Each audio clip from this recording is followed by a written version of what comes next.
Let me tell you, at that moment, Tang Hao was completely dumbfounded, his eyes wide open like copper bells, staring intently at my two hands.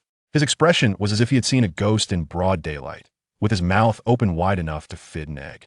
No wonder he was confused. He had just been excited that his son Tang San had a twin martial soul, and then I pulled out identical blue silver grass and Xingtian hammer.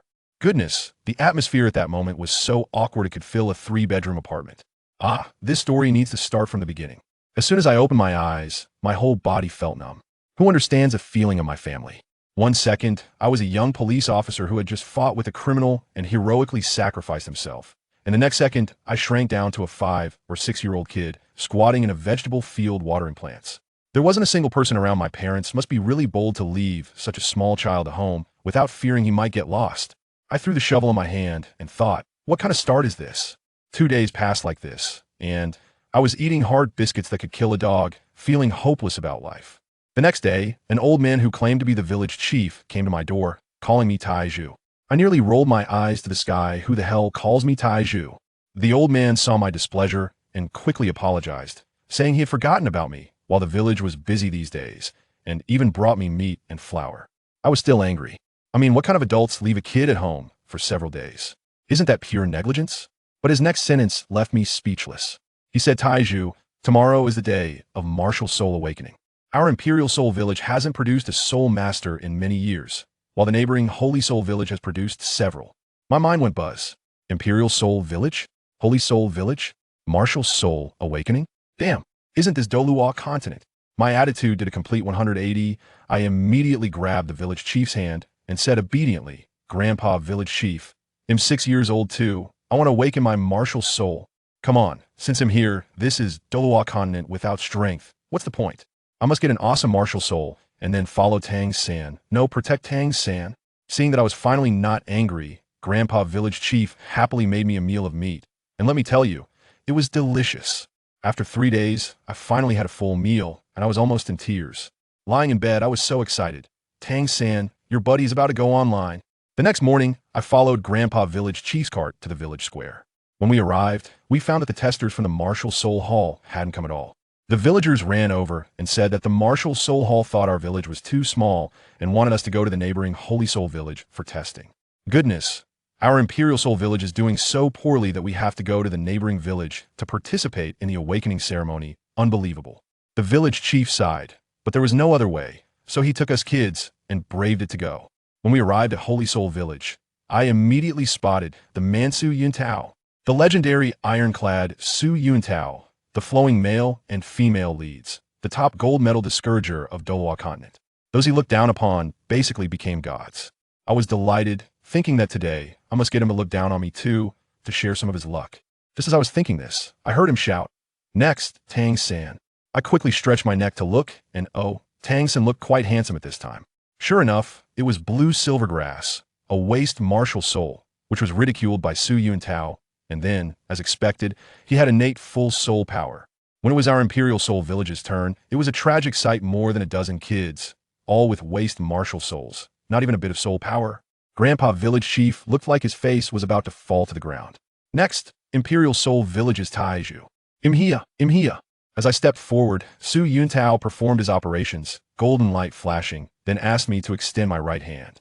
A bit of golden light gathered, and, a transparent ball that looked like jelly appeared in my hand.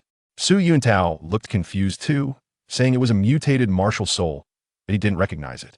I closed my eyes and felt that information directly transmitted to my brain. Simulation martial soul. Can 100 simulate any martial soul, including soul rings and soul skills? I was blown away. This cheat is a bit big. Of course, I couldn't say that I pretended to be clueless and said I didn't know what it was. Su Yuntao didn't dwell on it either, taking out a crystal ball for me to test my soul power. As soon as I placed my hand on it, the crystal ball hummed and lit up like a sun. Another innate, full soul power. Su Yuntao was astonished. The people from our Imperial Soul Village erupted with excitement. Grandpa Village Chief was so excited he was trembling all over, tears streaming down his face. After so many years, the village finally produced a soul master candidate. After the awakening, Su Yuntao called me and Tang San over and suggested that I temporarily stay in Holy Soul Village and attend school with Tang San. Although our village chief was reluctant, he knew it was for my own good, So he tearfully entrusted me to the village chief of Holy Soul Village, Old Jack. Old Jack brought me to Tang's San, who kindly extended his hand. Hello, I'm Tang's San. Hello, I'm Xingtian. You can also call me Taiju. I shook his hand. When Tang San heard the name Xingtian, his eyes lit up, and he cautiously asked me, Do you know about Huaxia? Oh, trying to test me, huh?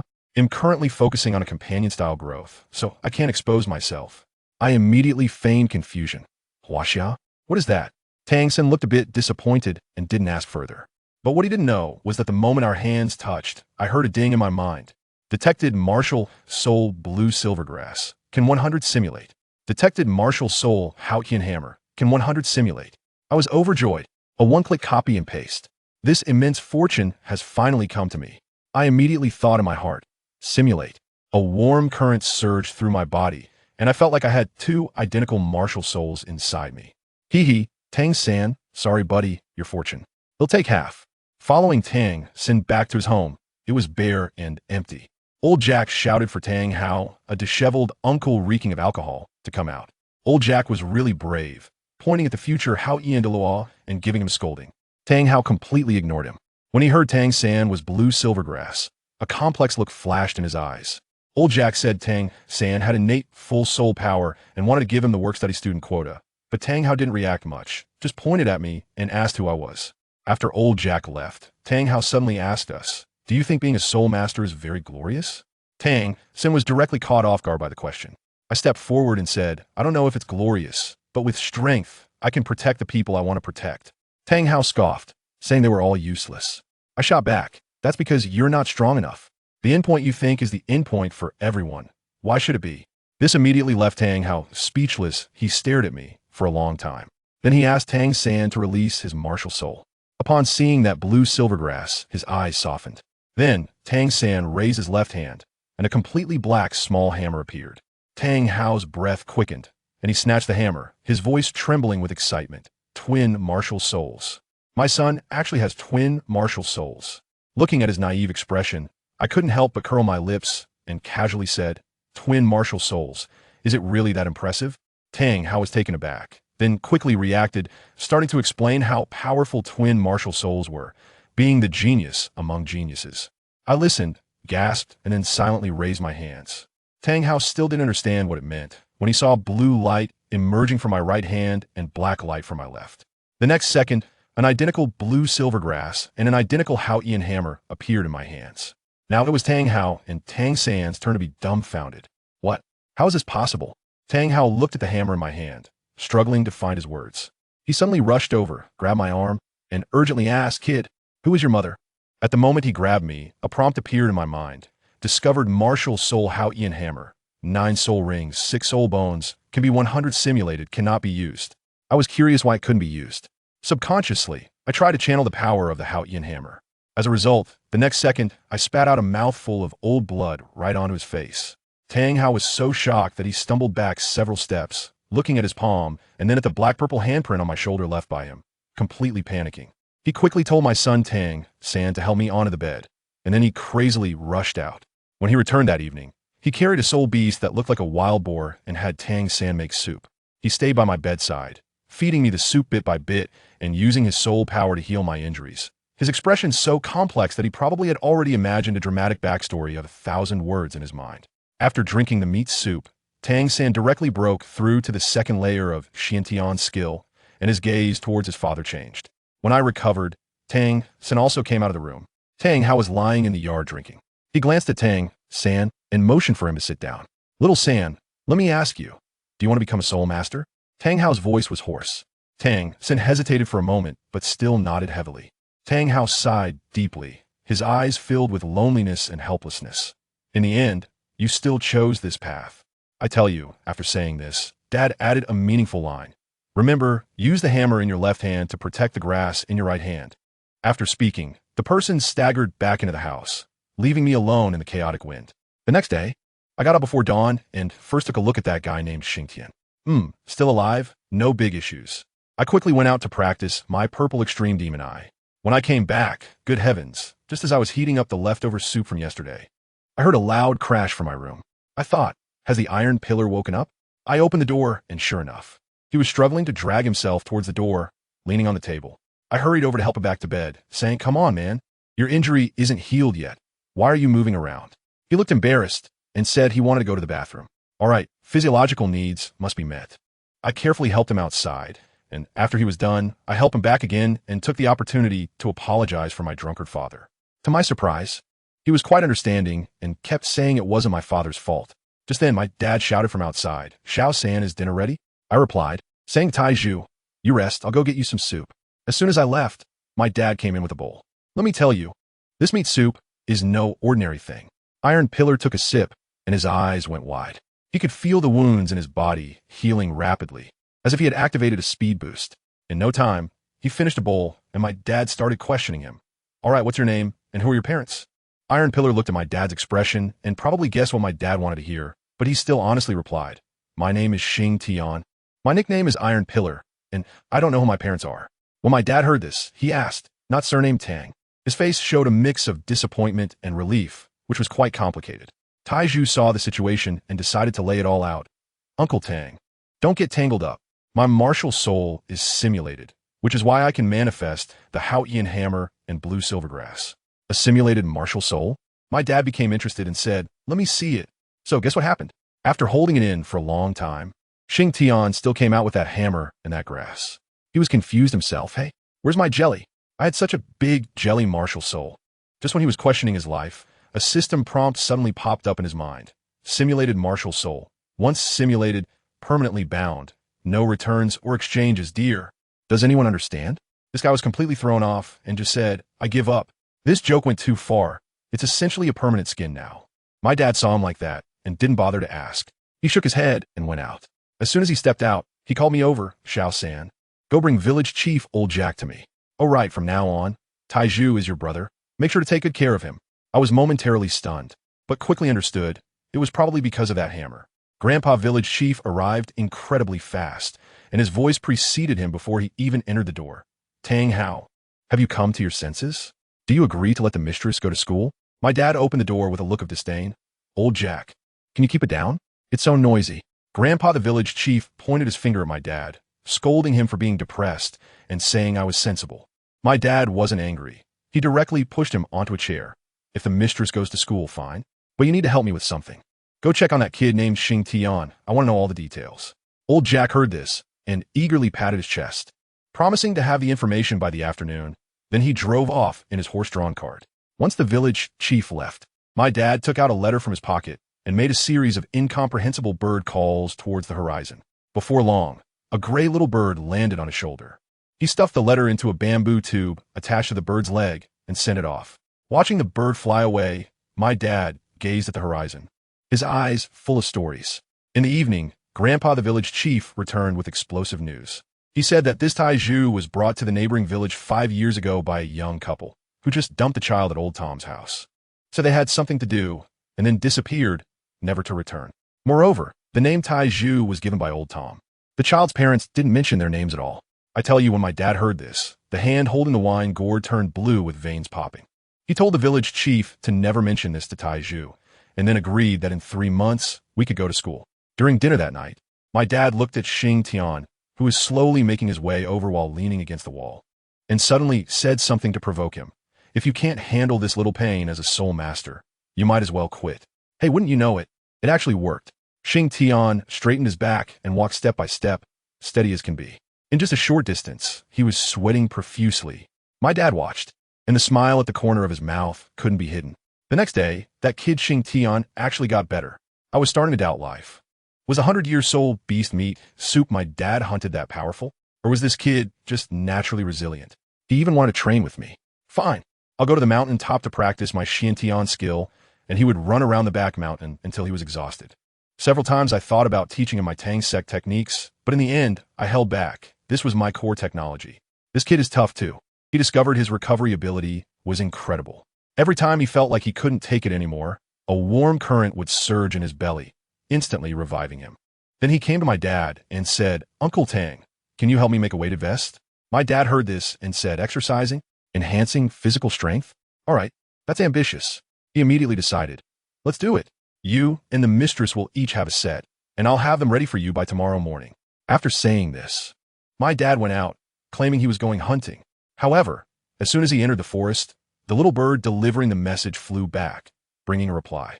I tell you, when the letter was opened, my father was completely frozen. It was written by his elder brother, Tang, and the letter said that he indeed had a son who went missing 4 years ago. He was taken away by the people from the spirit hall, and they eventually returned a fake corpse. Who understands the family has feelings? This immense fortune has finally come to my nephew.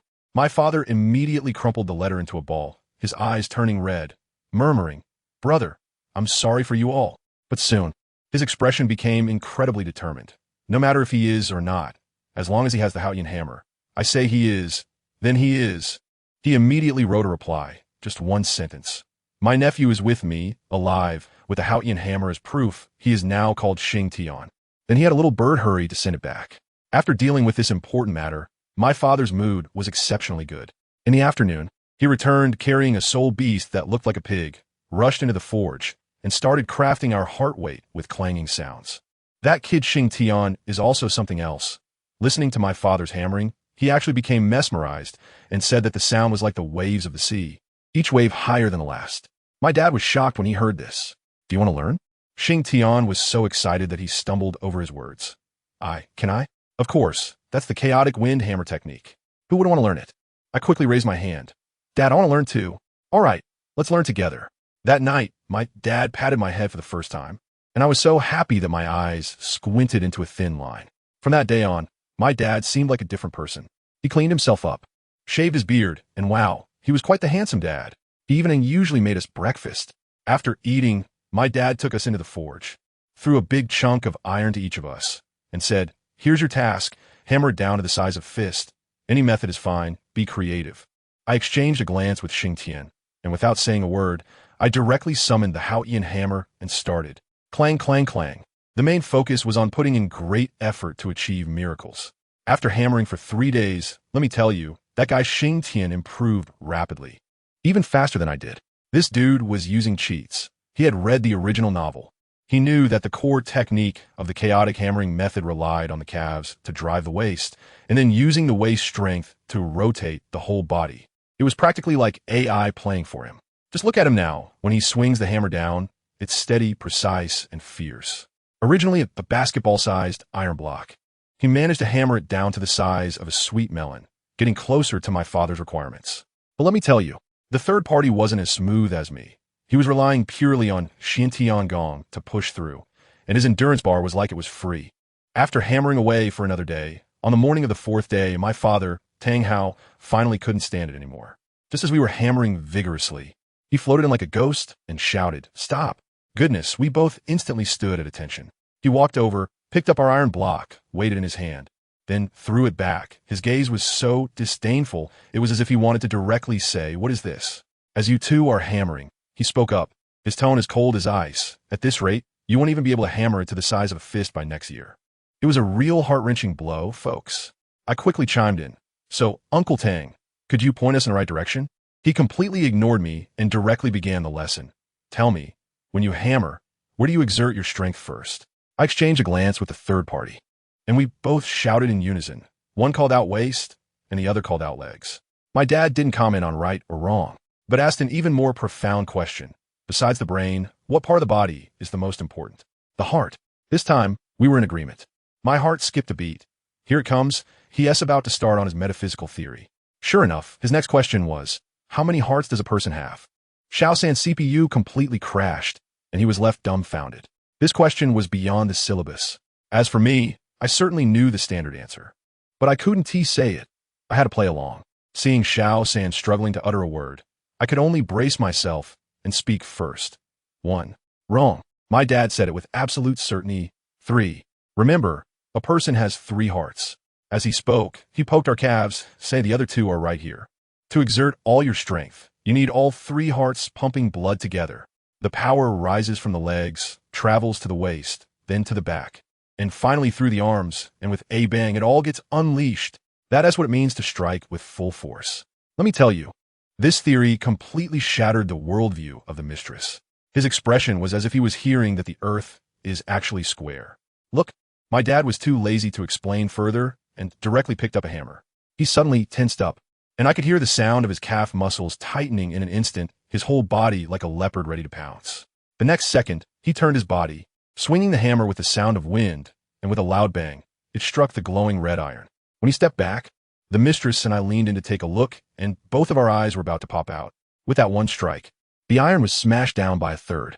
This power is simply outrageous. He used his legs to channel all his strength into a single force, you understand? He tossed the hammer aside and said, "Come on, you guys try it." I was the first to go, silently reciting the key points of his earlier movements in my mind, my feet firmly planted on the ground, energy surging up from my calves. Let me tell you, in that moment, everything felt completely different. All the strength in my body was mobilized.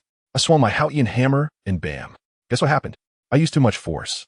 That iron block was smashed into a disc, thin as paper, and even the forging table beneath my feet cracked in several places. When San saw my result, his eyes lit up, and he was ready to give it a try. But then my dad shouted to stop. "Wait. From now on, you're not allowed to use your hammers. Just use the regular hammers in this room." I awkwardly smiled and put away the hammer. Goodness, if I had to do this a few more times, the forge would probably be rendered unusable on the spot. The apprentice obediently switched to an ordinary iron hammer, mimicking the posture from earlier, and struck down. The effect was indeed noticeable, but the next second, the immense recoil caused him to stumble, almost losing his balance. I was puzzled at the time. "Hey, Uncle Tang, why didn't I feel any rebound just now?" "Because you were using the Xingtian hammer. The power was overwhelming. And with one force, it suppresses 10. It couldn't bounce back at all." My father explained casually, finally getting to the real point. "Using all your strength feels good, but that rebound force is significant as well. If you don't know how to leverage it, not only will you injure yourself, but all your strength will be wasted. Pay close attention to what I'm about to do. Whether you can master this piece of iron in a month depends on this." Here it comes. The chaotic wind hammer technique. I instantly widened my eyes like saucers, afraid to miss a single frame. I saw my father take the hammer, close his eyes to gather his energy, and then suddenly open them wide. The movement was the same as before. His legs drove his waist. His waist drove his entire body. The first strike, bang. Here comes the key moment. At the instant the hammer was rebounding, he followed that force, his body spun around, and his calves exerted power again, directly swinging the rebounding hammer back. The second strike, faster and fiercer than the first. What followed was simply incredible. He looked like a spinning top, using the force of each rebound, striking one after another, hammer after hammer, getting faster and more powerful. That forging hammer in his hand seemed to come alive, turning into a blur, and the sound of clanging became a continuous rhythm, like drumming. Even more astonishing was that each strike was incredibly precise, and he could even flip the iron block during the process, ensuring even force distribution. In the blink of an eye, 36 strikes. When he finished, he spun the hammer in his hands 3 times in the air to dissipate the inertia, then stood firmly, not out of breath or flushed. Looking at the iron block, it had already shrunk significantly, and the impurities inside were no longer visible to the naked eye. I was stunned at that moment, and the only 2 words in my mind were, "Awesome. Did you see clearly?" he asked. I nodded madly. I understood the reasoning, but getting the hang of it felt like a different matter. If I wanted to master this, there was only one way. Practice. Practice hard. He tossed the hammer to San and said, "Remember, controlling the force is key. Don't just use brute strength. Figure out slowly." After that, he turned and left. In the following days, San and I hammered away in the forge like crazy every day. After half a month, we both had a bit of a grasp on it. San turned out to be quite talented. He managed to make 2 hidden darts out of scrap metal, insisting on giving me one, saying that I contributed half to the raw materials. Fine, I reluctantly accepted it. Oh right, there was an interlude in the middle. One day, my dad suddenly asked me how old I was. After I answered, he was stunned for a while, then directly announced to San from now on, "Iron Pillar is your brother." San looked completely bewildered. How did the younger brother suddenly become the older brother? 3 months passed quickly. I was already able to strike 27 blows in a row with my hammer, while San was just a bit behind at 25, mainly because he got distracted by his hidden weapons. One morning, right after we finished training, my dad said, "No training today. Tomorrow, old Jack, the village chief, will take you to Notting City for school." School? Wow. We were finally leaving the novice village. The next morning, right after we finished breakfast, old Jack's loud voice came. To our surprise, Grandpa Tom from our village also arrived with a cart full of packages. As soon as I saw him, I felt a lump in my throat and threw myself into his arms. These 3 months of pretending to be an adult had really exhausted me. who understood the struggles of family. After saying goodbye to my taciturn dad, we took the cart and headed to Nodding City. Upon arriving at the entrance of the Nodding Junior Soul Master Academy, it looked quite impressive. However, as fate would have it, 2 guards at the gate, with eyes higher than their heads, looked at us as if we were dirt. Old Jack, smiling, approached to present our credentials, but when the guard took a look, he burst out laughing. Blue silvergrass, full innate soul power? Ha ha ha. This forgery is too ridiculous. And this, an unknown, mutated martial soul, also full soul power? Hurry up and get lost. Don't block the way. His expression was a textbook example of looking down on others. Old Jack was so angry that his hands trembled, and the guard, not satisfied, pushed him. Xiao San's expression instantly turned cold, and his hand was already on his hidden darts.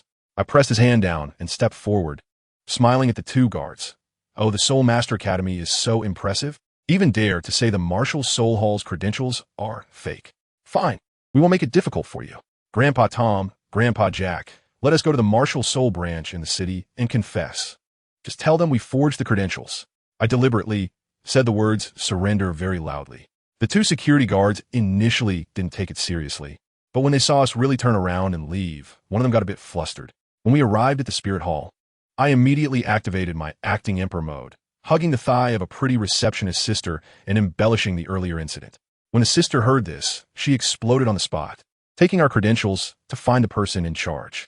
After a while, a muscular man named Baoxiong charged out with a group of people, looking fierce and shouting, "Who the hell dares to deny the proof my brother Tao gave? I'll smash their head." Goodness, it turns out that the one who awakened our spirits, Su Yun Tao, was his idol. So, we followed this group of people back with great momentum. When the 2 security guards saw this scene, their faces turned green. Baoxiong went up without saying a word, pointed at their noses and started scolding, then slapped one of them to the ground. The other one still wanted to be stubborn, saying something about the academy being a restricted area and not allowing such behavior, but was kicked far away by Baoxiong. That scene was incredibly satisfying. Once the Spear Hall people left, the way the 2 security guards looked at us was filled with hatred that could kill. One of them even completely broke down, screaming, "It's all your fault. It's all your group of mud-legged people. I want you dead." As he spoke, a white spirit ring lit up on his body, and a phantom of a red fox appeared, causing him to begin to beastify. Chi-Hu, possession. I looked at his ugly face and clicked my tongue twice. Is this what you call a red fox? Today, I'll show you what a real red fox looks like. I also shouted loudly, "Red fox, possess me," although it was the same illusion of the red fox after it entered my body. I only had 6 whisker marks on my face like Naruto, my pupils turned into golden beast eyes, and the key point was that behind me, 9 fluffy red tails suddenly emerged. My body was also covered with a thin layer of soul power. This is the correct way to unleash the red fox, you idiot. My voice changed, carrying a hoarse dominance. The guy had already gone crazy and lunged at me on all fours. I simply sidestepped and dodged, then grabbed his hind leg, shouted loudly, and directly swung him down from midair, smashing him hard into the ground. Soul dispersing iron claw. I leapt into the air, and in a somewhat over-the-top manner, I shouted the name of the technique, making Xiao San beside me feel quite embarrassed. With a PFF, for claw marks instantly tore from his left shoulder to his right abdomen. The guy rolled his eyes and fainted before he could even finish speaking. I spat on the ground and said, "Let me tell you, my simulated martial soul also has its dignity, okay? Your broken fox martial soul is at such a low level that even if I copy it completely, I feel it's beneath me. So I just made it a bit more presentable, and you're still not happy about it." Goodness, in just a little while, the entrance was packed with onlookers. Suddenly, a uniquely magnetic voice came from the crowd. "What is going on?" The crowd automatically parted to make way for a middle-aged man. This man looked to be in his 40s or 50s with a lean build, his hair styled in a 3/7 split, and he appeared quite ordinary. Yet there was an inexplicable aura about him. His eyes were half open, looking like he had just woken up, exuding a sort of disheveled charm. The doorman who had been lying on the ground, pretending to be dead, upon seeing this man, scrambled over, rolling and crawling, "Master, Master, save me." The man didn't even lift his eyelids, just calmly looked at him. "What is going on?" The doorman, being tough himself, pointed at me and Tang San. "It's them. They came to cause trouble." The man spoke in a tone as flat as if he were asking about the weather. "Is that so?" The doorman didn't even dare to lift his head. "Why, yes. And guess what?" The man directly said to the 2 doormen, "You 2 can leave now. I will inform the principal that you've been dismissed." It was all so nonchalant. The doorman panicked and broke down. "Why? Who do you think you are?" Aren't you just a useless person? What right do you have to expel me? Families, who understands, a worker angrily rebuking his boss. This guy was really fired up. The man remained calm, replying in a tranquil manner. There's nothing you can do, accept your fate. As soon as he finished speaking, a few people from the crowd rushed out and dragged the two doormen away like they were dead dogs. The scene was clean and swift. After dealing with those two lackeys, the man turned around and politely cupped his hands to the village elder and others, asking for our spirit hall certificates. He took them, glanced at them casually, then looked up at me, then at Tang San, glancing back and forth several times before saying, "You guys come with me. I'll take you to enroll." Grandpa Tom hurriedly approached, very humbly saying he wanted to say a few more words to us. The man nodded very readily. "No problem." Grandpa Tom squatted down to pat my head, giving me a series of instructions, like to be obedient, not to throw tantrums, and not to skimp on necessary expenses. I nodded in response, while old Jack was also pulling Tang San aside to say something similar. After bidding farewell to the grandpas, the master led us towards the academy. That silly boy Tang San was quite polite. As soon as we entered, he said, "Teacher, thank you." The master chuckled, shaking his head. "I'm not a teacher here. Just a friend of the principal. I have a bit of face here. In the future, just call me Master. That's what everyone calls me." "Okay, teacher." Tang San still called him that. I curled my lips in my heart. Of course I knew who this person was. It was Yu Xiaojiang. Unbeatable in theory, but useless in practice. Yet, it was precisely this kid Tang San who was destined to be his benefactor. Without him, there would be no later See God Tang San. So I didn't interrupt, just quietly watched their interaction. The master then said, "Your name is Tang San, right?" When Tang San responded, he shifted his tone, his eyes filled with desire. "Tang San, there's a difference between a master and a teacher. Unless you are willing to take me as your master." Tang San was a bit confused. "You want to teach me how to cultivate my martial soul?" The master's eyes were almost blazing with intensity. "So, are you willing?" "I told you." Tang San hesitated at that moment. After all, the guy at the door shouted that the master was a waste so loudly. I saw that this wouldn't do. This was a huge opportunity for him. So I quickly nudged him with my elbow and nodded vigorously at him. Tang San immediately understood and knelt down, saying, "Master, please accept me as your disciple." This left the master quite taken aback, and he hurried to help him up, saying a bow would suffice. There was no need for such a grand gesture. Tang San, knowing how to handle the situation, seriously said, "There's a saying in my hometown, once a teacher, forever a father. I must kneel." The master was deeply moved, stroking Tang San's head and saying, "With such talent and understanding, it seems I need to be persistent this time. After all, you are the third twin martial soul in 100 years. As soon as these words were said, Tang San jumped back, looking at the master with a face full of vigilance. The master laughed and shook the tattered certificate in his hand. Surprised? "Actually, I misspoke. You two should be the third and fourth twin martial souls in nearly 100 years. Am I right, Taiju?" I rolled my eyes directly and said, "Sorry. My name is Xingtian, and we're not familiar." "Just kidding. I don't want to take him as my master. I have my own way." The master didn't mind and continued to explain to Tang San. "Let me tell you, his theory is simply incredible. It's like having opened the heavenly eye." He analyzed that proof thoroughly. "I've studied 647 blue-silver grass martial spirits, and less than 3 have soul power, and none can exceed level 1. Yet you have full innate soul power. This is not scientific. According to my 10 core competitive advantages of martial spirits, innate soul power is proportional to the quality of the martial spirit, so you must have another, even more powerful martial spirit." I cheekily asked, "What if the third party is just an exception?" The master nodded and brought up the theory of martial soul mutation.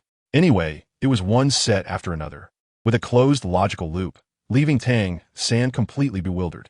In the end, the master laughed heartily. "I can't believe I've encountered 2 geniuses in one day." I poured cold water on him directly. "No, it's 1. Because I didn't plan to take you as my master." The master's smile instantly froze. I smiled and then said, "I admit your theory is strong, but you don't have the ability to teach me." "Oh, go ahead and tell me." He seemed quite interested. Without further ado, I stretched out my right hand, and with a flash of blue light, a blue-silver grass appeared, exactly like Tang San's. Then the blue-silver grass disappeared and transformed into a red fox, the one from the door just now. The red fox then vanished and turned into a pig, which was Luo Sanpao, his own martial soul. At that moment, I felt that my operation was simply like the third subject in the Soul Master world, focusing on a smoothness that was unexpected. The master was completely stunned. There was nothing in his theoretical knowledge base that matched what I had just done. I smiled and reminded him, you still remember my proof, right? The simulated martial soul. Blue silver grass belongs to Xiao San, red fox belongs to the doorman, and Luo San Pao is yours. He stared at me for a long time and finally conceded, you're right, I really can't teach you. However, give me some time, and I might be able to give you some advice. I'm with Xiao San. I just don't want to formally apprentice. If you don't mind me auditing, that's fine.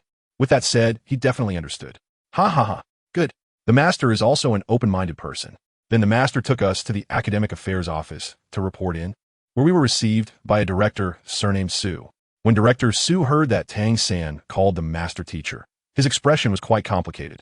Once the master left, he began to advise us. Do you know what it means to have a teacher? A person can only have one teacher in their lifetime. I directly interrupted him. Teacher, can you please hurry up?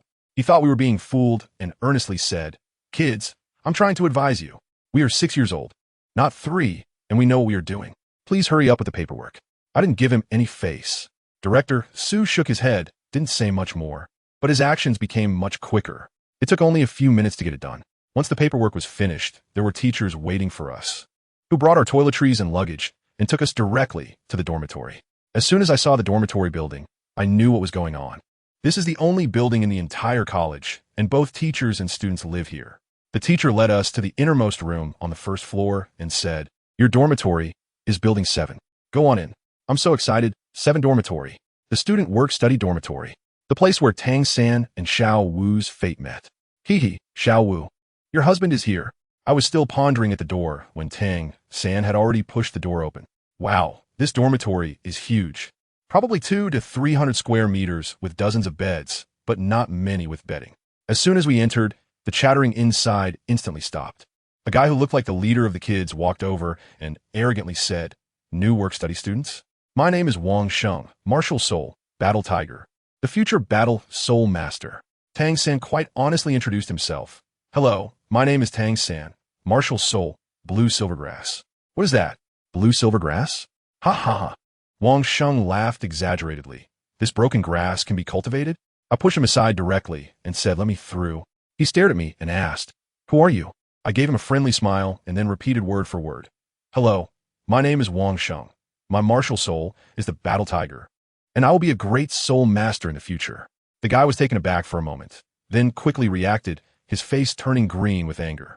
Kid, are you messing with me? No, I shook a finger and said, I am you, there is no need to mess with you. You're asking for death. He lunged at me directly. I turned sideways, grabbed his arm, and executed a not-so-standard shoulder tackle, knocking him back several steps. I haven't been training for nothing these past 3 months. Can I go now? I asked with a smile. Wang Sheng got up, a faint yellow light emanating from him, indicating he was about to unleash his martial soul. The little brothers beside him shouted, Boss is using his martial soul. This kid is done for. I still had the same smiling face. I said before, my name is also Wang Sheng, and my martial soul is the Battle Tiger. As soon as I finished speaking, a similar light emerged from my body, directly simulating his martial soul. He jumped up and charged at me, and I made the exact same move as him. With a bang, our fists collided, and he was directly sent flying by me. I walked over, brushed off the dust on my hands, and added, oh, by the way, what I said earlier was incomplete. I am you. What you can do, I can do too. What you can't do, I can do as well. Then I ignored him and directly walked to a bed by the window, saying to Tang San, little San, let's settle here by the window. It's comfortable. Tang San smiled helplessly. When we were packing our things, Wang Sheng came over, looking dissatisfied. Why did you go easy on me just now? I replied without even looking up, I didn't. You were just too weak. Tang San quickly smoothed things over and explained my simulated martial soul to him. After hearing this, Wang Sheng calmed down and explained to us that this is a tradition among work-study students to give newcomers a tough time for the sake of unity. After hearing this, Wang Sheng formally announced, Xingtian, you defeated me. From today on, you are the boss of the 7th dormitory. I wasn't interested, waved my hand, and pointed at Tang San, suggesting he take the position, as I couldn't beat him. Tang San wanted to decline, but I made the decision, stating that it was settled. Little San would be the boss of the 7th dormitory from now on. Wang Sheng was happy to be free of the responsibility, rolling up his sleeves to reveal bruises all over his arms from those noble students, which the academy didn't care about. This boss position meant being the one who gets beaten up. Upon hearing this, Tang San's sense of justice flared up, and he immediately agreed. All right, I'll take this boss position. I won't let everyone be bullied anymore. Just then, a crisp voice came from the entrance. Excuse me, is this the 7th dormitory? As soon as I heard it, hee, the main character has arrived.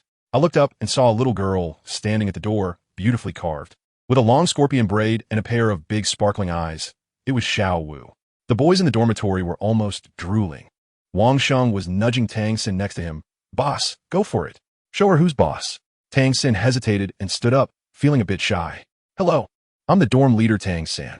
According to the rules, we need to spar a bit. Xiao Wu smiled sweetly. My martial soul is a rabbit. A cute little white rabbit. Tang Xin, still a bit dazed, said, Huh? Rabbits eat grass.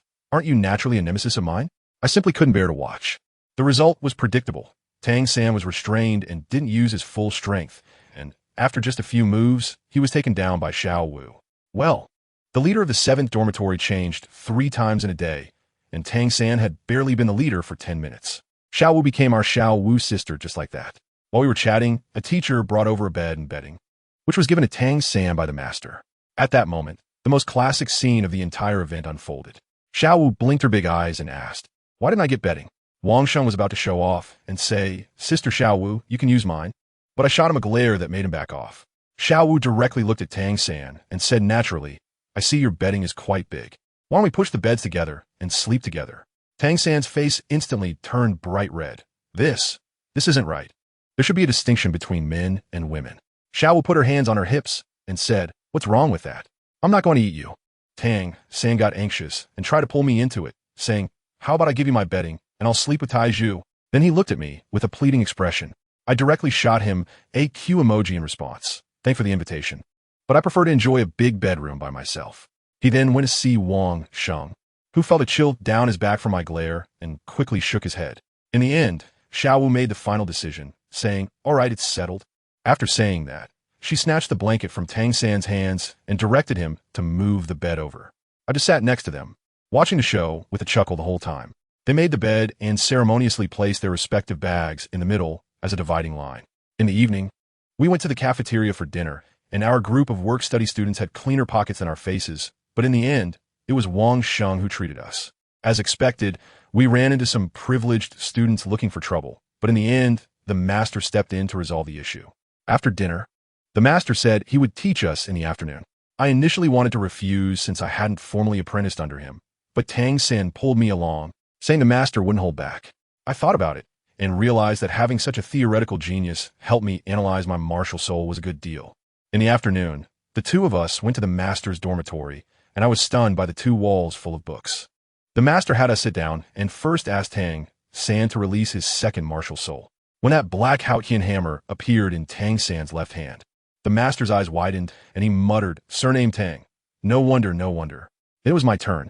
I told him that my martial soul had no original form after simulation, and in front of him, I transformed into blue silvergrass, a fox, a pig, and a tiger one by one. The master suddenly asked, Can your martial soul even simulate twin martial souls? Exactly. I stretched out my left hand, and a Xingtian hammer identical to Tang Xin's also appeared. Just as I thought, the master took a deep breath and asked me what limitations I had. I told him, limitations are just physical strength. As long as my body is strong enough, I can unleash 100% of the simulated power. After hearing this, the master looked at me with a gaze as if he had discovered a new continent, and in an unprecedented serious tone said, Tai Zhu, I can now conclude that your martial soul will be the strongest martial soul in the entire continent, even stronger than the Xingtian hammer. Hearing this, I felt overjoyed in my heart. Finally, the master pointed me a clear path. In your future cultivation, don't worry about anything else.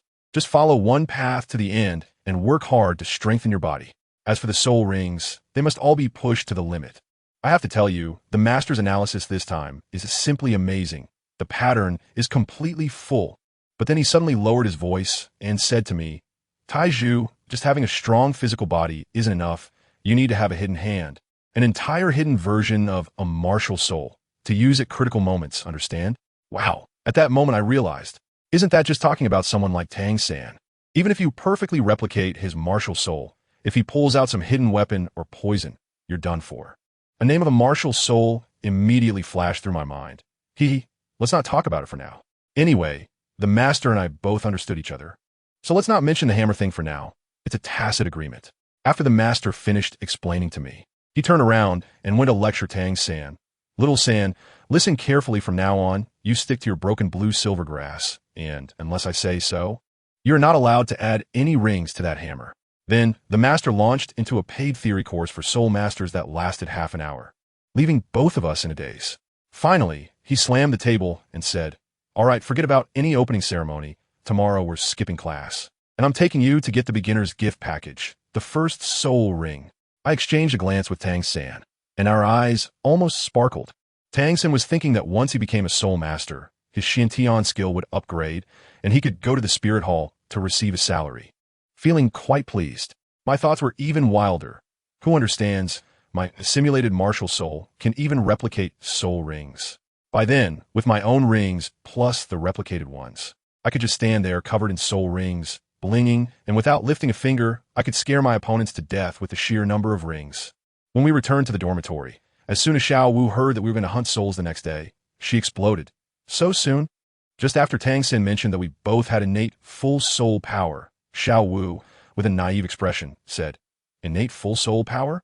Isn't that rare? I'm the same." This left our dorm leader, Wang Sheng, speechless, feeling lost in the wind. Tang San suggested taking her along, but Xiao Wu stubbornly refused, insisting on going by herself. The next day at dawn, I started hammering away at myself in the yard, training my steel-like body. Tang San watched me sweating profusely, muttering that he needed to find time to give me that thing. We both chewed on some jerky and went to find the master. The master had just woken up, rinsed his mouth, and asked Tang San, "Little San, have you thought about what route you want to take with your blue silver grass?" Tang San looked confused and was at a loss. I quickly gave him a hint and whispered, "Trust me, just tell the master that you want to go for a fast and controllable agility attack control style." Tang San was skeptical, but nodded anyway. Once we got into the carriage arranged by the master, Tang San mustered his courage and repeated what I said. As a result, the master clapped his thigh and exclaimed, "Great minds think alike. My theory is that although your grass is weak, its compatibility is incredible. So let's equip it with a beast-type spirit ring and be the first to try it." I was taken aback. Plant combined with animal? This combination was clearly leading the way. Soon, the carriage stopped, and I thought we had arrived at the legendary San'sDual forest, but upon closer inspection, I saw a group of soldiers guarding the entrance and a sign that read Soul Hunting Forest. I felt deflated. It turned out to be an official beginner village. The master saw my disappointed expression and said impatiently, "With your little frames going to San'sDual, you wouldn't even be enough to fill their teeth. This is a safe area cultivated by the Empire." Once we entered the forest, the master began his on-site teaching, explaining that 10-year soul beasts produce white soul rings. 100-year yellow, 1,000-year purple, 10,000-year black, and 100,000-year red. I was almost getting calluses in my ears. It's just the white, blue, purple, and orange gear from the game. Why make it so complicated? He also educated us on the restrictions for absorbing soul rings, saying that it must be your last hit, and there are time limits. Otherwise, you would explode on the spot, emphasizing fairness. While talking, the master suddenly pulled out a belt from his pocket, inlaid with 24 shiny gemstones, and handed it directly to Tang San. I was almost drooling. Wow, ISNT this, the 24 Bridges Bright Moon Night. When Tang San got it, he surprisingly wanted to share it with me. I was so touched at that moment, but I still refused. This was a gift from a master for him, and I couldn't take it. As we were walking, the master suddenly released his martial spirit, a creature that looked like a cross between a pig and a dog, called Luo Sanpao, to lead the way. Suddenly, Sanpao froze as if electrocuted, and the master's expression changed. "Be careful. There's a big guy." I stood back to back with Tang San, feeling extremely tense. Suddenly, a fishy sweet wind blew past, and the grass rustled ominously. Tang San shouted, "It's poisonous." As he activated his purple extreme magic eyes, he spotted 2 red dots in the grass. The next second, a large black snake suddenly lunged out. Mandala snake. Master was shocked, over 400 years old. How could it come to the outskirts? Run. I was fired up at that moment, shouting at Tang San, "You're harassing it head-on. I'll go for a sneak attack from behind." I completely ignored the master's advice and slid to sneak around to the snake's backside. That snake was quite clever and immediately noticed me. It swung its head and tried to bite. Tang San reacted quickly, throwing a stone that hit the snake's vital point, instantly drawing its aggro. Just then, the master finally made his move. He took a deep breath and shouted at the back of Luo Sanpao. Fart like thunder, rumble the heavens, and split the earth. Luo Sanpao, with a loud bang, a cloud of yellow smoke accurately hit the snake, causing it to stagger. I seized the opportunity, using my blue-silver grass to bind it, and then summoned the Xingtian hammer with my left hand, swinging it down onto its tail. With a loud clang, the snake rolled on the ground in pain. San seized the chance, using his hidden darts, and shot one right into the snake's open mouth, killing it instantly. A golden soul ring floated out just like that. The master turned pale and stopped San, saying, "Little San, it's been nearly 500 years. You can't absorb it or you'll die." I directly push him back, saying, "Master, don't worry, my third brother is a hidden dragon. He can do it." Without hesitation, San reached out, and the soul ring shot into his body. Watching San sit cross-legged, trembling all over with bulging veins, the master was anxiously pacing around. But in the end, San managed to endure it. He suddenly opened his eyes, and his soul power shot up to level 13. He waved his hand, and the blue-silver grass became thicker and harder, now laced with poison, practically upgrading from a bird gun to a cannon. The master was so excited that tears streamed down his face, shouting, "It worked! My theory worked!" After dealing with San, it was my turn. The master said he found me something even fiercer, a nearly 600-year-old explosive bear. When we found the bear's den, we used the same old trick. But the bear had tough skin and thick flesh. My sneak attack didn't break through its defense at all, and instead, it got enraged right away. In the end, it was still thanks to the master's 3-cannon soul-destroying fart that bewildered it into a daze, and San took the opportunity to blind its eyes. Finally, I seized the chance, swung the Xingtian hammer, and using my still unrefined chaotic hammering technique, struck it down 4 or 5 times before I finally killed it. I slid down from the bear, exhausted like a dead dog, and gasped, "This hammer is truly not meant for humans." San pointed at the bear's corpse and shouted, "Taiju, quick, look, the soul ring has appeared." A yellow soul ring, much darker than his, was quietly floating. The master asked me with a serious expression, "Taiju, are you confident?" I gritted my teeth and replied, "Yes." I reached out and touched it, and the soul ring was instantly absorbed into my body. I quickly sat up straight, gritting my teeth, preparing to endure the heart-wrenching pain. But then, 1 second passed, 10 seconds passed, 1 minute passed. Everything was calm, I felt nothing. I was puzzled. Is this the limit soul ring? The service is too good, right? As a result, when I opened my eyes, I saw San and the master staring at the top of my head with wide eyes, as if they had seen a ghost. The deep yellow soul ring above my head actually floated out on its own, and the color was getting lighter and lighter, about to dissipate. At that moment, I saw an old man on the subway looking at his phone, with a confused expression on his face. San looked at me with wide eyes, walked over, and gently pushed me, complex emotions on his face as he called out, "Taiju, is it over?"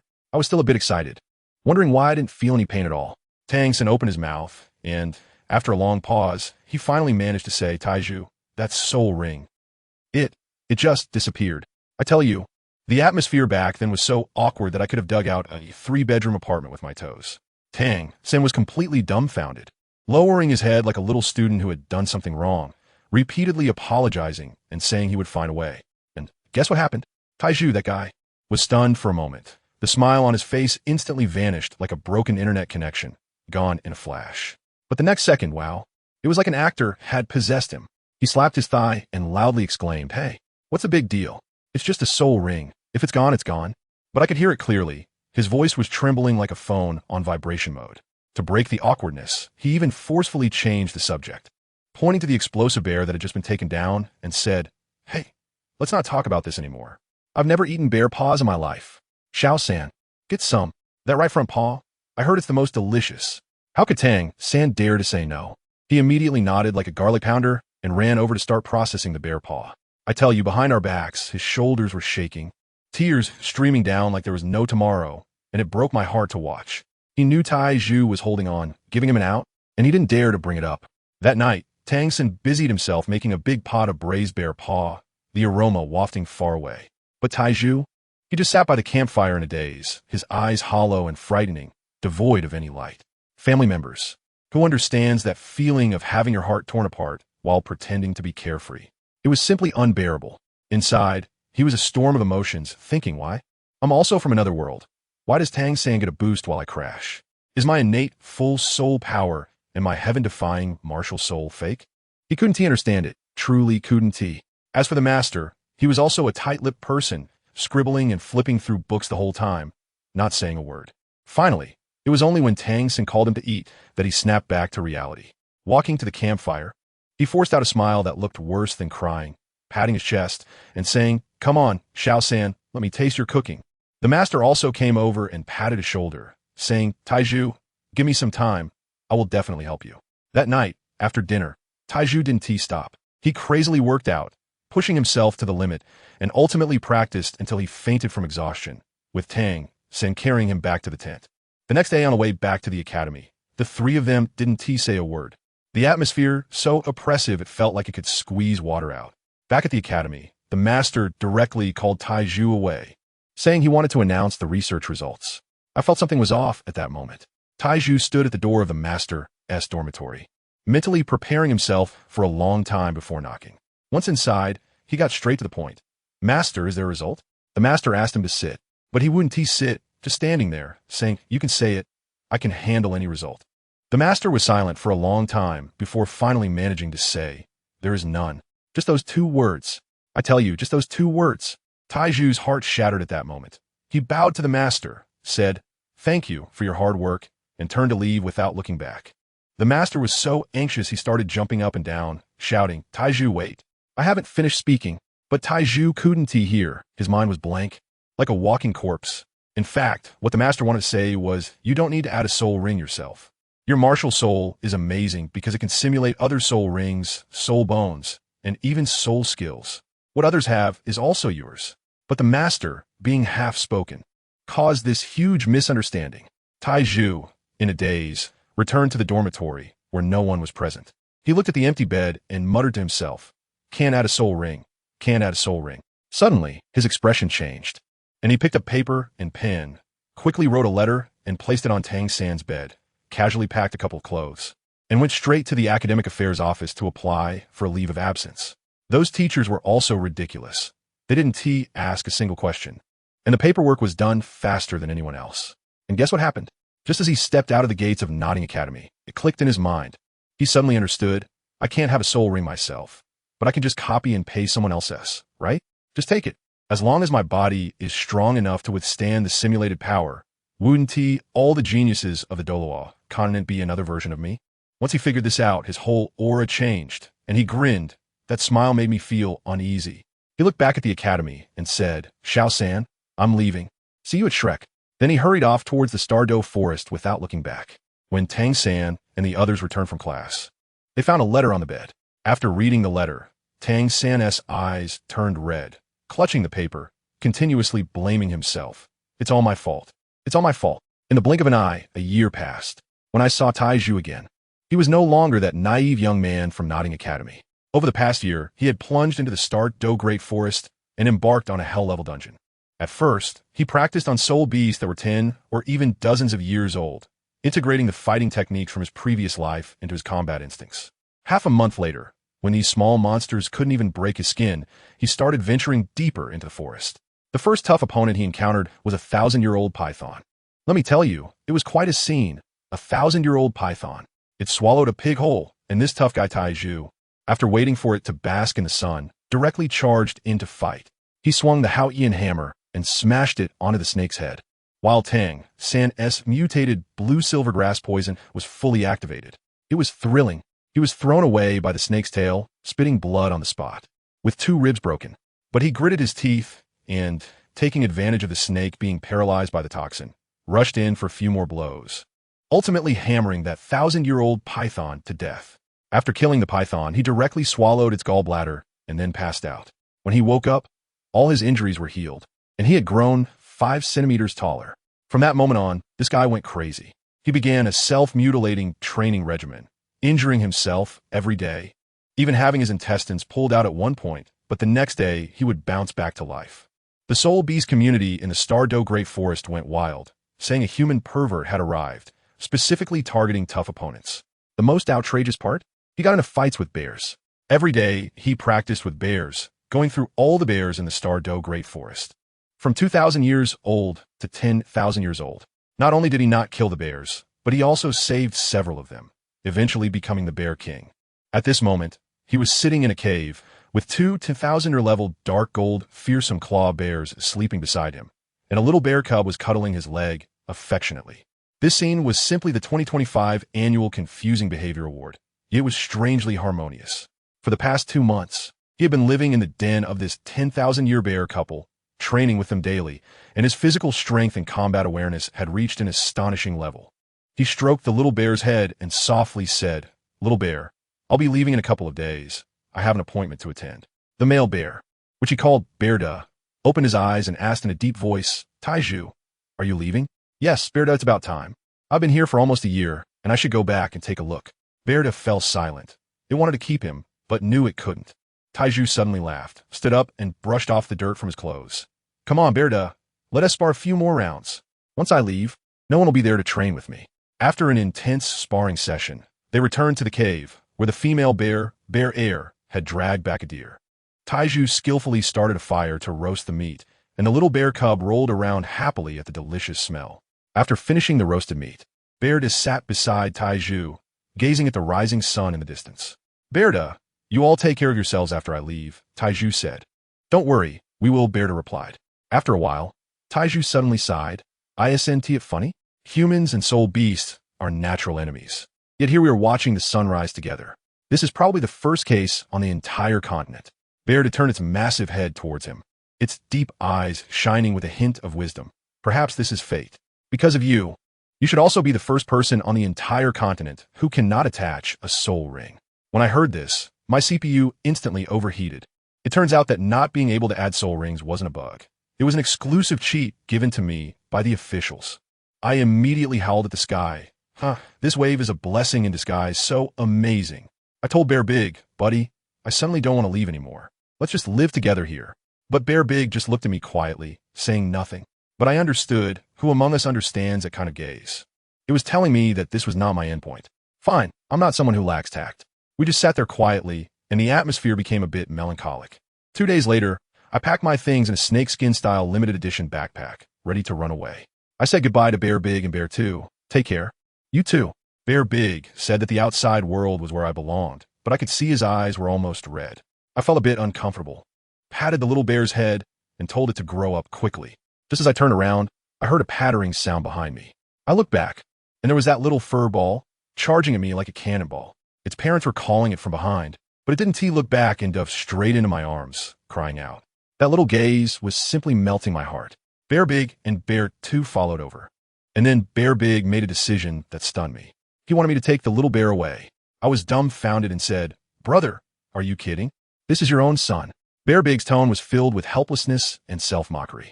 He said that the soul rings of their dark golden terror claw bear clan were too tempting for humans, and if it followed them, it might not survive to adulthood. He was putting his son and the future of his entire clan on my shoulders. He wanted me to raise the little bear to become the first soul beast pet on the continent. What else can I say? I directly made a military oath, pointing at my martial soul, swearing that I would make Xiao Xiong's name resound throughout the entire Douluo Continent. Xiong Air came over to nuzzle Xiao Xiong. Then Xiongda, and he left without looking back. I can't believe it. That scene was like a dramatic farewell. It was so heart-wrenching. Just like that, I, Xingtian, set off on a new journey with my conspicuous little bear. A month later, we finally emerged from the San'sDual forest. The next destination, Nodding City. It had been over a year since I last saw that kid Tang San, and I really missed him. We walked along the way, stopping and going, and this little bear of mine was not idle either. Its cultivation was rapidly increasing, directly breaking through to the 100-year level. The most impressive thing was that it could freely change size. Otherwise, I would really be worried about how to bring it into the city. Upon arriving in Nodding City, I first found an inn to wash myself from head to toe. The mud I scrubbed off was enough to make a bracelet. Then I took the mini version of the bear, which was sleeping soundly on my shoulder, and sneakily made my way to the entrance of the Junior Soul Master Academy. The guard announced my arrival, and before long, Tang San and Xiao Wu rushed out like 2 little cannonballs. "Taiju, you're back." Tang San was incredibly excited. I smiled and nodded, and out of the corner of my eye, I noticed that Xiao Wu wasn't looking at me at all. Her big eyes were fixed on the little bear on my shoulder, filled with shock and familiarity. I shot a glance at Xiao Wu, and while Tang San ran back to call Wang, Sheng, and the others, I quietly said to her, "The smell on you is just like my 2 buddies from the San'sDual forest. I've seen Ming and Ming before." Goodness. Xiao Wu's face turned pale all of a sudden, and her body started to tremble. I quickly added, "Don't worry, I'm tight-lipped." You're going to be my third brother's future wife. How could I possibly let him down? One sentence turned Xiao Wu's face bright red. That night, I treated them to a big feast. Where did the money come from? Don't ask. Just know that it was earned from robbing the rich to help the poor on the way. Tang stayed behind to squeeze a night with me and talked about a lot of things, even mentioning that his dad was missing. When I finished my shower and came out, good heavens, I almost stunned that kid Tang San. My body looked like a battlefield map, full of new wounds and old scars, not a single good spot. He didn't ask anything, but I knew from his eyes that he understood. Before going to bed, I told him that I was going to a place called Shrek Academy next and asked him to wait for me there. The next day, after sending Tang San off, I left him a letter and hit the road again. This time, my destination was Soto City. Half a month later, under the blazing sun, I walked into Soto City. I didn't even know if Shrek Academy was open yet. While wandering around, I suddenly spotted a Rose Hotel, and a light bulb went off in my head. Wasn't this the famous scene from the original story? I had to check it out. But what happened? I almost flattened the southern part of Soto City and didn't see even a shadow of Shrek. I thought to myself, this script doesn't add up? If I can't find it, so be it. I'll just head back to the Stardew Forest and focus on my training. I brought the little bear back again. When Bearda saw me, he was as happy as a 200-pound child. I said to Bearda, bro, I'm planning to stay here for a year or two. Is that welcome? Bearda was incredibly enthusiastic. Stay as long as you want. In the days that followed, let me tell you, it was simple and straightforward. Every day, there were just 3 things: using Bearda as a punching bag, perfecting my unique breathing technique, and being their family's dedicated barbecue master. A year later, I discovered a waterfall. Wow. The water came crashing down as if the sky was falling. And beside it grew a treasure that looked like a reishi mushroom. I would stand under that waterfall every day, enjoying a water torture play. The effects of that magical herb were astonishing. My physical strength changed every day. The little bear benefited from me too, and his cultivation soared to 900 years. The funniest part was the little bear. After practicing with me, all his fur got washed away, and he became a bald bear. He was depressed for several days until he broke through 1,000 years half a month later, and his fur finally grew back. One day, while I was enduring under the waterfall, suddenly, I heard a crack inside my body, as if something had shattered, and an explosive force instantly filled my entire body. I felt like I had broken through the limits of the human body. At that moment, I felt a bit carried away, thinking I was capable enough. And I directly charged into the core area, wanting to witness the legendary 10,000-year soul beast. As soon as I reached the edge of a large lake and hadn't even had the chance to marvel at it, I felt the ground shaking on my right side. And a gorilla that looked like a giant diamond suddenly charged out. I was just about to run when the sky suddenly turned dark, and a head even bigger than mine bumped into my face. I was completely stunned at that moment and instinctively waved my hand. Hey, have you eaten? Then I sprinted away. The next second, I felt myself being scooped up by a giant hand like a little chick with my bones creaking. A deep, booming voice exploded in my ear. Little bug, you smell like Sister Wu. At that moment, my mind was racing, and I decided to take a gamble. I shouted, Erming. You're Erming, right? Be gentle. I'm going to die. When the gorilla heard me call his name, he actually eased up a bit. I quickly sold Xiaowu, saying I'd seen her in Nottingham. That silly Erming was quite perceptive. He insisted on asking me what I was doing there. I winced in pain and asked him to find me some medicine first. He ran off and then quickly returned, tossing me a handful of fairy grass. I hurriedly stuffed one into my mouth, and my injury instantly healed. I had a sudden idea and made a promise with him. This way, I'm supposed to stay for a year anyway. I'll practice with you for this year, and then I'll bring Xiaowu back to you. Erming's eyes lit up at once, and the deal was struck on the spot. For the following year, my life was a mix of pain and joy. Erming's buddy was really ruthless, but my combat power shot up like a rocket. I could even swing Tang Hao's big hammer. Although I could only look cool for 3 minutes, but looking cool was all that mattered.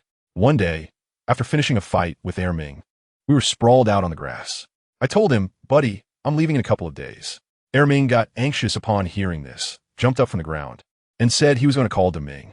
Then this fool directly picked up a stone as big as a grinding wheel, and with a splash, threw it into the lake. The splash shot up over 10 meters high. Let me tell you, if I hadn't dodged quickly, I would have ended up soaked like a drowned rat. We sat by the shore waiting, and before long, the center of the lake started bubbling like it was boiling, suddenly forming a giant whirlpool. In just a few breaths, a huge snake, thicker than a water bucket, burst out, its face as dark as the bottom of a pot, roaring at the shore. Erming, what kind of trouble are you up to this time? Erming, the silly one, quickly stood up. Brother, Xingtian is leaving. P.S. Going to the human world to find Sister Xiaowu. The big snake, also known as Daming, then turned its attention to me, gave me a once-over, and nodded. Let's go. This place isn't suitable for you. But brother, if he leaves, no one will play with me. Erming muttered pitifully on the side. Goodness. Daming shot back with one sentence. Is Sister Xiaowu more important or you? Erming instantly deflated and obediently stepped aside. Then Daming turned to me and said very seriously, Human, I'm entrusting Sister Xiaowu to you. If she suffers even the slightest grievance, I won't let you off. I patted my chest and promised, don't worry. Here you go. With that, Daming opened his mouth and, with a gurgling sound from his throat, spat out a shiny object that flew straight towards me. I reached out to catch it, and it turned out to be a bracelet with 2 dragons playing with a pearl. I initially wanted to be polite, but his next sentence was, this is a storage bracelet, a reward for taking care of Xiaowu. Damn, a storage bracelet. Does anyone understand this? Isn't this just the limited skin of Tang, San? I want it. I definitely want it. I immediately put on the bracelet and assured, don't worry. I will absolutely not let Xiaowu suffer. After saying goodbye to the 2 forest bosses, I went back to bid farewell to Bear Big and his little cub. That little bear had grown so much in a year, it was like a calf, and when it jumped on me, it was so affectionate. I told Bear Big that if anything happened, I would go find those 2 big shots in the core area for protection. And then I took the little bear and officially set off on the road to the human world. With the storage bracelet, it was so convenient. I stuffed all my belongings inside and set out lightly. I wasn't in a hurry, just strolling and stopping, and after more than half a month, I finally arrived at Soto City. The first thing I did when entering the city was to take a look at the Rose Hotel. Hey, as expected, it was renovated into a pink bubble, focusing on couples only. I casually found it nearby to stay in, and while I was eating, I perked up my ears. The guys at the next table were gossiping, saying that a Shrek Academy had opened in a village south of the city, with a slogan that was deafening, claiming to only accept monsters and not ordinary people. One guy even disdainfully said, an academy in a broken village, boasting bigger than the Heaven Do Royal Academy. I think it's just hype. As soon as I heard it, I was delighted. Isn't this just perfect? This is exactly the place I've been looking for. I wasn't in a hurry either. I went back to my room, took a shower, and had a good sleep. The next day, after eating and drinking enough, I slowly took the little bear for a stroll to the south of the city. That Shrek Academy was really easy to find. Just follow the flow of people. Goodness. The line was so long, it almost stretched from the beginning to the end of the village. It seems this round of advertising really worked. The big man in charge of admissions looked like a bear, with a face full of flesh, and at first glance, he didn't seem like a good guy. I guess this must be Zhao Wujia. Let me tell you, his screening process was finer than sifting sesame seeds. From morning to noon, not a single person was accepted, no matter how talented you were or what level of soul power you had. As long as you weren't a monster, it was just a simple, not qualified. And the next one, he just sent people away like that. I had a child in front of me, 12 years old, level 20, with a very strong martial soul. The bash. Then Zhao Wujia poured a bucket of cold water on him. Innate soul power level 9, martial soul bash, such a good talent. And only level 20 at 12 years old? It's simply a waste of the martial soul. Not qualified. The parent wanted to argue, but was directly pushed aside by him. Finally, it was my turn. I stepped forward and handed over 20 gold coins. Zhao Wujia didn't even raise his head and asked in a mechanical manner, name, age, martial soul level. I cleared my throat and reported the dish names. Xingtian, 11 years old, martial soul great strength diamond bear, level 76 soul saint. As soon as I finished speaking, the whole place went silent. Zhao Wujia suddenly raised his head, his eyes wide open like copper bells. While everyone in line around us looked at me as if I were a fool, his face instantly darkened, and his voice became deep. Kid, do you know the consequences of provoking me? I looked around and saw nothing but mocking eyes. I shook my head. In this day and age, no one believes in honesty anymore, right? Fine. I heard that you from Shrek only accept monsters, so today let me show you what a real monster looks like. As soon as I finished speaking, I unleashed my martial soul. The phantom of the great strength diamond bear appeared behind me, and then yellow, yellow, purple, purple, black, black, black. 7 soul rings lit up in an instant, the brilliance dazzling everyone. The whole place fell silent, jaws dropping to the ground. Zhao Wujia looked like his eyes were about to pop out. He rubbed his eyes, then rubbed them again, finally managing to stammer out 2 words. Damn. At that moment, a middle-aged man with glasses and wings on his back shot out from the village like a bolt of lightning, grabbing my arm and shouting to everyone, your name is Xingtian, right? You've been accepted. All right, today's enrollment is over everyone disperse. After saying that, he dragged me back to the village, moving so fast as if afraid someone would snatch me away the next second. An 11-year-old soul saint. This was a unique treasure. I could feel him laughing wildly in his heart. What a steal. This is a huge profit. He brought me to the student dormitory, where there were already 3 people. One was a chubby boy, another a big bearded man, and the last was a handsome blonde guy. Dean Flandre praised me enthusiastically, saying I was the first true monster in Shrek's history. The 3 of them were still unconvinced. The chubby boy, named Ma Hongjun, was 12 years old and level 28. The big bearded man was called Oscar, also 12 years old and level 27. The blonde guy was Dai Mubai, 14 years old and level 35. After they introduced themselves, Ma Hongjun casually said, "The dean has praised you to the heavens. I want to see just how much of a monster you really are." "All right, I'll satisfy your curiosity." I expressionlessly introduced myself again. Xingtian, 11 years old, 76th level battle soul saint. Of course, they didn't believe me, and I didn't waste words. I directly activated my 7 soul rings again. This time, the dormitory erupted in chaos. Ma Hongjun and Oscar rushed over, each grabbing one of my legs, calling me brother and boss, completely losing their composure. Dai Mubai, although still trying to maintain his demeanor, had his shocked expression betray him. Once they calmed down, I told them that my great strength diamond bear was fake. My martial soul is a simulation, capable of copying others' martial souls and soul rings. What I just displayed was a copy of the enrollment teacher Zhao Wujia's. To prove it, I performed right there.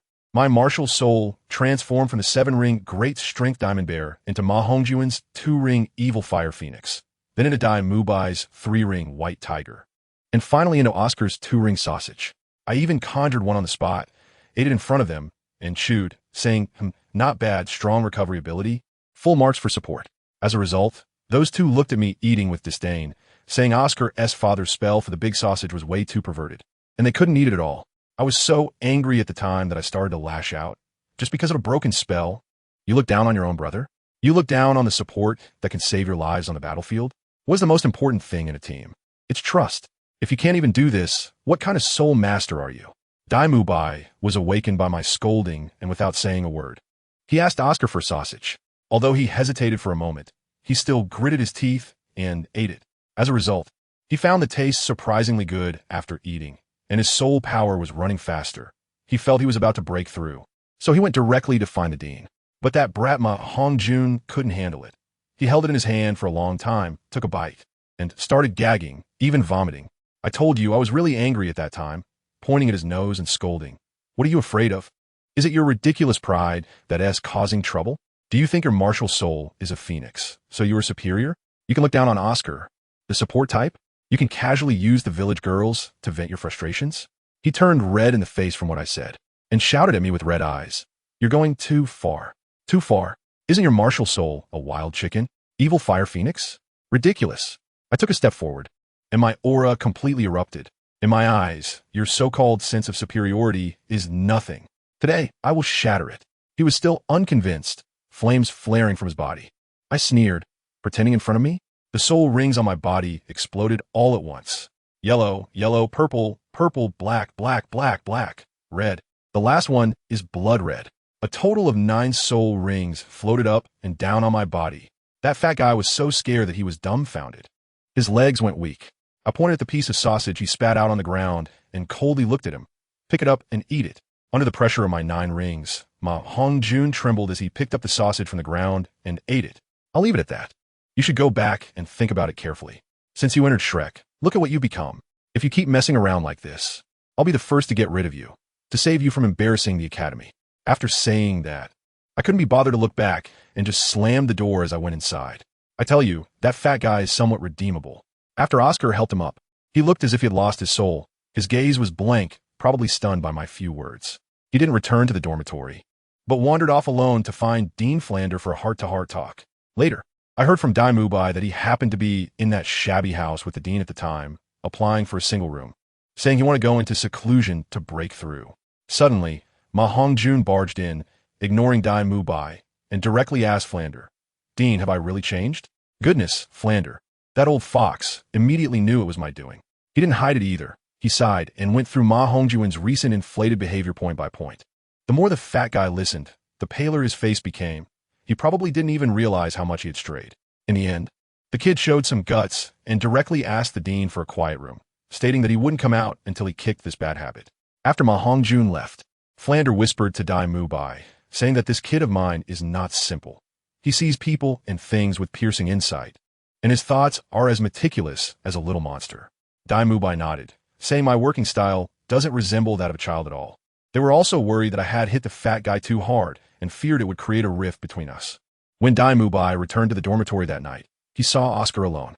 When he asked about me, Oscar said I had asked him where there was a waterfall nearby and had gone to the back mountain alone at noon and hadn't been seen since. Dai Mubai sensed something was off and pulled Oscar to run towards the back mountain. When they found me, the scene was so intense that it nearly burned their CPUs. The small waterfall in the back mountain had a drop of only about 10 meters, with mist swirling around. I sat cross-legged right under the waterfall, letting the water flow down on me like it was smashing stones. Dai Mubai exclaimed, saying no wonder my physical fitness was so abnormal. Then Oscar casually dropped an even more shocking line. Boss Dai, let me tell you a secret, Xingtian is not a 7-ring. Dai Mubai was taken aback.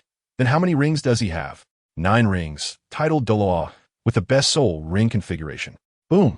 I can imagine a mushroom cloud exploding in Dai Mubai's mind at that moment. 9 rings.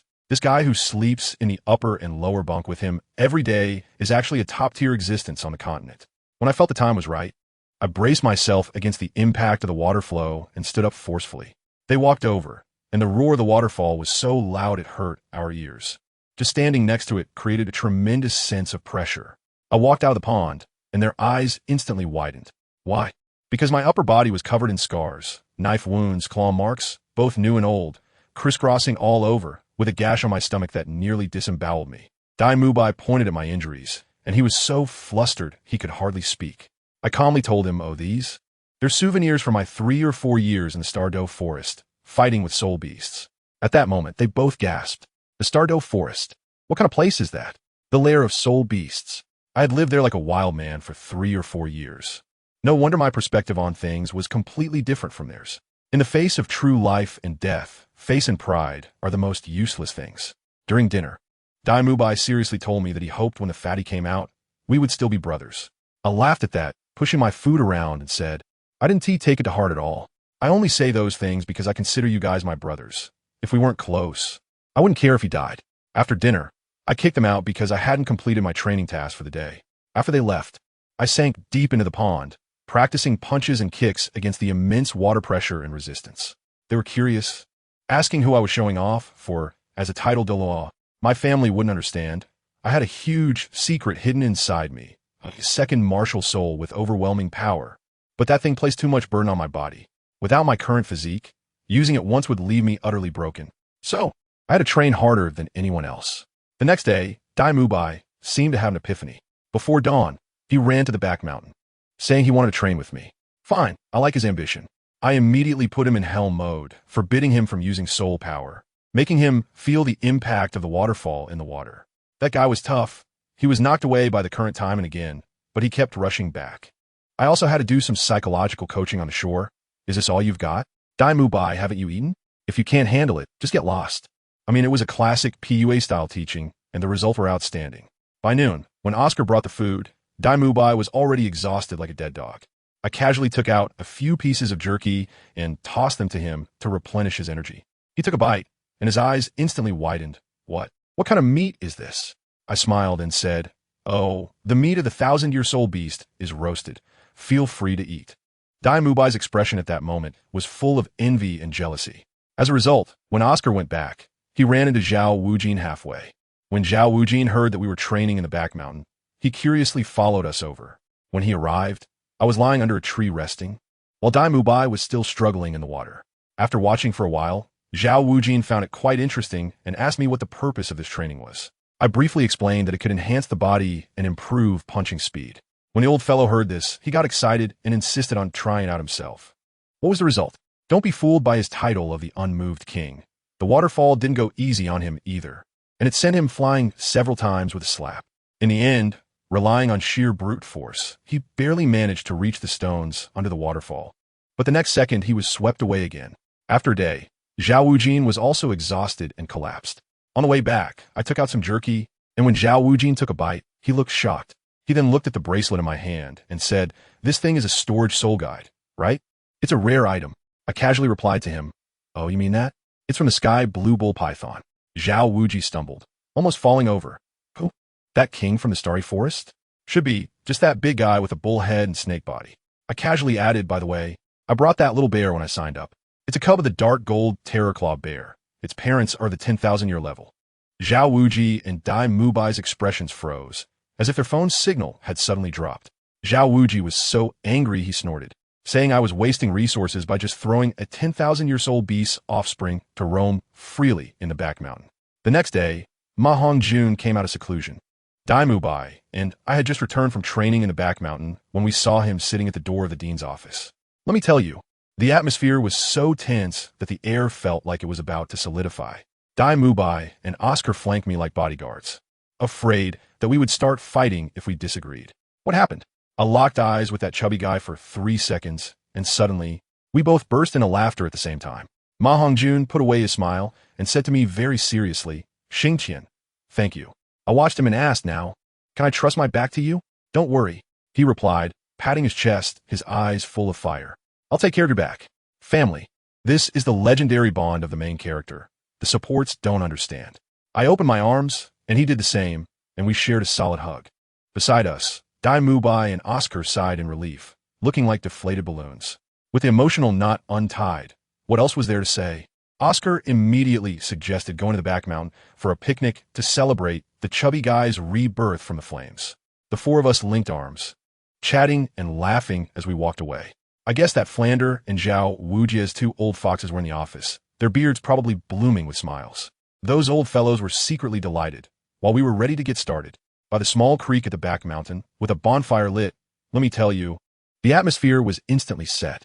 The chubby guy was truly ready to open up this time, talking like a machine gun about how he had been battling his inner demons and the emotional struggles he had gone through these past few days.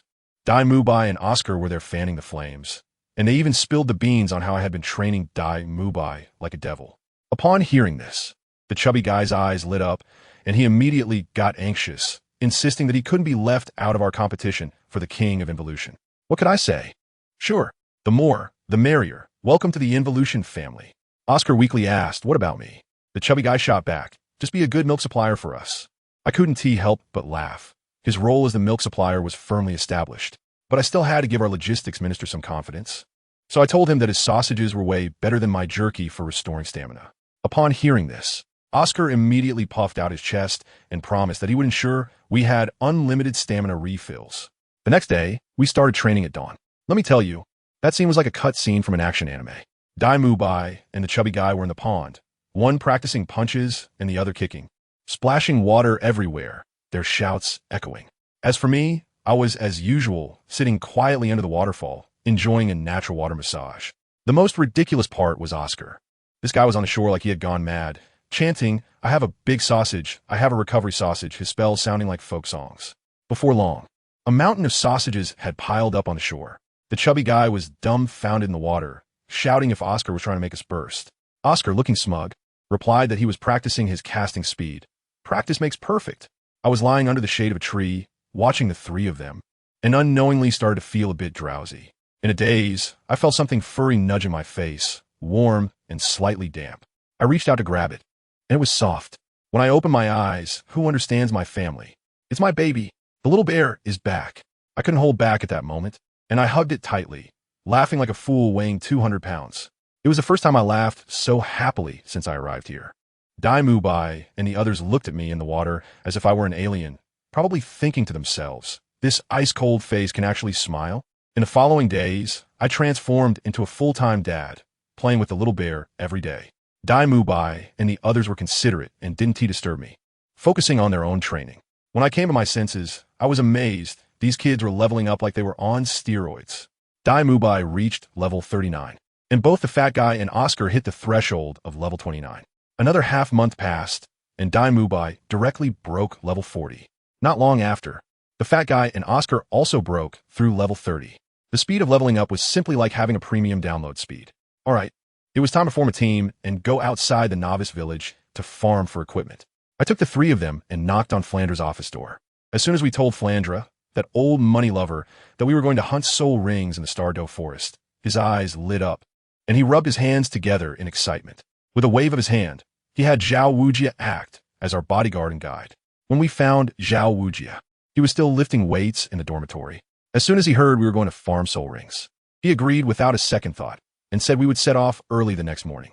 That night, we had to celebrate. I sent the little bear to hunt in the back mountain, and before long, he brought back a wild boar.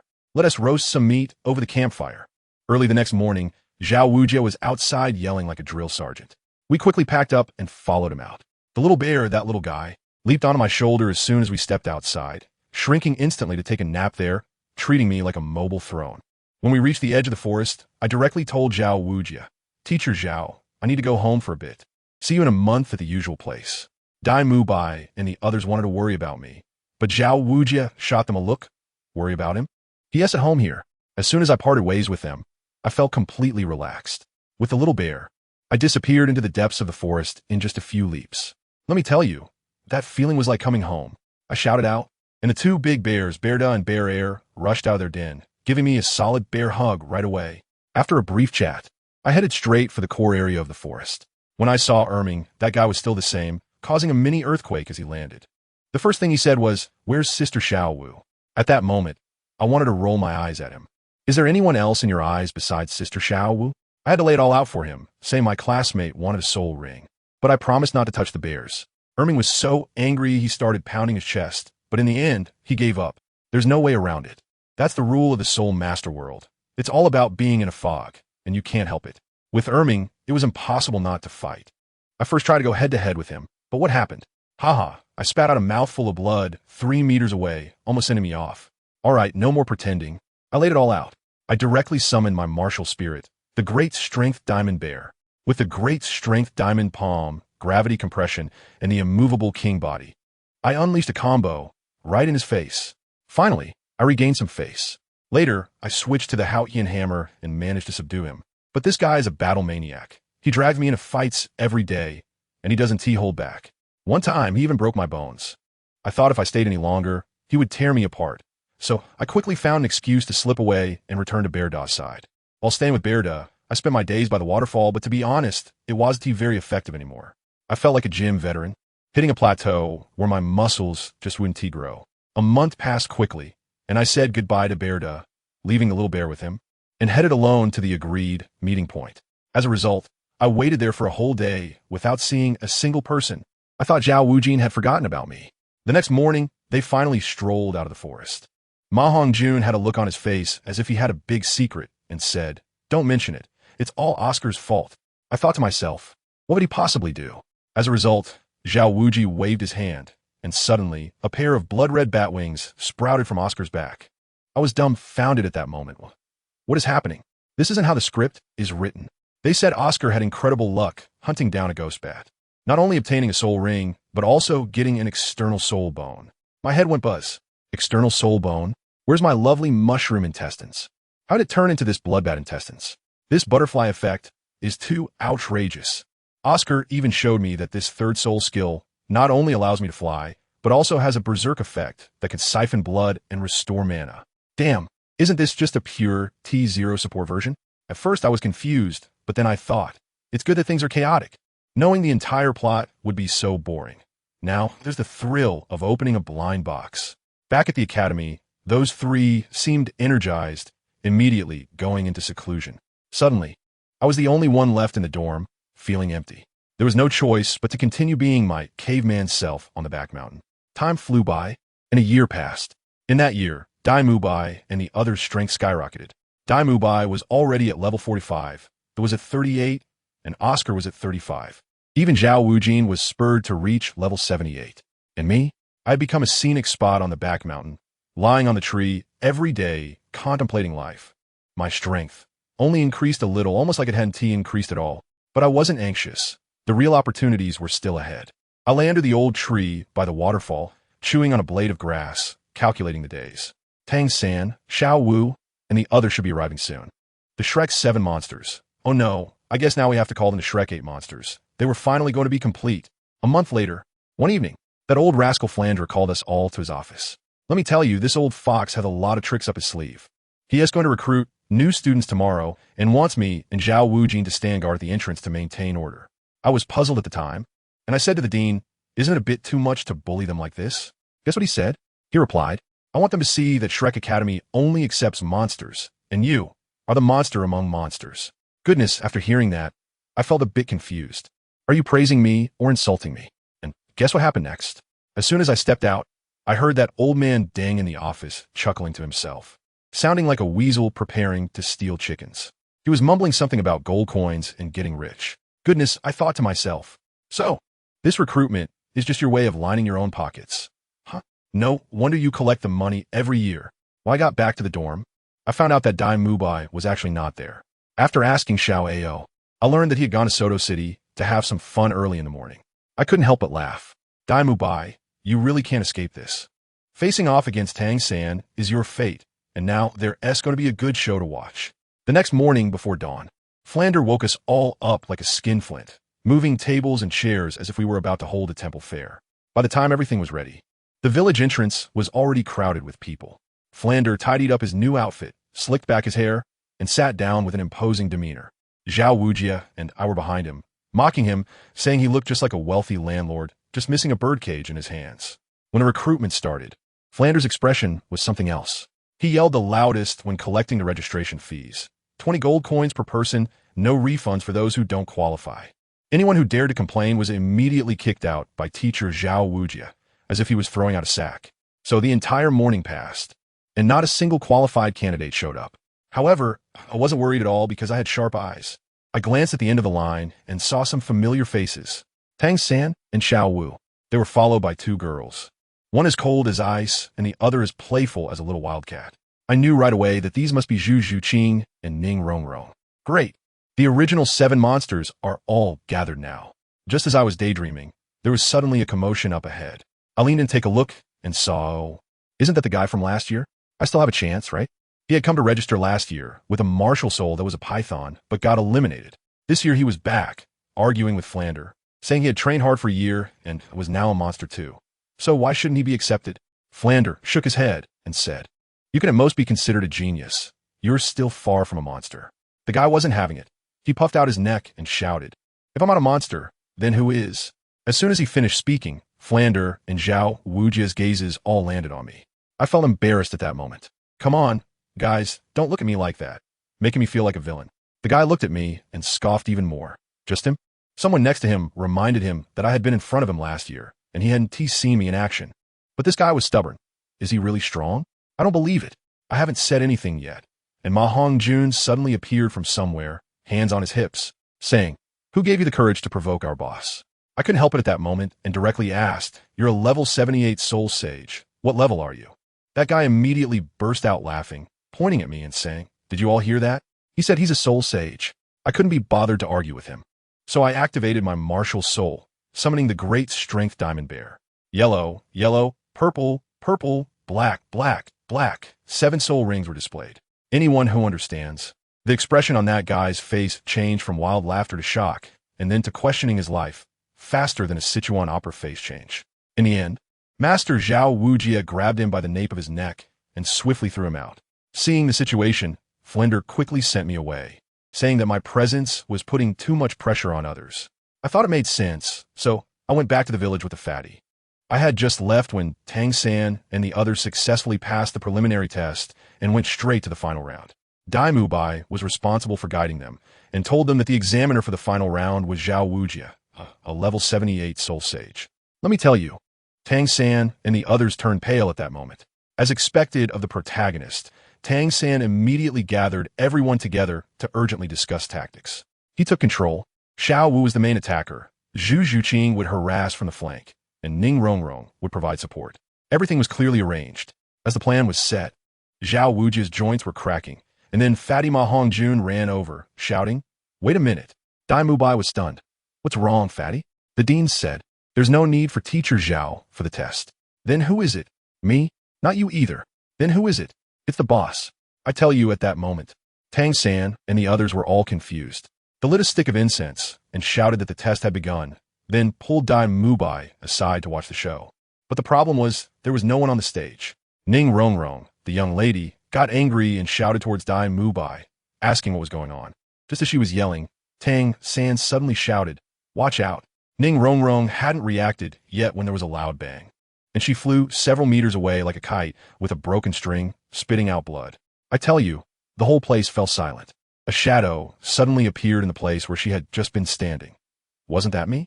I looked coldly at Ning Rongrong on the ground and said, "If this were a real battle, you would be dead." Zhu Zhuqing got angry at that moment and said, "How could you be so harsh?"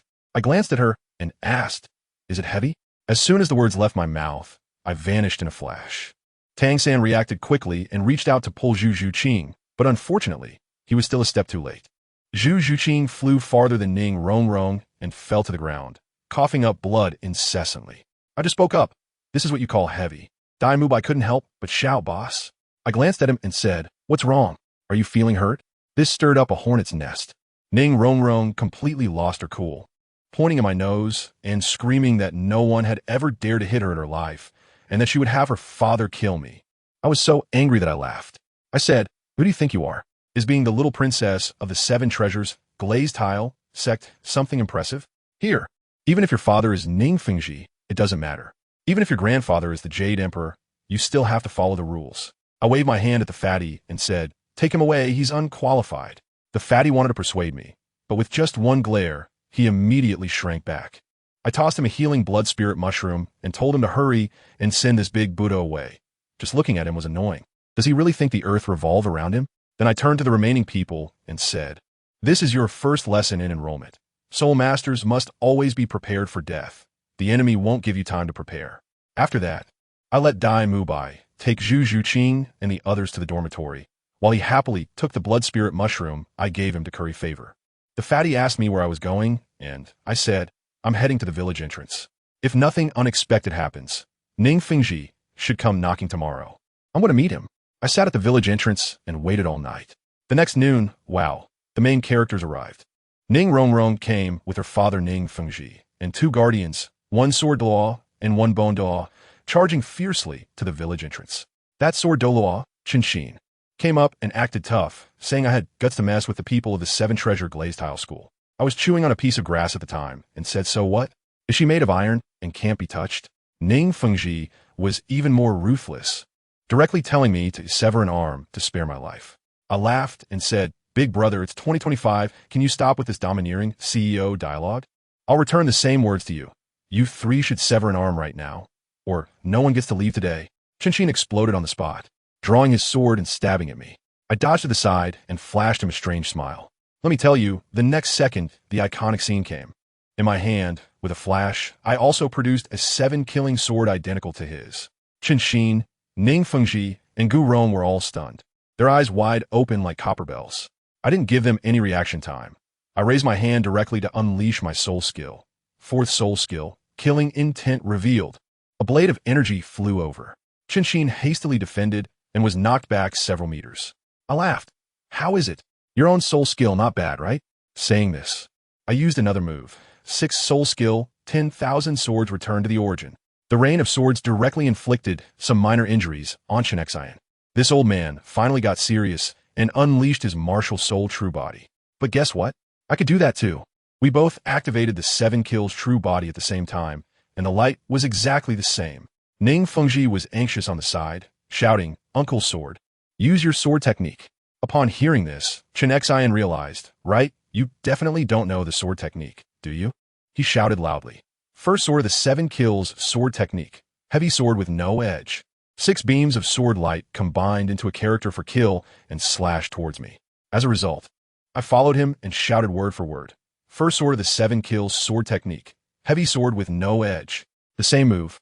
2 beams of sword light collided in midair and exploded. Now Xingtian was completely stunned, pointing at me and mumbling, "This is impossible. This is my self-created sword technique. How can you use it?" I looked at him and said faintly, "I've said it before, I am you. And a person can never defeat himself. I am speechless. Come on, sir, aren't you the great title Douluo? How can your mental quality be so poor? I haven't even exerted myself yet." And he's already lost his mind and started questioning life. Seeing that something was off, Bon Douluo quickly pulled the mentally disturbed sword Douluo back. Taking advantage of the situation, I launched a sneak attack with my 10,000 swords returned to the origin, causing Bon Douluo to panic. Ning Fengji spoke up, saying that I'm too sinister and suggested that they team up against me. What a joke if you can't win. Just call for backup and go for a 2-on-1. Bon Douluo still has some pride, saying, "Kid, I know this isn't fair, but as long as I kill you, who will know?" I couldn't help but laugh at that moment. I said, "You're right, but the question is, can you kill me?" As soon as I finished speaking, I made my move. Let me tell you, in a fight, the key is to catch your opponent off guard. With my 7 kills, sword buzzing, I unleashed 12 sword shadows that filled the sky, heading straight for the sword Douluo Xingtian. Ning Fengji, that old guy, saw this and immediately panicked, shouting, "Bone Uncle, hurry, protect sword uncle." Well, what a great opportunity this was. The Bondo rushed in like a cannonball to protect his old buddy, exposing their weakest support, Ning Fengji, right in front of me. I was overjoyed at that moment. It was like meat delivered right to my mouth. I swayed my body, directly bypassing them, and in one swift move, I charged in front of Ning Fengji and threw a punch at his privileged face. I put all my strength into that punch, and with a loud bang, Ning Fengji flew several meters away like a kite with a broken string, landing on the ground motionless. I shook my hand and said nonchalantly, "Didn't your teacher teach you to expose your support during a fight?" Over there, his daughter Ning Rongrong saw her father lying down and instantly broke down, bursting into tears. Seeing the sect leader taken down in an instant, Bon Douluo's eyes turned red, and he looked like he wanted to eat me alive. "Kid, I'm going to kill you." I felt a jolt in my heart, and I thought, no way, he can't really be dead, right? That can't be. After all, he's a level 79 soul sage. He shouldn't be that fragile. At this moment, sword Douluo Xingtian also regained his composure. Seeing Ning Fengji lying there, he panicked and grabbed his sword, charging forward with Bon Douluo. At that moment, I had only one thought in my mind. I'm done for. I could still handle one title Douluo, but with 2 coming at me together, it was clearly bullying. The sword Douluo was harassing me head-on, wildly swinging his sword energy as if it were free. The damage wasn't too high, but he was just trying to stick to me. I knew exactly what he was up to, creating an opportunity for that Bon Douluo who manipulated space. Sure enough, just as I blocked one of his sword energy attacks, that Bon Douluo suddenly darted out from beside my waist. Not good. I barely had time to shout in my mind when a tremendous force hit my waist, sending me flying. I felt a sweetness in my throat and coughed up a mouthful of blood. Cough, cough, cough. Damn it. 2 against 1. No honor in fighting. If you have the skill, then fight me one-on-one. I cover my waist, gritting my teeth in pain. The Bon Douluo looked quite pleased. "Kid, feeling good?" "Feeling good." My ass. 2 old men are beating up 1 kid. Do you even have any shame? If you can force me to this point, who would dare to see you as a kid? I thought to myself, fine, I can't compete with you using the 7-killing sword. So let's switch to a different tactic. I gave them a strange smile, and then I instantly vanished from my spot. Watch out. This kid is using my martial soul. The Bon Douluo reacted quite quickly and immediately warned. Unfortunately, it was too late. By the time they realized what was happening, I had already flashed to the side of the unconscious Ning Fengji and grabbed him. I checked for his breath. Thankfully, he was still breathing, just unconscious. I directly placed Ning Fengji in front of me and shouted at them, "Don't move. I'm not very steady with my hands, and if I'm not careful and accidentally twist his neck, I won't take responsibility." The kid is despicable. The sword Douluo was so angry that his beard was standing up. I couldn't help but laugh. Am I despicable? You 3 combined are almost 200 years old, and you're picking on a teenager like me, and that's not despicable? This double standard is practically textbook level. Just as we were at a standoff, the hostage in my hands, Ning Fengji, surprisingly woke up. I quickly whispered in his ear, "Master Ning, you're awake? Don't move around, or I can't guarantee your life." As soon as Ning Fengji heard this, he instantly became alert and realized he had become my human shield. The Bon Douluo was still there shouting, "Kid, let the master go, or you'll pay for it." I grabbed Ning Fengji and helplessly said to him, "Master Ning, look at your 2 bodyguards. They seem to still not understand the situation." Ning Fengji remained quite tough. "Want to use me to threaten them? Dream on. Hey, are you 3 really unable to understand human language?" Ning Fengji is in my hands now. Believe it or not, I can tear up the ticket right now. My tone turned serious, and the killing intent was almost spilling out. The sword Douluo also made threats. "If you dare to harm a hair on the master, no matter where you go, I will definitely kill you." "Oh really? What if I run to the spear hall?" Ha ha ha. I directly poked at their vulnerabilities. forgetting how I was chased like a dog by the spirit hall back in the day. The two old men were rendered speechless by my retort, starting to mumble to each other, trying to plan a sneak attack. My ears are sharp. I shouted, hey, hey, hey, don't think I can't hear you. If you make any more small moves, I really will tear up the ticket. At this moment, Ning Rongrong cried out, what do you want? I let out a cold laugh. What do you want me to do? Didn't you start this? My dad has already been captured by you. Why won't you let us go? I was stunned at that moment. Who understands this divine logic among my family? I captured your father, so you should let them go? Huh, it seems somewhat reasonable. After thinking for a moment, I said, fine, then you all can leave, but I'll keep Ning Fengji. Saying this, I dragged Ning Fengji towards the village like a dead dog. There was no choice. The height difference was evident. Ning Fengji's old face turned purple from holding back his anger. He probably had never endured such humiliation in his life. Kid, stop right there. Douluo was anxious. Let go of our master, or I'll flatten your village. Oh, then go ahead. I want to see if you dare. I smiled on the outside, but my eyes were full of ice shards, and I tightened my grip on Ning Fengji's hand, causing his face to contort in pain. When Ning Rongrong saw the situation, she finally couldn't hold back anymore, and with a thud, she knelt down, crying and begging me. I know I was wrong. Please let my father go. I won't throw tantrums anymore. I'll be obedient. I beg you. Stop. School? Here? Sorry, you're not qualified. Do you understand? You don't have the right to enter Shrek. With one sentence, I extinguished all her hopes. Just then, Ma Hongjun and the others ran over, saying that Dean Flender asked me to let them in. I was furious upon hearing this. While I was fighting hard against two people, he was hiding and watching show. Now that I won, he comes out to play the good guy. Who does he think he can deceive? My mentality completely collapsed at that moment. Just a moment of distraction, and that old bastard bone Dalu seized the opportunity, swooping in to snatch Ning Fengji back. Damn it! How dare you scheme against me? I was thoroughly enraged, my aura exploding in an instant, with 9 soul rings floating up and down around me. Then, I slowly raised my right hand, a ball of black light gathering in my palm, forming a faintly visible pitch-black hammer. I tell you, that scene left Sword Daluo and Bone Daluo stunned, their voices trembling. How Yen, if you dare to say those 2 words completely, I guarantee you won't be able to leave this village today. I coldly looked at him. The 2 old men quickly covered their mouths, resembling 2 quails. They severed an arm and then rolled away. I collected the soul rings and issued my final ultimatum. They exchanged glances, their faces filled with bitterness. Knowing they were doomed today, Sword Daluo still wanted to plead. Can we spare our sect master this once? I asked with a smile. If the one in a disadvantage is me now, would you spare me? They fell silent. Ning Rongrong crawled over crying to plead for mercy. But I ignored her and directly began to count down. 3, 2. No. We'll do it. Bone Daluo shouted in a panic to stop me. Actually, you could resist a bit. To be honest, I haven't really used it seriously yet and want to test its power. I smiled like a devil. The 2 of them smiled bitterly. It wasn't that they didn't want to resist, but that they dared not. They fled, and Ning Fengji and Ning Rongrong were undoubtedly doomed. Just as they were about to take action, that old man Flender flew over like a superhero. Xingtian, stop. What? You want to stop me? I looked at him, smiling brightly, but they all knew that this smile was full of ice. You 3, you cannot move. Flender said firmly. Reason? Because of the hammer. I walked towards Ning Fengji, and my steps suddenly stopped. I turned my head to glance at him. Flender was also stunned. You know?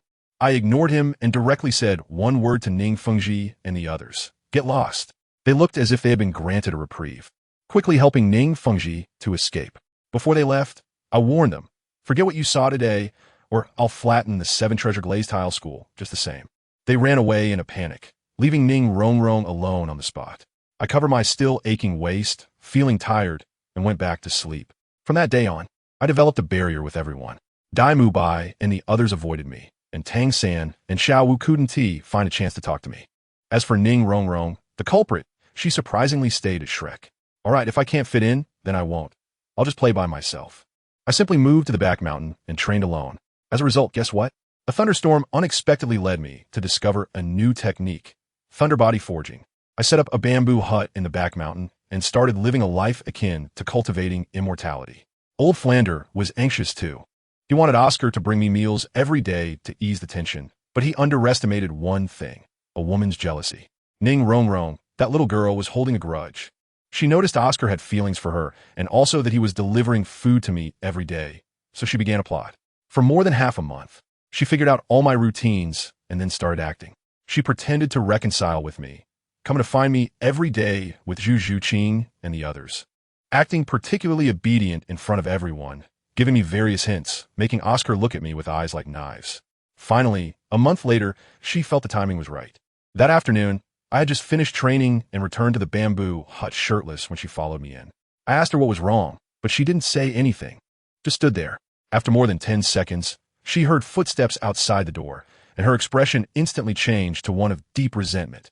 Xingtian, you're done for. I will ruin your reputation. Then, I watched as she suddenly unbuttoned her clothes, messed up her hair, and began to scream in a strained voice. Ah, Xingtian, what are you doing? Help! I crossed my arms, just like watching a play. Not bad acting. With a bang, the door was pushed open, and Oscar, who came to deliver food, rushed in. Ning Rongrong let out a cry and threw herself into his arms, crying like a rain-soaked pear blossom. Oscar, Xingtian, I can't go on living. Oscar, furious, pointed at me, struggling to speak. Xingtian, how could you? I clapped directly, clap, clap. Not bad. Very good acting. Get lost. I shouted angrily, and Oscar took Ning Rongrong and left. Just before leaving, that little girl looked back and gave me a smug smile. This incident caused a stir. Tang San and Xiao Wu didn't believe it, but Xingtian and Oscar did. Old Flandra just muddled through, and this matter passed like that. Do you think it's over? One plan failed, and she came up with another, and it was even more ruthless. She told everyone that she wanted to have a serious talk with me and asked them to accompany her. As a result, the next day, she ran to the back mountain early, tore her clothes into pieces, and threw them by the waterfall, then ran into my room. This time she was even more extreme, directly starting to hit herself, causing blood to drip from the corner of her mouth and bruises to appear on her body. Then she collapsed on the floor in disarray. When Xingtian and the others found her, she began her Oscar-level performance. Ah, help! Please spare me. The door was kicked open again, and I felt sorry for my door. Xingtian rushed in, saw this scene, her eyes turned red, and she pointed at me, scolding. You beast! Oscar even charged at me wanting to hit me, but I kicked him away. I sat on the bed, watching this group of people being manipulated by her. Too lazy to explain. What's wrong? Do you all think it was me? The facts are right in front of you, and you still won't admit it? TSK, TSK, TSK. Indeed, long hair, but short knowledge, each of you big-chested and brainless. I shook my head, repeating the same few lines if you're not tired. I'm already exhausted from listening. Tang San was still rational, saying, Xingtian, I believe it wasn't you. I'm waiting for you to give us an explanation. Explanation? Why should I explain? Xingtian, holding Ning Rongrong, said with a look of disgust. Humph. There's no need for an explanation at all. He is just a bastard with a human face and a beast's heart, pretending to be noble while secretly engaging in all sorts of sordid activities. These two lines are quite innovative. Not bad, showing some progress. I nodded. They looked at me with a dead pig, doesn't fear, boiling water attitude, and all sighed in despair. Sighing? Let me tell you, sighing is useless for this group. The matter has come to this point, and I've long since let it go. As for Ning Rongrong, she was still performing her little green tea script in the girls' dormitory, holding Xingtian, saying something about sacrificing her innocence just to deal with me. Goodness, I almost want to give her an Oscar trophy for that. Xingtian actually believed it and kept comforting her. Who understands, family? This level of IQ is truly touching. As for me, I couldn't be bothered to argue with them. After a couple of days, seeing how the rumors had turned me into a notorious villain, I pushed open the door of the bamboo house, took a deep breath, and thought, well, it's time to make a move. I went straight to Flander, cutting to the chase. Dean, I'm leaving. He asked me why, and I replied, isn't it obvious? He tried to play the victim, saying it was all his fault. I interrupted him. Enough, no one is to blame. It's just that I don't get along with them. I came just to inform you. If we meet again, I one T hold back. Life and death are fated, and wealth is in the heavens. The old man tried to keep me, asking where I was going. I said I didn't know. After all, the world is vast. There must be a place to settle down somewhere. Before I left, I turned back and laughed at him. Old man, tell them for me. Being a soul master is just dancing on the edge of death. See you at the next academy competition, and don't blame me for being too harsh. After saying that, I left without looking back. Flander sighed behind me, saying that one of me was worth 10 Ning Rongrong, and now he regretted it. It was too late. Just as I left, Tang San and his group suddenly seemed to reconnect, realizing what had happened. Tang San said things weren't that simple, and Dai Mubai sighed, saying there was no way. Public opinion was all against Ning Rongrong now. Ma Hongjun, that fat guy, was the most direct, slamming his fist on the table and shouting that they shouldn't have chosen Ning Rongrong in the first place. Tang, Sin was still regretting, saying they shouldn't have isolated me. Dai Mubai slapped his thigh. Let's go find Xingtian now. What happened next? By the time they reached my little bamboo house, it was already empty. The few of them were dumbfounded and rushed to find Flander. Flander was standing by the window in a daze when he saw them coming and directly said, Xingtian? He left. Left? Where'd he go? Ma Hongjun was anxious. I don't know, Flander replied coldly. Tang-san was anxious. Ding, you just let it go like that? Doesn't this just confirm that he bullied Ning Rongrong? Let me tell you, what Flander said next was truly heart-wrenching. He directly asked in return, did you defend him back then? You all knew he didn't do it, but did anyone step up to say a word for him? No. You just watched the rumors spread like wildfire.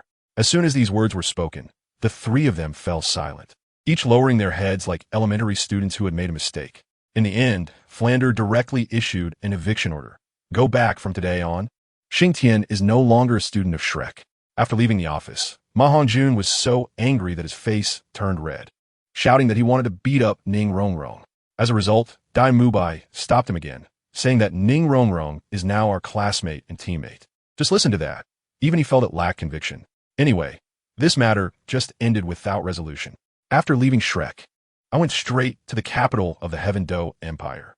On the way, I thought that the Heaven Do Royal Academy seemed pretty good, and there was also the legendary Tianshui Academy, which was said to be full of girls. Just thinking about it was exciting. To be honest, I felt a bit uncomfortable about what happened at Shrek. I had spent more than a year with Dai Mubai and the others, and yet I wasn't as close to them as Ning Rongrong, who had just arrived a few days ago. I had been waiting for any of them to say even a word of belief in me. I might have stayed if that had happened. But what was the result? Nothing at all. Fine, I'll take it as my loss. If they don't want me here, there will be a place for me elsewhere. When I arrived in Tiando City, let me tell you, it was bustling. I switched to a special forces-style eating mode and decided to indulge for a few days. Primarily, I aimed to comfort my wounded heart with carbohydrates. I ate everything from street stalls to major restaurants, not thinking about anything else, just eating. But then, things got out of hand. I was generous with my spending, tossing a gold soul coin for whatever I ordered without asking for the price. After a few days, all the vendors in Tiando City knew that a wealthy top foodie had arrived, and some even drew a portrait of me for easier identification. How ridiculous was this? Even the Snow Knight Emperor in the palace heard about it. His son, Crown Prince Xingtian, found it interesting and said he wanted to come see this oddity for himself. When he arrived, I was squatting at a roadside stall eating pancakes and drinking meat soup. A man who looked even prettier than a woman, dressed in luxurious clothing, sat down directly across from me. I looked up at him and asked, is there something? His lackey behind him immediately shouted at me, Kid, how are you talking? I didn't even acknowledge him and directly said to Xingtian, you should take care of your dog. The guard was about to take action, but Xingtian stopped him. I was still chewing on a sesame cake and said indistinctly, do you want me to help you teach him a lesson? The guard was provoked by me and slammed his hand on the table, directly tipping over my bowl. Damn, I exploded at that moment. My food. I paid for this. I jumped up immediately. That guard still dared to act tough with me. Kid, do you want to die? I dug into my ear. What did you say? Say it again. I said just a lowly. Before he could finish his sentence, bam, that guy's head exploded like fireworks, red and white splattering everywhere.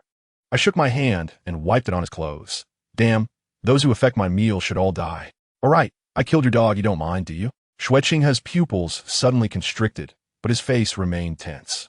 I ignored him completely and shouted at the stun boss. Hey, give me 2 more sesame pancakes and a bowl of meat soup. The boss's legs went weak, and he nervously brought it to me. I said to Xingtian without lifting my head, you killed my people, and now you want me to collect their bodies for you? He laughed. I grinned and smiled. Is that not okay? My prince. He was taken aback. You know me? Of course, in this Heavendo City. Who else could make a dog like you so arrogant, if not the prince? Besides, I looked him up and down and said, you are too beautiful. Beautiful to the point that you hardly look like a man. As soon as I said this, Xingtian's heart obviously skipped a beat. I suddenly reached out and grabbed his hand resting on the table, gently stroking it. Let me tell you, that little hand was incredibly smooth. He froze completely, yanking his hand back as if shocked, looking at me with a mix of surprise and anger. I gave him a strange smile, asked the shopkeeper for paper and pen, and quickly wrote a note to hand to him. Look at it again when you get back. There will be a surprise. After saying that, I tossed a gold soul coin and walked away gracefully. That night, Xingtian, oh no, I should call her Qianrenxue, came knocking. She had changed into a palace maid's outfit.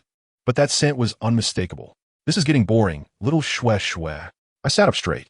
She still wanted to pretend. So I directly revealed her true identity. Your name is Qianrenxue, the holy maiden of the spirit hall.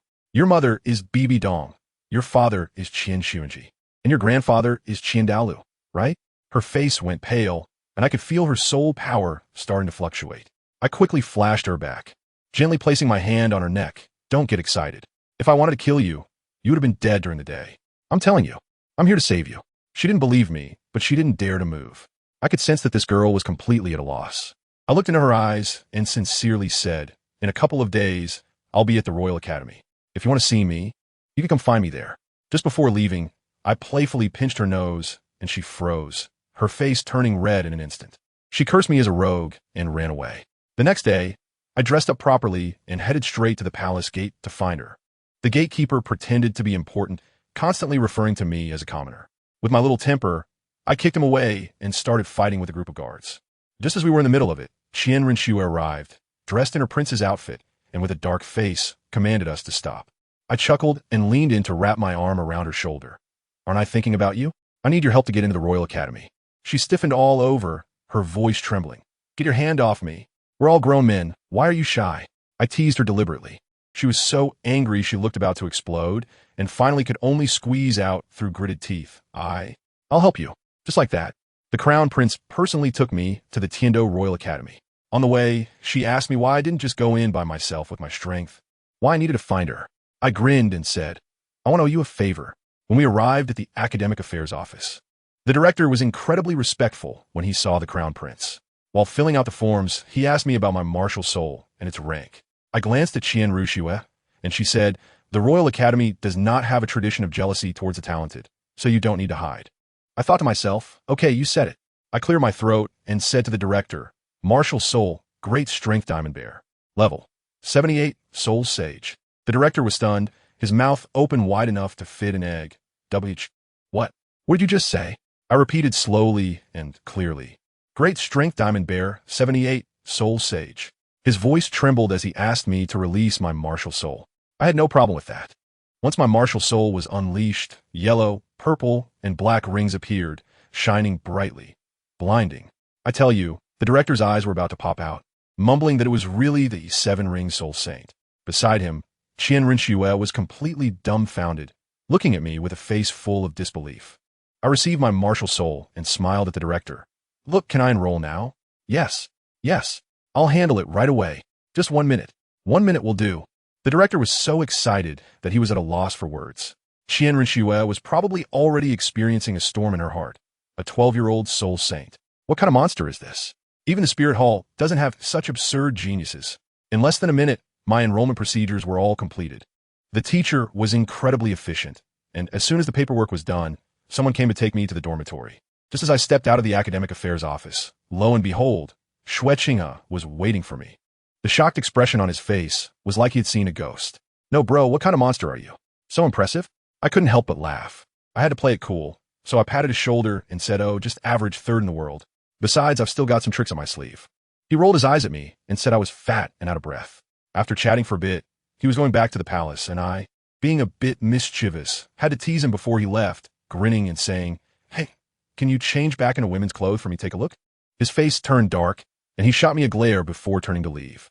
Watching his back, I felt a sense of pride. It was only a matter of time. The teacher leading me looked dumbfounded, probably wondering how the prince had such a mischievous friend. He approached me respectfully and called me young Master Xingtian, which startled me. Who? Me? I asked. He said, you're the prince's friend, so you must be young master. I quickly told him to stop, feeling uncomfortable, and said, just call me Xingtian. The teacher introduced the dormitory along the way, saying how great it was, with 2 people per room, gender segregated, and anyway, it was the Royal Academy, emphasizing how extravagantly luxurious it was. I said I hadn't brought any luggage, and the teacher calmly replied, don't worry, everything will be delivered to you shortly. I thought to myself, all right, I'll remember this favor from Xingtian. When we arrived at the second-floor boys' dormitory, the teacher knocked on the first door on the right. When the door opened, let me tell you, there was a very handsome young man sitting inside. The The teacher immediately spoke. "You Qianheng, this is your new roommate Xingtian. Take care of each other from now on." As soon as the teacher left, the guy stood up and confidently extended his hand. "Hello, I'm Yu Qianheng, 19 years old. Martial Soul Blue Lightning Tyrant Dragon, level 49 Battle Soul Master." I felt a jolt in my heart. Wow, 19 years old and level 49, now that's impressive. Previously, I read in a novel that someone at 19 was only in their 30s for levels, and I thought that was ridiculous. It made the blue electric Tyrannosaurus clan lose face. This data is much more reasonable. Now it's my turn, I can't back down either. I scratched my head, feeling a bit embarrassed as I shook hands. "Hello, my name is Xingtian. I'm 12 years old, with the martial soul of the great strength diamond bear, and I'm a level 78 battle soul saint." The air instantly froze. Yu Qianheng was still shaking my hand, completely petrified, his eyes wide like copper bells, and his mouth open wide enough to fit a chicken egg.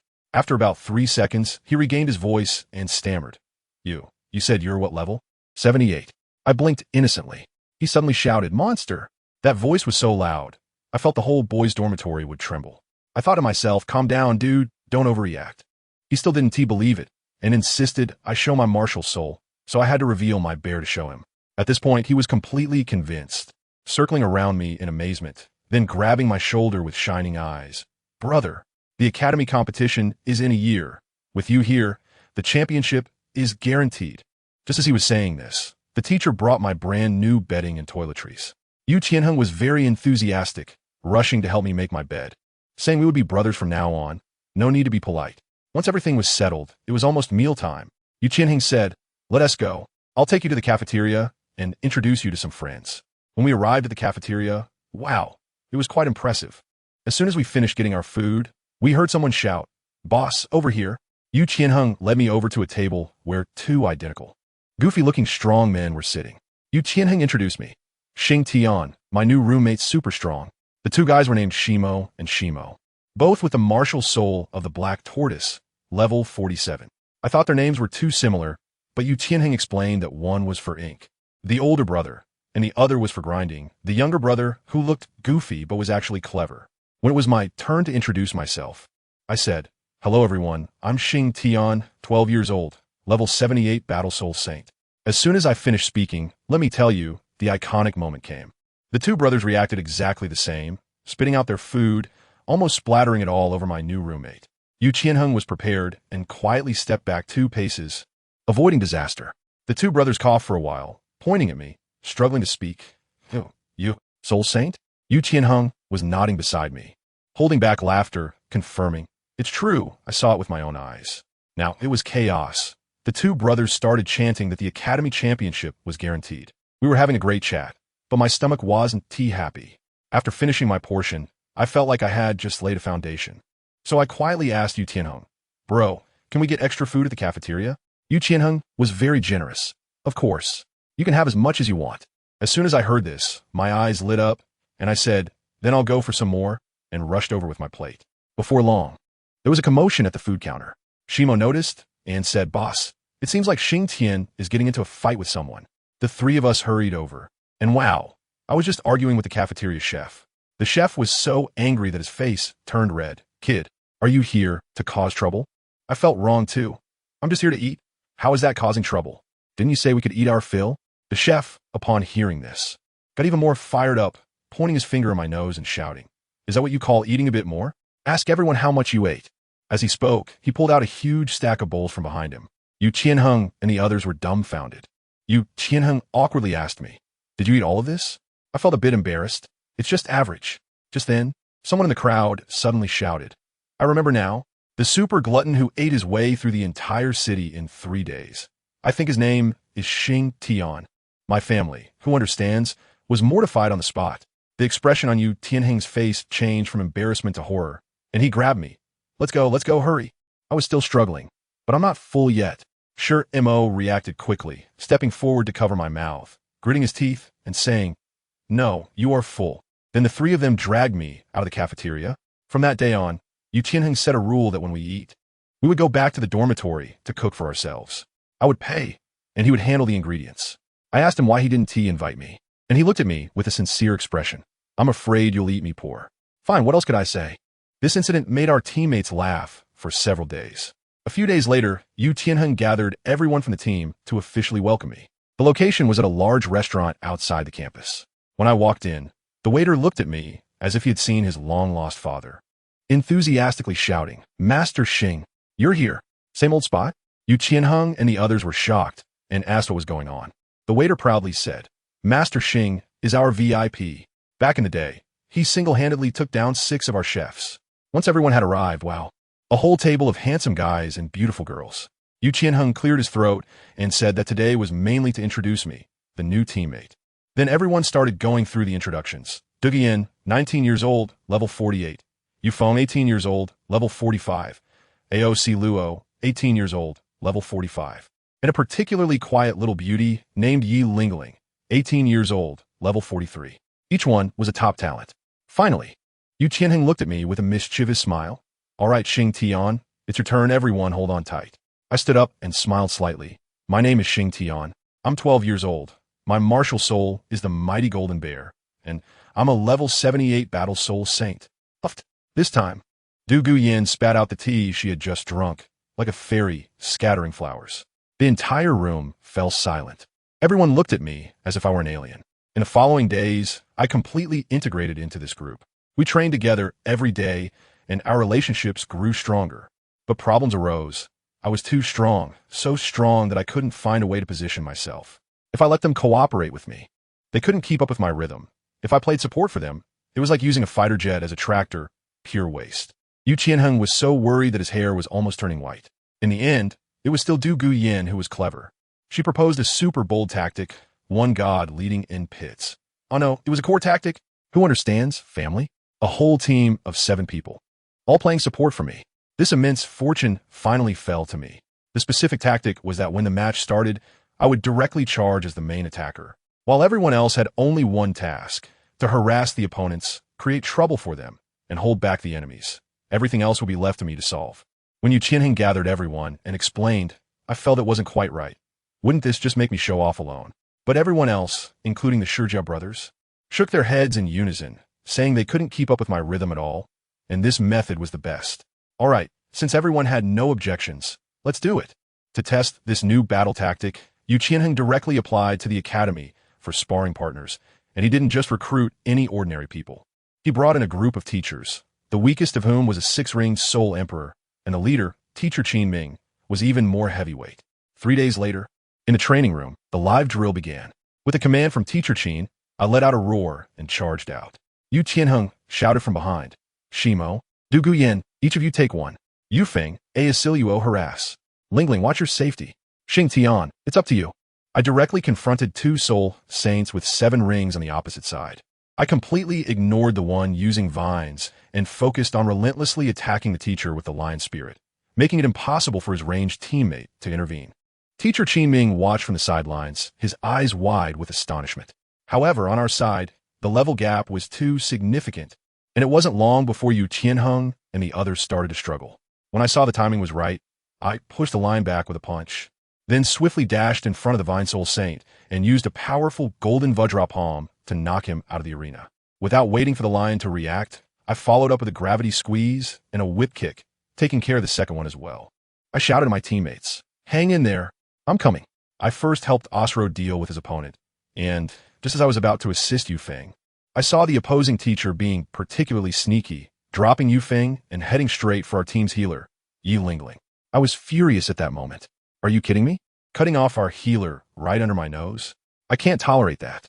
I instantly used a blink to rush in front of Yi Lingling and blocked that teacher directly. What I focus on, my dude? I focus on providing full security. I asked Yufeng to help others while I quickly dealt with this teacher. Then I rushed towards Yushinheng, and with the 2 of us teaming up, it was like chopping vegetables. In the blink of an eye, only 2 teachers were left on the field. Yushinheng asked, "Teacher, are we still fighting?" The 2 teachers waved their hands, looking utterly defeated. "No more fighting, no more fighting. This kid is a freak. We won." The whole team was cheering. Teacher Qin Ming walked over, looking amazed, and said that our tactic gave him a big surprise. But he also pointed out a fatal flaw. Your playstyle relies too much on Xingtian. If the opposing team disregards everything and focuses on taking down Lingling at the start, you will all be finished. This is indeed a problem, and everyone fell silent. I pondered for a moment and suddenly spoke up. How about this from now on? Lingling will stay by my side, never leaving my side, and I will support her at any time. After hearing this, Teacher Qin Ming frowned and fell into deep thought. Then he directly posed a soul-searching question to us. You're only thinking about how to fight for yourself, but what if the enemy doesn't engage with you, directly draws you away, and specifically goes to attack our precious healer, Yi Lingling? What will you do? I tell you, as soon as those words came out, Xingtian just crashed on the spot. Yeah, damn, I was so focused on taking on 7 by myself that I completely forgot about this. This tactical flaw is bigger than my face. Yi Lingling was so anxious at the time, her little face turned pale, saying, It's all my fault.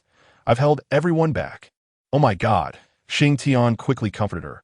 My dear, anyone can say that, but you can't. You're our water goddess. Without you, we can't last 3 seconds. Now it's clear the core issue of the entire team is right on the table. How to protect our ADC. Oh no, our healer. Du Gu Yin said this matter must be resolved. Teacher Qin Ming saw that we were discussing it and took the other teachers away, leaving space for us. Goodness. As soon as the people left, we immediately held an emergency meeting right there. Yu Qianning said, Come on, everyone think. How do we ensure Lingling's safety? Yu Feng was the first to speak up, saying, How about we let Lingling pair up with Shimo? Yu Qianheng asked him for the reason. Let me tell you, that guy Yu Feng analyzed everything so thoroughly. It was as if he had the spirit of an esports coach. He said, Look, I'm an assassin along with Osro. We can move quickly and dodge attacks, but Lingling can't keep up at all. Sister Yin is a control mage, and if the enemy has crowd control too, she'll have a hard time protecting herself, let alone Lingling. Tianheng, although you're a strong warrior, you're a big target, and the enemy will definitely focus fire on you first, making your surroundings the most dangerous. This analysis was a top-notch strategy for high-level play. He continued, So after calculating everything, only Shimo is the most suitable. He is our tank, not very mobile, but when he stands there, he's like a wall. If the enemy wants to hit him, they have to send people over. As long as someone goes from Xingtian's side, then Xingtian will have less pressure and can quickly resolve his fight and come help. If they send people from our side, then we can free up our hands to help Xingtian, creating a scenario of a local advantage. What do you call this? This is called surrounding the point to attack reinforcements. Who understands this? I was stunned when I heard it. Wow. This protection issue was turned into a strategy from Sun Tzu's Art of War. Yu Tianning also got it. I understand. With Lingling healing Shimo, as long as he can hold on, it creates output space for our entire team. He turned to Shimo and asked, Bro, do you have confidence? That guy Shimo, usually a quiet one, suddenly pounded his chest loudly. Don't worry. I'll take care of Lingling's safety. If you want to hurt her, you'll have to get past me first. Wow, what a manly statement. This matter was settled. Xingtian also felt relieved and waved his hand. Let's go. I'm hungry. Let's eat. As soon as he suggested going to the cafeteria, the 4 of us said in unison, No way. Are you kidding? Who wants to eat that pig food? In the end, we still went to the old place, that restaurant. As soon as the owner saw Xingtian, his eyes lit up, knowing that the god of wealth had come again, probably making the kitchen's pots almost smoke. After dinner, Xingtian didn't return to the academy with us. He turned around and headed towards the palace. I was puzzled at the time, as he muttered, This little girl, really, after so long, doesn't even come to see me. Does she think I have to come? Doesn't she know the palace door is hard to get into? Wow, who could that little girl be? He sneaked up to the palace gate, and just as the guard was about to follow protocol and shout, The palace gate is forbidden, no entry. Before he could finish, he took a closer look and went dumbfounded. Xingtian laughed. What the hell? Brother, why are you here again? The guard's face turned green, and in his mind, the barrage was probably going crazy. Ancestor, my dear ancestor, why are you here again? Should I stop you or not? In the end, he managed to stammer out, You, please wait. And then he dashed inside to report. Before long, he came back, bowing and nodding. His Highness the Prince requests your presence. This way, please. Xingtian was so pleased, following the person into the palace. Let me tell you, he looked just like Lu Lao entering the Grand View Garden, looking around with awe, murmuring, Not bad, quite impressive. Oh, there's a spirit mushroom over there. I should be able to take it without anyone noticing, right? The escort was so scared he was sweating cold bullets, bowing his head lower, walking quickly, afraid that this master would really take action. After a long time, they finally reached the entrance of the prince's palace, and the escort, as if completing a task, said, The prince is inside, please. And then whoosh, he ran off without a trace. Xingtian was still complaining. Why run so fast? Is there a flood or a beast here? As soon as he entered the prince's palace, he was even more confused. In such a large palace, let alone guards, there wasn't even a ghost. It was eerily quiet. He wandered around, and wow, he got lost. What the hell? What is going on? Didn't they say the prince requested me? Where's everyone? This service is too poor. While he was looking for a way, he complained, this little girl is so stingy, not even leaving anyone behind. Isn't she afraid at night when she sleeps? Actually, didn't he know that Xue Qinghe had given everyone the day off just to see him? The only reason Xingtian could get in was purely because the guard at the door was lucky and ran into the prince's personal escort, who passed the word that if that guy from last time came, he should just let him in. This twist of fate allowed him to get in. As he was wandering around like a headless fly, he suddenly heard the sound of water. Following the sound, he saw a particularly luxurious chamber. So luxurious. It must be that little girl's place. He muttered to himself and walked in. Once he entered the inner hall, the sound of water grew clearer. Xingtian's mind buzzed, and a thought popped up. This little girl. Wouldn't he should be taking a bath, right? I tell you, he was standing at the door, torn inside. Should he go in or not? This was simply the biggest philosophical dilemma of 2025. He recalled a joke about a man and a woman spending the night in a dilapidated temple. The woman drew a line and said, if you cross this line, you're a beast. As a result, the man behaved himself all night, but the next morning, the woman got up and slapped him, calling him worse than a beast. Family. Who understands this? This multiple choice question is too difficult. Just then, while he was in turmoil, he accidentally stepped forward, and with a creak, the door opened. What the heck? Why is this door not locked? Xingtian was dumbfounded. This isn't my fault. They knew I was coming and didn't lock the door. Is this some kind of new hint? With that thought, he steeled his heart, deciding to go all in, and directly stepped inside. The room was filled with steam, like a fairyland, with very low visibility. He walked in step by step, and vaguely saw a silhouette in the pool. Gulp. He instinctively swallowed. At that moment, the person in the water also noticed him and called out. Who? It's me. Xingtian felt so embarrassed he could dig a 3-bedroom apartment with his toes. In his nervousness, he took 2 more steps forward, and now they were face to face. The air froze for a full 3 seconds.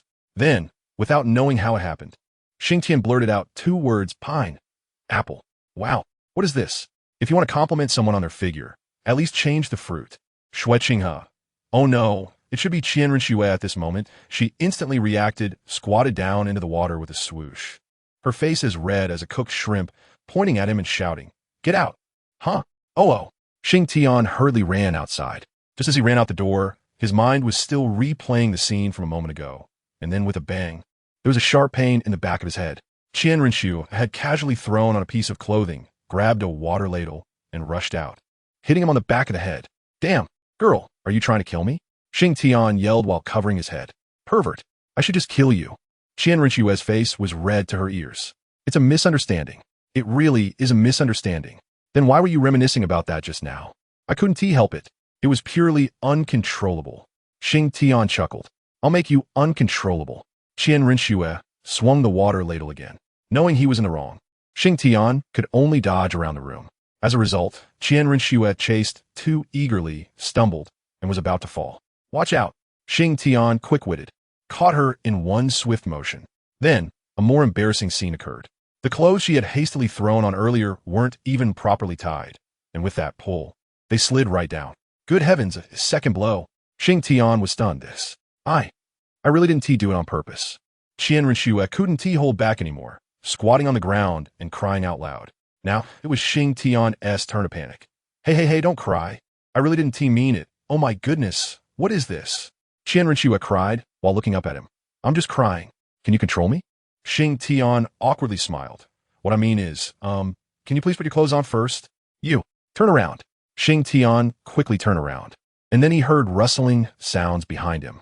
Suddenly, a sharp pain hit his shoulder. Damn, are you a dog or what? He turned back to see Qianren had taken a bite out of his shoulder. Oof, who told you to bully me? I really didn't mean it. Xingtian quickly explained how he got in. I don't care. You were just bullying me. All right, my fault. Xingtian surrendered. So what do you want as compensation? Qianren thought for a moment. I want you to take me out of the palace to play. No problem. Easy peasy. When Qianren came out dressed in a palace-made outfit, Xingtian looked at her, feeling quite emotional. He knew that the Xue Qinghe in front of him was actually Qian Renxue, who had been undercover in the palace for years and must have felt oppressed. He silently vowed, I don't care how others see her. The one I know is this Qian Renxue who can cry, make a fuss, and bite. In this life, I will protect her. Just as he was lost in thought, Qian Renxue asked him, What are you thinking about? Nothing. You're not still thinking about what happened just now, are you? Qian Renshue's face turned red again. Xingtian looked at her adorable expression. Not knowing what got into him, he leaned in and kissed her on the lips. Sweet. Qian Renxue was instantly frozen, and after she reacted, she screamed, Pervert! Then she chased Xingtian out of the prince's palace. Once outside the palace, Qian Renxue immediately calmed down. After all, she had to be mindful of her identity. But Xingtian was still being cheeky. He come hit me. As a result, Qian Renxue took advantage of his distraction, grabbed the soft flesh around his waist, and spun him around 360 degrees. Ouch! Are you trying to kill me? Xingtian grimaced in pain, although most of it was for show.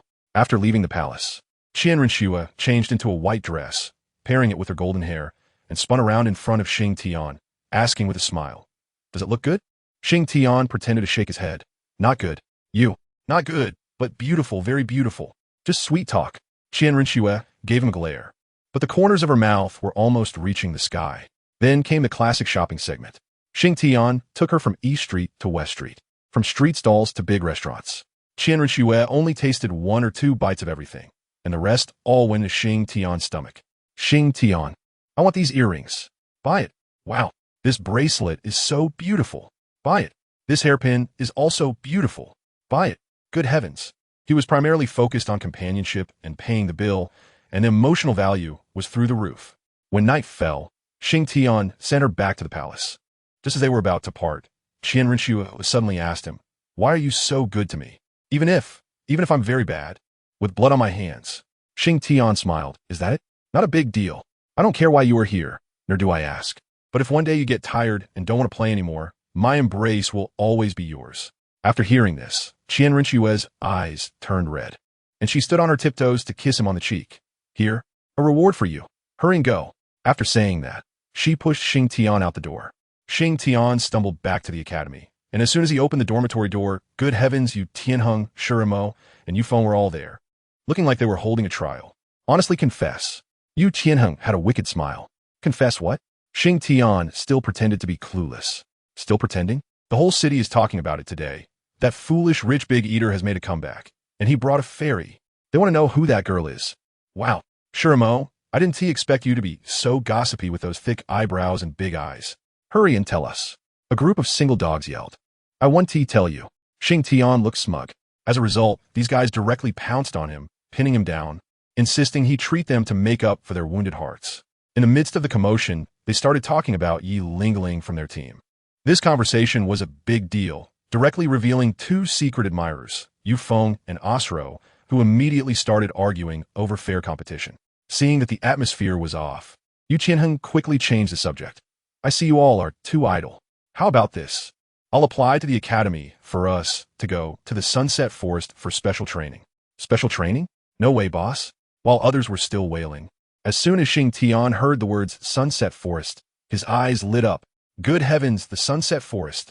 ISNT, that the territory of the poison Douluo, Douluo, ice and fire yin-yang eyes. Various celestial herbs. My goodness, while others hear it as a death forest, he sees it as a luxury buffet. He immediately raised both hands in agreement. I agree. Let us go to the Sunset Forest. Yu Tianheng immediately made the decision, and the next day he applied. The dean waved his pen, granting 2 months off. When they set off, Du Guyan specifically refused the dean's suggestion to send a teacher along, saying she could guarantee everyone has safety. I tell you, besides Xingtian, we all thought she was crazy at that time. The group quickly arrived at the outskirts of the Sunset Forest, a place filled with miasma, where the cries of ghosts and wolves echoed, looking quite eerie. However, Du Guyan led us through the area as if she were strolling in her own backyard, taking us on a winding path. It was strange, not to mention spirit beasts. We didn't even see a single mosquito along the way. Shurimo couldn't help but ask, Sister Yin, how come you're so familiar with this place? Du Guyan smiled mysteriously and said, It's a secret. You'll find out when we get there. She turned to us and said, When we arrive, don't be too surprised, okay? Asro was still complaining, What's there to be surprised about? They're just trees. After walking for another 10 minutes or so, the scenery suddenly opened up. In front of us was a massive mountain. I tell you, that mountain looked incredibly abstract. On the left was a frigid zone that could freeze a person into an ice sculpture, while on the right was a high-temperature fire zone that could ignite the air. Cold and hot air currents rushed toward our faces as if they were free. I felt a jolt in my heart. Good heavens, the Eye of Ice and Fire. Isn't this the legendary newbie village divine dungeon? Yi Lingling, that silly sweet girl, is still there exclaiming, "Wow, it's so beautiful." I was speechless. Beautiful? Girl, you really have a big heart. Just this mountain in front of us. It looks nice, but if you touch it, you'll be sent away, and it will be expedited. After hearing this, Xingtian immediately turned around to look at me. Do you know this place? I waved my hand. I don't know, but I can feel the energy of this place. Pure death rock, primarily featuring a no trespassing vibe. The lonely goose nodded, probably thinking that my strength speaks for itself here, and my words carry weight.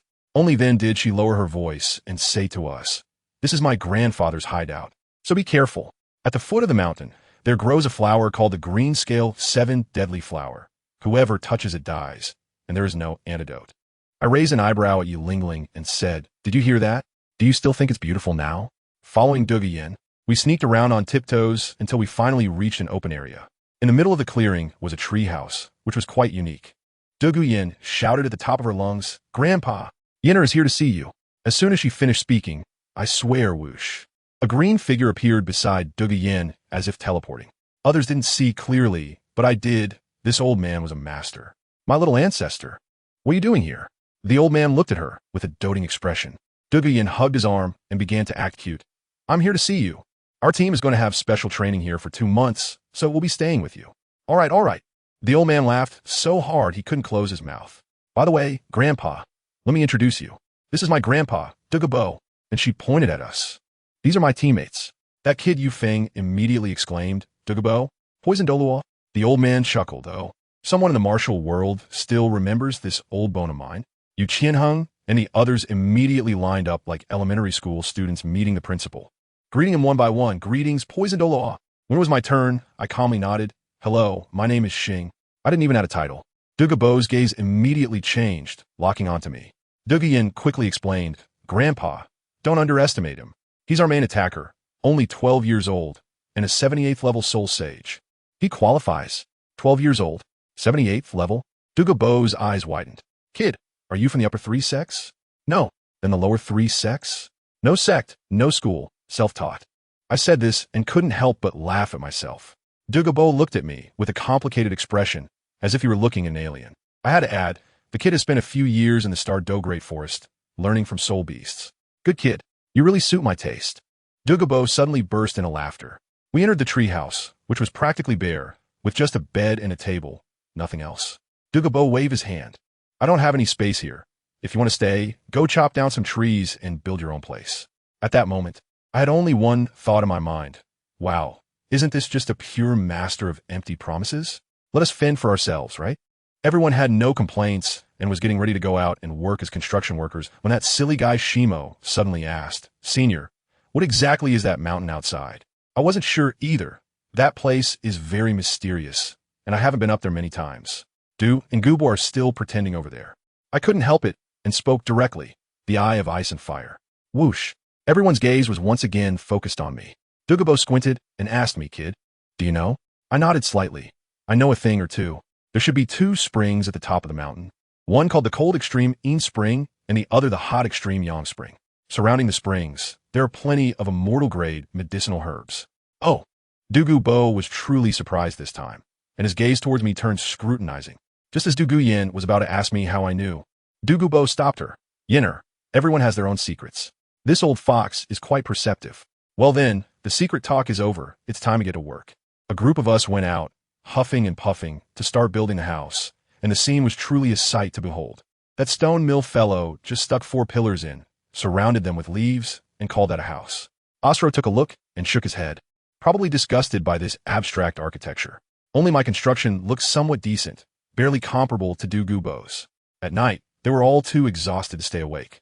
While I lay alone on the rooftop, gazing at the mountain where ice and fire met, my heart as clear as a mirror. "Tang-san, oh hot Tang-san, you've come too late. This opportunity, I have seized. I will cure Du Guyan's poison, and you shouldn't think of getting involved with Du Gubo's line. The next day, while they were still renovating their shoddy project, I strolled out to scout the best route up the mountain. However, I hadn't gone far when Du Gubo suddenly appeared like a ghost. What are you looking at? I was thinking about how to get up. I didn't hide anything. Why do you want to go up? The spring water can strengthen the body, and the immortal herbs can enhance vitality. I want to get stronger. It's that simple. Du Gubo stared at me for a long time, then sighed. Kid, if I hadn't seen it with my own eyes, I really wouldn't believe you're only 12 years old. Your desire for strength is too strong. I smiled and said, only with strength can one be free. Senior, let's speak frankly, there are no free lunches in this world. You accompany me up, what do you want? Dubo laughed heartily. You little rascal. That's right. I do have something to discuss. The immortal herbs you mentioned, do any of them have the ability to cure poison? I felt a stir in my heart. Here it comes, the main topic. I shook my head and said, it's hard to say, I only know a part of it. But we can go up and take a look. What if there's something? Good. That's exactly what I wanted to hear. After 2 more days, once everyone was settled, I greeted Yu Tianheng and followed Dugabo straight to the Eye of Ice and Fire. When we reached the top of the mountain, the scene was truly spectacular. A large lake, half of it was a milky white hot spring, and the other half was a dark green cold spring, surrounded by all kinds of strange flowers and plants, creating an ethereal atmosphere. Dugabo's eyes widened. What are we waiting for? Let's pick some. I grabbed him and said, Senior, you can't rush things. These spiritual herbs have their own essence. If you want to pick them, you must first earn their recognition. To put it simply, you need to step into this spring water and let your body absorb their aura. Honestly, I was just making it up because I was worried this old man would come in like a bandit and strip everything bare. Is this really necessary? It's the only method I know. I shrugged my shoulders, pretending to be innocent. All right, kid, I'll protect you. To my surprise, Dugabo actually believed me. I took off my clothes and walked to the dark green cold spring. Just standing there, the chill pierced through my bones like countless needles. My heart was racing. Would I turn into a popsicle if I went in? People die and birds fly to the sky, but if I don't die, I'll live for 10,000 years. I gritted my teeth, closed my eyes, and stepped in. Who understand what I went through? In that moment, I felt all the blood in my body freeze. My teeth chattered, and my hands and feet lost all sensation. I quickly urged my soul power to protect my heart veins, braving the bone-chilling cold. 3 minutes, just 3 minutes. I felt I was at my limit and hurriedly crawled back to the shore. Dugabo rushed over and saw me, turned purple, shaking like a sieve. Little ghost, are you okay? Still, okay. I could barely speak. Without saying a word, Dugabo picked me up and dashed down the mountain. By the time we reached the foot of the mountain, I surprisingly started to recover. I moved my hands and feet, and aside from feeling a bit stiff, I was fine. Dugabo looked at me as if I were a monster. Back in the house, I quickly tested it out, simulating Tang Hao's martial soul, and I could actually hold on for 10 minutes. Damn, I just soaked for 3 minutes, and the effect is so explosive. From that day on, I went crazy. I would leave before dawn and return only when it was completely dark, soaking in the Eye of Ice and Fire every day. At first, I stayed in the cold spring for 3 minutes, then 5 minutes, then 10 minutes. Later, I had a sudden idea and jumped directly into the hot spring after coming out of the cold spring. Let me tell you, that feeling was something else. Half was an ice cellar, half was an oven. I felt like my flesh was about to split open, rolling on the ground in pain. But the effect was truly amazing. After more than a month of self-torture, I could stay in either the cold spring or the hot spring for over half an hour. Then, I turned my attention to the convergence of the yin and yang springs. That was the real ice and fire duality. The left half of my body felt like it was in the Antarctic, while the right half felt like it was on the equator. At first, I couldn't endure even a minute, but after holding on, I got used to it. During this time, I found the 2 spirit herbs that Tang San consumed in the original work, the fire apricot blossom and the 8-pointed mysterious ice grass, and swallowed them whole. In an instant, I obtained a body immune to water and fire. Now, the Eye of Ice and Fire felt like a luxurious bathhouse to me. I didn't touch any of the remaining spirit herbs. I hid them all away, preparing to take them all with me when I left, not leaving a single hair for future generations. As the 2 months of special training were about to end, I was sleeping in on this day when suddenly there was a commotion outside. I went out to see Dugabo rushing back with Duga in his arms, looking anxious. What happened? Sister Yin is poisoned. Osro shouted. I am clear in my heart. The poison of the green-scaled snake has flared up. Dugabo temporarily suppressed the toxins in Duga Yan's body, looking terrified. I followed him into the room and got straight to the point. Senior, I heard that the green-scaled snake's poison has acted up. This poison is inherent to the martial soul, right? You should have it in your body as well. Douluo's expression changed. I continued, what if I have a way to save your granddaughter? Really? He grabbed my hand tightly, as long as you can save Yen'er. My old life is yours. I don't want your life, but perhaps it will indeed cost you yours. I sighed and laid out the entire plan. Using the Chiluo Xingtian and the Jiguang Phoenix Sunflower, we can detoxify her, and it might even cause a mutation in Douluo Yan's martial soul. But the only difficulty is that Douluo Yan cannot absorb this medicinal power herself. It requires a level powerhouse to use their entire soul power to help her refine it. Once Douluo's soul power is exhausted, the deadly poison within him will instantly backfire, and even a deity can't save him. What are your chances? Douluo's voice trembled. To save your granddaughter, 80%. To save you, 20%. Good. He only said one word, his eyes filled with determination.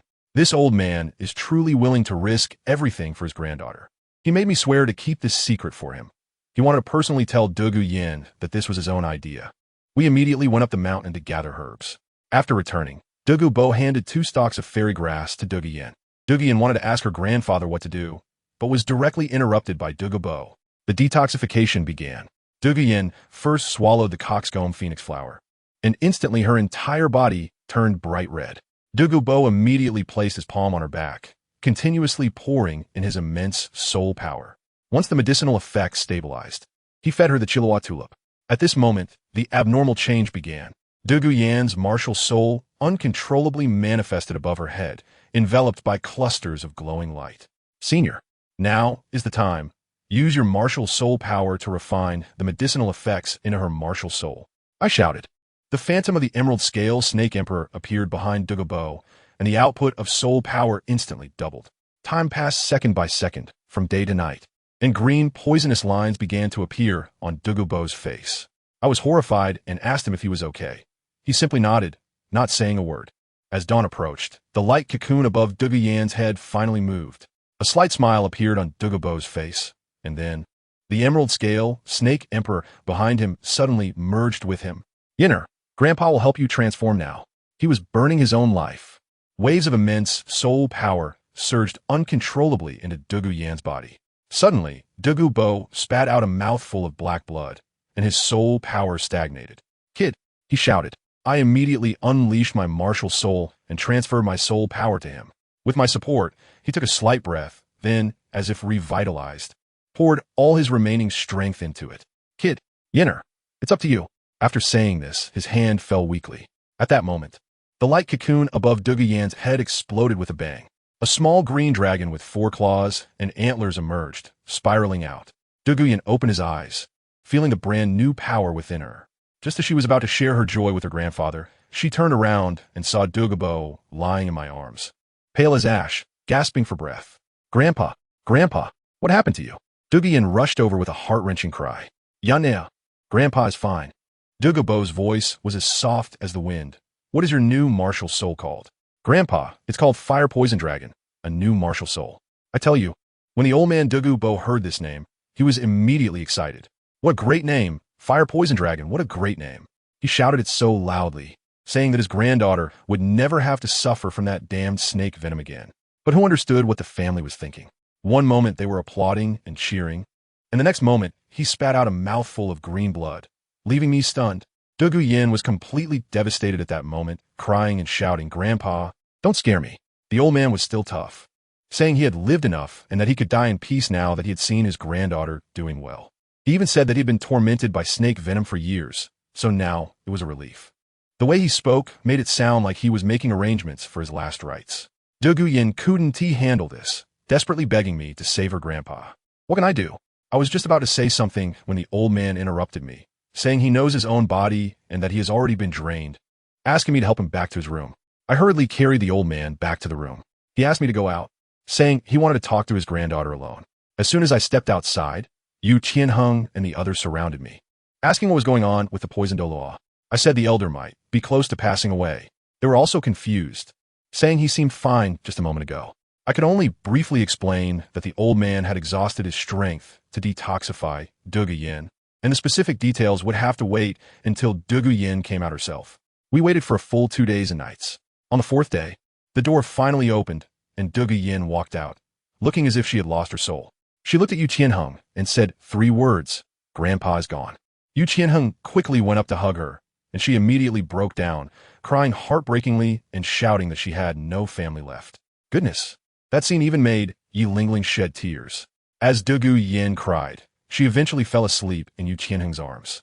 He carried her back to the room and came out to tell us that she would probably need to stay here for a few more days. Another day and night passed before Douluo Yin finally woke up. When she opened her eyes and saw us all there, her face was a bit flushed. She took a moment to collect herself and asked where her grandpa was. I told her that I had temporarily frozen the old man's body using the Yin spring water from my ice and fire duality eye. She thanked me and said she wanted to go see her grandpa alone. We waited outside for more than 10 minutes, and she came out holding a letter and a sachet, directly handing them to me, saying they were left for me by my grandfather. I tell you, when I opened the letter, I was completely taken aback. The old man said in the letter that he had noticed my interest in the ice and fire eyes from the very beginning. Although I hid it well, he still discovered it. He mentioned that he had done many wrong things in his life, but the retribution shouldn't fall on his granddaughter. Now that I'd saved his granddaughter, what was wrong with giving me the ice and fire eyes? Inside the pouch were the seeds of the 7 unique flowers and the method to tame them, all given to me, with just one line. "Yenner, please take care of it." The old man's actions were like he had already written the script for me. Douluo Yin also confirmed with me that the ice and fire eyes now belonged to me. Later, we buried the old man at the foot of the mountain. I casually took all those immortal herbs and planted the flower seeds. On the way back, Douluo Yin said nothing and seemed very downcast. When we returned to the academy, she locked herself in her dormitory and didn't see anyone. 3 or 4 days passed like this, and then Yi Lingling suddenly came to find us, saying that Douluo Yin had invited everyone to dinner. I knew right away that this matter had passed. It was still the same old place. Although Douluo Yin looked a bit haggard, her spirit had returned. She said she was sorry for making everyone worry and that she was fine now. The meal was quite good. After dinner, we all gathered in the training room because Douluo Yin's martial soul had mutated, and everyone needed to familiarize themselves with her new skills. Let me tell you, her martial soul mutation was a major upgrade. The new martial soul was called Fire Poison Dragon, with dual fire and poison attributes, capable of both offense and control. The first skill was Breath, which shot poisonous fireballs. The second skill was AoE Poison Mist, which had paralysis and hallucination effects, primarily focused on crowd control. But the third skill was interesting. It was called Purification, capable of detoxifying, but it could only detoxify her own poison. Isn't this the legendary I detoxify myself? It's fine for team battles to cleanse a teammate's status. But in one-on-one fights, this skill is practically useless. The fourth skill was called Dragon Might, which exerted a pressure of presence, a mental attack. Overall, apart from the awkwardness of the third skill, the others were very practical. While everyone was chatting, Yu Qianheng suggested that in a couple of days we find the teachers for another real battle to test Douluo Yin's new martial soul and also to improve the team's synergy. I was the first to agree with this suggestion, as I had just refined my body with the ice and fire eyes and hadn't had a serious fight yet. I also wanted to see how strong I had become. 5 days later, the date for the challenge was set. 2 days later, in the training room. Let us get started. Teacher Qin Ming led the team. All the teachers present were soul saints above level 75. Teacher Qin Ming joked that as long as we could hold on, we could walk through the academy competition with ease. As soon as the match started, the opposing teachers had a clear strategy, directly rushing towards our support and tank, Shimo and Yi Lingling. The rest faced off one-on-one. Good heavens! This was practically giving me a chance for a one-on-one duel. The teacher who matched up against me was quite confident, telling me to come at him. I thought to myself, sorry, teacher, but I also wanted to see how much I had progressed in these 2 months. I politely said, teacher, please watch closely. As soon as I finished speaking, I vanished from my spot in an instant. There wasn't even a fluctuation of soul power. The teacher was stunned on the spot, mumbling about where I had gone. The next second, my voice sounded behind him. Teacher, you lost. His body stiffened, slowly turning his head with a face full of disbelief, asking when I'd gotten there. I smiled and said, just now. He was a sensible person and directly admitted defeat and left the stage. Honestly, I was taken aback myself. This speed was practically like teleportation, focusing on a physical cheat. Having taken care of one, I immediately flashed over to Shimo's side. They were being pressured by 2 teachers and were about to collapse. I arrived just in time, telling them to help others while I took care of this. In a 1-on-2, at first, I wanted to rely purely on my physical strength, but soon realized I had overestimated myself. I shouted to the 2 teachers, I'm getting serious now. Upon hearing this, they thought I was underestimating them and became even more aggressive. I didn't waste any time and directly activated my skills. Third soul skill, gravity enhancement. Fifth soul skill, gravity compression. The two teachers instantly felt as if two mountains were pressing down on them, making movement difficult. Then I followed up with second soul skill, powerful Vajra palm. A golden palm struck out, directly sending both of them flying out of the arena. Good heavens, out of 7 teachers, I took down 3 by myself. The pressure on the remaining people drastically decreased, and within a few minutes, we won. After the match, the teachers looked at me as if I were a monster. Teacher Qinming couldn't stop praising how amazing I was. After this match, Teacher Qinming said that the academy competition was about to start, and they didn't have time to practice with us anymore, so we had to work on our own synergy. The next morning, I sneaked out of the academy and headed straight for the palace. When I arrived at the palace gate, I ran into the guard I had beaten before. The guy's face fell when he saw me. I teased him, asking why he looked unhappy to see me. He quickly forced a smile. I asked him if the prince was there, and without needing to report, he said the prince had instructed that as long as I came, I could go straight in. I smoothly made my way to the prince's sleeping quarters. This time, Xue Qinghe ignored me. As soon as I entered, he glanced up at me and then continued to lower his head and read his book. As soon as I saw his expression, I knew he was angry. I approached him with a smile and called him Xue, asking if he was upset that I didn't tell him about my special training. He snorted coldly and shot me a glare. All right, he was really angry. I quickly started to appease him, saying I was wrong and that I had brought him a gift. He said he didn't want it, but when I got closer, he still ignored me. I shamelessly said, "Why don't you change back into women's clothing? This is too awkward." He couldn't do anything about me, so he sent the maid away and returned to the inner hall. After a while, Qianren came out. Let me tell you, she looked much better like this. She reached out for the gift, and I directly took out a fairy herb, the 8-petal immortal orchid. As soon as she saw it, she said it was too precious and didn't want it. I replied that nothing was more precious than her, and this fairy herb had a mild effect, so she should eat it. Unable to refuse me, she ate it. After consuming the fairy herb, I noticed that she became even more beautiful, her skin glowing.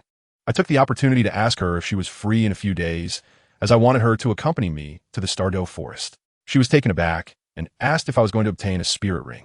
Abruptly announced that I was going to see a brother of mine and also take his son with me.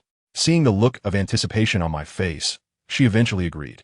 3 days later, Qianren really came to the academy to find me, dressed in women's clothing. Wow! As soon as she appeared at the academy gate, the rate of people turning their heads was 100%. When everyone found out she was looking for me, a chorus of heartbreak sounds erupted around us. My vanity instantly soared. I went straight up to her and hugged her tightly, declaring in a domineering CEO manner, "You are mine." Amidst the envious and jealous gazes of everyone, I walked away with Qianren. On the way to the StunsTang forest, we enjoyed the scenery together, and Qianren gradually relaxed, acting lively like a child. A few days later, we finally arrived. I told her I would show her the scenery of the core area. Upon entering the forest, the spirit beasts ignored us completely. Some even nodded in response when I greeted them. This operation left Qianren stunned, adding a few more layers of mystery to my image in her eyes. Passing through a grove, we arrived at my brother Xiongda's territory, a large water pool and waterfall resembling a fairyland. I shouted at the top of my lungs that I was back, but there was no response for a long time. I felt a jolt in my heart, sensing that something was wrong. As I got closer, I smelled a strong scent of blood. When we reached the cave entrance, I was completely stunned, my mind buzzing, and everything went blank. Lying at the cave's mouth were 2 skinned corpses, and judging by their size, they were Bear Big and his wife. No way, this can't be happening. I muttered to myself and rushed into the cave like a madman. Inside, there were traces of a struggle and scattered fur. I stood there dumbfounded, unable to say a word. Xue came over to support me and asked what was wrong. I began to tell her how I met Bear Big when I was young, how we went from strangers to becoming brothers, and how when I left, he even entrusted his cubs to me. At this point, I suddenly realized, the cubs? Where's the cub? There are only 2 corpses here, but the cub is missing. He might still be alive. I immediately started searching the mountains, but I couldn't find him anywhere. I was so anxious that I screamed hysterically, and Xue held me tightly, comforting me in my ear, urging me to calm down and think carefully. I slowly calmed down and suddenly thought of someone. I grabbed Qianren's hand and said, "I know where Xiongzai might have gone. Let's go." We rushed directly into the core area of the forest. I shouted toward the large lake, Erming, it's Xing." After a few calls, I heard the sound of thudding footsteps in the distance. The Titan giant ape, Erming, was coming. As soon as Erming arrived, he said he had something to tell me. I directly asked him, "Is Xiongzi with you?" He said yes, and also mentioned that Xiongzi's parents had died. I replied, "I know, I just came from that direction." He was silent for a moment, then said, "I know who did it." As soon as I heard this, I immediately looked up, excitedly asking who exactly it was. Erming said it was Xiongzi who told him that there was a group of humans, led by 3 people, one holding a tower, one with a bone dragon as his martial soul, and another holding a sword. A tower? A bone dragon? A sword? Good. Very good. Let me tell you, at that moment, my whole aura changed. My tone became so dark it felt like water could drip from it, and a faint killing intent began to emanate from me. Qianrenxue, seeing that something was off with me, quickly shouted my name in fright. I lowered my head, repeatedly murmuring 3 words: kill, kill, kill.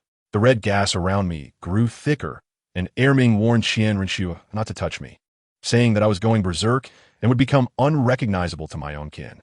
But Qianrenxue didn't back down. She said she believed in me.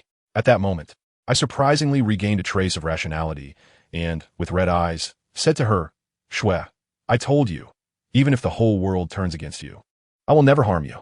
I explained to them that it was my second martial soul that forcibly suppressed the rampage, allowing me to retain my sanity. Erming went to bring Xiao Bao over, and as soon as the little guy saw me, he jumped into my arms and cried loudly. I hugged the teddy bear, patted its back, and then said to Erming, "Erming, I'm getting ready to leave. I have something to do." Erming understood me. He knew I was holding back a surge of frustration and needed to find a place to vent. I said to Qianrenxue, "Snow, let's go." She asked, "Where to?" "Back to the academy?" I looked into the distance, my face filled with killing intent as I uttered for words, "No, go kill." Qianrenxue looked at me without any hesitation and simply said one word, "Okay." Without saying a word, I pulled Qianrenxue and the little bear along, leaving the Stan'sDual forest without looking back.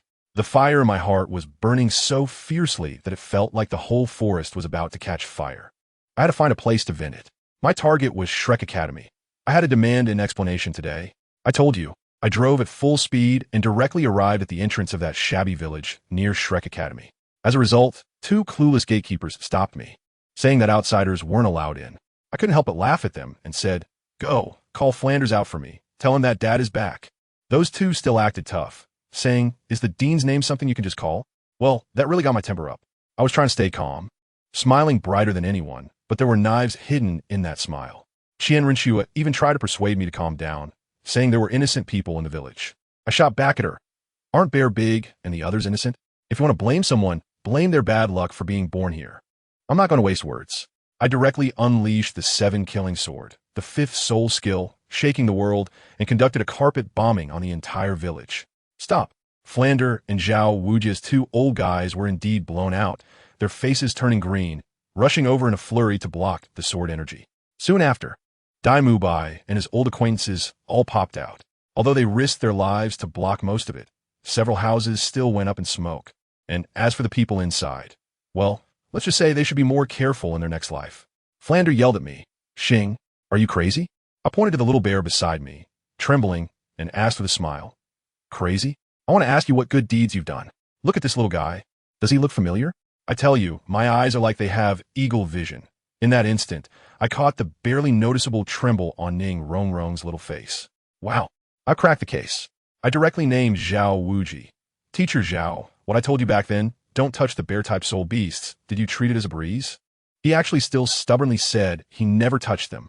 At that moment, I really almost laughed out my dinner from the night before. I turned my head and stared hard at Ning Rongrong, who was still pretending to be innocent, saying she didn't know anything.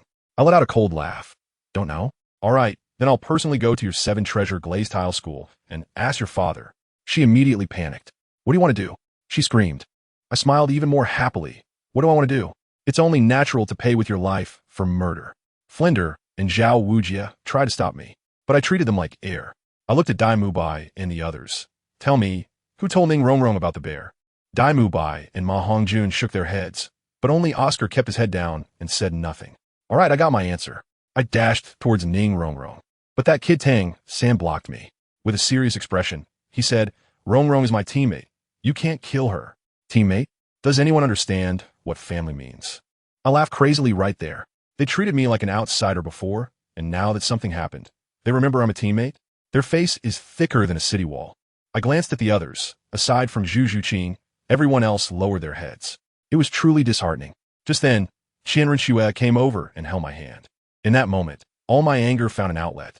I looked at Flinder and coldly said, "Stop talking nonsense. Take 3 of my moves, and I'll spare your Shrek." When my Xingtian hammer shone, those 9 soul rings, especially the last one, a deep purple 100,000-year soul ring, nearly blinded them. Tang San's eyes were about to pop out. For the first move, Zhao Wujia, that fool, stood at the front and activated some kind of immovable king body. I just went up and swung my hammer. With a loud bang, his turtle shell shattered on the spot, and he flew away like a broken sack. Tang still wanted to lecture me, saying that Ning Rongrong had changed and I should give her a chance. I couldn't help but laugh. A chance? Who's going to give that bear big and bear 2 a chance? Are you putting on a show of true return? Wait until you see your dad and ask him if he's willing to give the Spirit Hall a chance. For the second move, I directly unleashed my Xingtian true form, and that hammer became like a small mountain. And guess what happened? That kid Tang couldn't handle it anymore. He quickly dodged and got behind Qianren, holding a dagger to her neck. This move was simply a cyber ambush. I shook my head, too disappointed. I had Xiao Wu stop him, and surprisingly, Xiao Wu advised Tang San to back off, saying he couldn't beat me. Ha ha! I pointed at Tang San and laughed wildly. Did you see that, Tang San? How does it feel to be backstabbed by someone closest to you? Isn't it exhilarating? A golden light from Qianren knocked Tang San away, and she easily returned to my side. I stopped wasting words and brought down the second hammer. With a thunderous roar, the entire Shrek Academy disappeared from the map. As the dust settled, except for a few with protagonist halos protecting them, everyone else became fertilizer. Flinder spat blood and roared at me, while Ning Rongrong screamed that I was a devil. I laughed, devil. Not bad, I like it. The third move, Great Sumera Hammer. I raised it high, and the aura of death enveloped the entire arena. Oscar, that coward, directly knelt down and begged me, but I remained unmoved. Just as the hammer was about to fall, a middle-aged man in black suddenly appeared behind me and calmly said, "Stop." As soon as I saw the person, without saying a word, I took the hammer. I already knew he would come. I turned around and smiled at him. I thought you wouldn't dare to come out. This man in black was Tang Hao, and he was stunned, asking me how I knew. I knew much more than that. I told him the conditions. Fine, for your sake, I won't kill these kids. But Flander just yelled at me, and I can't swallow that. Tang Hao fell silent, so I took it as his tacit agreement. I flashed and appeared directly in front of Flander, gripping his neck.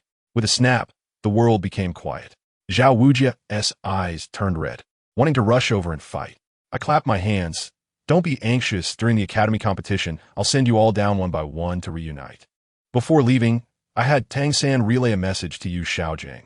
Tell him I've broken his dragon wing, and he should be careful with Lu Erlong.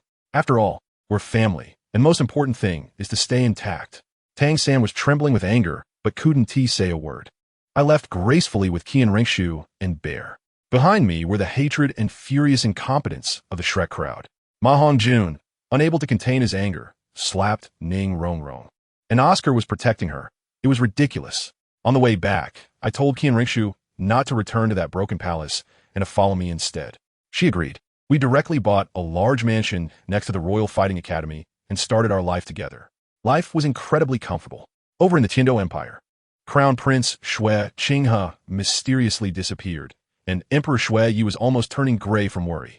The Seven Treasure Glazed Tile School sent people to seek peace and even return the bearskin. But I directly slaughtered everyone who came and told their sect master to clean his neck and wait. The Spirit Hall also came looking for Qianren, but I sent them away, only making her grandfather miss her. On the other side, the group from Shrek found Yu Xiaojiang. When Yu Xiaojiang heard my message, especially the part about breaking his dragon wing, he was furious and declared that he would not rest until he killed me. Let me tell you, I laughed when I heard this news. Who gave him the courage? He doesn't even consider his own weight and still thinks about humiliating me at the academy competition. They seem to have forgotten that rules are meant to restrict the weak, and I am the one who sets the rules. During this time, I told Yu Qianheng and the others that I would represent the Royal Fighting Academy in the competition, but afterwards, we would go our separate ways. They understood, knowing that with my strength, I should have been carefree long ago. In the evening, I chatted with Qianren in the yard. Seeing that she was a bit unhappy because of the Spirit Hall, I told her, after the academy competition, I will accompany you to visit your grandfather. She was so surprised that she kissed me on the face and ran away. I laughed heartily and chased after her. also planning that it was time for her to accept that angel inheritance. Let me tell you, I have a clear understanding of this matter. Qian Rinxue's grandfather, Qian Dalu, is a tough character. In order to make her a god, he ultimately sacrificed himself as firewood. I must remember this sentiment. So when she goes to accept the inheritance, I have to be there to guard her. If anything goes wrong, I would regret it for a lifetime. However, right now, the most important thing is the academy competition. In the days leading up to the big event, the entire Heaven-Do city is bustling with activity, filled with unfamiliar faces, as teams from various academies rush into the city like dumplings. I thought about taking Schwer out to relax a bit, so I dragged her out for some shopping. As we walked, we stopped in front of a flatbread stall. I asked her, "Schwer, do you remember this place?" Her eyes lit up, and she smiled. "How could I forget? When we first met, you almost scared the boss into calling the police right here." I slapped my thigh and said, "That's right. And last time you were so busy watching a show that you didn't get to eat a single bite of the sesame cake. So you must make up for it today." As soon as we sat down, I shouted at the top of my lungs, "Boss, 2 sesame cakes and 2 bowls of meat soup." The boss responded cheerfully, "Sure, please wait a moment." But then he looked up and saw me, and wow. The smile on his face froze at an observable speed, disappeared, and finally turned into a look even worse than crying. I quickly waved my hand. "Boss, don't panic. We're just here to eat today. No trouble, I promise." Qian Rinxue chimed in beside me. "Boss, you can rest assured, I'll keep an eye on him. If he dares to cause trouble, I'll be the first to take him down." The boss finally managed to force a smile. Looking like he had seen a living king of hell, trembling as he brought over the soup, then dashed back to the stove, pretending to wipe the table. His eyes never leaving me. Qian Rinxue covered her mouth and chuckled. "Look at you, you've scared him into PTSD. I'm enjoying my meal right now. Let me tell you, you can't just set up flags randomly." In the distance, 6 or 7 people in matching uniforms are marching over, clearly a bunch of naive students from some college. As they pass our table, one greasy guy's eyes are glued to Qian Rinxue, and his laugh is so sleazy that it almost makes me throw up my dinner. "Oh, miss, you're quite a beauty. Why eat street food with this poor guy? Come with me, and I'll take you to eat delicious food." As he speaks, his hand, looking like a pig's trotter's, reaches over. I didn't even lift my head and was still chewing on the sesame cake when I coldly said, "If you don't want your hand, just stretch it out another centimeter." That guy was taken aback for a moment and then exploded. "Hey, you poor loser. How do you deserve such a beautiful girl?" At that moment, I had no mood to eat. So I directly called the boss to settle the bill and pulled Qian Rinxue to leave. But what happened? Those few people suddenly surrounded us. The leader pointed at my nose and shouted, "Want to leave? I'll give you 2 choices. 1, kneel down and kowtow, and let us have some fun with your girl. 2, we beat you down to your knees to kowtow, and your girl will still be ours."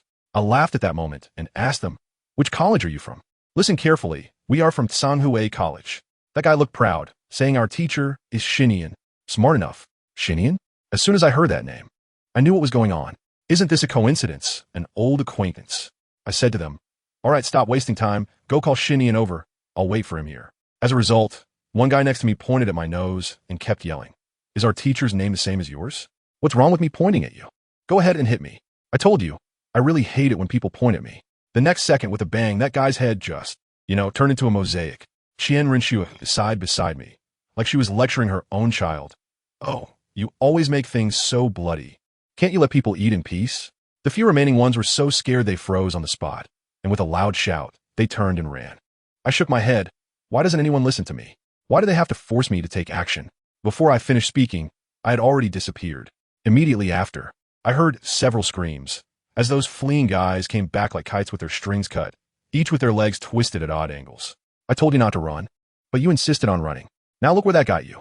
I looked at the people on the ground, wailing in pain, and sighed. What do you call this? This is the blessing of listening to advice. My friends, I let one of them go to report back. The owner of the pancake stall was almost in tears, looking at me with an expression so desperate it was as if he were witnessing the apocalypse. "Sir, I knew it. I knew there would be trouble as soon as you arrived." Before long, the guy who ran away really brought back a middle-aged man. That old fellow came in with a long face, asking me like a fool, "Did you hit my student?" I retorted to him, "What's wrong? Don't you want to ask about the cause and effect?" "Oof, I don't need to ask." As soon as I heard this, I couldn't help but laugh.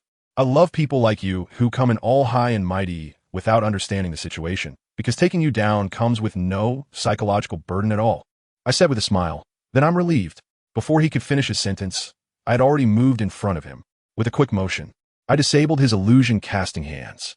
He started to scream, but with a sharp twist of my hands, I snapped his neck, and the world fell silent. I held the corpse of Xingtian, smiling as I looked at the only student who could still move. Be good, tell me. Who else came to your academy?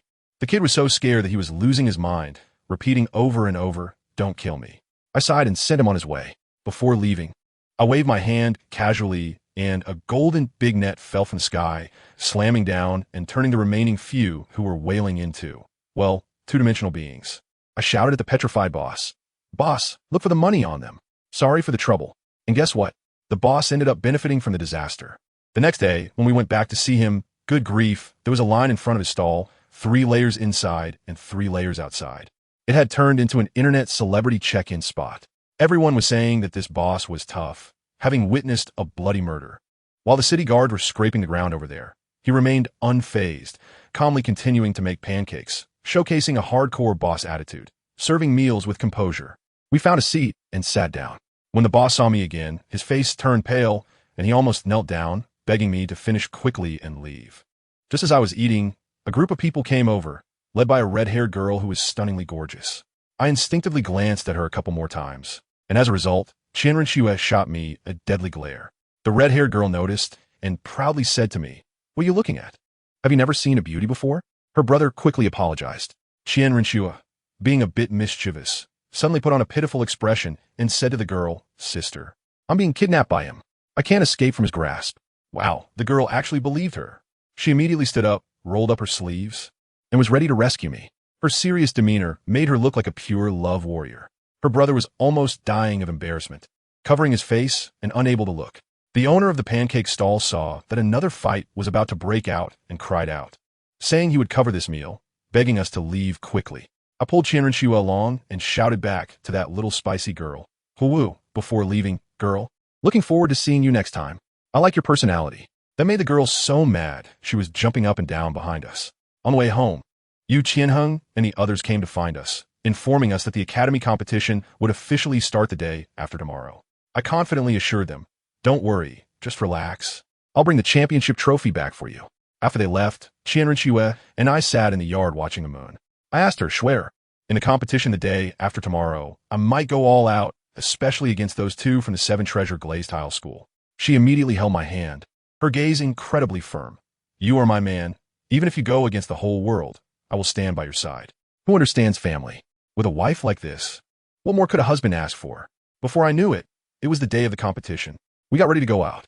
I stood at the door and called into the house. "Little Schwer, are you ready?" "All set. I'm coming." I have to tell you, when XingtianCopies appeared, my eyes went wide. Dressed in a full white outfit, she looked incredibly cool. Xingtian is quite straightforward. He directly said she looked good. XingtianCopies, without any hesitation, linked her arm with his. Wow, with one dressed in black and the other in white, they looked like a scene from a fashion magazine while walking down the street. With a return rate of 200%, when they arrived at the Royal Fighting Academy, Yu Qianheng and the others have been waiting for a while and even brought team uniforms, asking Xingtian if he wanted to change. Xingtian waved his hand and said, "No need. I'm quitting the team after today's match, wearing that for just one game isn't necessary."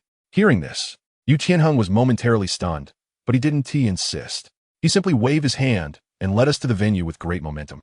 Once we entered the venue, it was a sea of people. Following Yu Qianheng, we entered the Royal Fighting Academy's lounge, where he specifically told Xingtian, "Bro, today we're fighting against an academy called Shrek. It's all up to you."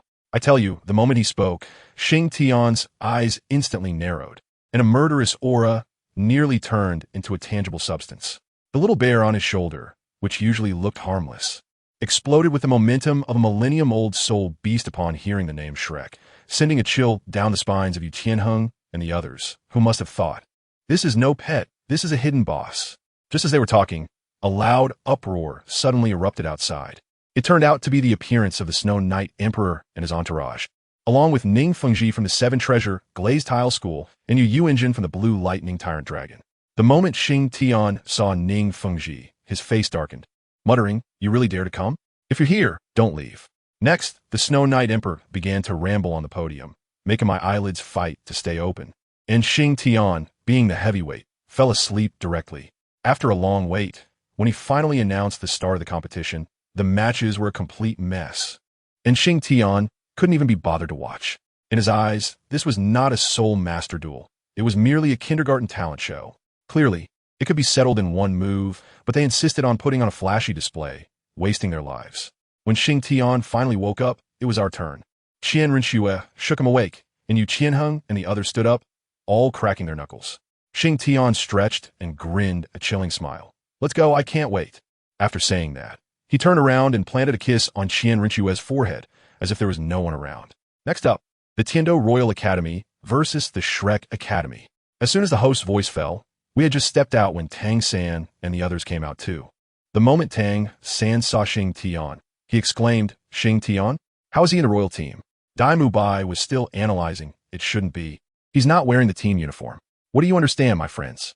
The expressions on those people's faces were something else. Oscar saw Xingtian and nearly buried his head in his pants, not daring to make eye contact. As for Ning Rongrong, the resentment in her eyes was impossible to hide. The referee shouted, prepare, and both sides signaled okay. Then, as the whistle for the start of the match blew, no one moved. Xingtian took a step forward, his voice cold enough to freeze. We meet again. Do you remember what I said back then? When we meet again, life and death are irrelevant. Each to their own fate. Tang San still want to play the emotional card. Xingtian, we have a misunderstanding. Can we talk? Talk. No need. Xingtian shook his head directly. There is no misunderstanding between us, only hatred. Xingtian, we are brothers. Tang San panicked. Brothers? I tell you. Xingtian laughed out loud, and that laughter was full of mockery. Tang San, ask your fragile heart if you've ever regarded me as a brother. In your heart, I'm no better than a passerby you've known for a few days. Yu Qianheng's temper flared too. He stepped forward and said to Tang San and the others, brothers, you think you're worthy? Ha ha, Boss Tianheng, I love hearing that. Xingtian laughed heartily. All right, enough talk. Let us fight.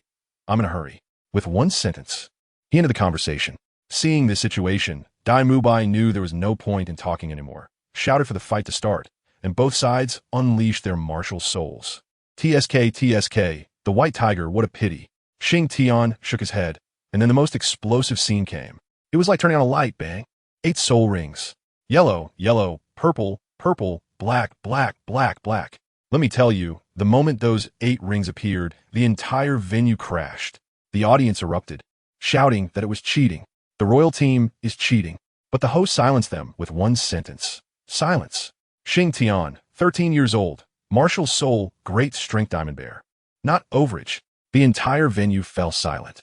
A 13-year-old soul, Douluo, ISNT, this pure magical realism?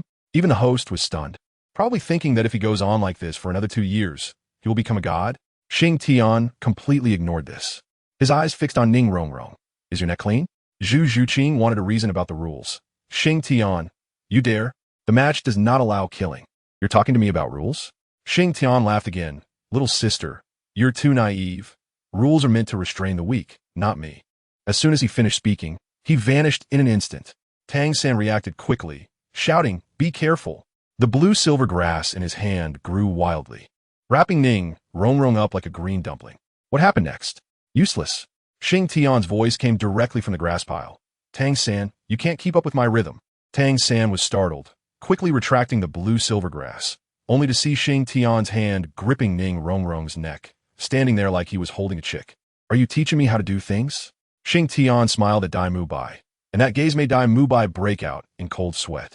Ning Fengji on the podium stood up, pointing at Xingtian and shouting, don't rush, you're next.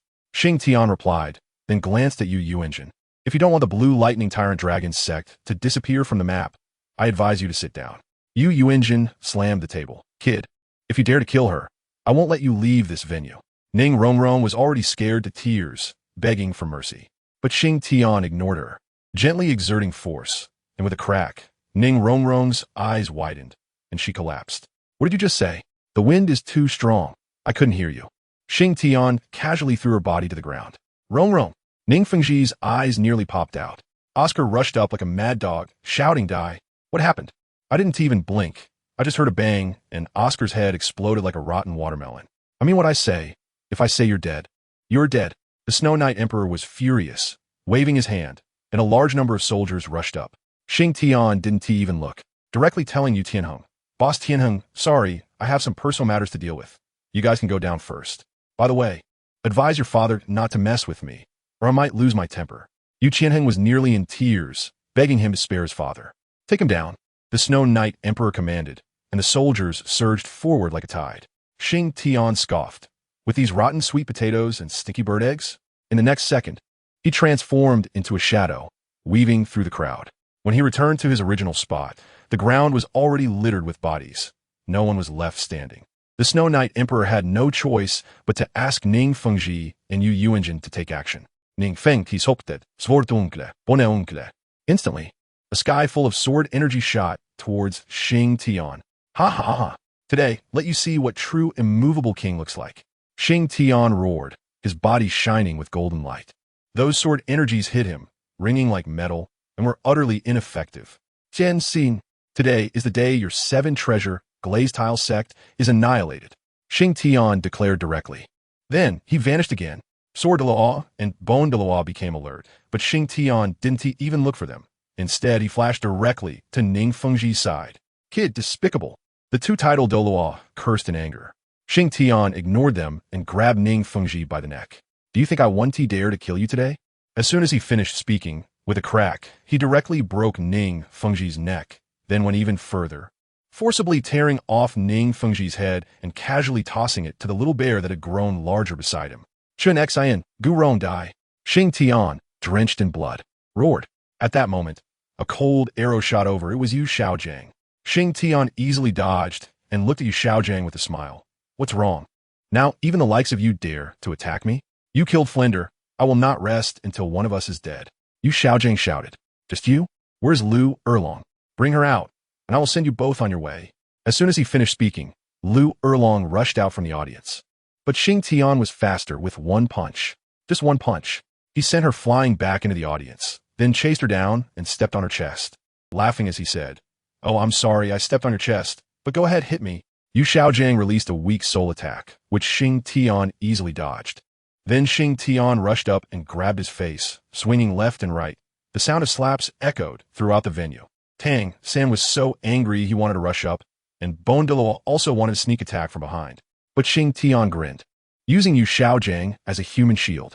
With a puff, Douluo's dagger accurately pierced Yu Xiaojiang's heart. Wow, this move upgraded my brain instantly. Douluo himself was stunned. No, teacher. Tang San's eyes turned red. Xingtian didn't even bother to look. With one punch, he turned Yu Xiaojiang's body into a mist of blood. Forget it. I'm done playing. Xingtian suddenly shouted, Come on, all of you together. Today I will send you to the afterlife. Then, the most explosive scene unfolded. Xingtian flew into the air, with the 7-killing sword in his left hand, the Haotian hammer in his right hand, the 7-treasure glazed tower above his head, and behind him appeared the great power King Kong bear, the bone dragon, the white tiger, the phoenix. I tell you, he alone opened an entire soul supermarket. Everyone below was dumbfounded, including Qian Renxue, who was in a daze. Who else?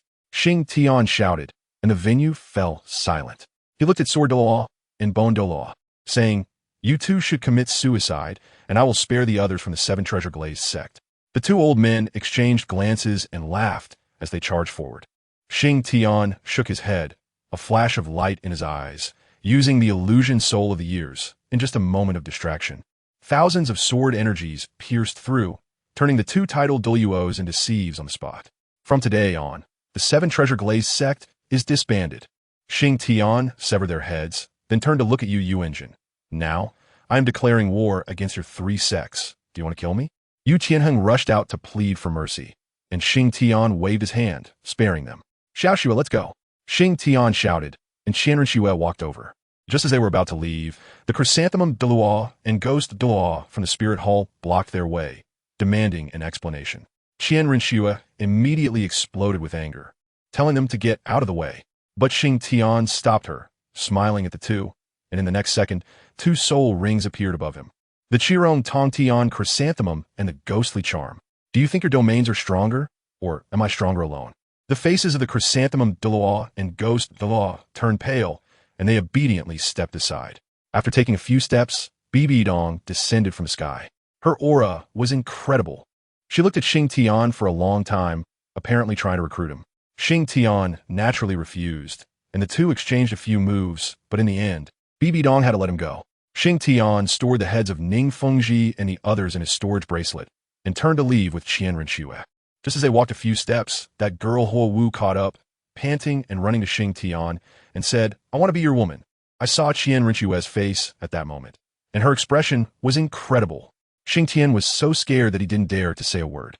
In the end, it was Fire Dance's brother who rushed over, apologizing while dragging her away. After Fire Dance left, Qian Renxue looked at Xingtian with a smile that was not quite a smile. "Xiao Shui, what kind of look is that?" Xingtian broke out in a cold sweat. "What do you think?" Qian Renxue asked with a smile. "By heaven's conscience, I only met her once, and you were there too." Xingtian hurriedly explained. "I didn't say anything. Why are you so anxious? But your smile looks so scary." "Scary? How could that be? My smile is so beautiful, don't you think?" Yes. Xiao Shui is the prettiest." Just like that, Xingtian was soothing Qian Renxue while they walked, and the two figures slowly disappeared from everyone's sight. I tell you, as soon as those two left, the scene was simply chaotic, leaving behind a mess and a group of stunned onlookers. That woman Bibi Dong, watching their backs, had a complex look in her eyes. She was saying she hated them, but inside she must have been overjoyed. After all, they were like flesh from her own body. Finding such a powerful backing, how could she not feel gratified? With a wave of her hand, she left, taking Ju Huaguan and Ghost Douluo with her. Let me tell you, those two clowns behind her were so scared they were patting their chests, exchanging glances that meant, "My God, good thing we didn't make a move earlier, otherwise we would definitely be in trouble today." The onlookers were dumbfounded. Is that it? No fighting? Of course not. The Pope has left, what is there to fight about? But the worst off were the Shrek people. Who understands on this day? Ning Rongrong was taken out in an instant, not a trace left. Oscar was also done for, his soul bone taken away by Xingtian as a trophy. And with Yu Xiaojiang and Lu Erlong, the Golden Iron Triangle went straight to play mahjong. The entire Shrek Academy was virtually non-existent. At this moment, that fat Ma Hongjun suddenly broke down, laughing so hard it looked worse than crying. Dai Mubai said to him, "Fatty, are you crazy?" Ma Hongjun exploded, pointing at them and cursing. "I'm laughing? Why can't I laugh? Former brothers turning against each other. Isn't that funny?" Xingtian asked me if he could trust me with his back. I said yes. And what happened? In the end, we betrayed our own brother for a worthless Ning Rongrong. Dai Mubai, Tang San, I ask you, can an arrogant and scheming green tea replace a titled Dalu brother? These few words left everyone in silence. The fat guy was genuinely heartbroken, pointing at Zhu Zhuqing and starting to rant. "And you, big-chested, brainless thing, no wonder Dai Mubai would rather go to a brothel than have you. If it were me, I wouldn't want you either." After saying that, he pushed Zhu Zhuqing aside and left without looking back. Dai Mubai looked at the fat guy's back and started to doubt life. Only Tang San, holding the corpse of his dead teacher, had eyes red as a rabbit, chanting like a prayer. Xingtian, I, Tang San, will not rest until one of us is dead. I just don't believe that my experience from 2 lifetimes can't beat you. A native. Good heavens. It's already 2025. Who still believes in this reincarnation revenge plot? It's simply outdated. Xiao Wu watched from the side, feeling half cold. She thought Tang San was no longer the Sangu she knew. Following him, who knows when Xingtian might get angry and expose her identity as a 100,000-year-soul beast. That would be disastrous. Just then, a dramatic scene unfolded. That Huo Wu, the spicy girl who was previously tied up by Xingtian, saw Ma Hongjun leaving, immediately broke free from her brother and chased after him. "Hey, that fat guy, wait." Ma Hongjun looked wary. "What is up?" Huo Wu came up with a bombshell. "Don't get me wrong. I'm Xingtian's woman. Take me to find him." Damn, I can't believe my buddy is struggling with this. Are girls nowadays this bold? But when he saw Huo Wu's serious expression, he thought for a moment and said, "All right, follow me. I think I know where he is." Just like that, Shrek completely fell apart, like a tree falling and the monkeys scattering. Everyone returned to their own homes. After Tang San and the others buried Yu Xiaojiang and the others, they followed Dai Mubai back to his home in the Star Luo Empire, preparing to cling to him for support. On the other side, Xingtian had just left the city when Ma Hongjun caught up with Huo Wu. "What are you doing here?" Xingtian was quite surprised. Ma Hongjun scratched his head, a bit embarrassed. "Bro, I withdrew from Shrek. You asked me before if I could trust you with my back. I hesitated at that time, but now I regret it. This time, I don't want to be silent anymore." After hearing this, Xingtian smiled self-deprecatingly, then went up and gave his buddy a bear hug. "Good brother. You were the one I looked down on the most back then, but I didn't expect that in the end, You're the only one standing by my side. Now I ask you again, brother, can I trust you with my back? The fat guy's eyes turned red, thumping his chest and shouting, don't worry. Unless I fall, your back will always be safe. Ah, this brotherhood really gets to me. As a result, the touching atmosphere hadn't lasted 3 seconds when Huowu squeezed in. What about me? What about me? Ma Hongjun mischievously said to Xingtian, bro. She says she's your woman. Cough, cough, cough. Xingtian almost choked on his own saliva, frantically signaling the fat guy with his eyes. What nonsense are you spouting? This is only the second time I've met her. Family, who understands? That expression seemed to say, do you want this blessing or not? In the end, Huowu didn't care at all, directly hugging Xingtian's arm, confidently declaring, I don't care. I'm your woman. I even fell out with my brother for you. Xingtian was instantly frozen, not daring to move, mainly because Qianrenxue was watching on the side. Her gaze, TSK, the air pressure dropped to freezing point. Qianrenxue smiled coldly and spoke. Sister, isn't it a bit too early to call him husband? Huowu is also quite tough. It's not early. It's just a matter of time. Let me tell you, the journey was quite spectacular. Qianrenxue and Huowu were constantly putting on a show like an empresses in the palace, appearing to have deep sisterly affection while secretly engaging in a battle of wits. Xingtian was caught in the middle, his waist nearly twisted into a pretzel. Despite the pain, it was also joyful. The group swayed and took 3 days to reach the StunsTang Great Forest. As soon as they arrived, the atmosphere became heavy. Xingtian led them to the graves of Bear Big and Bear 2, placed Ning Fengji's severed heads on the ground, took out a jar of wine, and sat in front of the grave, talking incessantly for an entire night, from seeking revenge to finding a good family for Little Bear. The scene was truly one of tenderness amidst toughness. Anyone who saw it would be mesmerized. The next day, Xingtian took Little Bear to find the leader of the StunsTang Great Forest, Titan Giant Ape Erming. Huowu was stunned to see such a large spirit beast for the first time, and her admiration for Xingtian reached a new height. Xingtian asked Erming to take care of Little Bear, saying that the human world was too dangerous, and he could no longer bring him along. Little Bear clung to Xingtian's thigh, crying pitifully. Xingtian also steeled his heart and made a promise. Once you become a 10,000-year spirit beast, I'll come back to take you home. Sigh. After settling the child, he originally planned to head straight to the 7-treasure glazed tile school. But Xingtian ran into problems himself.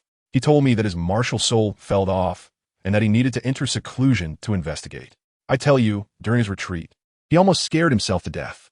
Sitting cross-legged, he looked inward at his body and discovered that the earliest few weak martial souls he had simulated, like Blue Silvergrass, Battle Tiger, and Crimson Fox, had actually vanished into thin air. They evaporated, not a trace left. He panicked at that moment, cold sweat pouring down. What the hell is going on? Can martial souls automatically unregister? At this rate, all the martial souls I painstakingly gathered will disappear one by one. Won't I become a useless person in the end? This is serious. He quickly checked his body over and over again, turned all the martial souls inside out, but found nothing. He searched for a full 5 days, and he was on the verge of breaking down. In the end, he completely gave up, sitting dejectedly in front of Xiongda's grave, muttering to himself, Xiongda, I might just be an ordinary person from now on. Just then, as he uttered those words, the name Xiongda suddenly struck him like a bolt of lightning. He slapped his thigh, and his eyes instantly lit up. What the hell? How'd I forget about it? He had checked all the martial souls, but there was one he hadn't even thought to check, which was his second martial soul. The dark gold Fearclaw Bear martial soul. It turns out that not checking made all the difference. When he did check, he took off right there. Let me tell you, when I looked at my bear martial soul, good lord, it completely stunned me. Why does it feel like it shrunk? Upon closer inspection, to my surprise, there was actually a tattoo of blue silvergrass beneath the bear's fur. Can you believe it? It was just like a social bear getting a semi-permanent tattoo. I suddenly felt a jolt. Something was off. The disappearing martial soul couldn't be.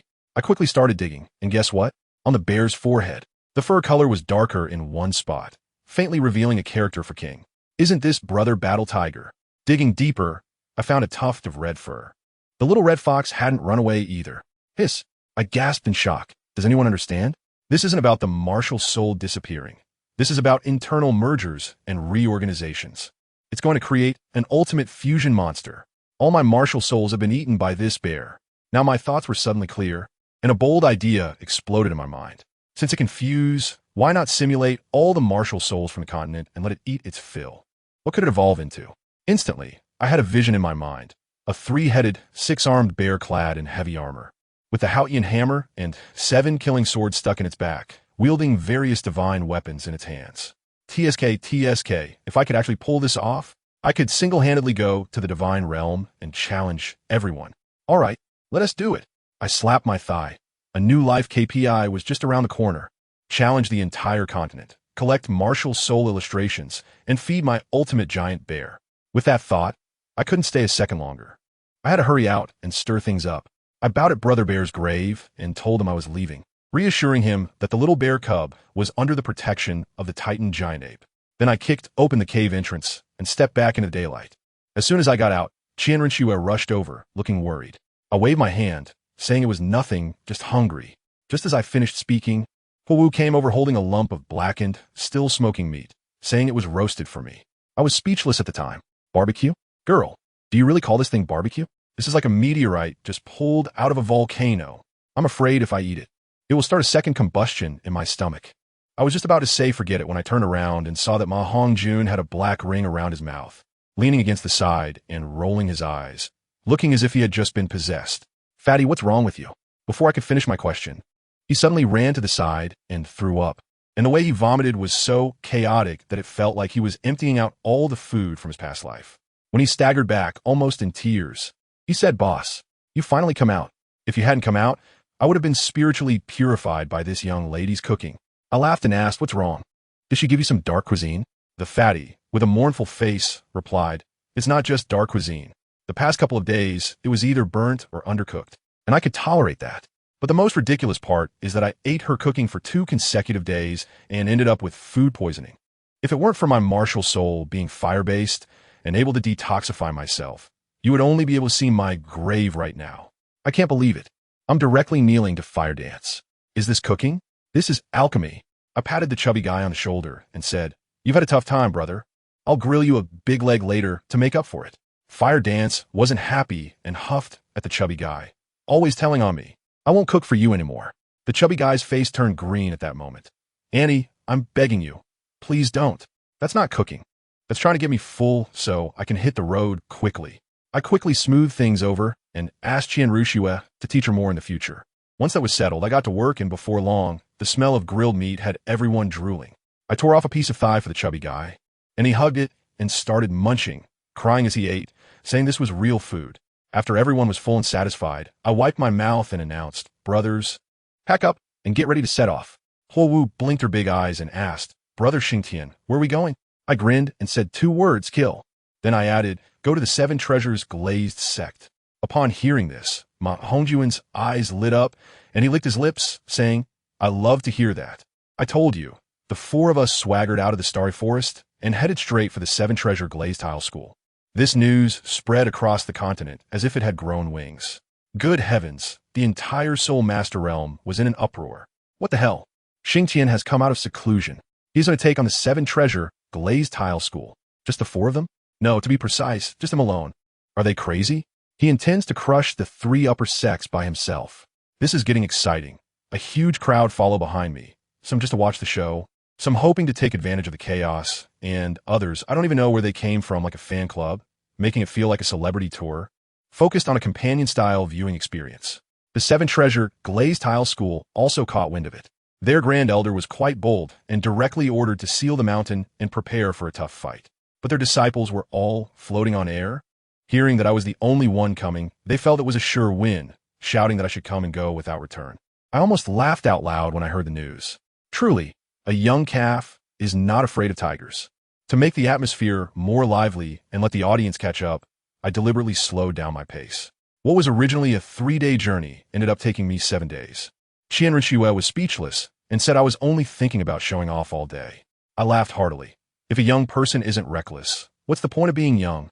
Finally, on the 7th day, we arrived. I stood in front of the gate of the 7 Treasure Glazed Tile School, looking at the tightly closed door and the swaying protective array. I cleared my throat, grabbed the microphone, and shouted, "Babies of the 7 Treasure Glazed Tile School, your exclusive flashy grandpa is here. Why don't you hurry out and greet me?" Immediately, someone inside cursed back, "Arrogant fool. If you have the guts, come in." "Oh, that's what you said." I directly took out the Xingtian hammer and unleashed the Xingtian true body. A hammer shadow, as big as a small mountain, appeared above the seven-treasure glazed tile school and slammed down onto their turtle shell. Boom! With a loud bang. The entire mountain shook 3 times, but guess what? The array didn't break. It just flickered wildly. Seeing this, the people inside became even more arrogant. Ha ha ha, you can't even break the protective array. Is that all you've got? I pouted and said, wow, that's pretty tough. Let's try again. With that, I swung the hammer once more, but still didn't break. The people inside must be ready to pop champagne in celebration now. As soon as I saw it, I thought, fine, I'll give you face. I put away the Xingtian hammer and drew out the 7-killing sword from the San'sDual. Since the hammer isn't effective, I'll use your own weapon to send you on your way. As soon as I finished speaking, I directly activated the 7-kill true body, then swung my sword at the sky. 9th soul skill, divine and demon slash. I tell you, in that instant, the sky was split open by me, and countless sword energies surged out like a torrential rain from the crack, densely pounding on that protective mountain formation. With a crisp sound, the proud turtle shell of those bastards shattered into glass shards on the spot. The people inside were all dumbfounded. The elders still wanted to boost morale, shouting something about ants being able to kill elephants. I shook my head, truly naively ridiculous. I raised the 7-killing sword and, facing the crowd of people in the mountain gate, said calmly, I declare that from today onwards, the 7-treasure glazed tile school is removed from the continent. After saying this, I swung my sword, and countless sword lights surged into the sect like a tide. In an instant, blood flowed like rivers, and corpses piled up like mountains. I didn't give them any chance to react and struck again with my sword. The entire world fell silent in an instant. The onlookers outside were all left with their jaws nearly dropping to the ground. They initially thought it would be an earth-shattering battle, but from the moment I made my move to the end, it took less than 5 minutes for one of the top 3 sects, the 7-treasure glazed tile school, to be wiped out. After this incident spread, Tang San's side exploded. I tell you, he was filled with righteous indignation, shouting at Dai Mubai that I had wiped out an entire family for just 2 soul beasts, which was simply insane. Family members, who could understand? Hearing this from Xiao Wu's ears, her heart felt cold. She had originally thought she found true love, but in Tang San's eyes, her kind, and even herself, might just be mere soul beasts. Xiao Wu wavered at that moment, feeling it was time to return to the Douluo forest. Tang San still wanted to take revenge on me, saying that with his hidden weapons, as long as he could get close to me, he could make sure I wouldn't come back. Dai Mubai quickly stopped him and told him that I could resist the attack of a level 50 Soul King with just my physical body, advising him not to go to his death. This provoked Tang San greatly. He returned to his room, his face twisted, gritting his teeth and swearing to kill me. That very night, a man in black, the one who had saved him in Soto City, silently appeared in his room.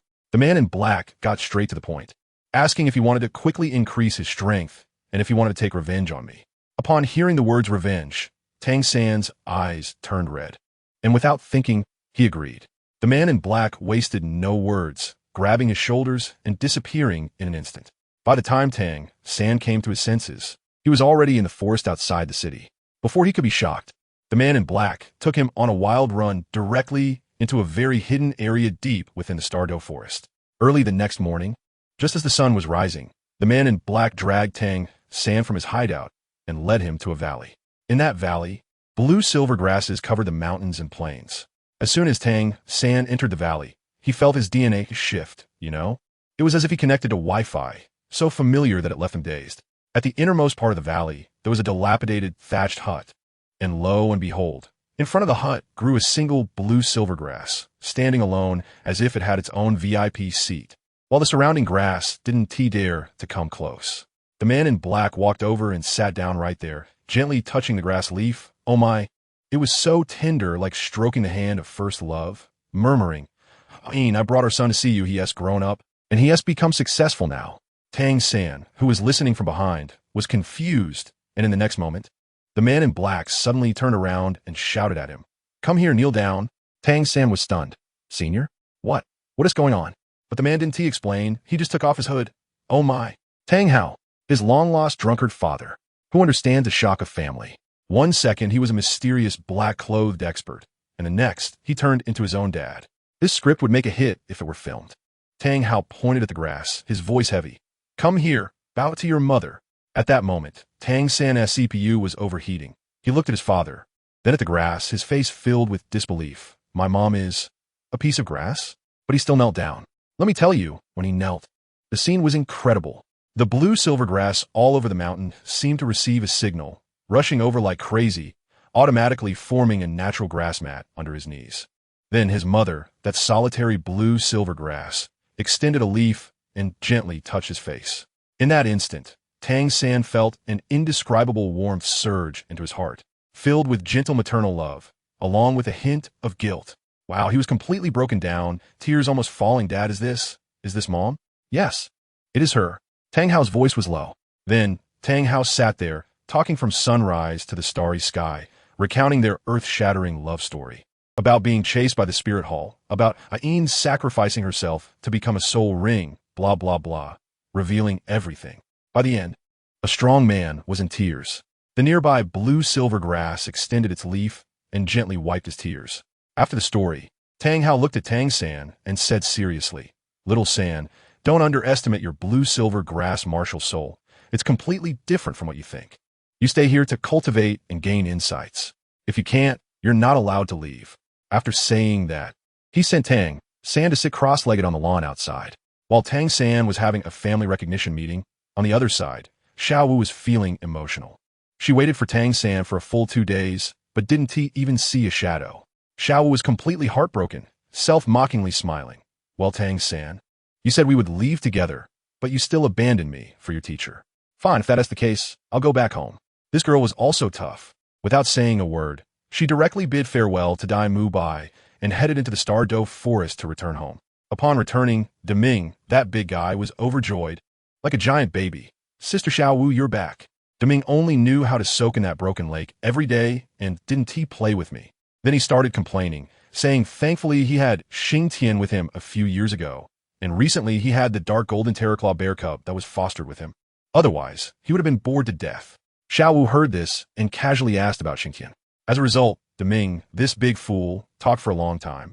And the core message was 3 points. Xingtian is really nice, fights with me, and cooks meat for me. Asking was equivalent to asking in vain. It was all ineffective communication. However, in the end, Deming revealed a big piece of information. "By the way, Sister Xiao Wu, Xingtian can't attach soul rings at all. Those soul rings you saw are all simulated by him." Wow, this information was huge. Xiao Wu suddenly understood. No wonder he could get along so well with soul beasts. It turned out he wasn't an enemy at all. So what was our main character, Xingtian, doing? He was sunbathing at home, eating snacks, enjoying an early retirement life. With nothing to do, he discussed with Qian Renxue, "Little Shui, let us go stroll around the slaughter city and practice leveling up." The plan was good, casually challenging various experts along the way. But what happened?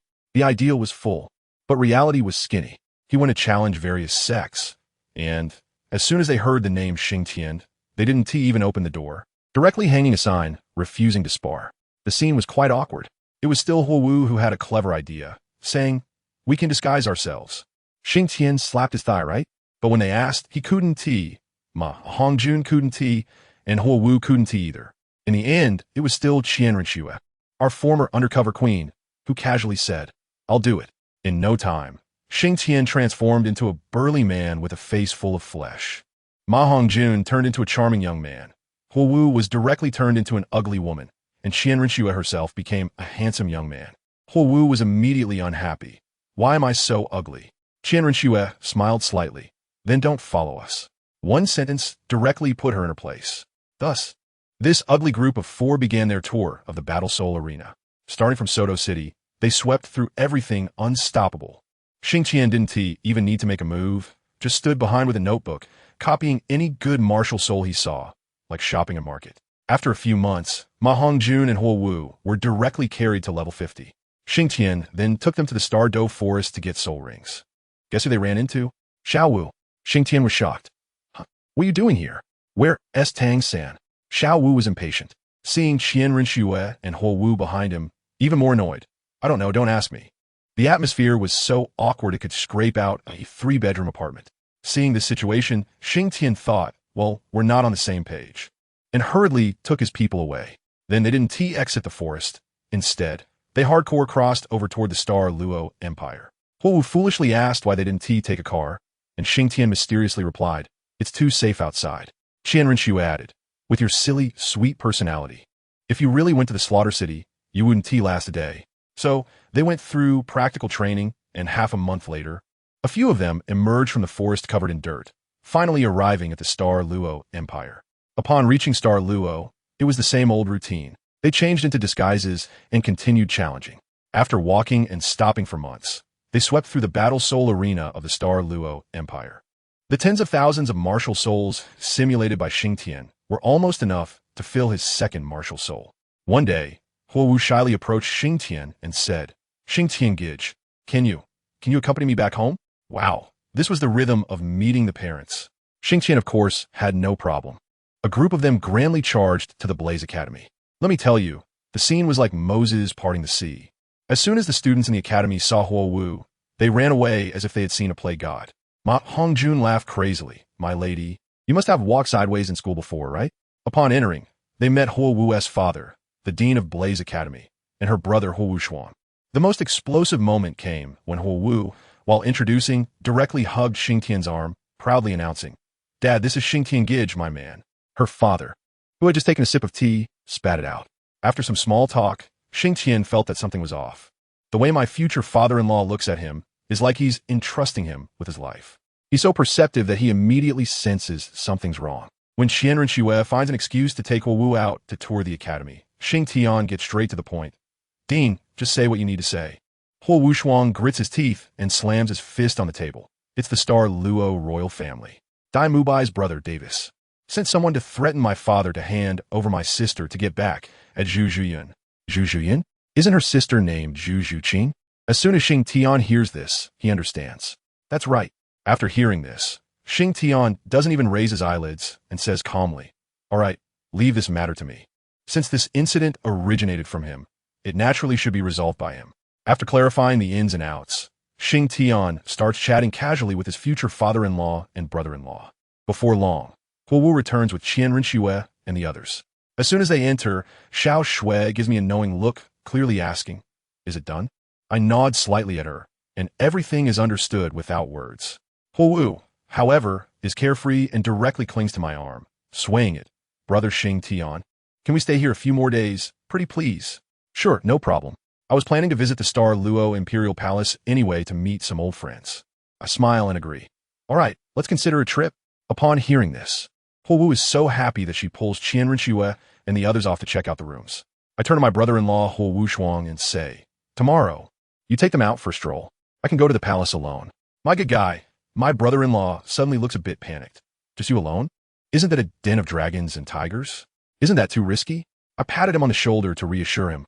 "It's fine, don't worry. Even if it's a dragon's den or a tiger's lair, I can still handle it, even if a tidal Douluo comes."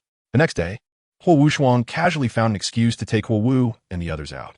Before they left, Xiao Shui's worried look was so intense that I quickly gave her an okay hand gesture. As soon as they were gone, I went straight to the "let's go. Accompany me to a place, a day tour of the StunsTang Palace. Are you up for it?" Ma Hongjun's eyes lit up. What is there to be afraid of? To be honest, I've never seen what a palace looks like in my life. We swaggered our way straight to the palace. I have to tell you, something was bound to happen. Just as we were strolling toward the palace, inside, Zhu Zhuqing and her sister Zhu Zhuyan, this pair of plastic sisters, were huddled together plotting. The relationship between these two sisters is basically a microcosm of the royal survival game in the StunsTang Empire. Zhu Zhuyan is with the first Prince Davis, while Zhu Zhuqing is paired with the second Prince Dai Mubai. According to the rules, these two pairs are mortal enemies. But Zhu Zhuqing has recently lost interest in Dai Mubai and wants to break off the engagement. Her father disagrees, so she actually went to find her sister, saying that if you help me out, I'll help your man ascend to the throne. What has to help? It's to deal with me. They first went to cause trouble at the Blaze Academy, forcing the academy to contact Huowu. Once they contact Huowu, it's equivalent to contacting me, right?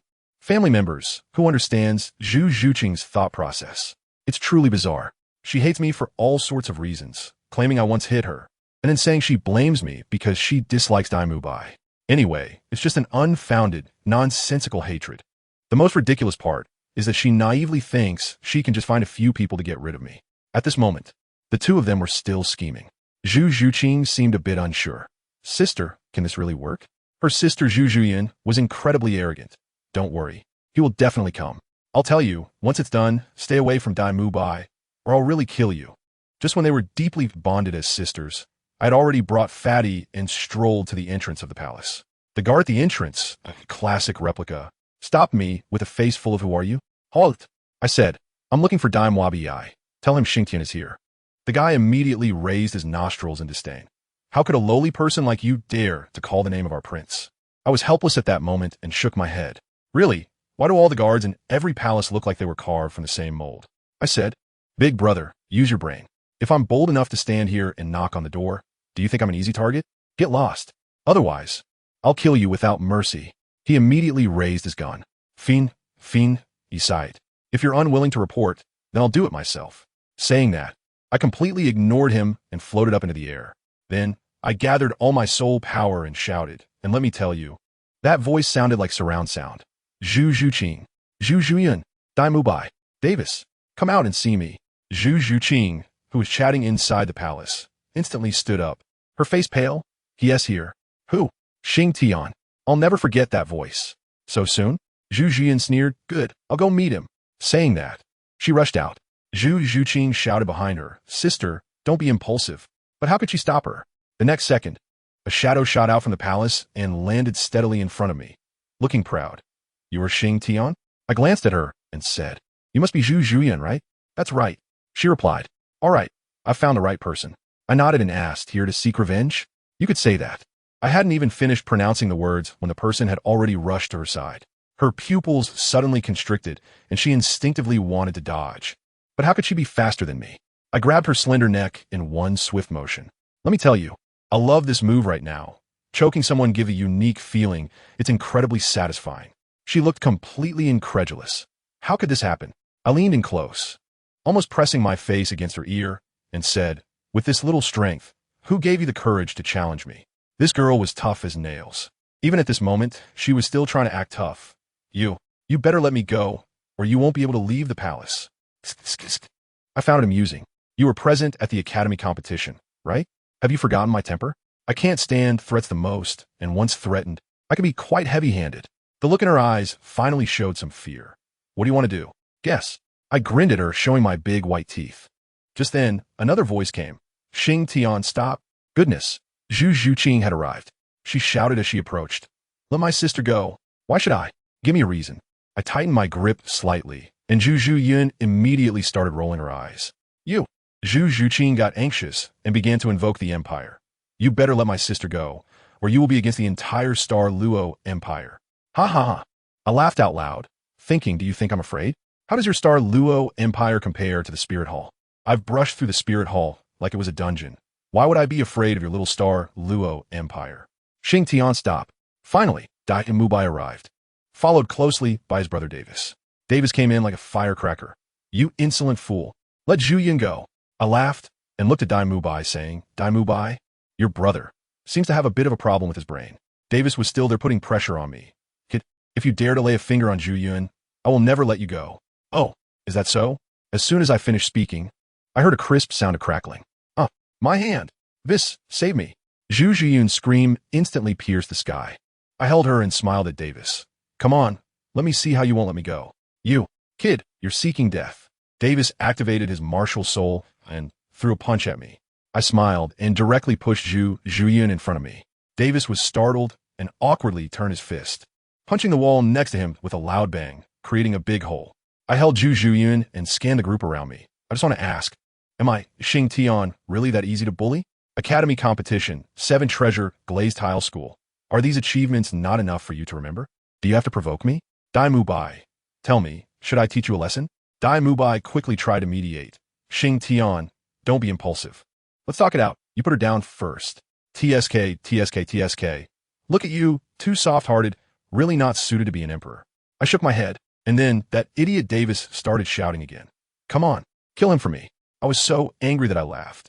Davis, do you really have that serious illness? Do you think these soldiers can kill me? Have you forgotten how the 7 treasures glazed tile school was destroyed? It seems I need to destroy another country to make sure the people on this continent remember me completely. As soon as I said this, Dai Mubai's face turned pale with fear, and he quickly shouted, Xingtian, don't be impulsive. Ask them what good deeds they've done. I pointed at Zhu Zhuqing and Zhu Zhuyan. All right, stop asking, I already know. Dai Bai, I actually feel a bit sorry for you now. For such a woman. You've even given up the White Tiger Saint King. TSK, TSK, TSK. I glanced at Zhu Juqing, and wow, her eyes were still so determined. I exaggeratedly pointed at her. Look, look, she has no intention of repenting at all. Now I finally understand why you went to the Rose Hotel.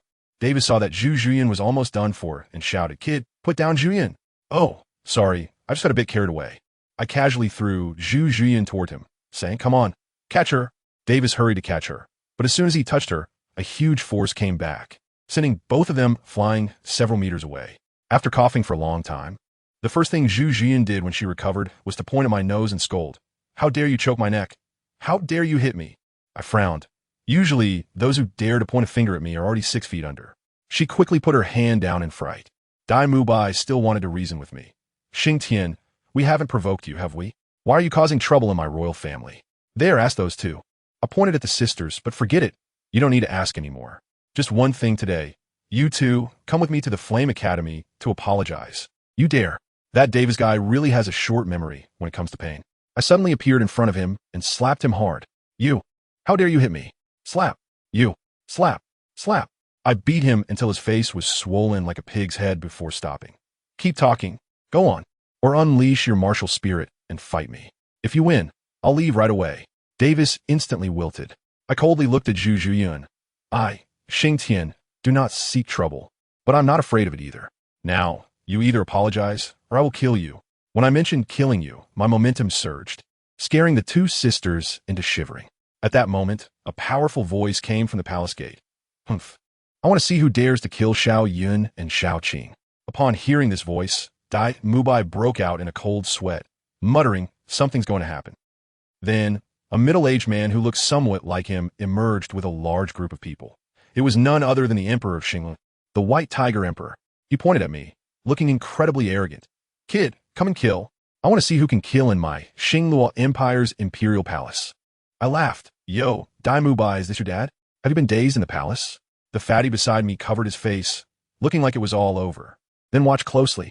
As soon as I finished speaking, I disappeared from the spot. In less than a second, I was back, standing still without moving. The White Tiger Emperor sneered. Is that all? His smile hadn't fully spread when it froze on his face, because all the guards within 5 steps of him fell to the ground like dumplings, dead as a doornail. His pupils instantly shrank to the size of pinpoints. Come on, keep talking. I smiled at him. As a result, a general in armor behind him shouted, Unbridled. I'm annoyed. I muttered to myself. Seriously? Why is it so exhausting every time I try to show off? After saying that, a sword appeared directly in my hand. The 7-kill sword. As soon as Dai Bai saw this sword, he was almost scared out of his wits and shouted, The 7-kill sword? Xingtian, stop it, I'm begging you. I glanced at him, stopped my movements, and slowly turned my head. Dai Bai, this is the 2nd time I'm giving you face. Once is an incident, twice is a coincidence, but 3 times is unacceptable. Today I won't take action, but those two must apologize. I'll give you 1 day. I'll be waiting for them at the Blaze Academy. If they don't come tomorrow afternoon, get ready to ascend the throne the day after. After speaking, I called out to the fat guy, Fatty, let's go. We turned and left, and I knew that my connection with Dai Bai had completely severed here. If I couldn't see him tomorrow, the Luo Imperial Palace would truly be drenched in blood. As soon as I left, that guy Davis started provoking trouble again, shouting, Someone, organize an army for me, flatten his Blaze Academy. Dai Bai shot him a cold glance. If you have the guts, say that in front of Xingtian. Zhu Jian jumped in as well. What do you mean, Dai Bai? Slap. Dai Bai backhanded her. You've exhausted the last bit of brotherhood I had with Xingtian. Apologize tomorrow morning. The White Tiger Emperor looked at Dai Bai's back, then at Davis, shaking his head in disappointment. He knew that if it weren't for Dai Bai, just now, he might have already been dead. But Zhu Juqing was still there screaming, I want to go. I want to see if Xingtian dares to act recklessly. Dai Bai stopped in his tracks without looking back. Said, if my Luo royal family suffers because of you two, I, Dai Bai, swear that there will be no Zhu surname in the Luo Empire anymore. And remember, my Dai family is the true king of the Luo Empire. Upon hearing this, the Zhu sisters were stunned. Davis also covered his chest, not daring to make a sound, and slinked back into the palace. Sister, what should we do? Zhu Juqing had lost her wits. You go if you want. I'm not going. Zhu Juyun snorted coldly, and went straight home to find their father. That night, their father entered the palace and never came out again. The next day, I was waiting at the Blaze Academy. By the time the sun was about to set, I hadn't seen a single ghost. Over at the Zhu family, Zhu Zhuqing had already started to feel scared, but her sister was still stubborn. Don't worry, he won dare. He offended the Tiando Empire, and if he offends our star Luo Empire, he will have nowhere to hide. I really laughed. Where does this confidence come from? The sun has completely set and night falls. Didn't come? Great, I can stretch my limbs again. I stretched lazily, glanced toward the palace, then turned around and went back to sleep. The next day, I woke up when the sun was high in the sky, and after finishing the breakfast prepared by Xiaoshu, I wiped my mouth and said, "Let's go call Fire Dance. We are going together today." Where to? To handle the matters of the Starfall Empire, and then straight to the city of Slaughter. We marched grandly once again towards the palace. At that moment, Zhu Zhuyan was still there enjoying snacks, crossing her legs and saying, "I think that Xingtian is just talking big. He wouldn't dare to come." As soon as she finished speaking, Dai Mubai suddenly looked up at the sky. "He is coming." A voice descended from the sky, echoing throughout the entire palace. "Zhu Zhuqing, Zhu Zhuyan, Davis, come out and meet your death." Zhu Zhuyan was instantly flustered. Dai Mubai ignored her and walked out alone. I looked at him and smiled. Am I not too late? Where are they? They dare not come. Dai Mubai, you are making it difficult for me. As I spoke, I directly unleashed the Haotian hammer and activated my Haotian form. A gigantic hammer that overshadowed the sky floated above the palace. Either let them come out, or I will destroy the palace and find them myself. Dai Mubai had no choice but to send the guards to bring them in. Before long, Davis and the others were brought over, cursing and complaining. I looked at Zhu Zhuyan. Do you remember what I said yesterday? She actually dared to be stubborn. If you have the ability, just kill me. My father will never let you go. All right, I'll fulfill you. As soon as I finished speaking, I vanished. How dare you? A furious shout echoed in the palace, and a middle-aged man rushed out. It was Zhu Jiachong, the head of the Zhu family. As he charged forward, he shouted, "If you dare to kill my little Yun, I will fight you to the death." Zhu Zhuyan, with my hand around her neck, saw her father coming and immediately cried out, Dad, save me." I looked at Zhu Sanzhong and smiled. "What did you just say? I didn't hear you clearly. Can you say it again? If you dare to kill my little Yun, I will perish with you. TSK. Good. I'm waiting for you. Fish will die, but the net won't break." After I finished speaking with a smile, I suddenly exerted force with my hand. "Dad, kill him. Save me, Dad. Kill." Zhu Zhiyun's words were not yet finished when her head tilted to one side, and I directly squeezed her to death. I casually threw her body at her father's feet.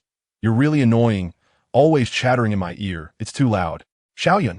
Zhu Sanzhong held his daughter's body, his eyes red. "You killed my Xiaoyun." I know. Can you not shout so loudly?" I dug in my ears. "I want you to accompany my Xiaoyun in death." He roared as he lunged at me. I easily dodged his attacks, continuously taunting, surprised, unexpected. The speed of a nether spirit cat is useless. Zhu Zhuqing wanted to remind her father from the side, but was shouted back by me, "Shut up, or I'll kill you." I saw him becoming increasingly alert and lost interest. I swiftly dodged and appeared in his attack trajectory, exchanging a punch with him.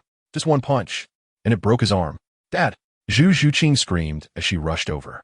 To my surprise, her father, Zhu Sanzhong, began to express his feelings. I never expected that Zhu Sanzhong, would one day have a white-haired person send off a black-haired one. Wow, I was so furious at that moment. What kind of bizarre operation is this? It's so disgusting. I rushed over and snatched him away from Zhu Zhuqing's arms, and then I started pounding his face. "I'm telling you to stop being so sentimental. I'm telling you to stop disgusting me." I don't know why, but whenever he gets sentimental, I feel a surge of anger. Perhaps because it reminds me of my own orphan background. Since you want to be sentimental so much, I'll send you to meet your daughter. At least you'll have company on the road to the underworld. After saying that, I directly twisted his neck. "Xingtian." Zhu Zhuqing glared at me and let out a desperate scream. I laughed. "Are you heartbroken? Desperate? But you have no way out." Xiaoshu couldn't stand it anymore and came over to pull me. "Xingtian, killing is just a matter of hitting the head and the ground. Don't say hurtful words anymore." I had just calmed down a bit when a loud shout came from the palace gate. "Shoot!" Whoosh, whoosh, whoosh. A rain of arrows flew towards me. I didn't know what you all were thinking. I shook my head and directly activated the immovable king body. Clang, clang, clang. All the arrows were blocked outside. In the spirit of reciprocity, you send me a rain of arrows, and I'll return it with a flash of swords. I summoned the 7 killing sword and waved it casually. A dense array of sword lights pierced through the palace walls, and screams erupted from behind the wall. When Davis saw the ambush, he straightened his back and shouted, "Kill! Kill him! All right, I'm done playing." I waved my hand, and thousands of sword lights flew deep into the palace. Before long, streams of blood flowed out from inside. Davis was so scared that his legs went weak. Kneeling on the ground, babbling, "You are a devil. You are a devil." I walked up to him. "Daimu Bai, tomorrow you will ascend the throne." "Davis, I'll give you a hand, so others won't say you killed your brother. Don't kill me. Don't kill me." Davis started banging his head on the ground, begging for mercy. "The throne belongs to Daimu Bai. It's his. I beg you, spare me." Really embarrassing. I shook my head, and with a swing of the 7-kill sword, a line of blood appeared on his neck. "Go to the underworld. Zhu Zhuyun is waiting for you." He pointed at me, unwilling, and collapsed. I took one last look at Zhu Zhuqing, who was staring blankly while holding the corpse, and said to Daimu Bai, "All right, our bond has ended. I am now your father's enemy. Feel free to come and seek revenge at any time. Zhu Zhuqing, it's handed over to you. This is the last favor I can give you." After saying that, I turned around with the fatty and the others and walked away without looking back. Once we were far away, Daimu Bai finally came to his senses and said to Zhu Zhuqing with a blank expression, "Are you satisfied now?" Then, he shouted towards the palace, "Is there anyone alive?" A few trembling soldiers stepped out. "Handle the corpse." Zhu Zhuqing suddenly shouted like a madwoman, "Get away. You are not allowed to touch my father." Daimu Bai's voice was as cold as ice. "Pull her away." Zhu Zhuyun and Zhu Canzhong were burned on the spot. The Zhu family annihilate the 9 clans. When Daimu Bai said that, Zhu Zhuqing's face turned pale as if she had seen a ghost, and she was completely stunned. She started to go crazy, grabbing on her last straw of hope. She yelled, "I am your empress. You can't treat me like this. You can't touch my father in them." Goodness, the look in Daimu Bai's eyes at that moment was cold enough to freeze. He directly gave a cold laugh and said, "Empress? How come I didn't know I had an empress?" Without giving her a chance to respond, he waved his hand and ordered, "Take her away. Lock her in the dungeon. On the day of the Zhu family's execution, let her sit in the VIP seat and keep a close watch on her." I have to say, you can't blame Daimu Bai entirely for being ruthless. He's suffering too.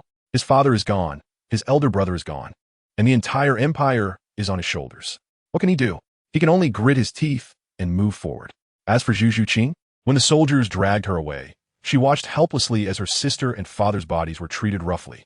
At that moment, she truly regretted it, but unfortunately, there is no such thing as a regret pill in this world. On Daimu Bai's side, he directly took his father's dragon throne and began issuing orders. He summoned the eunuchs to call all the ministers for a meeting. Guess what? These old schemers pretended to be dead when something happened in the palace. But as soon as they heard the new boss was online, they ran faster than anyone else. Once everyone gathered, the fun began. Immediately, several stubborn old-timers jumped out, pointing at Daimu Bai and scolding him, saying things like, "How dare you sit there? You can't break the ancestral rules," and other nonsense. Daimu Bai laughed at that moment, a smile laced with a knife, and said, "Where were you when my royal family was in trouble? Now that I'm sitting in a chair, you all have the energy?" Those old men were still relying on their seniority, talking about being veterans from 2 dynasties and ancestral rights. Daimu Bai couldn't be bothered to argue with them and directly asked, "Who else is against it?" A few more ignorant ones stood up. Daimu Bai waited for a moment, saw that no one else was jumping up, and waved his hand. "Come, take these few who stood up and drag them out, behead them." I was watching from the side, shocked, thinking this guy is really going all out, decisive and without any hesitation. An old man even wanted to be tough, saying, "Let us see who dares," and before he finished speaking, a sword suddenly pierced his body. At that moment, the entire hall fell silent, and the remaining people were as obedient as quails. After killing the chicken to scare the monkey, Daimu Bai directly announced that his father and brother were dead, and from today onward, he would be the new White Tiger Emperor of the Star Luo Empire. Those clever people immediately knelt down and shouted, "Your Majesty." That was how it was settled. The common people didn't care who became emperor, as long as they had food to eat, so there were no ripples in society. Half a month later, when the empire was running normally, someone brought up the Zhu family matter. Daimu Bai suddenly remembered, "Oh right, there was that." Without thinking, he directly ordered, 3 days later, at the Meridian Gate, the execution will take place, with the charge of plotting against the late emperor. 3 days later, the execution ground was packed with people. Dozens of members of the Zhu family, including Zhu Zhuqing, were brought up. By that time, Zhu Zhuqing was almost like a walking corpse. But as soon as she saw Dai Mubai on the execution platform, fire ignited in her eyes. She yelled at Dai Mubai, "Dai Mubai, are you really that heartless?" Dai Mubai was also furious and retorted, "Heartless? Are you more heartless than me? My father, my brother, and so many guards, should they all die?" Zhu Zhuqing stubbornly replied that it was Xingtian who did it, and had nothing to do with her family. Dai Mubai laughed in anger. "Nothing to do with you? Xingtian gave you guys a chance. You brought it upon yourselves, relying on your royal connections and disregarding others. Now you want to shift the blame? Too late." Seeing reasoning was useless, Zhu Zhuqing began to attack him personally, accusing him of bullying the weak and not daring to confront Xingtian, only venting his anger on the Zhu family. Dai Mubai directly admitted, "Yes, I'm afraid of death because behind me is the entire empire. I will find Xingtian sooner or later, but you guys deserve to die even more." As the time approached, Dai Mubai commanded, "Execute." The executioner's big knife was raised, and one head after another rolled down. The scene was a river of blood. Zhu Zhuqing was deliberately left until the last, to see her entire family die in front of her. The shock pushed her to the brink of a mental breakdown. Just when it was her turn, and the executioner's knife was just lifted, suddenly, an unexpected event occurred. 4 men in black burst out from the crowd, kicking the executioner away and grabbing Zhu Zhuqing to run. Wasn't this the legendary rescue? The scene instantly fell into chaos, and the guards surrounded the execution ground tightly. Seeing someone daring to rescue at the execution ground, Dai Mubai exploded in anger, directly activating his martial soul and charging up, instantly eliminating one of the black-clad men with a white tiger radiant wave. The remaining 3, seeing they couldn't win, began to desperately break out. They didn't even use their martial souls, relying solely on their agility to dodge.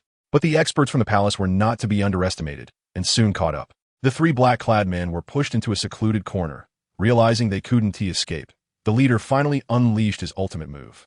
A dark aura erupted from him, and a ghostly martial soul appeared behind him. He pointed to the ground, chanting something like "Awaken, my warrior." In the next second, I was dumbfounded. The ground trembled as skeleton soldiers crawled out from beneath, charging towards Dai Mubai and the others. Taking advantage of the chaos, the 3 black-clad men vanished without a trace. By the time Dai Mubai and the others finished off the skeletons, the people had already run far away. Dai Mubai was so angry his face turned dark, ordering a thorough investigation. But after several days, there were no leads at all. These people seemed to have appeared out of thin air. With no other choice, Dai Mubai had to report this to the Spirit Hall. The response from the Spirit Hall was very strange. Pope Bibi Dong personally sent a message, telling them not to investigate, as this matter would be handled by the Spirit Hall. Dai Mubai understood immediately that these black-clad men were definitely not ordinary. Since the Spirit Hall was backing him up, he didn't bother to worry about it anymore. Over a month passed, and the palace was peaceful again, when a eunuch urged him to select a consort, saying the harem couldn't be without a mistress. At first, Dai Mubai found it annoying, but after being nagged, he had no choice but to let them handle it. Guess what? They really picked a treasure for him. The girl's name was Lu Qian, the daughter of the Grand General, and she was also a soul master. Dai Mubai called her in to ask why a soul master was coming to select a consort. The girl, being straightforward, directly said, "I like you. The way you turned the tide during the palace coup was so manly." Upon hearing this, Dai Mubai was delighted. He liked this kind of straightforwardness. And the next day, he directly made her the empress and announced it to the world. Lu Qian became the empress, managing the harem in an orderly manner, which eased Dai Mubai's worries. One day, he was troubled about the martial soul fusion technique. You see, their evil eye white tiger had always paired with the Zhu family's underworld spirit cat to create the underworld white tiger.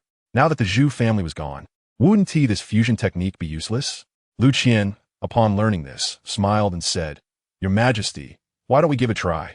Dai Mubai then remembered he didn't even know what his wife's martial soul was. When Lu Qian revealed her martial soul, it turned out to be an eagle with dragon horns and claws, called the Dragon Eagle. Dai Mubai saw this and thought it might work. So they began to cultivate their synergy and study a new martial soul fusion technique every day. Surprisingly, this couple was different. After half a month of countless failures, in a certain moment, their soul power perfectly fused, and a brand new martial soul fusion technique was born. A giant tiger appeared on the field, with a white body and black stripes, dragon horns on its head, and wings on its back. Dai Mubai immediately thought of a name, the martial soul fusion technique. Winged Tiger. This winged tiger was much more powerful than the underworld white tiger, capable of flying and burrowing, with explosive attack power and inherent dragon tiger pressure. Dai Mubai was so excited holding Lu Qian, thinking, Zhu Qing, just you wait. While Dai Mubai was upgrading his equipment, Xingtian and the others were also busy. After leaving the Star Luo Empire, they headed straight for a place, the City of Slaughter. After more than a month of travel, they finally arrived at a gloomy little town. Qianren Xue said the entrance to the City of Slaughter was in a tavern in the town. The people in this town all had cold, sinister eyes. Exuding a murderous aura, the air felt cold. As soon as Xingtian entered the town, his aura changed, becoming cold and emotionless like the townspeople. They found the only tavern in the center of the town, pushed the door open, and it was dark and oppressive inside. Xingtian found a corner to sit down, and when the waiter came to ask what they wanted to drink, he didn't even look up and simply said, "For Bloody Marys." The waiter's eyes changed immediately, confirming once again. Xingtian shot him a glance with an icy stare that could freeze someone, causing the waiter to not dare say a word and hurriedly went to prepare. Shortly after, 4 dark red drinks, exuding a strong bloody smell, were served. Ma Hongjun and Huo Wu frowned immediately, asking what this was. Without a word, Xingtian picked up a cup and downed it, then coldly looked at them and said, "Drink it."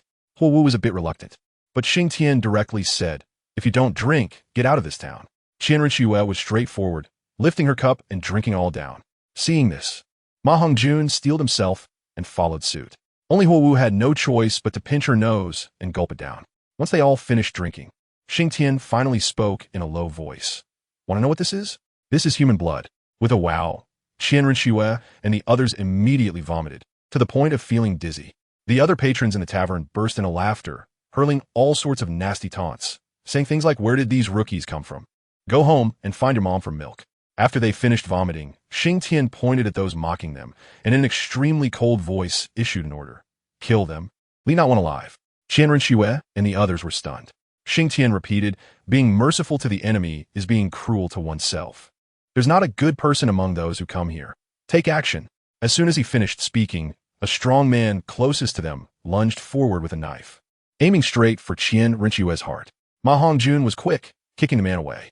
Qianren Xue seized the knife without hesitation and immediately slashed it across the opponent's neck. Blood gushed out, igniting the entire tavern. Someone shouted, "If we kill them, we can enter the City of Slaughter."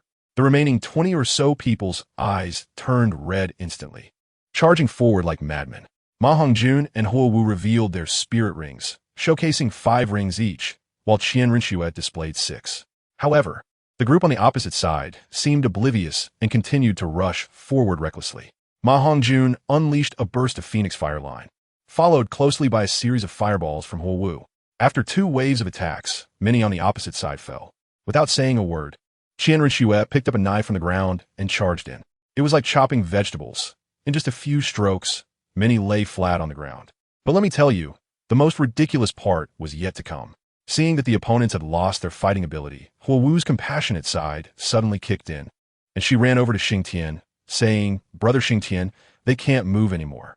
Can we not kill them?" At that moment, I saw an old man on the subway staring at his phone, looking completely confused. Family members, who understands? What time is it? And he's still playing house here. Xingtian's face was as dark as a pot bottom, his gaze cold enough to freeze ice shards, and he shot back directly. "I hope this is the last time. If there's a next time, I'll send you off myself." As soon as those words came out, Huo Wu was instantly shocked. Qianren Xue couldn't even be bothered to deal with her. She walked up to a guy who was still staring at her, and, with a swift motion, struck down, silencing the world with a thud. The fat guy understood immediately and picked up a knife, aiming it at a big man's neck. Seeing the situation, Huo Wu, trembling, also picked up a sword. She walked up to a woman, who immediately put on a pitiful expression, crying like a rain-soaked pear blossom. "Little sister, please spare your sister." "Okay, I won't dare anymore." Goodness, even Oscar owes her a little golden statue. This naive and sweet Huo Wu really softened her heart, almost unable to hold the sword steady. Just at that critical moment, the fat guy dashed over, raised his knife, and instantly took the woman down. I focused my gaze and saw that the woman was holding a poison dart, just a split second away from firing it. It was a perfect counterattack. Huo Wu was dumbfounded and shouted at the fat guy, "What are you doing?" Xingtian's voice floated over. "He shouldn't have saved you. I told you long ago. In the world of soul masters, it's either you die or I die. Any bit of softness is digging your own grave. Huo Wu then saw the poison dart, her pupils instantly shrinking to pinpoints. Xingtian looked at her, shaking his head in disappointment. This is the last time. I regret bringing you along. Rather than letting you die at someone else's hands, I'd rather give you a quick end. The fat guy quickly tried to smooth things over. Boss, this is serious. It's serious. Serious? Not at all. Xingtian waved his hand. You still don't know how terrifying this place is. Clear the area first, and later I'll give you a proper lesson. After saying that, he acted as if nothing was wrong and shouted at the bar. Another Bloody Mary? I tell you, that waiter is quite a character, walking over with a tray of drinks on a floor covered in blood and corpses without even blinking. After we took care of the rest, and just as Xingtian finished his drink, the waiter spoke up, pointing at us with a sarcastic tone. You think you can enter the city of slaughter just by killing a few people? They're not even worthy. I thought to myself, this guy knows how to test the boundaries of self-destruction. Sure enough, Xingtian squinted his eyes and said to us, Did you not understand what I just said? I said to kill everyone here. The fat guy was quick to take advice. Without saying a word, he slid in front of the waiter, igniting flames in his hand, and delivered a punch that left the guy completely stunned. The waiter's eyes were wide open until his death, probably not expecting the fat guy to act so quickly. Qianren and Huo Wu also reacted, rushing to the bar, each wielding a sword, and dealt with the remaining two. At this point, the entire world fell completely silent. Xingtian smiled and said, Looks like you're starting to adapt. The fat guy gasped and asked, Boss, what kind of place is this city of slaughter? The city of slaughter is a lawless land, a place solely for killing. Xingtian lectured us. Once you enter, you can only trust yourself. Don't even think about relying on your companions. Even I might need you to go all out when necessary. Our goal is to eliminate all threats and win the annual championship of the Hell S Slaughter Arena. After hearing this, we all felt a wave of bloodlust wash over us. Huo Wu was completely silenced. She understood that here, kindness is a pure joke. All right, let us get to the main topic. Xingtian walked to the bar and kicked it open, revealing a dark hole underneath. The entrance is right here. He glanced back at us and jumped down without a second thought. Qianren was second, the fat guy third, and Huo Wu gritted her teeth and jumped last. Below was pitch black, and a cold wind rushed up. We walked down a long, sloping corridor for about a kilometer when suddenly, an ominous background music echoed from all directions. Welcome to the city of slaughter, the capital of hell, the world of killing.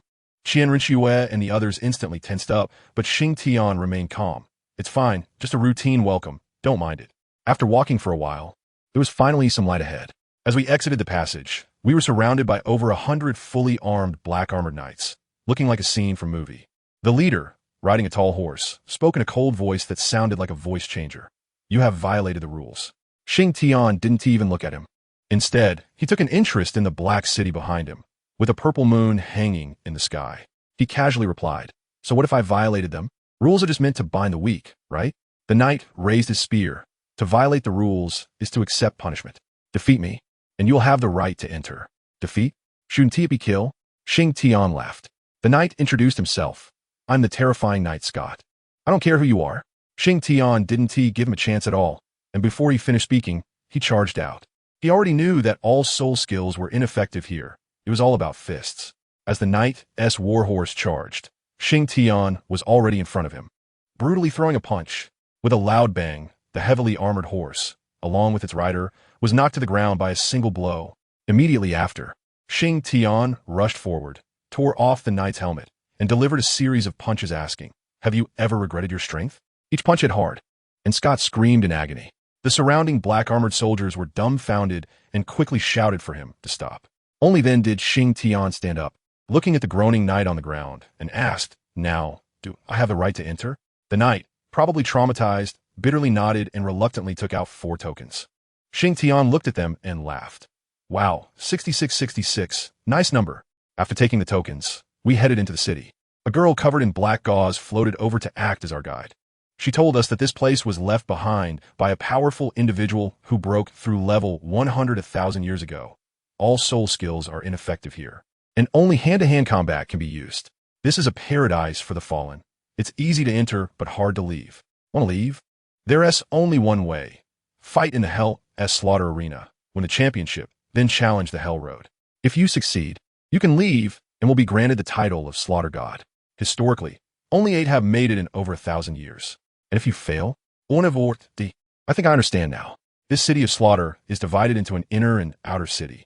The outer city is like a slum, inhabited by those too afraid to fight in life and death matches, surviving by selling a couple of Bloody Marys, essentially human blood, each month. They're all as thin as skeletons, with blank expressions in their eyes. The guide girl even reminded us that the inner city is the real lawless place, and we should get used to the outer city first. But Xingtian is not the type to stay put. He had her take us directly to the hellish slaughterhouse of the inner city. The moment we stepped into the inner city, let me tell you, the atmosphere changed completely. It was like two different worlds. If the outer city is dead silent, the inner city is all madness and luxury. Various bizarre lights lit up the place, and there were excited laughter and painful wails everywhere. In one corner on the left, a burly man was venting his beastly instincts in front of a crowd, who cheered him on. On the other side, several people were beating up a young man, literally tearing off his arm and gnawing on it. Qianren and Hua Wu turned pale and almost vomited on the spot. Hua Wu even witnessed a seductive woman reaching the peak of pleasure with a man, only to spit out blades and slit his throat, then crazily drink his blood. Even more absurdly, as soon as she pushed the corpse aside, a new man immediately rushed in like a fly drawn to blood, completely unafraid of becoming the next victim. Xingtian pointed at this hellish scene and coldly said to Hua Wu, "Do you see? Your ridiculous compassion here is worth nothing. It's just a death warrant. Put away your worthless kindness." The black-clad guide added, "That's right here. Conscience and mercy will only get you killed faster." Hua Wu held back her nausea, her eyes wide open. She knew she had to adapt to everything here as quickly as possible, or else Xingtian might really leave her to fend for herself.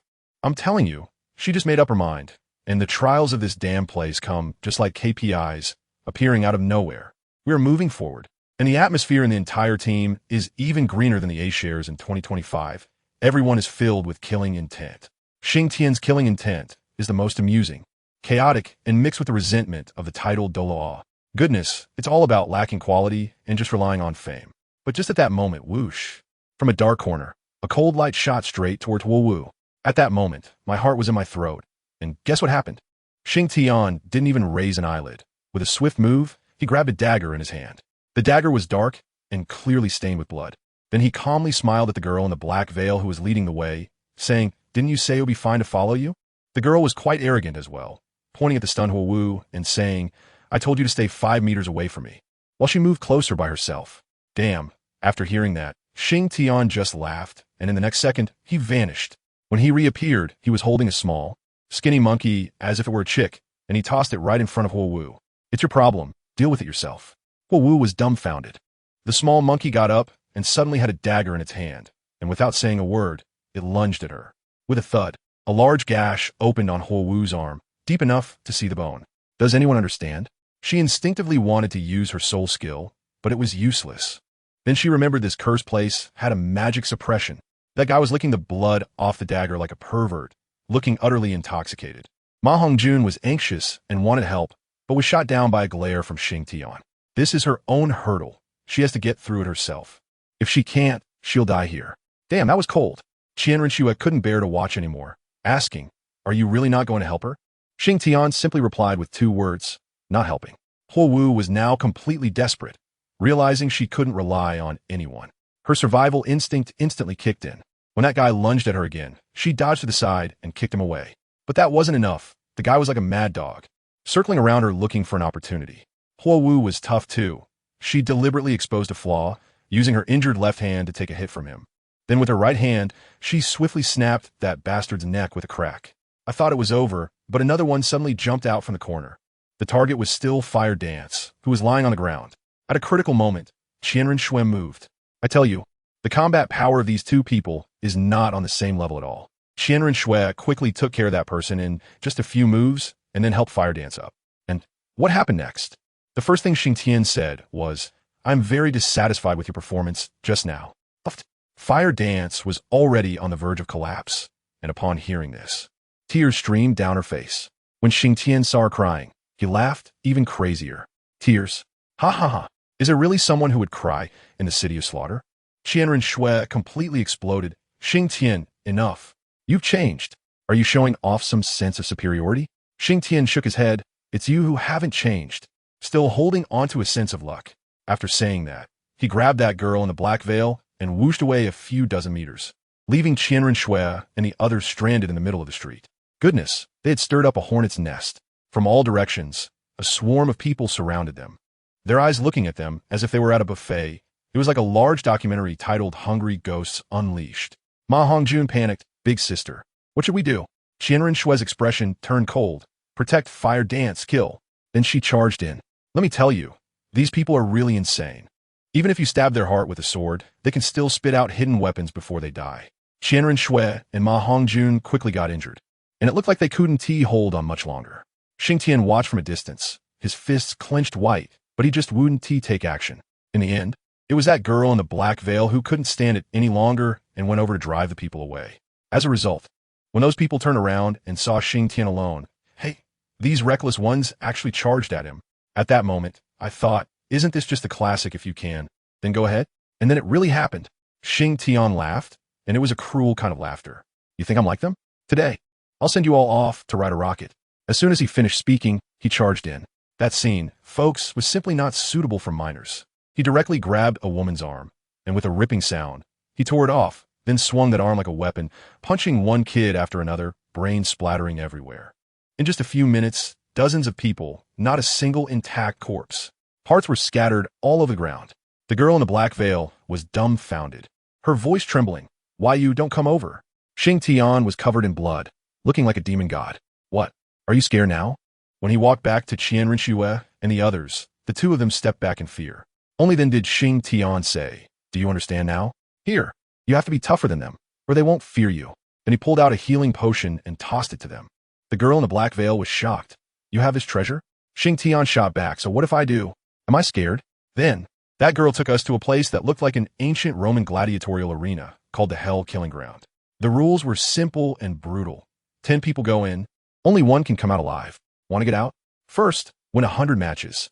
We want to watch a match, and wow, it was brutal. In the end, 2 people ended up taking each other out. Xingtian said that compared to this, the previous Old Master competition was like a kindergarten playdate. He told Qianren Shui and the others, I'm going to start racking up battle records now, and then I'll take the hell route. If you want to get out, go fight on your own. I'll be waiting for you on the hell route. The next day, he randomly found a poor soul, drained 4 cups of blood, and took us in to watch the match. After watching one match, he directly threw his identity token to the black-clad girl and said, sign me up. Then he closed his eyes and said to Qianren Shui and the others, I'm getting ready to start. You can go to the inner city first to get accustomed. You're not qualified to compete yet. Oh man, those words hit hard. Qianren Shui couldn't stand it. She quietly sat next to Xingtian and said, I know what you're thinking. I won't let you shake me off. After a while, the black-clad girl came back and said, you're signed up. Your next match is coming up. It was my turn. Xingtian stretched his limbs and jumped directly down from the stands. Qianren Shui watched his back. Her fists clenched tightly, then turned to the black-clad girl and said, please sign me up for the next match after Xingtian. Are you sure? I'm sure. Ma Hongjun also got anxious and said, sign me up too. But he was told he might be matched up with Qianren Shui. So he quickly pulled back his identity token. Qianren Shui said, wait until my match has enough people, then sign you up so we won't clash. Hu Wu looked conflicted, clearly still unsure. At that moment, Xingtian's match began. On the field, there were 10 people, and one girl was dressed so revealingly. She looked like she could just hang a few strips of cloth and come out. As soon as she entered the arena, it was like she had turned on a magnet, for guys were fixated on her and immediately started fighting over her. Xingtian looked at the remaining 4 and laughed. One lanky guy mocked him, kid, are you a newbie? Ha ha ha. Xingtian didn't bother to say much. He zipped behind the guy, and before he could react, there was a crack, and Xingtian punched his spine in half, folding him in half so that his back of the head touched his heels. The remaining 3 looked at each other, shocked. Damn, a tough guy. They immediately teamed up to attack Xingtian. Group battles are what I fear the least. Xingtian said, charging forward. He first chased after one guy and pounded him hard. When the other 2 tried to sneak attack, he suddenly changed direction, flashed in front of the girl, and delivered a dual palm strike, crushing her head. Then he grabbed her corpse as a weapon and swept it across, sending the other 2 flying, one of whom was killed on the spot. The last survivor was terrified and turned to run toward another small battlefield. Xingtian chased after him relentlessly. Over there, for people had just lost one and were still in a heated battle. Xingtian seized the opportunity, threw the corpse he was holding as a projectile, and hid behind the body while charging forward. I tell you, you can't use soul skills. Xingtian is simply a dimensional strike here. The body hasn't even hit the ground yet, and he has already rushed into the crowd. Then came a flurry of attacks, and in just a few breaths, there were corpses lying all over the place, leaving only that woman in revealing clothing and Xingtian. The woman approached and said to me, "Wow, you're so amazing. He's yours now." Her voice, oh, I tell you, it gave me goosebumps all over. And Xingtian? Hey, he even smiled and said, "Sounds good." And then he really walked over with big strides. At that moment, I thought, could this guy really be mesmerized? That woman was quite something too. As soon as she saw Xingtian coming, she immediately got to work, drawing circles on her chest with her fingers. With her other hand, she quickly loosened the little fabric she had on. Goodness, the audience erupted instantly. The howls were enough to blow the roof off. She was still writhing there. Hey, come on, I can't wait any longer. But then Xingtian silenced me with one sentence. He said, "But I have a cleanliness obsession. What should I do?" The woman was stunned on the spot, unable to react. Xingtian's next line was even more brutal. "Although you're indeed beautiful, I don't like your kind of public transport." Public transport? The woman was still dazed, and Xingtian didn't give her time to react. One punch. Just one punch. It went straight for her chest. With a loud bang. Let me tell you, the scene was extremely bloody. It felt like my heart shattered. That woman's eyes were wide open until she died, probably unable to understand why her proud assets were worthless in front of Xingtian. Now, it was quiet. Xingtian was the final winner. After the match, the staff handed him an ID badge, which he pocketed before returning to the audience. As soon as he sat down, he said to us, "All right, once we leave this door, we go our separate ways. The number of people targeting me will only increase. The competition isn't scary. What's scary is the assassination after the match." No sooner had he finished speaking than Xingtian stood up with a slam. "Say you go first. The next match is mine." Xingtian was shocked and straightened up to ask, "What did you say? You signed up?" Xingtian looked at him seriously and said, "You're too far away from me right now. I don't feel safe, so I want to be closer to you. Family who understands." This is simply the most hardcore confession method of 2025. Xingtian stared at her for a long time before finally saying, "Go ahead. I'll help you block 3 ambushes after the match. After 3 times, life and death will be left to fate." As soon as Xingtian left, Ma Hongjun stood up too, saying, "I want to sign up as well." Xingtian asked him if he had thought it through, and the chubby guy said nonchalantly, "Since I'm here, does it matter if I've thought it through or not?" "All right." Xingtian directly copied and pasted, saying the same thing to him. "I'll help you block 3 times. After that, rely on yourself." Only Fire Dance was left, and she was almost in tears, saying, I'm not ready yet." Xingtian wasn't surprised and said, "I guessed it. The coldness in your eyes is just an act. Are you useless? I don't know. You have to prove that yourself." After saying that, he ignored her. Let me tell you, at this point, no one can help anyone. Everyone has to bear it themselves. Xingtian had good luck in her match. Out of 10 people, only 2 were soul masters, and she won easily. After returning, her whole demeanor was different, and she said to Xingtian, "Later, when we go out, unless it's a life or death situation, I hope you don't take action." Hey, one battle opened her eyes. Next was the chubby guy. His match was a bit funny. He was the only man on the field, surrounded entirely by women. He learned from Xingtian, watching the show first and waiting for the right moment to jump in. In the end, it was just him and a girl who looked about 20, appearing pitiful. The girl started acting, crying and begging him to let her go, saying she was forced and willing to be his servant. The chubby guy was soft-hearted, an old habit. Seeing the girl crying like a rain-soaked pear, his resolve instantly softened. The girl noticed this and increased her performance. Just when the chubby guy's vigilance dropped to its lowest, she bowed to thank him. And in the moment she stood up, a flash of cold light appeared in her hand, and a dagger plunged directly into his shoulder. Ha ha ha. The final victory is mine. The girl instantly changed her face, going completely mad. The chubby guy was furious. Damn, how dare you trick me? He pulled out the dagger, blood spraying everywhere, and charged at her with a knife. But he was flustered and fought without any strategy, being toyed with by the girl. I was anxious for him in the audience, but Xingtian remained calm, saying to Xingtian, "This is his own doing." After hearing this, Xingtian's gaze instantly turned cold, and I felt she had truly learned that indifference from Xingtian. Fortunately, the fatty was finally awakened by the pain at the last moment, realizing that if this continued, he would bleed to death. With a quick thought, he pretended to be furious while secretly using his soul power to stimulate his wounds, the intense pain causing him to stagger. The woman indeed fell for it. thinking she had an opportunity, and lunged at him. Waiting for you. The fatty sneered in his heart, dodged to the side, and with a swift kick sent the woman flying. Before she could get up, he rushed over and quickly ended the fight with a dagger. At the end, he even whispered in her ear, "Thank you for letting me complete my transformation. I'll take your weapon." When the four of us walked out of the slaughter arena together, I tell you, it felt like a pack of hungry wolves staring at 4 pieces of meat. Countless malicious gazes all directed at us, especially at the fatty. Xingtian repeated, "I will only help you block 3 times." Just as we turned a corner, a short sword suddenly shot out from the shadows, aimed directly at the fatty. Now, the fatty was on high alert, and he blocked it with the dagger he had just seized, then charged straight into the shadows. After 3 or 5 breaths, he emerged with several bloodstains on him, but otherwise fine. From then on, the ambushes didn't stop, coming wave after wave. Xingtian walked while saying, "If you want to survive, you must adapt to this place, because you can't change the environment, only be changed by it." Then I tell you, life went on like this day by day, and in the blink of an eye, 2 years had passed as if fast-forwarded. Now, what is Xingtian's record? 92 wins, nicknamed the Demon Lord. In the entire Hell Slaughter Arena, he is a unique presence. Qianren is impressive too, with 86 wins, nicknamed the Hell Messenger. Huowu is even fiercer. With 84 wins, titled Azura, the fatty has made a name for himself with 82 wins, known as the Barbarian King. The 4 of us have become legends in this place. How did Xingtian earn the nickname Demon Lord? Let me tell you, that match 3 months ago was truly ruthless. He faced 4 soul.Dual and 3 soul.Dual on the field, and through exchanging injuries for lives, he ground them all to death.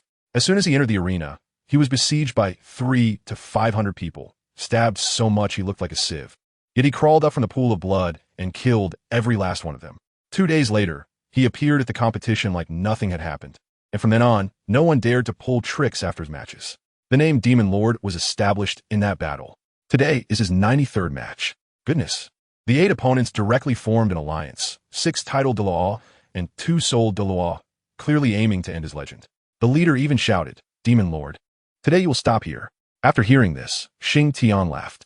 His black pupils were instantly stained red with blood. A chilling, killing intent erupted. And he laughed maniacally.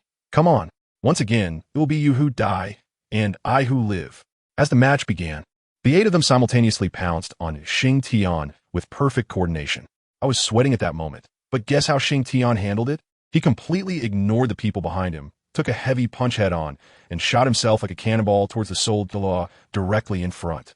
Mid-air, he spat out a mouthful of blood, but upon landing, he made a strange maneuver, rolling to the opponent's feet, breaking their calf with a punch, and slitting their throat in the instant they fell. This move was all about surprise, completely disregarding martial ethics. After successfully taking one down, Xingtian immediately broke free from the encirclement and began to roam the arena, no longer engaging in a head-on confrontation. Ma Hongjun watched below and muttered, "Looks like the boss isn't too confident." Qianren remained calm, saying, "Trust him, he won't let us down." Indeed, I tell you, Huowu beside her was so nervous her palms were sweating, but Sister Shue's composure was incredible. The group of idiots on the field saw Xingtian start to kite them and immediately broke their defenses, crazily spouting trash talk. "Huh, Demon Lord, are you scared? Don't you love a head-on clash? Come on, little brother." I tell you, Xingtian is all about emotional stability. You can insult him all you want. He'll find a chance to take you out. He ignored them, floating around the arena like a ghost. Just when those guys thought he was going to cut down the only fragile soul.Dual, suddenly he made a sharp drift, his figure swaying, and directly flashed behind the nearest soul.Dual. That guy was still protecting the soul.Dual and hadn't even realized what was happening. All he heard was Xingtian whispering in his ear, "Actually, my target is you." That voice, I tell you, was chilling. Then, with a whoosh, a dagger pierced through his heart from behind. Taking advantage of his moment of excruciating pain, Xingtian swiftly delivered a chop, snap, and directly severed his windpipe. That soul.Dual clutched his neck, eyes wide as saucers, and just like that, he was gone. After landing a hit, Xingtian swiftly slipped away, continuing his guerrilla warfare of retreating when the enemy advances. Back and forth, after a dozen exchanges, he took out another soul.Dual in the same manner. Including the first one, 3 were down on the field in an instant. Of course, Xingtian was not unscathed. He had taken some hits, with blood staining his clothes red. But instead, he laughed madly, so refreshing. "Ha ha ha, The remaining 5 opponents were furious, shouting, "If it's so refreshing, come on, you coward." As a result, this time Xingtian really charged in, but the opponents had wised up, directly setting a trap to ensnare him. They unleashed a flurry of punches and kicks upon him.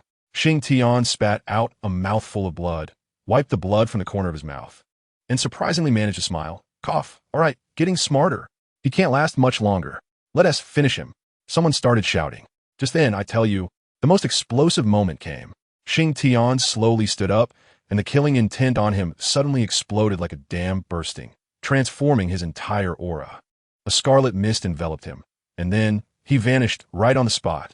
Not good, activate shields. The other sensed something was off and hurriedly defended. Unfortunately, it was too late. With a whoosh, another titled Douluo looked down in disbelief at his chest, and, until his death, he couldn't comprehend. Impossible. Wasn't he heavily injured? Family, who understands? This guy Xingtian has figured out a bug-level way to play in the City of Slaughter over these 2 years. He discovered that although the rules here suppress soul skills, the massive killing intent can stimulate him into a semi-berserk state. It consumes a lot, but his combat power instantly doubles. Anything is possible. Xingtian's voice again echoed in another person's ear like a death knell. Next came a one-sided slaughter. After a few rounds, all 8 of them were wiped out. Xingtian himself was exhausted, leaning on his knees, panting heavily. "We won," Ma Hongjun shouted from below. Qianrenxue simply said calmly, "He has never let us down." The entire audience instantly went wild, roaring like a tsunami for the Demon Lord. But Xingtian didn't even acknowledge them. He knew full well that these people could elevate you to the sky today and stomp you into the mud tomorrow. He walked over to us and said, "That's 93 matches. I doubt anyone will dare to fight me next. I'll take a break. It's your turn now." After saying this, he entered his exclusive little room, just as Xingtian was preparing to clock out. On the other side, the true behind-the-scenes big boss of the City of Slaughter, the legendary King of Slaughter, was holding a small meeting. That place was eerily ominous, and a tall figure with an unrecognizable face sat in an exaggeratedly large chair. "The Demon Lord has won again," a woman's voice echoed ominously. "I know." The voice of the King of Slaughter was colder. The woman suggested, "King, should we go and make contact with him? He's a top-tier powerhouse." The King of Slaughter retorted, "Do you think he's worthy?" The woman hurriedly flattered. "His physical strength is terrifyingly strong. In a one-on-one fight, even a titled Douluo without soul skills wouldn't be his match." The King of Slaughter fell silent for a moment and then asked, "Can he pass the Hell Road?" The woman replied, "He can definitely handle 100 matches, but the Hell Road is uncertain. Then there's no need to make contact." With that, the King of Slaughter ended the conversation. The woman was not discouraged and wanted to say she would send someone to test it, but before she could finish, the King of Slaughter shot 2 beams of red light from his eyes, scaring the woman into a scream. "Don't challenge my rules until he has fought 100 matches. No one is allowed to make contact." After the woman crawled away in fear, the King of Slaughter murmured to himself, "I'll wait for him to come over on his own." In the following days, Xingtian was both nursing his injuries and suppressing the aftereffects of his rampage. His mind filled with scenes of mountains of corpses and seas of blood, nearly driving him mad. Fortunately, he had his own breathing technique. Otherwise, he would have truly lost his mind. He pondered that once he went out, he needed to find a place to cleanse this murderous aura. Half a month later, he finished his 99th match, but the 100th match was delayed. Why? First, he was waiting for us, and second, he felt he was about to lose control right now. He was like a walking bomb. Anyone who looked at him could trigger an explosion. Fortunately, when he looked at Qianrenxue and remembered their agreement, the violent rage in his heart could calm down a bit. 3 months later, the 3 of us had also reached over 90 matches. And let me tell you, we really found a good way to suppress the murderous aura. Ma Hongjun and Huo Wu directly fused their murderous aura with their martial souls, and the effect was surprisingly good. Xingtian saw this and thought, wow, it can be played like this? He immediately infused his murderous aura into his second martial soul. And guess what? Hey, it actually absorbed it. The problem was instantly solved. Now he couldn't wait any longer, and the next day, he signed up for the last match. After a great deal of effort, someone finally dared to take him on.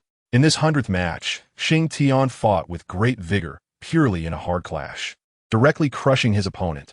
100 matches won. We all gradually cleared the challenges 6 months later. It had been almost 4 years since we entered, and it was truly not easy, just as Xingtian was adjusting his state and preparing to challenge the Hell Road. A deep and sharp voice suddenly echoed throughout the slaughter arena. Congratulations, young demon lord. As soon as the voice came, the murderous aura on Xingtian was forcibly suppressed back into his body. Immediately after, a man dressed in a huge crimson cloak descended from the sky, his face pale, and his eyes a pure blood red. The entire audience went wild, shouting, King of Slaughter! King of Slaughter! I felt a jolt in my heart. Is this Tang Shun? The King of Slaughter was suspended in midair and called the three of us out as well. He first gave a speech to the audience, then looked at the four of us. You are all quite impressive. I am granting you the title of God of Slaughter as an exception. From now on, you can freely enter and exit the city of Slaughter and become my guest officials. I tell you, this old fellow has no good intentions. He just doesn't want us to venture down the hell road and obtain the true domain of the God of Killing. Qian Ruxue was the first to stand up and refuse. Thank you for your kindness. But we want to rely on our own strength to walk out and become true gods of killing. Xingtian also let out a cold laugh. King of Killing. Are you talking about life with us in the city of killing? Isn't that ridiculous? The King of Killing's eyes turned cold, and in the end, Xingtian made the decision for all of us. We came here for the Hell Road. Please open the entrance. All right. The King of Killing actually laughed, and his tone even seemed gentle. In that case, I wish you a pleasant journey. As soon as he finished speaking, a thick red mist erupted from his body, and that pressure nearly blew us away. Then, who understands the family members? A large-scale SAN drop scene occurred. That red light directly enveloped the entire audience, and the thousands of reveling fallen ones suddenly became dazed, then began to self-harm madly. They grabbed their faces, tore their bodies, and even pulled out their own organs until they literally played themselves to death. The blood from the entire scene gathered into a stream, flowing to the center of the venue, forming a huge blood-red bat pattern. The King of Killing coldly said, to become the offering that opens the Hell Road is their honor. After he finished speaking, the eyes of the bat pattern suddenly brightened, and a red light shot into the sky, enveloping all four of us. All that remained in our ears was the King of Killing's last words. Good luck to you. In the next second, the world spun, and when we regained consciousness, we were already standing on a small platform with a diameter of 5 meters. Outside the platform was an unfathomable abyss. The only way out was a narrow path less than half a foot wide, leading into endless darkness. This should be the Hell Road, Xingtian said. First, let's recover our state. This path is definitely not simple. We adjusted our breathing for a while, waiting for our condition to return to its peak, and then Xingtian led us to start observing. Wu curiously leaned down to look. What is down there? Xingtian's face was serious. It's a blood pool. All the blood from so many years in the city of slaughter is probably down here. I trust you. Qian Ruxue looked at Xingtian, and we all understood that we could only trust him now. All right, let's get our condition right and set off. Xingtian took out a vine and wrapped it around the waist of the four of us, saying, this is safer. He walked in front, with Qian Ruxue bringing up the rear. Every step was taken with extreme caution. As he walked, Xingtian reminded us, don't look down. His mental energy was fully activated, alert to everything around us. After an unknown amount of time, Xingtian suddenly stopped. Don't be nervous, he said as he turned back. But do you feel the air getting warmer? And there's a sound. A sound? Is it a lot? Qian Ruxue asked. Yes, very subtle, but it's coming toward us. Xingtian's expression grew more serious, and I noticed that we had been walking downhill. Although the slope was small, we were getting closer to the blood pool below. I suspected that what was down there wasn't blood at all, but magma. We all felt a chill in our hearts. Just as we were speaking, that buzzing sound suddenly grew louder. In the distance, we vaguely saw a large mass of red shadows rapidly approaching. Soon, we understood why the frequency of that sound was so fast. It wasn't just one or two, but a whole swarm densely packed, at least 1,000 monsters. As they got closer, we could finally see clearly that these flying creatures were blood-red bats, like a smaller version of the blood-red patterns left on the ground of the hellish slaughterhouse. Each blood bat was about a foot long, but when its huge wings spread out, they exceeded a meter. One or two of these blood bats were nothing, but when thousands appeared at once, it looked like a red cloud rushing towards Xingtian and the others. Even Xingtian felt a prickling sensation on his scalp at the sight of this dense swarm of bats. Qian Ruxue and the others gripped their weapons tightly across their chests and asked Xingtian, what should we do? What should we do? Just do what we have to. Soldiers block soldiers. Water covers the earth. I'll deal with the front, Hu on the left, the fatty on the right, and Xiao Shui behind me. Xingtian said in a deep voice. Those blood-red bats flew quickly, and in no time they were close. Their eyes were also blood-red, and upon spotting their targets, they let out cawing sounds, revealing sharp fangs. The thousands of blood bats flapping their wings brought a gust of foul wind, causing Xingtian and the others to sway. Xingtian's soul power surged, and the vines tightened around everyone's waists. He summoned the Xingtian hammer to stabilize his stance with its weight, while also anchoring Qianrenshua and the others, ensuring that even the strongest winds couldn't blow them over. With Xingtian's help, everyone steadied themselves and looked around warily. Their eyes had turned red, and the murderous intent building up inside them was suddenly released.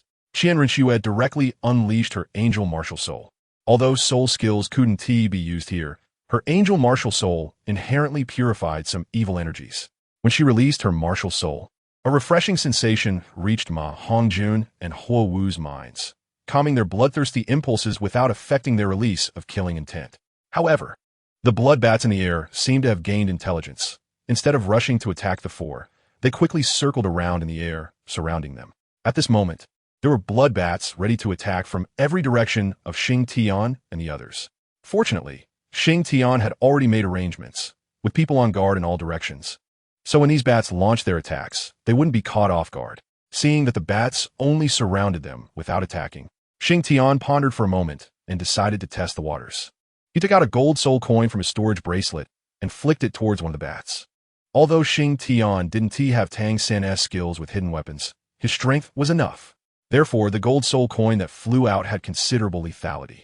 To his surprise, the bat in that direction lightly swayed its body and dodged the attack of the gold soul coin. It seemed they could easily evade our attacks. What should we do? Qianrenshua asked. It's fine, I have an idea, Xingtian suddenly said. After his probing attack, the bats seemed to be provoked and began to launch their attacks toward them.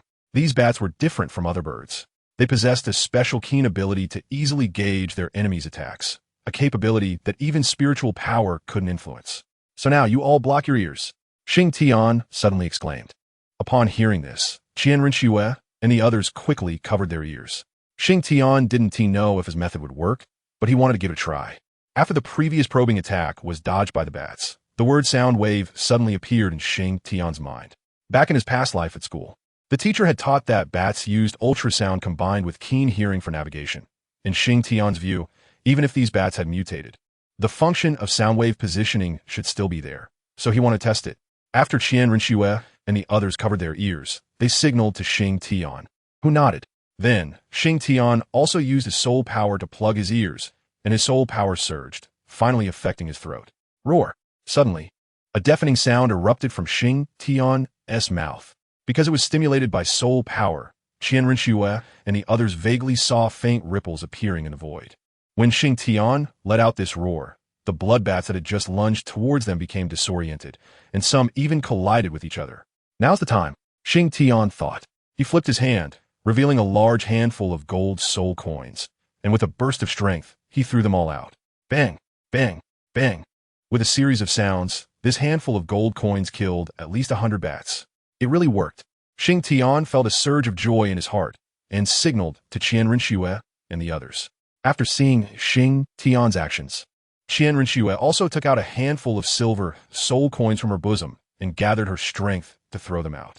They didn't even need to aim, as there were about 1,000 blood bats around. Throwing randomly could kill plenty. Ma Hongjun and Huo Wu saw this and began to imitate her. However, after a short while, the bats recovered. Upon seeing this, Qianrenshua followed suit. She stirred her soul power and let out a sound sharper than Xingtian's.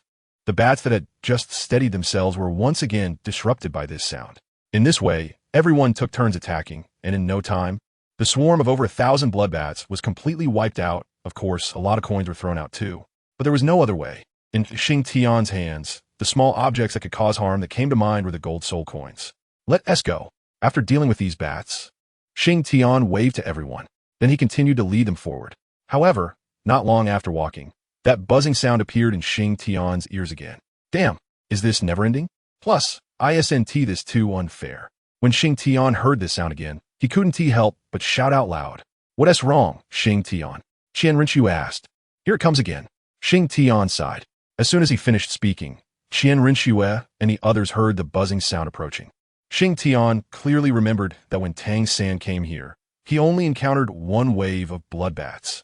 But now they were preparing to face the second wave, which made Xingtian particularly unhappy. Be careful, the second wave is coming.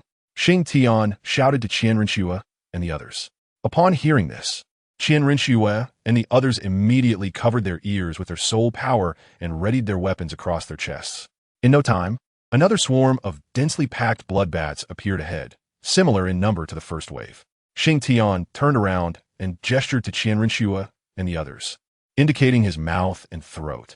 When Qian Rinxue saw Xingtian's action, she immediately understood his intention. As the blood bats flew over, Xingtian threw out a handful of gold coins. After being attacked, the bats began to launch their own assault on Xingtian and the others. Qian Rinxue looked at the bats flying over and was the first to shout out loud. Sharp cries came from her mouth, causing the bats to lose their balance once again. Taking advantage of this opportunity, Xingtian and the others threw out a large number of gold coins, killing quite a few bats. However, this wave of bats quickly stabilized their forms, moving much faster than the previous wave. Xingtian's pupils contracted at this sight. If they were on solid ground, Xingtian could easily defeat these bats, but now the path beneath his feet was less than half a foot wide, limiting many of his abilities. Seeing that the blood bats had quickly stabilized, Huowu also began to channel her soul power and shouted out. As soon as Huowu's voice sounded, the bats were once again thrown into disarray. Xingtian intended to take advantage of this moment to kill them again, but he suddenly realized that the gold coins in his storage bracelet had been exhausted. In desperation, Xingtian noticed the vines at his waist, and with a wave of his hand, a ghost vine, similar in color but with sharp thorns, appeared. He swung the ghost vine, which shot out with great speed, sweeping through a large number of bats and sending them crashing into the blood pool below. After a couple of rounds, the second wave of bats was also cleared away by Xingtian and his group. Xingtian was fine, but Qian Rinxue and the others were feeling somewhat exhausted due to the prolonged tension and consumption of soul power. Let's rest for a moment, but not for too long, Xingtian said, noticing the sweat on Qian Rinxue's forehead. Okay, Qian Rinxue replied. They understood that the current situation was bleak, and no one could be sure if more blood bats would come. So they seized every second to recover their soul power and spirit. While Qian Rinxue and the others were adjusting their breathing, Xingtian remained vigilant, knowing that there should be a big creature nearby. After about 15 minutes, Qian Rinxue and the others opened their eyes. Are we ready? Xingtian asked. Not bad. Let's go. Qian Rinxue said. It's very dangerous ahead. Everyone needs to be mentally prepared. Xingtian warned. Everyone nodded. After walking for a while, the temperature rose significantly, and Xingtian suddenly stopped. Trouble is coming. Following Xingtian's gaze, they saw a gigantic creature hanging upside down directly ahead on the narrow path, illuminated by a faint red glow, releasing a dark golden light. The creature was over 4 meters long, with 2 gigantic claws gripping the narrow path, each claw having a diameter of over a meter, its sharp claws embedded in the stone. Upon sensing Xingtian and the others' presence, the dark golden body slowly unfurled a pair of massive wings, with a terrifying wingspan reaching 10 meters. With a powerful flap, its massive body soared into the air. It was an incredibly large bat. Its entire body was dark golden, and the most terrifying part was that it had 3 heads. After fighting the small ones, the big one comes. Xingtian muttered to himself. Xingtian waved his hand, and the Haotian hammer appeared in his grasp. Qian Rinxue and the others drew their weapons and assumed attacking stances, standing still while continuously breathing deeply to adjust their soul power. The central head of the dark golden 3-headed bat let out a sharp cry and suddenly lunged at Xingtian and the others. Even before its massive body reached them, an unparalleled, overwhelming aura surged toward them, the terrifying wind more intense than all the blood-red bats combined. Xingtian immediately assessed that the strength of this dark golden 3-headed bat was definitely above that of a typical 10,000-year soul beast, as its aura was significantly stronger than that of the mighty bear. If he could use his soul skills, he could handle alone without much pressure, but now he couldn't use any skills. Facing such a colossal creature that could fly, the situation was clearly very unfavorable for Xingtian and his group. Be careful. Watch your safety, Xingtian said, retracting the vines tied around their waists. Qian Rinxue unleashed her angel martial spirit, while Ma Hongjun and Huowu also released their martial spirits. Although they couldn't use soul skills, having the support of their martial spirits could at least buy Xingtian some time by interfering with the opponent. After Qian Rengshu released her angel martial spirit, she channeled her soul power, and the angel martial spirit emitted a soft glow. The dark golden, three-headed bat, which was flying toward them, momentarily faltered under the gentle light. "Xiaoxue, help me!" Xingtian shouted at Qian Rengshu when he saw that her martial spirit was having an effect on it. Then, a vine shot out from Xingtian's hand, which Qian Rengshu wrapped around her own hand. "You all protect yourselves," Xingtian shouted to Ma Hongjun and Huo Wu. When the vine wrapped around her hand, Qian Rengshu understood Xingtian's intention. She resisted and was lifted high into the air by Xingtian. He knew that the bat could emit a wave that might destroy the path beneath them, so he didn't dare to be careless. After Qian Rengshu was thrown into the air, the light emitted by her martial spirit enveloped the dark golden, three-headed bat. Its movements slowed under this illumination, and Xingtian seized the opportunity to unleash the Haotian hammer with all his strength, then quickly pulled Qian Rengshu back. "Xiaoxue, throw me out in a moment," Xingtian said, while holding Qian Rengshu. "Okay, no problem," Qian Rengshu replied, as Qian Rengshu flew back into Xingtian's arms. The Haotian hammer he had thrown accurately struck the central head of the dark golden, three-headed bat. Despite the bat's incredibly tough body, the hammer's terrifying destructive power shattered its central head instantly, causing it to let out a mournful cry as it flapped its wings and flew back. "Now, Xiaoxue, throw me out," Xingtian instructed Qian Rengshu. He then jumped in the opposite direction of the retreating dark golden, three-headed bat. "Xiaoxue," Xingtian shouted to Qian Rengshu while in midair. Qian Rengshu channeled her soul power, then exerted force with her arm, throwing Xingtian toward the dark golden, three-headed bat. The retreating dark golden, three-headed bat summoned some smaller bats, currently devouring its kin. As it devoured, the head that Xingtian had just exploded was visibly healing at a rapid pace. "Not so fast," Xingtian exclaimed, summoning the Haotian hammer again, swinging it and throwing it towards the bat. A sword appeared beneath his feet, and he retracted the vine in his hand, stepping on the sword as he charged toward the dark golden, three-headed bat. The dark golden, three-headed bat was preoccupied with its feeding and was completely unprepared. Caught off guard, another head was shattered by the Haotian hammer.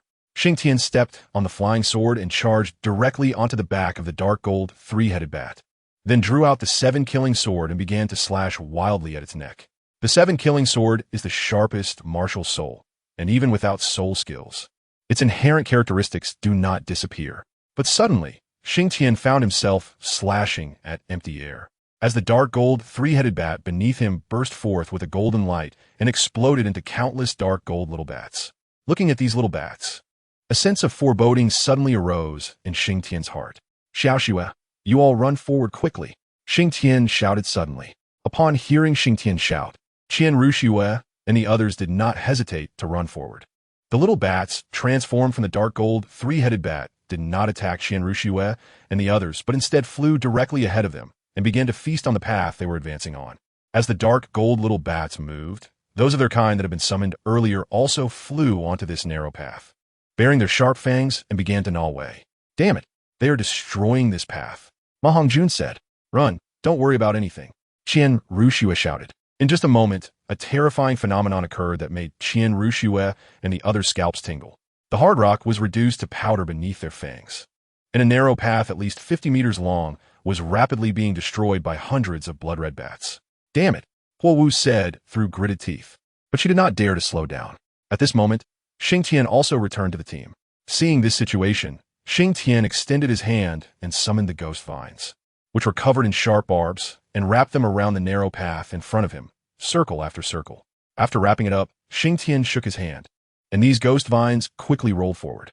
Along the way, any bat touched by the ghost vines was swept away, resulting in countless casualties. "Run. This method is not a long-term solution," Xingtian shouted loudly, and then began to charge forward. When Qian Ruxue and the others saw Xingtian start running, they followed closely behind. As they were running, those dark gold little bats gathered together again, and after a puff of golden smoke, the dark gold, three-headed bat reappeared. Perhaps it should not be called the dark gold, three-headed bat, but rather the dark gold, three-headed bat king. It was floating in the air, with 3 heads and 6 small eyes staring fiercely at Xingtian. Clearly, it was enraged, and eerie shrieks echoed simultaneously from the 3 heads of the dark gold, three-headed bat king as it looked at the many little brothers that had been lost. Not good. It must be about to unleash some skill. Qian Ruxue shouted. "Xiaoxue, Throw me out, Xingtian said to Qian Ruxue. After saying this, a vine wrapped around Qian Rushue's hand. Xingtian could actually fly over on his sword, but he feared that would be too slow, and flying over would give it time to prepare. Throwing him out would be faster. In the air, Xingtian summoned the Xingtian hammer and threw it out. However, this time the dark gold three-headed Bat King was prepared and easily dodged. Dodge? Can you really dodge? Xingtian sneered. Then Xingtian summoned all the martial souls he could summon, attacking the Bat King from all directions. The dark gold three-headed Bat King did not expect Xingtian to use such a tactic, and for a moment it could not evade. Getting knocked dizzy by these martial souls, Xingtian seized the opportunity and threw a Xingtian hammer, smashing its newly grown head. This time, there's no way you're escaping. Xingtian summoned the 7-killing sword, lunged forward, and cut off its other 2 heads in one motion. Then, with his left hand extended, countless ghost vines surged from Xingtian's hand, forming a cage that trapped the dark gold three-headed Bat King inside. Xingtian then began to rapidly constrict the cage formed by the ghost vines. Boom! A burst of golden light erupted as the dark gold three-headed Bat King was crushed by Xingtian. In fact, when Xingtian severed its 3 heads, it was already dead. But to be safe, Xingtian chose to strike again. Who knew if it had any life-saving methods left? After eliminating the dark gold three-headed Bat King, all of Xingtian's strength and soul power were exhausted. He weakly extended a vine towards Qian Ruxue and then fell downward in a free fall. Qian Ruxue had been keeping an eye on Xingtian, and when she saw him falling, she quickly leaped forward and grabbed the vine he extended. Ma Hongjun and Huo Wu hurried over to help and pulled Xingtian back. Xingtian, what's wrong with you? Are you okay? Qian Ruxue asked anxiously as she pulled Xingtian back. I'm fine, just exhausted. I just need to rest a bit. Xingtian replied weakly. As long as you're okay, that's good. Qian Ruxue and Huo Wu said, patting their chests in relief. Ma Hongjun also breathed a sigh of relief. With the death of the dark gold three-headed Bat King, the remaining bloodbats were suddenly leaderless, and they became frantic, rushing towards Xingtian and the others in a nearly mad frenzy. However, without the dark gold three-headed Bat King, the remaining bloodbats did not pose much of a threat to Qian Ruxue and the others. After struggling for a while, when the last bloodbat was slashed under Qian Rushue's sword, everything around them fell silent once again. Phew, finally over. Huo Wu wiped the sweat from her forehead and said. Ma Hongjun nodded, and a smile appeared on Qian Rushue's face as they had finally passed the immediate crisis. Let us rest for a bit, adjust our state, and recover some soul power, Qian Ruxue said to Huo Wu and the others. That was really too dangerous, Qian Ruxue said as she supported Xingtian. I believe in you, that's why I dared to do it. Xingtian smiled at Qian Ruxue. All right, stop joking around. Let's practice and recover quickly. Qian Ruxue rolled her eyes at Xingtian, but the smile at the corner of her mouth could not be hidden. About an hour later, Xingtian and Qian Ruxue opened their eyes simultaneously and exchanged smiles. Soon after, Ma Hongjun and Huo Wu also woke up from their cultivation. Let us eat something. We need to be full of energy to face the dangers ahead. We don't know how many dangers await us, Xingtian said. After a simple meal and a bit of rest, Xingtian and the others set off again. This time, they still used vines to wrap around everyone's waists and walked forward. As time passed, the surrounding temperature became increasingly high. Why don't we take a break? It's just too hot. After walking for an unknown amount of time, Qian Ruxue suddenly spoke up. Xingtian did not reply. He waved his hand, and several ice shards appeared in his hand, then handed them to everyone. Oh, so cool. Huo Wu exclaimed suddenly. The ice shards Xingtian gave them were also a type of martial soul, one that he had inadvertently simulated in the Hell Slaughter field. It was an elemental martial soul, and this was his first time using it. How's that? Feeling better? Xingtian asked. Yeah, much better, Qian Ruxue replied. Then let's keep going. This place isn't somewhere to linger. The sooner we get out, the better, Xingtian said. Okay. As they were walking, a rustling sound suddenly came from ahead, and Xingtian immediately stopped in his tracks upon hearing it. Qian Ruxue and the others also halted, looking serious as they gazed forward. For they had heard the sound too. Did you hear that? Xingtian asked. Yes, there must be something ahead, Qian Ruxue replied. Be careful, let's approach slowly, Xingtian said, and then they began to inch forward. Not long after, Xingtian caught a glimpse of the creature. He first noticed a pair of fiery red eyes, and then the blurred body behind them. It was a dark red body, crawling on the narrow path ahead. Xingtian couldn't see its full form, but judging from its size, it seemed to be a snake. 10-headed fiery sun snake, Xingtian murmured, accompanied by the rustling sound. The snake began to slither closer to Xingtian and the others. Finally, Xingtian saw the snake in its entirety. On its head and back, there were a total of 9 bulges, each resembling a bright red mushroom, as if blood was flowing inside them. The snake's abdomen was particularly large, bulging on the narrow path, and its length was at least 10 meters. Chapter 128. 10-headed fiery sun snake. They had spotted the strange snake, and it obviously saw them too, as its tongue slowly lifted from the narrow path, and its golden red eyes suddenly brightened like lanterns. What kind of snake is this? It looks so strange, Huowu whispered. Xingtian remained silent, looking seriously at the snake, or rather, at the path beneath the snake. Although the bloodbats had caused them considerable trouble with their aerial attacks, the real danger arose when the bloodbats attempted to cut off their path. Now, this strange snake was blocking their way, and it was evident that it could easily destroy the narrow path with its strength. Therefore, if they wanted to attack the snake, they had to consider not causing too much damage to the path during the attack. If the path were destroyed, it would mean that Xingtian and the others might lose their lives, which was what worried Xingtian the most. As they were still 100 meters away, the strange snake let out a croaking sound, reminiscent of a baby's cry. The 9 fleshy tumors on its back began to emit a golden red glow. As they got within 20 meters, the strange snake launched its attack first, a fiery red light suddenly spraying from its mouth, carrying a strong fishy smell, rapidly spreading towards the two. What angered Xingtian the most was that this flame came along the ground, meaning it was quickly spreading from the narrow path beneath their feet. If it were on flat ground, he could easily dodge it, but in this situation, evasion was impossible. The fiery red light violently fluctuated on the narrow path, even producing cracking sounds as if burning rocks. Even more terrifying was the faint red mist enveloping the fiery red light, and it was clear that this mist contained strong toxins. Taking a deep breath, Xingtian summoned his ice martial soul, but he didn't use it to block the oncoming flame. He feared that the path would be damaged not by the strange snake, but by himself. He summoned it to guard against the red mist. After summoning the ice, Xingtian also summoned ghost vines. After thinking it over, this was the only solution he could come up with. He wrapped the ghost vines around a piece of split ice and then took a half step forward with his right leg, crouching down with his left leg. He sent the ghost vines, wrapped around the ice, gliding along the ground. When the ghost vines encountered the fiery red light, they were instantly ignited. However, under the protection of the ice, the flames did not burn too fiercely. After burning, the ghost vines acted like a street sweeper, pushing the fiery red light back, and wherever they passed, the flames immediately vanished. The ghost vines, trailing fire, sped along the narrow path towards the strange snake. A strange scene unfolded. The strange snake did not directly confront the ghost vines. Just as the ghost vines were about to reach it, the strange snake's upper body bowed, and it fell off the narrow path into the abyss. As soon as the ghost vines passed where its body had been, its head re-wrapped onto the narrow path, and its rear body followed suit, successfully dodging the ghost vine's attack.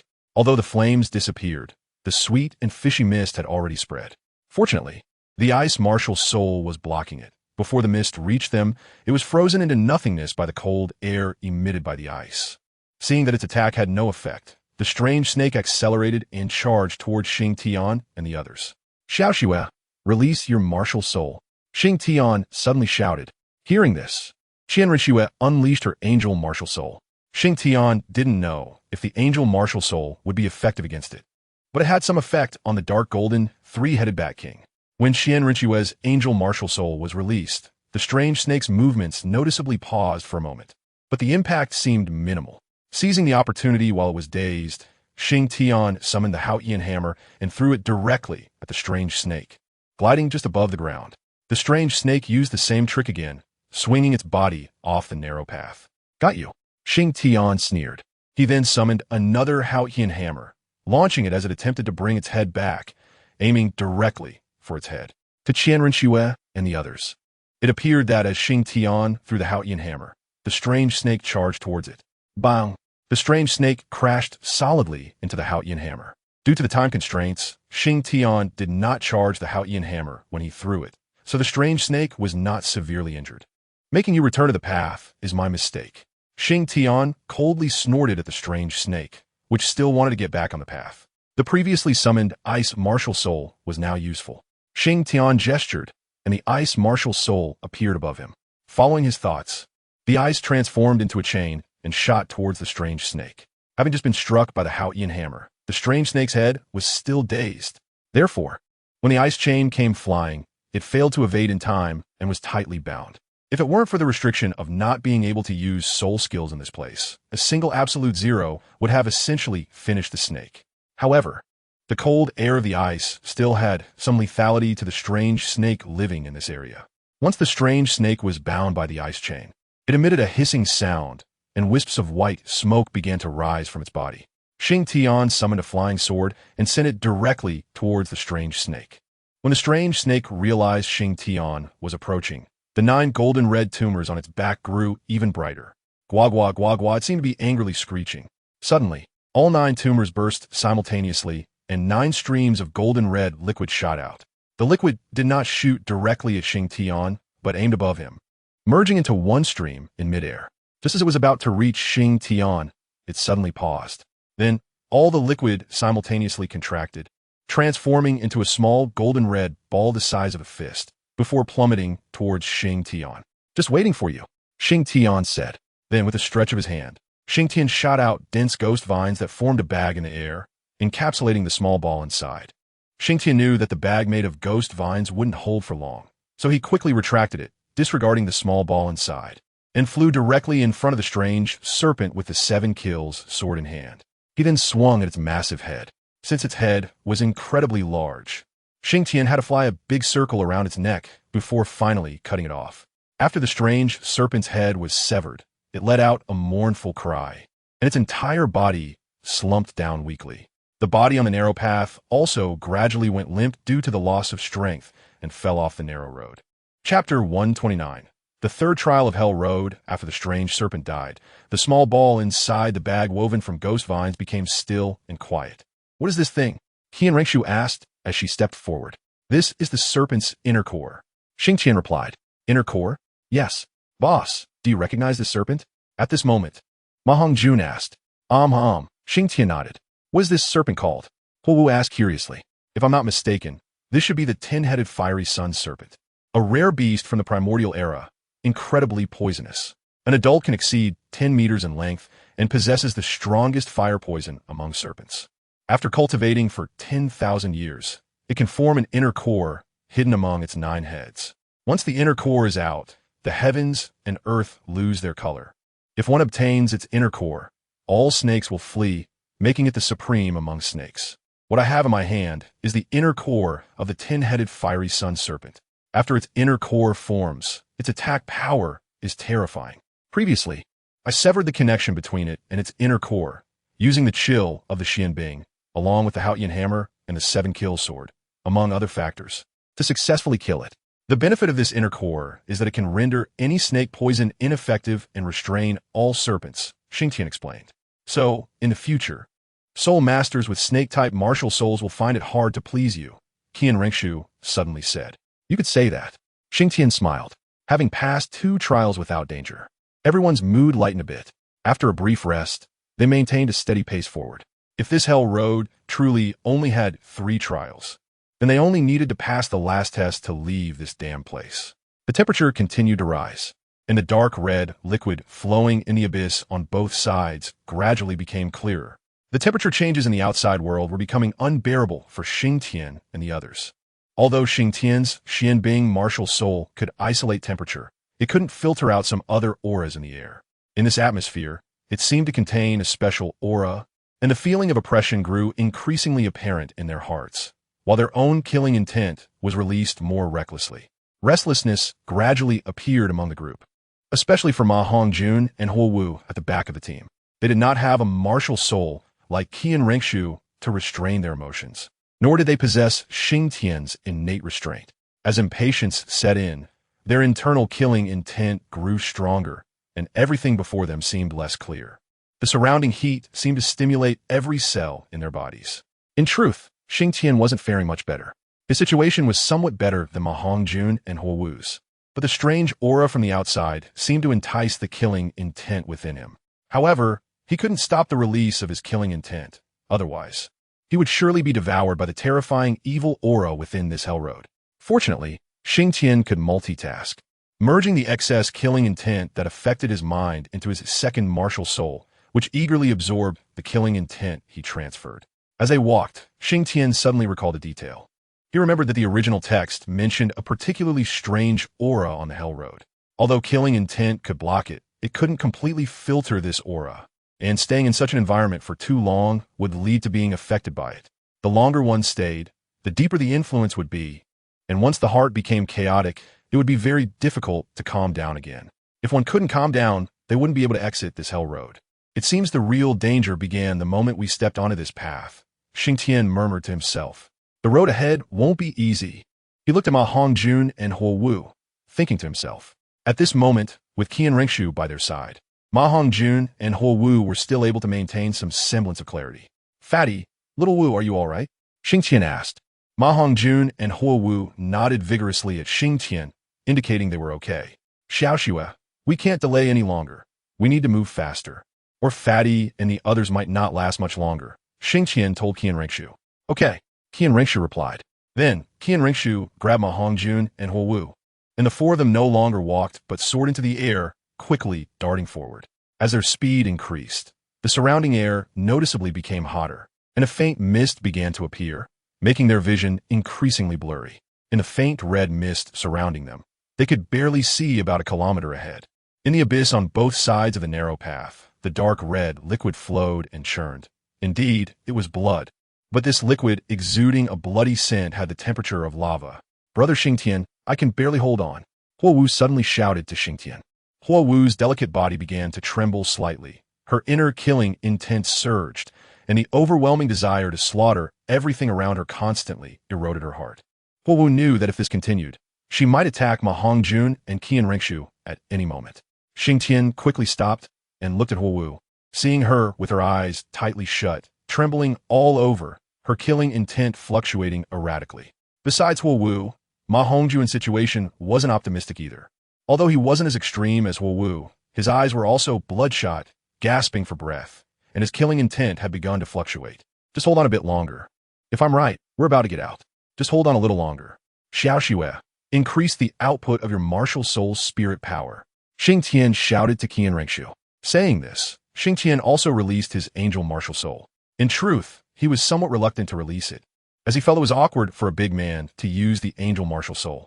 But in this situation, he couldn't care less. Xiaoxue, let's each take one. And hurry. With that, Xingtian grabbed Ma Hongjun, and Qian Ringshu helped Huo Wu up, and the four of them rushed forward. After Xingtian released his angel martial soul, Huo Wu and Ma Hongjun felt somewhat better, but it was only a slight improvement. Faster. Go faster, Xingtian shouted. At this moment, Xingtian realized that the dangers they faced in the first two trials were nothing compared to now. This was the most dangerous moment, and it should be the true third trial of the Hell Road. The air grew increasingly hot. Even the Xianbing martial soul could no longer withstand this heat, and the smell of burning clothes emanated from Xingtian and the others. Looking at the blood pool getting closer, a smile appeared on Xingtian's face. If he guessed correctly, the exit should be near. During this period, Huo Wu incited a riot, and then he was knocked unconscious by Xingtian with a single palm strike.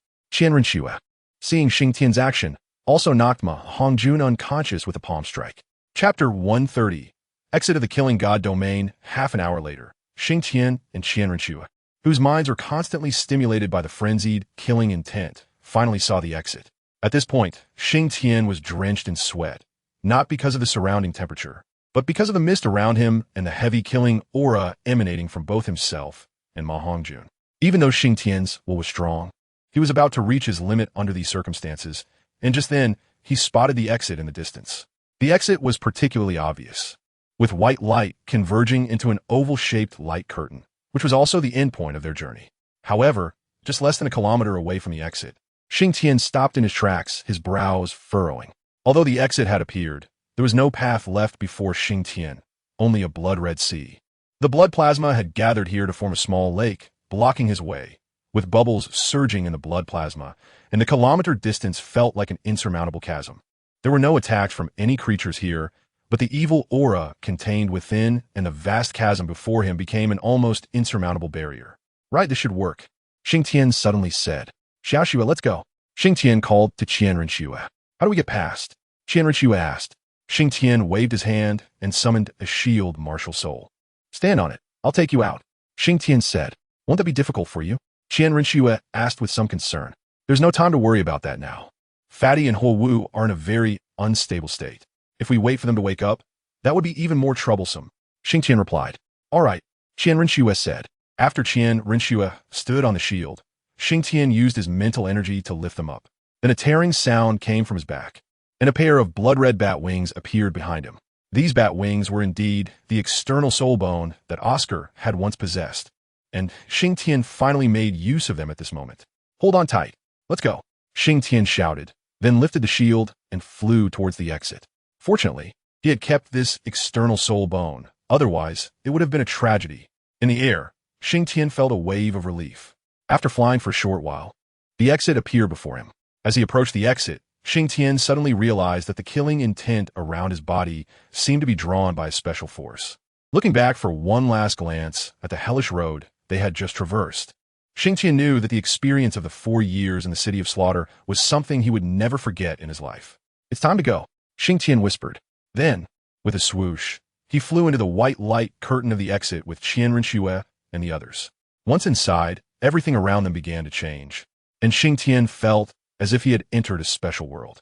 Surrounding him was a vast expanse of white void, and the martial soul he had just released was restricted by a strange force, forcibly pulling it back into his body, and Ma Hongjun also separated from his back. In this white world, he couldn't exert any strength at all. The only feeling was an endless cold. It felt as if countless icy sensations were converging towards him, while countless icy sensations were being released from within him. In this white void, Xingtian bore the terrifying pain alone. The cold sensation that shouldn't have appeared still came, which was not a true change in temperature. But the chill brought by the killing intent, the purest killing aura, quickly invaded Xingtian's body, causing him to shiver with every intrusion. As the cold gradually stiffened his heart, his perception began to quietly fade along with his consciousness. At this moment, Xingtian finally confirmed the legend of the city of slaughter. Indeed, this was a domain formed by the condensation of killing intent. Not knowing how long had passed, Xingtian awakened from his pain. When he was fully awake, all the suffering had vanished, leaving only a refreshing feeling, familiar soul power fluctuations, and the sensation of soul skills permeating his body once again. As Xingtian prepared to sit up, he suddenly noticed something unusual about his left hand. When he looked at his left hand, he saw a white pattern appearing on the back of his hand that he didn't know when it had come. Those patterns resembled the blood patterns on the ground of the hellish killing field when the Hell Road was activated, but they were much smaller and white. When Xingtian tried to feel the white patterns, a surge of white light quietly spread, releasing from his left hand, but soon, the white light turned colorless. Xingtian's perception of the surrounding world immediately changed as well. Killing God Domain? Is this what they call the Killing God Domain? Xingtian said with some joy. However, after a brief moment of joy, Xingtian could no longer feel happy because he thought of the trials he had endured in the city of slaughter. This Killing God Domain was obtained at the cost of too many lives.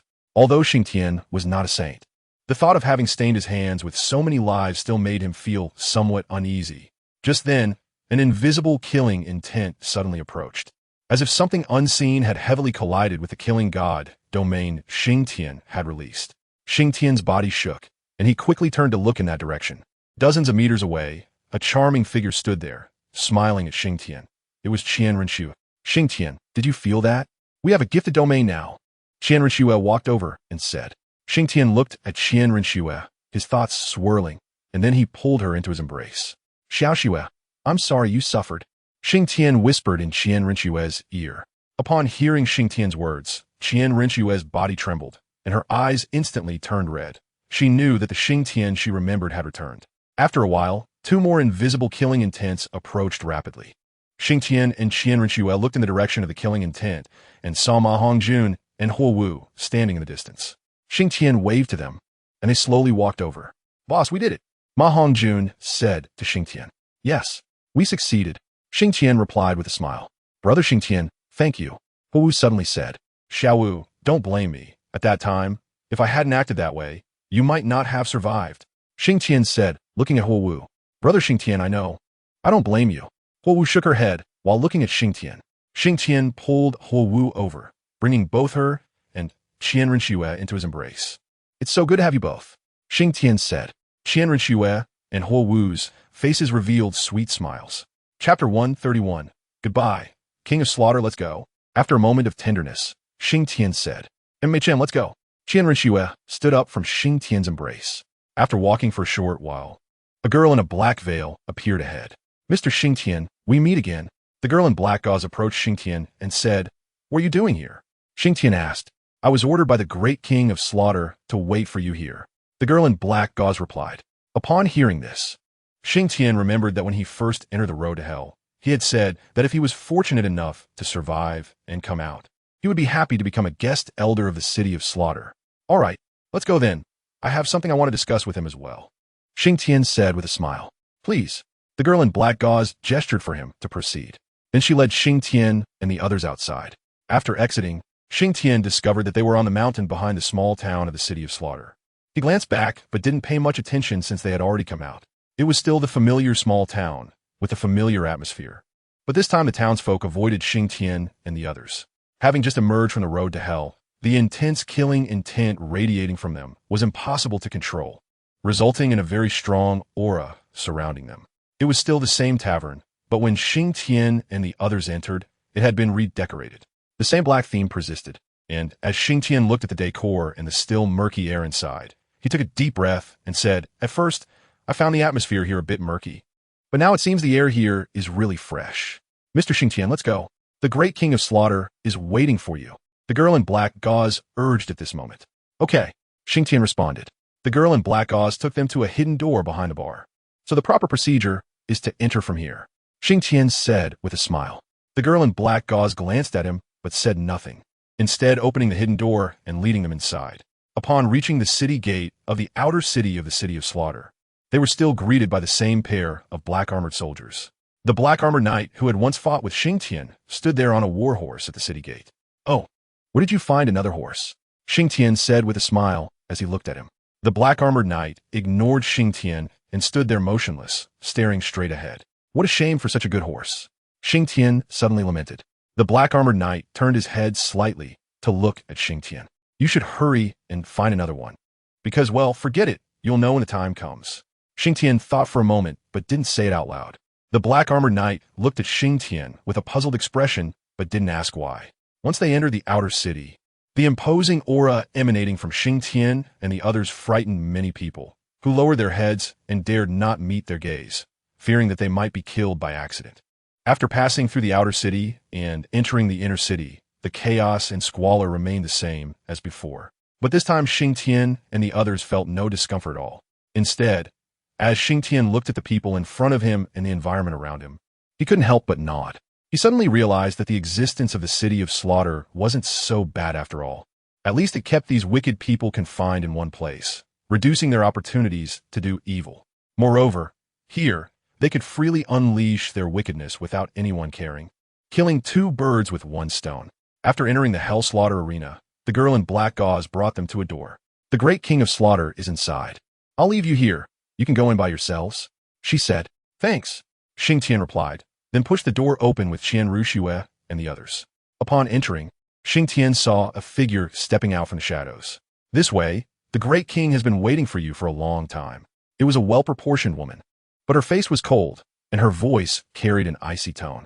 Following her, Xingtian and the others arrived at a dark yet spacious area. In the center was an extraordinarily large chair, embedded with blue and purple crystals that formed a drum tower shape. Everything else in the room was dark red, apart from this chair. Finally, it's not the same black theme anymore, Xingtian commented as he looked around. Congratulations. You have made it through the road to hell. The voice of the king of slaughter came from the chair. Congratulations to you too. Xingtian cupped his hands and replied. Oh, what do you mean by congratulations? The king of slaughter asked. I mentioned before that, if I was fortunate enough to survive the road to hell, I would be happy to become a guest elder of the city of slaughter, Xingtian said with a smile. Ha ha, then, this is indeed a mutual congratulations. The king of slaughter laughed. Tell me, why would you agree to become a guest elder of my city of slaughter? Do you know that 8 slaughter gods have walked out of my city of slaughter, yet none have been willing to become guest elders? The king of slaughter said to Xingtian. He hadn't met anyone as interesting as Xingtian in many years, so he couldn't help but engage in conversation with him. I also said that I actually dislike this place, even loathe it, but I am still willing to become a guest elder here. The reason I agreed is because of a rule here, Xingtian said with a smile. Go on. The King of Slaughter encouraged. I remember when I first entered. The guide told me that people who enter the City of Slaughter basically never leave for a lifetime. So I thought that although this place is chaotic and miserable, it still has its merits. Xingtian explained. But you overlooked the road to hell. Until our group, only a handful have made it out, right? Xingtian pointed out. Ha ha, good. Well said. The King of Slaughter laughed heartily. So, for this reason, I believe that the existence of the City of Slaughter is indeed necessary. They can freely unleash their true nature here, thus avoiding causing harm to others. Xingtian shrugged. From this day forth, you will be guest elders of my City of Slaughter, free to come and go as you please. The King of Slaughter suddenly stood up and said seriously. With that, he waved his hand, and 4 red lights flew towards Xingtian and the others. Xingtian reached out to catch them. It was a token made of an unknown material, with a skull on the front and the word slaughter on the back. This is the guest elder token of my City of Slaughter, and it is also the first token ever issued by my City of Slaughter. With this token, you can freely enter and exit the City of Slaughter. The King of Slaughter said, Thank you. Xingtian cupped his hands and replied. Chapter 132. Return to the Spear Hall. If you have nothing else, you may leave. At this point, the King of Slaughter issued a dismissal order. King of Slaughter, I have something to discuss with you concerning the survival of the City of Slaughter. Xingtian said, Let's hear it. The King of Slaughter replied. Xingtian remained silent, glancing at the woman beside the King of Slaughter. There is no harm in speaking. The King of Slaughter said, All right, I want to ask, has any slaughter god returned to the City of Slaughter recently? Xingtian inquired. No, why do you ask? The King of Slaughter questioned.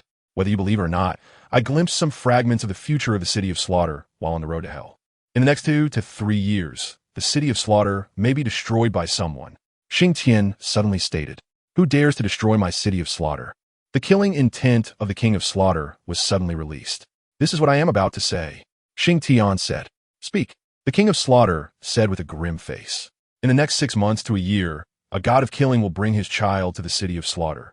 And that child will be the one who brings destruction to the City of Slaughter. Xingtian said, Be more specific. The King of Slaughter asked. I don't know much. I only know that this person wields the Xingtian hammer. When mentioning the Xingtian hammer, Xingtian glanced at the King of Slaughter and found that his expression showed no change. The Xingtian hammer? How credible is this? At this moment, the woman beside the King of Slaughter spoke. I don't know. I only caught a glimpse of a corner of the future while peering into the road of hell. And now, as a guest elder of the City of Slaughter, I feel it is necessary to speak out, whether you believe it or not. Xingtian said, Issue the order. From today onwards, the City of Slaughter will not accept anyone who possesses the Xingtian hammer. The King of Slaughter suddenly said, But great king, Xingtian just said that the child might be brought by a god of killing. The woman beside the King of Slaughter said, You must remember, I am the king of the City of Slaughter. The King of Slaughter coldly glanced at the woman. Seeing this, Xingtian breathed a sigh of relief. In fact, Xingtian did not know whether Tang, San would destroy the City of Slaughter. After all, the snow-colored swan kiss was in his hands. However, Tang San, as a disciple of the Tang sect, was skilled in poison. Moreover, what Xingtian feared was the corrective power of history. So Xingtian decided to give the King of Slaughter a reminder. If the City of Slaughter were still destroyed in the future, he would have done all he could. All right, we have nothing else, so we are ready to leave. Xingtian said to the King of Slaughter. Let's go. The King of Slaughter waved his hand. After receiving the response, Xingtian led Qianren and the others out. Great king, how credible do you think his words are? After Xingtian and the others left, the woman asked, He has no reason to deceive me. It would do him no good. The King of Slaughter said, Aren't you afraid he is using our City of Slaughter as a pawn? The woman said, Have you observed him? His performance on the road of hell. A mere Xingtian sect cannot trouble him. The King of Slaughter shot a glance at the woman and said, Issue the order from today onwards. Disciples of the Xingtian sect are prohibited from entering. The King of Slaughter said, Yes, great king. The woman replied, Want to destroy my City of Slaughter? I want to see which god of killing's descendant it is. The King of Slaughter murmured as he looked at the ceiling. A year later, the King of Slaughter indeed sensed a killing aura belonging to the god of killing entering the outskirts of the City of Slaughter. It seems it is you, the King of Slaughter said. Afterwards, Tang San was prohibited from entering the City of Slaughter, and Tang Hao fought with the King of Slaughter. But the final outcome is unknown. That is a story for later.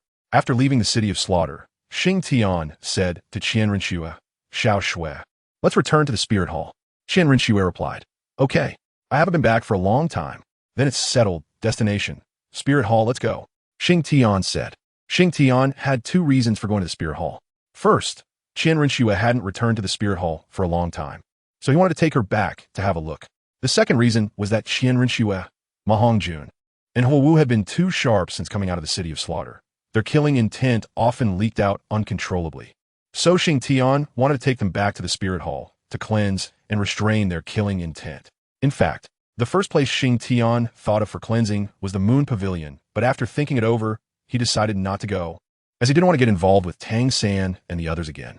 Moreover, back then, Bibi Dong had also been to the city of slaughter and achieved the god of killing domain, and she did not go to the Moon Pavilion for cleansing, which indicates that Bibi Dong also had methods to restrain killing intent without going to the Moon Pavilion. Since the Spirit Hall had a way, why should Xingtian go to the Moon Pavilion?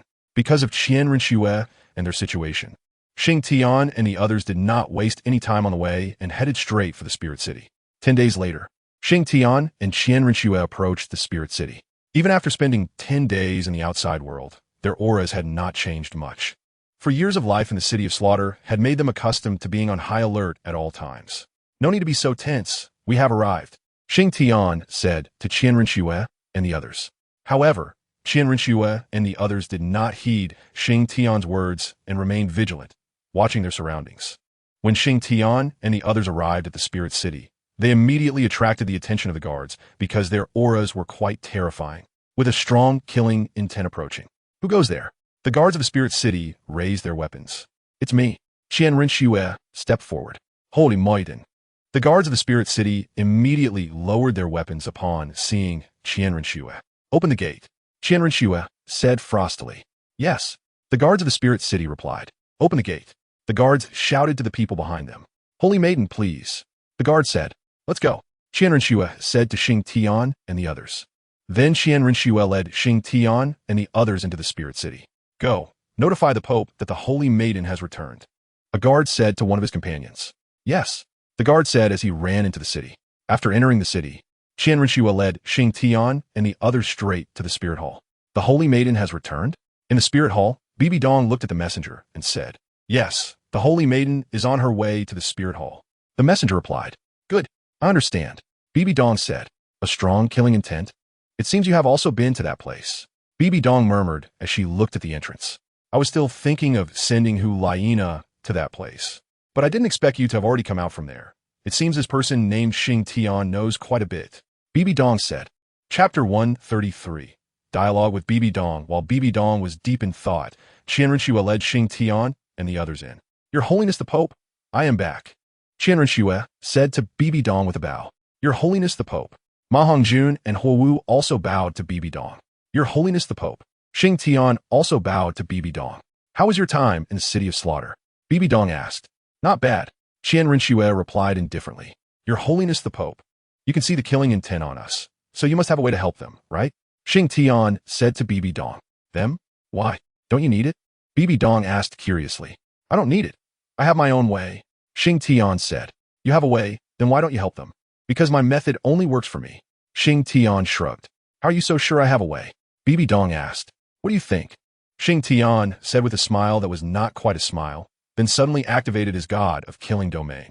Upon sensing Xingtian's god of killing domain, Bibi Dong unconsciously activated her own god of killing domain as well. See, you have one too. Xingtian smiled and said to Bai Dong. Then, Xingtian withdrew his own domain. Qianrenxue and the others looked at Bai Dong in astonishment. Kid, do you know that your behavior will make you die faster? Bai Dong looked at Xingtian with a gloomy expression. Please don't misunderstand. I have no ill intentions. Besides, do you think as a guest elder of the City of Slaughter, I wouldn't know these secrets? Xingtian said as he took out the guest elder token of the City of Slaughter. A guest elder of the City of Slaughter? You actually became a guest elder in such a place? Bai Dong said with a look of disgust. I thought you would have a different view of the City of Slaughter, but it seems I was wrong. Xingtian shook his head. What? You think the City of Slaughter is a good place? Bibi Dong asked. Yes, I think the City of Slaughter is a good place. Xingtian replied. Truly ridiculous. Bai Dong snorted coldly. It seems that the world only has one impression of the city of slaughter. Xingtian smiled and shook his head. Xingtian, say less. At this moment, Qianrenxue secretly tugged at Xingtian. Let him speak. I want to see what he can say. Bai Dong turned and sat in the high seat. Your Holiness, it cannot be denied that you got what you wanted from the city of slaughter, right? Xingtian said. What does that prove? Then I will say this. It's actually a very simple question. Why does the city of slaughter exist? It is said to be a domain left by a powerful being. What do you think is the significance of the city of slaughter's existence? Xingtian asked. The existence of the city of slaughter only breeds evil, Bai Dong replied. Yes, you are right. The city of slaughter does indeed only breed evil. But I see another side to it. Do you want to hear it? Speak. The city of slaughter is a chaotic place where people unleash their most evil selves. It can be said that it is the dark side of the world, but I have focused on one point of the city of slaughter. Xingtian smiled. What point? I remember after I entered the city of slaughter, the guide told me that people who enter the city of slaughter rarely come out. Of course, those like us who have walked through hell are an exception, but is it that easy to walk through hell? Isn't, right? So, the city of slaughter is like a piece of tempting meat for the evil people of the continent. But they do not know that this piece of meat is in a cage. Once they enter, they basically cannot come out. If they cannot come out, then isn't the world one less evil person? As long as the city of slaughter exists, even if only one enters in a year, there will be one less evil person in the world. You can't deny that, can you? Xingtian said. Bai Dong nodded, but said nothing. Where there is light, there is darkness. Personally, I believe that the city of slaughter is precisely that darkness. You think the city of slaughter is chaotic, you hate it, despise it, and even want to eliminate it. But have you thought about it? Where will these evil people go if there is no city of slaughter? Will you let them continue to do evil on the continent? If so, you will be the sinner of the entire continent. Xingtian said. Impudent. Suddenly, Bibi non shouted at Xingtian. I'm stating facts. I initially couldn't stand it, I hated it, I felt disgusted, and I even loathed it. But once I understood, I realized I had heard a saying. Every person who enters the city of slaughter has a path to death. So why should we care about the killings in the city of slaughter? After all, they're all people who deserve to die. Xingtian said. After hearing this, Bai Dong fell into deep thought and remained silent for a long time. All right, Your Holiness, we have digressed. Let's discuss the killing intent on Xiao Shui and the others. Xingtian said. There's a place in the Tiando Empire called Yuxian. Your Holiness, you would not know who the owner of Yuxian is, right? You and T not know my relationship with them, right? So, Yuxian is out of consideration. Xingtian interrupted Bai Dong's words. My method is much more painful than Yuxian. Bai Dong said. Only by experiencing suffering can one become superior. Xingtian glanced at Qianrenxue and the others and said, Good. When Bai Dong heard Xingtian's words, he suddenly said a good. Someone, take the holy maiden and the others to the side hall. Bai Dong suddenly said, Yes, Your Holiness. A guard came in with a servant. Xingtian, stay for a moment. Bai Dong said to Xingtian. Xingtian, what do you think of the upper three sects? After Qianrenxue and the others left, Bai Dong asked Xingtian. Upper three sects? No, there are only two left now, Xingtian replied. Then what do you think of them? I have no thoughts.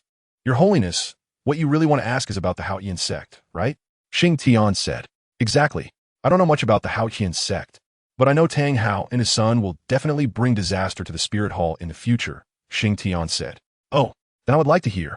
Bai Dong became interested, as he did not believe that just two people could bring any disaster to the Spirit Hall. I can't say for sure. I just have this premonition. After all, blood feuds must be avenged. Xingtian said. How much do you know? Bibi don suddenly est Xingtian. I don't know much, just this. Xingtian replied. All right, you can go now. In half a month, I'll return you a normal Xiao Shui. Bibi Nong said. Then thank you, Your Holiness. Xingtian cupped his hands to Bai Dong. Chapter 134. Hulaina after Xingtian went out. He was arranged to an independent small courtyard, which was very quiet. Young master, there are people outside at all times. If you need anything, just call us. The person who brought him said. Okay, I understand. Xingtian replied to this person. If there's nothing, the servant will take their leave. The person said. All right. After that person left, Xingtian entered the small courtyard, which was not large, with a straight path of blue bricks leading to the steps of the house. Flowers and plants were planted on both sides of the path, making it particularly warm and inviting. Not bad, Xingtian said as he looked at the environment. After entering the room, Xingtian quickly began to cultivate. As he too had a body filled with killing intent, but he was relatively better at controlling it. Once he entered a state of cultivation, Xingtian began to channel all his killing intent into his second martial soul. The second martial soul was not picky. It could absorb whatever amount he provided. Moreover, during these 4 years in the City of Slaughter, Xingtian's second martial soul had already changed significantly. It no longer resembled a bear. Instead, it was now wrapped in a thin, scarlet membrane, and it was becoming increasingly difficult to see what was inside. Xingtian looked at his second martial soul, unsure of what it would eventually become. It seemed that his second martial soul transformed after absorbing the killing intent. Whatever. It shouldn't be too bad. After all, the foundation is there. Xingtian said to his second martial soul. After 3 days, Xingtian managed to gather all his killing intent, but his eyes still had a sharpness to them. Therefore, during the following time, Xingtian took care of the flowers and plants in the small courtyard, cultivating his sentiments. Occasionally, I also practice calligraphy and painting like those literary figures to relax my mind. However, the most I do is take care of flowers and fish. I find that fishing is the best way to clear my mind. Slowly, my aura has become more rounded, and the sharpness in my eyes has gradually softened. The main thing is, if someone who doesn't know me sees me for the first time, they might think I'm an ordinary person. Even Bibi Dong was quite surprised when she saw me, because she found that I looked just like an ordinary person. I didn't expect you to have such skills. Bibi Dong said. Thank you, Your Holiness. It's just average. I replied. By the way, how are Xiao Xue and the others doing now? I suddenly asked. It's still early.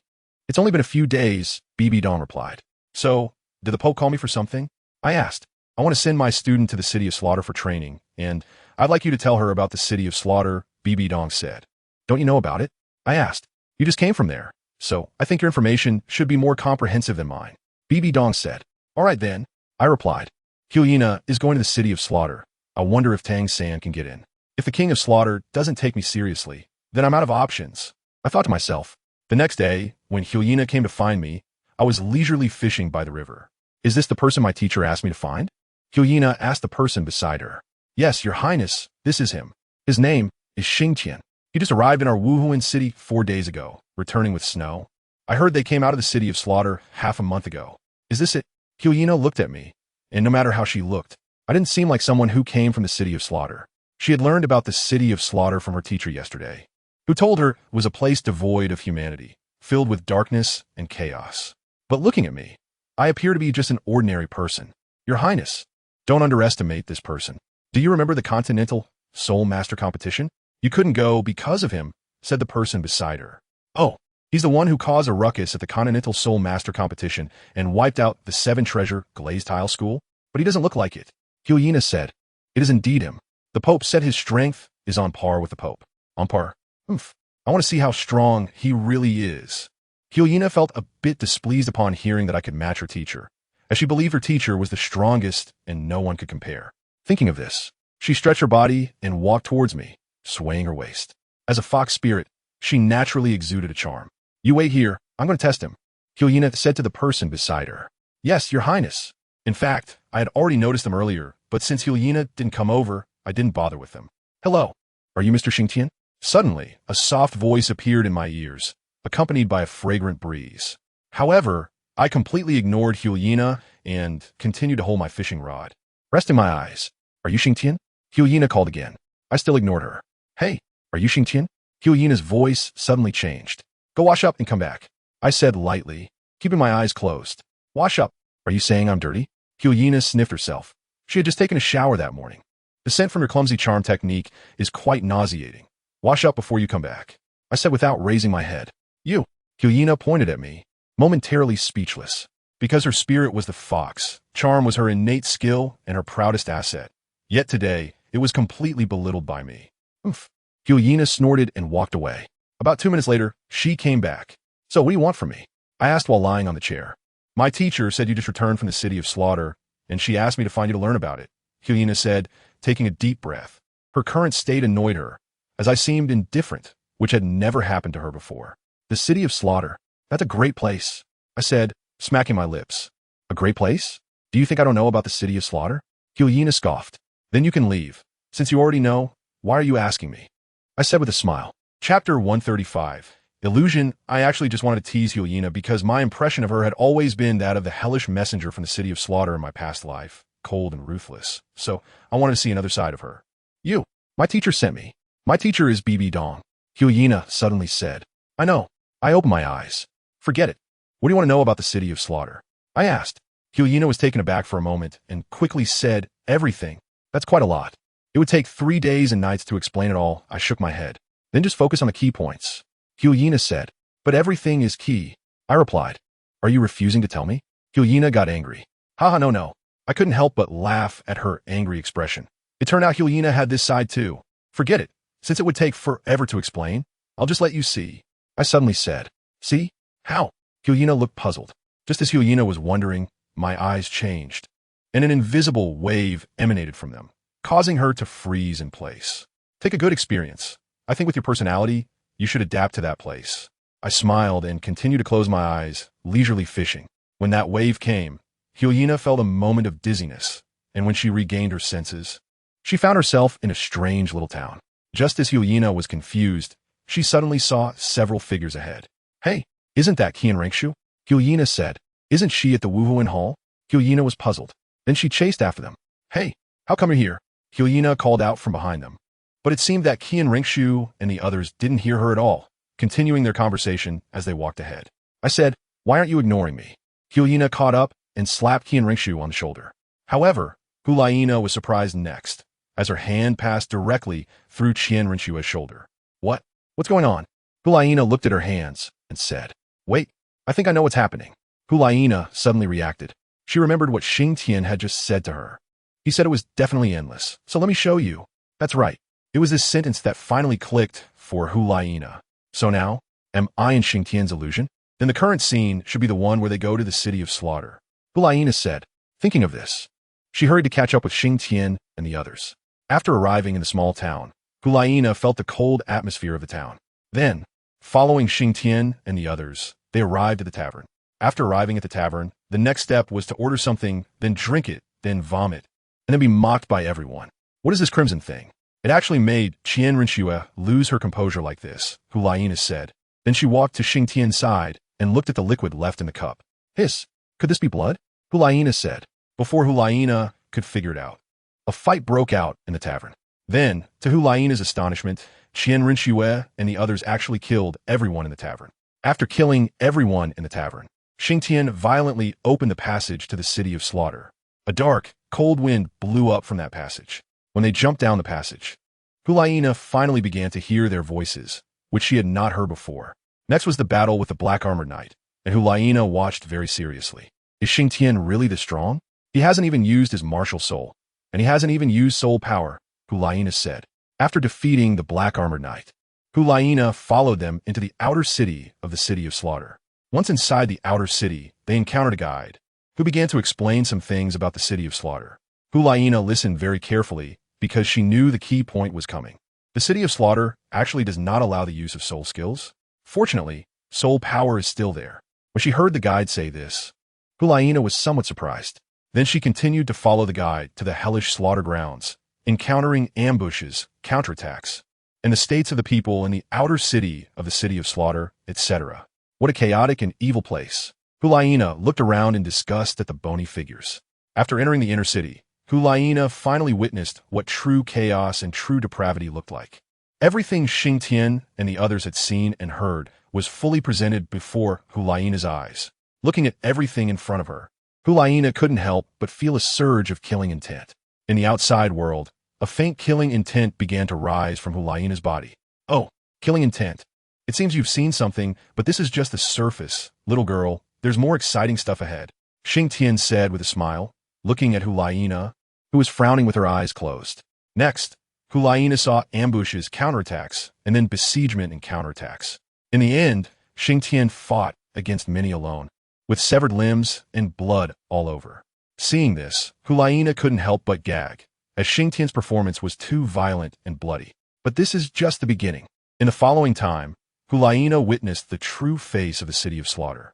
Next, Xingtian and the others stayed, ate, competed, ambushed after the competition, counterattacked, continued to compete, poisoned the food, and so on. Everything unfolded before Hyena's eyes. During this time, Hyena stopped talking. She immersed herself in the atmosphere of Xingtian and the others, because here, at any moment, There could be an ambush, and at any moment, death could come. So even in the illusion, Hulaina would instinctively dodge and attack, and only when the attack missed would she come back to her senses. Gradually, Xingtian and the others have been fighting in the hellish slaughter grounds for quite a while, and Hulaina had been watching for a long time. Even including the hardest battle for Xingtian, which was also his famous battle, Hulaina experienced it all. However, after Xingtian's 100th victory, Hulaina noticed that everything around her began to blur, and finally shattered like a mirror. The real Hulaina slowly opened her eyes, a flash of killing intent fleeting in her gaze. After a while, she finally calmed down. Was that the city of slaughter? Hulaina asked. Yes, that is the city of slaughter. Wasn't it exciting? Xingtian said. It was indeed exciting, but it made me feel disgusted. I wish I could destroy it. Hulaina said. It seems you are still too young. You are short-sighted like your teacher. All right, you know what you need to know? Let's go. Xingtian said. Chapter 136. The people whose lead has been washed away. You can't say that about my teacher. Hulaina exploded when she heard Xingtian say Bibi Dong was short-sighted. All right, let's hurry up. You've scared away all my fish. Xingtian waved his hand from his chair. Oomph. Hulaina snorted coldly and left without looking back. At the spirit hall, Hulaina walked in with a face full of anger. What's wrong? Didn't Xingtian tell you? Bibi Dong said with a smile upon seeing Hulaina like this. He told me. Hulaina said. Then why do you still look unhappy? Bibi Dong asked. Teacher, Xingtian said you were short-sighted, and I couldn't hold back my anger. Hulaina said. Oh, tell me, what did he say? Bibi Dong asked curiously. Xingtian directly trapped me in his illusion, and in the illusion, I saw everything that Xingtian and the others experienced in the city of slaughter. Then, when I came out of the illusion, he asked me if the city of slaughter was exciting. Hulaina said. So what did you say? Bibi Dong asked. I said I hated that place. I wish I could destroy it. Hulaina said. And then? Then Xingtian said I was short-sighted, just like you, teacher. Hulaina gritted her teeth. After Hulaina finished speaking, Bibi Dong fell into deep thought. In fact, a few days ago, she had discussed this matter with Xingtian. At that time, her view was still to destroy the city of slaughter, but after a conversation with Xingtian, she had a different perspective on the city of slaughter. All right, he has his views, and I won't lose anything. Since you know about the city of slaughter, then get ready. Next year, I will send you there. Don't let me down, Bibi Dong said. Hulaina was taken aback and then said, Yes, teacher, I will definitely not let you down. Remember, there is no humanity in the city of slaughter. I understand, teacher. All right, you can go now, Bibi Dong said. After Hulaina left, Bibi Dong fell into contemplation. Xingtian, what kind of person are you? Your performance makes it hard not to harbor killing intent against you. After thinking for a while, Bibi Dong smiled again. It doesn't matter. As long as you are not my enemy, otherwise, you will be a strong rival for my spirit hall to unify the continent. After Hulaina left the spirit hall, she was still puzzled by her teacher's attitude earlier. Logically, when she heard what Xingtian said about her, she should have been angry, but her teacher's demeanor was very calm. So calm that it was hard to fathom. Forget it, she thought, I won't dwell on it. I'll tidy up and focus on my training. Striving to return alive from the slaughter city next year, Hulaina said. Ever since witnessing the sights of the slaughter city, Hulaina had become somewhat dissatisfied with her current strength. She felt that with her current abilities, it would be very difficult for her to survive in the slaughter city. In her subsequent training, Hulaina began to try fighting without using soul skills, relying solely on her soul power, techniques, and martial spirit. She needed to quickly adapt to this state because there would be no time for her to adjust in the slaughter city. After more than 10 days, Xingtian felt that the time was right and went to the spirit hall. In fact, Xingtian had always had a question. Why did Bibi Dong like to stay in the spirit hall all day? Did she have nowhere else to go? But for Xingtian, he couldn't stay there. It was too boring and lonely. Your Holiness, I came to ask about Xiao Shui and the others, Xingtian said to Bibi Dong. Xiao Shui and the others? It'll be soon, probably just a day or two, Bibi Dong replied. Okay, have they recovered their condition? Xingtian asked. Don't worry. Although my method isn't as gentle as Yuxian's, the effect is still the same, Bibi Dong said. All right, then I'll go back and wait for news. Xingtian cupped his hands in thanks. Go ahead. After returning to the small courtyard, Xingtian began to take care of the flowers and plants again. He wasn't planning to go fishing. He wanted to wait for Qian Rinxue and the others to return. 3 more days passed slowly. One morning, Xingtian was practicing Tai Chi in the courtyard. He found that practicing Tai Chi was also a good way to calm his mind, allowing him to relax quickly and then settle down. Xingtian, we're back. Suddenly, a voice interrupted Xingtian. He looked up to see Qian Rinxue.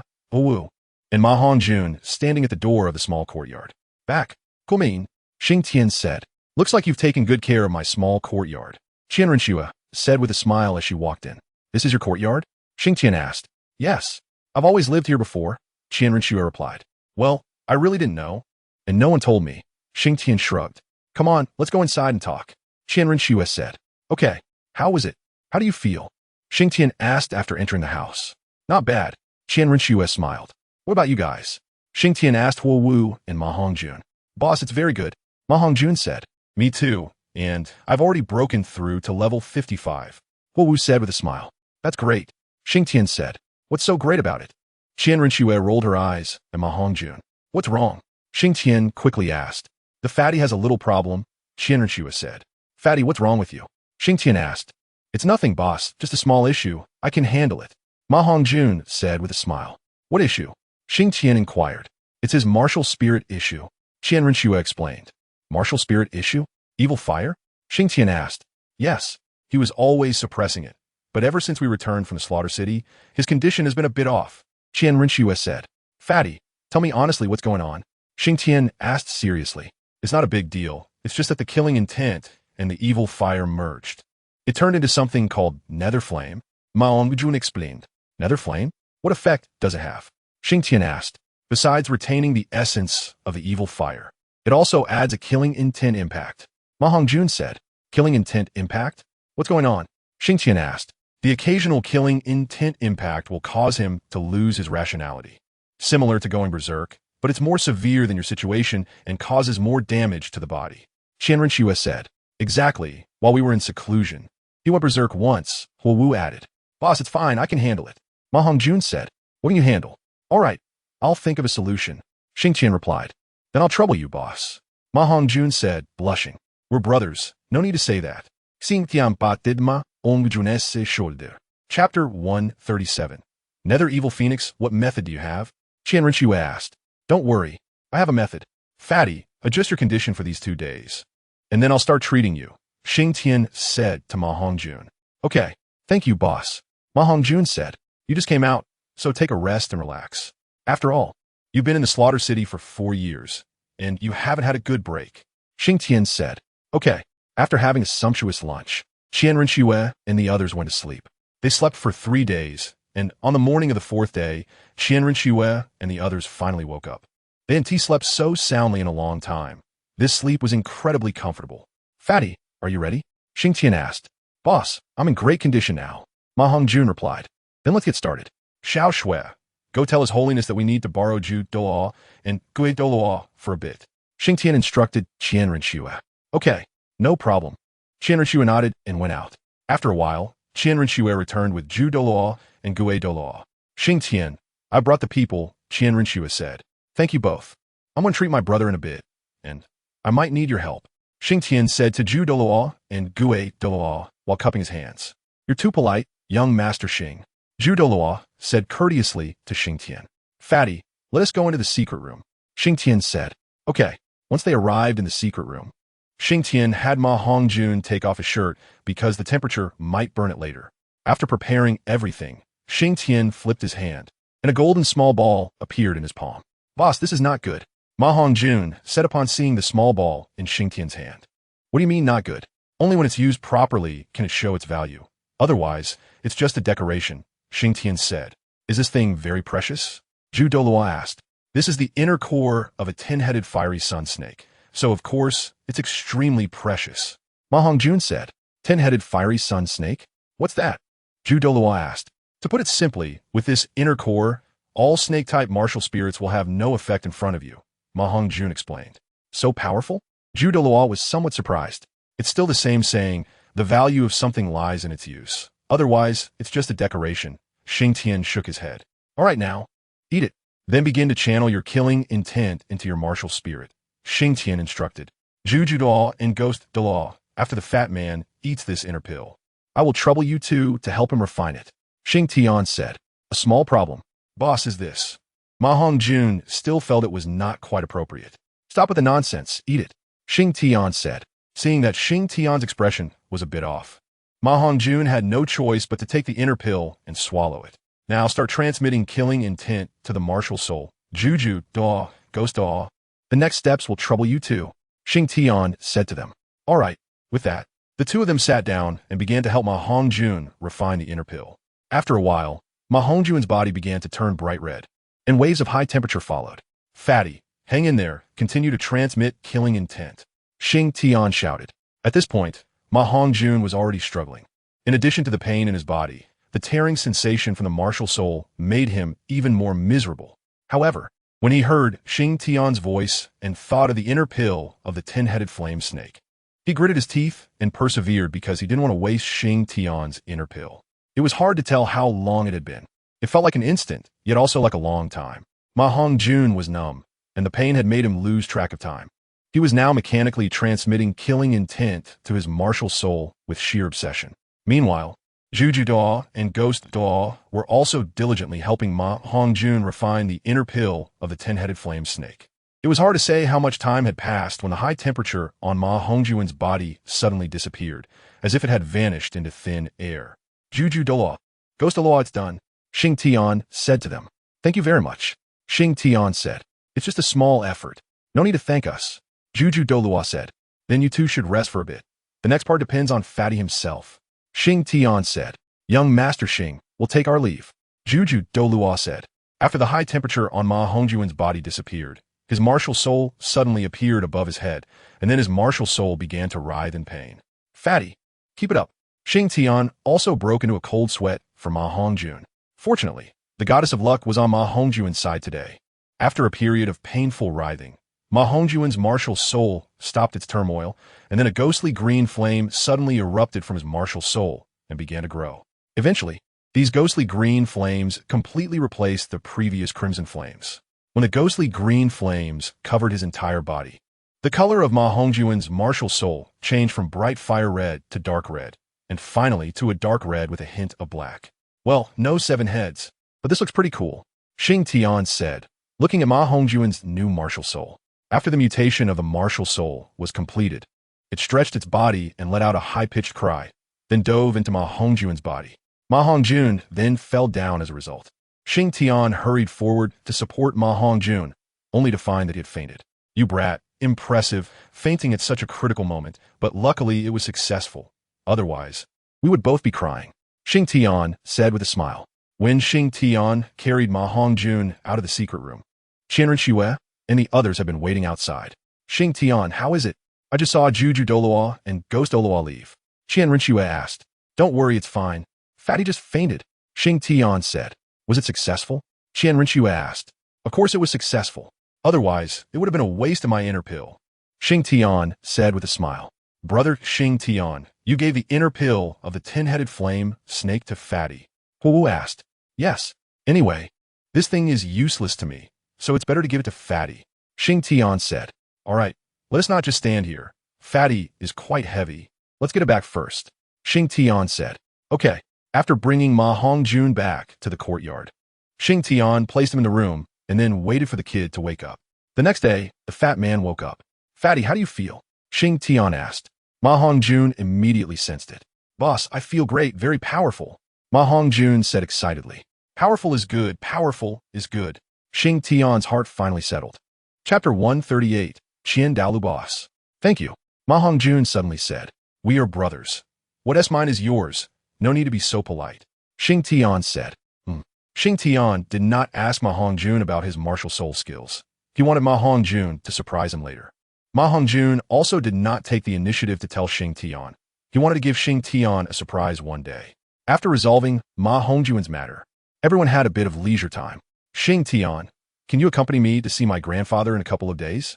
Qianren said to Xingtian that day. Sure, no problem. I also want to pay a visit to him, Xingtian said. Qianren's grandfather is Dalu, a level 99 ultimate assault type Douluo, known as the Invincible in the sky. Dalu is someone who can be mentioned in the same breath as Poseidon and Tang. Back then, Tang was called the Invincible on land, Poseidon was called the Invincible in the ocean, and Dalu was the Invincible in the sky. Such an impressive figure. Of course, Xingtian wanted to pay a visit. Moreover, Dalu had always treated Qianren well. Then it's settled. We will go the day after tomorrow. Qian Renxue said. All right. 2 days later, Qian Renxue made some snacks, saying that she wanted to let Qian Dalu taste them. These snacks were all made by her own hands. Let's go. Grandpa is at the back mountain of the martial Soul City, Qian Renxue said.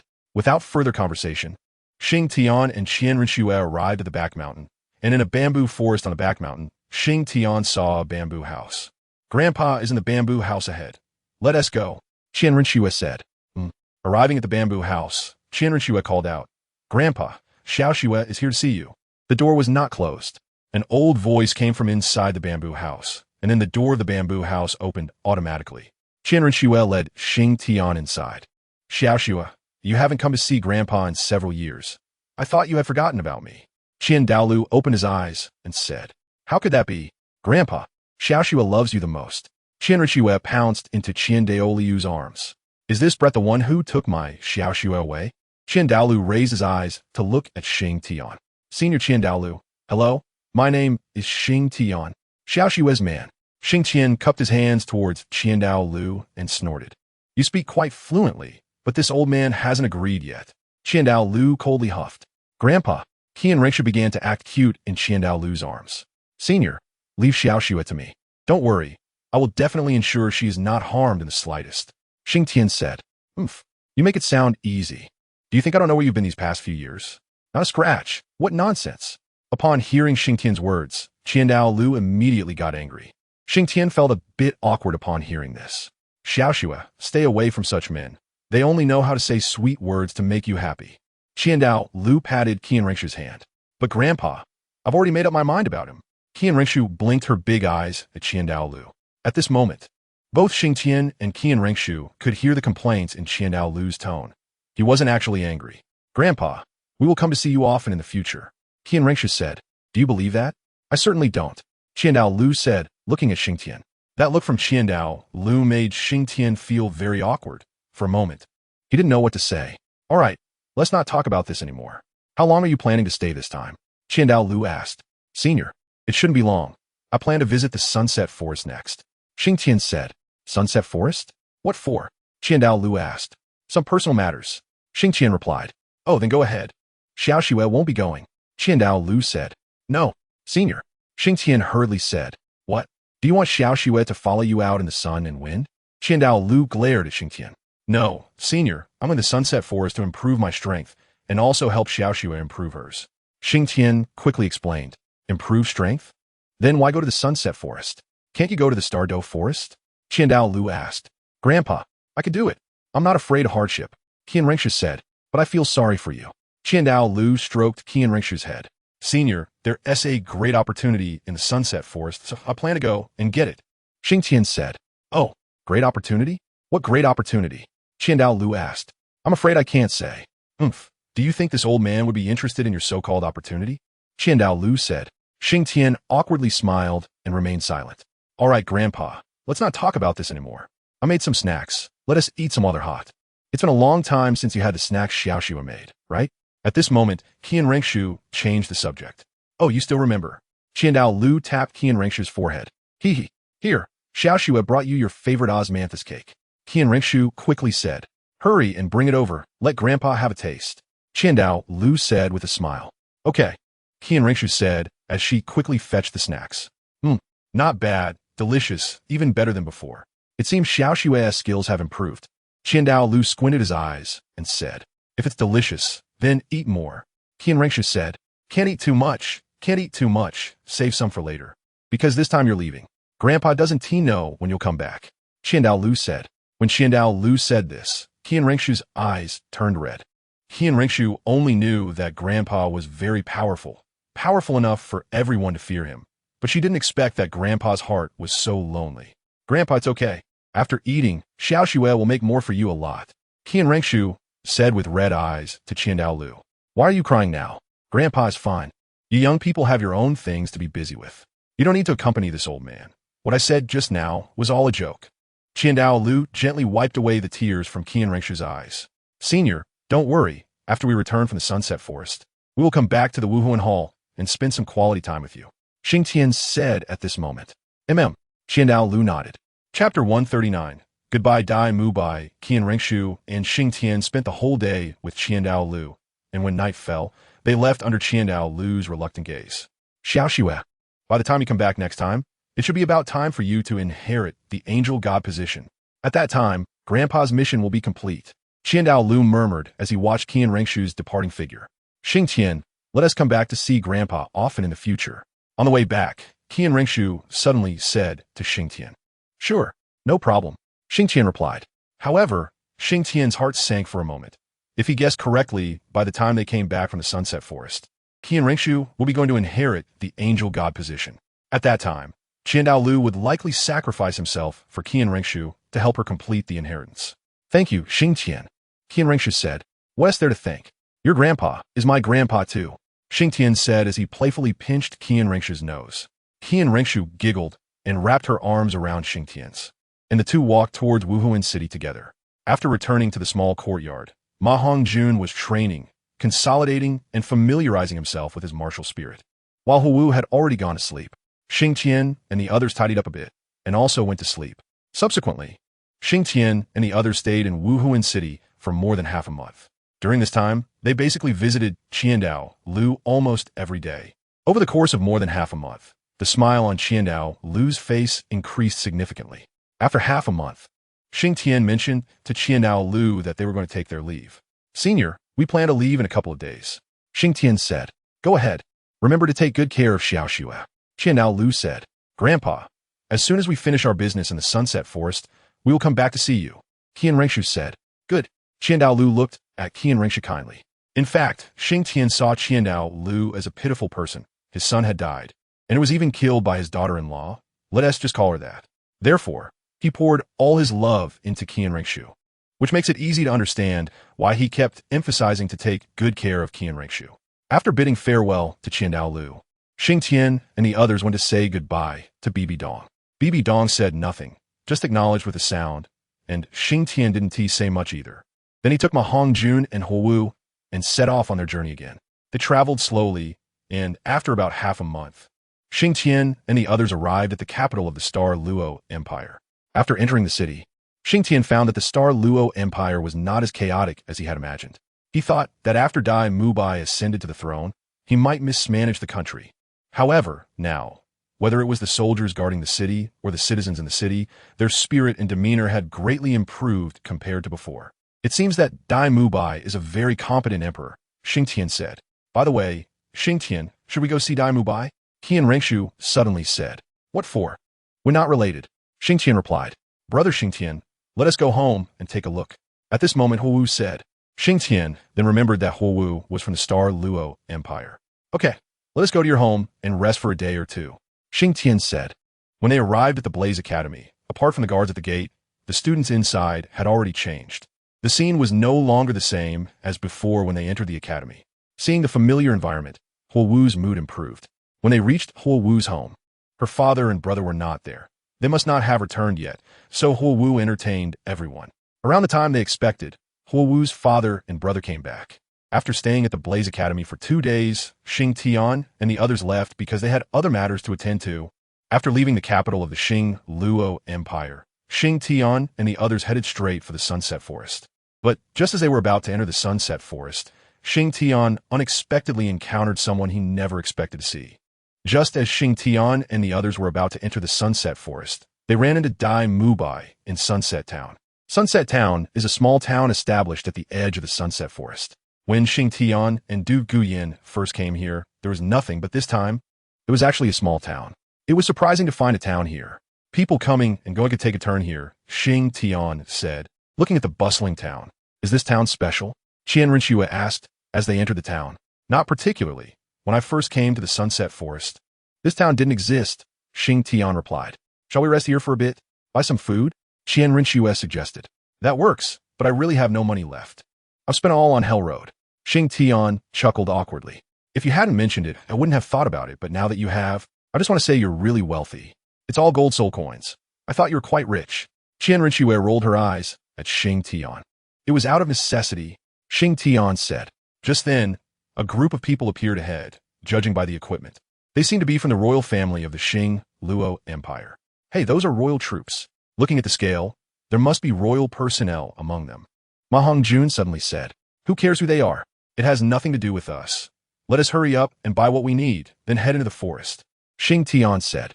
Not long after, about 1 or 2 hours later, everyone finished their shopping for the supplies they needed, and they prepared to set off. A young man approached them and said, "Hello, gentlemen, my master requests your presence."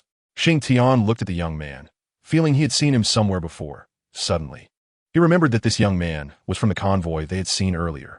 "Your master?" Xingtian asked. "Yes, my master asked me to invite you, saying you're old acquaintances." The young man replied, "Old acquaintances? That's right. It has been 4 or 5 years since we last met." Xingtian said with a smile. Following the young man, they arrived at an inn in Sunset Town. "My master is upstairs. Please follow me," the young man said. After reaching the second floor, the young man brought them to the topmost room, where 2 strong men stood at the door. They were likely soul masters, possibly protectors of the Xingluo Empire. "My master is inside. Please come in." The young man gestured for them to enter.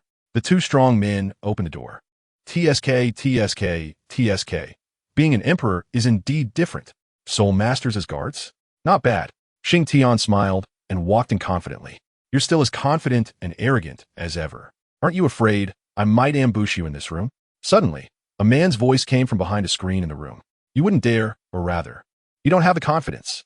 Xingtian smiled and said. Then he walked around the screen, and in front of him were a man and a woman, and the man was none other than Dai Mubai from back then.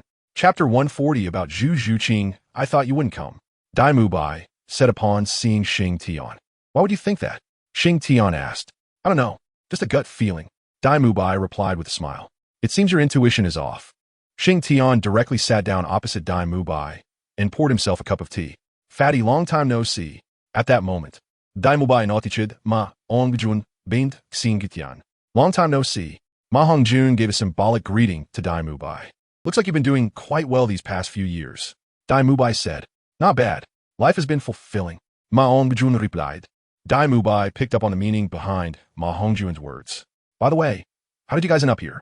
Dai Mubai suddenly asked. "What? Can't we come here?" Qianrenshua said suddenly. She had no prior connection with Dai Mubai, so she spoke without holding back. "Right? Is the Sunset Forest yours?" Hu also chimed in. "Because of what happened a few years ago, Hu still held a grudge. What I mean is, how do you have the time to come here?" Dai Mubai clarified. "Some personal matters," Xingtian replied casually. "The Sunset Forest has been unstable recently. You should be careful," Dai Mubai said, taking a sip of tea. "Do you think we would be afraid?" Xingtian laughed. "I think you should be the one afraid," Dai Mubai said. "Why?" "Zhu Zhuqing has returned," Dai Mubai replied. "But what does that have to do with me?" Xingtian shrugged. "Years ago, I ordered the execution of the Yuming Spirit Cat clan, but during the execution, Zhu Zhuqing was rescued by a group of men in black, and now she has returned," Dai Mubai explained. "Oh, so this is also a matter for your Xingluo Empire. What? Can she still come after me?" Xingtian laughed. "The group of men in black who rescued Zhu Zhuqing are very mysterious and powerful. Zhu Zhuqing once said that as long as she is alive, she will be a nightmare for my Xingluo Empire, and she will also be a nightmare for you, Xingtian." Dai Mubai said. "A nightmare? I really don't believe that." Xingtian said. "It doesn't matter. I'm just letting you know she has returned, and several of my royal protectors have already been killed by her, which is why I'm out here to draw her attention." Dai Mubai said. "Your royal protectors from the Xingluo Empire are that weak?" Xingtian laughed. "Say what you want. Anyway, Zhu Zhuqing has come back with a vengeance. Those killed by her will only be left with bones, nothing else," Dai Mubai said. "Moreover, anyone touched by the black mist emanating from Zhu Zhuqing will have their flesh corroded," Dai Mubai added. "Hiss, what a familiar feeling," Xingtian suddenly said. "This seems like an evil soul master. What? Is it already manifesting at this time? Isn't it a bit early?" Xingtian thought to himself, because after what Dai Mubai said, the more Xingtian listened, the more it felt like an evil soul master, as only evil soul masters would behave this way. "It doesn't matter. If she dares to come, I will make sure she comes back with nothing."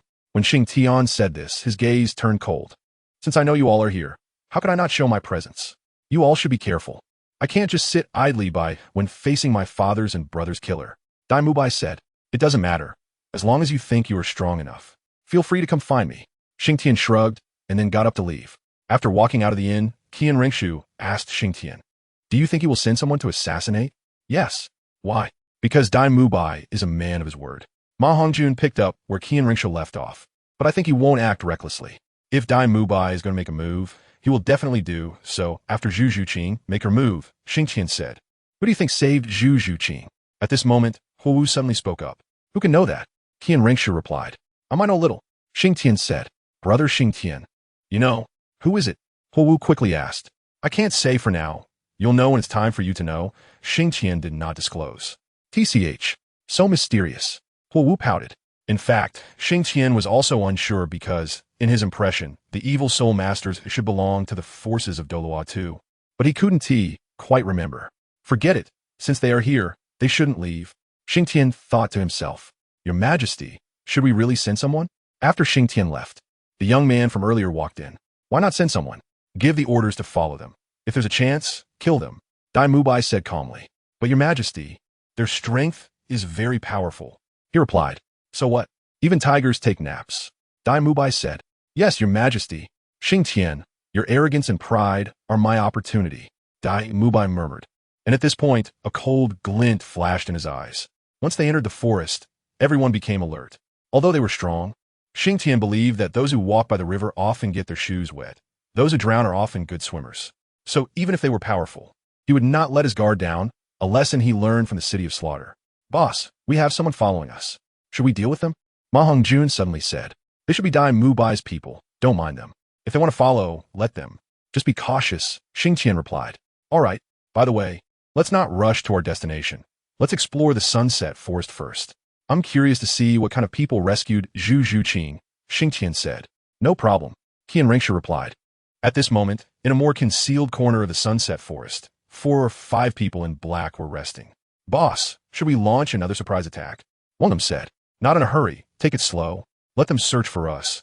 As long as they can't find us, they won't dare to relax their vigilance. I want them to live in this fear. The boss spoke, and it turned out to be a woman's voice, cold and resentful. Just then, another figure in black rushed over from a distance. Boss, there's a situation. 4 people are moving towards us. The returning figure said. Who are they? I don't know. 2 men and 2 women. Gotta observe them. The boss said. After a while, they saw the newcomers, just as mentioned, 2 men and 2 women. It's you? It turns out to be you? Finding you was effortless. The boss said resentfully as she looked at them. Boss, should we keep them? One of the black-clad figures asked. Wait a bit. Let them get closer first. Remember, once we attack, hit that man in black with everything you've got. Make sure to restrain him. The cold female voice instructed. Rest assured, boss, we will definitely help you kill that person. The boss glanced at the one who spoke and then turned away. Xingtian, I want you to taste the loss of loved ones. That boss spat out these words, almost through clenched teeth. After a while, Xingtian and the others came walking over, chatting and laughing. Oof, you're still so arrogant. Today, this will be your burial ground, the woman said, looking at Xingtian and the others. In fact, although Xingtian and the others appeared to be joking, they were constantly paying attention to their surroundings. Boss, there's killing intent to the right front. At this moment, Ma Hongjun took a couple of quick steps forward and smiled at Xingtian. I know. Let's not worry about it for now and see what they want to do. Xingtian replied. Having spent many years in the city of slaughter, they were particularly sensitive to killing intent. So when these people inadvertently released a trace of it, Xingtian and the others immediately caught it. However, Xingtian did not rush over. He wanted to see what these people were up to. As they got about 20 meters away, the leader of the group in black raised her hand. The black-clad figures behind her immediately took up attacking stances. Kill. Suddenly, the woman let out a furious roar and charged out first. Xingtian, come at me, she shouted as she charged. The 20-meter distance closed in an instant. But instead of charging at Xingtian, she headed toward Huo Wu. After she charged out, the black-clad figures followed closely behind her, their target being Xingtian. Soon, Xingtian was separated from Qian Ringshu and the others, forming 2 battlefields. Xingtian, today, I will also make you taste the loss of loved ones. Kill. The woman's cold and resentful voice came through. Zhu Zhuqing? Xingtian did not rush to attack, but dodged while speaking. That's right, I am Zhu Zhuqing. I told you, if I don't die, I will be your nightmare. Zhu Zhuqing said. No, where do you get your confidence from? Xingtian asked. Do you think I don't know your strength? A title Douluo. Do you think you're the only one who has killed a title Douluo? Zhu Zhuqing sneered. Oh, no wonder you dare to launch a surprise attack. No wonder Dai Mubai personally came out to find you. Xingtian said. Don't mention him to me. There isn't a good man among you. Zhu Zhuqing exploded at the mention of Dai Mubai's name. Quick battle, quick resolution, kill, Zhu Zhuqing shouted. Then the black-clad figures surrounding Xingtian intensified their attacks.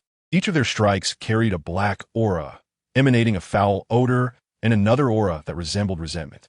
TSK, TSK, TSK. Such an evil aura. But Zhu Zhuqing today, Xingtian, will teach you another lesson. Even titled Douluos have their ranks. Xingtian said, his tone turning cold. Then a pure killing intent erupted from Xingtian's body. This killing intent was like the biting cold wind of the midwinter, piercing and frigid. At this point, Zhu Zhuqing stopped speaking and intensified her attack on Huowu, who was skillfully countering Zhu Zhuqing's moves. Meanwhile, Ma Hongjun and Qian Rengshu stood by with their arms crossed, watching the show, showing no intention of helping. Are you kidding? Can someone who earned the Azura title in the City of Slaughter be an easy target? Obviously not. Zhu Zhuqing. Zhu Zhuqing. Do you think you've been the only one to improve these years? Xingtian laughed heartily. However, none of them spoke, but their attacks became increasingly fierce. Boss, stop playing around. This is too low in technical content. At this moment, Ma Hongjun spoke up. All right. Xingtian said with a smile. I'm going to get serious now. Are you ready? Xingtian's smile turned enigmatic. In the next moment, Xingtian disappeared from his spot. When he reappeared, the several men in black around him were frozen in place. After about 3 to 5 seconds, one by one, they slumped to the ground, breathless. It turned out that just now, Xingtian had already snapped their necks. Is this it? You still want to kill a title Douluo? This is too easy. Xingtian clapped his hands. How is this possible? Zhu Zhuqing's pupils contracted rapidly, her face filled with disbelief. I told you, you're not the only one improving. Do you think your progress is fast? Sorry, but we're improving even faster. Xingtian said. Xiaowu, stop playing. Xingtian shouted. Okay, big brother Xingtian. Huowu replied. Then, Huowu drew the sword from her back. A slender sword that was her weapon from the City of Slaughter and a testament to her Azura title. I'm going to get serious too. Huowu said. Zhu Zhuqing snorted coldly. Then, Huowu stepped back with her left foot, using the momentum to rush forward. Her slender sword stabbing at an odd angle towards Zhu Zhuqing's throat. Zhu Zhuqing stepped lightly and quickly retreated, dodging Huowu's strike. Then she waved her hand, and a black mist enveloped her. When the mist dissipated, four Zhu Zhuqings appeared in the arena. For against one? Do you think I'm afraid? Huowu sneered. Kill. The 4 Zhu Zhuqings charged at Huowu. Even against 4 Zhu Zhuqings, Huowu was more than capable. It was at this moment that Huowu suddenly said something. Then, she pierced one of the Zhu Zhuqings in the throat with her sword. But this Zhu Zhuqing only trembled once, and then turned into a cloud of black mist that rushed towards Huowu along her sword. Huowu's killing intent surged, causing the black mist to dissipate. Shadow, shifting, the real body can actually switch back and forth among these doppelgangers. Not bad soul skill. Xingtian remarked. Xingtian, I will return again, just you wait. Suddenly, Zhu Zhuqing said, and the remaining 3 Zhu Zhuqings ran off in 3 directions. Boss, should we chase? Ma Hongjun asked. No need, it's meaningless, just a bunch of clowns. Xingtian shook his head. Big brother Xingtian, how could she become like this? That aura is so evil. It's nauseating. Huowu said. Looks like my guess was right. She really is from that place. Xingtian said. That place? What place? Huowu asked curiously. Never mind. Fatty, burn the bodies on the ground. They are quite sinister. Xingtian suddenly said. Upon hearing this, Ma Hongjun rubbed his fingers together, and a ghostly green flame appeared in his hand. He then flicked his hand, and the flame landed on the bodies of the men in black, quickly spreading over them. In no time, there was nothing left on the ground except for 5 black cloaks. Chapter 142. Returning to the Eye of Ice and Fire. Seeing Ma Hongjun display such a skill, Huowu was also surprised. Fatty, what kind of fire is this? So magical, it only burns the flesh, and the clothes are completely unharmed. Just a little trick, Ma Hongjun smiled. TCH, you get all puffed up when I call you fat. Huowu rolled her eyes at Ma Hongjun. Let's go. Xingtian said at this moment, and everyone quickly followed. Captain, should we go up? Just as Xingtian and the others left, a voice came from the bushes behind them. This group of people was sent by Dai Mubai, ready to take advantage when Xingtian and his team got into trouble. Are you stupid? Can't you see they are unharmed? Did you see that man's figure clearly just now? Are you going to rush in and seek death? The leader asked the person who spoke. What about what the emperor ordered? Someone asked. Go back and tell the emperor that we couldn't find an opportunity to strike. They are too strong. The leader said, yes. Let's retreat. It's meaningless to follow any longer. The leader said, boss, the people behind have retreated. Ma Hongzhu noticed right away. Let them go. It doesn't matter. We'll go our way. Xingtian said, all right, big brother Xingtian, what exactly is this Eye of Ice and Fire you mentioned? Huo Wu asked as she leaned over. You mean the Eye of Ice and Fire? It's a very magical place. Really, it's very dangerous. But it's also incredibly beautiful. Xingtian said. So what are we going there for this time? Qian Rinxue asked. To dig up corpses. Xingtian said. Dig up corpses? Boss, are you going to desecrate graves? Ma Hongjun shouted out. What are you shouting about? What are you shouting about? Xingtian glared at Ma Hongjun. No, boss, you're really going to dig up graves. Ma Hongjun said again. What graves? What graves? I'm going to treasure hunt. Do you understand treasure hunting? Xingtian rolled his eyes at Ma Hongjun. Isn't that the same thing? Ma Hongjun muttered quietly. Can it be the same? It's different, okay. Xingtian said.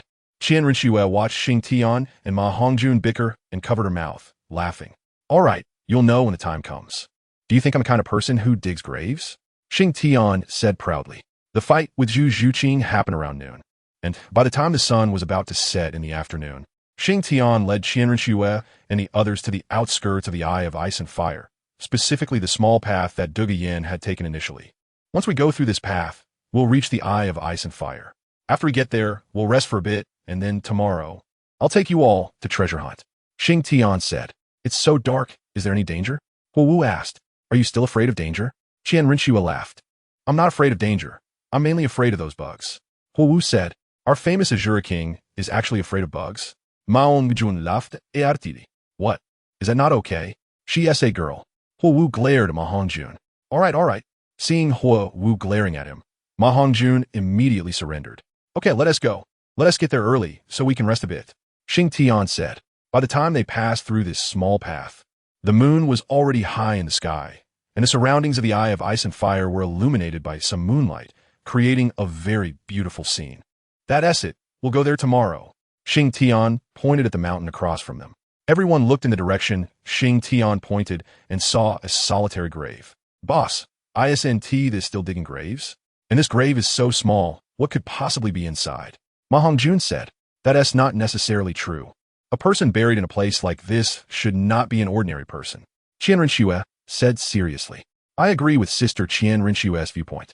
Just look at the surroundings. It's so secluded, and the environment is so nice. This might be a retreat for some senior expert. There might really be treasures. Hey, what are you all looking at? It's that mountain. It's a mountain, hey. Xingtian said helplessly. I told you. How could brother Xingtian possibly dig up someone else's grave, right? Fire Dance suddenly changed her expression. Miss, you just said this is the secluded place of a senior expert, said Ma Hongjun. Xingtian, this mountain is quite peculiar. One half is extremely yang, and the other half is extremely yin, said Qian Rinxue. There are two springs at the mountain top. One is a scorching yang spring, and the other is a frigid ice spring. What I want is beneath these springs. Xingtian said. So amazing? Ma Hongjun asked. Yes, if possible, you all can soak in it. The body tempering effect is very strong, Xingtian said with a smile. I think I'll pass. Fire Dance said. Let's forget it. We probably can't withstand the power of this spring water. Qian Rinxue also shook her head. Suit yourselves. Xingtian shrugged. All right, let's rest first. Except for that house which can't be lived in. You can choose any of the other houses around. Xingtian pointed to the house where Dugubo used to live and told everyone. Boss, is there something special about that house? Why can't we stay there? Ma Hongjun asked. Because that house is where this senior used to live. Xingtian pointed to the solitary grave and said, Which senior is buried here? Fire Dance asked. Do you know Duge Yin from the Heaven Do Royal Academy? Xingtian suddenly said, I know her. What's wrong? Qian Rinxue asked. The one buried here is her grandfather. Dugubo. Xingtian said. Dugubo? You mean the poisoned Douluo Dugubo? Qian Rinxue said in surprise. That's right, it's him, Xingtian said. Wasn't it said that Dugubo had long since died? How would he appear here? Qian Rinxue asked. This is the place where Dugubo lived in seclusion back then. In the ice and fire yin-yang, I was discovered by him, but he didn't know the secret behind it. Now it belongs to me. It's a gift from Dugubo, Xingtian said. Then how did Dugubo die? Fire Dance asked curiously. He died from poison. Xingtian said. Died from poison? Isn't he the poisoned Douluo? Who could poison him? Ma Hongjun said. I know a bit about this, Qian Rinxue said. Then tell us, Sister Shui. Fire Dance said. The Dugu family's martial soul is the emerald scale snake, which is said to be extremely poisonous, Qian Renshua said. But how does that relate to him getting poisoned? The emerald scale snake's poison can not only harm others, but can also harm itself. The emerald scale snake martial soul has a talent skill to release its poison. But once this poison is released, it would harm the enemy 1,000 but damage oneself 800, Xingtian said. So sinister? It's even more sinister than my previous evil fire phoenix. Ma Hongjun said. The emerald scale snake's poison is much more powerful than your little evil fire, Xingtian said. Chapter 143. Spring water body tempering the emerald scale snake's poison. After being released, leaves a part of the snake poison in the body. Over time, it can threaten life. Xingtian said. But how could Douluo live so long? Fire Dance asked. It should be his strength. Qian Renshua said. Strength? That's right. Douluo must have forcibly suppressed the emerald scale snake poison. After all, he was also someone who dealt with poison, Qian Renshua said. Then why did he die? Because of Douluo. Xingtian said. Douluo? Poison fire dragon? Qian Renshua said. Yes, Douluo's martial soul mutated here.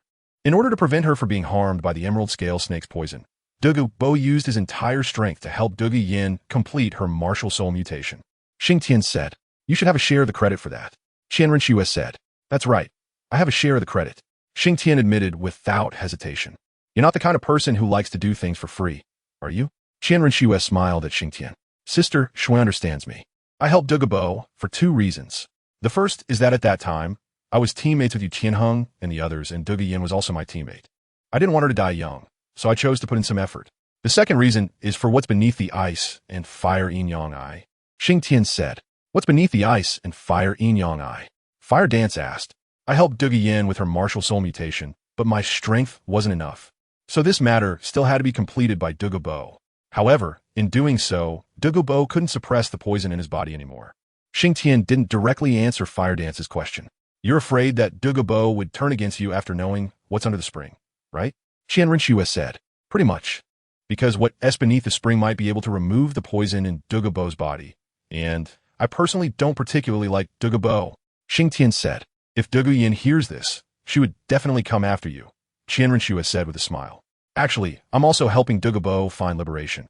He lived too painfully. See, he died a worthy death. Xingtian said. Actually, Xingtian is a typical case of benefiting while pretending to be innocent, but what can be done? Who told him he was lucky? All right, enough chatting. Let's rest. There is a lot to do tomorrow. Xingtian stretched lazily and walked into the house he built. The next day, Xingtian got up very early. When he opened the door, he found that Qian Renshua and the others were already up. Why aren't you sleeping a bit longer? Xingtian asked. The air in the mountains is damp. I can't sleep. Qian Renshua said. All right. By the way, where's the fatty? Still sleeping? Xingtian asked. No, the fatty went out to look for food. Qian Renshua said. Didn't we buy food? Xingtian said. I don't know. Qian Renshua shook her head. Just then, Ma Hongjun came back carrying a deer. Boss, how about some roasted meat? Ma Hongjun said. Didn't we buy food? Xingtian asked. I think it's better to eat something fresh. Ma Hongjun chuckled. Fine, fine. I can't do anything about you, Xingtian said. After enjoying a delicious meal of roasted meat, they set off toward the mountaintop. Xingtian also didn't know why, but eating roasted meat early in the morning didn't make them feel sick. Be careful. There are emerald scale 7 absolute flowers guarding the area. If you get poisoned, I want to have an antidote, Xingtian said. Then how do we get up? Qian Renshua asked. Sprinkle this on yourselves. Saying this, Xingtian took out a small bottle and poured a bit of white powder on everyone. All right, let's go. Even with this, it's best not to touch anything carelessly because I really can't detoxify, Xingtian said, carefully walking past the area of the emerald scale 7 absolute flowers. They then rushed to the mountaintop. So beautiful. Upon seeing the spring that resembled Taiji, Fire Dance couldn't help but exclaim. The more beautiful things are, the more dangerous they often are, Xingtian remarked. Let's go. Let's go over, Xingtian said. Just as they approached the spring, a scorching heat wave and bone-chilling cold suddenly hit them. Xingtian, however, appeared unfazed, as he had now developed a body that was impervious to both water and fire. Do you still think it's beautiful? If you fall in before I even have a chance to react, you'll be basically reduced to nothing but bones, Xingtian said. Upon hearing this, Huowu hurriedly moved closer to Qian Renshua. Fatty, do you want to give it a try? Xingtian said to Ma Hongjun. Is it dangerous? Ma Hongjun looked at the spring water in front of him and swallowed hard. There is definitely danger, but the rewards are also substantial. Xingtian said. How about giving it a shot? Ma Hongjun felt a little tempted. I think it's doable, since you're a fire attribute. You should go into Yang Spring first and try it out. Don't stay too long, just a few or a dozen breaths will do. If you feel it's okay, then gradually increase the time. Xingtian said. All right. Ma Hongjun gritted his teeth and said, Xiaoxue, you guys should step back for a moment, or you can build a house by the spring water as our temporary residence. Xingtian said to Qianrenxue and the others. Okay, no problem. Qianrenxue glanced at Ma Hongjun and replied. After Qianrenxue and the others left, Xingtian had Ma Hongjun start taking off his clothes. Fatty, remember, don't force it. Even I didn't dare to force it back in the day. Xingtian said seriously to Ma Hongjun. All right, boss, I won't take risks. Ma Hongjun replied. Go ahead. Xingtian nodded. Ma Hongjun followed Xingtian's advice and first went to the Yang Spring. As soon as he entered the Yang Spring, he felt no discomfort. But after a breath or two, a piercing pain suddenly surged through his entire body. Damn! Ma Hongjun shouted and ran to the shore. Boss, this is too intense. I feel like I'm about to be cooked. Ma Hongjun rolled on the ground in agony. Take it slow, soak more, and you'll get used to it, Xingtian said with a smile. Over the next few days, Ma Hongjun would soak in the Yang Spring for a few breaths each day, gradually managing to last about a dozen breaths, but he couldn't increase it any further. It seems that Fatty's limit is like this, Xingtian said. During this time, Qianrenxue and Huowu also tried it out, but they couldn't stick with it for long because the experience was simply too painful. Since you all aren't soaking anymore, then I will, Xingtian said.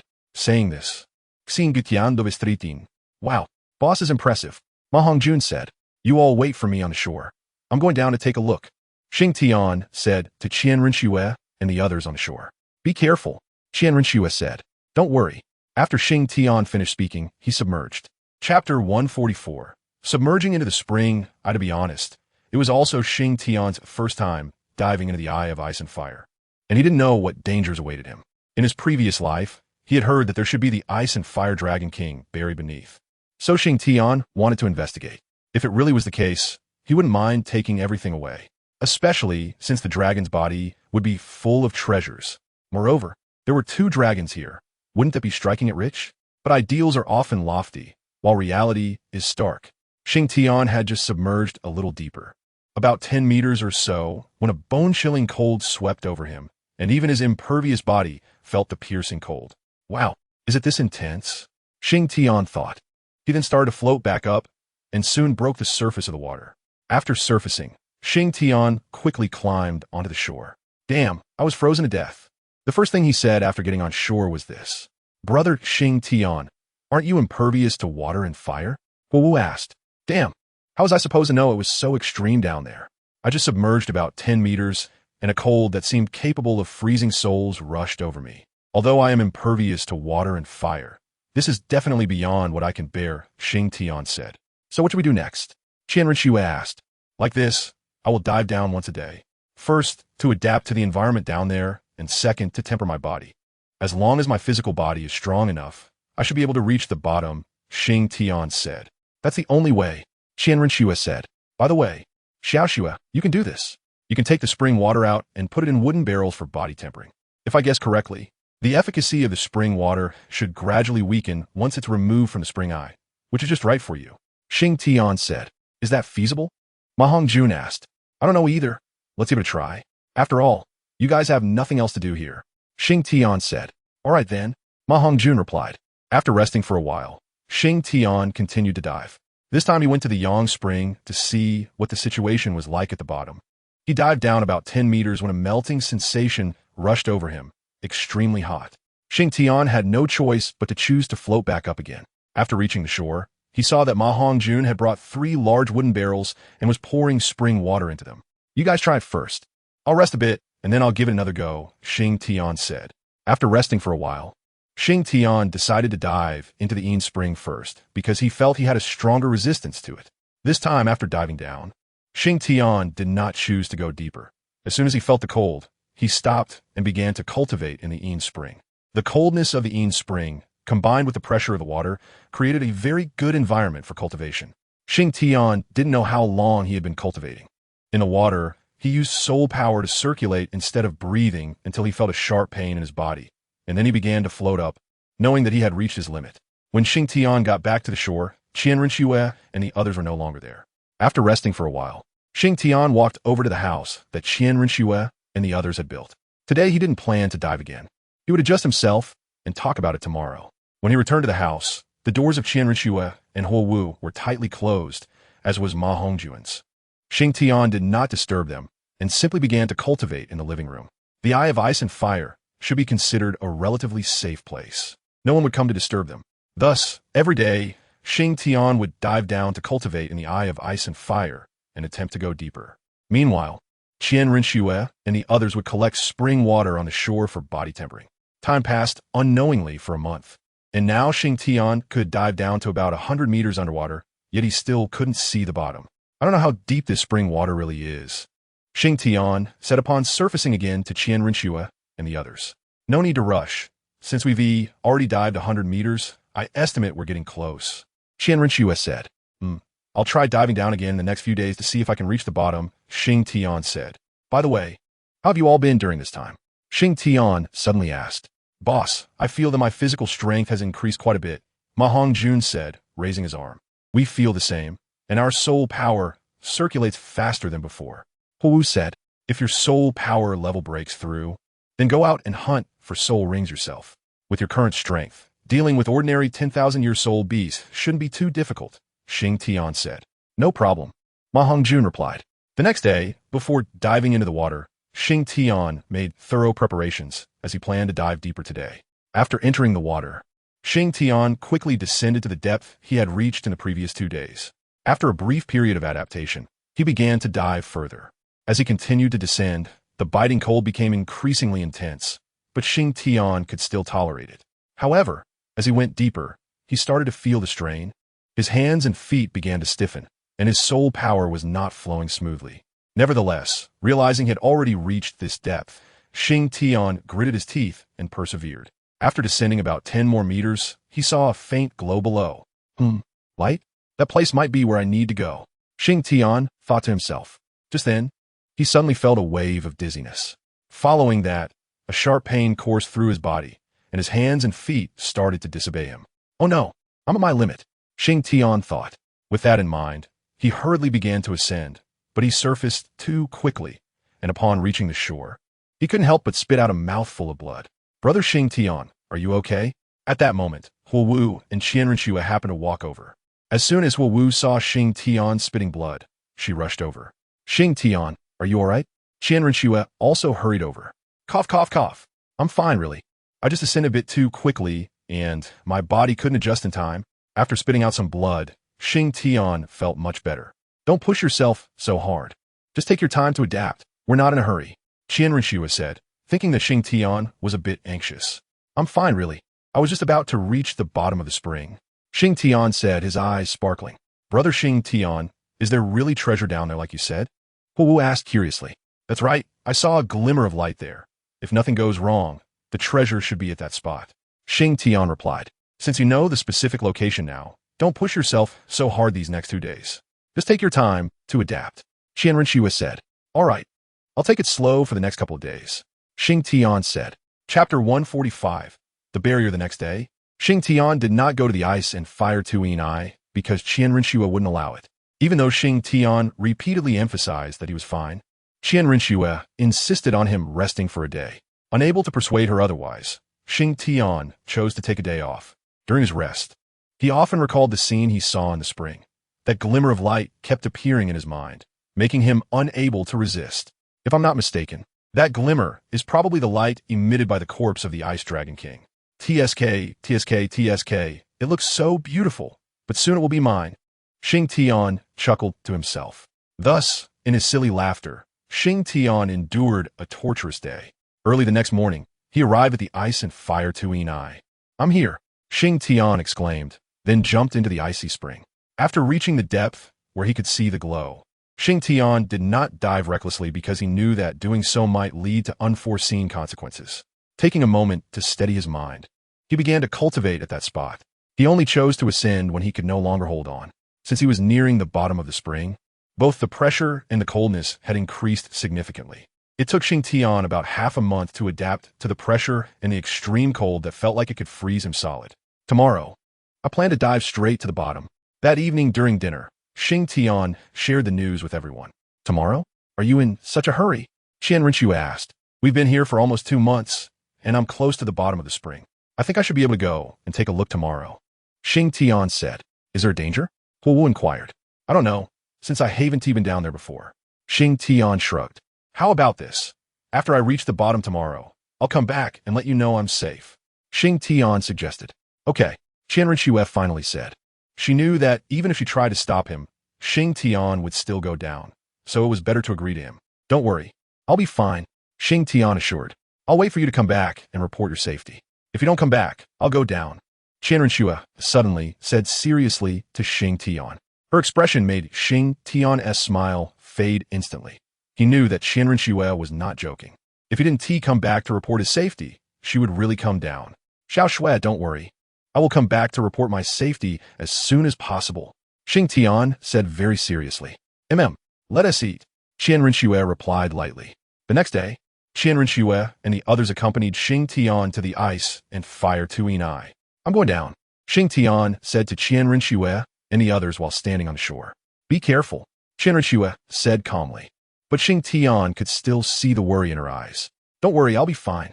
Xingtian nodded firmly, then turned and jumped into the icy spring. As Xingtian descended to the point where he could see the glow, he stopped. After adjusting his mindset, he slowly began to swim towards the source of the glow. Since he was unsure if there would be any danger, he descended slowly.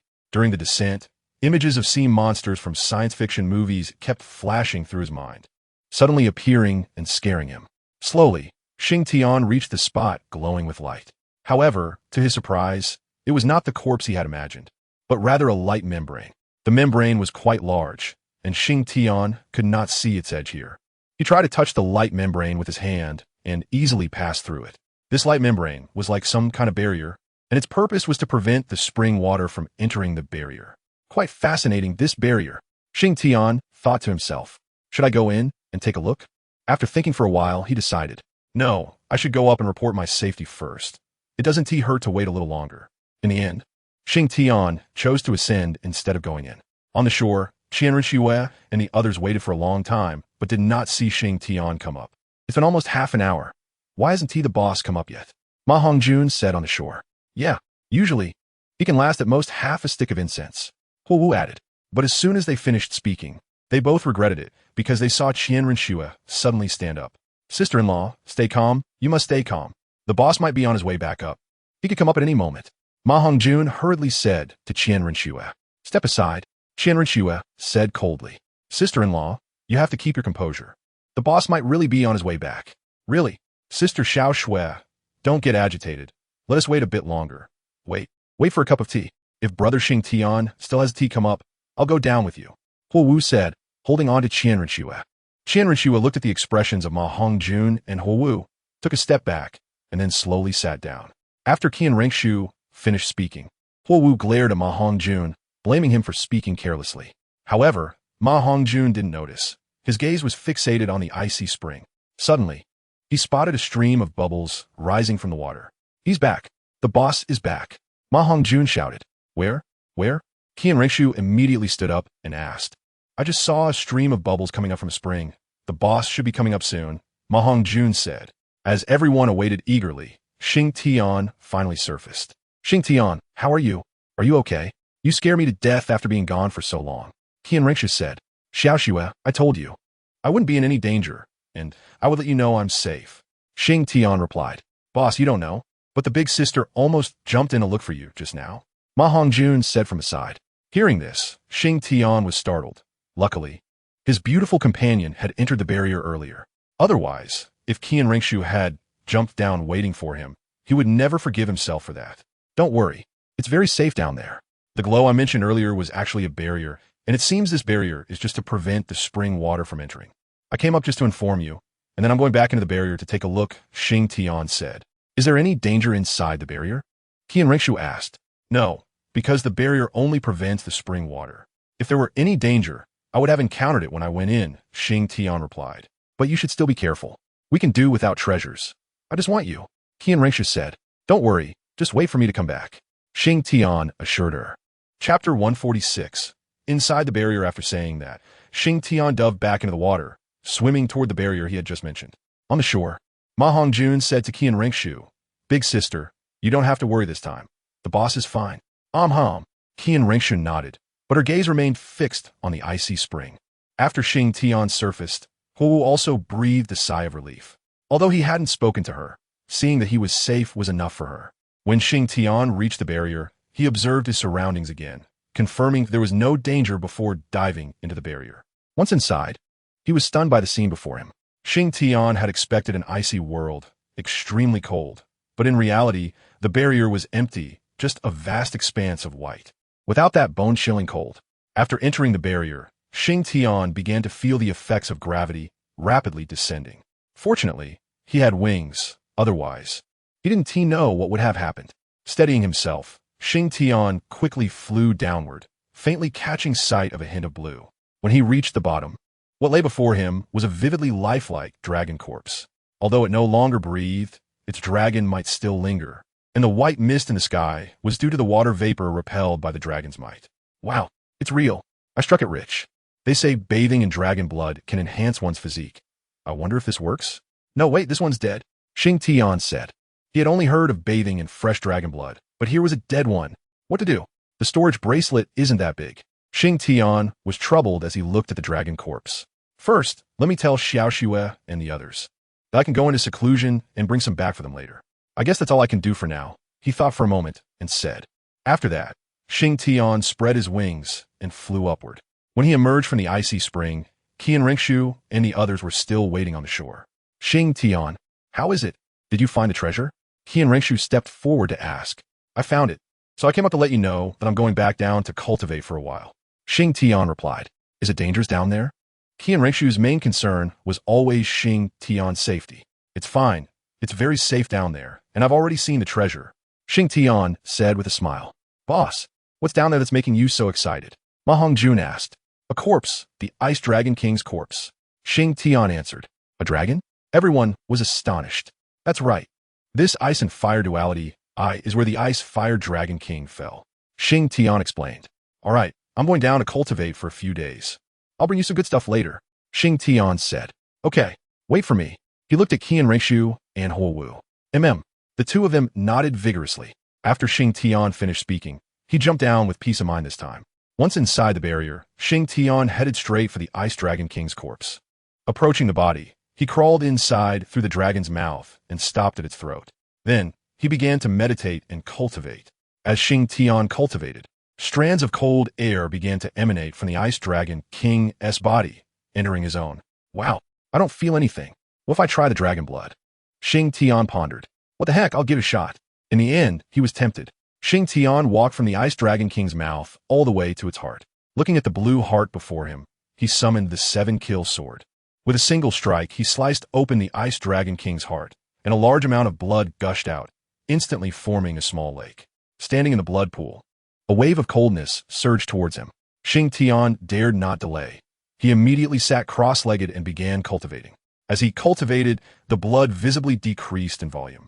The energy within the blood flowed into Xingtian's body. The second martial soul within him sensed this energy and began to tremble. Then, a mysterious pulling force emanated from the second martial soul, causing the energy from the Ice Dragon King's blood to converge towards it.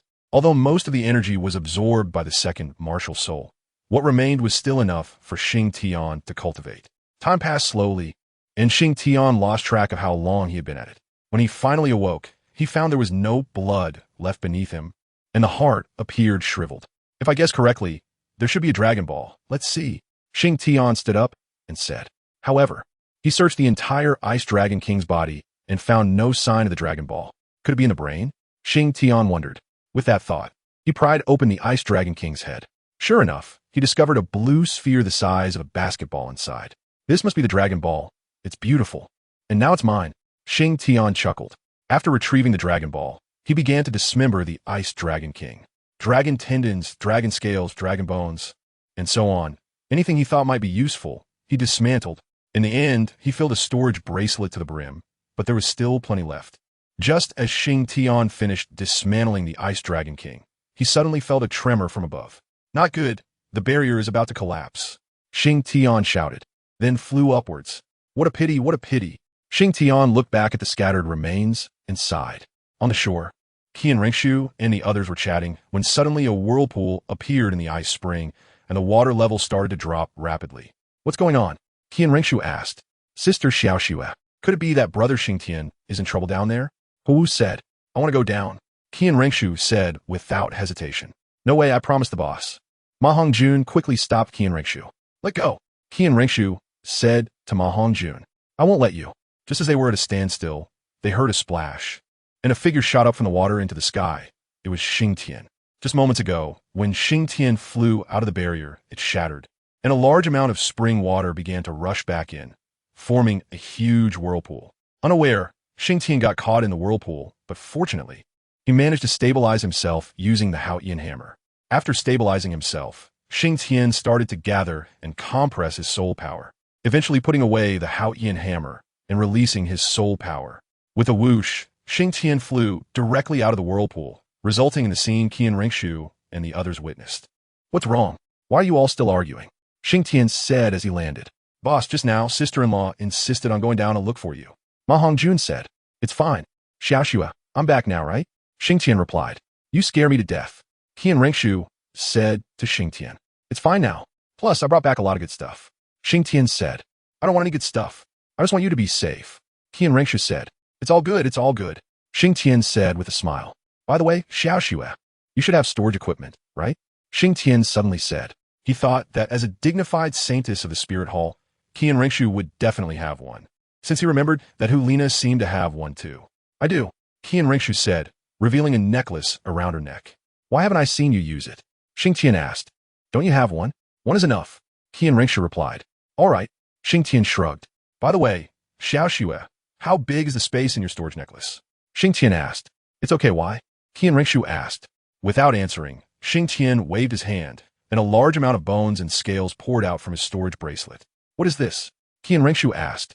These are the bones and scales of the Ice Dragon King. I've already absorbed its blood. These are all that's left. I couldn't fit all the scales and bones because my storage bracelet is too small, Xingtian explained. This is already quite a lot, Hu said. Oh, and there's a Dragon Ball that I need, so I kept it for now. You can store the rest, and when we return to the Spirit Hall, we can have them make some equipment for you, Xingtian said. Okay, Qian Ringshu said as she collected the materials from the ground. After she gathered the materials, Xingtian began chatting with them on the shore since the whirlpool in the ice spring had not yet calmed down. Also, the water from the Yang spring had started to flow into the ice spring, and upon contact, it made sizzling sounds. Soon, a large amount of mist enveloped the area above the ice and fire yin yang eye, making it look like a fairyland from afar. After quite a while, about half an hour, the ice spring had completely disappeared, leaving only the Yang spring. Xiaoxue, wait for me. I'm going to take another round at the bottom of the Yang spring, Xingtian told Qian Ringshu and the others. Okay, be careful, Qian Ringshu replied. However, what Xingtian didn't know was that this time, going down to the Yang spring, he almost couldn't come back up, and the reason was because of the Dragon Ball in his storage bracelet. After bidding farewell to Qian Ringshu and the others, Xingtian dived into the Yang spring again, this time going straight to the barrier and then drilling inside. The barrier of the Yang spring was similar to that of the ice spring, only that the ice spring's barrier was blue, while the Yang spring's was crimson. Once inside the barrier, Xingtian skillfully arrived at the corpse of the Fire Dragon King. Looking at the corpse, Xingtian licked his lips and directly entered the Fire Dragon King's mouth, reaching the heart. After a series of actions, Xingtian and his second martial soul drained the blood of the Fire Dragon King. At this point, Xingtian's second martial soul had completely transformed. After absorbing the blood of the Fire Dragon King, it displayed a half-blue, half-red appearance. Moreover, the blue chased the red, and the red chased the blue, forming a Taiji pattern on the cocoon of the second martial soul. It seems I'm straying further from my original plan, Xingtian thought as he looked at the cocoon. This time, for some reason, Xingtian didn't first dig out the Fire Dragon King's Dragon Ball. He first dismembered the Fire Dragon King's body. And when his storage ring couldn't hold any more, he began to dig for the Dragon Ball.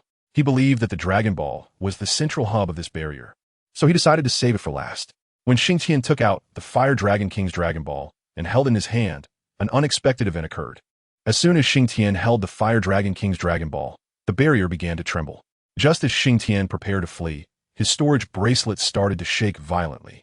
And then the Dragon Ball of the Ice Dragon King broke free from the confines of the bracelet, flying directly out. Damn it, it's too late. Xingtian exclaimed as he saw the 2 Dragon Balls flying into the sky. After the 2 Dragon Balls soared into the sky, they began to collide with each other. And the barrier, which had started to break, surprisingly stabilized. What the hell is going on? Xingtian stood below in a daze, unsure of what to do.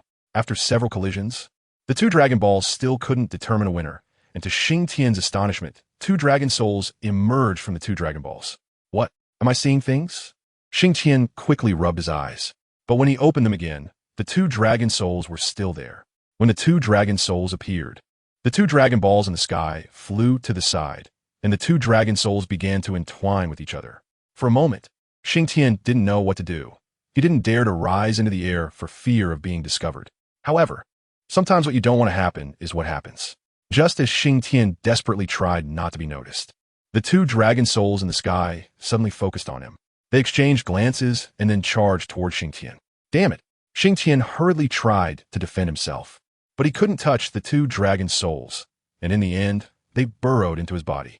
As the 2 Dragon Souls entered him, the 2 Dragon Balls also flew over and landed in Xingtian's hands, sticking to him as if glued. This is bad. Xingtian looked at the Dragon Balls in his hands and said while raising his head. As soon as he finished speaking, an extreme cold power surged from the Ice Dragon Ball in his hand, directly rushing into his body. And as if that wasn't enough, just after the extreme cold power entered, a scorching hot force surged in as well, flooding into Xingtian's body. Then, Xingtian felt a severe pain starting to emerge within his body, a tearing pain that made him feel as if his soul was about to explode. Moreover, when these 2 forces surged into Xingtian's body, he became unable to move. Apart from his thoughts, he couldn't move anything else. It's over, I was too greedy. This time I'm going to meet my end. Xingtian roared in his heart. Suddenly, his body was covered in ice, freezing him into an ice sculpture. And then it was engulfed in raging flames, burning fiercely. In this state, Xingtian became numb. Rather than being numb, it was more accurate to say that his body's self-protection mechanism had activated. His 5 senses disappeared completely, and he stood there with his eyes closed. The coldness would occasionally sweep over him, followed by intense heat. In this extreme cold and extreme heat, cracks began to appear on Xingtian's body. However, at this point, Xingtian was already unaware. His 5 senses had been stripped away, meaning that even if his body were to shatter now, he wouldn't know. He would just explode and die like that. Chapter 148. Rebirth. However, the 2 Dragon Souls within Xingtian did not care whether his body could withstand their power. They continued to fight and destroy within him. Just like that, Xingtian's body was already covered in cracks, looking like a porcelain doll that could shatter at any moment. The 2 Dragon Souls fought their way towards Xingtian's brain. If they entered Xingtian's mind with his mental strength, he would not be able to withstand the power of the 2 Dragon Souls, even if they were already weakened. At this critical moment, Xingtian's second martial soul began to emit a strange wave, and upon sensing this wave, the 2 Dragon Souls paused briefly, then turned towards the source of the wave and swam in that direction. But just as they were about to approach the source of this wave, it mysteriously vanished. The 2 Dragon Souls shook their heads, puzzled, then looked at each other and resumed their struggle, heading toward Xingtian's sea of consciousness. But when they got close to Xingtian's sea of consciousness, that wave appeared again, and the Ice Fire Dragon Soul abandoned the fight and swam toward the source of the wave. This back and forth happened several times, and Xingtian's body was on the brink of collapse. This time, when the wave sent out again, the 2 Dragon Souls still chose to swim towards the place where the wave came from. This time the wave did not disappear. Even as the 2 Dragon Souls got closer to its source, the wave remained. Finally, the 2 Dragon Souls arrived at the source of the wave, which was none other than Xingtian's second martial soul. At this moment, Xingtian's second martial soul was emitting a wave that attracted the 2 Dragon Souls. As the 2 Dragon Souls approached Xingtian's second martial soul, a tremendous suction suddenly emerged. The 2 Dragon Souls had no time to react and were instantly sucked into the cocoon of the second martial soul. Once the 2 Dragon Souls entered the cocoon of the second martial soul, it immediately shone with brilliant light. The already formed second martial soul was instantly shattered by the 2 Dragon Souls. Then, the 2 Dragon Souls occupied the cocoon formed by the second martial soul, each taking half, clearly distinct. But suddenly, a red liquid surged out from somewhere, wrapping around the 2 tightly. It was unclear how long had passed. But under this red liquid, the two dragon souls began to intertwine and fuse, ultimately forming a light sphere that was half deep blue and half fiery red. Once the light sphere formed, the appearing red liquid slowly began to solidify. Then, the entire second martial soul emitted a gentle glow, spreading throughout Xingtian's body. On the outside, Xingtian's body was suddenly enveloped in a brilliant blue and red light. Within this light, Xingtian gradually slumped down. He curled up, like a fetus in the womb, huddled within this light sphere. The furrowed brows from pain relaxed, revealing an expression of enjoyment. The cracks on Xingtian's body were healing at a visibly rapid pace, and some shattered organs and meridians inside were also rapidly mending. It was unclear how long had passed, but the unsightly cracks on Xingtian's body were repaired, and the scars left behind were completely gone, returning to an incredibly smooth state. However, Xingtian still showed no signs of waking up. The two Dragon Balls remained tightly attached to Xingtian's hands, but they had shrunk several sizes. The barrier on the outside still remained, seemingly existing solely for Xingtian. It was unclear how long had passed, but the Dragon Balls in Xingtian's hands had shrunk to the size of apples. Meanwhile, the glow surrounding Xingtian had also dimmed significantly. On the shore, 7 days had passed since Xingtian had descended, and Qianrenxue was starting to feel anxious. Why hasn't Xingtian come up yet? He only took 2 days to descend into the ice spring. Why is it taking so long this time? Qianrenxue said anxiously while standing on the shore. Sister-in-law, calm down a bit. The boss might be meditating down there. Not to mention whether you can go down, even if you can hold on. What if the boss is meditating and your arrival interrupts him, causing him to suffer backlash? Sister-in-law, you won't have time to regret it. Maong jun stolpid kian ringsue. Right. I can't go down. What if Xingtian is a meditation? If I go down, I will be disturbing him. After hearing Ma Hongjuan's words, Qianrenxue quickly said, but I'm still anxious. Qianrenxue said, then you can learn from Xiao Wu. Look at her. Ma Honggun pointed to Huo Wu. Huo Wu was kneeling on the ground, hands clasped together in prayer. Xiao Wu, what are you doing? Qianrenxue asked. I am praying, hoping that brother Xingtian can come back soon and safely. Huo Wu said, if Xingtian were present, he would definitely be surprised and say, is there such a method? In fact, no matter how Huo Wu did it, she did it for Xingtian's sake. But Qianrenxue couldn't calm down at all, so she could only pace back and forth on the shore. On Xingtian's side, the Dragon Balls in his hands had shrunk to the size of ping-pong balls, and it shouldn't be long before they completely disappeared. Meanwhile, Xingtian's second martial soul had completely transformed into an egg that was interspersed with deep blue and fiery red. When the second martial soul transformed into an egg, all the martial souls that Xingtian had simulated disappeared one by one, leaving only the Hao-Ian hammer and the 7 killing sword. If Xingtian were to wake up, he would be greatly shocked because all his martial souls were gone. From now on, Xingtian's means of attack would become much more singular. Time slowly passed, and half a month had gone by on the shore. During this half-month, Qianrenxue experienced disappointment after disappointment, but under Ma Hongjuan's repeated persuasion, she persisted. However, she realized that she was about to reach her breaking point. She was on the verge of collapse. If Xingtian didn't come back soon, she really would jump in to find him. During this half-month, even Ma Hongjun was starting to doubt the words he had said. He would also become a bit irritable. Although she didn't show it as obviously as Qianrenxue, her tightly clenched fists and trembling legs revealed that her heart was also far from calm. 3 days. I will wait 3 days. If Xingtian still doesn't come up, I will go down to find him. On this day, Qianrenxue finally couldn't hold back any longer and loudly said to Ma Hongjun, no problem, just 3 days. If the boss doesn't come back after 3 days, then I'll go down with you to find him. Ma Hongjun said, and me, I want to go too. Hu suddenly said, all right. Qianrenxue nodded. Recently, they had been feeling like time was dragging on, and they never dared to take their eyes off the Yanchuan for too long, afraid that they would miss Xingtian's return. 2 days passed slowly, but there was no sign of movement from Yanchuan. This caused Qianrenxue and the others' hearts to sink further. Chapter 149. Xingtian returns. As Xingtian had not returned for a long time, Qianrenxue and the others' hearts had almost sunk to the bottom. The morning of the 3rd day arrived. Throughout these 3 days, Qianrenxue and the others had hardly slept, worried about Xingtian's safety, constantly watching for any movement in Yanchuan. However, there had been no sign at all. I can't wait any longer. I'm going down to find Xingtian, Qianrenxue said on the 3rd morning. But big sister, How do we deal with the temperature in Yanchuan? Ma Hongjun asked. I will use my martial soul and soul power to lower it. I must find Xingtian. Qian Rinxue said firmly. All right, then let us go together. Ma Hongjun said. Okay, let us go. Qian Rinxue said. Just as they were about to jump into Yanchuan, a series of bubbles suddenly erupted from the water. Wait, Huowu suddenly said. What's wrong, Xiaowu? Qian Rinxue asked. Look, there's movement. Huowu pointed at Yanchuan and said.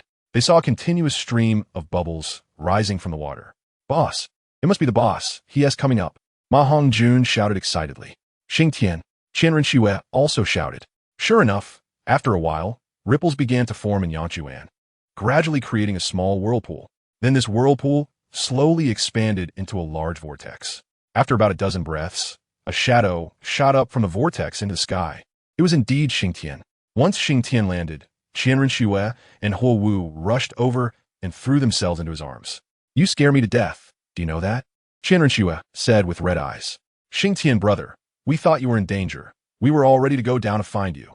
Huowu also said. I'm sorry for worrying you. Xingtian said, patting Huowu and Qian Rinxue's backs. In fact, Xingtian had indeed come very close to not returning. Just moments ago, under Yanchuan, the Dragon Ball had shrunk to the size of peanut. When the energy of the Dragon Ball was absorbed by Xingtian, the barrier began to destabilize. But Xingtian had not yet awakened. Moreover, the light on Xingtian's body flickered unpredictably, clearly at a critical moment. After a few breaths, there was a sharp sound, similar to glass shattering. Then this sound began to become more frequent. Finally, the entire barrier shattered, and a large amount of spring water began to pour in, forming a giant whirlpool. At this moment, the light on Xingtian's body flickered even faster. However, the pouring spring water gave Xingtian no time. It was about to crash into him. Just then, the flickering light suddenly paused, and a wave of energy was emitted. After this wave came, even the pouring spring water paused for a moment. It was this brief pause that saved Xingtian's life. After a brief pause, about a breath later, the spring water began to pour in again. However, at this point, Xingtian had already opened his eyes, and before he could react, a stream of water crashed directly into him. Fortunately, Xingtian had completed his transformation, quickly stabilizing himself, and then actively moving toward the center of the whirlpool. This time, Xingtian did not rely on the Haotian hammer, but used pure physical strength to withstand the incoming pressure, forcing his way to the center of the vortex. Then he performed the previous operation, stimulating soul power, compressing soul power, and then soaring into the sky. As if it were destined, Xingtian burst out of Yanchuan just as Qian Rinxue and the others were about to jump in. After emerging from Yanchuan and landing, the scene unfolded as it did earlier. Why did it take so long? You've been down there for 10 days. Qian Rinxue said with red eyes. 10 days? I actually stayed down there for so long? Xingtian was a bit surprised. He thought it was only a short while. Otherwise, I would have been so anxious with Sister Xiao Shui. Huowu said, all right, my fault. I want to let it happen again. Xingtian promised Qian Rinxue and the others. Qian Rinxue nodded, then leaned on Xingtian's chest, listening to his strong heartbeat, finally calming her anxious heart from the past few days, and so did Huowu. Gradually, Qian Rinxue and Huowu fell into a deep sleep on Xingtian's chest. Holding one in each arm, Xingtian supported them and walked toward the house he had built. After settling Qian Rinxue and the others, Xingtian chatted with Ma Hongjun for a while before returning to his room to check on his gains from beneath Yanchuan. First, Xingtian discovered that the nearly 10,000 martial souls he had simulated had only left him with the Haotian hammer and the 7-killing sword. Not a single one remained. Then, Xingtian saw the egg form from his second martial soul. An egg? I wonder what will hatch from it. With the addition of the Ice Fire Dragon soul, the raw materials are getting increasingly precious. Looking at the red and blue egg, Xingtian couldn't help but marvel. Aside from these, Xingtian found that his physical body was now incredibly strong. He could hardly feel any power from the Haotian hammer in his hand, and instead, it felt particularly light. He estimated that his physical strength could now at least rival that of a soul sage. Moreover, the hidden injuries and scars he had accumulated over the years had all disappeared, making his skin smooth enough to make other women envious. Overall, the gains were good, and he seemed to have acquired an additional domain. Xingtian suddenly realized. Upon closer inspection, he indeed discovered a domain. Dragon God Domain? Once the domain was opened, it allowed for comprehensive suppression of enemies, accompanied by ice and fire attacks. In addition, it could enhance teammates, boosting their strength and speed, especially for martial souls of ice and fire attributes. Wow, this effect is impressive. Xingtian exclaimed in wonder after reviewing it. Qian Rinxue and Huo Wu slept for a whole day before waking up. After waking, they saw Xingtian already packing up. Xiao Shui, you're awake. Let's pack up and head back. Xingtian said. Back to the spear hall? Qian Rinxue asked. MHM, there is nothing left here. Let us go back. Xingtian replied. Okay. Qian Rinxue smiled. In fact, there wasn't too much to pack. Xingtian just sorted out the dragon tendons, scales, and bones of the fire dragon king, and found a few immortal herbs around. After coming down from the ice-fire dual eyes, Xingtian noticed that the color of the mountain had faded quite a bit. It probably wouldn't be long before it would just be a normal spring. Xingtian looked at the ice-fire dual eyes and said, What's wrong? Reluctant to part with it? Qian Rengshu gave Xingtian a glance. Nothing, just feeling a bit nostalgic, Xingtian said with a smile. Let's go. Qian Rengshu said, Let's go home. Xingtian waved his hand and said. Chapter 150. Bounty notice. After coming out of the Sunset Forest, Xingtian and the others rested for 2 days in Sunset Town. On the third day, they set off on their way back to the Wuhuan Hall. Passing through the star Luo Empire, Xingtian discovered something interesting. He actually found a portrait of Tang San, or rather, to be precise, Xingtian discovered a wanted poster featuring Tang San. When they passed through the star Luo Empire, they found Tang San's portrait on the bulletin board at the city gate, with the words Bounty Notice written in large letters. Bounty Notice? Boss, what's going on? Ma Hongjun asked Xingtian upon seeing the notice. I don't know, let's read on. Xingtian replied. After reading to the end, Xingtian shook his head. It turned out this was a bounty notice issued by the City of Slaughter in conjunction with the Wuhuan Hall. The City of Slaughter and the Wuhuan Hall were now issuing a bounty on Tang San throughout the continent. It didn't specify what he had done, but Xingtian could probably guess it was related to the City of Slaughter. The bounty notice stated that anyone with information about Tang San could exchange it for a chance to enter the City of Slaughter. Whoever could capture Tang San would be granted direct entry into the City of Slaughter without any tests. Once this news broke, the continent went wild.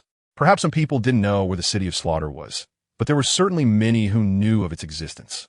Those who knew the City of Slaughter understood what it represented, so they frantically searched for the person in the portrait. The Wuhuan Hall also offered some rewards.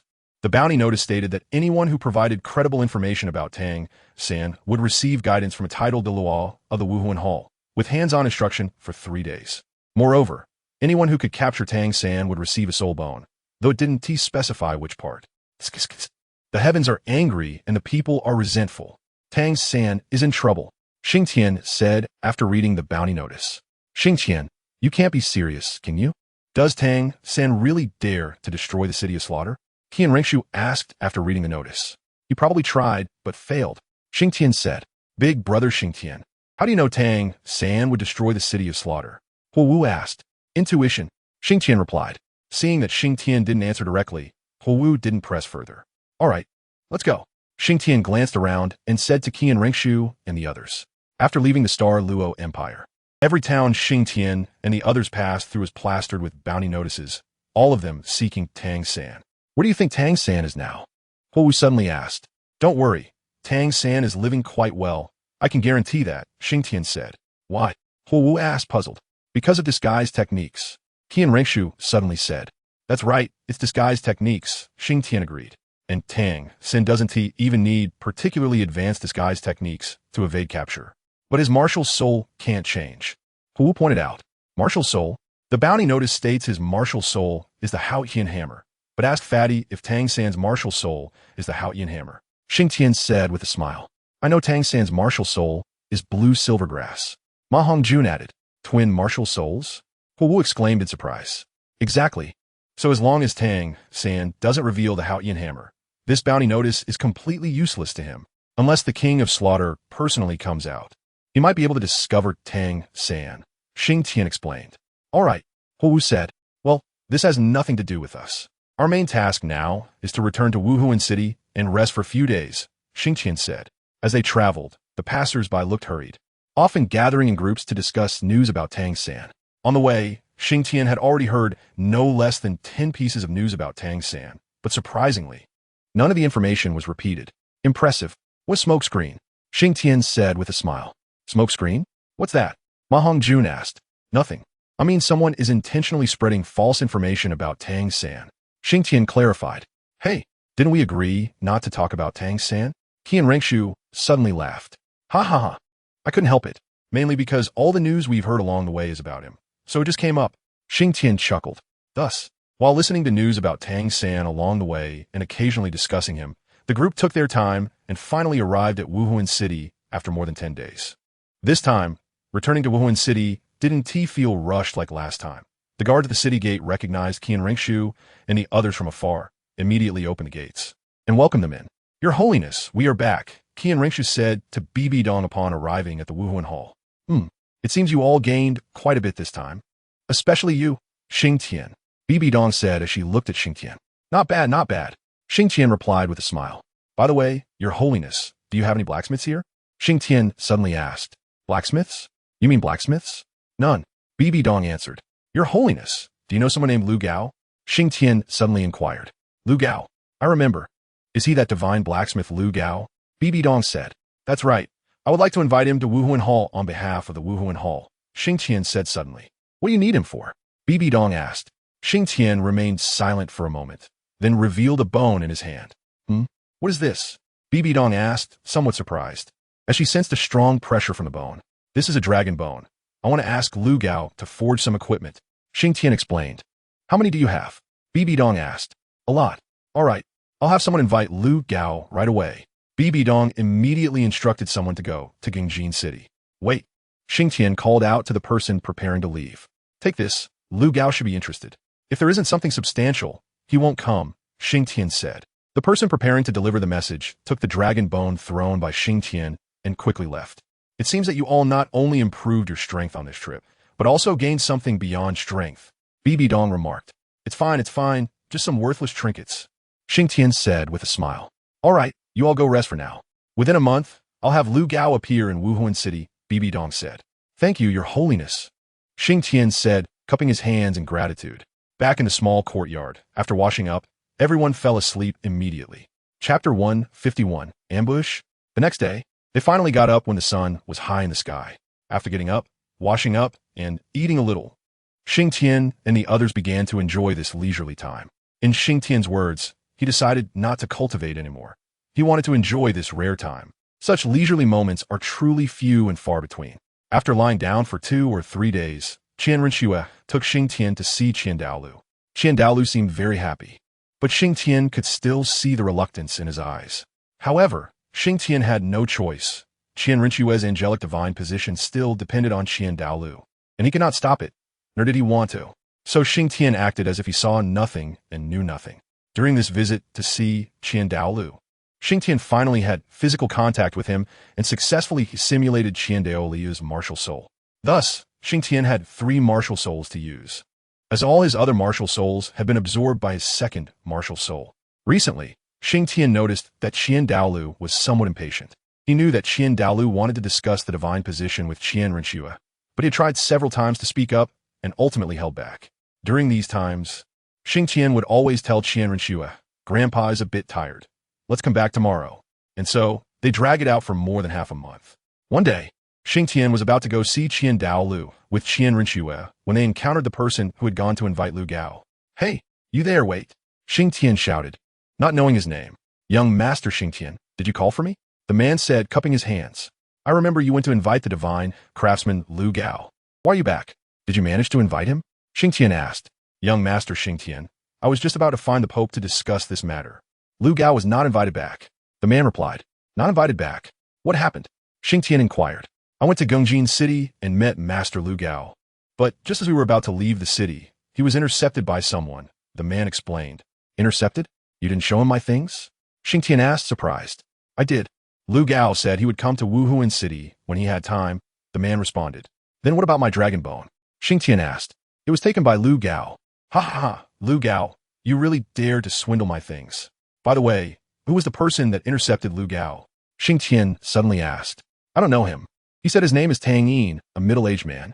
He showed Lu Gao a blueprint, and Lu Gao immediately changed his mind and left with that middle-aged man. The man replied, Tang? Good. He's crossed the line. Xingtian sneered. Xingtian, do you know this person named Tang? Qian Renxue asked. Of course I know him. Xingtian replied coldly. By the way, do you know where they went? Xingtian asked. Not sure, but I heard it's in the direction of the Tiando Empire, the man said. All right, I got it. You can go now, Xingtian said. Xingtian, what are you planning to do? Qian Rinxue asked. My things are not that easy to take. Xingtian snorted coldly. Do you want me to accompany you? Qian Rinxue offered. But what about your grandpa? Xingtian asked. How long do we need this time? Qian Rinxue inquired.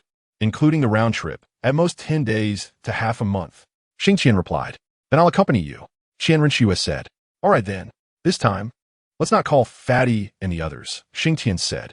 Okay. After saying this, Xingtian went straight to Bibi Dong and informed her. Then he and Qian Rinxue rushed to Tiando City without stopping.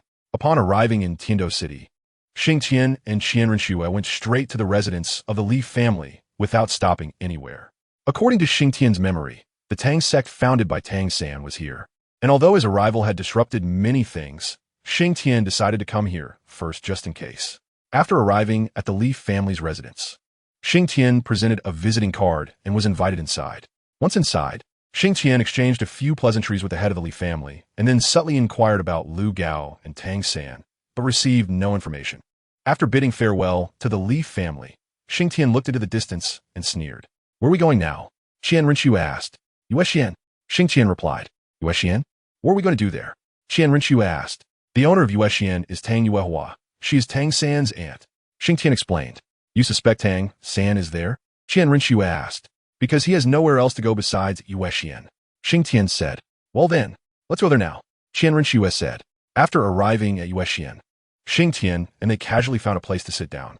Call Tang Yuehua out, Xingtian said directly to the maid after sitting down. Upon hearing Xingtian directly calling out the name of their Yueshuan's owner, the maid's face immediately turned sour. You have no right to act tough with me. Go and call Tang Yuehua out. I have business with her, Xingtian said. The maid said nothing and walked away with a gloomy face. After a while, a noble and beautiful woman slowly descended the stairs, followed by two beautiful young girls. At first glance, this beautiful woman appeared to be in her late 20s, but her eyes seemed to see through everything in the world, far beyond what a woman of that age could compare to. The silver palace gown fit her perfectly. If Xingtian had to compare her with someone he knew based solely on temperament, the only one who could be mentioned in the same breath would probably be Bibi Dong, the Pope of the Spirit Hall. However, unlike Bibi Dong, she did not carry any pressure, yet her nobility was not lacking, and there was no trace of soul power fluctuations on her, indicating she was clearly not a soul master.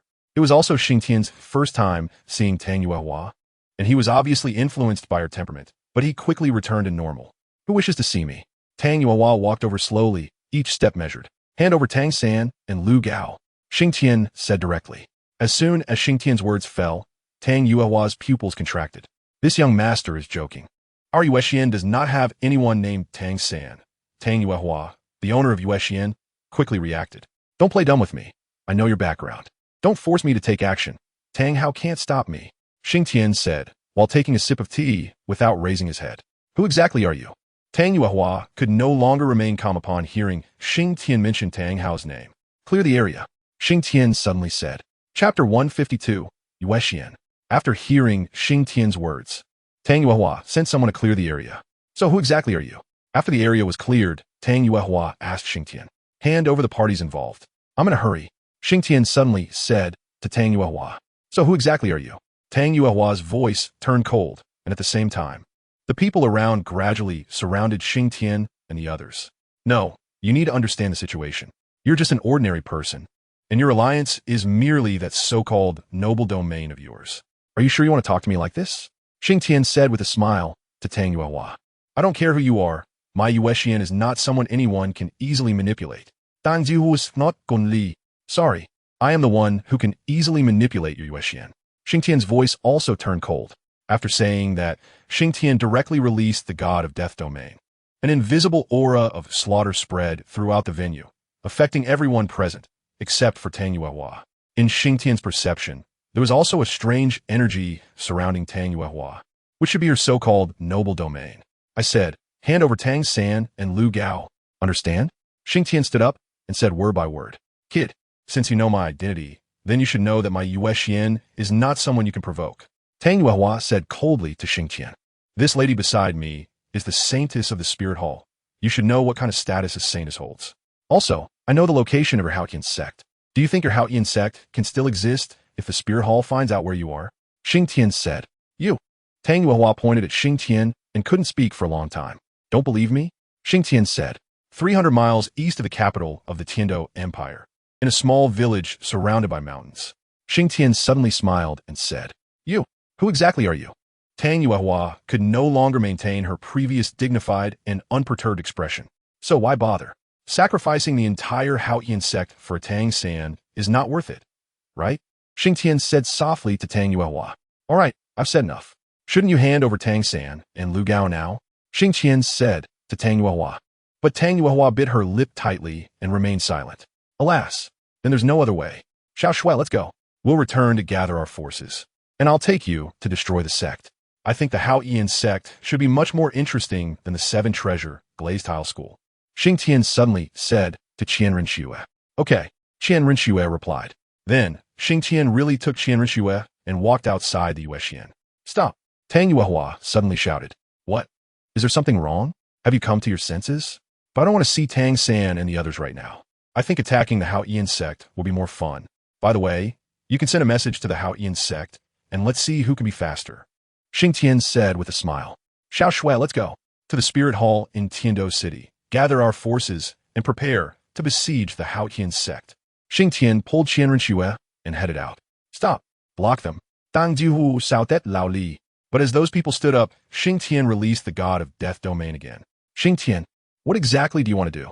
Tang Yuehua suddenly shouted at Xingtian. Oh, you know me. Did Tang Hao tell you? Or was it Tang San? Xingtian asked curiously. Xingtian, you really don't cherish old feelings, do you? Tang Yuehua suddenly said. Old feelings? What old feelings? I have no old feelings with you. The so-called old feelings I returned to Tang Hao when I was at Shrek Academy. Xingtian said.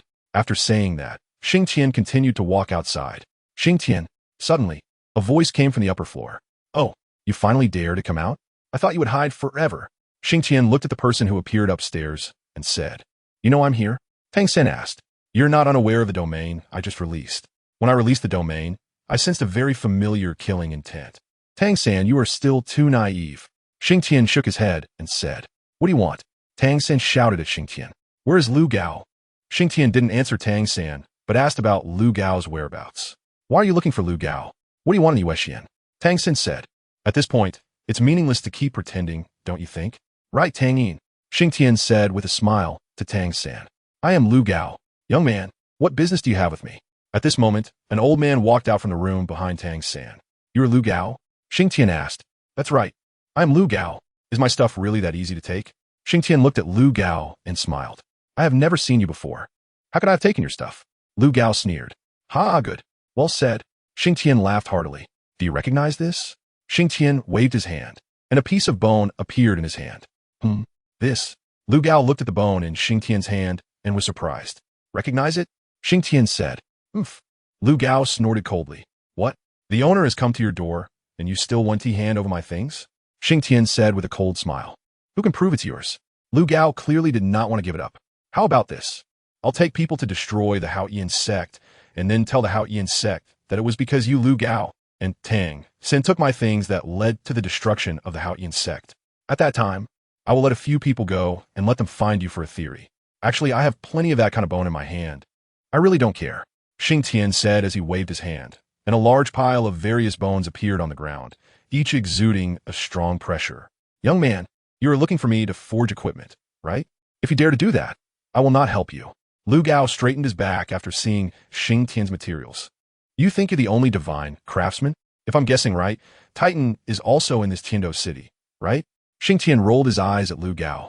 Tang San, the person you found is really not that great. Xingtian said to Tang San. My affairs are not for you to manage. Tang San suddenly snorted coldly. Ha, good. Very good. Then let us talk about our matters. Xingtian laughed heartily. Tang San, you intend to destroy my city of slaughter. Shouldn't you give me an explanation for this? Xingtian suddenly said with a dark face. Your city of slaughter? Tang San said with a cold smile. Xingtian did not speak and directly took out the guest token of the city of slaughter. Tang San, I find you really play a crafty game. You're the kind of person who would abandon the donkey after using it and tear down the bridge after crossing it. Xingtian said with a cold smile. To gain the benefits of the city of slaughter and still want to destroy it. You don't want others to have the slaughter domain, right? I have to say, Your petty mindset is truly disgusting. Xingtian said. Chapter 153. Fierce battle with Tang. San, shut up. What qualifications do you have to lecture me? Tang suddenly shouted at Xingtian. Only a bloodthirsty demon like you would think the city of slaughter is a good place. Tang looked coldly at Xingtian. Swear on your mother. The reason you want to destroy the city of slaughter is solely because of its darkness and chaos. Do you dare? Xingtian suddenly said. Xingtian, don't bully people too much. Tang suddenly shouted at Xingtian. What? You don't dare? It seems your heart is dirtier than mine. Xingtian said with a smile. Looking for death. Tang flicked his hand, and a poisoned dart instantly flew towards Xingtian's throat, but Xingtian didn't even dodge. A sound similar to metal clashing rang out from Xingtian's neck as Tang's poison dart fell to the ground. You must be up to some despicable tricks. Xingtian sneered as he glanced at the poisoned dart by his feet. Tang was completely enraged by Xingtian's words, and the blue-silver emperor erupted in a frenzy, shooting toward Xingtian. With a wave of his hand, Xingtian summoned the 7 killing sword, as he currently had no other martial soul to use. He swung his hand, and a wave of sword light appeared, shattering Tang's blue-silver emperor. You're no better. Your blue-silver emperor is too weak. Xingtian laughed. However, when a sky full of blue-silver grass fell, Tang was no longer in the same position. Xingtian, D. Suddenly, a furious roar came from Xingtian's right side, and Tang pulled out a bamboo tube-shaped object. He twisted it, and a dense swarm of flying needles shot toward Xingtian. Xingtian wielded the 7 killing sword, blocking most of the flying needles, but some still pierced his body. You're poisoned now, just wait to die. Tang said. Poison? That's the last thing I fear. Xingtian replied, and then a red glow flashed on his body, causing all the flying needles to drop. Is this what gives you the confidence to fight me? I told you, these are all despicable tricks. Xingtian said. With that, he put away the 7 killing sword and vanished from the spot. True strength lies within oneself. External factors are always just external. Xingtian's voice echoed from behind Tang. Upon hearing Xingtian's voice, Tang executed a quick movement to dodge Xingtian's attack. Turning around, Tang surprisingly charged at Xingtian, engaging him in hand-to-hand combat. Tang fighting techniques were varied and incredibly agile, with strong skills. However, Xingtian, despite lacking technique, overpowered Tang due to his immense strength and strong defense. One force can overcome 10, is what described Xingtian at that moment. With Xingtian's current physical prowess, it took several hits from Tang to inflict pain on him, while Xingtian only needed one strike to break Tang bones. Boring, so boring. Xingtian suddenly yelled, then vanished again, appearing next to Lu Gao. I said, my things are not that easy to take. Xingtian said as he grabbed Lu Gao's neck. Let go of Master Lu Gao. Tang shouted suddenly. Why? Who do you think you are? Xingtian replied. Xiao Xue, keep an eye on this old man. Xingtian suddenly threw Lu Gao toward Qianren Xue. Qianren Xue caught Lu Gao and knocked him unconscious with a single palm strike. Tang, I admit I can't deal with you in close combat. But this is the world of soul masters. Today, I will end this battle with the Xingtian hammer of your Xingtian sect, Xingtian suddenly declared. Then, he summoned the Xingtian hammer, with 9 soul rings floating up and down around him. A few years ago at Shrek Academy, Tang Hao saved you all. This time, I'll unleash the great Sumera hammer that I didn't use back then, and see if you can catch it. Xingtian laughed heartily. After saying that, he charged out of the moon pavilion and into the open air. True body of Xingtian, great Sumera hammer. Tang, come and catch it. Xingtian laughed loudly, raising a massive hammer to smash down on the moon pavilion. Xingtian, you dare. Tang's eyes widened in fury. Then, not daring to hesitate, Tang released the god of death domain to withstand the aftermath of the great Sumera hammer, and he also summoned the Xingtian hammer, beginning to use the chaotic cloak hammering method within the god of death domain. Before long, a black tornado appeared centered around Tang. Tang controlled this black tornado to rush toward the hammer in the sky. However, the tornado was quickly smashed by the hammer. Tang had no choice but to maintain the god of death domain to defend against the impact. Fortunately, the god of death domain absorbed some of the power, but it couldn't completely negate it. With no other options, Tang released the blue-silver domain, which finally helped him dissipate the great Sumera hammer. In fact, Tang was only able to counter it because Xingtian wasn't using his full strength. Otherwise, Tang wouldn't have been able to withstand it. Xingtian didn't want to kill Tang just yet. If he killed Tang now, he would lose a lot of enjoyment, so he chose to hold back. Tang-san, get ready for the entire continent's bounty on your head. Ha ha ha. I hope you can survive. Xingtian laughed heartily, then flew away with Qian Rinxue and Lu Gao. The battle had nearly destroyed the Moon Pavilion. Aunt, I'm sorry. I didn't expect Xingtian to actually dare to kill in public. Causing you trouble. Tang-san said to Tang Yuehua. It's fine. Tang Yuehua returned to her calm demeanor. And I should leave. Otherwise, I might cause trouble for the Moon Pavilion. Tang-san said to Tang Yuehua. But I promise your second brother to take good care of you. Tang Yuehua replied. And if I don't leave, the Moon Pavilion might suffer an undeserved disaster. Tang-san shook his head. All right then, be careful when you're out there. The Spirit Hall will definitely not let you go. Tang Yuehua said. Not let me go. I wouldn't let them go either. When mentioning the Spirit Hall, a fierce anger flashed in Tang-san's eyes. The next day, Tang-san restored his original appearance and swaggered out of the Moon Pavilion. After Tang-san left, his news quickly spread to the surrounding areas, and eventually radiated wider and wider. Come on, everyone come. I, Tang-san, want to make a name for myself in battle. Tang-san thought as he sensed the presence of those tracking him in the shadows. Just like that, various forces on the continent began to move, all targeting Tang-san. Tang-san walked slowly, deliberately choosing the main roads to attract public attention, hoping to help the Moon Pavilion escape from this whirlpool. Gradually, a large crowd followed behind Tang-san, but nobody made a move. They were waiting for a signal, waiting for the one to stick their head out. Chapter 154. A dog with a broken home. The Spirit Hall quickly got the news and dispatched a team to hunt down Tang-san. Setting aside Tang-san's actions, just the fact that he is Tang Hao's child was enough for the Spirit Hall to send people. Soon, Tang-san arrived at the outskirts of the StunsTang forest. Here will be my place of fame, and here will also be your burial ground. Xingtian, you didn't kill me. This will be your last chance in this lifetime. Next time we meet, I will make sure you die without a complete corpse. Tang-san declared. He then turned to look behind him, sneered, and entered the forest. Tang-san has entered the StunsTang forest. Let us follow. The pursuers behind said. Xingtian, do you think Tang-san can escape this pursuit? Qian Rinxue asked Xingtian on the way back to the Spirit Hall. I don't know. Maybe he can. Maybe he can't. But I feel he can, though it won't be easy. Of course, if Tang Hao intervenes, that would be another story, Xingtian replied. Kid, you'd better let me go. Even Bibi Dong would give me some face, so what are you? At this moment, Lu Gao shouted at Xingtian beside him. Let you go? Am I binding you? I didn't tie you up or restrain you. If you want to leave, you can leave at any time. What do you mean by let? Xingtian smiled and looked at Lu Gao. Kid, a famous person doesn't speak in riddles. What do you really want? Lu Gao said.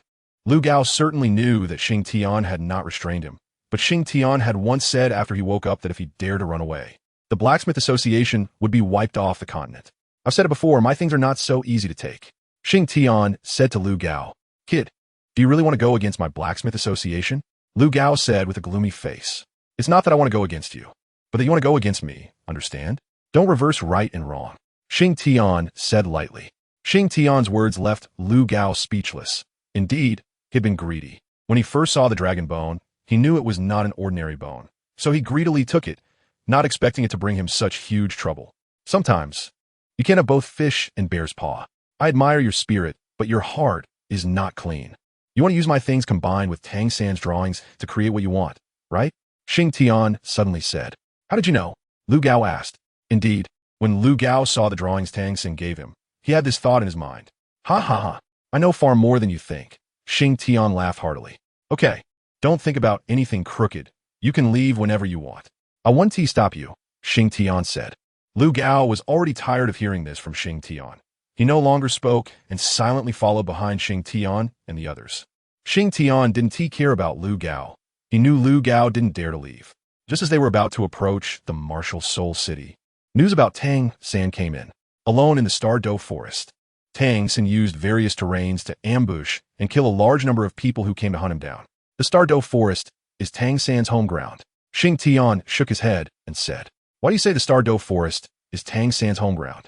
Qian Rinxue asked. Because the StunsTang forest is full of Tang-san's eyes. Xingtian replied. What do you mean? Qian Rinxue asked. Tang-san's martial soul is blue silvergrass. Of course, it shouldn't be called that anymore. It should now be called Blue Silver Emperor. Wherever there is blue silvergrass, all the blue silvergrass will be his eyes. Xingtian explained. Didn't you say Tang, Sand, would have a hard time? Qianrenshu asked. Don't be impatient. Human strength is limited. He can fend off 1 wave, 2 waves, or even 3 waves, but you have to understand, he is just one person. Xingtian said with a smile. The rewards from the City of Slaughter and the Martial Soul Hall are not inferior goods. Under heavy rewards, there will be brave men. Just wait and see. Xingtian said again.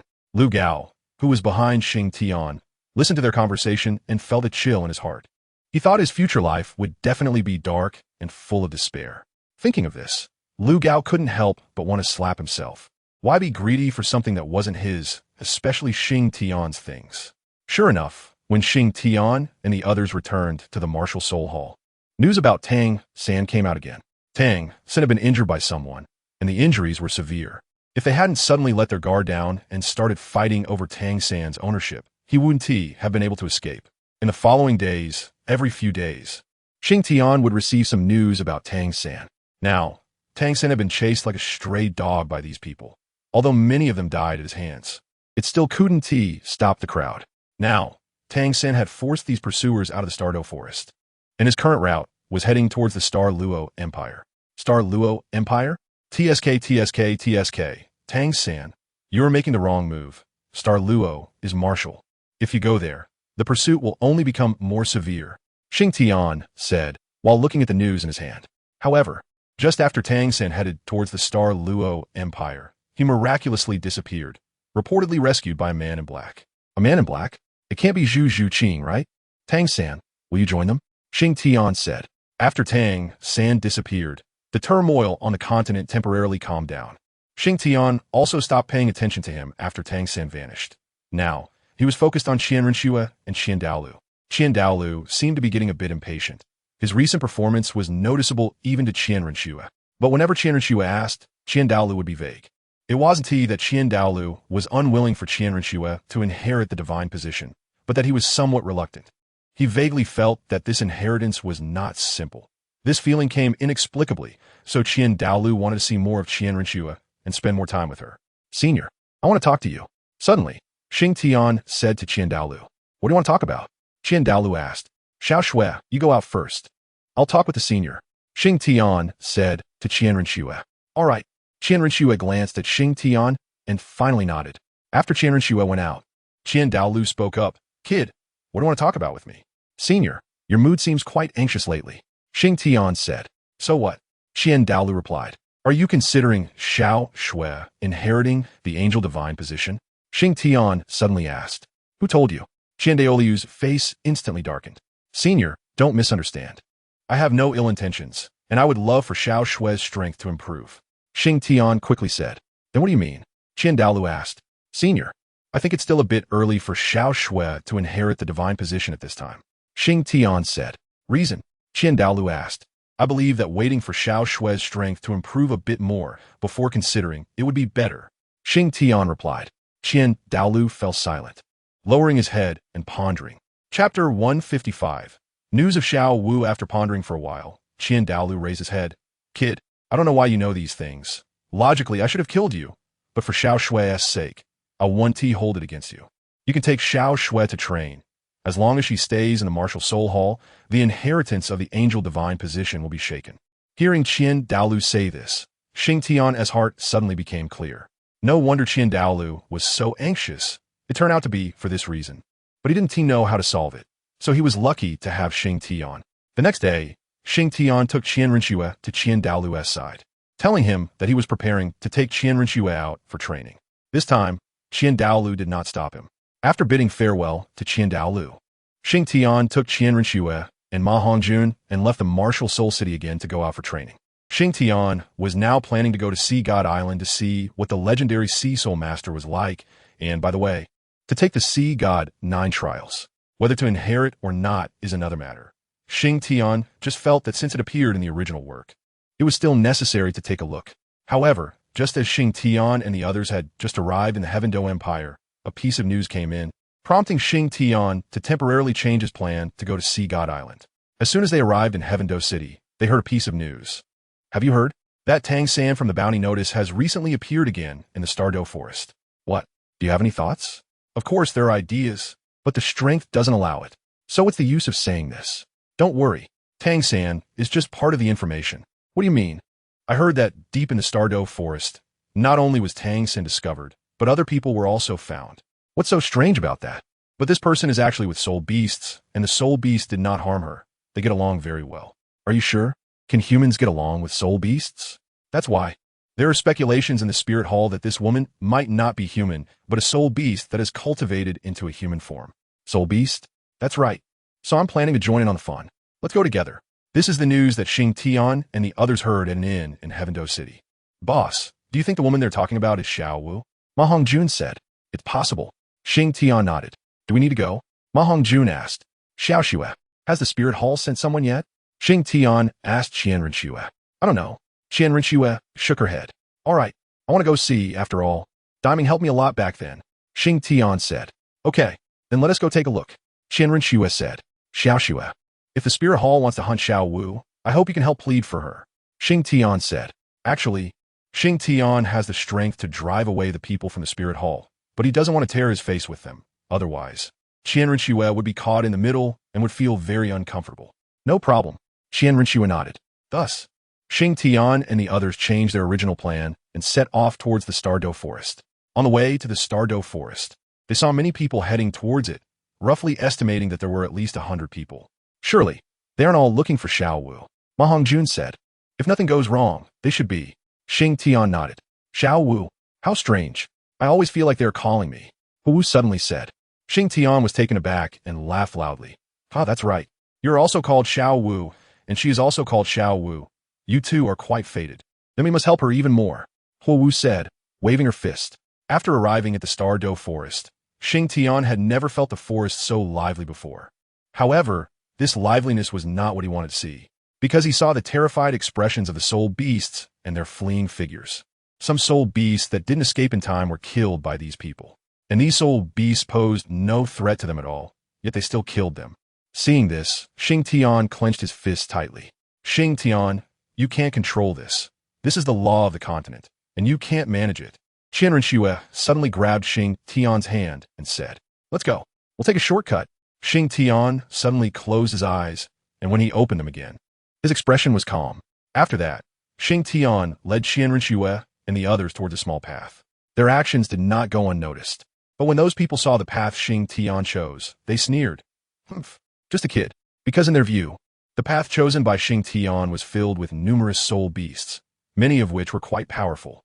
But they didn't know that the soul beasts on this path were very familiar with Xingtian. Soon, Xingtian and the others arrived at the central area ahead of time. Upon entering the central area, Xingtian headed straight for Diming's residence. When he arrived at Diming's place, he saw Xiao Wu playing with Diming. Huh? Xingtian, why are you here? Diming was the first to notice Xingtian.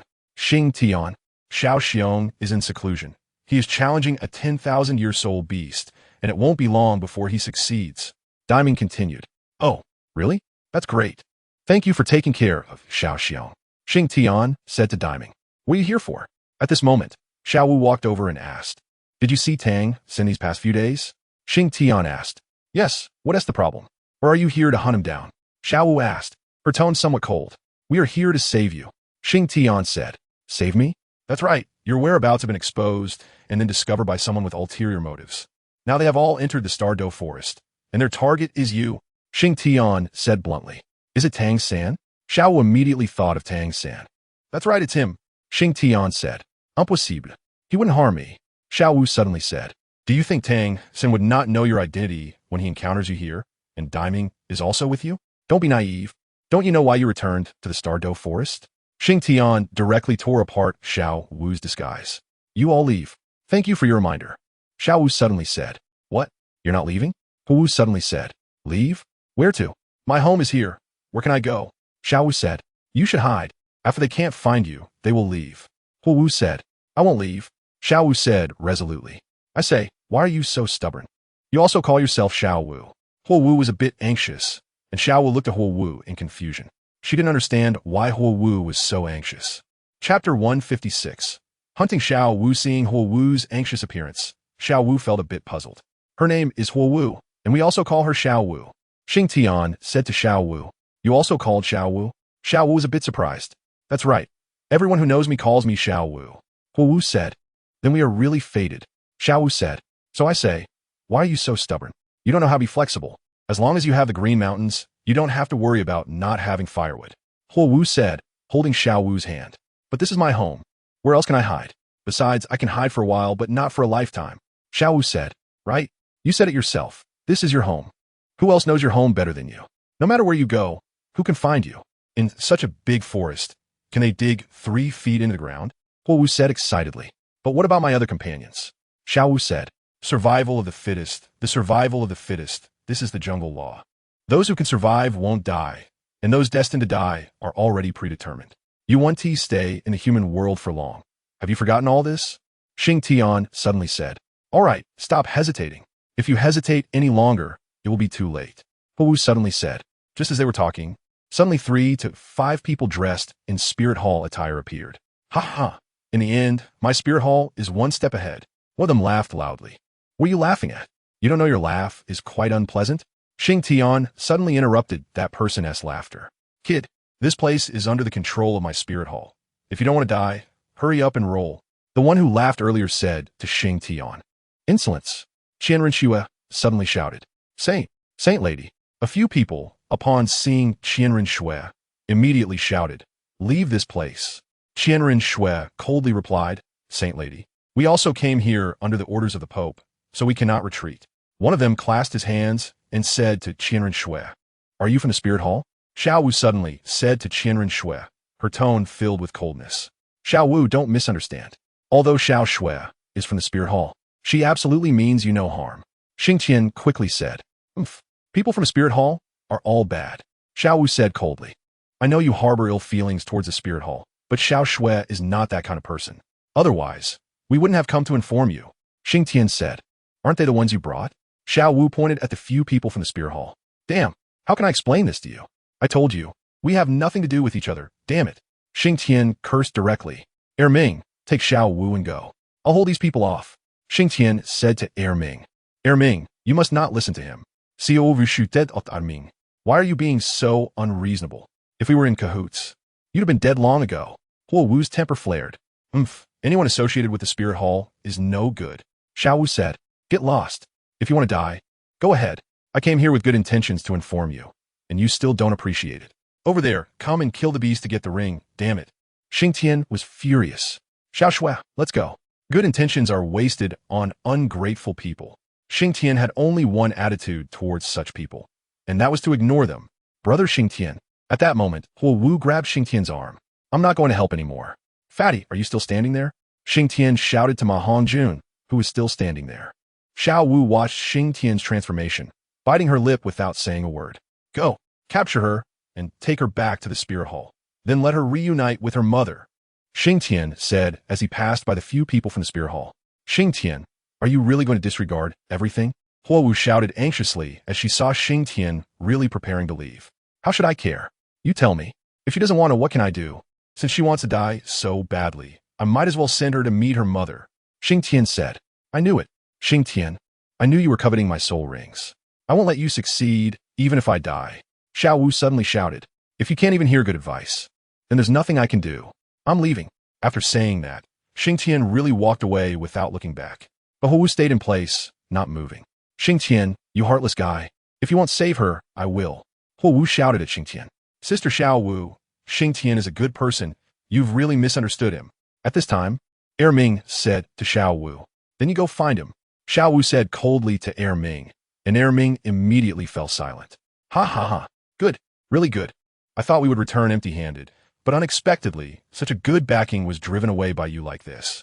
We won't be polite, go. One of the people from the spirit hall said. After saying that, he unleashed his martial soul and charged forward. Don't hurt Sister Xiao Wu.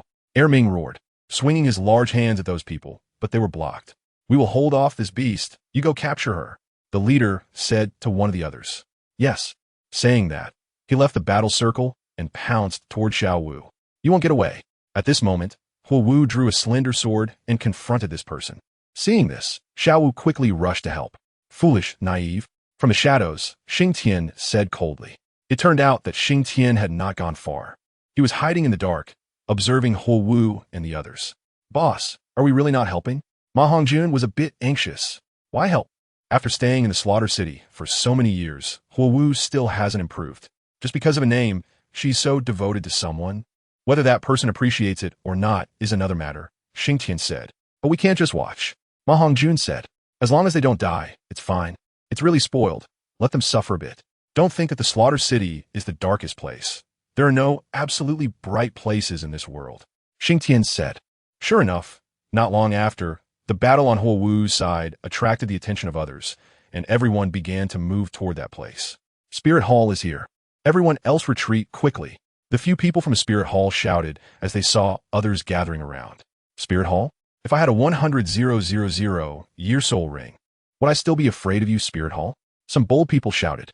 Everyone, let's kill these few Spirit Hall people first, and then we'll see. Someone suddenly shouted. As soon as the words fell, the scene suddenly quieted down. Kill. Suddenly, a voice came from the crowd, and the silence was immediately broken as everyone rushed toward the few people from the Spirit Hall. Run quickly, or it will really be too late. At this moment, Huowu pulled Xiao Wu and ran away. Chapter 157. Tang San appears when Huowu pulled Xiao Wu to flee.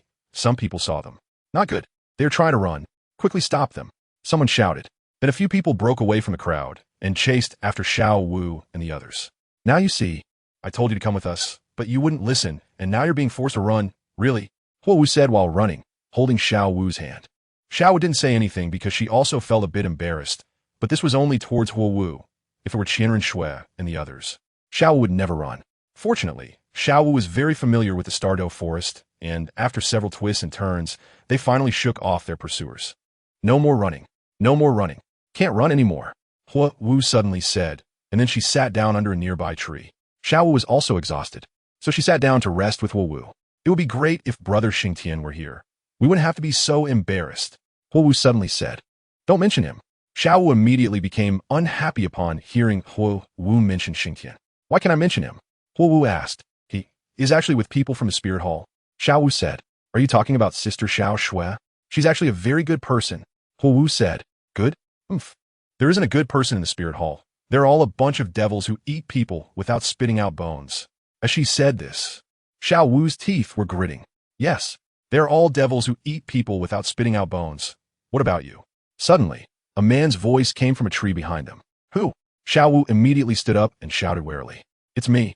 Xingtian, along with Qianren Shui and Ma Hongjun, walked out from behind the tree. Brother Xingtian, I knew you wouldn't abandon me. Huowu ran over to Xingtian upon seeing him. When we were coming over, I saw many people randomly slaughtering those weak soul beasts. And I was quite angry, but after hearing your words just now, I suddenly felt that they weren't really that cruel. Xingtian said. Xiao Wu snorted coldly. You have been emphasizing how cruel the Spirit Hall is, but aren't your spirit beasts cruel as well? Haven't you done enough to harm humans? Xingtian asked. That's just an extreme case. Xiao Wu replied. Then why do you want to completely annihilate the Spirit Hall? Xingtian asked with a smile. From top to bottom, there isn't a good person in the Spirit Hall. They are all demons. Xiao Wu suddenly said, emotionally agitated. So can I understand it this way? That all your spirit beasts are also cruel and bloodthirsty beings? Xingtian said coldly. You? What do you mean by you? Am I wrong? I admit that some people in the Spirit Hall are indeed very cruel, but they do not represent the entire Spirit Hall. On the contrary, your spirit beasts are the same. Those bloodthirsty spirit beasts cannot represent all of you. You are imposing your own pain and hatred on everyone in the Spirit Hall. Xingtian said. So what? Xiao Wu replied. So what? Ha ha ha. Well said. Xingtian laughed heartily. I am ashamed for Berda. He actually is a clan member like you. Xingtian said. I am not from the same clan as him. Xiao Wu snorted coldly. TSK, TSK, TSK. Don't you spirit beasts say that all spirit beasts in the world are one family? What? Now you don't admit it? Xingtian said. If it weren't for the sake of Daming and Erming, I would really want to kill you. Xingtian suddenly said fiercely. Come on, come and kill me. Xiao Wu suddenly shouted loudly. Brother Xingtian. Huowu suddenly hugged Xingtian's arm. Unreasonable. Xingtian snorted coldly. Huowu, let's go ignore her. Xingtian said. By the way, if Erming is killed because of you, I will definitely kill you. Xingtian suddenly turned around and said to Xiao Wu. You dare. Suddenly, another voice appeared in the scene. Who? Come out. Qianren Shui and the others looked around warily. Then they saw Tang San and a man in black walking out from behind another big tree. Tang San? Ma Hongjun said in surprise. Didn't expect that I'm still alive. Tang San looked at Xingtian with a cold smile. As expected, Xingtian said, "Was it you who just said you wanted to kill Xiao Wu?" Tang San said, "What? Are you not convinced?" Xingtian said, "If you dare to touch Xiao Wu with a single finger, I will definitely make you pay." Tang San gritted his teeth and said, "No. How many times have you said that? If you're not annoyed, I'm already tired of hearing it. Also, what gives you the confidence to say that? Is it Zhu Zhuqing beside you?" Xingtian said with a smile. "So what? Xingtian, I will kill you sooner or later." Zhu Zhuqing's venomous voice came from under the black clothing. "Tang San, aren't you righteous and hate evil? Don't you dislike evil? How come you are so close to her now?" Xingtian said, "One second you were thinking about destroying the city of slaughter, and the next second you are with someone like this. TSK, TSK, TSK. You really have double standards." Xingtian continued, "Moreover, even if I kill Xiao Wu, so what? She's just a spirit beast." Xingtian suddenly said, "You dare?" Tang San was furious. "You said this yourself. Don't you remember? You told me back then. She's just a mere spirit beast. Have you forgotten?" "Ha ha ha." Xingtian laughed heartily. "You." Tang San was speechless. "Let me guess. The reason you are defending Xiao Wu so much now is because of your mother, right? Just a mere blade of grass. Ha ha ha. Just a mere spirit beast." Xingtian laughed exaggeratedly, like a villain in a TV drama. "I won't allow you to insult my mother." Tang San was enraged and summoned the Haotian hammer, charging directly at Xingtian. Bang! The two hammers clashed, and a visible ripple spread from where they met, and then Tang San was knocked back several meters. "Without that strength, just tuck your tail between your legs. Otherwise, I would really be unable to help but smash you." Xingtian said, "If it were Tang Hao, I might still be wary, but with you, I can beat you twice. Don't force me to kill your newly awakened mother. That will make me feel guilty." Xingtian suddenly said. Tang San's face was dark, staring fiercely at Xingtian. If looks could kill, Xingtian would have already been riddled with holes. Xiao Wu, still the same thing. I don't want anything to happen to Erming. And also, although Shui is a person from the spirit hall, she is different from others. Believe it or not. If you encounter any trouble in the future, you can still come to me. This is my promise to Daming and Erming. But if you team up with Tang San, this promise will be void." Xingtian said to Xiao Wu, then took Qianren Xue and the others and left. Chapter 158. Refusal of Tang San. Xingtian swaggered away. And Tang San looked at Xingtian's back, clenching his fists tightly, but wisely did not take action, because he knew that once he did, it would be self-humiliation. "Tang San, have you thought it through? Join us, and you can quickly improve your strength. Then when you face Xingtian, you won't be humiliated by him like today." At this moment, Zhu Zhuqing spoke up. "I will think about it." Tang San looked at Xingtian's departing figure, thought for a long time before speaking. Zhu Zhuqing saw this, and a smile appeared on her lips. The longer Tang San hesitated, the more it showed that his psychological defenses were slowly collapsing. Zhu Zhuqing was not in a hurry. As long as Xingtian existed for a day, Tang San would eventually join them. Xiao Wu had a special aversion to Zhu Zhuqing as soon as she appeared, because the aura on Zhu Zhuqing made Xiao Wu very uncomfortable. That kind of evil aura could be felt from a distance. It was a conglomerate of negative energies such as hostility, resentment, murderous intent, etc., which made Xiao Wu feel nauseous. "Boss, what do you think Tang San came here again for?" On the way back, Ma Hongjun suddenly asked Xingtian. "It should be to find Xiao Wu." Hu Wu said, "Not likely." Qianren Xue said, "Why?" Hu Wu asked. Tang San probably encountered Xiao Wu by accident, and then further learned about Xiao Wu's true identity. Qianren Xue said, "Do you think Tang San will let Xiao Wu go with him?" At this moment, Xingtian suddenly said, "I don't think so." Hu Wu said, "He will." Because with Xiao Wu, it's equivalent to having several overlords of the StunsTang forest.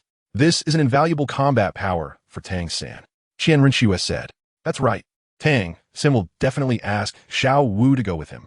Xingtian said, "Boss, will Xiao Wu agree?" Ma Hongjun asked, as he did not want to become enemies with Xiao Wu. "I don't know about that." Xingtian shrugged. Over here, Tang San indeed told Xiao Wu. "Xiao Wu, I came to find you because I want to take you away." Tang San said to Xiao Wu, "Take me away? Where to?" Xiao Wu glanced subtly at Zhu Zhuqing. "We can go to the Luo Empire, to Boss Dai's place." Tang San said, "Do you think if my identity is discovered, I can still live?" Xiao Wu asked. "Boss Dai shouldn't care. We were teammates before." Tang San said, "But now you're homeless. Do you still want me to live under someone else's roof with you?" Xiao Wu asked. "Xiao Wu, trust me, this is just temporary. Besides, we have a common enemy, the Spirit Hall, so I think we should join forces." Tang San said. Xiao Wu initially wanted to go with Tang San, but when she saw Zhu Zhuqing, she dismissed that thought. She felt an instinctive danger from Zhu Zhuqing, a feeling inherent to soul beasts. She instinctively rejected Zhu Zhuqing. She didn't know what Zhu Zhuqing had gone through, but she couldn't stay with her at all. Forget it. I don't plan on leaving right now. Xiao Wu refused Tang-san. But it's not safe here. The people from the Spirit Hall could find you at any time. Tang-san said, just go, I won't leave with you. Xiao Wu said. After a few leaps, Xiao Wu disappeared deep into the jungle. Can't you tell? Xiao Wu still has feelings for Xingtian. The reason she doesn't want to leave with you is because of Xingtian. Didn't you hear what Xingtian said earlier? Only she is in danger. She can go find Xingtian at any time. Zhu Zhuqing said beside Tang-san. Tang-san remained silent. Looking in the direction Xiao Wu had vanished, his face like water. Let's go. Tang-san said to Zhu Zhuqing. Where to? Zhu Zhuqing asked. It's up to you. Tang-san said calmly. Sound promising. Zhu Zhuqing's heart stirred. Then let's go back to the headquarters. Zhu Zhuqing asked. No rush. Tang-san said. Let's find a safe place first. I need to make some things. Tang-san said. Okay. Zhu Zhuqing replied. Then quickly led Tang-san away from the spot. Xingtian, I don't believe I can't kill you. Tang-san roared in his heart. In fact, Tang-san had considered going to find his father, but after thinking it over, he gave up because he felt it wasn't the right time.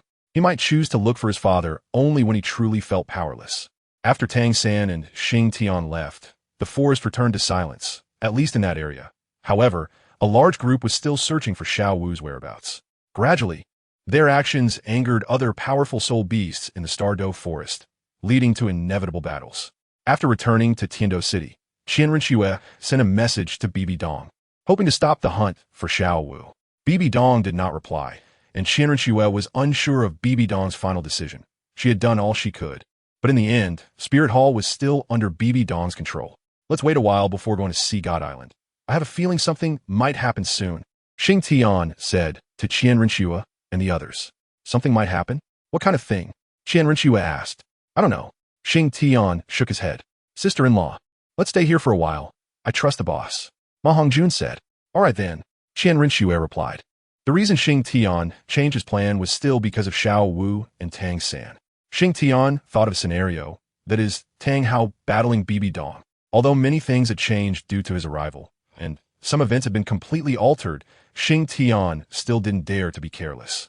Sure enough, in the following time, Tang-san continued to face endless pursuits, but an organization called Tang Men was gradually forming. The power of historical correction was still so terrifying. In Tiando City, in the courtyard Xingtian had bought with Qian Renxue, he looked at the information in his hand and said, So, is it time for Haotian's sect to emerge? Tang Men developed rapidly, quickly gathering a large number of people. These individuals were all attracted by Tang Men's hidden weapons, as they were indeed good for survival. If nothing unexpected happened, the headquarters of Tang Men should still be in Tiando City, likely in the residence of the Leaf family. Xingtian said, Next, let us see what kind of ways you can stir up Tang-san. I'm really looking forward to it. Xingtian murmured while looking at the sky. Then, he put down the information in his hand and lay back in his chair to sleep. Chapter 159. The emergence of Haotian's sect half a month later. Tang Men had gained some reputation in the Tiando Empire, but people still did not know who the leader of Tang Men was. During this half-month, Xingtian finally took in Huo Wu, and the newlywed Huo Wu had lost the youthful innocence of a girl and gained the maturity of a young woman. Right now, she was learning to cook with Qian Renxue. However, every time Xingtian looked at Qian Renxue, he would encounter her resentful gaze. Xingtian did not wish to take in Qian Renxue, but he had a concern, the inheritance of the angel god position. The original work did not mention whether the inheritance of the angel god position required one to be a virgin, but for safety's sake, Xingtian still did not move on Qian Renxue. Boss, there's news from the outside. One day, Ma Hongjun suddenly ran to Xingtian with a piece of news. What news? Xingtian asked. The 4 affiliated sects of Haotian sect have announced their return to Haotian sect. Ma Hongjun said, Oh, this is interesting. It seems Haotian sect is really preparing to emerge. Xingtian was surprised upon hearing this. It should be about time. Ma Hongjun said, It looks like a great battle is unavoidable. Xingtian said, A great battle? What kind of great battle? Ma Hongjun asked. Years ago, the Spirit Hall forced Haotian sect into hiding. Do you think Haotian sect will let this matter rest? Xingtian said, You mean, Haotian sect will have a great battle with Spirit Hall? Ma Hongjun asked. Exactly. When Xingtian sect emerges, they will use the loudest way to tell the people of the continent that the former top sect of the seven sects has returned. And Spirit Hall is just a golden signboard, understand? Xingtian said. Boss, you really guessed it right. Something big is indeed happening. Ma Hongjun said. Let's wait and see. I'll make sure to surprise Xingtian's sect when the time comes. Xingtian suddenly smiled mysteriously. If Xingtian's sect wants to use Spirit Hall to make their debut, they're truly making a big mistake. Soon, news spread across the continent that Xingtian's sect would emerge in a month. They even boldly issued a challenge to Spirit Hall, stating the reason was for revenge. That's right, it was revenge for Yin's revenge. The challenge letter from Xingtian's sect stated how Spirit Hall persecuted Tang Hao's family because Tang Hao obtained a treasure, which was then learned of by people from Spirit Hall, who sent someone to seize the treasure, ultimately leading to the destruction of Tang Hao's family, and so on and so forth. TSK. This wave of public opinion attacks is quite on point. Spirit Hall's reputation may be damaged because of this, Xingtian said. Indeed, in the following time, everyone sympathized with Tang Hao's family, while Spirit Hall became the villain in everyone's eyes, a sinner who killed and robbed innocents. Fatty, has there been any movement from Spirit Hall? Xingtian asked Ma Hongjun. Boss, there's been no movement from Spirit Hall. Ma Hongjun said. I see. Xingtian said. Actually, it's not good that the Spirit Hall has started to make moves. If they do, it will confirm what the Xingtian sect has said. The way to handle this is to remain unchanged in the face of all changes. I wonder what actions the Xingtian sect will take next. Xingtian murmured as he looked towards the direction of the Xingtian sect. Xiaoxue, Xiaowu. Let's prepare ourselves and be ready to support the Spirit City at any time. Xingtian said to Qianrenxue and Huowu. No problem. Qianrenxue and Huowu replied. A month slowly passed, and the time mentioned by the Xingtian sect was getting closer. Recently, the overall atmosphere on the continent seemed very strange. Many people were gathering towards the Spirit City, wanting to witness the battle between the Xingtian sect and the Spirit Hall. After all, this was the battle of emergence for the Xingtian sect, which would definitely be very spectacular, and it was also a battle for the dignity of the Spirit Hall, which allowed for no mistakes. Therefore, this incident could be said to be extraordinarily exciting. 3 days later, the Xingtian sect's forces gathered in great numbers towards the Spirit City. At the same time, Xingtian also received news of the Xingtian sect's emergence. Pack up and prepare to return to the Spirit Hall. Xingtian said to Ma Hongjun. Understood. Ma Hongjun responded. That night, under the cover of darkness, Xingtian and the others quietly returned to the Spirit Hall. Bibi Dong was somewhat surprised by Xingtian's arrival. What's the matter? Weren't you going to Sea God Island? Bibi Dong said. It was a last-minute change. Besides, with such a big event, how could I not participate? Don't you think so, Your Holiness? Xingtian said with a smile. Do you think our Spirit Hall would be no match for the Xingtian sect? Bibi Dong thought Xingtian had come back to assist, which made her somewhat unhappy. I can't say that. I still have a lot of faith in the Spirit Hall. I'm just simply here to join in the fun. Xingtian chuckled. Go rest, Bibi Dong said to Xingtian and the others. In fact, she was quite touched that Xingtian and the others could return, but she couldn't show it. The Xingtian sect moved very slowly, making a huge commotion along the way, which puzzled Xingtian. His memories of the Xingtian sect from his past life were not very clear, but they were definitely not as arrogant as they were now. This momentum had already radiated across the entire continent. Finally, after half a month, the forces of the Xingtian sect arrived at the foot of the Spirit City. Bibi Dong, come out and face death. Suddenly, a voice echoed throughout the Spirit City. What's going on? This is too arrogant, Xingtian said as he looked out the window. It wasn't time for him to intervene yet, so he obediently stayed in the small courtyard. What's going on? Has the Xingtian sect gotten too strong and dare to challenge our Spirit Hall? Suddenly, Douluo and Douluo appeared on the city wall of the Spirit City. A flower and a little ghost. You don't have the qualifications to talk to me. Back in the day, our Xingtian sect closed its doors simply to avoid unnecessary slaughter. Dan Xiao, do you believe what you're saying? You Douluo kid. Back then, you were like a stray dog chased by our Spirit Hall, forced to close your gates. What? Now you think you're tough? Zhu Douluo said. Tell Bibi Dong to roll out. Tang Xiao no longer spoke to Zhu Douluo. Dan Xiao, who gave you the courage to come to my Spirit Hall? Was it Tang Hao? At this moment, Bibi Dong appeared on the city wall. Bibi Dong, you finally dare to show your face? Dan Xiao, finally? With your ragtag bunch, does my Spirit Hall need to fear you?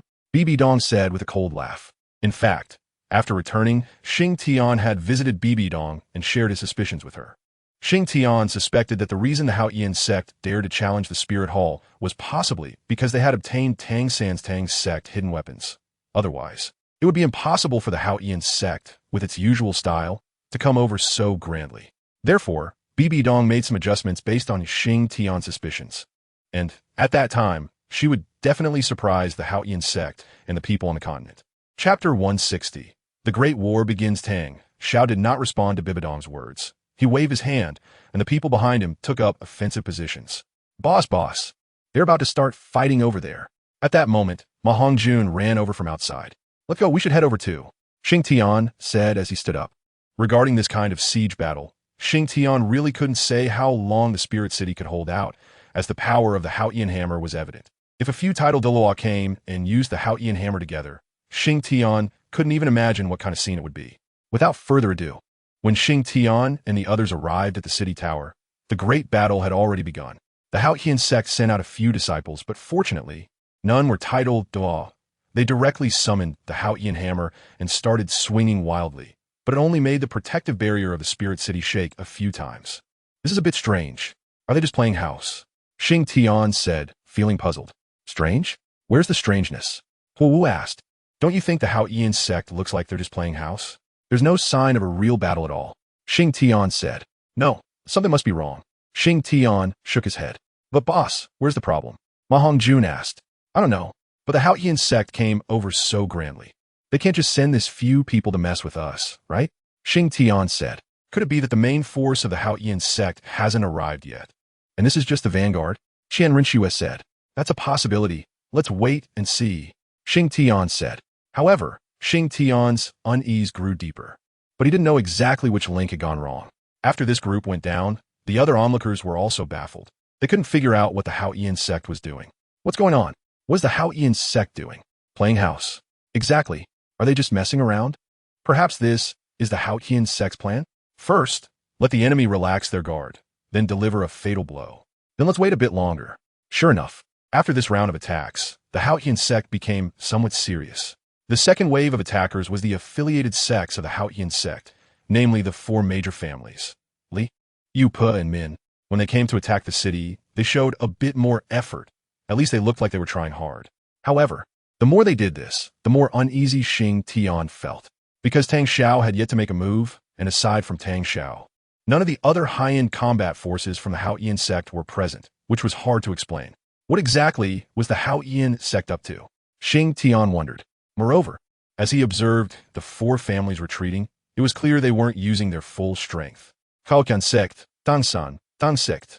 What exactly do you want to do? Xingtian looked at the scene below, which looked like a game, and couldn't figure out what they were really up to no matter how hard he thought. Hey, do you smell that? It smells good. Suddenly, a guard on the city tower said, Oh, now that you mention it, it does smell a bit sweet. Another guard said. Hearing their words, Xingtian was puzzled. A fragrance? Where's the fragrance coming from? Why didn't I smell it? He sniffed a couple of times, and then he too caught a faint sweet scent. This fragrance was indeed particularly pleasant, sweet, and very comfortable to smell. Fragrance? Sweet? Damn, I know what the Haoyan sect is up to. Damn it, Tang-san, you are ruthless. Xingtian cursed loudly. Xiaoxue, go find the Pope. Heao Shenzong is stalling for time. Damn it, someone has poisoned us. Xingtian said. Poisoned? Qianrenxue asked in surprise. That's right. The faint fragrance in the air must be the poison. Hurry up. Xingtian told Qianrenxue. Upon hearing this, Qianrenxue quickly went to find Bibi Dong. Poisoned? Tang-san, I want you to pay for the lady and lose your troops too. Xingtian said while watching the battle below. Fatty, keep an eye on things for a bit. Xingtian said to Ma Hongjun. Then Xingtian quickly went down from the city tower. On his way down, he happened to run into Qianrenxue and Huowu. Xiaoxue, did you tell His Holiness the Pope? Xingtian asked. I did, but she doesn't believe me. Qianrenxue said. There's no time for that. Gather a few people. I need to make something. Xingtian instructed Qianrenxue. All right. Before long, Qianrenxue brought over a dozen people. I'm going to draw something. You just need to make it. Xingtian said. Then Xingtian drew a large fan. Yes, a fan. But before the fan was finished, the fragrance in the air became more pronounced. This fragrance, when inhaled, makes people feel very comfortable, causing them to lose their combat ability and eventually lose their breath while smiling. When the first person died, panic began to spread. Tang's sand is really sinister. Qianrengshu gritted her teeth and said, "Forget about that for now. Let's get this thing made." Xingtian said, "But what use is this thing?" Ma Hongjun asked. "Just make it." Brother Xingtian would never do useless work. Qianrengshu said. During this time, Heoshenzong had already begun organizing an assault on the city. Most of the guards of Wuhuan City had lost their combat ability, and the remaining were stronger individuals holding the line. At this moment, the backbone of Heoshenzong finally appeared, and the great battle began. The battle at this time was the real fight, back and forth, soul power and soul skills erupting, colliding, invisible ripples radiating out in waves. Finally, when these people could no longer hold on, Xingtian's fans were completed, just in time with 10. At this moment, the people from Wuhuan Temple were already preparing to deploy their high-end combat power, because the fragrance in the air had become very thick. And with Wuhuan City now in a downwind position, every breath inhaled a large amount of the fragrance. With this mutual consumption, Wuhuan City's combat power sharply declined. Ha ha ha, BB Dong. Do you see it? Destiny is with my Heoshenzong. At this moment, Tang Xiao suddenly laughed loudly. Nonsense. What destiny? Destiny is that you poisoned us. Xingtian suddenly shouted from the city tower. Xingtian? Shouldn't he be out training now? A young man in the back of the Heoshenzong crowd said upon seeing Xingtian. That's good. I'll send you to your grave, he said, adding more to the fire in front of him. A gust of wind then carried the smoke towards Wuhuan City. If Xingtian saw this, he would surely wonder, why is it that you can poison from behind the crowd? Yet your people are fine? Poisoned? The onlookers around were all surprised, as they never expected Heoshenzong would do such a thing. Now you know it's too late. Chapter 161. Losing the lady and the troops too late? Actually, it's not too late. Xingtian shook his head. Then with a wave of his hand, 10 fans were brought up. What? You think this thing can withstand my Heoshenzong? Tang Xiao said. Prepare, soul power output. Xingtian suddenly shouted. As soon as Xingtian finished speaking, the 10 people who came up began to output their soul power towards the strange fan. At first, the fan spun slowly, but gradually it began to spin faster and faster, until finally, the wind generated by the 10 fans started blowing the fragrances in the air towards Heoshenzong. No way, Tang Xiao said. Then Tang Xiao unexpectedly used the chaotic wind strike, blocking this gust of wind and forcing it back towards Wuhuan City. Damn, I forgot about that. Xingtian thought to himself upon seeing this scene. Xingtian, what should we do? Qianrengshu said at this moment. Fatty, Wu, I will have them retract the fan shortly. Then you two release your soul skills to create a firewall to burn off the gases that have accumulated, otherwise a lot of people will die when it blows over.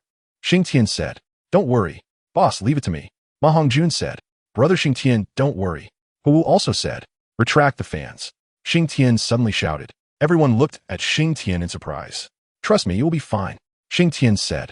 Upon hearing this, everyone had no choice but to retract the fans. As the fans were pulled away, Ma Hongjun waved his hand, and a large ball of ghostly green flames appeared in the air.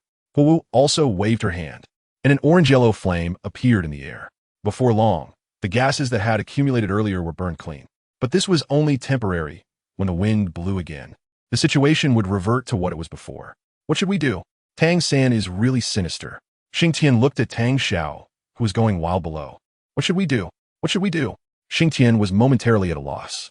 In the original story, when Tang San and the others fought against Wuhuan Temple, he never used poison. What is going on this time? Right? Wuhuan Temple should have support-type soul masters. Xingtian suddenly slapped his head and said, Xiaoxue, does Wuhuan Temple have support-type soul masters? Can it detoxify? Xingtian asked Qianrengshu. They do have support-type, but I don't know if they could detoxify. Qianrengshu shook her head. You should go ask His Holiness the Pope. Let them hold on for a while. Tang San is too sinister this time. Xingtian said. All right, Qianrengshu said, then quickly headed towards BB Dong. BB Dong and the others were also discussing countermeasures, with an elder suggesting to directly deploy high-end combat power, but BB Dong did not agree, because Heoshenzong hadn't deployed their high-end combat power either. However, someone mentioned that Heoshenzong's high-end combat power couldn't possibly be more than Wuhuan Temple's. And even if they fought to the end, victory would belong to Wuhuan Temple. But have you considered that they are also from Wuhuan Temple? BB Dong said, Your Holiness, the Holy Maiden wishes to see you. Suddenly, someone reported to BB Dong. What is it? The Holy Maiden did not say. I see. Let her come over. BB Dong said. Your Holiness, Xingtian said our support-type soul masters should go first, and then he will think of a way. Qian Ringshu said directly upon entering. Nonsense. How much combat power can support-type soul masters have? An elder said. What Xingtian means is for the support-type soul masters to detoxify these poison people, understand? Qian Ringshu shot a glance at the person who just spoke. That person was rendered speechless by Qian Ringshu's glare. Can Xingtian think of a way? Bibi Dong asked. I believe he can. Qian Ringshu said decisively. All right, come here. Send the support-type soul masters up. Bibi Dong said. Xingtian sect. Dare to play tricks with this pope. You have no reason to exist. Bibi Dong said coldly. Even the poisoned Douluo from back then had never made Wuhuan City so passive. Unexpectedly, it was the Xingtian sect that had turned them passive. After Xingtian finished speaking, he began to think of a countermeasure, while Bibi Dong had already dispatched support-type soul masters to assist. A young man at the back of the Xingtian sect crowd saw the glow emanating from the city wall and sneered. Does my Tang sect's poison dissolve so easily? There is no other choice. Let us give a try. Xingtian suddenly said. Xiaoxue, does the Wuhuan Palace have elemental soul masters? Xingtian asked. What do you need elemental soul masters for? Qian Rinshu asked. I have an idea, but I don't know if it will work. However, I still want to experiment. Xingtian said. I'll go ask, there should be some, but not many. Qian Rinshu said. How many do you have? Just need those with water, fire, and lightning attributes. Xingtian said. All right. Qian Rinshu replied. Wu, you go with Xiaoxue. Xingtian instructed. Okay, brother Xingtian. Wu said. Boss, what do you need them for? Ma Hongjun asked. I have an idea, but I'm not sure about the specific effects, so I want to give it a try. Xingtian said, looking down at the city wall. At that moment, the fans on the city wall were turning on and off, and once they stopped, the remaining soul masters would come up, creating a sea of flames. Thus, both sides were at stalemate. After about half an hour, Qian Rinshu and Wu finally brought 4 or 5 people to the city tower. Brother Xingtian. These are the elemental soul masters from the Wuhuan Palace that can be used. Wu said, who among you is a water-type soul master? Xingtian asked. After he asked, 2 women stepped out from the team. We are sisters and water-type soul masters, both rank 5 soul kings. Good. What about fire-type soul masters? Xingtian asked again. We are both fire-type, also rank 5 soul kings. 2 young men stepped out. All right. Then the remaining one is the lightning type, right? Xingtian asked. That's right. I'm lightning type, rank 4 soul master, said a middle-aged man, somewhat shyly. Rank 4? Xingtian was a bit surprised. Yeah. The middle-aged man nodded shyly. What is going on? Xingtian whispered to Qian Rinshu. He is a bit timid and also a little lazy. The main thing is that the lightning soul power is quite domineering and requires a high physical standard. So, Qian Rinshu didn't finish, but Xingtian guessed it. All right. Rank 4 is enough. Xingtian finally nodded. Now listen to me. Water-type soul masters go first. Attack them with water. Xingtian said. Water attack? That probably won't have much effect. Qian Rinshu said. Trust me. Xingtian smiled and said. Okay. Qian Rinshu replied. Then the 2 water-type soul masters began to summon a great wave towards the Xingtian sect. Chapter 162. Losing both the lady and the soldiers. Part 2. Tang Xiao of Xingtian sect looked at the water surging from the city wall and sneered. Humph. Do you think this little water can do anything to my Xingtian sect? Tang Xiao didn't care about the water at all. Soon, the water had already reached their ankles. Although it didn't affect Xingtian sect much, it did interrupt Tang San's process of releasing poison. Do you think this is the end? You're too naive. Tang San said coldly as he looked at the extinguished bonfire in front of him. But before Tang San could make a move, there was new activity on Xingtian's side. The fire-type soul masters stepped forward. Remember, you don't need to burn the flames on them. Just let them feel the temperature. By the way, your target is the water beneath their feet. You must evaporate all the water. Xingtian instructed the 2 fire-type soul masters. All right, no problem. The 2 fire-type soul masters replied. They didn't ask Xingtian the purpose of doing this. They were here to follow his arrangements, so they did as he said. For a moment, flames filled the sky, but they didn't reach the Xingtian sect crowd. However, the intense heat made some people unable to bear it. Useless effort. Someone in the watching crowd scoffed. Meanwhile, Tang Xiao had people open the soul power shield, immediately isolating the external heat. I want to see what other tricks you can come up with. When you exhaust your means, it will be the day your city falls, Tang Xiao said. Xingtian looked at the gradually decreasing water on the ground and the clouds slowly forming in the sky, and couldn't he help but smile. Not bad. Thank you. Physics teacher. After about half an hour, the water on the ground was completely evaporated by this heat. Ha ha ha. BB Dong, are you playing with me? Tang Xiao removed the soul power shield. After the water on the ground disappeared, Tang San found a spot with the wind direction and began to release poison. Almost there. Xingtian looked at the thick clouds above the Xingtian sect. Lightning-type Soul Master, release the bolt of lightning into that cloud layer. Remember, be quick and discreet. Xingtian instructed the Lightning-type Soul Master. Okay, the Lightning-type Soul Master nodded. Then he waved his hand, and a bolt of lightning shot into the cloud layer. Almost done. It's my turn to perform. Xingtian said with a smile. Xiaoxua, have you seen the might of heaven? Xingtian asked with a smile. Why do you say that? Qianrenxue asked. Today, let you see what the might of heaven is, what fate belongs to. Xingtian smiled and said, very well, you can step back. As Xingtian passed by the lightning-type Soul Master, he patted his shoulder. Then he spread his bat-like wings and flew into the sky. Tang Xiao, Xingtian sect, you say fate is on your side. I don't believe it. Today, let you see who fate truly belongs to. Ha ha ha. Xingtian laughed loudly. Kid, you're quite arrogant. I'll see how you prove to me that fate is on your side. Tang Xiao said, have you ever seen the might of heaven? Or should I say, have you ever seen the wrath of heaven? Xingtian suddenly smiled mysteriously. Pretending to be mysterious. Dan Xiao's gulp. It must succeed. It must succeed. Xingtian prayed silently as he looked at the darkening clouds above his head. Pretending to be mysterious? Then don't blink, Xingtian said. And then a large amount of lightning began to appear in his hands. Sasuke, if you dare to deceive me, I will definitely kill you. Xingtian began to complain in his heart. Lightning release. Kirin, Xingtian shouted. Then, he threw the lightning sphere he had formed into the cloud layer in the sky. As soon as this lightning sphere entered the cloud layer, the clouds began to surge, and bursts of thunder sounded from within. Oh no, I seem to have forgotten a step, Xingtian suddenly thought. He then condensed another lightning sphere, infused his spiritual power into it, and threw it into the cloud layer again. This time, the sounds from the cloud layer grew even louder. When Xingtian's spiritual power entered the clouds, he discovered a large amount of thunder and lightning within them. He then began to manipulate a thunderball to absorb the surrounding lightning. Before long, under Xingtian's shaping, a majestic Qilin appeared in the clouds, ready to charge out at any moment. Outside, the crowd waited for a long time without seeing any movement in the clouds, only hearing a rumbling sound. Damn, I made a mistake. It seems I shouted too early. Xingtian muttered to himself. Ha ha ha, is this your destiny? Ha ha ha. Tang Xiao laughed until tears almost came out. The people around also began to laugh wildly. Careless. Xingtian shook his head. Are you done laughing? If you're done, get ready to take a hit. Xingtian shouted again.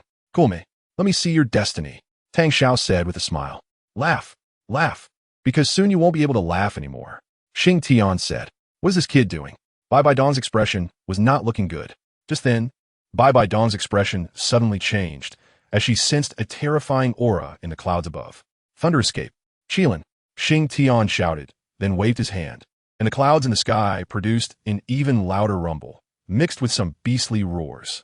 This kid really has some skills, Bai Dong said with a smile. Her earlier gloominess gone. When the beastly roars from the clouds reached Tang Xiao, his expression suddenly changed, as he also felt that terrifying aura in the clouds. Keep laughing. You all keep laughing. Xingtian suddenly burst into laughter. The onlookers also felt the terrifying aura from the clouds, their expressions changing. Come on. Let's see who the destiny really belongs to. Come out. Qilin. Xingtian waved his hand.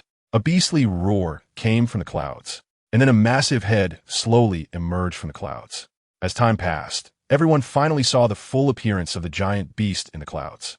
It was a creature with a dragon's head, a horse's body, resembling a deer, with a tail like that of an ox, its entire body shimmering with lightning. Hiss! Is this a Qilin? In the crowd of the Xingtian sect, Tang San's eyes widened.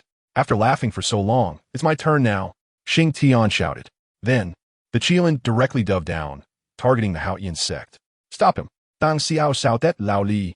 A few powerful individuals flew out from the Xingtian sect's crowd, wielding the Xingtian hammer as they charged toward the Qilin summoned by Xingtian. Can you stop it? Xingtian sneered. With a thought, Xingtian increased the Qilin's speed significantly. Boom! A loud noise erupted as the few experts from the Haoyan sect collided with the Qilin, and then the entire Qilin exploded. Massive bolts of lightning radiating outward. Chapter 163. Slapping the Haoyan sect in the face. Seeing the scattered lightning, Bai Dong shouted loudly, "Defense!" Upon hearing this, everyone immediately activated the protective shield of the Wuhuan city. The scattered lightning struck the shield, creating ripples on its surface. "Boss!"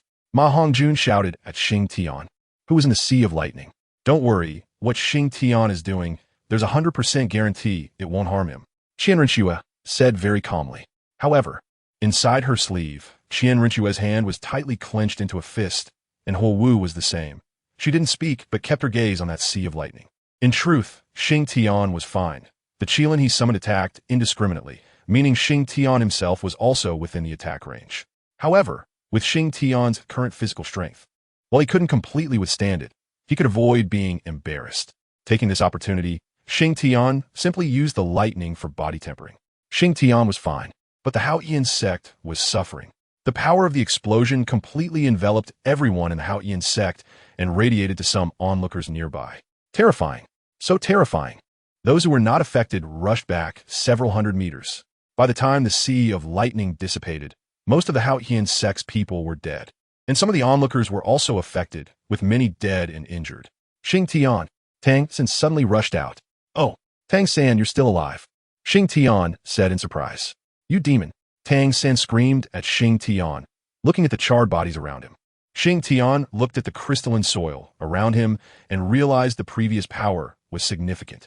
But the fact that so many bodies remained indicated that the overall strength of the Haoyan sect was not bad. "Demon, are you talking about me?" Xingtian said in a condescending manner, floating in the air. "Isn't it?" Tang San glared at Xingtian fiercely. "If we're talking about demons, I can't compare to you. Why don't you go take a look at how many people died on the walls of my Wuhuan city? Using such insidious means, and still having the face to shamelessly call me out. Who gave you the courage?" Xingtian shouted at Tang San. "Kid, you destroyed my Haoyan sect. You ruined my hope for the sect's revival. Come die." At this moment, Tang Xiao suddenly reacted, charging toward Xingtian while wielding the Haoyan hammer. "Haoyan hammer? I have one too." Xingtian snorted coldly, summoning his own Haoyan hammer and charging toward Tang Xiao. At this time, Tang Xiao's mind was in chaos. Otherwise, he would never engage in close combat with Xingtian. With the advantage of the Haoyan hammer, he could easily play long-range attacks against Xingtian, but Tang Xiao didn't do that, leading to his subsequent serious injuries. After several rounds of combat, Xingtian and Tang Xiao fought evenly, neither gaining the upper hand. In the end, Xingtian took a hit from Tang Xiao's hammer and directly tore off Tang Xiao's right hand. "Ha ha ha, cough cough. Ha ha ha. Tang Xiao, is that comfortable? Cough cough cough." Xingtian laughed heartily. Taking a hit from Tang Xiao made him feel a bit uncomfortable as he spat out a mouthful of blood. Xingtian estimated that his organs must have suffered a violent shock. Just as Tang Xiao fell to the ground, Tang San did not help him up. Seizing the opportunity, he leaped up from the ground and quickly approached Xingtian. "Xingtian, die!" Tang San yelled. After saying this, various hidden weapons and poison darts flew out from his body towards Xingtian. Xingtian didn't expect Tang San to pull this move, and, combined with his injury, he was caught off guard and successfully ambushed by Tang San.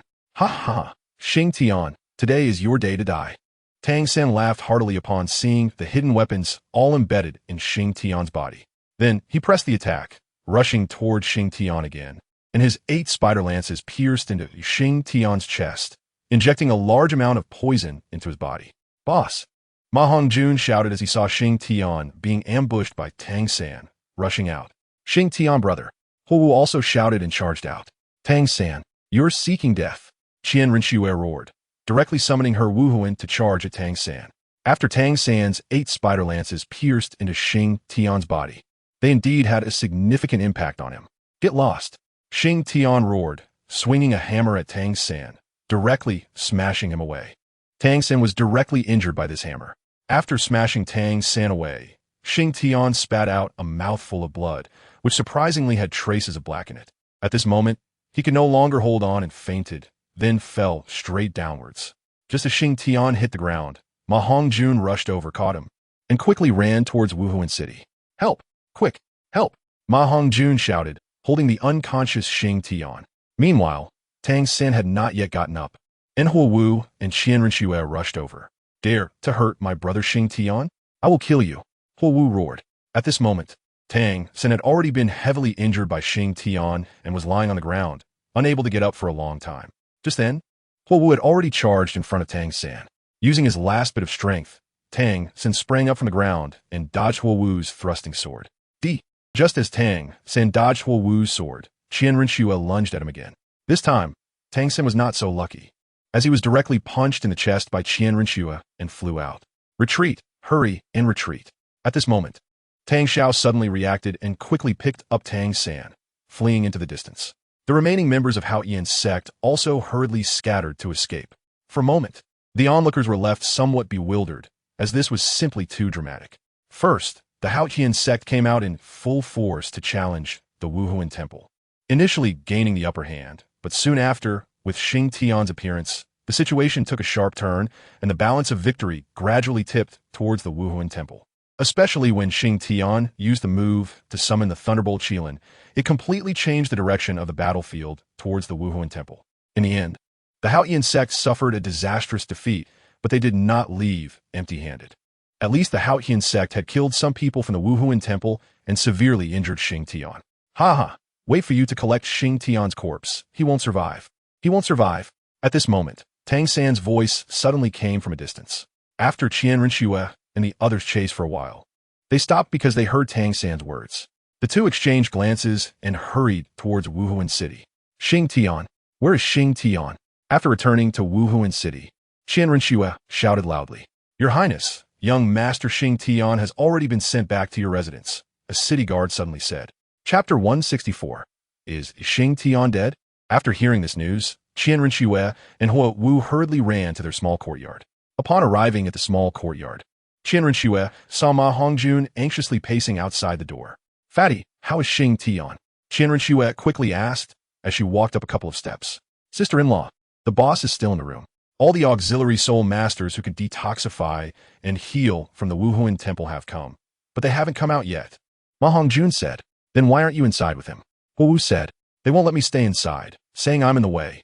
Ma Hongjun replied, Xingtian will be fine. You must be fine, Qianrenxue suddenly said. Sister-in-law, don't worry. The boss will definitely be fine. You can rest assured. Ma Hongjun said, Brother Xingtian is the strongest person I've ever seen. He will definitely be fine. Absolutely. Sister Xue, we must believe in Brother Xingtian. Huo Wu said, Yes, we must believe in Xingtian. We must believe in him. He will be fine. He will definitely be fine. Qianrenxue murmured. In the anxious wait, time slowly passed for an hour. Suddenly, the door to Xingtian's room was opened. How is it? How's my boss? Ma Hongjun rushed over. Give it your all. You must save Xingtian, or I will kill you. Qianrenxue suddenly said, disregarding everything for Xingtian. Your Highness, young Master Xingtian's condition has basically stabilized, but... An auxiliary soul master hesitated to speak. But what? Huo Wu asked. Young Master Xingtian's condition is basically stable now. The poison has been detoxified, but he has been seriously injured this time, and due to the poisoning under the dual effects, being able to save his life is the best we can do. What do you mean by saving his life? Qianrenxue said, her tone trembling. It means that young Master Xingtian may not wake up because he has been poisoned by dozens of types of poison, some of which have already mutated in his body. He may not wake up, one soul master said. Not wake up? Huo Wu exclaimed, then stumbled back a few steps. Impossible. It must be that you didn't treat him properly. I will kill you. Qianrenxue suddenly said, drawing her sword. Sister Xue, calm down, calm down.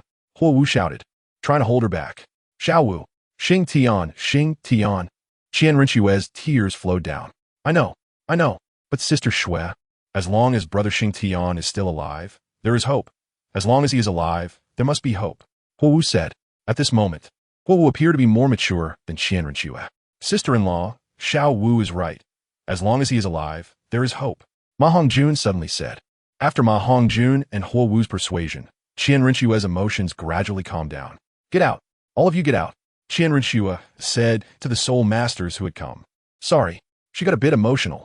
Ma Hongjun personally escorted these soul masters out and said to them, It's fine. It's fine. We understand. The leading soul master said. Young master, during this time, you need to pay attention to young master Xingtian's condition and use your soul power to nourish his body. Okay, I understand. Ma Hongjun said. When he returned to the small courtyard, Qianren Xue and Huo Wu were no longer in the yard. When Ma Hongjun arrived at Xingtian's room, Qianren Xue and Huo Wu were each holding one of Xingtian's hands, looking worriedly at him. Sister-in-law, those soul masters just said to use soul power to nourish the boss's body, which might give him a chance to wake up. Ma Hongjun told a lie. Really? Qianren Xue said, raising her head. Really? Ma Hongjun nodded heavily. Then I'll do it. My soul power is relatively gentle. Qianren Xue said. Saying this, she began to use her soul power to nourish Xingtian's body. Time slowly passed like this. The battle between the Haoyan sect and the Wuhuan temple had already passed more than half a month. During this half-month, the battle between the Haoyan sect and the Wuhuan temple became a topic of conversation for others during their meals. Of course, some mocked the Haoyan sect for overestimating themselves, while others criticized the Wuhuan temple for indiscriminately killing the innocent. But most discussions focused on the Haoyan sect's overconfidence. Besides this matter, another piece of news spread among the people of the continent. Have you heard? That Xingtian from the Wuhuan temple seems to have died from his injuries. What? No way. That person can summon the might of heaven. I also heard from others. Where did the news come from? My second cousin's brother's nephew's nephew is a guard in Soul Master City, and the news came from there. Is he really dead? It should be true. I heard that although he tore off Tang Xiao's arm, he was also hit by Tang Xiao, and his internal organs were seriously damaged. On top of that, he was ambushed by Tang, San, and suffered from dozens of poisons, ultimately leading to his death. What a pity. A generation of heroes has fallen just like that. Who would say otherwise? Perhaps it is indeed the heavens that envy talented people. No, normally the Spirit Hall would issue a gag order on such matters. How did you find out? There is no wall in the world that doesn't let the wind through. Thus, the news of Xingtian's death gradually spread throughout the continent. In the city of Tiando, at the residence of the Li family. Xingtian is dead? Is this news reliable? Tang, San asked the messenger who came to report. It is said to have come from inside the Spirit Hall. And now the Spirit Hall is also sealing off the news. The messenger replied, All right, I understand. You may leave. Tang San said. After the messenger left, Tang San burst into laughter. Haha, Xingtian, you finally died. In the end, I won. Haha, good, good. Saying this, Tang San maneuvered his wheelchair towards the back hall. Uncle Dad, I have good news to tell you. Tang San arrived at a room in the back hall. Inside, Tang Xiao was lying on the bed, and Tang Hao was sitting beside him. The two brothers were chatting, and Tang San's arrival interrupted their conversation. What is it? Tang Hao asked. Dad, I just received news that Xingtian, he is dead. Tang San said. What? Xingtian is dead? Is the news accurate? Tang Xiao struggled to sit up and asked. The news came from inside the Spirit Hall, and now the Spirit Hall is working hard to seal this information. Tang San said with a smile. Ha ha, cough cough cough. Ha, good, good. Heaven has eyes. Tang Xiao laughed wildly, which caused him to cough due to his injury. At the same time, various forces were probing for information about Xingtian, and the continent became lively because of Xingtian's matter. Chapter 165. Is Xingtian dead? Part 2. Not to mention how happy Tang San and the others were at this moment in the Star Luo Empire, the palace. Dai Mubai looked at the information in his hand, unable to speak for a long time. Is the news confirmed? Dai Mubai said, replying to Your Majesty. The news is spreading wildly outside, and the Spirit Hall is also taking action. The reporting guard said, I understand, you may leave. Dai Mubai waved his hand. I do not believe you are dead. As long as I do not see your corpse, I will not believe you are dead. Your life is mine. I have not taken my revenge yet. You absolutely cannot die. I will never believe it. Dai Mubai said, staring at the information in his hand. In the Sunset Forest, in a rarely visited valley. Dead? Impossible, are you sure? A woman in black looked at the information in her hand and said, Boss, we are sure. This news has spread everywhere, and indeed, someone witnessed the entire process of Tang San killing Xingtian. A man in black said, Impossible, investigate further. The woman in black said, Yes, boss. Xingtian, I do not believe it. I do not believe you are dead. Your life is mine. Zhu Zhuqing's. Zhu Zhuqing tightly gripped the information in her hand and said, In the Tiando Empire, in the city of Tiando, the palace. Ha ha ha. Good. Died well. Died well. The Snow Knight Emperor looked at the information in his hand and laughed loudly. Issue an order for the whole country to celebrate for 3 days. The Snow Knight Emperor suddenly said, Your Majesty, this may not be good. After all, we still need to consider the face of the Spear Hall. A court official said to the Snow Knight Emperor. Just go and do it. They do not have time to care about these matters now. The Snow Knight Emperor smiled slightly. Yes, Your Majesty. The court official had no choice but to withdraw. Died well. Xingtian is dead. You can finally rest in peace. The Snow Knight Emperor said. Until now, the Snow Knight Emperor still believed that the death of Xue Qinghe was closely related to Xingtian, which is why he was so happy when he heard the news of Xingtian's death. In the city of Tiando, in a tavern. Do you think Xingtian is really dead?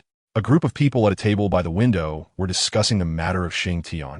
They were indeed Yu Tianheng and the others. I don't know, but I do not believe it. Duguyan was the first to speak. Honestly, I don't believe it either. Oscar said.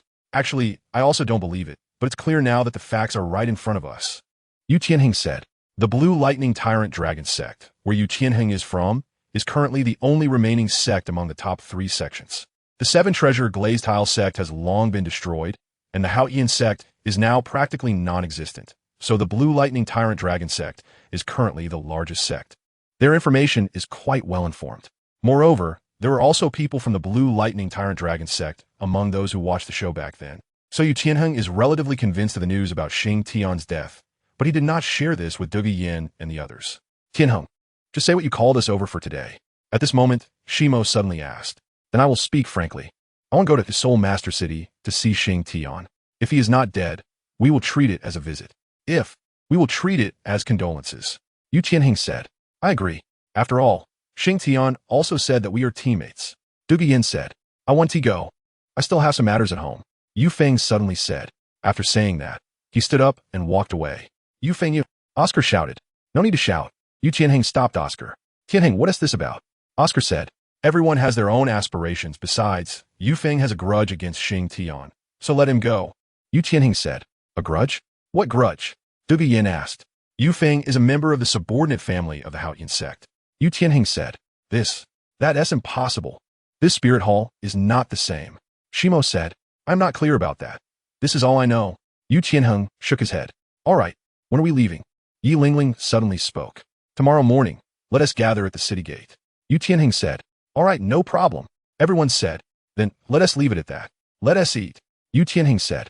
During this meal, aside from the news of Xingtian, everyone ate very happily, as they hadn't seen each other for a long time. However, because of the news about Xingtian, the topics of discussion during the meal were not many. In the city of slaughter, issue my command. Whoever can kill a disciple of the Tang sect or a disciple of the Haotian sect may enter my city of slaughter. If anyone can take the head of Tang San or Tang Xiao, I will directly let him into the inner city and grant him the privilege of the inner city for 3 years. No one will dare to touch him. The king of slaughter said, Great king, isn't this contrary to the rules of our city of slaughter? Since the establishment of our city of slaughter, there has never been such an order. A woman in black said to the king of slaughter, her tone cold, I am the king of the city of slaughter, and I am the one who sets the rules of the city of slaughter. This is already the 2nd time you've said such words in these past few years. I don't want to hear it a 3rd time. The king of slaughter snorted coldly. The woman in black trembled upon hearing the king of slaughter's words and quickly responded before retreating to convey the orders. The guest from my city of slaughter is not someone anyone can touch, especially when that person is an enemy of my city of slaughter. The king of slaughter said after the woman in black left. The next day, the people on the continent were in an uproar because they heard news from the city of slaughter. Thus, Tiando City once again became the center of the vortex. Damn it, what kind of power is this city of slaughter? The Emperor of Snowy Night felt some annoyance. However, this news did not affect Yu Tianheng and the others. Early the next morning, they gathered on time at the city gate of Tiando City. Let's go, Yu Tianheng said, and then everyone set off towards Wuhuan City. Tiando City, the residence of the Strength Clan. Xingtian, you are dead, yet you still have such great prestige. Do you think my Tang sect is made of mud? This time, I will let the name of the Tang sect resound throughout the entire continent. Tang San said with a gloomy face as he looked at the information in his hand. Wuhuan Palace, Qianrenchue's small courtyard. In fact, Qianrenchue and the others had long known about the rumors from the outside world, but they didn't care at all because they knew that Xingtian was not dead. However, Xingtian's current situation was very strange, and they couldn't explain the specific reason. The reason why the news of Xingtian's death spread outside was mainly due to an incident that occurred a week ago. A week ago, Qianren routinely nourished Xingtian's physical body, and after that, Wuhuan Palace sent some auxiliary soul masters to assist. Their task was also to help nourish Xingtian's physical body and give him a few healing spells, because the reason he hadn't woken up was due to the fusion and mutation of the poison. So, although the poison was cleared, the negative effects remained. Chapter 166. Xingtian is dead. Although the poison inside Xingtian had been cleared, he still had not awakened. So Bibi Dong sent people to treat him regularly.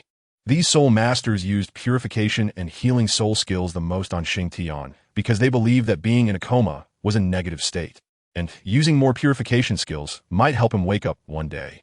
On this day, after Qianren had finished nourishing Xingtian's body, those soul masters arrived again. In fact, Qianren was very annoyed by their arrival because each time they came, it signaled to her that Xingtian might wake up today. But every time, they disappointed her, so over time, Qianren began to dislike them. This time, after these soul masters used purification soul skills, a red and blue light suddenly appeared on Xingtian's body, reflecting those soul skills back.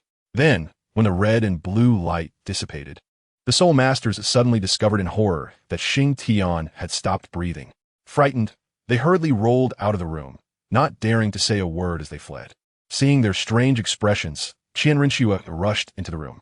When she reached Xingtian's side, her mind went blank, because she discovered that Xingtian had no breath or heartbeat. What happened? Just a moment ago, everything was fine. What is going on? Xingtian, don't scare me. Qianren panicked for a moment. At that moment, Ma Hongjun and Ho Wu also rushed in. What is this? What happened? Ma Hongjun still hadn't realized that Xingtian had stopped breathing and had no heartbeat. It was them. It must be them. I will kill them, kill them. Qianren muttered as she stood up and then dashed out of the room. At this point, Ho Wu and Ma Hongjun also noticed something was wrong with Xingtian. Boss. Ma Hongjun looked at Xingtian on the bed, feeling as if the sky had fallen. He couldn't believe that Xingtian was gone. He refused to believe it. Brother Xingtian? Brother Xingtian. Ho Wu also leaned over the bed. I will kill you. Ho Wu screamed and rushed out, chasing after Qianren. Soon, she caught up with Qianren, who was confronting the auxiliary soul masters at the front of Wuhuan Palace. Qianren, what do you want to do? Are you trying to rebel? Bibi Dong shouted at Qianren. Rebel? If you insist on thinking that, then let it be. Hand them over. Qianren glared at those people. Those people lowered their heads, not daring to meet her gaze. In fact, they did not understand why Xingtian suddenly lost his life, but who could blame them for being unlucky? So this matter could only be blamed on their bad luck. Bibi Dong frowned at the resolute Qianren, turned her head, and began to question those people. What exactly happened? Your Holiness, it really has nothing to do with us. One of the soul masters suddenly knelt down. Speak. Bibi Dong's face darkened.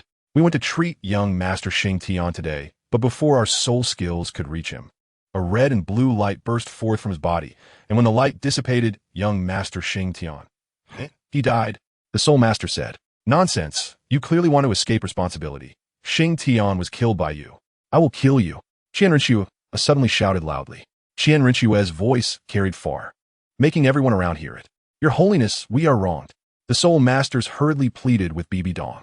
In fact, Bibi Dong had no intention of dealing with these soul masters, even if Xingtian truly was accidentally killed by them, because Xingtian was now dead, and a dead person had no value, while they were still useful to Wuhuan Palace. So for both emotional and rational reasons, Bibi Dong was unlikely to deal with them.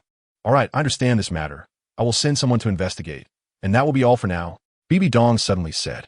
Qianren stared wide-eyed at Bibi Dong, who met her gaze without flinching. Qianren understood what was in Bibi Dong's eyes, and her heart sank. Good. Very well, my holy pope. I hope you can protect them for a lifetime. Qianren said calmly as she looked at Bibi Dong. I advise you not to do this. Remember, this is Wuhuan Palace.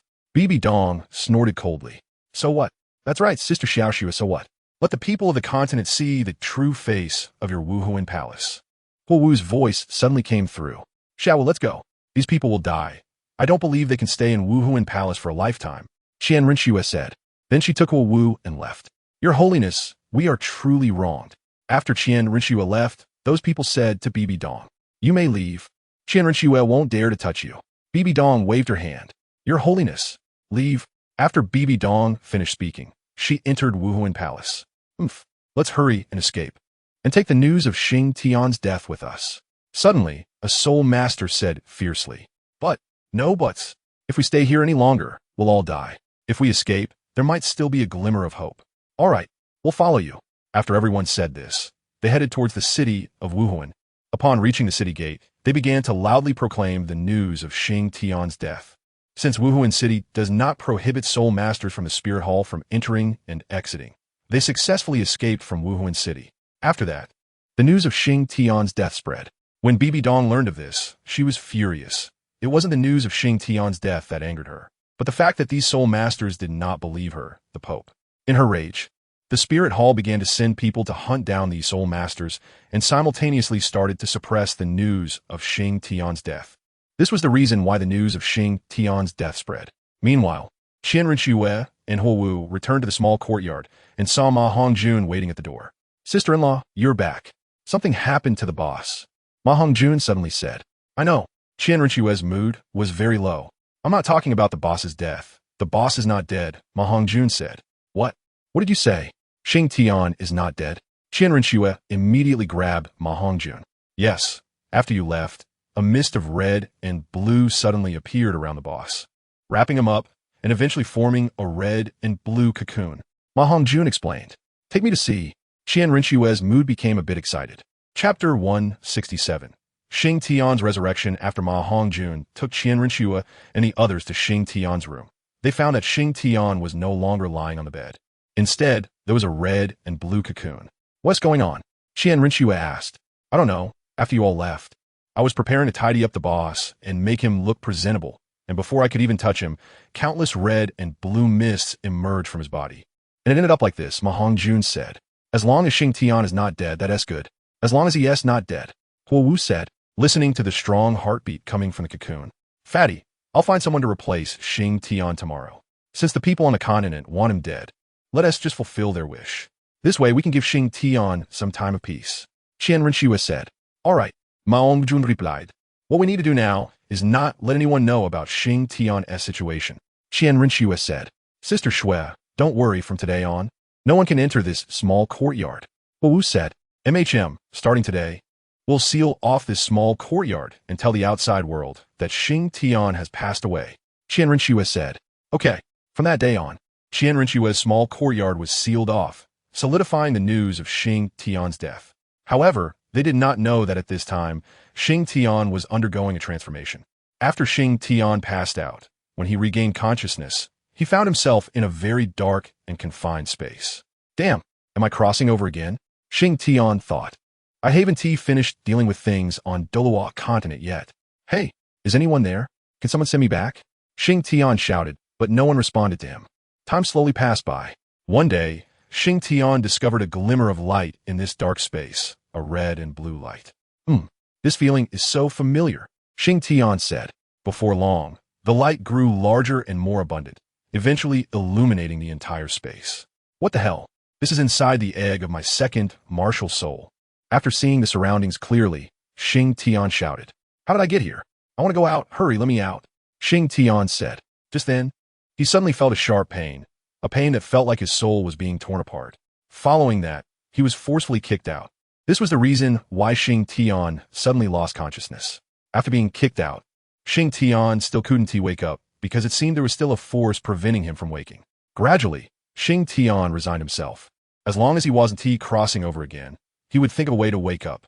However, despite trying many methods, he couldn't wake up, but he could sense the outside world. Qian Rinxue and Huo Wu came to talk to him every day, and so did Ma Hongjun. They were all hoping that Xingtian would wake up. And so, time passed, and he didn't know how long it had been since he lost track of time. One day, Xingtian felt his second martial soul starting to tremble, as if it was about to successfully be birthed, and then a great force erupted from within him, causing his consciousness to faint again.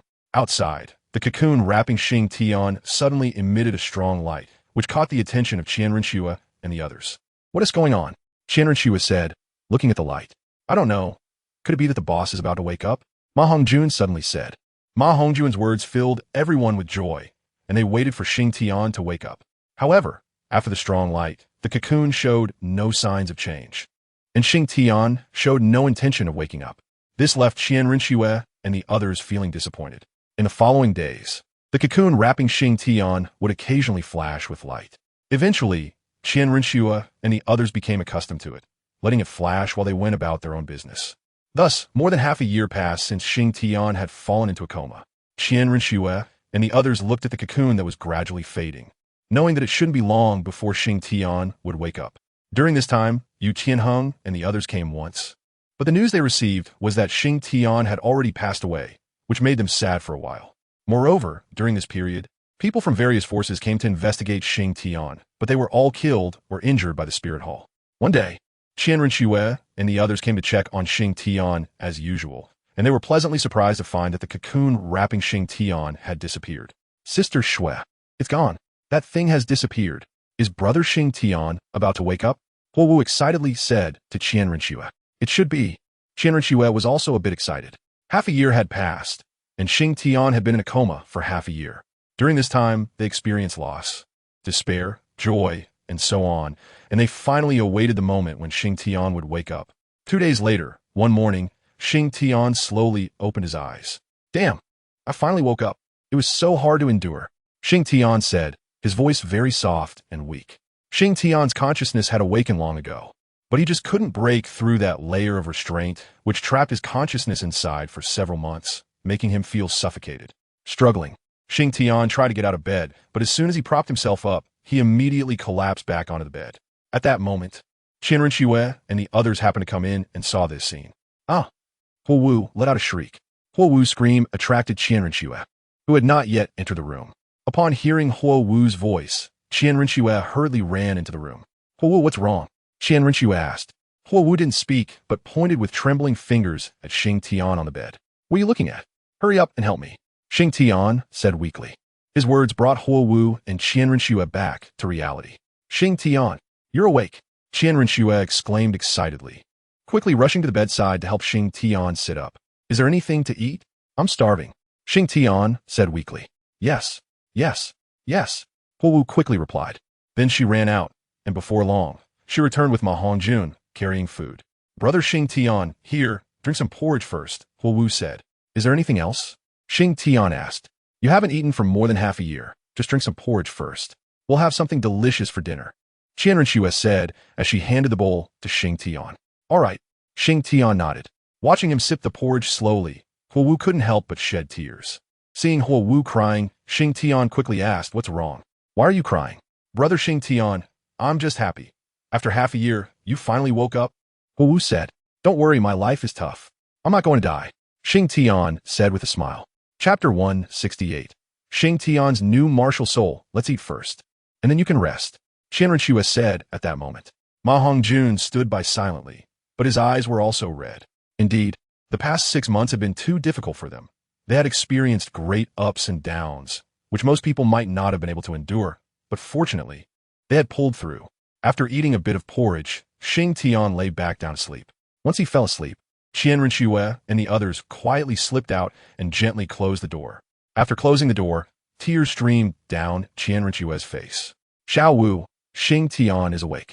He finally woke up. I thought I wouldn't see the day he woke up, Qian Rinxue said. How could that be? Sister Xiao Shui. As long as we don't give up, there will be hope. See, Brother Xingtian is already awake. We should be happy, Huo Wu said. Right? We should be happy. Qian Rinxue wiped her tears. Fatty, you take care of Xingtian first. Xiao Wu and I will go make some food for him, Qian Rinxue suddenly said. Don't worry. Leave it to me, Ma Hongjun replied. Around noon, Xingtian woke up and followed me out. He had regained some strength. Then he readied the chairs and slowly walked out. Ma Hongjun was basking in the sun at the door, and upon seeing Xingtian, he rushed over to support him. Boss, you're awake. Why didn't you sleep a bit longer? Ma Hongjun said. I've already slept for more than half a year. I can't sleep anymore.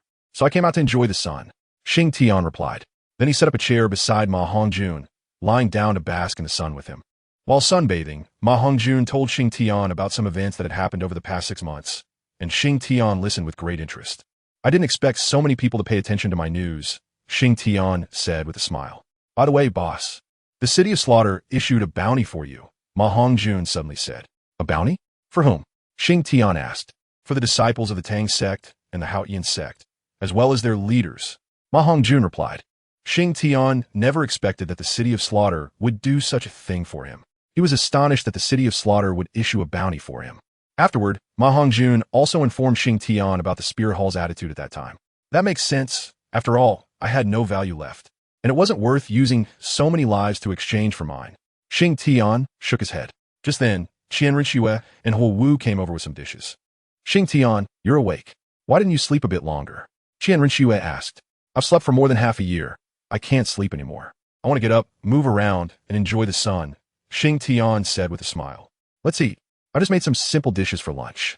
We can have something good for dinner, Qian Rinxue said. Sounds good.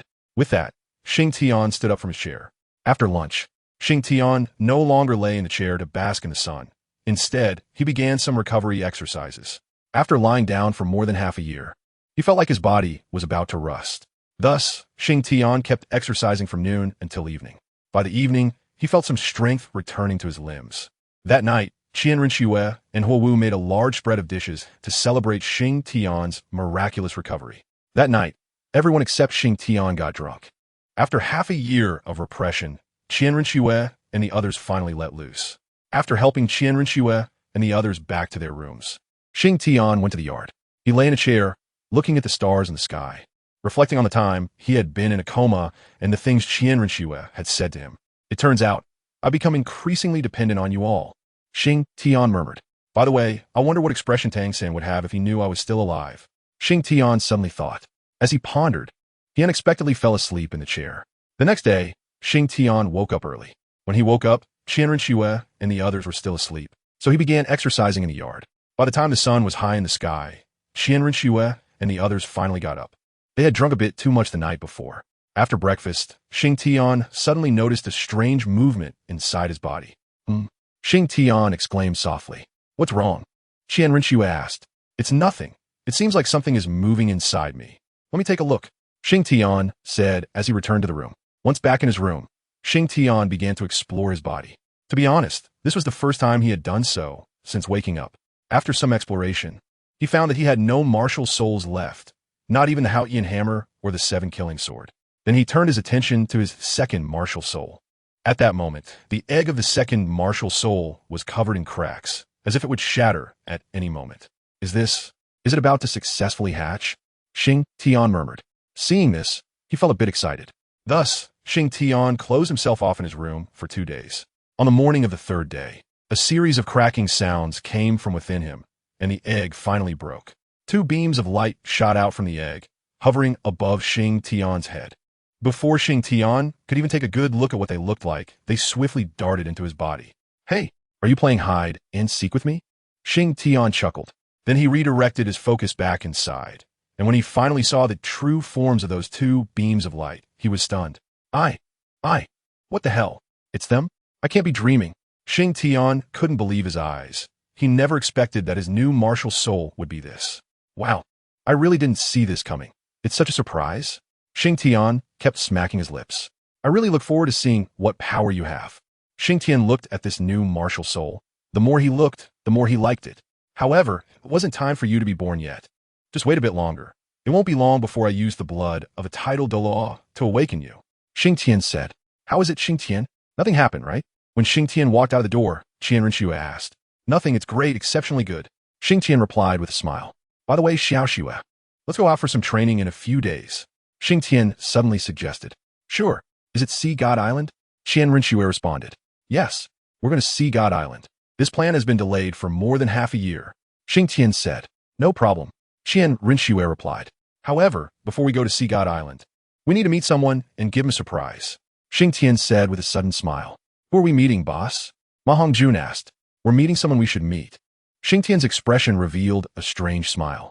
Upon seeing this smile, Qian Rinxue and Huo Wu had a name in their minds. Chapter 169. Surprised or not?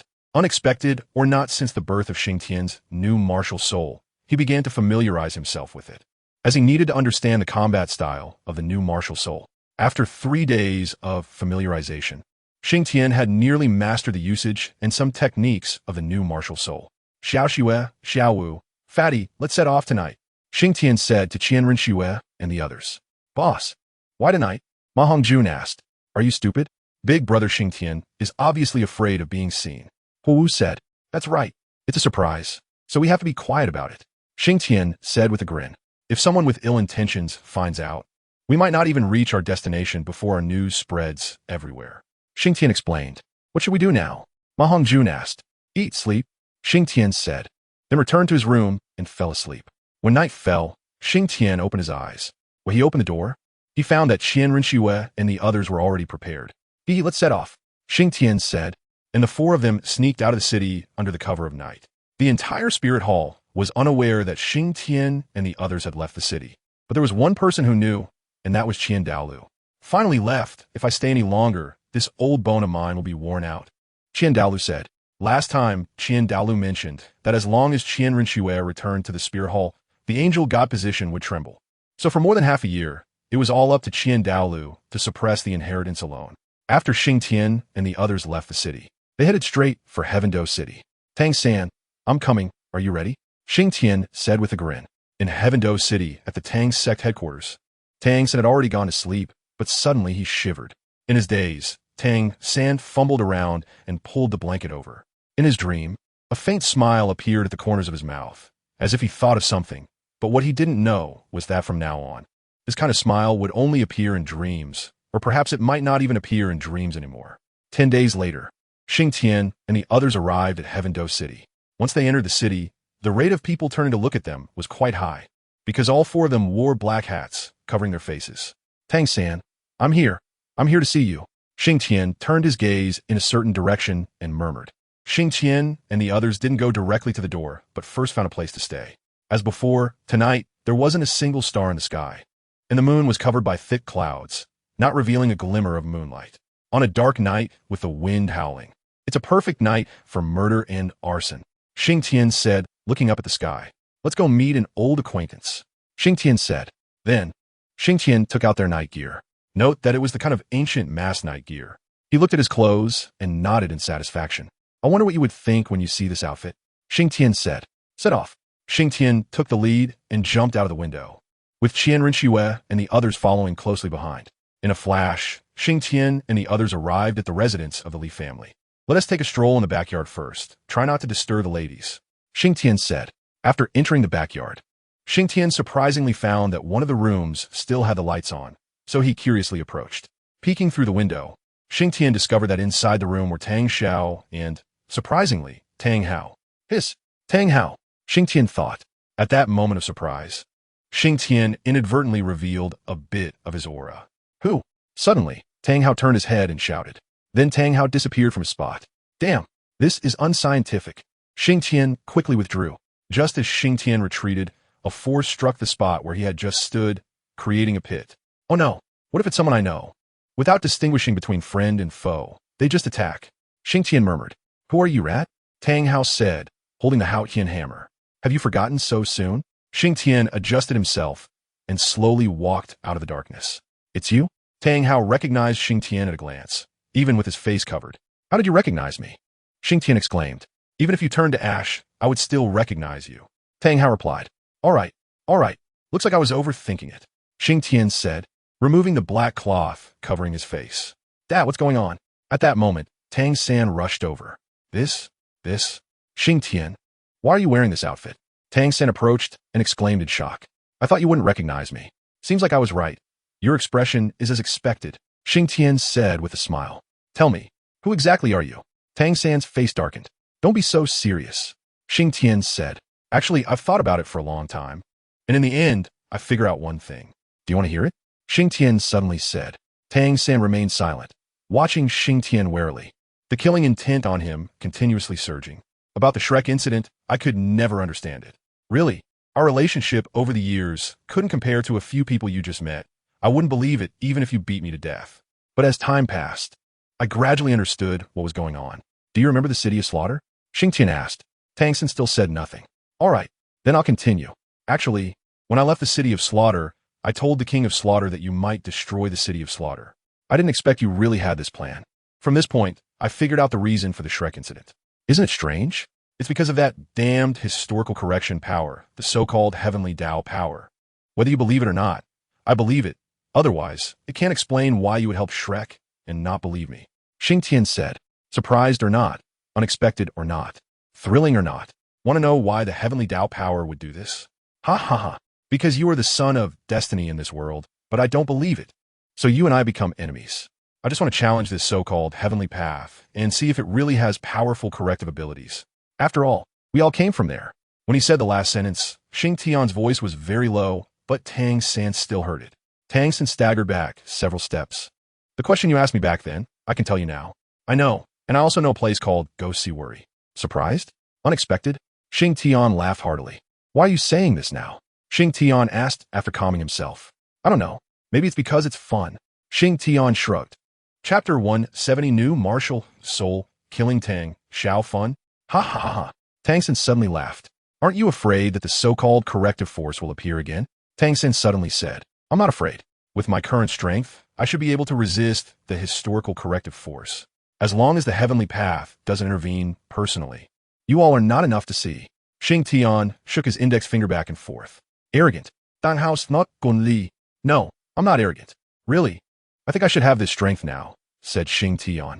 The reason Xingtian feels this way is entirely due to his new martial soul. When Xingtian saw the new martial soul, he felt that he should be able to walk sideways on the Douluo Continent. That's why he exposed the fact that he is also a traveler. What Xingtian wants to do is indeed to provoke the heavenly path of this world. He wants to prove that, as a fellow traveler, he will definitely be better than Tang San. Then let me see where your strength lies. After Tang Hao finished speaking, he charged up with the Xingtian hammer. Xingtian, now, had nothing in his body except for the new martial soul. But his soul power had risen to the level of a title de law. I said before, I want to use the blood of a title de law to unseal my martial soul. So you'll have to wait a moment. Xingtian dodged. Tang Hao, hearing Xingtian's words, was a bit confused. Isn't he Tang Hao a title Douluo? You'll know soon. Xingtian looked at Tang Hao's puzzled expression and smiled mysteriously. Not good. Big brother. Tang Hao suddenly thought of something. But Xingtian was a step ahead, disappearing from his spot. When Xingtian reappeared, he was in the room. Inside the room, Tang Xiao was already poised, and just as Tang Hao went out, Tang Xiao flipped up. He initially wanted to charge out, but after looking at his right hand, he ultimately stayed in the room. The title de law of the Howling Sky. I borrow your head for use, said Xingtian as he charged towards Tang Xiao. Even if I lose an arm, you can't just manipulate me. Dan Xiao's not Gun Li. You dare. At this moment, Tang Hao's voice came over. Lord Haotian, you can't stop me. Xingtian said, then vanished from the spot. After Xingtian disappeared, Tang Hao also vanished. When Xingtian appeared behind Tang Xiao, Tang Hao followed closely. Then an extremely bizarre scene occurred in the room. Tang Xiao stood still, afraid to move. And the entire room was filled with afterimages, preventing anyone else from entering for a moment. Suddenly, Xingtian dashed out of the room, and Tang Hao instinctively followed. Block him, a few breaths will be enough, Xingtian suddenly shouted. Then Qian Rinxue and her companions flew out from the shadows to block Tang Hao. Get out of the way! Tang Hao roared, but Qian Rinxue and the others did not yield. Individually, they were definitely no match for Tang Hao, but together, they could block him for a few minutes. Seeing that Tang Hao was blocked, Xingtian charged straight into the room. I borrow your head for use, Xingtian shouted. Then Xingtian summoned his new martial soul. Buddy, I told you, I will use the blood of a title Daw to unseal you, Xingtian said. Howling Sky Daluo, today you die with dignity, Xingtian said. Then he raised the axe in his hand and swung it at Tang Xiao. Tang Xiao raised the Xingtian hammer with his left hand to block Xingtian's axe. But immediately after, Xingtian's shield swept horizontally, knocking Tang Xiao to the ground. The moment Tang Xiao fell, he slammed his palm on the ground, sliding back several meters. You can't dodge, Xingtian said. Then Xingtian threw the shield in his hand. It instantly grew larger and pressed down towards Tang Xiao. With no choice, Tang Xiao half-kneeled and used the Xingtian hammer to block it. However, Xingtian suddenly retracted the shield, and then an axe light flew over, cleaving Tang Xiao in half. At the moment Xingtian killed Tang Xiao, Tang Hao had already pushed back Qian Rinxue and the others. When Tang Hao charged into the room, he saw blood everywhere, and Tang Xiao already split in two. Tang Hao roared, charging directly at Xingtian. Come on, I've long wanted to fight with Lord Haotian, Xingtian said. When Tang Hao swung the hammer down, Xingtian raised the shield to block Tang Hao's blow. 99% of the force was absorbed by the shield. Only a little shockwave reached Xingtian, which did not affect his movement. Taking advantage of this opportunity, Xingtian swung his axe horizontally, but Tang Hao dodged past it. Dodge? Let's see how you dodge. Xingtian immediately swung several axes in succession, the fierce axe lights rushing towards Tang Hao. What kind of martial soul is this? That shield's defensive power is so high, and that axe, just getting close makes my skin hurt. Tang Hao was very surprised. To the side, Tang Sen saw the weapon in Xingtian's hand and was stunned. Xingtian? Genji. Xingtian wielded Ganqi. His fears will remain strong. Could this be Ganqi? Tang Sen muttered to himself. Not done yet. Xingtian shouted loudly, throwing the shield in his hand, causing it to fly around Tang Hao, disrupting him. Meanwhile, Xingtian charged at Tang Hao with the axe, the successive axe strikes putting Tang Hao at a disadvantage for a moment. Oomph. Tang Hao suddenly sneered, a pressure suddenly emanating from the Haoyan hammer in his hand. Little San, watch closely, this is the true body of Haoyan. Tang Hao Zhao. Then the Haoyan hammer in Tang Hao's hand suddenly began to grow larger, releasing waves of pressure. Can yours grow too? Xingtian said. True body of Xingtian. Xingtian also roared, and then the axe in his hand and the flying shield instantly grew larger. After growing larger, it wasn't over, suddenly. A headless phantom appeared in the sky, holding the Ganqi. At this moment, Xingtian suddenly flew into the sky, ultimately disappearing at the neck of that headless figure. This headless figure looked very strange. Its eyes were breasts, and its mouth was a navel. Is this the true body of the god of war, Xingtian? Who is he really? Tang Sen took several steps back after seeing this phantom. Tang Hao, come fight. Suddenly, a deep, powerful voice echoed throughout the entire Heaven Do city. The giant in the sky moved its navel, and the voice actually came from there. Playing tricks. Tang Hao sneered, then raised the Haoyan hammer and smashed it down. But the figure in the sky merely raised the shield slightly, and the Haoyan hammer was blocked. Then he swung out a beam of axe light. At first, this beam was enormous, but as it flew towards Tang Hao, it rapidly shrank, ultimately measuring less than a foot long. Dad, get out of the way! Tang Sen shouted loudly upon seeing this. Chapter 171. Xingtian dances with the Ganqi. The strong will always be there after hearing Tang San's words. Tang Hao did not move because he simply couldn't dodge it. Just as Xingtian unleashed this beam of axe light, Tang Hao had already considered evading. But at the moment he was about to move, an immense danger enveloped him. If he chose to evade, he might die. So, Tang Hao stood firm in place, preparing to confront Xingtian's attack. Tang Hao began to swing the Haoyan hammer rapidly. His speed was much faster than that of the young Tang San. In just a few breaths, a black tornado appeared in the arena, approaching the beam of axe light emitted by Xingtian. However, Tang Hao still underestimated the power of this beam. The axe light easily sliced through the black tornado, and the cut was incredibly smooth. This was a tornado, after all. There was no choice but for Tang Hao to raise his hammer to block. A mouthful of blood spurted from Tang Hao's mouth. Upon closer inspection, it turned out that a piece of his Haoyan hammer had been sliced off by the beam of axe light. Since the martial soul is connected to its master, Tang Hao spat out blood as a result. Haoyan, you have lost. Xingtian's deep voice echoed again. Tang Hao looked up at the headless giant and forced a bitter smile. In the past, Tang Hao was hailed as the youngest titled Douluo in the entire Douluo Continent. But now, in front of Xingtian, he felt a bit inadequate. Is there anyone else? Xingtian suddenly roared, his voice echoing for miles. The surroundings fell silent. No one dared to speak. Through this battle, Xingtian once again told the people of the continent, I, Xingtian, have returned. Ha ha, Tang San, I still won't kill you this time. I told you, you are the child of destiny, but I want to break this situation. Work hard to try to catch up. Ha ha ha. Xingtian, having dispersed his true body, landed on the ground and laughed heartily. I came today just to see you and to inform you that I am still alive and to let others know. Xingtian said, oh, by the way, I should now be considered a qualified villain, but you're not a qualified protagonist. Keep it up. I await your attempt to kill me. Xingtian patted Tang San's shoulder. I originally thought we could become brothers, but this world is too cruel. We are destined to be on different paths. Xingtian whispered in Tang San's ear. Xiao Xue Xiao, fatty, let's go. Xingtian said. Tang San stood there, staring blankly as Xingtian slowly left his line of sight. It wasn't until he heard Tang Hao's coughing that he was pulled back to reality. Dad, are you okay? Tang San hurried over to support Tang Hao. It's nothing. Xingtian held back some of his power at the end. Tang Hao said, held back some power? Tang Sen was puzzled. That's right. Otherwise, I wouldn't have been able to withstand it. I don't know why Xingtian held back some power in the end, but since I survived today, the next time we meet will be his death date. Tang Hao stood up and said. Then, Tang Hao slowly walked into the room, looking at Tang Xiao on the ground, filled with sorrow. Big brother, I'm sorry, Tang Hao said with red eyes. The next day, news of Tang Xiao's death spread quickly, along with an even more explosive piece of news. This more explosive news was that Xingtian was still alive and had become even stronger. Afterwards, someone revealed that the headless monster was the true form of Xingtian's martial soul, which caused the entire continent to erupt in excitement. They had never seen such a martial soul true form, especially one that could speak. Moreover, it was said that the title Douluo Xingtian was killed by Xingtian, and that he had severely injured title Douluo Xingtian. At this time, people on the continent began to give Xingtian titles, but they couldn't think of a suitable one.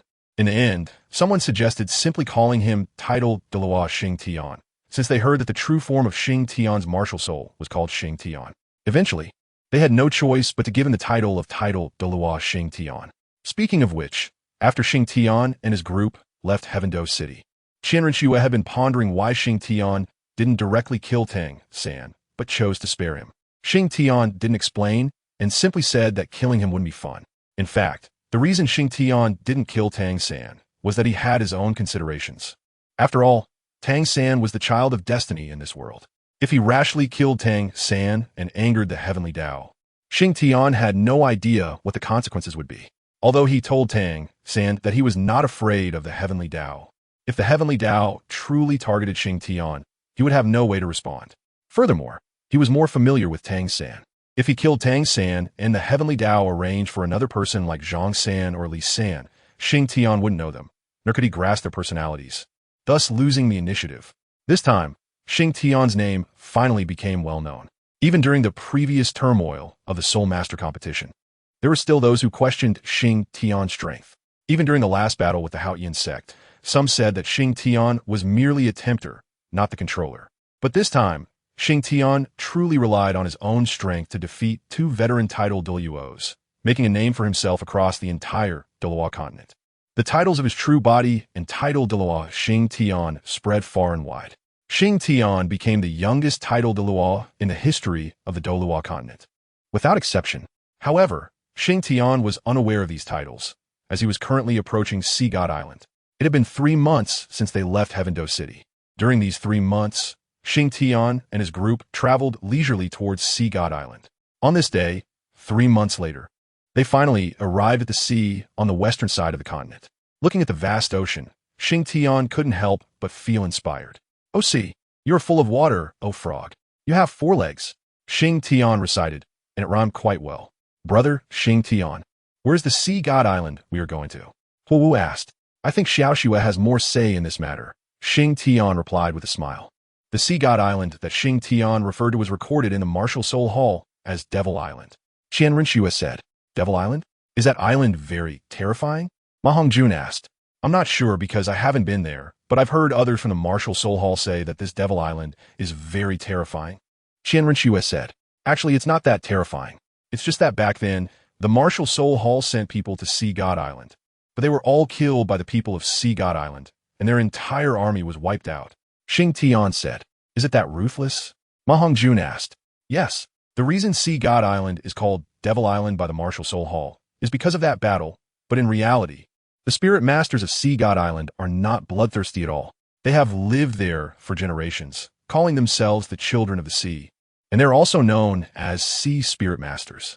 The martial souls they possess are quite peculiar, mostly related to aquatic animals. Therefore, their soul skills are vastly different from ours." Xingtian continued. Chapter 172. What's the difference between Sea God Island and Devil Island? Huowu asked. "I'm not very sure either, as I haven't been there, but I can guess that their martial souls might be related to water, and in such places, they should be able to unleash the full power of their martial souls." Xingtian said, "Unleashing to the extreme? I could do that too, boss." Ma Hongjun said, "What I mean by extreme is different from what you think. What I mean is that they might not only unleash the full power of their martial souls, but may also harness some of the ocean's power." Xingtian explained, "The ocean's power, is it really that strong?" Ma Hongjun asked, surprised. "Exactly, and there's one more thing. According to the records of the Spirit Hall, Although there aren't many people on Sea God Island, roughly estimated to be just over 2,000, all of them are spirit masters. And there are no weak ones among them. Qian Rinxue said, "That's too exaggerated." Perhaps said, "No, what Xiaoxue said is not exaggerated at all. On Sea God Island, there are not only ocean spirit masters, but also a sea god." Xingtian said, "TCH, Xingtian, you're bragging again. Last time you said the Slaughter City had a god too." Huowu said, "This time Xingtian really isn't bragging."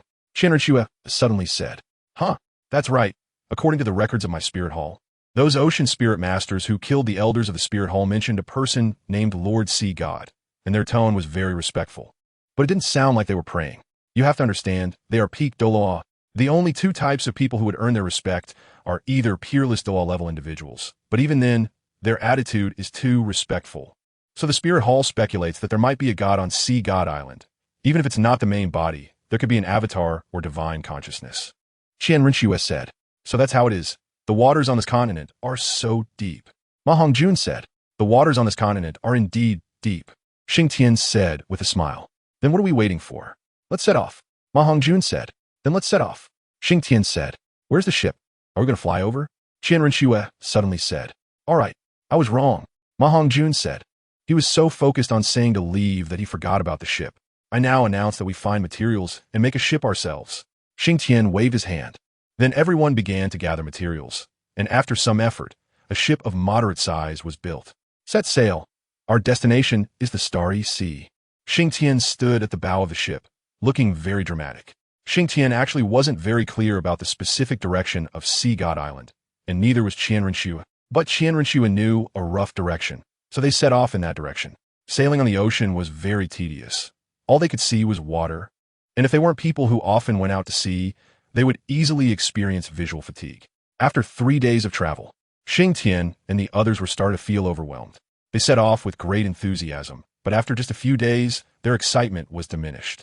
"Brother Xingtian, I feel so uncomfortable," Huowu said, leaning on the ship. Damn, looking at Huowu like this, Xingtian could tell she was obviously seasick. Not only Huowu, but even Qian Rinxue seemed a bit uncomfortable. Xingtian and Ma Hongjun were okay, showing no significant reaction.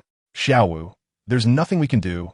We are already at sea, so we just have to endure it and slowly adapt," Xingtian said, because he really had no other choice.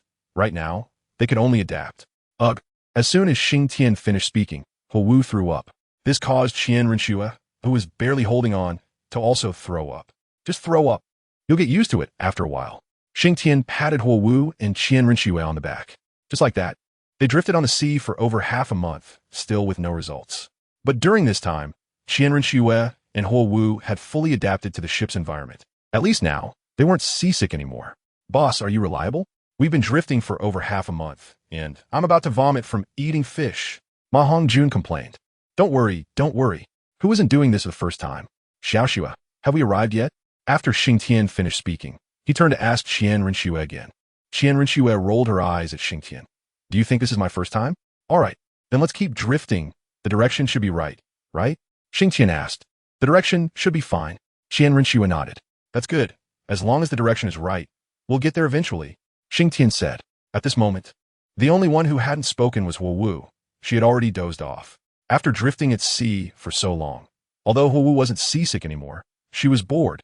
"If I had known it would be like this, we should have gone to Hanhai City for a couple of days, first to gather some information before going to sea. I was a bit too presumptuous," Xingtian suddenly said. "And should we turn back now?" Qian Rinxue shot Xingtian a glance. "We've come this far. It wouldn't make sense to turn back now. After all, we've already drifted for over half a month. What a little more time?" Xingtian shrugged. However, Xingtian had another concern in his heart, which was about the ship they were on. He didn't know if it could withstand the journey, because to reach Sea God Island, he remembered they had to pass through a sea area where there was a magic whale, or something like that. He forgot the specifics, but remembered that they encountered it back then. It was a bit hasty. If they encountered danger, they had to resolve it quickly. They couldn't afford to drag it out here, Xingtian thought to himself. Suddenly, Xingtian stood up. "Look, there's an island ahead." Where? Ma Hongjun quickly got up. Sure enough, in the distance, a small island appeared. "Is this Sea God Island?" Huowu asked. "I don't know. Let's go check it out," Xingtian said. "Why haven't we encountered that magic whale?" "It's really strange," Xingtian thought. "What are you thinking about? So lost in thought?" Qianren nudged Xingtian. Oh, I wasn't thinking about anything. Let us go check it out. Xingtian snapped back to reality. As they approached the small island, Xingtian noticed something was off. The guards of this small island were too lax, and from afar, he could smell a faint scent of blood carried by the sea breeze. This San'sDual God Island, Xingtian suddenly said. Huh, this San'sDual God Island? Then where is it? Ma Hongjun asked. I don't know, but I can be sure that this place is definitely not Sea God Island. Xingtian said. So, are we going up or not? Hu asked. Of course. We're going up. Let us check it out and take a break. After all, we still haven't found Sea God Island. And we finally came across a small island, so we should definitely go up and rest. Xingtian said. Chapter 173, Purple Pearl Island after landing. Xingtian and the others dragged the ship into the woods to hide it, and then they walked towards the interior of the small island. But after just a few steps, Xingtian stopped. What is wrong, boss? Ma Hongjun asked. Look, there are traces of human activity here. Xingtian pointed to some faint footprints on the ground and said, Could it be the natives of this island? Wu asked. I don't know. Let's go further in and be careful.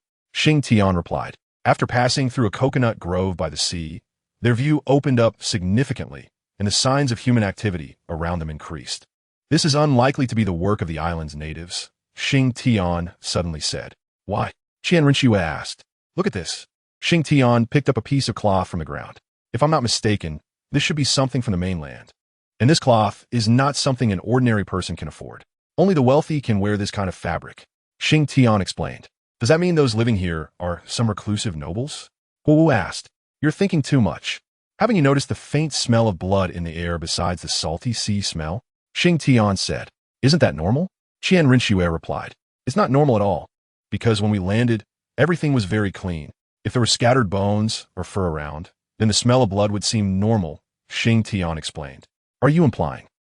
Qianren looked at Xingtian, but didn't finish her sentence. Exactly, I suspect the people on this island are not simple. They might be a group of pirates. However, we can't determine anything just from this piece of cloth. We need to get a bit closer to take a look. Xingtian said. All right, let's get a bit closer. Ma Hongjun replied. Be careful. We still don't know their numbers or strength, so it's better to be cautious. Xingtian warned. As they approached the inhabited area, they gradually made out the clothing of the group. They weren't dressed well, some even looked quite ragged. The area they were in was surrounded by trees from the island, forming a wall similar to a barricade, possibly to prevent wild animals. Getting closer, Xingtian could feel the strong aura of killing intent and the smell of blood coming from them. This group must be pirates, Xingtian whispered. Brother Xingtian, you keep mentioning pirates. What exactly are pirates? Wu asked. Xingtian turned to her with an incredulous look. Pirates, as the name implies, are robbers of the sea. I really don't understand why you would ask such a question. Xingtian covered his forehead. I was just curious. I think the term sounds particularly nice.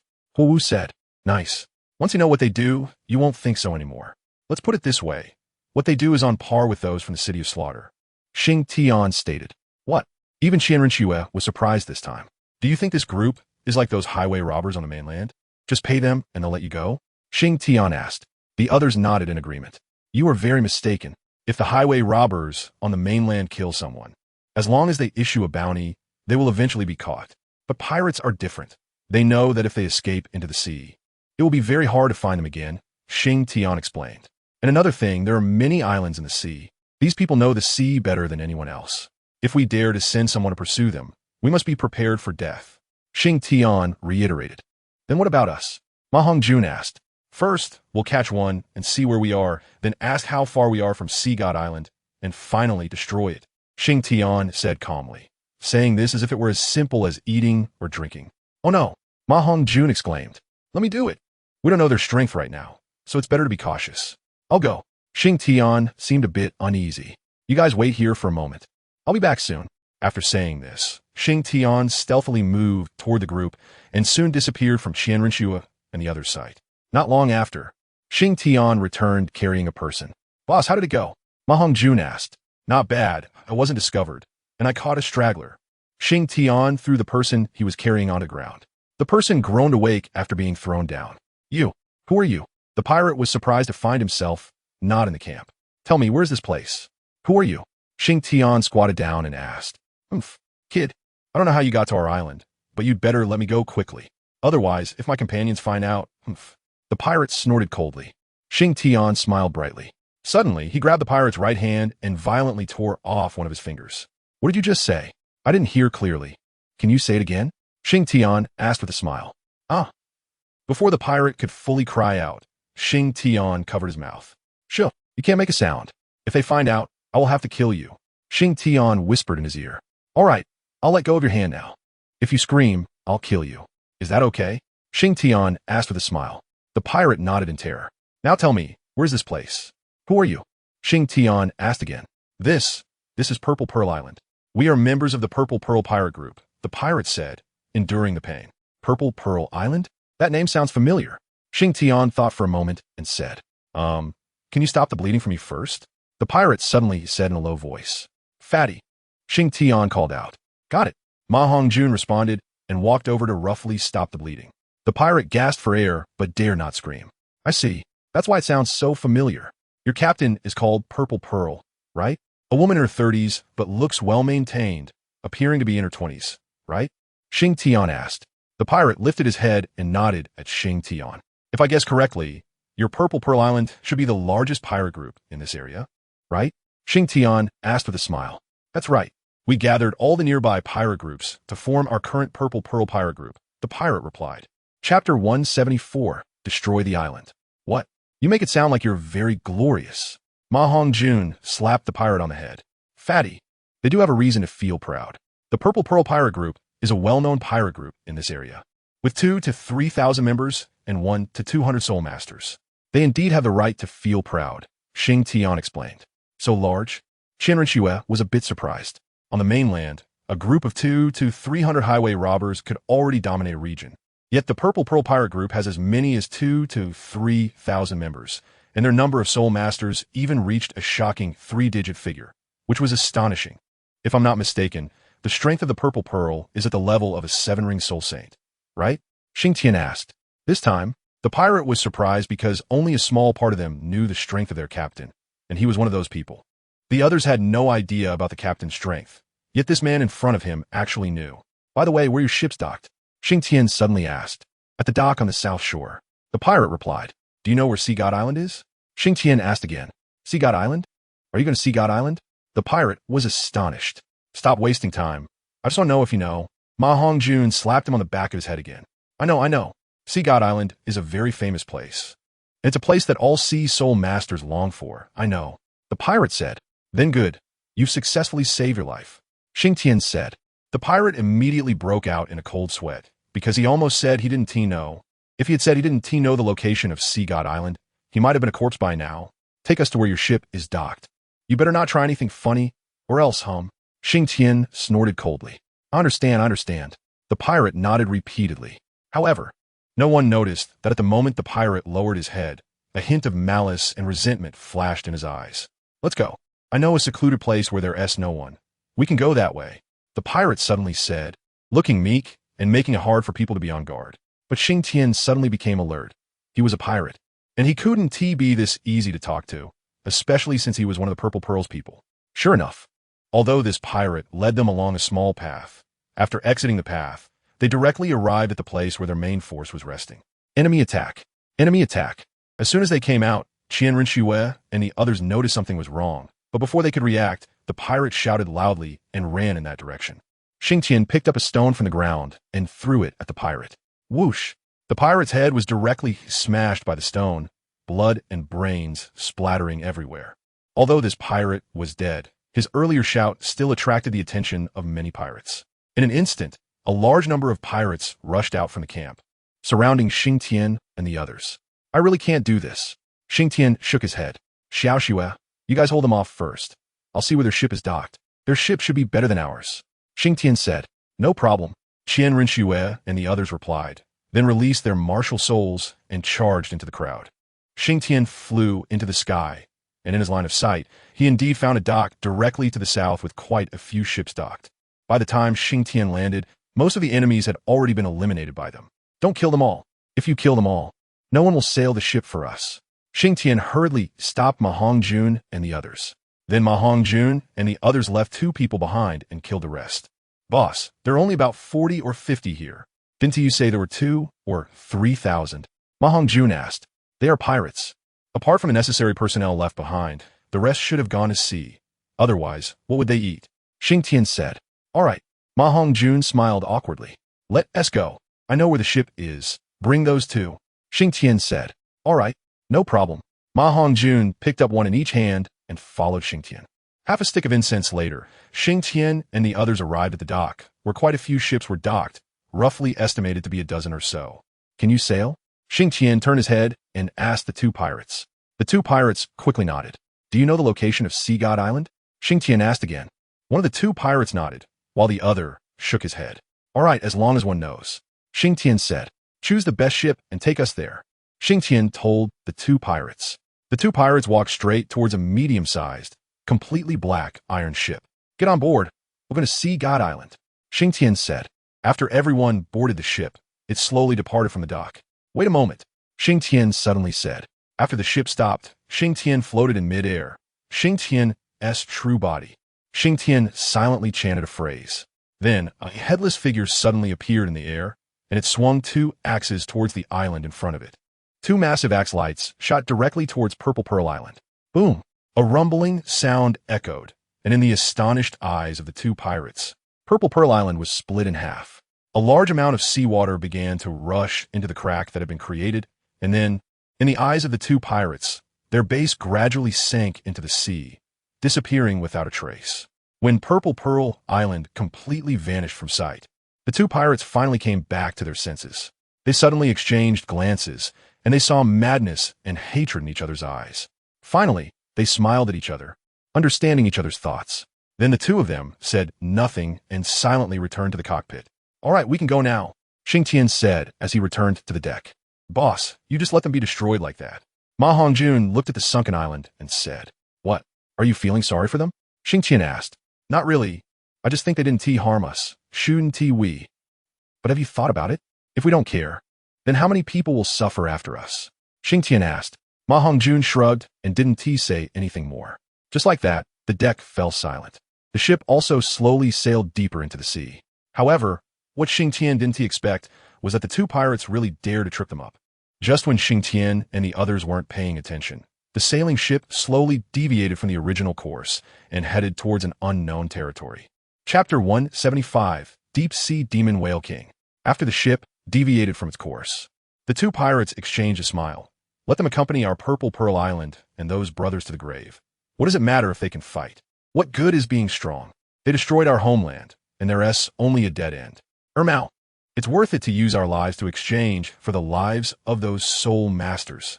Older brother, this is called dying for a worthy cause, right? I heard the captain say this. Ermao said, Yes, dying for a worthy cause. The older brother laughed heartily. The next day, when Xingtian and the others woke up, Qianrenshue noticed something unusual. Xingtian, something's wrong. Standing on the deck, Qianrenshue said to Xingtian.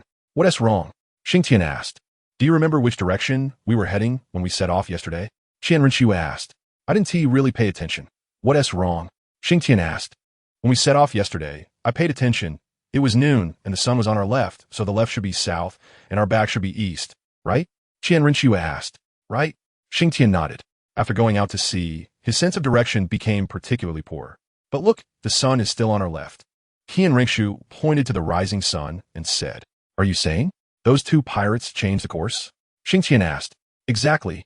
Qianrenshue nodded. Oh my, I see. I thought they were softies, but it turns out they are tough. Xingtian suddenly found them a bit interesting. Aren't you worried? What if they lead us to a dead end? Qianrenshue shot Xingtian a glance. Actually, I can already guess where they will take us. Xingtian suddenly laughed. You know? Qianrenshue asked. Sort of. There are many dead ends in this sea, but the most famous one should be that place. Xingtian said. That place? Where? Qianrenshue asked. The Sea of the Magic Whale, the Deep Sea Magic Whale King.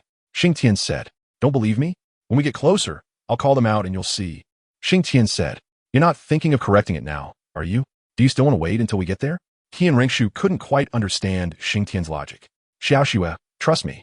I won't harm you, and the Deep Sea Magic Whale King is a good opponent. I want to see where my limits are.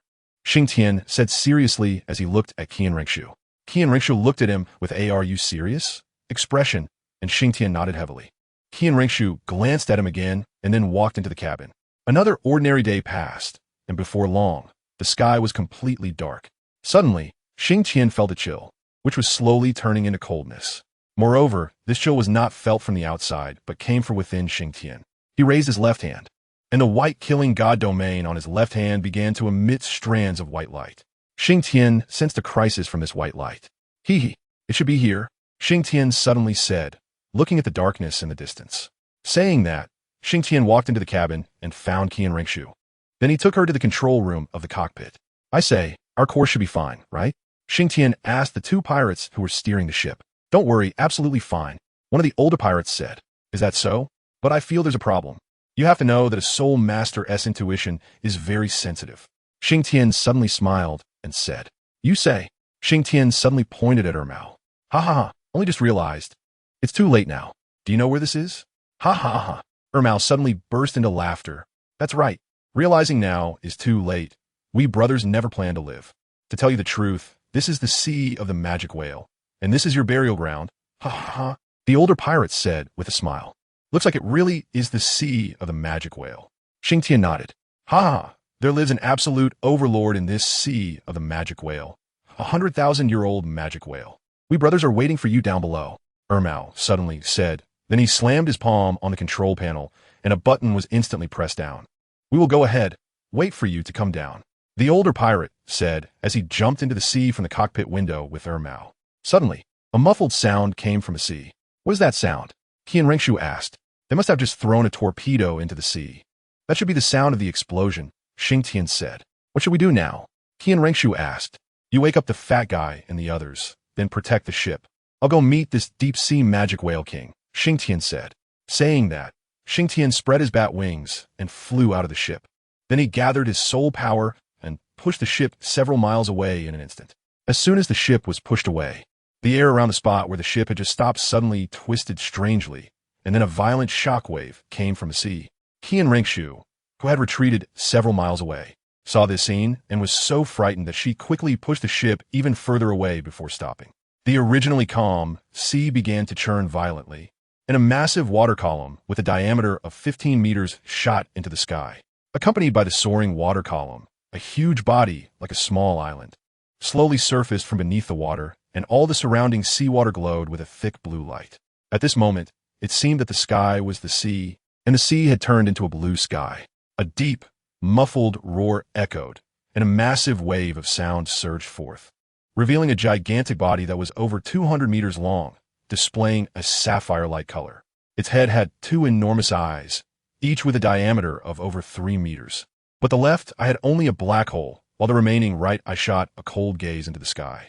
Its body slightly moved, and a gigantic tail rose from behind, striking the surface of the sea with distorted blue light, causing billions of water droplets to shoot into the sky, each drop like a swift arrow. This was the true might of a 100,000-year soul beast, a force more terrifying than that of a tidal Dalu. The consequence of angering a 100,000-year soul beast was nothing short of destruction. Wow, is it that terrifying? Seeing the water arrows shooting towards him, Xingtian gasped. If he hadn't faced it, he would never have understood the horror of a 100,000-year soul beast. Xingtian had seen more than 100,000-year soul beast, including Daming, Erming, and even Xiaowu. He hadn't seen Xiaowu's 100,000-year level strength, but in any case, Xiaowu was not a particularly strong soul beast, while he had only seen Erming's strength, and not even Erming's full power. Yet at this moment, the incredibly huge magic whale below brought him a feeling far surpassing that of Daming and Erming. The strength of this 100,000-year magic whale was absolutely above Daming and Erming, making it the true overlord of the sea. Chapter 176. Confrontation with the magic whale. The waves in the sea became increasingly violent, and this was merely because the magic whale king casually moved its body. If it were to get serious, Xingtian couldn't even imagine the kind of power it would unleash. However, even so, Xingtian still wanted to give it a try. He had a mysterious confidence in his true self and his weapon spirit, Chang. The water arrows shooting towards him quickly reached Xingtian, and he didn't dare to be careless. Immediately raising his soul power shield, the dense water arrows struck the soul power shield, creating ripples. However, soon, the soul power shield began to struggle, and occasionally one or two water arrows penetrated the shield and struck Xingtian directly. Since the arrows hit him after losing some force from the shield, their power wasn't very great, only causing slight pain. If that's the case, I can try this water arrow's power. Xingtian pondered for a moment and said. Then, he directly removed the soul power shield. Instantly, the dense water arrows struck Xingtian's body. A sharp pain surged through him, but fortunately, it was still within Xingtian's tolerance range. After a while, the water arrows stopped, and Xingtian remained standing in the air, with only some slight redness and swelling on his body, without a single injury. Strong, but seems it can't hurt me, Xingtian said with a smile. Actually, the place where Xingtian is now is far from the deep-sea magic whale. So the water arrows that shot over have lost most of their power by the time they reach Xingtian. The deep-sea magic whale seems to have been provoked, as a huge blue light with a diameter of over 5 meters gathers at the front of its mountain-like back. The terrifying blue light condenses for just a moment before it is shot out, heading straight for Xingtian's location. Tang clearly feels that this blue light is the same attack method that distorted space when it surged up from underwater, and compared to the previous water arrows. This is the true attack method of the deep-sea magic whale. The dark night sky suddenly becomes strange. Even Qianren and the others in the distance can clearly feel that although they are in the air, it is as if they are submerged in the ocean. The surrounding air presents a peculiar rippling state, and the invisible resistance makes them feel as if they are soaking in the deep sea. But this ocean made of air has an even stronger and more overwhelming resistance. This should be a domain. Only the power of a domain can control the entire sky on such a large scale. This should be the domain of the deep-sea magic whale, which has existed for 100,000 years, Xingtian thinks, with no possibility of dodging or catching his breath. That incredibly terrifying blue light has already shot up into the sky. At this moment, Xingtian can't care about anything else and directly releases the Dragon God domain, then summons his true body. As soon as the Dragon God domain appears, Xingtian feels much more relaxed. When the blue light approaches, the headless Xingtian raises the shield in his hand, and the blue light strikes the shield, instantly dissipating into smoke. However, the headless Xingtian is also knocked back several meters. Good, come again, Xingtian shouts. With the support of the Dragon God domain, Xingtian is not affected by the deep-sea magic whale's domain at all. On the contrary, it is unlikely that he can influence the deep-sea magic whale. But apart from offsetting the direct collision of the domain, what remains is a real battle with real weapons. Xingtian controls the headless Xingtian and rushes towards the deep-sea magic whale on the waves. The deep-sea magic whale looks at the rushing Xingtian, a hint of mockery flashing in its left eye. Even though Xingtian has now released his martial spirit's true form, and his size is almost the same as the deep-sea magic whale, he is still not taken seriously by the deep-sea magic whale. Xingtian notices the disdain in the deep-sea magic whale's eyes, but he doesn't say anything. He can't say anything. Although the deep-sea magic whale is not a title Dalu, it is a more terrifying existence than a title Dalu. Moreover, it is said that its blinded right eye was gouged out by the sea god. The deep-sea magic whale, which survived the sea god's hands, possesses absolutely terrifying strength. As Xingtian gets closer to the deep-sea magic whale, he roars, jumps high, and swings his axe towards its blinded right eye. However, the deep-sea magic whale is already prepared. It slightly moves its body, and a massive wave erupts. Then, as Xingtian's axe approaches, it dodges its right eye, but Xingtian strikes fiercely at its left eye with an axe, leaving a long and deep wound even though it doesn't blind the eye. The pain makes the deep-sea magic whale even angrier. Behind it, that massive black hole gathers blue light again. A terrifying blue light sphere appears once more, and this time the fluctuations are stronger than the previous 2 times. Xingtian. In the distance, Qianren shouts loudly after sensing this suffocating powerful fluctuation. Brother Xingtian, boss. Huo Wu and Ma Hongjun also shout loudly. Feeling this fluctuation, a sense of crisis rises in Xingtian's heart. This blue light cannot be resisted head-on. Otherwise, there will be a life-threatening danger, Xingtian thinks. Then, Xingtian retracts his true body and directly disappears from the spot. In fact, Xingtian dives into the water below, letting the blue light miss. After that, Xingtian quickly flies out of the sea surface, heading for the deep-sea magic whale's blinded right eye. A cold snort suddenly comes to Xingtian's ear. The voice is deep and abrupt, causing Xingtian to pause momentarily, but he quickly recovers. When he flashes to the deep-sea magic whale's right eye, A blue barrier blocks his way. You still underestimate my axe too much. Xingtian coldly snorts and prepares to raise his hand to destroy the barrier. However, before Xingtian can act, the blue barrier suddenly emits a force of impact, sending Xingtian flying out. After being sent flying before he can stabilize his body, a tremendous pulling force comes over. Xingtian looks and sees the deep-sea magic whale opening its massive mouth, with endless seawater beginning to rush into its mouth. And the enormous suction force he feels comes from its mouth. No, if I get sucked in, my life and death will be out of my control, Xingtian thinks. Realizing this, Xingtian summons his true body, and just as he is about to be sucked into the magic whale's belly, the headless Xingtian directly raises his shield into the magic whale's mouth to block the suction and simultaneously restrict its movement. The magic whale is caught off guard by this sudden action. Now it cannot close its mouth or open it. Xingtian seizes the opportunity, directly reaching its right eye, and raises his axe to hack wildly. Then he flies into the dark eye socket and begins to wreak havoc inside. The magic whale is an unbearable pain from Xingtian's actions, rolling on the sea and causing huge waves. Chapter 177. Sea God, the deep-sea magic whale, is both startled and enraged. How many years has it been? At least over 10,000 years since anyone dared to provoke its majesty like this, inflicting such injuries upon it. The intense pain in its eye socket, along with the stinging and muffled sounds coming from its skull, fills it with a sense of inexplicable fear. The deep-sea magic whale can clearly sense the terrifying aura emanating from its eye socket, because Xingtian is currently inside the deep-sea magic whale's body. The power of the dragon god domain is unleashed.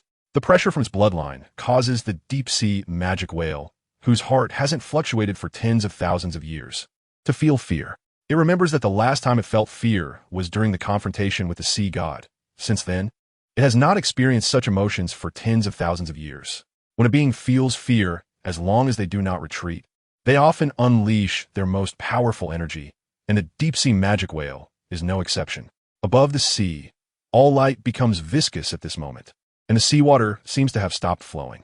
Centered around the deep-sea magic whale's enormous body, a circle of blue light spreads out like a solid entity. In just 1 second, this massive ring expands to a radius of 10 miles. The next moment, a thunderous roar that shakes the sea erupts. This loud noise sends panic through Hanhai City, hundreds of miles away. This loud noise causes 2 nearby islands to tremble, with even slight cracks appearing on the islands themselves. Within a 10-mile radius, the sea boils and seawater shoots into the sky hundreds of meters high, crystallizing into a brilliant blue before exploding. If there were an army here, then with just this strike, it would be enough to cause casualties of over 10,000. If there were a mountain here, it would crumble and split. Since this is the sea, it results in a tsunami soaring into the sky. However, the blue light spreads quickly and contracts just as fast. In just a few breaths, the blue light shrank again, then converged towards the right eye of the magic whale. It seemed that this magic whale wanted to use a life-for-a-life method to eliminate Xingtian. Qian Rengshu and the others had already been shaken away hundreds of miles when this light appeared, so they didn't notice what was happening in front of them. Otherwise, Qian Rengshu and Huo Wu would surely faint upon seeing this scene. As the blue light gathered in the magic whale's right eye, it brought not only power but also endless seawater, the water that had been compressed. Xingtian was rampantly destroying the magic whale's right eye, and inadvertently, he arrived at the place where the magic whale's eye connected to the skull, and he began to destroy it. Just as he was in the midst of destruction, a deadly danger surged from Xingtian's heart. Xingtian turned to look, and a blue circular light was flying in from the magic whale's hollow eye socket, targeting Xingtian. What the hell? Is this magic whale trying to kill me? It's making such a big fuss for me? Xingtian shouted. What to do? What to do? Xingtian was so anxious he was almost jumping. Suddenly, it seemed that Xingtian thought of something. He seemed to realize that this magic whale had already begun its transformation into a dragon. Understanding this, Xingtian suddenly sat cross-legged on the spot and pushed the dragon god domain to its limit, and waves of dragon might began to spread in the magic whale's eye socket. I know you can hear me, and I also know you are currently in the stage of transformation. If you want to succeed in your transformation, then I cannot die. Xingtian shouted loudly. Sure enough, when Xingtian shouted this, the light ring suddenly stopped in front of Xingtian. Xingtian let out a heavy sigh of relief. He had finally saved his life. In fact, Xingtian didn't know whether he would die or not, but that sense of deadly crisis made him dare not gamble. Since you have stopped, then I will come out. Xingtian shouted loudly, but there was no response around. Xingtian tried to walk out, and he smoothly reached the surface of the sea. As soon as Xingtian emerged, he noticed something was off with the magic whale below. It looked up at the sky with its remaining eye, its massive body twisted uneasily, and the distorted waves in the air appeared again as it released its domain of the sea once more. "Hey, are you still going to fight?" Xingtian suddenly shouted. But the magic whale still ignored him and continued to look up at the sky, opening its domain and preparing for battle. Suddenly, Xingtian noticed a strong hatred flashed in the magic whale's eye, but it quickly faded, replaced by a look of timidity. What is it afraid of? Xingtian was puzzled. But thinking about how the magic whale kept looking at the sky, he also looked up. Above Xingtian's head, a blue three-dimensional triangle appeared. Hiss! Xingtian gasped. He knew what this triangular shape meant. The sea god is coming. No wonder the magic whale had quieted down. No wonder its eyes were filled with hatred and fear. Because its eye had been blinded by the sea god. How could it not be afraid? The blue light in the sky suddenly grew strong, and a beam of blue light shot out from the tip of the blue triangle, instantly magnifying in the air, transforming into a giant phantom over 100 meters tall in the blink of an eye. The phantom was very vague, only vaguely distinguishable as a humanoid figure. And through the blue phantom, the originally dark sky became clear, allowing every star's light to be seen. "Damn beast!" An old and deep voice echoed from the sky, a voice that could not be pinpointed. It seemed as if heaven's pressure descended, as the distorted domain of the sea in the air silently vanished when a massive blue phantom appeared, transforming into thin blue light that merged into the phantom, giving it a more substantial feel. Ugh!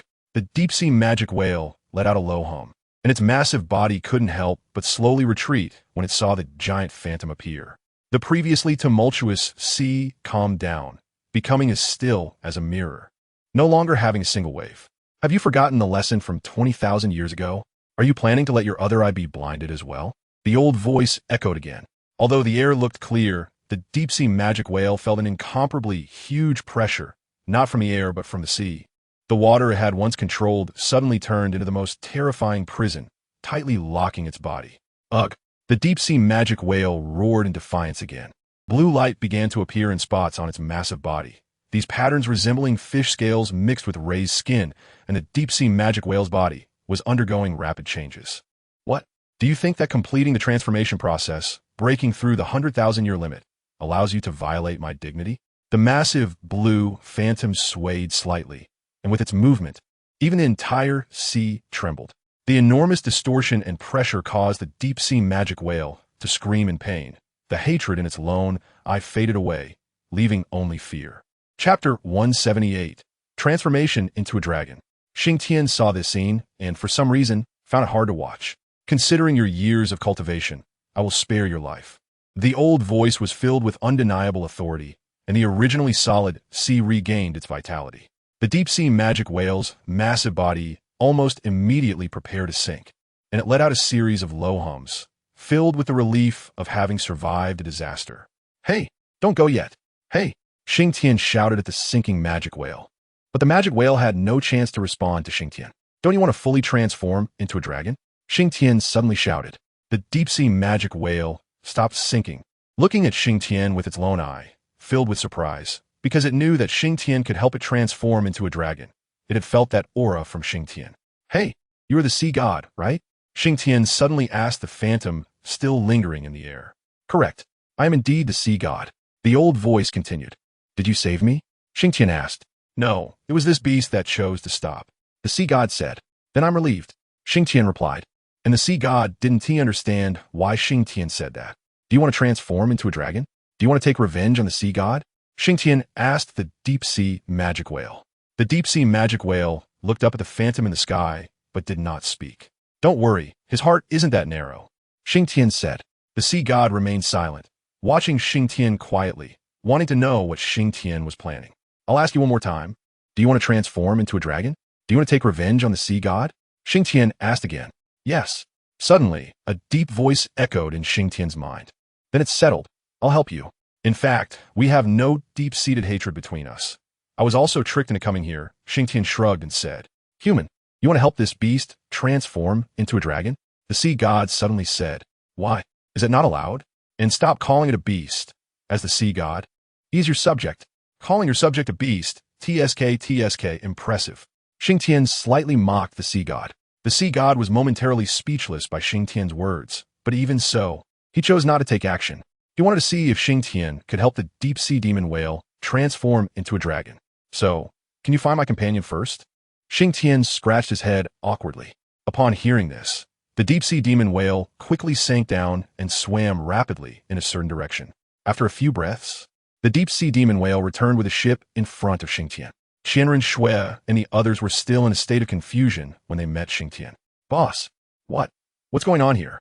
It was Ma Hongjun who finally broke the awkward silence. Nothing much, just what you see. We have no enmity at all. Xingtian shrugged. Xingtian, who is that person? Qianren Shui pointed at the phantom in the sky and whispered to Xingtian. You mean him? The sea god? I think he's called Poseidon, Xingtian replied. What? You mean he's the sea god Poseidon? Qianren Shui exclaimed, covering her mouth in surprise. Yeah, what's wrong? Xingtian asked, somewhat puzzled. What's wrong? This is a god, Qianren Shui said. So what if it's a god? Xingtian replied dismissively. Although he felt somewhat helpless against a 10,000-year-old beast like the deep-sea demon whale, he was confident that it wouldn't be long before he could defeat it. Human, can we begin? Suddenly, the voice of the deep-sea demon whale echoed in Xingtian's mind. Yes, I'm coming. Xingtian quickly responded. Sister Xiaoxue, what were you and brother Xingtian talking about just now? After Xingtian left, Huowu approached excitedly. That person is a god. Qianren Shui cautiously pointed at the sea god phantom and said, Ah! Huowu exclaimed in surprise, but quickly covered her mouth, fearing that her outburst would upset the sea god, which would be troublesome. At this moment, Ma Hongjun also learned of the phantom's identity and was shocked. It's actually a god, the legendary god. We actually saw the legendary god. Meanwhile, Xingtian had already climbed onto the back of the deep-sea demon whale. What stage are you at now? He asked. I've only evolved a portion of my dragon scales. As long as my bloodline can evolve again, I can fully transform into a dragon. But where in this world can I find dragon blood for my evolution? The deep-sea demon whale sighed. Xingtian then cut his palm, and blood flowed down, running along the back of the deep-sea demon whale towards its mouth. Can you use this? Xingtian asked. The sea god suddenly let out a small sound, realizing that Xingtian's blood contained pure dragon might. In fact, Xingtian wasn't sure if his blood would work. When Xingtian's blood dripped onto the deep-sea demon whale's back, the whale felt a stirring from the blood. This will work. It will work. The deep-sea demon whale quickly said, but this little bit of blood isn't enough. Xingtian felt a bit awkward. I have an idea, but I don't know if you dare to try. The sea god suddenly spoke. I don't trust you, just like I don't understand why you suddenly appeared. Don't tell me it's for your people. The power of the deep-sea demon whale's attack, while great, isn't much for the entire ocean, Xingtian said. What if I said I came for you? Would you believe it? The sea god suddenly asked. I don't believe it, Xingtian replied directly. The sea god chose to remain silent, watching from his side. Suddenly, Xingtian seemed to think of something and patted the deep-sea demon whale's back. Hey, big brother, I have an idea. Do you want to hear it? Xingtian said. Here's the thing. Since I've absorbed dragon blood, I can purify my blood, which should help you. But my own blood is limited, so I need your blood to provide me with energy, or you need to find me something rich in energy. Otherwise, with your massive body, I might struggle. Xingtian explained. Use my blood. Take as much as you want. The voice of the deep-sea demon whale echoed in Xingtian's mind. Then I'll really take it. Xingtian said. Okay, let's start then. I'll refine a portion first, and you see how it goes. Xingtian said. Subsequently, Xingtian forced out some of his blood and began to refine it. After a while, a blood pearl the size of a fist appeared in Xingtian's hand. He then brought the blood pearl to the whale's mouth. Here, give it a try. Saying this, Xingtian tossed the blood pearl into the whale's mouth. Chapter 179, Transformation into a Dragon, Part 2. After the blood pearl entered the whale's mouth, it was enveloped by the whale's soul power and traveled straight to its heart. The whale carefully controlled the blood pearl, allowing it to merge into its heart. As soon as the blood pearl merged with the heart, a special feeling spread throughout the whale's body, causing it to tremble involuntarily. The tremor wasn't the main issue. The key was that with this tremor, the surrounding seawater suddenly stirred. Easy now. Xingtian patted the whale. The whale opened its single eye and noticed the unusual movement of the surrounding seawater. Then a wave of energy flashed, and the seawater instantly calmed down. From the looks of it, it seems to be effective, right? Xingtian said. The whale repeatedly affirmed. The sea god smiled knowingly at this scene, as his idea was likely similar, using the whale's blood to nourish Xingtian, allowing Xingtian to use the energy from the whale's blood to sustain himself, while providing the whale with the dragon blood it needed, creating a small cycle that would conveniently also change the whale's blood. Here's the plan. You just go into my mouth and then make an opening inside. If you need blood, you can suck from that opening. I won't resist. At that moment, the voice of the deep-sea demon, whale, suddenly resonated in Xingtian's mind. For some reason, it was reluctant to speak out loud, always needing to communicate telepathically. Perhaps it was afraid of the sea god, Xingtian thought. That works too, Xingtian replied. Then the whale opened its mouth, and Xingtian flew straight in. Hey, boss. Ma Hongjun saw Xingtian fly directly into the whale's mouth and quickly shouted. It's fine, Qianren Shui said, though her hands couldn't help but clench. Only Huo Wu was not worried, still watching with keen interest. She wasn't concerned because the figure above them was a god, the sea god, the deity of the ocean, the absolute ruler of the sea. Huo Wu believed that as long as the sea god was present, nothing would go wrong, so she felt completely at ease. After Xingtian flew into the whale's mouth, the whale did not close its mouth, fearing that Xingtian might feel scared, so it kept its mouth open.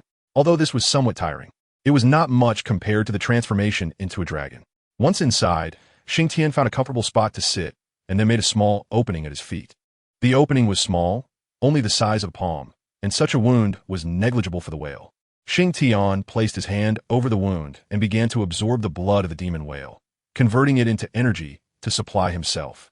When he felt it was enough, he stopped and started refining his own blood. One by one, blood orbs were extracted by Xingtian, and they piled up around him, roughly estimated to be over 1,000. The demon whale had long sensed something unusual in its mouth, but it endured and made no move. Suddenly, Xingtian flew out from the demon whale's mouth.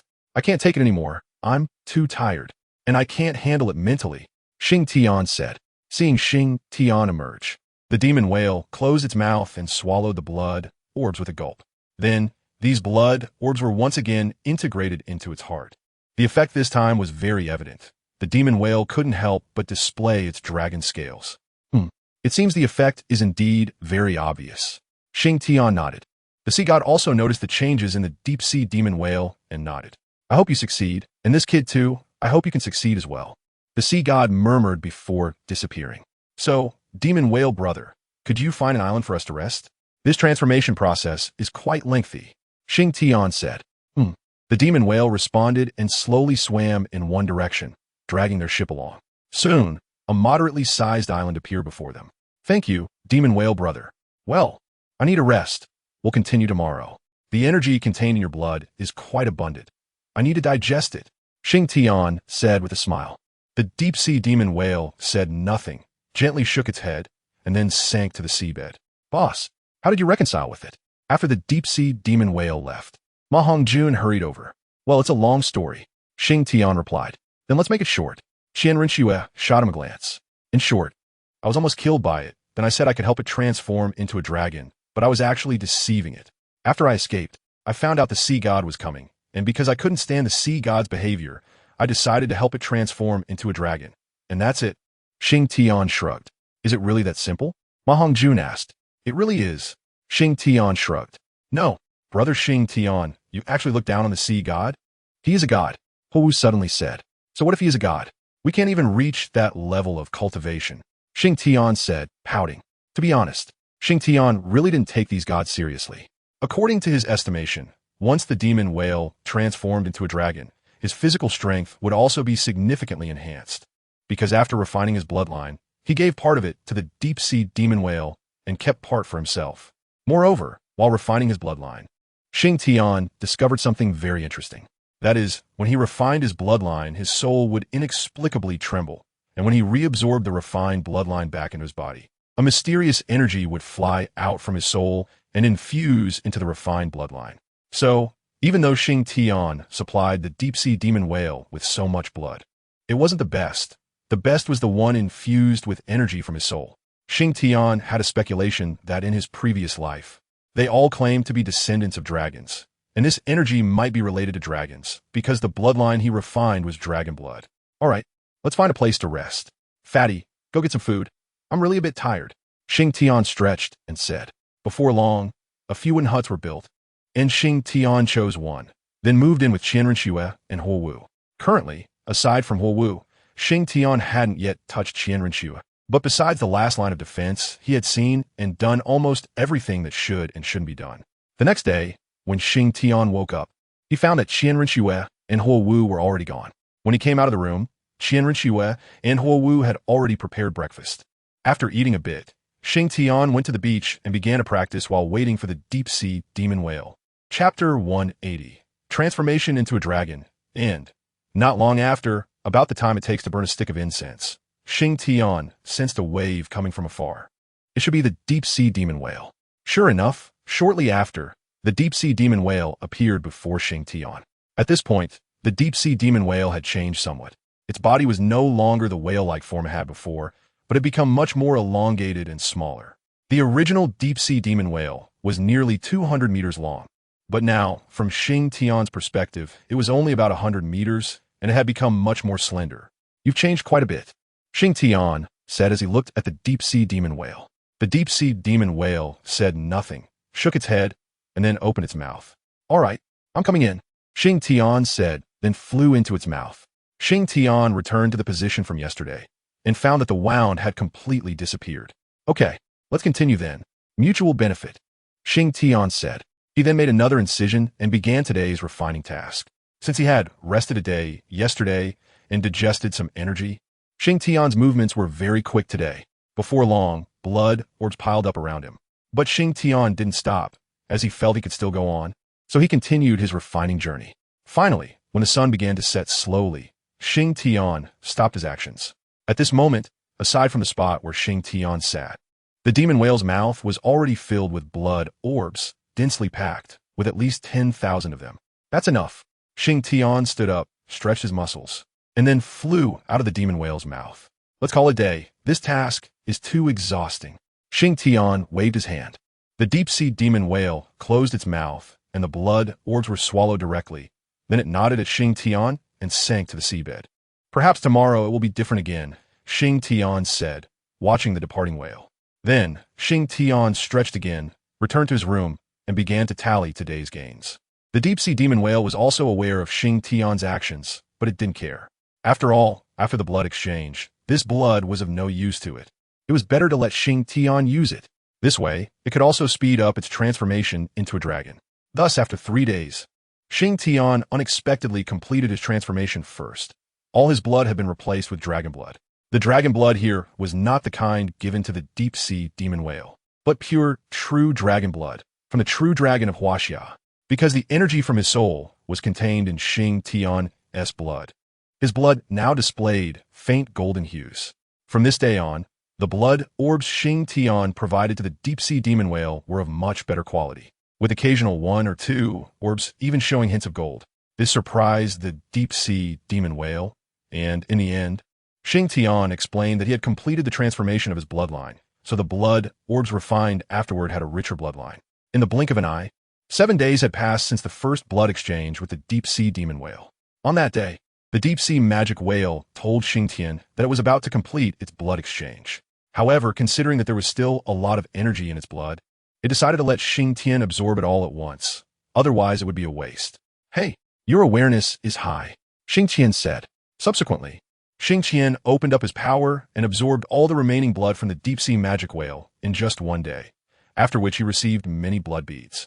After swallowing the blood beads, the deep-sea magic whale finally upgraded its bloodline. Human, a month later, I invite you to witness my dragon transformation tribulation, the deep-sea magic whale suddenly said to Xingtian. No problem. Maybe I can help you then, Xingtian replied with a smile. The deep-sea magic whale did not pay much attention to Xingtian's words and quickly sank to the bottom of the sea. It now needed to consolidate its recently upgraded bloodline, allowing it to fully merge with itself, increasing the probability of success during the tribulation. After the deep-sea magic whale left, Xingtian also began his closed-door training, intending to sort out the gains from the past 7 days, especially regarding bloodline evolution, and to adjust his state. Perhaps in a month, he would also need to face the tribulation alongside the deep-sea magic whale.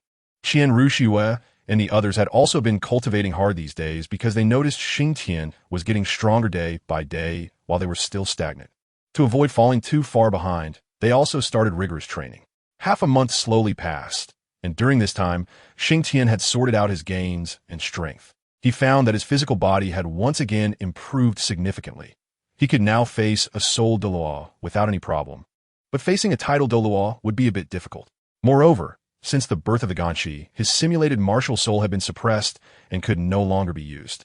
However, after the enhancement of his bloodline and physical body, Xingtian discovered that he could use his simulated martial soul again. Then, I will continue to simulate with the simulated martial soul and see if the simulated martial soul can be integrated back into the Ganshi. If it works, then my Ganshi will undergo infinite evolution. Xingtian said. For the next half-month, Xingtian remained active in the deep-sea magic whale's domain. The deep-sea magic whale specially created an island for Xingtian. This island was quite interesting, with a lake in the middle that connected to the sea below, as the bottom was not enclosed, which was a request made by Xingtian. Moreover, in this lake, there were platforms at intervals, which were places for Xingtian to cultivate. When Xingtian was cultivating, he had the deep-sea magic whale activate its deep-sea domain, so all the seawater would be compressed, thus increasing the density of the water, which was more beneficial for Xingtian's cultivation. In this environment, Xingtian cultivated for half a month, and his physical strength improved significantly, but he still had not reached his limit. Xingtian's expectation was to restore severed limbs and achieve rebirth through blood. He didn't know if the laws of this world allowed it, but he wanted to challenge it, because Xingtian discovered that apart from soul masters, there were only ordinary people in this world, and no matter how powerful ordinary people were, they were still not as strong as soul masters. Therefore, Xingtian wanted to give these ordinary people a way to survive. As long as they trained their bodies, they could possess strength that rivaled soul masters, which would become another cultivation system in Douluo Continent. However, at this moment, Xingtian did not have that capability, so he could only continue to cultivate. He estimated that when he reached the divine realm, he might be able to reconsider this issue. One day, just after Xingtian finished his training, the voice of the deep-sea magic whale echoed in his mind. Human, I have sensed the lightning tribulation approximately 3 days from now, so I must expel all beings from the magic whale sea, said the deep-sea magic whale. Chapter 181. Lightning tribulation. Upon hearing the deep-sea magic whale's words, Xingtian realized that it wasn't as terrible as people had said. It could expel the beings from this sea area for their safety, so Xingtian did not consider it an evil soul beast. Xingtian did not know what the sea god was thinking back then, but it was also possible that the deep-sea magic whale indeed committed many wrongdoings in the past. No problem. I'll head back first, and I'll come back in 3 days, Xingtian said, then flew towards the small island where Qian Ruxue and the others were. 3 days later, Xingtian arrived at the magic whale area as promised. By this time, the magic whale sea was already devoid of life. The magic whale floated on the surface of the sea, its single eye filled with seriousness, as it was unsure whether it could survive this lightning tribulation. However, regardless of the outcome, it had chosen this path, so even if it were to be shattered, it would face the tribulation. Whether it could survive was one thing. Whether it would face it was another. In fact, the magic whale could have sought Xingtian's help, but it didn't, as it wanted to rely on its own strength to overcome this tribulation. As noon approached, the sky was clear and the sea was calm. Suddenly, the deep-sea magic whale released an immense aura, its dragon scales appearing, and it grew 2 more bumps on its head and 4 more on its underside. At that moment, an unexpected dark cloud drifted in from somewhere in the clear sky. Soon, the dark clouds multiplied and thickened, ultimately covering the entire sky. The oppressive dark clouds placed tremendous pressure on the deep-sea magic whale. As the clouds grew thicker, suddenly, in an instant, the deep-sea magic whale saw a flash of lightning in the clouds.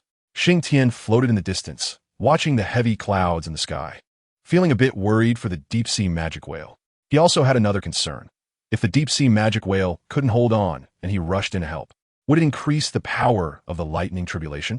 After all, fantasy novels often write that the presence of an extra person increases the power of the tribulation. Whatever. I'll decide based on the situation at that time. The deep-sea magic whale is very useful to me. Otherwise, I wouldn't go through so much trouble to help it transform, Xingtian said. Just as Xingtian was lost in thought, a bolt of lightning suddenly struck down from the cloud layer, hitting the deep-sea magic whale directly. In an instant, a piece of flesh was charred by the lightning. Fortunately, the deep-sea magic whale could still endure it. With its soul power operating, after a few breaths, that piece of flesh healed. After the first bolt of lightning struck, not long after, 2 more bolts followed. Thankfully, so far, the deep-sea magic whale was still within its capacity to endure. Watching the lightning from a distance, Xingtian felt inexplicably envious. He thought to himself, if he could use this lightning to temper his body, the effect would surely be excellent. However, he still suppressed his desire, waiting for the moment when the deep-sea magic whale could no longer hold on. Then it would be time for him to make his move. As time passed, the lightning became denser and more powerful. From the initial size of chopsticks, it had now grown to the thickness of an infant's arm, and the number was still increasing. At this point, the deep-sea magic whale had begun to emit howls of pain. However, Xingtian listened to its cries, which were filled with strength. So he did not intervene too much. For beings of their strength, sometimes dignity and face were very important. Unless absolutely necessary, Xingtian would not step in, even though he truly longed for the opportunity to temper his body with the lightning. Before long, the lightning became very intense.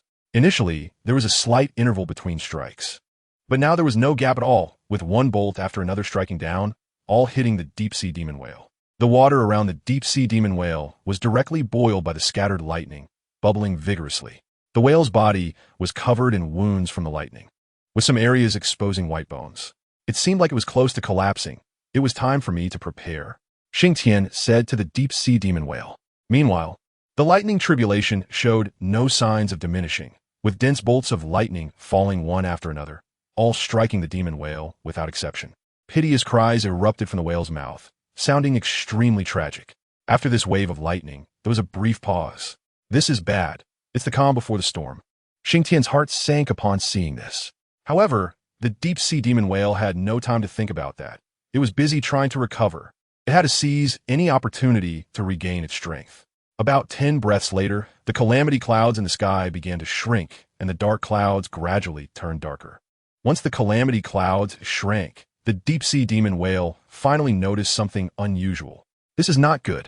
I might not be able to withstand the next wave of lightning tribulation, the deep-sea demon whale thought to itself. But before it could figure out how to deal with it, the sound of thunder began crackling from the calamity clouds. Seeing this, Xingtian hurriedly flew over. To be honest, Xingtian wasn't very confident he could withstand this wave of lightning tribulation either, but he had to try, right? Big brother, you have to hold on. Otherwise, all my hard work these days will be in vain, Xingtian said as he flew above the deep-sea demon whale. The whale didn't expect Xingtian to show up at such a dangerous moment. It couldn't even withstand the current lightning tribulation, let alone Xingtian. The deep-sea demon whale didn't speak, but its eyes gradually became frenzied. It was going to fight for it. Even if it ultimately failed, it would accept that. Big brother, I'll try to help you mitigate the damage, but my abilities are limited. If I really can't hold on, I might run away. You need to be ready at all times, Xingtian shouted to the deep-sea demon whale. The whale nodded. It understood Xingtian, as the power of this lightning tribulation was indeed not easy to bear. Just as they were speaking, the lightning tribulation in the sky had fully accumulated, and this time, only one bolt of lightning fell. However, what was this lightning column that was as thick as an adult man's thigh? When Xingtian saw this bolt of lightning, his jaw nearly dropped, and he quickly raised his shield, then activated his martial soul with all his might. With a deafening boom, Xingtian was directly struck down from the sky to the surface of the sea, luckily not falling into the water. The Ganchi shield absorbed a lot of damage, but the residual lightning was still enough to cause Xingtian pain. That deep, bone-chilling pain constantly teased his nerves. Fortunately, this wave of lightning tribulation was blocked. Moreover, Xingtian took the opportunity to temper his body and absorbed a few strands of tribulation lightning into his body. Damn, that was brutal. If it weren't for this Ganchi shield, I would have been turned to ashes by now. Xingtian spat out some blood foam and said, Chapter 182, Lightning Tribulation, Part 2, when Xingtian was resisting the lightning tribulation. His internal organs were still slightly injured, which was why he spat out blood foam, but it wasn't a big deal. Big brother, we managed to block this wave, but the next one might be even stronger. We need to be ready. Xingtian wiped the corner of his mouth and said to the deep-sea demon whale. At this point, the flesh wounds on the whale had scabbed over. Although it looked particularly ugly, it was much better than before, and its spirit was also slightly improved. It's do or die. This is the moment to rise or fall. The deep-sea demon whale muttered softly, then directly opened its deep-sea domain.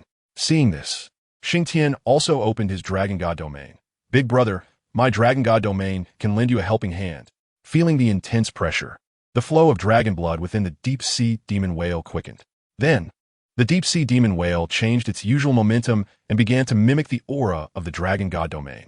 The calamity clouds in the sky seemed to have been stimulated. The previously shrinking clouds expanded again. Roars of thunder echoed from the calamity clouds, and thick bolts of lightning occasionally flashed within, bringing an inexplicable pressure down upon Xingtian and the others. Damn, it really has intensified, Xingtian exclaimed upon seeing the commotion in the sky. Why should we just passively take hits? Today, I want to learn from those predecessors who crossed over. It's just a lightning tribulation. Xingtian suddenly roared. Big brother, hang in there. I'm going to help you withstand this wave. After saying this, Xingtian summoned his true form. Suddenly, a headless giant wielding a ganchi appeared in the air. The deep-sea demon whale was startled by Xingtian's action. It never expected him to fly directly toward the calamity clouds. I'm someone who has once invoked heavenly wrath. Although it's a counterfeit, being beaten passively like this is just too frustrating. Xingtian thought to himself. Xingtian, bless me. Xingtian murmured as he controlled his true form, rushing into the calamity clouds amidst the deep-sea demon whale's terrified gaze. As soon as Xingtian entered the calamity clouds, the entire cloud began to churn, with continuous thunder roaring. Suddenly, a dense barrage of lightning fell, but they were only the thickness of an infant's arm. The deep-sea demon whale knew this was Xingtian's doing. To ensure that Xingtian's efforts were not in vain, the deep-sea demon whale slapped its massive tail, using the force to meet the falling lightning from the sky. With a series of crackling sounds, the deep-sea demon whale was sent back into the sea. However, this time, the whale felt something different. Within this lightning, there was a trace of vitality, which was healing its internal injuries and even transforming it. The deep-sea demon whale knew that the lightning tribulation was coming to an end. Then it leaped out of the water again and again, welcoming the falling lightning from the sky, only to be sent back into the sea each time. After several attempts, the deep-sea demon whale's skin was almost completely gone, with cracks even covering its bones. But its spirit was exceptionally high because it knew that transformation into a dragon was imminent. Meanwhile, after Xingtian rushed into the calamity clouds, he was instantly enveloped by a massive amount of lightning. The calamity clouds resembled another small world, filled with countless bolts of lightning. Besides the most common types, Xingtian also saw black, red, purple, white, and various other colors of lightning. As soon as Xingtian entered, these lightning bolts surged toward him, rushing to strike. Fortunately, Xingtian was currently in his martial soul true form. Otherwise, in that instant, he would have been turned to dust. However, even so, the martial soul true form wouldn't last long. Just when Xingtian was about to hold on no longer, he suddenly thought that the existence of his true body was based on his martial soul. However, throughout the Douluo Continent, no one had ever tempered their martial soul. With this thought, a crazy idea emerged in Xingtian's mind. He would use this thunder tribulation to temper his ganchi martial soul. After coming to this conclusion, Xingtian directly threw his axe into the air, letting it hover amidst the lightning. Then, he released his martial soul, true body, and surrounded himself with a shield to protect himself. However, the shield only had one side, and Xingtian was still exposed to the lightning. Nevertheless, Xingtian's physical body was exceptionally strong, and he prepared to refine his body in this tribulation cloud. But as soon as he removed the soul power shield from the shield, a bolt of lightning struck his hand. The proud physical body of Xingtian instantly turned into nothing but stark white bones. A pain that penetrated deep into his soul immediately surged from his hand. Damn, it hurts so much, Xingtian shouted loudly. He quickly mobilized his soul power, and the flesh on his arm began to grow back at a visible speed. However, where was Xingtian now? He was in the tribulation cloud of thunder. Just as he focused on recovering his arm, another bolt of lightning struck him, and his back instantly turned into stark white bones. Hiss! Xingtian gasped. Before he could recover, another bolt of lightning struck, and his other hand immediately turned into stark white bones as well. At this moment, the shield in Xingtian's hand was instantly knocked away. It's over. Xingtian's heart sank. After the shield flew out, countless bolts of lightning began to envelop Xingtian. In just a second, or even less, Xingtian was left with nothing but stark white bones. In the end, apart from his skull, the rest of his body had turned to ashes. At this moment, ganchi flew over from a distance and hovered above Xingtian's remaining skull. Xingtian had indeed overestimated himself. After his physical body was destroyed, his soul shrank into his sea of consciousness, ultimately only protecting his skull. Fortunately, there was still Ganqi, which, without anyone controlling it, spontaneously hovered above Xingtian's skull, forming a protective shield around it. However, this was not a long-term solution. Soon, the Ganqi axe began to take action. It swung out waves of axe light, shattering some of the lightning, and at that moment, the Ganqi shield emitted a pulling force, absorbing the shattered lightning. Finally, it transformed into a unique vitality that was transmitted to Xingtian's skull. Thus, Ganqi and Xingtian were both undergoing the baptism of the lightning while resisting it. In the end, with one swing of the Ganqi axe, the shattered lightning was no longer just the lowest level of lightning. Some colored lightning would occasionally shatter as well. This was why the deep-sea magic whale only encountered lightning the thickness of a baby's arm. Because within the tribulation cloud, a transformation was taking place between Xingtian and Ganqi. Chapter 183. Xingtian's Nirvana. The true dragon emerges. Since Xingtian's skull was protected, his consciousness gradually awakened. Damn it, what a pain for me. It turned out that not everything that happened was true. Xingtian's soul cursed in the sea of consciousness. What to do now? What to do? All I have left is a skull.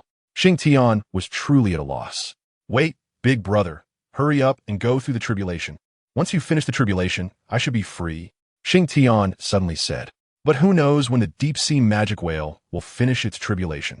Just as Xingtian was at his wit's end, he suddenly felt a surge of vitality, a special kind of vitality. What's this?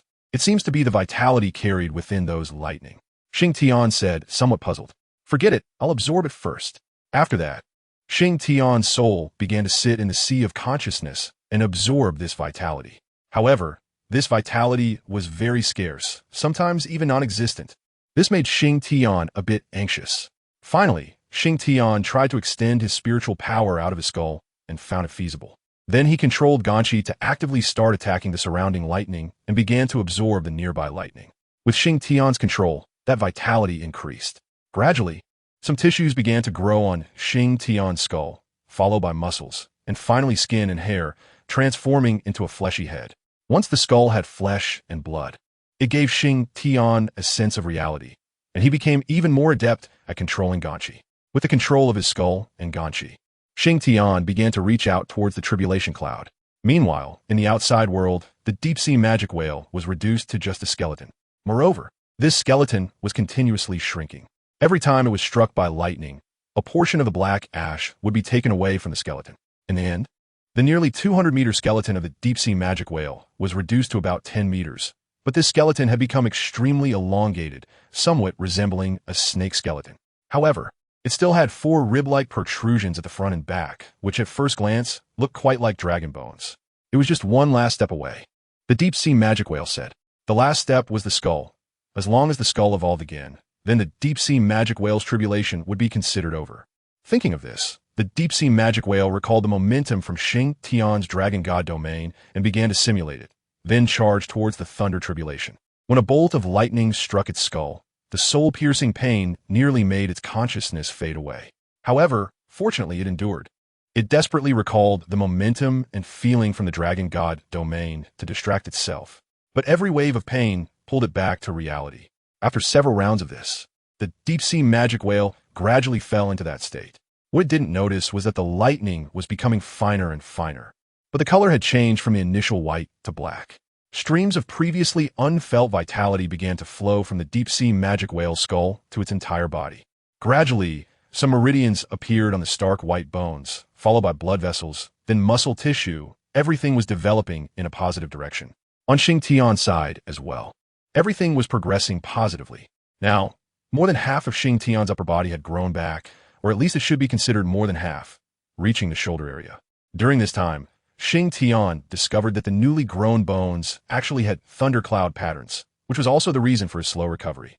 In fact, the entire skeleton of Xingtian had already grown out, but the flesh and blood had only grown to the shoulder, mostly due to these thundercloud patterns. Any newly formed flesh and blood would be destroyed by these thundercloud patterns, and it would take several repetitions to grow even a little bit. Xingtian wasn't unaware of the function of these thundercloud patterns. They were meant to help him temper his body from the inside out. However, there's one thing. This is someone else's tribulation cloud. What if they finish their tribulation? How can there be so much energy left for him to grow flesh?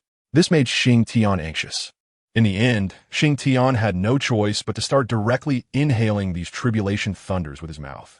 After all, he had no internal organs left, so it didn't matter. The calamity thunder that Xingtian sucked into his mouth would be directly refined by him, transforming into vitality that flowed into his skeletal structure, allowing it to grow flesh and blood. Suddenly, Xingtian noticed that the calamity thunder in the calamity clouds seemed to have diminished significantly. Oh no, that guy can't be about to finish his tribulation, can he? Xingtian said. With this thought, he hurried his absorption of the calamity thunder, but it was quite large, and the growth of flesh and blood was very slow. Damn it, I need flesh and blood, brother. What do you want me to do with all these lightning patterns? Xingtian was on the verge of collapse. In the end, the entire skeletal structure of Xingtian was covered with dense lightning cloud patterns, and even the flesh that had already grown was destroyed again by these lightning cloud patterns. Eventually, these lightning cloud patterns even crawled all over Xingtian's skull. Xingtian completely gave up, as he couldn't find any method to resolve the situation. Just as the lightning cloud patterns crawled all over his skull, the calamity clouds suddenly trembled and slowly began to dissipate. Damn it, this is bad. Xingtian's heart sank to the bottom. At this moment, Xingtian finally saw the appearance of the deep-sea demon whale. It looked exactly like Xingtian, with only a skeletal structure remaining, which was elongated and uniform due to being polished by lightning. But the skeletal structure of the deep-sea demon whale had more muscle tissue than Xingtian. The only thing that dissatisfied Xingtian was those 4 rib bones. What is this?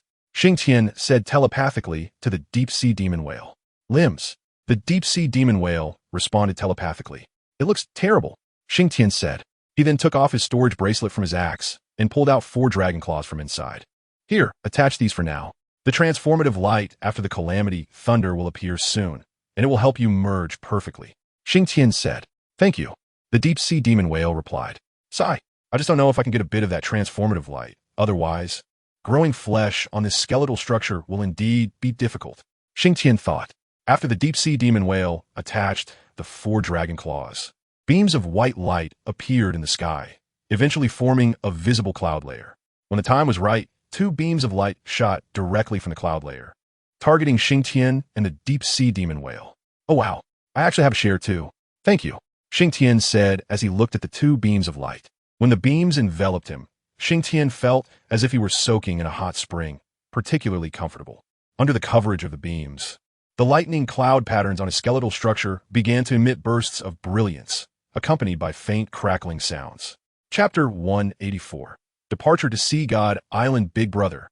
Big brother. Please stop. Otherwise, I'll really have to live with just this skeleton. Xingtian shouted in fear at the actions of the lightning cloud patterns. Although Xingtian couldn't make any sounds now, the constantly shaking jaw already indicated his feelings. However, Xingtian's shouting seemed to have no effect. The lightning cloud patterns continued their own way. Fortunately, the effect of the transformative light was very strong, and even though the lightning cloud patterns were acting up, the growth of flesh and blood on Xingtian was proceeding rapidly. Seeing this, Xingtian still felt a bit worried because the transformative light had a limited duration, and he feared that if this continued, he wouldn't complete the growth of flesh before time ran out. Xingtian noticed that the deep-sea demon whale had already developed muscle tissue all over its skeletal structure, and it wouldn't be long before it completed its transformation. However, Xingtian had only managed to grow flesh on his upper body, while his lower half remained skeletal. The deep-sea demon whale glanced over at Xingtian, then looked at itself, and finally made a decision. It actually moved closer to Xingtian. Xingtian never expected the deep-sea demon whale would come over to share the transformative light with him. If it hadn't come over, even if the deep-sea demon whale's strength wouldn't increase much from the transformative light, it would still serve as a foundation for it in the future. Yet, it still came over without hesitation. What are you doing? Xingtian looked at the deep-sea demon whale in surprise. Human, you helped me, and I won't forget, the deep-sea demon whale said. Thank you. Xingtian felt moved when he heard this, because his intention in helping the deep-sea demon whale transform was somewhat self-serving. With the deep-sea demon whale's help, Xingtian began to absorb the transformative light with peace of mind. Since both of them were together, the beam of transformative light grew larger, and the light became much denser. Thus, the two of them quietly began their cultivation. With the deep-sea demon whale's assistance, even if the lightning cloud patterns on Xingtian's bones continued to act up, they couldn't stop the growth of flesh and blood. Finally, just as the transformative light was about to end, Xingtian's physical body finally restored. It was not easy. It was really not easy. Xingtian looked at his body and couldn't help but exclaim. Before Xingtian could finish his exclamation, a golden light suddenly burst out from beside him. The deep-sea demon whale finally completed its transformation at the last moment. When the last scale grew out, the deep-sea demon whale let out a high-pitched sound. Then, this deep-sea demon whale, enveloped in golden light, first flew into the sky and then dove into the sea. The seawater was instantly dyed golden, looking magnificent. After the golden light dissipated, a shadow quickly surged from the seabed towards the surface. With a splash, a black shadow rushed up from the seabed into the sky. Xingtian focused and saw a creature floating in the sky that had antlers like a deer, a head like a camel, eyes like a rabbit, a neck like a snake, a belly like a clam, scales like a fish, claws like an eagle, paws like a tiger, ears like an ox, whiskers by the mouth, pearls under the jaw, and reverse scales under the throat. What is this? A Chinese dragon? Xingtian exclaimed in surprise. Because the Ice Fire Dragon King he had seen before was a Western dragon. Xingtian had thought that if the deep-sea demon whale transformed, it would also be a Western dragon, especially since the dragon claws he had given it were also for a Western dragon. However, he never expected that the deep-sea demon whale would actually become an Eastern dragon. Human, thank you, the deep-sea demon whale said to Xingtian. No, it can no longer be called the deep-sea demon whale. It should now be called the Black Dragon, because after transforming, the deep-sea demon whale turned into a black dragon. Congratulations. Congratulations. You are now an honored member of the Dragon Clan, Xingtian said with a smile. Human, I'll say it again, thank you. I swear by the honor of the Dragon Clan that I will help you with 3 tasks within my ability. This is a token, the Black Dragon said as it pulled off a scale from its body and threw it to Xingtian. Then I'll accept it, Xingtian said as he received the dragon scale. Well then, human, I'll be going, the Black Dragon said before diving towards the seabed. Wait a minute, Xingtian suddenly shouted. Is there something else? The Black Dragon asked. Well, I do like to ask, where is Sea God Island? Our destination is Sea God Island, Xingtian said. Sea God Island? It's 1,000 miles to the east of here. That's where Sea God Island is. All right, I'm off, the Black Dragon said before diving into the sea. 1,000 miles to the east? That's not far. Xingtian glanced towards the east and then quickly flew towards the island where Qian Ringshu and the others were. After returning to the island, Qian Ringshu and the others were sitting on the beach, bored, sunbathing. Comrades, get ready, we are about to set off. Xingtian suddenly landed on the island and said, Brother Xingtian, you're back. Huowu exclaimed as she jumped up. Did you succeed? Qian Ringshu asked. Yes, I did. Didn't you see it, Jieyun? Xingtian replied. We saw it. Even we could faintly feel that oppressive force here, Qian Ringshu nodded. Let's go. The target is Sea God Island. And I already know its location, Xingtian said. Really? Where's Sea God Island? Is there really a god up there? Is the sea god on that island? Huowu asked. I don't know either. Let us go and see. I've heard that the people there are particularly strong. Xingtian responded. Boss, no worries. We still have you. XingtianCopies. What if I get defeated by them too? Xingtian replied. Then we can only surrender with both hands up. Mahongjun said, raising his hands. You're so annoying. Let us go. Xingtian rolled his eyes at him. After setting off, Xingtian briefly explained the situation of Sea God Island to Qian Ringshu and the others, information he had gathered in his past life. By the way, there seems to be some guardian beast near Sea God Island, so everyone must be careful, Xingtian said. Guardian beast? What kind of beast? Mahongjun asked. I think it's called the soul-devouring great white shark, Xingtian replied. Boss, that soul-devouring great white shark can't also be a 100,000-year spirit beast, can it? Mahongjun asked. It should be. Xingtian nodded. No way. Are there really that many 100,000-year spirit beasts in the ocean? They seem to be everywhere. Huowu was a bit speechless. It was harder than climbing to the sky to see a 100,000-year spirit beast on the continent. Yet they had only been in the ocean for a short time and were about to encounter their second 100,000-year spirit beast. This time it's not just a 100,000-year spirit beast. It's more complicated. Xingtian shook his head and said, Chapter 185. Soul-devouring great white shark. Hearing Xingtian say this, everyone became curious. Boss, what? There can't be just one guardian beast, right? Mahongjun asked. You guessed right, but there is no reward. Xingtian snapped his fingers. No way. Did the fatty really guess it right? Huowu said. Pretty much. Xingtian replied. Pretty much is how much? They can't all be 100,000-year spirit beasts, can they? Qian Rengshu asked. That can't be. There's only 100,000-year spirit beast, and the others are mostly around 1,000 years. Xingtian explained. 1,000 years? Well, that's bearable. You scared me. Huowu patted her chest. Bearable? Although the soul-devouring great white shark isn't very large, only about 20 to 30 meters. A normal 1,000-year soul-devouring great white shark can take on a 10,000-year spirit beast. What do you think?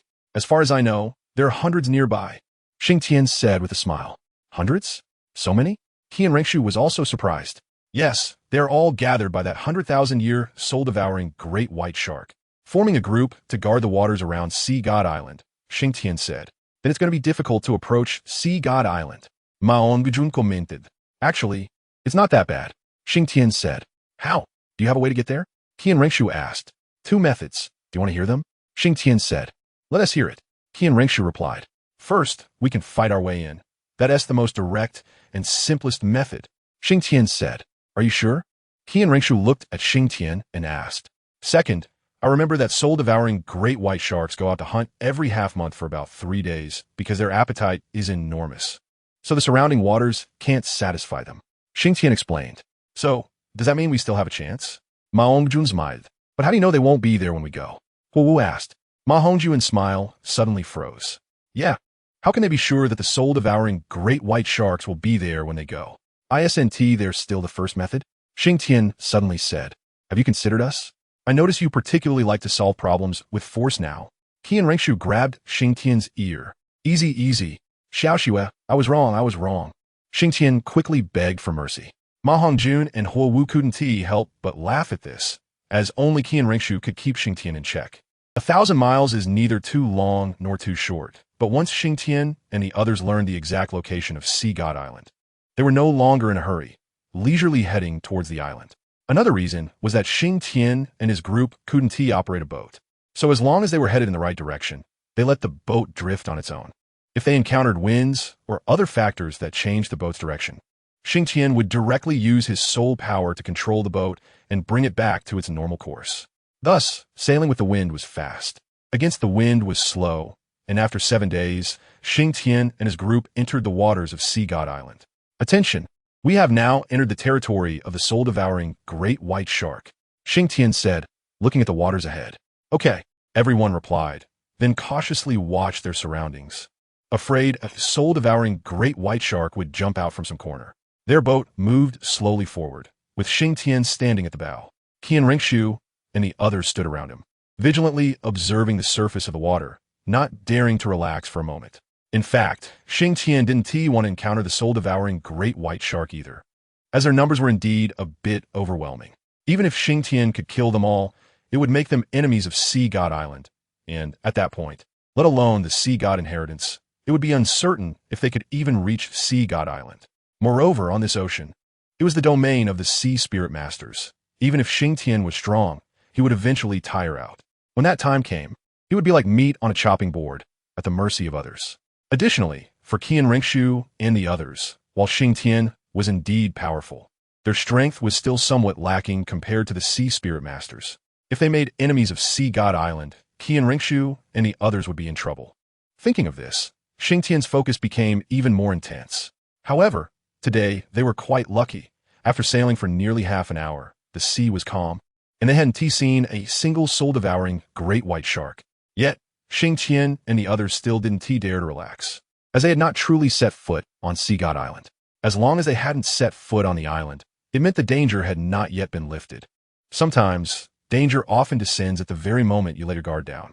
Thus, after more than half an hour, Xingtian and his group gradually saw the beach of Sea God Island. Boss, look, the shore is right ahead. Ma Hongjun pointed ahead and said, I see it, but we still can't let our guard down. We haven't completely landed yet, which means the danger hasn't completely been lifted. Xingtian said to Ma Hongjun. I know, Ma Hongjun replied. Qian Rengshu and Huowu's eyes never left the surrounding sea for even a moment. They were also afraid that something might happen on this last stretch of their journey. Gradually, the plants on Sea God Island appeared before everyone, and at this point, Xingtian's heart finally relaxed a bit. At this distance, even if they encountered the soul-devouring great white shark, they could quickly reach the island without having to fight it. Bang! Xingtian and the other's boat surged directly onto the beach with the waves. After jumping off the boat, everyone finally let out a long sigh of relief. Phew, we made it. It seems our luck is good. Those soul-devouring great white sharks should have gone out hunting, Xingtian said with a smile. That's right. It seems we are quite lucky. Huwu agreed. Let's go. Let's head inside, Xingtian said. As they stepped onto Sea God Island, Xingtian immediately felt the uniqueness of this place. Not to mention the scenery. The first thing he noticed was the temperature. Logically speaking, it was already close to winter, and even with the influence of the marine climate, the temperature on islands in the sea should be slightly higher than on the mainland, but it would still feel cold. However, when they stepped onto Sea God Island, the first sensation was warmth, as if it were spring. Looking around, Sea God Island was entirely green. This massive island felt like they had returned to the Douluo Continent. At a glance, the view seemed boundless, with various plants growing, many of which they couldn't name. The air was filled with a refreshing, gentle scent that was invigorating, and the wind carried the faint whispers of the sea. The beach, under the sunlight, was pure white and delicate, with sand grains sparkling like small crystals. Upon arriving here, the first feeling was tranquility, where the sea met the sky and birds soared. The sky was a deep blue, high and clear, pure and transparent, indescribably beautiful. Chapter 186. Landing on Sea God Island. Looking at this breathtaking scenery, the vigilance in everyone's eyes gradually gave way to enchantment. Xiao. Do you think it would be amazing if we could find an island like this to live on in the future? Xingtian suddenly said to Qian Ringshu and Huowu. A glimmer of yearning flashed in Qian Ringshu and Huowu's eyes upon hearing Xingtian's words. Can we really do that? Huowu asked. Of course we can. Once we finish everything we need to do, we can find an island like this to live on. Xingtian replied. Qian Ringshu and Huowu nodded heavily. Then put the thought aside for now, because they were about to truly face the challenges of Sea God Island. After a brief moment of distraction, everyone rested for a while to regain their strength, as they had been highly tense before and needed to adjust a bit now. After resting, Xingtian stood up, looked around, and then scanned his companions. What he saw were determined gazes. For them, everything they had experienced before was merely a prelude. This moment marked the true beginning of their training on Sea God Island. Are you ready? Ready, they replied. Then let's set off. I don't know what we will encounter next, Xingtian said. Everyone remained silent, their determined gazes fixed on Xingtian. Set off. Xingtian paused for a moment, then waved his hand and walked at the front of the group. The refreshing, moist air was intoxicating, but at this moment, everyone's spirits were highly focused. Just as Xingtian was about to unleash the Dragon God domain to carve a path, a somewhat astonished voice came from the forest ahead. Who goes there? Accompanied by the shout, 7 or 8 figures suddenly sprang out from the woods, blocking their path. These individuals had various appearances, but they shared a common feature. Their clothing, which resembled tight-fitting outfits, was light yellow. The oldest among them appeared to be in his 40s, while the younger ones were about the same age as Tang and his companions.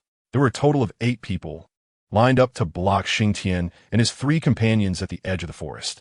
Xingtian had some impression of the clothing colors worn by soul masters on Sea God Island. He had seen it in his past life. The soul masters on Sea God Island were distinguished by their clothing colors, which indicated their rank. However, this was not related to soul power levels, but rather the difficulty of the trials they had undergone to pass the Sea Goddess test. The higher the difficulty of the trial they passed, the higher their status on Sea God Island, and the colors of their clothing would differ accordingly, arranged from low to high, following the colors of soul rings. The sea soul masters in yellow clothing before them were evidently just above the white-clothed soul masters, the second tier. Above them were the purple, black, and red-clothed ranks. According to Xingtian's memory, only the high priest was qualified to wear red on Sea God Island, the strongest individual there, who possessed the sea god martial soul. Xingtian felt that this person could only be Poseidon. The 8 people looked at Xingtian and his companions with surprise. They could not fathom why anyone would suddenly appear here. Stopping in his tracks, Ma Hongjun said loudly, "We admire the fame of Sea God Island and hope to undergo the trials to join it." The leader of the 8, the oldest middle-aged man, looked Ma Hongjun up and down, frowning slightly as he said, "You are land soul masters?" Ma Hongjun was taken aback. "You can tell." The middle-aged man replied coldly, "Of course you can't feel it, but we sea soul masters can see it. Quickly leave this place. Sea God Island does not welcome you." "I don't know how you made it to Sea God Island," but you should leave the way you came. Otherwise, don't blame us for being unkind." At this moment, Xingtian stepped up beside Ma Hongjun, frowning slightly. "Isn't it possible to join Sea God Island through trials? Why do you want to refuse us from 1,000 miles away?" The middle-aged man snorted. "It seems you have some understanding of Sea God Island. I'm telling you to leave for your own good. Land Soul Masters wanting to join us through trials is simply impossible. The trials set by the Sea God for Land Soul Masters are not something you can pass.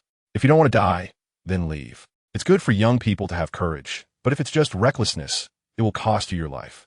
Xingtian and Ma Hongjun exchange a glance, and they couldn't help but feel a bit of goodwill towards this middle-aged man. Xingtian smiled and said, "Senior, since we are here, we want to leave easily. No matter what kind of trial it is, we hope to give it a try. You are right. Recklessness can lead to the end of life. But if we lose our courage, then we are not worthy of being soul masters." The last sentence was said by Xingtian with determination, his voice carrying a hint of dominance and pride, and a bit of his aura was revealed. Except for the middle-aged man who was talking to them, the other 7 Sea Soul Masters instinctively took 2 steps back, shocked by the imposing aura emanating from Xingtian. In their eyes, Xingtian appeared to be only in his 20s. Yet he had such an aura, it seemed his strength should not be low. The middle-aged man frowned slightly. "I will give you one more chance. Leave quickly or accept the Sea Goddess trial. I must remind you, once you accept the trial, there is no possibility of withdrawing midway. You may lose your lives because of this. Your cultivation should not be low. But the Sea Goddess trials are not absolutely related to cultivation. It could be as simple as picking up a handful of sand, or as difficult as challenging a 100,000-year soul beast. Are you really ready for this?" The 4 of them almost spoke in unison. "Yes, we want to accept the trial." The middle-aged man glanced deeply at them and whispered a few words to a young sea spirit master in yellow nearby. His way of speaking was peculiar, resembling a strange sonic hum that made it impossible for Xingtian and the others to hear any sound. The young sea spirit master in yellow respectfully acknowledged and quickly turned to leave. Only then did the middle-aged man say to Xingtian and the others, "I hope you won't regret it. Follow me." As he spoke, he led those sea spirit masters in yellow to turn and walk into the woods. Xingtian and the others hurriedly followed behind these sea spirit masters in yellow, entering the woods with heightened vigilance, as Xingtian had just instructed. They were unsure of the situation on Sea God Island, and what if danger arose? So it was better to be cautious. Moreover, who knew when the trial would begin? Having set foot on Sea God Island, no matter the circumstances, Xingtian and his group had to remain alert at all times.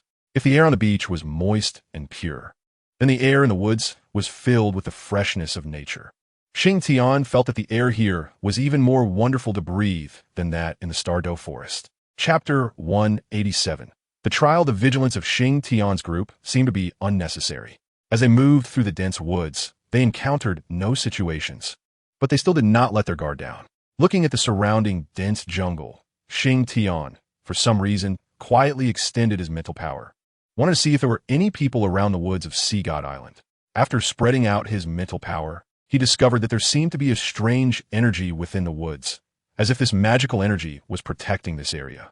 The middle-aged man walking in front suddenly stopped, turned around, and stared intently at Xingtian. "Do not attempt to explore anything with your mental power. This is Sea God Island, and everything here is protected by Lord Sea God." Xingtian's heart sank. This was merely a yellow-clad sea spirit master on Sea God Island.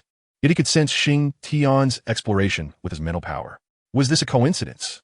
Or was there some special energy here that allowed him to perceive the release of mental power? After the middle-aged man finished speaking, he continued to lead them forward. Before long, after passing through the woods, the scene before Xingtian and the others left them astonished. Xingtian was not very familiar with the specifics of Sea God Island. He had only gathered simple information about it in his past life, but that was merely textual. Now, what appeared before them was actually a water pool, resembling a sea within a sea. Strangely, this originally calm inland pool was surging like the ocean, moving without wind. Surrounding the pool were dense forests, and it looked to have a diameter of about 500 to 600 meters. In the center of the pool, there was a triangular platform, upon which stood a peculiar stone pillar shaped like a cone. At the top of the pillar was a special sculpture, and countless complex patterns were engraved along the entire pillar, resembling some form of writing. An invisible and strange energy was emanating from this extraordinary pillar. Upon entering, Xingtian saw a person sitting at the base of the stone pillar, eyes closed, back facing the pillar, seemingly meditating. This person was dressed in black. Upon arriving here, the yellow-clad middle-aged spirit master appeared much more reserved, and the young yellow-clad spirit masters stood respectfully to the side, not daring to breathe. Welcome to the sea within the sea. This is the seahorse sacred pillar, the yellow-clad middle-aged man said in a special tone. The seahorse sacred pillar is one of the 7 sacred pillars of Sea God Island, bestowed with divine power by the sea god, used to spread the divine will. Any of the sacred pillars can test incoming spirit masters. You will receive the trial from Lord Sea God here, the middle-aged spirit master continued. After finishing this sentence, he turned toward the triangular platform in the sea within the sea, bent at a 90-degree angle in respect, and with the urging of his spirit power, transmitted his voice. At this moment, this middle-aged man almost instinctively released his martial spirit. 2 yellow, 3 purple, and 1 black. A quite impressive spirit ring configuration appeared on him. This middle-aged man was unexpectedly a spirit emperor above level 60. Is a yellow-clad already a spirit emperor? Xingtian found it hard to believe, reporting to Lord Seahorse. There are currently land spirit masters here to accept the trial. Please grant permission. The voice of a yellow-clad middle-aged man, urged by spirit power, transmitted straight through, overpowering the roaring waves in the sea within the sea. The person seated under the seahorse sacred pillar on the triangular platform suddenly opened his eyes. From his position to the shore was more than 200 meters, but just the moment he opened his eyes, everyone except Xingtian couldn't help but shiver. Those 2 haunting gazes were like deep pools. Even at such a distance, they still felt the power of the black-clad person. Oh my! This strength must be at least title Douluo level. Xingtian thought to himself. TSK, TSK, TSK, what a grand entrance. Title Douluo are rarely seen on the continent, and we encounter one right here on Sea God Island. Ma Hongjun whispered to Qianrenxue and the others. Don't say such things carelessly, or you'll attract attention. Uonajd Ma Hongjun. Hearing Huo Wu's words, Ma Hongjun quickly shut his mouth and lowered his head. Only Xingtian dared to raise his head and stare directly at this Lord Seahorse. Land Spirit Masters? You wish to accept the trial of Lord Sea God? Lord Seahorse said slowly. Yes, the middle-aged man replied. As long as you can cross this sea within the sea and reach the seahorse sacred pillar, you will qualify for Lord Sea God's trial, Lord Seahorse stated. After saying this, a blue hazy glow lit up behind him. Immediately, the seahorse sacred pillar behind him suddenly glowed, a deep blue light shooting up from below all the way to the top of the seahorse sacred pillar. Centered on the seahorse sacred pillar, a blue ripple suddenly surged, forming a layer of light curtain above the sea within the sea. Since the seahorse sacred pillar was about 10 meters high, this layer of light curtain suspended above the sea within the sea was also 10 meters high. No need to ask, this 10-meter distance restricted flying ability and forward movement space. Qianrenxue frowned slightly and looked at the yellow-clad middle-aged man who had led them. Senior, do we have to undergo the trial of a title Douluo before accepting the trial of Lord Sea God? Do you think we can compete with a title Douluo? The yellow-clad middle-aged man glanced at Qianrenxue and said, the trial for land spirit masters is inherently different from that of our sea spirit masters. I do not know how Lord Seahorse will test you, but I can assure you that everything Lord Seahorse does is in accordance with the will of Lord Sea God. You still have the opportunity to leave now. Looking at the calm demeanor of the yellow-clad middle-aged man, Qianrenxue and Xingtian exchanged glances. She understood that the first trial after arriving at Sea God Island had arrived. Just as Qianrenxue was about to attempt to land, Xingtian stepped forward first, standing in front of Qianrenxue. In such matters, of course, I should go first. Qianrenxue exchanged a glance with Xingtian, then stepped back, allowing him to proceed. Xingtian approached the edge of the sea within the sea, stepping onto the shimmering silver sand. As the strongest among the 4, if Xingtian couldn't make it across, then they could announce their retreat. If Xingtian succeeds, he can estimate the strength of the seahorse sacred pillar and perhaps help Qianrenxue and the others within the rules. With this thought, Xingtian slowly lifted his head, and a powerful aura began to emanate from him. Once the aura was released, the gaze of the yellow-clad sea spirit masters unconsciously fell on him. They could clearly sense a domineering aura radiating from Xingtian, one filled with absolute confidence in his strength. Chapter 188, Trial, Part 2. Xingtian coldly snorted, and the aura on his body was released recklessly. As this aura fully unleashed, the corners of Xingtian's clothes began to sway involuntarily. The moment this domineering aura was released, the beach beneath his feet rippled outward like waves. And that terrifying dominance even made the seahorse Douluo, over 200 meters away, slightly moved. This kid, what strong strength! Lord Seahorse thought to himself. With a wave of his right hand, the waves in front of him surged up, rising to a height of 10 meters, seemingly sealing off all paths forward. The seawater, accompanied by a thunderous roar, surged like a torrential force but did not overflow beyond the range of the sea. Faced with this situation, Xingtian showed no fear. He summoned his axe, raised it, and fiercely cleaved forward, sending a beam of axe light towards the waves ahead. With a thunderous roar, the waves in front were blasted apart by Xingtian's axe, creating a large hole. At the same time, Xingtian's powerful body leaped up, charging toward the waves with unparalleled dominance. Boom! Xingtian, with his shield, crashed into the blasted hole, causing the towering waves to scatter like flowers from the heavens. But before Xingtian could stabilize himself, an even more powerful wave crashed against his robust body, heavily striking him. In an instant, Xingtian's figure was swallowed by the terrifying waves. Upon seeing this, Qianrengshu felt anxious and took a step forward, but was stopped by Ma Hongjun, who said in a deep voice, "It's fine. Since the boss dares to rush into the sea like this, he must have his way. Let's wait and see." As they watched Xingtian being engulfed by the waves, the yellow-clad sea spirit masters were not only stunned, but also began to think that land spirit masters were not that impressive after all. Although this sea of the sea was not a real ocean, under the control of the seahorse Douluo, it was even more dangerous than a real ocean. Suddenly, accompanied by a loud roar, a giant seahorse, about 5 meters long, was flung out of the water, twisting in the air and radiating blue light. "What's going on?" Wu asked in surprise. "I think I understand Xingtian's intention now," Qianrengshu suddenly said. "What intention?" Wu asked. "Xingtian's strength is undeniable. With his power, moving through the sea in a short time is absolutely no problem. The depth of the sea is not as deep as a real ocean, and with Xingtian's physical strength, he can definitely walk through it." Qianrengshu explained. "It can be like that? The boss truly deserves to be the boss," Ma Hongjun said. Before Ma Hongjun finished speaking, with a series of roars, one giant seahorse after another leaped out of the waves. Clearly, these were spirit beasts from the sea, seemingly possessing the strength of around 1,000-year spirit beast. All the seahorses breaking through the waves seemed to be stunned, but their bodies were unharmed. This should be because Xingtian held back.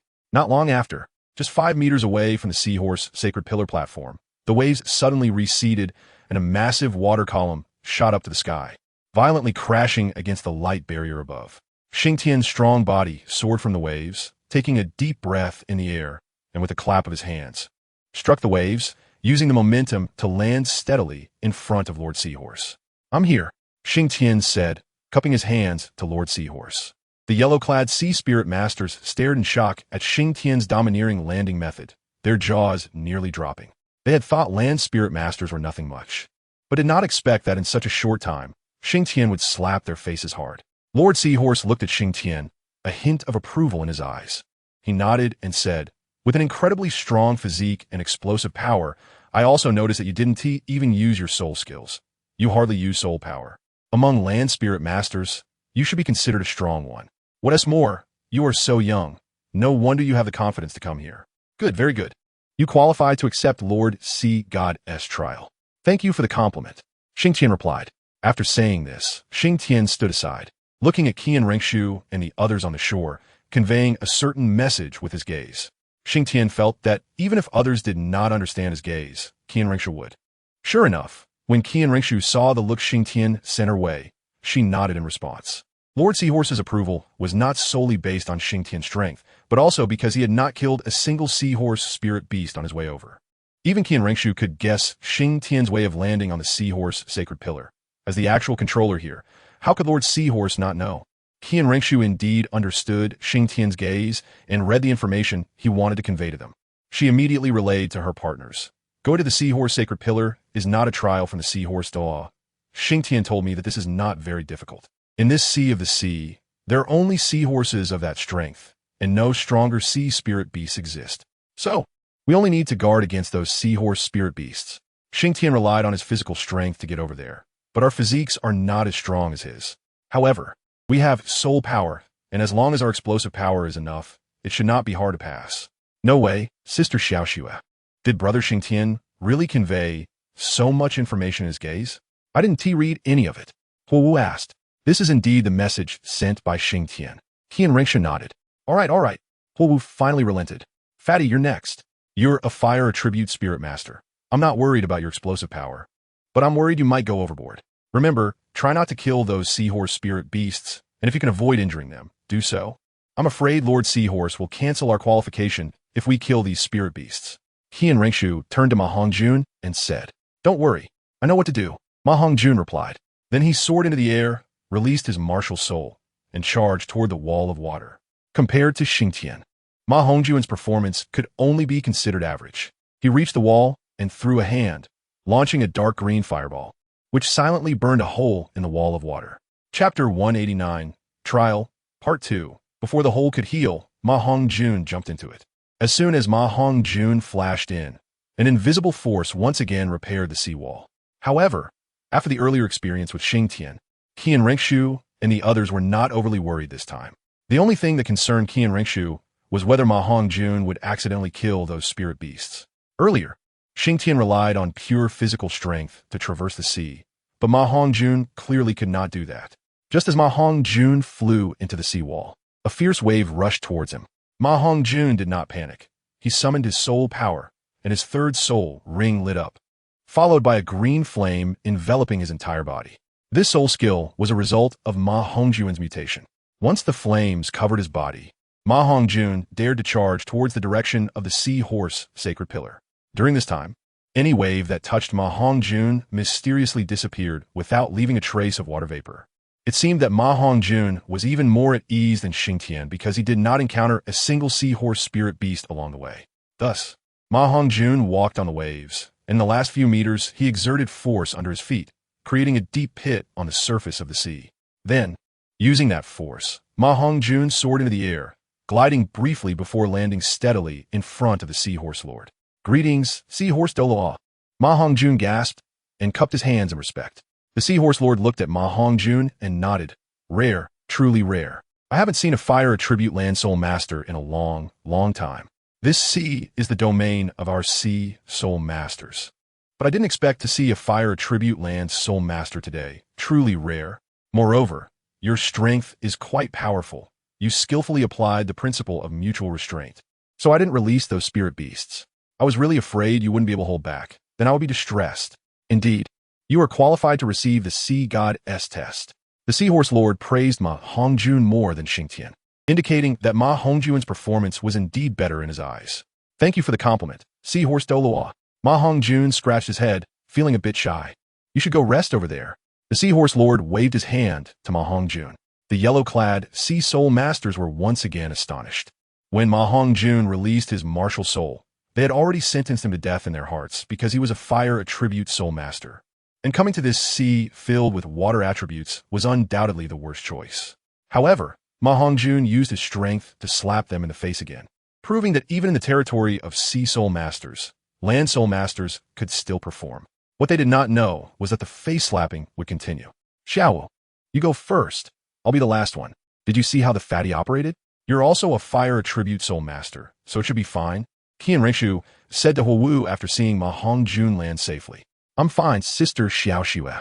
Huowu glanced at Qian Rengshu. Good. I believe in you. Qian Rengshu said. Then I'll go first. Huowu said.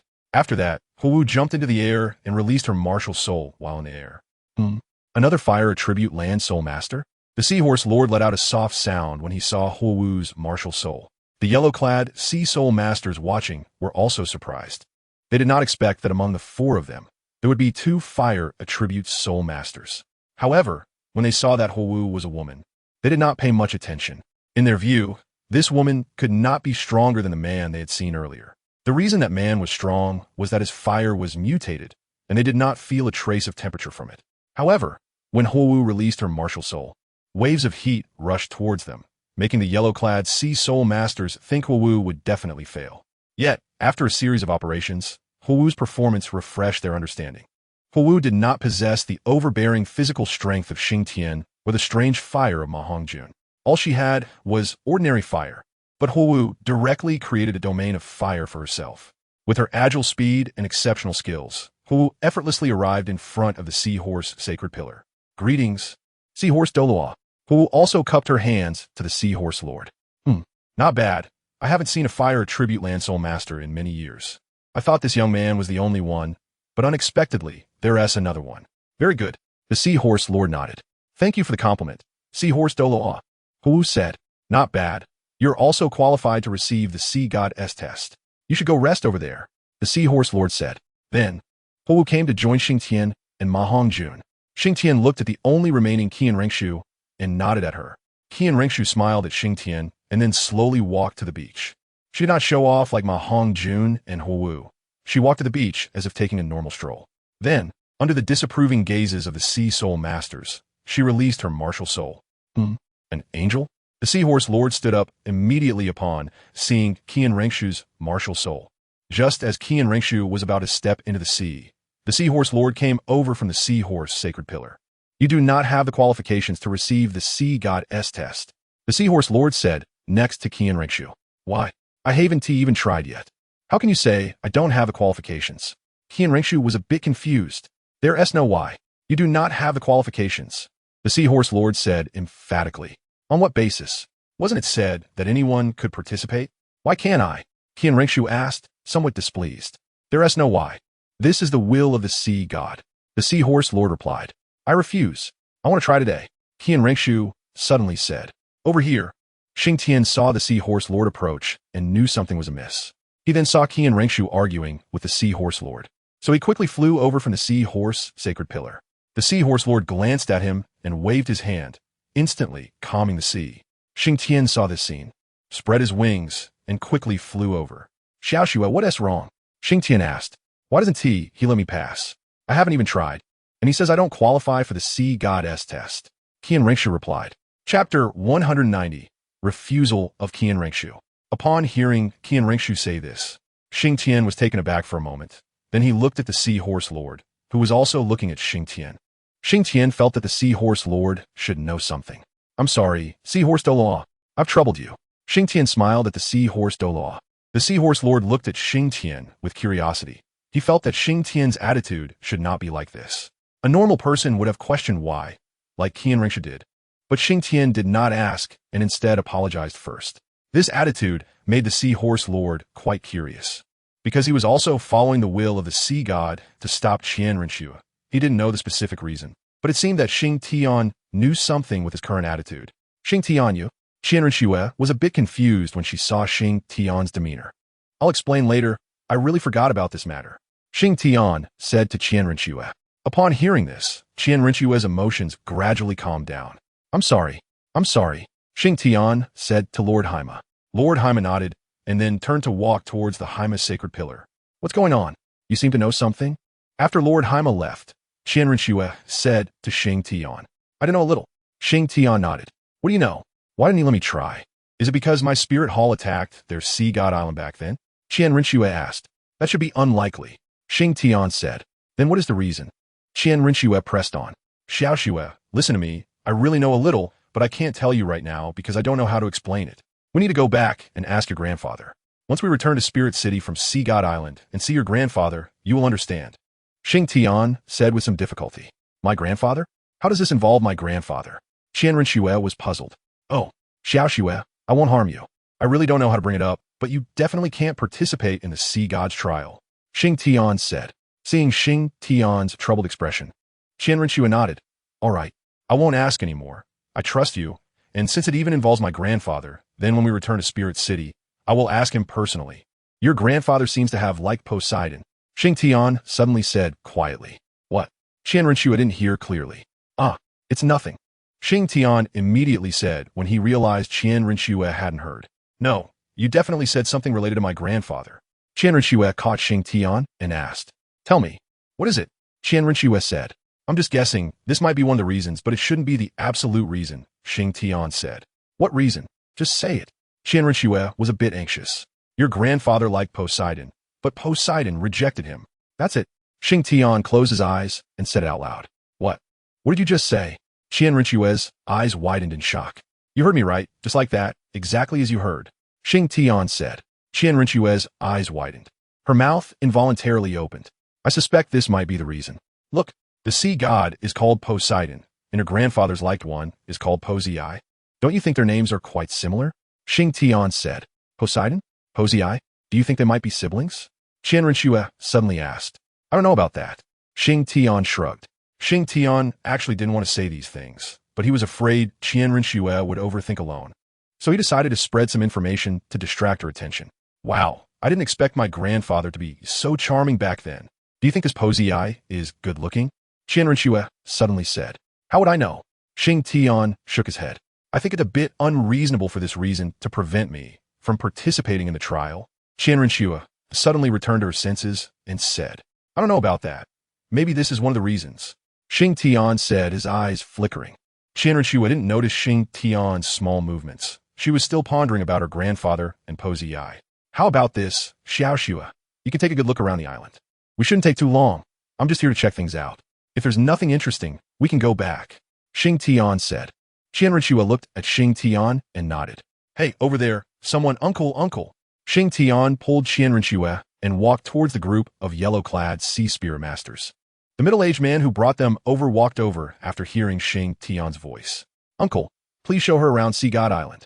Xingtian said. No problem. Leave it to me. The middle-aged man said. Thank you. Xingtian cupped his hands and said. You're welcome. The middle-aged man replied. After giving the instructions, Xingtian returned to the front of the Haima sacred pillar. Stand in order as before. After Xingtian arrived, Lord Haima said. As he spoke, he pressed his hands down, and everyone felt a burst of energy quietly spreading. The light curtain emanating from the top of the Haima sacred pillar, gradually fading away and then disappearing. You all are not just here to simply join Sea God Island, are you? Suddenly, Lord Haima spoke. As soon as he opened his mouth, Ma Hongjun and Huowu immediately became tense. Why do you say that? Xingtian suddenly spoke up. Because of that angelic girl, just now. Lord Haima said calmly. Please elaborate. Xingtian cupped his hands and said. That girl is from the Spirit Hall, right? Then that means you are also people from the Spirit Hall, right? Actually, we at Sea God Island do not welcome people from the Spirit Hall, but you came through the sea, so there's no way around it. However, that girl cannot come because she is from the Spirit Hall, Lord Haima suddenly stated. Xingtian then calmly said, That's right, we are not genuinely joining Sea God Island. We are here for training, so, Senior, please begin the Sea God's trial for us. If we can pass the trial, it won't be too late for you to investigate our purpose for coming. The subtext of Xingtian's words was that if they passed the trial, it would still be possible for Lord Haima to question their intentions. If they failed the trial, they would be directly expelled from the island, and any intentions would be impossible to realize. Lord Haima looked deeply at Xingtian, then slowly walked to the Haima sacred pillar, facing the pillar. With a devout light in his eyes, one person come forward. Xingtian and the others' hearts tightened. They knew the real trial was about to begin. And this was also what they had been looking forward to. After all, wasn't their purpose for coming to Sea God Island to improve their strength under pressure? Chapter 191. The Sea God's trial begins without a doubt. The first one to step forward was definitely Xingtian. Hearing Lord Haima's voice, Xingtian took 2 steps forward and then stopped 1 step away from Lord Haima. Lord Haima slowly raised his hands, a look of devotion on his face. Bringing his hands together in front of his chest, with his palms half a foot apart, a faint blue light slowly appearing in the center of his palms. As the blue light gradually intensified, Xingtian suddenly felt a special sensation, as if he had seen this blue light before. When the blue light filled the palms of Lord Haima, it suddenly burst forth, causing the entire Haima sacred pillar platform to be enveloped in a mist of clear blue light. Soon after, a flash of light appeared below the Haima sacred pillar, and a blue light spread along the patterns on the Haima sacred pillar, almost in the blink of an eye reaching the top. Lord Haima turned around, looked at Xingtian, and then pointed his right hand towards Xingtian's body. A blue beam of light descended from the sky, enveloping Xingtian's body. Bathed in that light, Xingtian felt somewhat bewildered, as he couldn't sense anything at all. The color of the beam began to change, shifting from blue to white, and then quickly from white to yellow, almost without pause, before transforming into purple, which gradually deepened. This time, the pace of transformation slowed a bit, but it continued to change nonetheless. Watching the change of radiance enveloping Xingtian, Lord Seahorse appeared somewhat astonished. Before long, the purple light had completely turned black, nearly covering Xingtian's body entirely under the beam. While on the seahorse sacred pillar behind San'sDual, the lowest patterns began to turn black, gradually climbing upward. Xingtian and the others did not notice that those yellow-clothed sea spirit masters who had brought them here were now filled with horror at the sight of the seahorse sacred pillar's transformation. Especially the middle-aged soul master, who even showed a hint of pity, sighed softly and muttered to himself, "You weren't supposed to come for the trial. Yet you insisted on coming. The sea god's trial for land spirit masters is indeed." Sigh. The black light patterns continued to climb until they reached nearly 1/3 of the seahorse sacred pillar before pausing for a moment. But soon, they continued to spread upward at a faster pace. In a short while, the black light patterns had covered the entire seahorse sacred pillar. Immediately after, 6 beams of black light shot out, appearing simultaneously in front of Xingtian, transforming into 6 square light screens, each flickering with some special golden characters. Among them, the text on the first light screen shone brightly, while the text on the other 5 screens was relatively dim. The corners of Seahorse Douluo's mouth twitched slightly as he bitterly smiled and said, "Black level 6 trials? There are 2 more than what I faced back then. Sea God, could this person be a sinner?"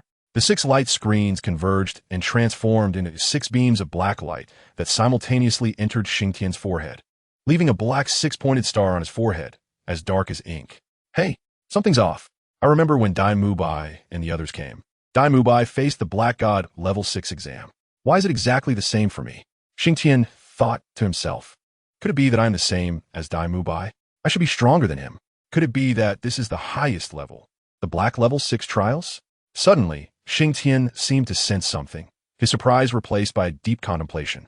Without saying a word, he quickly stepped back a few paces, sat cross-legged on the ground, closed his eyes, and slightly furrowed his brows, as if pondering something.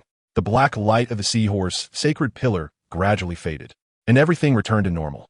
However, Seahorse Douluo looked at Xingtian with a somewhat complex expression, if viewed from the perspective of Qianren and the others. Seahorse Douluo's gaze on Xingtian resembled that of someone looking at a corpse. Ma Hongjun, seeing Lord Seahorse's expression, couldn't help but ask, "Senior, what is the black level 6 trials? Can you explain it to us?" Seahorse Douluo nodded slowly. The trials given by the sea god are divided into levels. Different levels correspond to different difficulties. The colors of the trial levels are the same as those of the soul rings. From low to high, they are white level, yellow level, purple level, black level, and the red level. The sea god will conduct different trials based on the individual, and the content of the trials is contained in the light screens that just appeared. Only the examinee and the examiner can know the details. I am your examiner.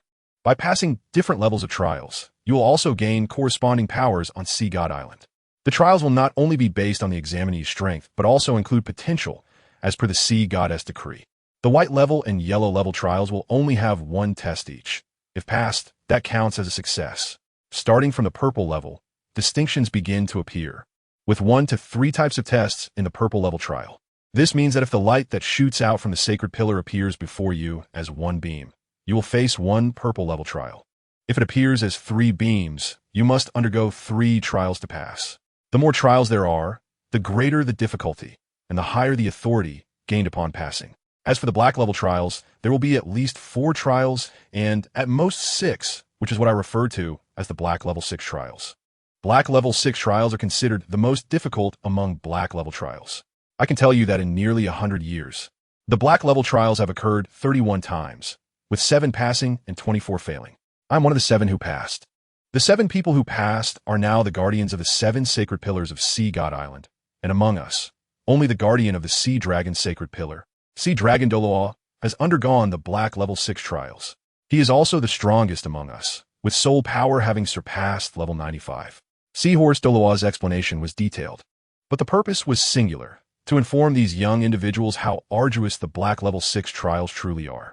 Passing would grant them authority akin to a sacred pillar guardian, while failure would result in only 1 outcome, death. Aside from Xingtian, the remaining 3, Qianren and the others, exchanged glances, momentarily speechless. Wow, there's even a red level. I thought I would at least be at the red level, but it turns out I'm not at the top level. At this moment, Xingtian suddenly spoke up. "You." Lord Seahorse's composure was instantly shattered by Xingtian's words. "Did you not listen carefully to what I just said?" Seahorse Douluo said to Xingtian. "I know, but I still feel my potential should be at the red level." Xingtian shrugged. Humph. Aiming too high. Let us see if you can pass the black level 6 trials first. Seahorse Douluo shot a glare at Xingtian. Don't worry. I will definitely pass the black level 6 trials and show you, and it will be a breeze, Xingtian declared. I'll be waiting, Seahorse Douluo replied. Chapter 162. The Sea God Trial Begins, Part 2. Alright, next. Lord Seahorse didn't want to hear any more from Xingtian. In his heart, he had already sentenced Xingtian to death, as Xingtian's attitude was simply too arrogant, based solely on Xingtian's demeanor. Lord Seahorse could conclude that he would undoubtedly fail the black level 6 trials. As soon as Lord Seahorse's words fell, Ma Hongjun stepped forward. Are you ready? Lord Seahorse asked. The younger generation is ready, Ma Hongjun replied. Seeing Ma Hongjun's attitude, Seahorse Douluo's expression softened somewhat. Then he said to Ma Hongjun, having accepted the Sea God's trial, it will begin immediately. I don't know what your trial will be, but I must say, the black level trials must be completed once each year. After completing one, the next trial will appear. If at that time, the examinee attempts to escape, then the Sea God seal that was imprinted on their forehead will explode, erasing the examinee. In the black level trials, there are never any failures. Only those who pass and those who die. Therefore, they're also known as heaven and hell. I did not expect that the Sea God's trials for you land spirit masters would be so difficult, yet some among you do not recognize my good intentions. Seahorse Douluo, please don't be angry. The boss is just like that, but his heart is not bad. Ma Hongjun said, still the same saying. You people still have time to regret. Otherwise, once the black level assessment appears again, it will be just like that arrogant kid. Considering that you are not from the Spirit Hall, I can honestly tell you that the arrogant kid just now has no chance of passing the black level 6 assessment at all. Although I don't know his exact strength, I know he is definitely doomed. Seahorse Douluo said to Ma Hongjun, is that really the case? Ma Hongjun replied, with his attitude, it will be difficult for him to pass the test. Lord Seahorse glanced at the casual Xingtian beside him. After hearing Seahorse Douluo's explanation, Ma Hongjun was stunned for a moment and then suddenly said, wait a minute, Senior, you said that the boss has no chance of passing the assessment and is doomed. Then how did you pass the assessment back then? As far as I know, people on Sea God Island must undergo an assessment at the age of 18. Were you stronger than the current boss when you were 18? Seahorse Douluo shook his head and said, when I was 18, I hadn't reached level 40. And I was much weaker compared to him now, very much so. But there is one thing you must understand. The black level assessments for Soul Masters on Sea God Island are completed in 10 years. Even so, my black level 4 assessment nearly cost me my life several times. The last assessment I faced was to hold out for an hour among the soul-eating great white sharks, aside from the guardian island spirit beasts. And most importantly, I wasn't as arrogant as this kid. Alright, Ma Hongjun was speechless because Xingtian was indeed a bit arrogant, which left a very bad impression on Lord Seahorse. Senior, let's begin, Ma Hongjun suddenly said. Don't you want to think about it some more? Seahorse Douluo frowned and said to Ma Hongjun. He spoke so much to Ma Hongjun because he admired him. Ma Hongjun respected him. And Ma Hongjun's strength was quite good. So Seahorse Douluo felt a sense of cherishing talent. After hearing Lord Seahorse's words, Ma Hongjun shook his head and said calmly, Senior, we came here to accept the assessment. If the assessment is too easy, wouldn't we have come here for nothing? How can there be motivation without pressure? We have already done many impossible things. Creating a miracle again is nothing. Ma Hongjun's actions demonstrated his determination to Seahorse Douluo. Just as he said, their purpose for this trip was to undergo training, and no matter how difficult the Sea God's training was, they would never back down. Ma Hongjun's current strength had already distanced him from Xingtian, and if he gave up this time, he would lose an opportunity to improve his strength. Losing this opportunity would only widen the gap between him and Xingtian. Alright, you young people are indeed full of vigor. Very few people have the courage like you. Lord Seahorse said no more. The blue light gathered again, and the Seahorse sacred pillar shone brightly, with another beam of light descending from the sky. Enveloping Ma Hongjun. The blue turned into white, and without pause, it transformed into yellow, then purple. Just as Seahorse Douluo had predicted. The purple gradually deepened, and eventually turned black, as the black magical patterns slowly climbed up the Seahorse sacred pillar. Seahorse Douluo couldn't help but take a deep breath. Having deeply experienced the difficulty of the black level assessment, he certainly didn't believe that this young man in front of him could pass the assessment merely with courage. He felt a bit regretful inside, but as the main examiner, since Ma Hongjun insisted, he could not say much. The black patterns continued to rise, but the black light brought by Ma Hongjun did not ascend as high as Xingtian's. It stopped at about the middle of the seahorse sacred pillar. No longer rising, 5 light screens quietly emerged, and aside from having one less than Xingtian, the rest was identical. Ma Hongjun closed his eyes, and after the black light surged into his forehead, he sat cross-legged, quietly pondering. A black 5-pointed star also appeared on his forehead. The black level 5 assessment was second only to Xingtian's black level 6 assessment, and the difficulty was self-evident. At this moment, Huo Wu and Qianrenxue walked over. And then Qianrenxue suddenly asked, "Senior, I have a question. These assessments are so difficult. If we can pass, what benefits can we get? I mean, besides the corresponding rights on Sea God Island." Seahorse Douluo said, "Gaining rights on Sea God Island is the greatest benefit you can obtain. If there is any other benefit, then improving strength faster under pressure should also count as a benefit, but that has nothing to do with you." "You," Qianrenxue snorted coldly. "Senior, let's begin." At this moment, Huo Wu stepped forward. According to Seahorse Douluo's understanding, the young girl in front of him had a somewhat mutated martial soul, but it was still within a bearable range.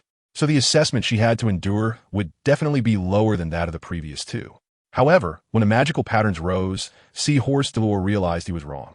The final result that appeared in front of Huo Wu was exactly the same as Ma Hongjuan's. It was also 5 black light screens, the black level 5 assessment. After the light receded, a black hexagram appeared on Huo Wu's forehead. She did not enter contemplation like Xingtian and Ma Hongjun. Instead, she excitedly opened her eyes and said, "Great, I also have 5 assessments. Ha ha ha, it seems my talent and potential are not bad," Huo Wu said somewhat proudly. Chapter 193 Late Update. Seahorse Douluo was taken aback. Are you really happy about the black level 5 assessment? Even he felt that the sea god was giving these young people assessments that were too difficult. An ordinary fire-type soul master had to endure the black level 5 assessment. How could there be any chance of passing?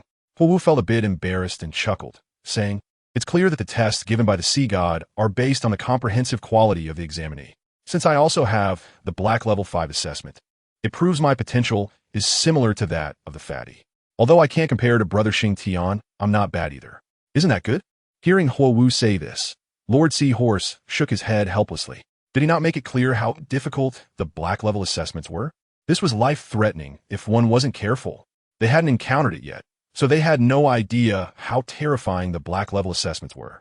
After Huo Wu finished her testing, Xingtian became somewhat unhappy. What the hell? Is our potential really this poor? I remember in the original work, Ning Rongrong had 7 assessments, right? Why is mine so low? Xingtian truly found it hard to comprehend. He was a black level 6 assessment, while Ma Hongjun and Huo Wu only had 5. Is it because I'm not the child of destiny? This is too unfair. Xingtian thought to himself. Moreover, if he guessed correctly, that kid Tang, San should have had the sea god's 9 assessments back then. Damn it, that's a huge difference. Xingtian felt a bit frustrated. Does the sea god know I'm just here for fun? Or is this divine position destined for Tang San?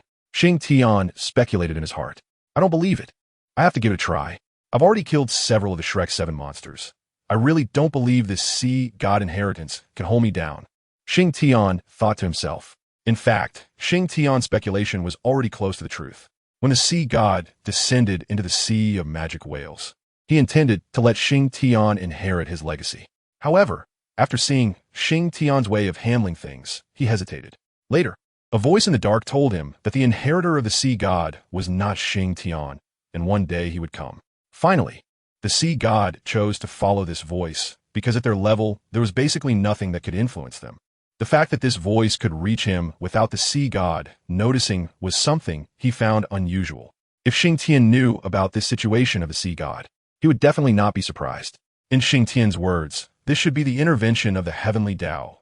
Otherwise, no one could influence the sea god. However, even so, it still couldn't stop Xingtian because he was fundamentally a person who did not believe in evil.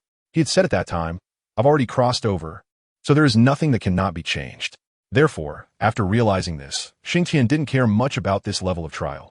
After all, he might not even do it in the end, and even if he did, it wouldn't necessarily be done according to the contents of the trial. By the way, I remember Poseidon appeared at that time. How?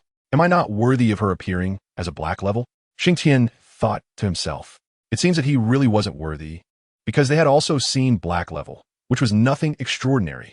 Xingtian thought again. After completing the trial, Ma Hongjun and Huo Wu activated their trials one after another and went to take the trial, but Xingtian remained silent. It had been more than a month, almost 2 months, since he accepted the trial. During this time, Hu had already completed her first trial and had returned 3 days ago. But Xingtian still showed no signs of movement.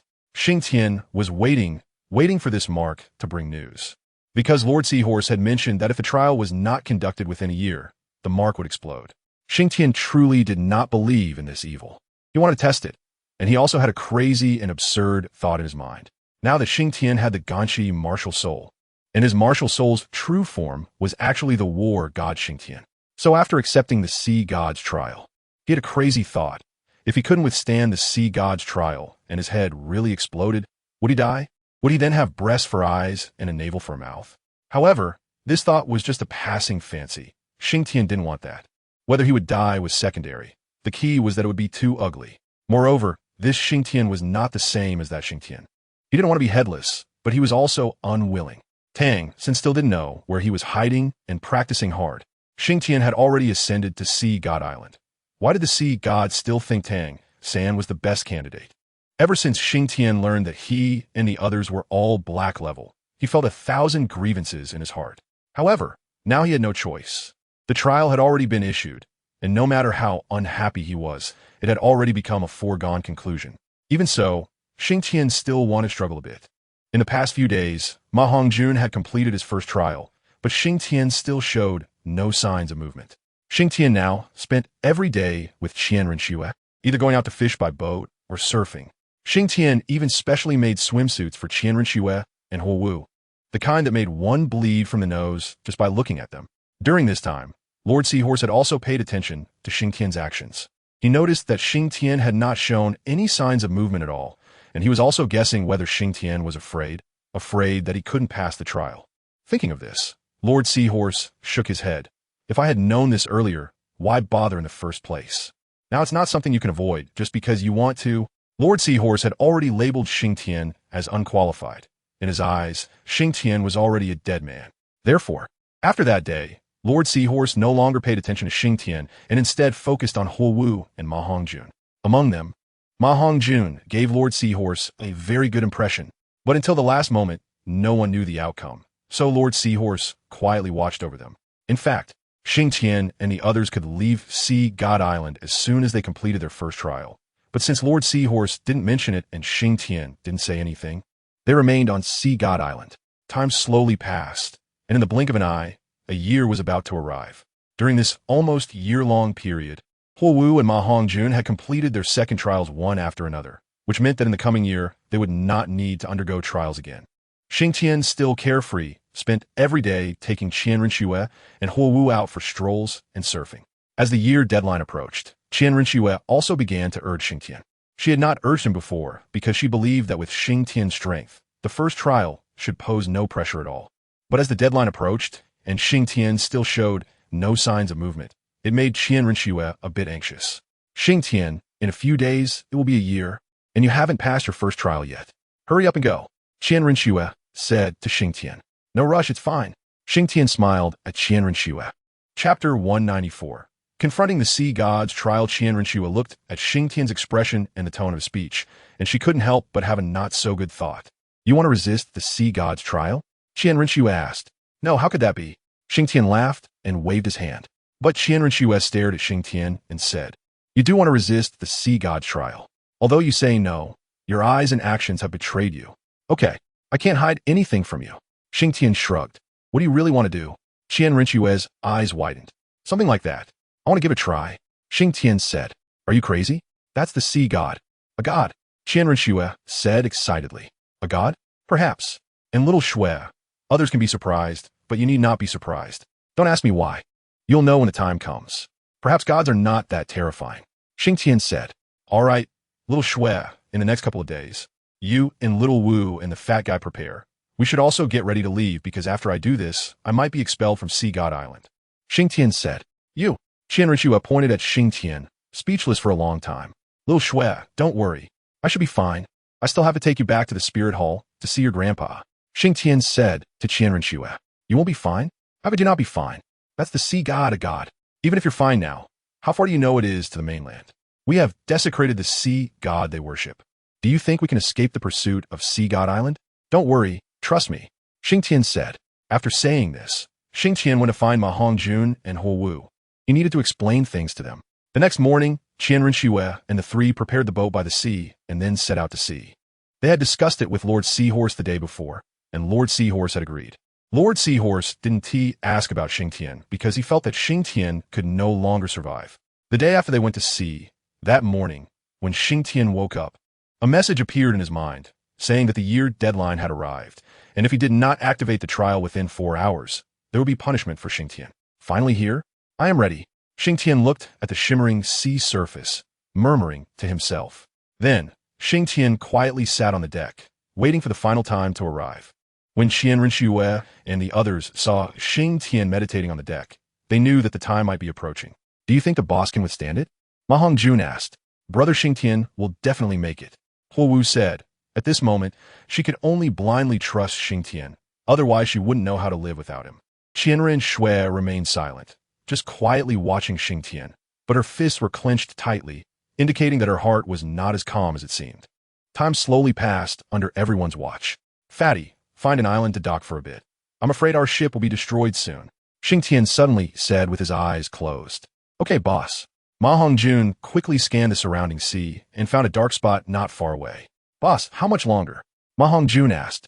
I don't know, but I feel it should be soon. Xingtian replied with closed eyes. All right, I got it, Ma Hongjun said, then used his soul power to steer the ship towards the dark spot. Before long, the ship approached the dark spot, which turned out to be a moderately sized island. You all wait for me here, Xingtian said with his eyes still closed, then stood up and leaped onto the shore. Once on the shore, Xingtian directly sat down on the soft sand, as he felt a mysterious power descending. You have accepted the test. Why not complete it? A voice full of authority suddenly echoed in Xingtian's mind. Because it's too rubbish, Xingtian replied. Oomph. The voice snorted coldly, and Xingtian's mind suddenly shook, followed by a wave of dizziness. However, Xingtian quickly regained his senses. What's wrong? Did I say something wrong? You know my strength, but I only have a black level 6 test, Xingtian said calmly. Accept the punishment, the voice said suddenly. Then a massive force suddenly surged from the void and poured into Xingtian's head, specifically into the mark on his forehead. Is it here? Let me see what the power of the sea god is like, Xingtian thought to himself. As that mysterious energy flowed in, Xingtian gradually felt a sense of pressure in his mind. However, the current intensity was not enough to threaten him, so he let it be. Time slowly passed for about the duration of an incense stick, and Xingtian felt a wave of coldness in his mind, followed by a slight sting. Those who defy my will shall die. The voice reappeared. I don't believe it, Xingtian retorted. Then he directly activated the Ganshi martial soul, and a pulling force suddenly emanated from his body, causing the power in his mind to inexplicably shift and flow towards an unknown location. Xingtian had always been curious about where the martial soul really was in the brain or in the dantian. Every time he checked the martial soul, he would just think about it and use internal vision to see it, but he didn't actually know where it existed in his body. So he didn't know where this pulling force came from, but as long as it was useful, that was enough. Oh, the voice suddenly sounded surprised. What's wrong? Surprised? Xingtian said with a smile. However, as soon as Xingtian finished this sentence, he regretted it. He felt a massive surge of energy erupting from the void, rushing towards the mark. A piercing pain suddenly shot through Xingtian's mind. Damn, that was careless, Xingtian exclaimed, holding his head. This power surged in waves towards the mark, sometimes large, sometimes small. It was on the verge of bursting Xingtian's head. Ganshi, give me some strength, Xingtian cried out, holding his head. It seemed Ganshi heard Xingtian's plea, and an even greater pulling force emerged. When this pulling force arrived, it finally alleviated Xingtian's pain a bit. On the sea, Qianren Shue watched Xingtian rolling on the beach while holding his head, and her expression suddenly turned anxious. She wanted to rush over, but as soon as she flew off the ship, she hit an invisible wall and was bounced back. What is this? Qianren Shue asked anxiously. I don't know, sister-in-law. Don't worry, you must trust the boss. Ma Hongjuan's fists were clenched tightly, but at this moment, he had to say some insincere words to comfort Qianren Shue. Sister Xiao Shue, we must believe in brother Xingtian. If we don't believe in him, who will? Huo Wu suddenly said. After Huo Wu finished speaking, Qianren Shue's body trembled. Yes, if we don't believe in Xingtian, he will really be forgotten. Yes, we should believe in him, Qianren Shue thought to herself. Meanwhile, Xingtian, due to Ganqi's intervention, was feeling relatively better. However, while Xingtian felt better, someone else was not doing well. Blasphemer die. The voice sounded somewhat angered. Then an even more terrifying energy surged from the void. Qianren Shui and the others could now see the ripples in the void with their naked eyes. You are angry. You're also afraid. Ha! See God, Poseidon, I know it's you, huh? Xingtian suddenly burst into loud laughter. Xiaowu, if Xingtian can survive today, we have something very important to do. Over here. After hearing Xingtian's laughter, Qianren Shui said to Huowu, Sister Xiao Shui, what is it? Tell me. Huowu asked. Xingtian's condition is really not right. Qianren Shui said, gazing at Xingtian. Not right? What's not right? Huowu asked, somewhat puzzled. I don't know Xingtian's past. But when I met him, he wasn't like this. He was much better back then, more stable in what he did. But I don't know when he changed. His mentality started to become unbalanced. At first, I didn't pay attention. I thought he might have been under too much pressure before, so after his strength increased, his mentality inevitably inflated a bit. Later it proved he wasn't that kind of reckless person, but ever since that axe and shield appeared, he completely changed. Qianren Shui sighed. Now that you mention it, it really seems so. Ma Hongjun said, after thinking for a moment. I don't deny that his axe and shield martial soul is very strong, but this martial soul might have other effects. Xingtian's drastic change in personality might be because of this martial soul. Qianren Shui said. Sister Xiao Shui, what should we do? Huowu asked. I haven't thought of a plan yet, but I know that if we don't do something, Xingtian's condition will only worsen, Qianren Shui said. All right, then we will help brother Xingtian later. Huowu said. And me, Ma Ongjun Gaimding. Good, Qianren Shui replied. While Qianren Shui and the others were discussing Xingtian's situation, there was a new change on Xingtian's side. Due to the intervention of the Ganqi martial soul, the sea god mark had not exploded for a long time, which made the mysterious voice somewhat angry. Suddenly, the energy that had been surging into the sea god mark vanished. The arrival of this energy was strange, and its disappearance was equally strange. Is that it? Xingtian felt the strange energy disappear and muttered to himself. Looks like this isn't much either. He raised his hand to touch the mark on his forehead and smiled. Just as his smile was not fully formed, he sensed a series of waves coming from above his head. Feeling this wave, Xingtian curiously looked up. Suddenly, a ripple appeared in the air above him, followed by a deep blue, triangular shape materializing above him. What? No way. The sea god is actually coming in person? Upon seeing this triangular shape, Xingtian jumped up. He had seen this triangular shape before in the magic whale sea, which meant the sea god was coming. Sea god, you truly are giving me Xingtian face. After his surprise, Xingtian steadied his emotions. Human, you have desecrated the divine. In the name of the sea god, I grant you death. The triangular shape emitted a dazzling light, and then a phantom appeared above it, which was the sea god that Xingtian had seen in the magic whale sea. Desecrate? Grant? How grand? Poseidon. Xingtian shouted directly at the sea god. Desecrator. Kill. The sea god responded angrily upon hearing Xingtian call his name directly. Then, many sparkling water droplets began to appear in the void, and once these droplets took shape, they flew towards Xingtian. Xingtian could even hear the explosive sound of the droplets slicing through the air. Is this it? It can't hurt me. Damn it. Just as Xingtian was about to show off, he realized that these droplets contained a force different from soul power. Thus, the droplets, empowered by this force, easily penetrated Xingtian's soul power shield and struck him all over his body. In an instant, in just a second or two, Xingtian was covered in blood. Cough, cough, cough. Quite the force, but you still can't kill me. Xingtian coughed a few times and spat out a mouthful of blood. Oomph. Do you think a god has only these methods? The sea god's phantom said, I know very well that you have more than just these tricks. I've seen you deal with the deep-sea magic whale. Xingtian wiped his mouth and replied, but I want to say, others may not dare to act against you because you are a god, but I won't. If your true body comes, I will offer my neck without hesitation. But you are just a phantom, so why should I fear? Xingtian said to the sea god's phantom, no one has ever fought against a god, nor has anyone dared to oppose a god. You are the first. I will leave you with a complete corpse. The sea god's phantom said, ha ha ha, good, I'll wait. Xingtian laughed heartily. After laughing, Xingtian stood up. It's my turn. Xingtian's true body. Xingtian shouted loudly, and his true body appeared on the scene. A headless giant, Qian Rengshu and the others, even though they had seen Xingtian's true body many times, were still shocked. Because this time, Xingtian was facing not an ordinary enemy, but a god the god of the sea, and also the first god they had ever seen. Are you ready? I don't want to be passively beaten. Xingtian grinned. Oof. Overestimating yourself. The sea god glanced disdainfully at Xingtian, not believing that Xingtian had the strength to match him. Kill! Xingtian roared and sprang from the ground, charging towards the sea goddess phantom. I hate looking up to others, Xingtian shouted. Subsequently, a flash of axe light flew towards the sea god, directly striking the sea goddess phantom. However, unexpectedly, the axe light passed right through the sea goddess phantom and struck the sea behind him, instantly splitting the surface of the sea, creating a deep ravine that did not heal for a long time. Useless, mortals cannot defeat gods. Your blow had power, but this is where it ends. The sea god raised his right hand.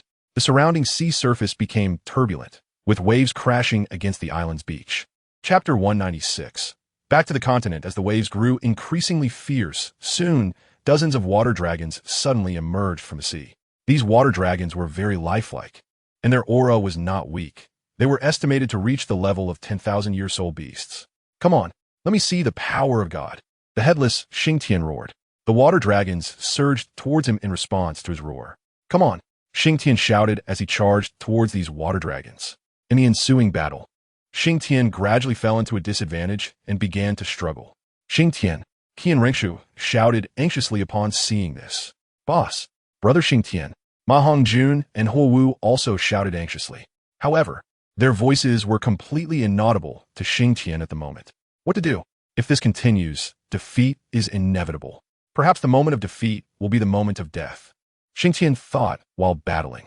Just as he was about to give in, a wave came from the dagger, which at first Xingtian didn't understand, but slowly, he realized what the dagger was conveying.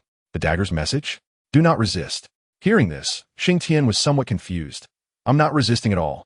Next, Xingtian finally understood what this resistance meant. He saw the dagger emit a crimson light, and as this light spread, Xingtian felt an overwhelming drowsiness. Thanks to the dagger's prior warning, Xingtian did not resist, yielding to the drowsiness and fell asleep. Once Xingtian fell asleep, the headless Xingtian paused for a moment, and then an extremely pure killing intent radiated from his headless form. In addition to this killing intent, there was a domineering aura that seemed to have transcended time and space, filled with a wildness, as if a person from the wilderness had emerged. This aura? Poseidon felt surprised at the suddenly changed Xingtian, because he actually sensed a hint of danger within this aura. Suddenly, a deep voice resounded, filled with dominance and bloodlust, making Qian Rengshu and the others far out at sea tremble involuntarily. What? Whose voice is that? Huo Wu said, somewhat frightened. I don't know, but this is definitely not Xingtian's voice. Qian Rengshu said, do you think this could be the boss's martial soul? Ma Hongjun suddenly suggested. Impossible. That is absolutely impossible. Qian Rengshu and Huo Wu shook their heads. In fact, Ma Hongjun was right. This was indeed Xingtian's martial soul, the dagger. Ever since the day the dagger was born, it had developed a shred of consciousness, but it had never awakened.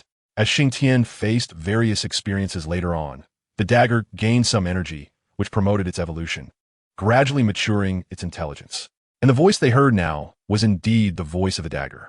As soon as this deep voice sounded, the headless Xingtian charged directly towards the sea god. The surrounding water dragons, seeing Xingtian coming, wrapped around him again. However, this time, they did not gain any advantage at all. In this state, Xingtian was extraordinarily fierce, and his combat power increased significantly. In no time, dozens of water dragons were shattered by Xingtian. After breaking the water dragons, Xingtian charged towards the sea god's phantom with unyielding momentum. The sea god's phantom was momentarily stunned upon seeing the water dragons destroyed, as he did not expect Xingtian to possess such strength at this moment. However, before the sea god could regain his senses, Xingtian's attack was already upon him. The sea god merely raised his hand dismissively, knowing that Xingtian's attack could not possibly hit him. Sure enough, the axe that Xingtian swung passed right through the sea god's phantom. Nevertheless, the sea god was still angered, feeling insulted. A mortal, attacking him time and again, even if his attacks had no effect whatsoever, still caused the sea god to feel a tremendous sense of humiliation. As the sea god's expression turned completely cold, the sea surface suddenly became calm. With not even a whisper of wind on the small island, everything seemed to fall into a state of suspension. You dare to provoke me repeatedly. Do you really think I won't kill you? The sea god's phantom said. You said that more than once. If you had that ability, I would have died long ago. Xingtian retorted with a cold snort. In fact, Xingtian had already noticed that the sea god's phantom had very little actual combat power. Otherwise, someone like him would have died countless times already. The sea god's phantom snorted coldly and said nothing. And I have discovered your weakness, Xingtian suddenly declared. Then he swung out an axe light. But this time it was not directed at the sea god, but at the triangular object above the sea god's head. You dare! The sea god shouted in shock and anger upon seeing Xingtian's actions. You can block it. My strike has very little power, Xingtian replied with a smile. However, the smile was unpleasant, carrying a sense of heaviness. Indeed, the axe light passed through the sea god's phantom and struck the triangular object, causing only a slight impact, dispersing the axe light immediately. Yet, even this gentle touch caused a ripple to appear in the sea god's phantom. Just as I thought. Your weakness is that. Xingtian laughed. The sea god's phantom snorted, waving his hand as countless waters surged from the sea surface, wrapping around the triangular object. You can attack me, but I can't attack you. Do you think I don't know that? Xingtian said with a smile, though his eyes were filled with coldness. This strike will make you disappear. Without further ado, Xingtian charged directly at the sea god's phantom. The sea god's phantom concentrated his thoughts, and countless waters transformed into sharp arrows shooting towards Xingtian. Xingtian raised a shield to block these arrows and pushed forward against them towards the sea god's phantom. The sea god waved his hand again, and countless soul beasts made of water appeared on the surface of the sea, charging towards Xingtian. I am the sea god.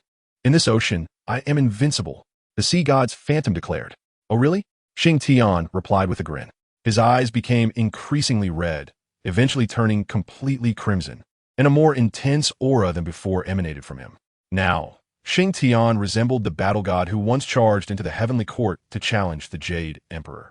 Xingtian, who dared to stand up to the Jade Emperor, would certainly not fear these foes. Red mist surged as Xingtian plunged into the throng of soul beasts, slaughtering them mercilessly. No more games, Dai. Xingtian's heavy voice echoed again, this time laced with a strong scent of blood. After exterminating the soul beasts, Xingtian ceased talking to the sea god's phantom and charged directly towards the triangular object in the sky. You dare! The sea god's phantom roared in anger and rushed towards the triangular object, but he could not stop Xingtian at all. Even when he exerted all his strength to create a barrier, it was still ruthlessly shattered by Xingtian. In truth, the sea god's phantom was not weak. It was just that he encountered Xingtian. If it had been anyone else, they would have been blown up the moment that strange energy surged into the mark. In a corner of the divine realm, the true body of Poseidon, the sea god, was present. Suddenly, Poseidon, who had been meditating with his eyes closed, opened them abruptly. You dare! Poseidon roared, causing the surrounding space to tremble violently from his shout. However, Poseidon could only roar. He had no way to truly descend to the Douluo Continent. Little brat, I won't let you go. I'll be waiting for you in the divine realm. The sea god closed his eyes, sensing the situation, and a cold smile appeared at the corner of his mouth. On the Douluo Continent, over the sea, Xingtian was already approaching the triangular object. The sea god's phantom glared angrily, but had no way to stop Xingtian, who was now unstoppable. Boom! The triangular object was struck by a powerful axe. It surprisingly didn't shatter. However, it did develop some fine cracks. Let's see how many hits you can take. Xingtian scoffed, seeing that his first strike hadn't destroyed it. When Xingtian's first strike hit the triangular object, the sea god's phantom shook violently. Subsequently, the sea god's phantom became considerably fainter than before. Kid, do you know the consequences of your actions? The sea god's phantom floated above the triangular object, using energy to protect it. Consequences? I don't know. I don't need to know. All I know is that my master wants to destroy it. Plain and simple, Xingtian replied. The sea god's phantom realized that Xingtian was impervious to reason in this state. So he ceased talking and exerted all his strength to resist Xingtian's attacks. However, it was futile. Xingtian's assault grew stronger with each wave, and soon, the sea god's phantom began to falter. Ding! A crisp sound reached both Xingtian and the sea god's phantom. Huh!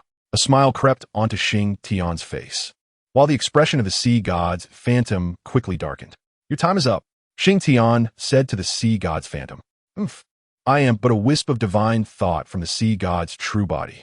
The day the sea god descends will be your death. The sea god's phantom declared. Sure, I'll be waiting. Xingtian nodded seriously. All right, it's time for you to go. Xingtian raised the axe in his hand.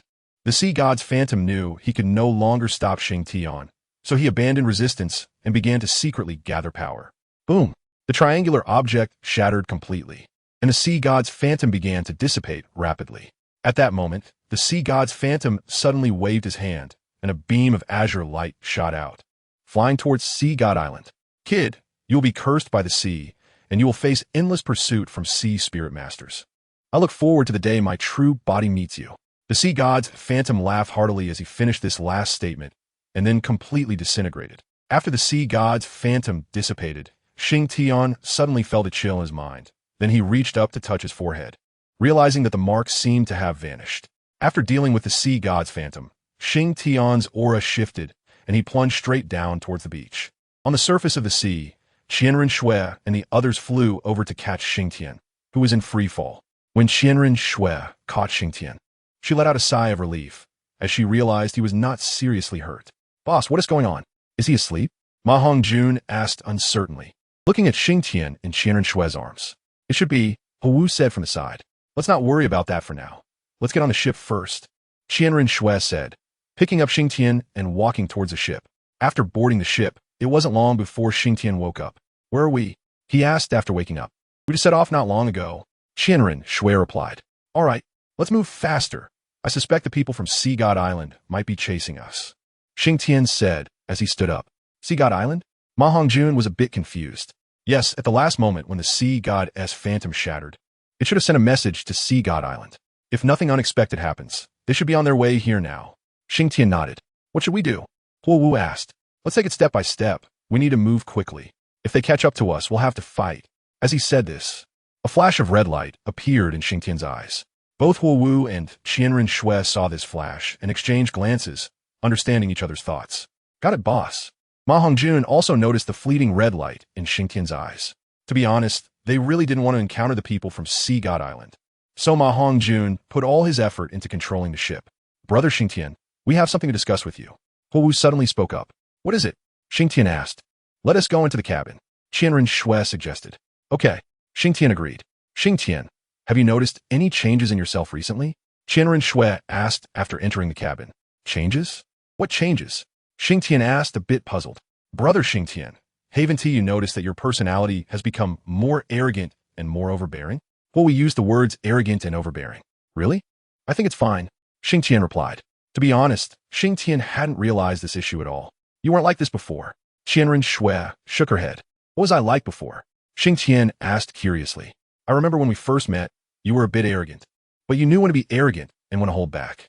But now you're different. Qianren Shui shook her head. Brother Xingtian, if you can't defeat the sea god today, what do you think our outcome would be? Hu directly asked. Can't defeat the sea god? How is that possible? Didn't we win? Xingtian laughed and waved his hand. Is this your victory? No, it's not. It's because of that strange martial soul of yours. I don't know why I can do that, but if there were any accidents today, we would all die. Qianren Shui said. It can't be that serious. Xingtian asked, feeling a bit guilty. What do you think? Qianren Shui gave Xingtian an exasperated look. We have to let you know and help you recognize your flaws. Hu pouted. Flaws? Xingtian was a bit speechless. Yes, that's a flaw, and a significant one. Qianren Shui nodded. Chapter 198, Chance Encounter. All right. If you say it's a flaw, then it's a flaw. But how do I change it? Xingtian asked. First, you need to take a break for this period. It's best not to use your martial soul or engage in battles. Calm down and adjust yourself, Qianren Shui said. But what about you? Xingtian asked. Xiao, it seems we've been overlooked in Xingtian's eyes. Qianren Shui turned to look at Hu. Brother Xingtian, we've all been through the Slaughter City and walked the Hell Road. Hu rolled her eyes at Xingtian. It seems we share some responsibility for your change in character. You always charge to the front, gradually forgetting that our strength isn't lacking. Qianren Shui said. It's settled then. Brother Xingtian, from now on, until we return to the Martial Soul Hall, you are not to use your martial soul. Just drink tea and fish every day. Hu said. That doesn't seem right. Xingtian tried to resist. It's decided. Qianren Shui firmly concluded. Fine. In the end, Xingtian had no choice but to agree. Looking at Qianren Shui and the other serious expressions, he had nothing to say. Hearing them say this, Xingtian also vaguely felt the imbalance in his mindset. Taking this opportunity, he planned to sort out his state of mind. Thus, for the next period, Xingtian began a life of leisure. Every day was filled with eating and drinking, and he wasn't even allowed to train. Time slowly passed over the next 3 days, during which Xingtian indeed discovered some issues. He realized that he had become somewhat abnormal. First, Xingtian noticed that he was particularly sensitive to blood and easily angered or provoked. Moreover, he unconsciously found that sometimes when he spoke about something, he didn't want to hear opposing voices, even if he was wrong. As time went on, Xingtian increasingly felt the cracks in his mindset, which made him break out in a cold sweat. Because if this continued, he couldn't imagine what he would become. Perhaps he would really grow into an unyielding villain, arrogant, conceited, and dismissive of others. And when Tang San rose to power, the martial soul hall wouldn't be his destiny. At that time, Tang San's destiny would be himself. Thinking of this, Xingtian couldn't help but shiver. This might not just be the influence of the Ganshi martial soul. Ganshi is my martial soul. It can't harm me. Xingtian thought of what Qianren Shui and the others said about his character change being mainly due to the influence of the Ganshi martial soul. Xingtian speculated that this might be related to the world consciousness, also known as the heavenly Tao, and had a certain connection with him. However, no matter who it was related to, now that Xingtian was aware, he could not let it develop any further. If left unchecked, in the end, it would not only harm himself, but also harm Qianren Shui and the others, which was something Xingtian did not want to see. Boss, there's a situation behind us. One day, while Xingtian was sunbathing on the deck, Ma Hongjun suddenly said, "What situation?" Xingtian asked. "There are soul power fluctuations behind us, and a wave of killing intent." Ma Hongjun replied, "Looks like it's the people from Sea God Island. Speed up and avoid them." Xingtian said, if it were the previous Xingtian, he would have ordered Ma Hongjun to stop without hesitation and face them head on, but now he chose to retreat. "Got it," Ma Hongjun said. "I'll help too." Qianren Shui said, "Me too." Huowu raised her hand and said, with Qianren Shui and Huowu's help, the speed of the ship increased significantly. Meanwhile, the people from Sea God Island also noticed the sudden acceleration of Xingtian and the others. "Sir, they suddenly accelerated." A yellow-clad Sea Soul Master said to a purple-clad Sea Soul Master. "Accelerated? It seems they have discovered us. Chase them down, those who desecrate the Sea God. Kill without mercy." The purple-clad Sea Soul Master said coldly. "Yes." The yellow-clad Sea Soul Master replied. "Accelerate and catch up." The yellow-clad Sea Soul Master shouted. Upon hearing this, everyone quickened their pace. However, they were already at a distance from Xingtian and the others, and after Xingtian and the others accelerated for a while, they only then realized what was happening. By the time they started to speed up, they were already unable to catch up to Xingtian and the others. "My lord, we may not be able to catch up," the yellow-clad Sea Soul Master said to the purple-clad Sea Soul Master, looking at Xingtian and the others disappearing from sight.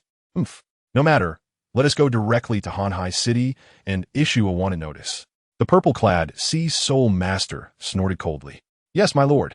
After shaking off the people from Sea God Island, Xingtian spoke up. "I estimate they won't give up. My original plan was to rest a bit in Hanhai City after we land, but it seems that one be possible now. Once we land, we'll disguise ourselves and stay in Hanhai City for one night, at most just one night. We'll rest a bit, and the next day we'll set off.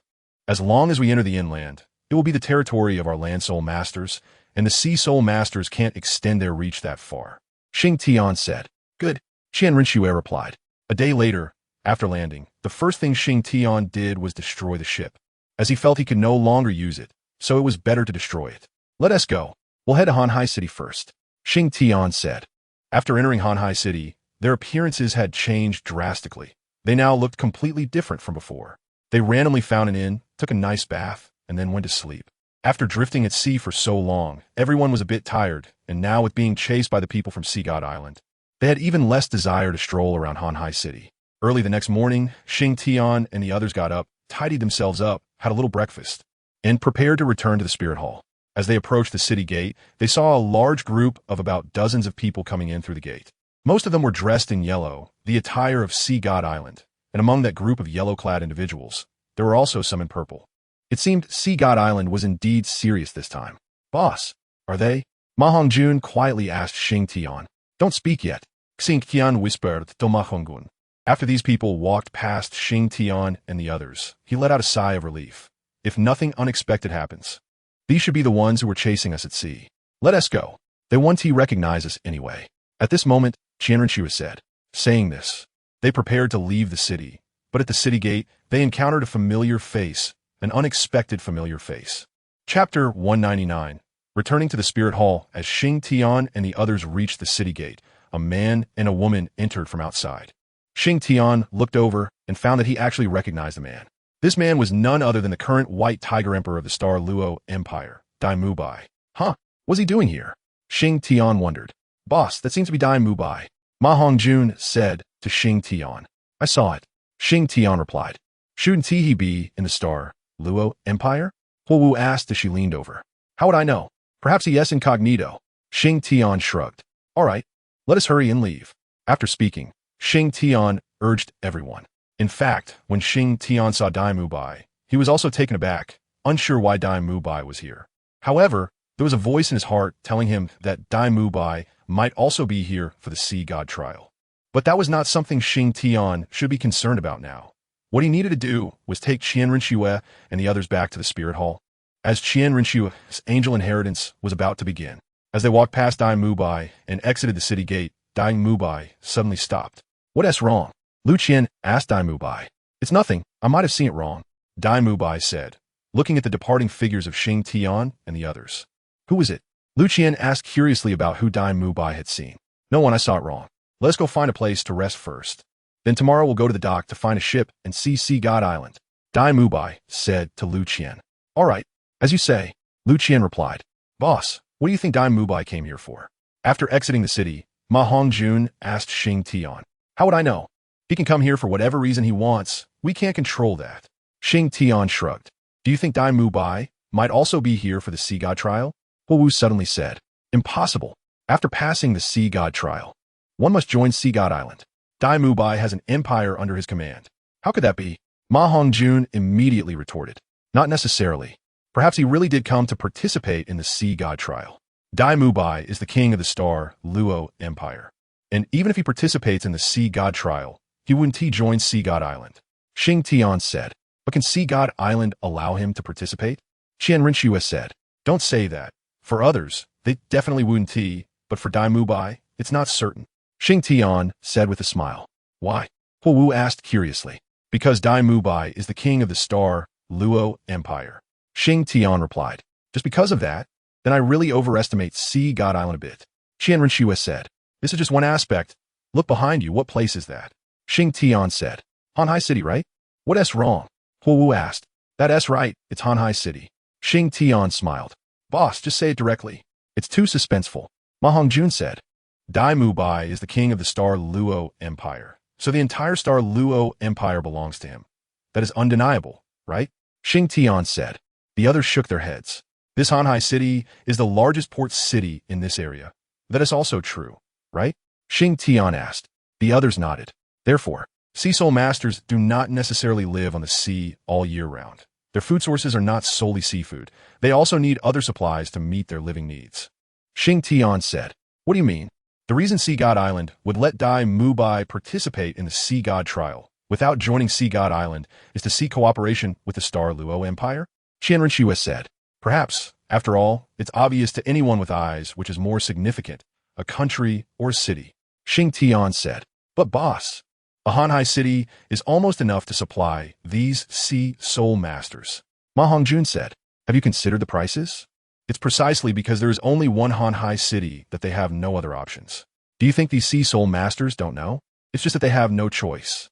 If they really established a relationship with Dai Mubai, look, this Hanhai City wouldn't be so lively. Xingtian shook his head. All right, you know so much. Let's hurry up. At this moment, Qianrenshua suddenly said.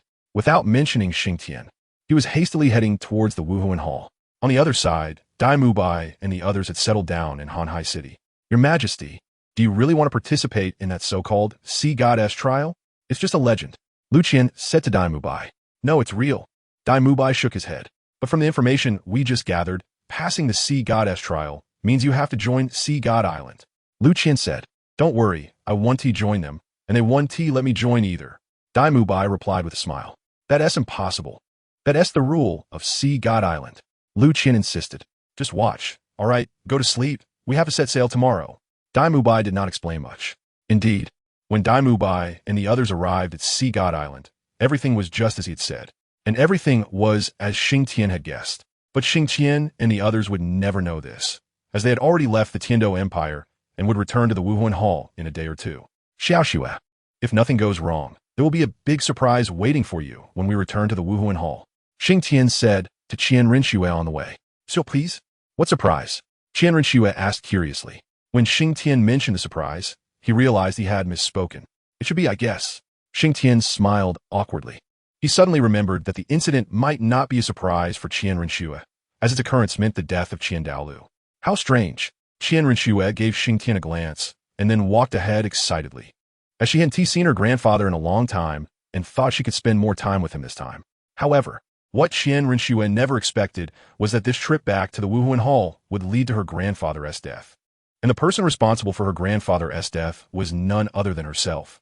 3 days later, Qian Rinxue and the others finally returned to Wuhuan City. The guards at the city gate saw Qian Rinxue and her group from afar and quickly went into the city to report to Bibi Dong. By the time Qian Rinxue and the others arrived at the Wuhuan Hall, Bibi Dong was already there waiting for them. Back. Did you gain anything? Bibi Dong asked. No. Yes. So did you or didn't you? Bibi Dong asked again. Xingtian, I didn't but those two did. Qian Rinxue pointed at Ma Hongjun and Huowu. Oh, the sea god's trial? Not bad, Bibi Dong said as she saw the marks on Ma Hongjun and Huowu's foreheads. Xingtian, why don't you have this mark? Logically, your strength is the strongest, so the sea god's trial shouldn't be a problem for you. Bibi Dong then asked Xingtian. I had it, but I thought it was too weak, so I got rid of it. Xingtian shrugged, speaking nonchalantly. Bibi Dong looked at Xingtian with an expression that said, Do you think I believe you? It's true, your holiness. Ma Hongjun said. Huowu nodded in agreement. Bibi Dong turned her gaze to Qian Rinxue, who also nodded. This surprised Bibi Dong a bit, as Qian Rinxue never lied. Tell me about it? Bibi Dong asked curiously, wanting to know how Xingtian had eliminated that mark.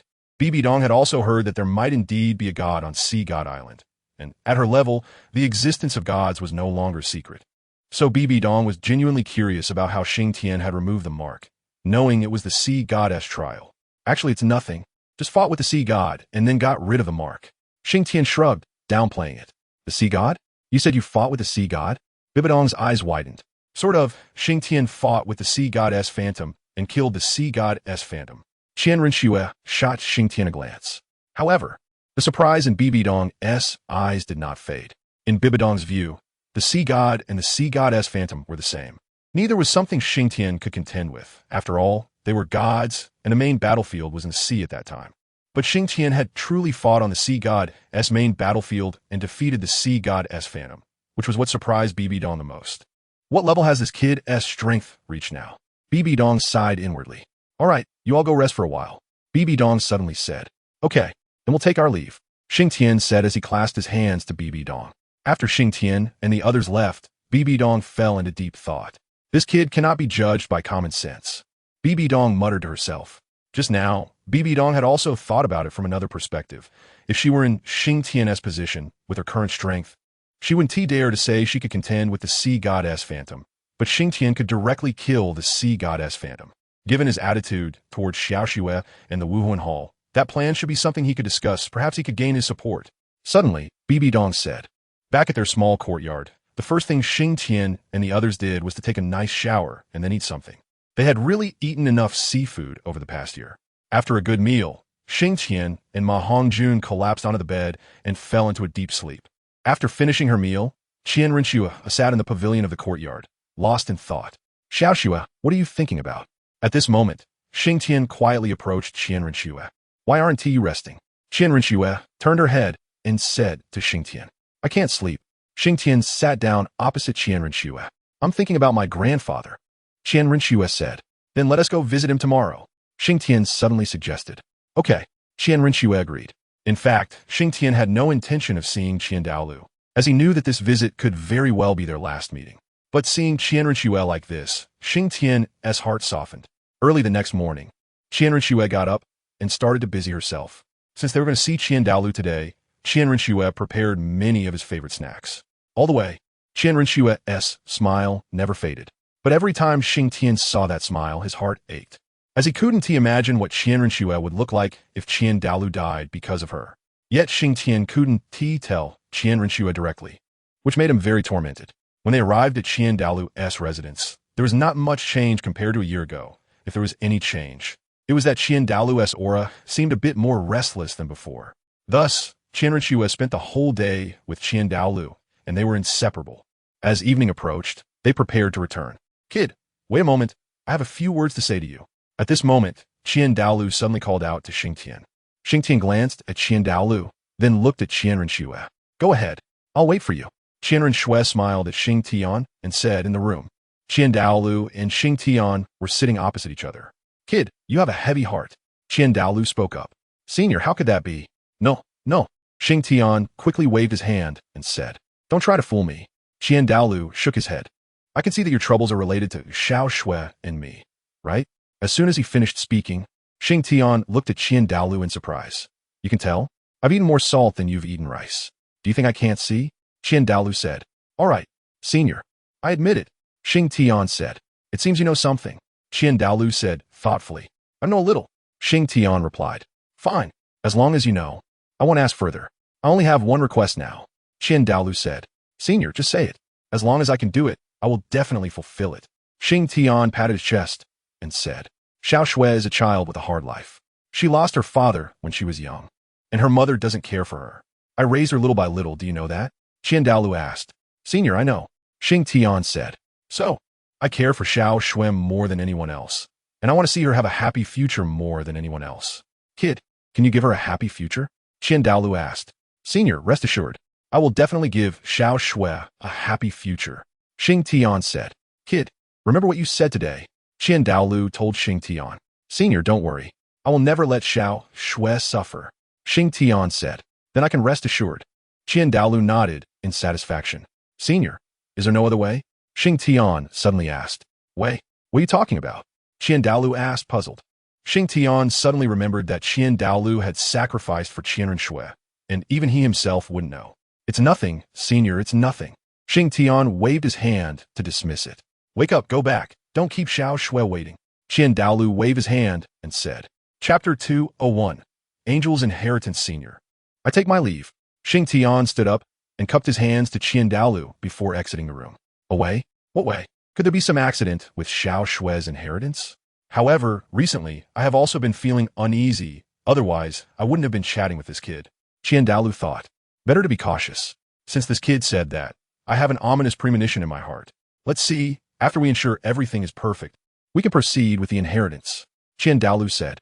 In fact, Qian Dalu had never looked for reasons within himself. He always thought it would be due to Xiao Shui. So, for the inheritance of Qianren to go smoothly, Qian Dalu began various deductions. But the final results showed that the inheritance could be completed smoothly. Forget it. There will always be a way when the cart reaches the mountain, and the boat will go straight when it reaches the bridge. As long as we are careful, there will always be a way. Qian Dalu finally said. "Xingtian, what did Grandpa talk to you about?" When Xingtian came out, Qianren asked. "Senior said you were a child with a hard life, and told me not to let you down, otherwise he would break my legs." Xingtian pinched Qianren's nose and said. Qianren's face turned red with embarrassment, and then she hugged Xingtian, lowering her head and saying nothing. "Let's go. Take a rest. Your grandpa might have something to find you in a couple of days." Xingtian suddenly said. "Grandpa has something to find me? Then I'll go ask him now." Qianren said. "Forget it. Since he didn't tell you now, it means it's not the right time yet. Let's go back and wait and see." Xingtian said. "All right." Qianren nodded. Since Qianren visited Qian Dalu this time, she had not seen Qian Daolu's figure for several days. During these days, every time Qianren came, Qian Dalu was not there, and eventually, Qianren learned that Qian Dalu had returned to the Elder Hall. However, when Qianren went to the Elder Hall to visit Qian Dalu, she was told that Qian Dalu was in seclusion, which made her feel depressed for a long time. "Grandpa is really something. As soon as I come back, he goes into seclusion and doesn't keep me company," Qianren quietly complained. Hearing Qianren's complaints, Xingtian shook his head helplessly. He knew what Qian Dalu was doing, but he didn't dare to say it, because he didn't know how Qianren would react upon hearing it. So in the end, this matter could only be discovered by Qianren herself. Thus, a week later, Qian Dalu finally came out of seclusion. After coming out, His condition was suddenly much better than in the previous days. At least from Xingtian's perspective, San'sDual's aura and complexion were much improved. It should be about time. Looking at San'sDual's appearance, Xingtian thought. Sure enough, 2 days later, while Xingtian and the others were enjoying fruit and basking in the sun in the courtyard, someone suddenly came to report that Dalu was looking for Qianren Shui. Grandpa is looking for me? Where is he? Qianren Shui asked, replying to the holy maiden. He is in the elder hall. The messenger said. Okay, I got it. You can go back first. I will go over shortly. Qianren Shui said. Xingtian, I will go over to take a look first. Qianren Shui said to Xingtian. Go ahead. Xingtian smiled at Qianren Shui. After Qianren Shui left, Xingtian stood up. Boss, what's wrong? You don't look well. At this moment, Mahong Jun said. Do I look unwell? I don't think so. Xingtian asked. Yes, I can see it. Xingtian, brother, is there something on your mind? Wu asked. It's nothing. How could that be? Xingtian shook his head. Is it about Sister Xiao Shui? Wu leaned over to ask. No, how could that be? I knew it was about Sister Xiao Shui. Wu said. Boss, is there something going on with Big Sister? Mahong Jun asked. I don't know, don't ask. We'll talk about it later. Xingtian shook his head. Seeing that Xingtian was unwilling to say more, Mahong Jun and Wu didn't press further. Not long after Qianren Shui left, Xingtian also followed out. He was still a bit worried. He wanted to go see Qianren Shui's inheritance. If necessary, he could help. Perhaps Dalu wouldn't have to die. When he arrived at the Elder Hall, Xingtian encountered Bibi Dong and the long-unseen Hulaina. Your Holiness, you are here too. Xingtian cupped his hands to Bibi Dong and said, Bibi Dong nodded. Xingtian, long time no see. Hulaina said to Xingtian. During the conversation, Hulaina's tone was still somewhat stiff and cold. Xingtian looked at Bibi Dong in confusion. She is still in the adaptation phase. She is not like you guys. Bibi Dong said lightly. Xingtian understood and nodded, then smiled at Hulaina. Do you think she will succeed? Bibi Dong suddenly asked. She should be able to, right? Besides, isn't this process supposed to take a long time? The 9 tests should take several years, right? Xingtian asked. I don't know, but one thing is certain. She will definitely not spend several years doing this. Bibi Dong said. Xingtian thought for a moment and nodded affirmatively. Sure enough. Not long after, Qianren Shui and Dalu walked out of the Elder Hall, and there was a golden mark on Qianren Shui's forehead. Xingtian, guess what I got? Qianren Shui saw Xingtian at first glance and hurried over. I saw it. That mark is beautiful. Xingtian said with a smile. Of course, by the way, you better hurry up and train. Otherwise, I might surpass you. Qianren Shui said mischievously. Weren't you the one who said not to let me train? You said I should focus on calming my mind for a while. Xingtian shrugged. Oh right, I forgot about that. Then forget it, you can skip training for now. I'll protect you in the future. Qianren Shui patted her chest. All right, then I'll be relying on you, Senior Shui. Xingtian smiled and cupped his hands to Qianren Shui. It's a small matter, just a small matter. Qianren Shui waved her hand. Your Majesty the Pope, we will be leaving now. Xingtian cupped his hands to Bibi Dong and then left with Qianren Shui. Bibi Dong didn't mind that Qianren Shui didn't greet her after all. Qianren Shui was in a good mood, so it was forgivable. Hulaina looked at the departing Xingtian and Qianren Shui, a hint of envy in her eyes. Xingtian is not your destiny. Bibi Dong's voice brought Hulaina back to reality. Teacher, I didn't. Hulaina quickly said. All right, let's go back. Your condition is still a bit unstable and needs to be consolidated. Bibi Dong said. Yes, teacher. Hulaina hurriedly replied. Before leaving, Hulaina turned her head again to look at Xingtian and the others who were chatting and laughing, then quickly caught up with Bibi Dong. Chapter 202. Intervening in the angel inheritance after returning to the small courtyard, Qianren Shui immediately told Mahong Jun and Wu about her inheritance. What? Sister Xiao Shui, you obtained the divine position inheritance? Wu said in surprise. Yes, Angel God, my grandfather helped me with this. Qianren Shui said. No wonder. I somewhat understand what happened on Sea God Island back then. Mahong Jun suddenly said. What? Qianren Shui and Wu asked. Back then, my sister-in-law was on Sea God Island, and that Sea Horse Lord didn't let my sister-in-law participate in the Sea Goddess trial, perhaps because of today's event. Mahong Jun rubbed his chin. Are you saying that the Sea Horse Lord knew Sister Xiao Shui would obtain the Angel God inheritance? Wu said. That's about the gist of it, but the Sea Horse Lord couldn't possibly know. I feel it should be the Sea God. Mahong Jun said. Sea God? Wu asked. Exactly. I think the Sea God should know the Angel God, and also knows that my sister-in-law is the inheritor of the Angel God. which is why he had the Seahorse Lord stop my sister-in-law. Ma Hongjun said. Sounds plausible.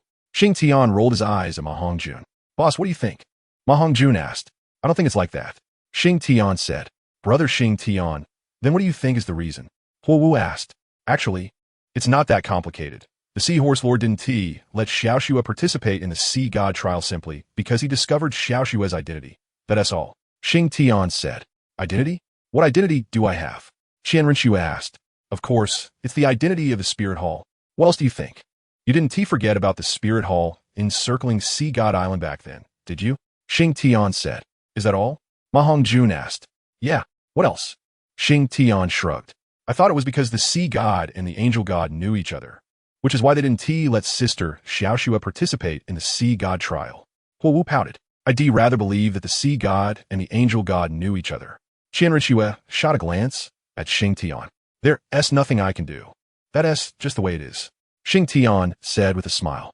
All right. Qian Renxue said. By the way, I might not be around lately, so you could just have fun by yourselves. Qian Renxue suddenly said. Sister Xiaoxue, are you going to complete the trial? Huo Wu asked. Yes, I plan to complete all the trials I can in one go. Qian Renxue said. Then I'll go with you. It just so happens that I also want to complete the Sea Goddess trial. Huo Wu said.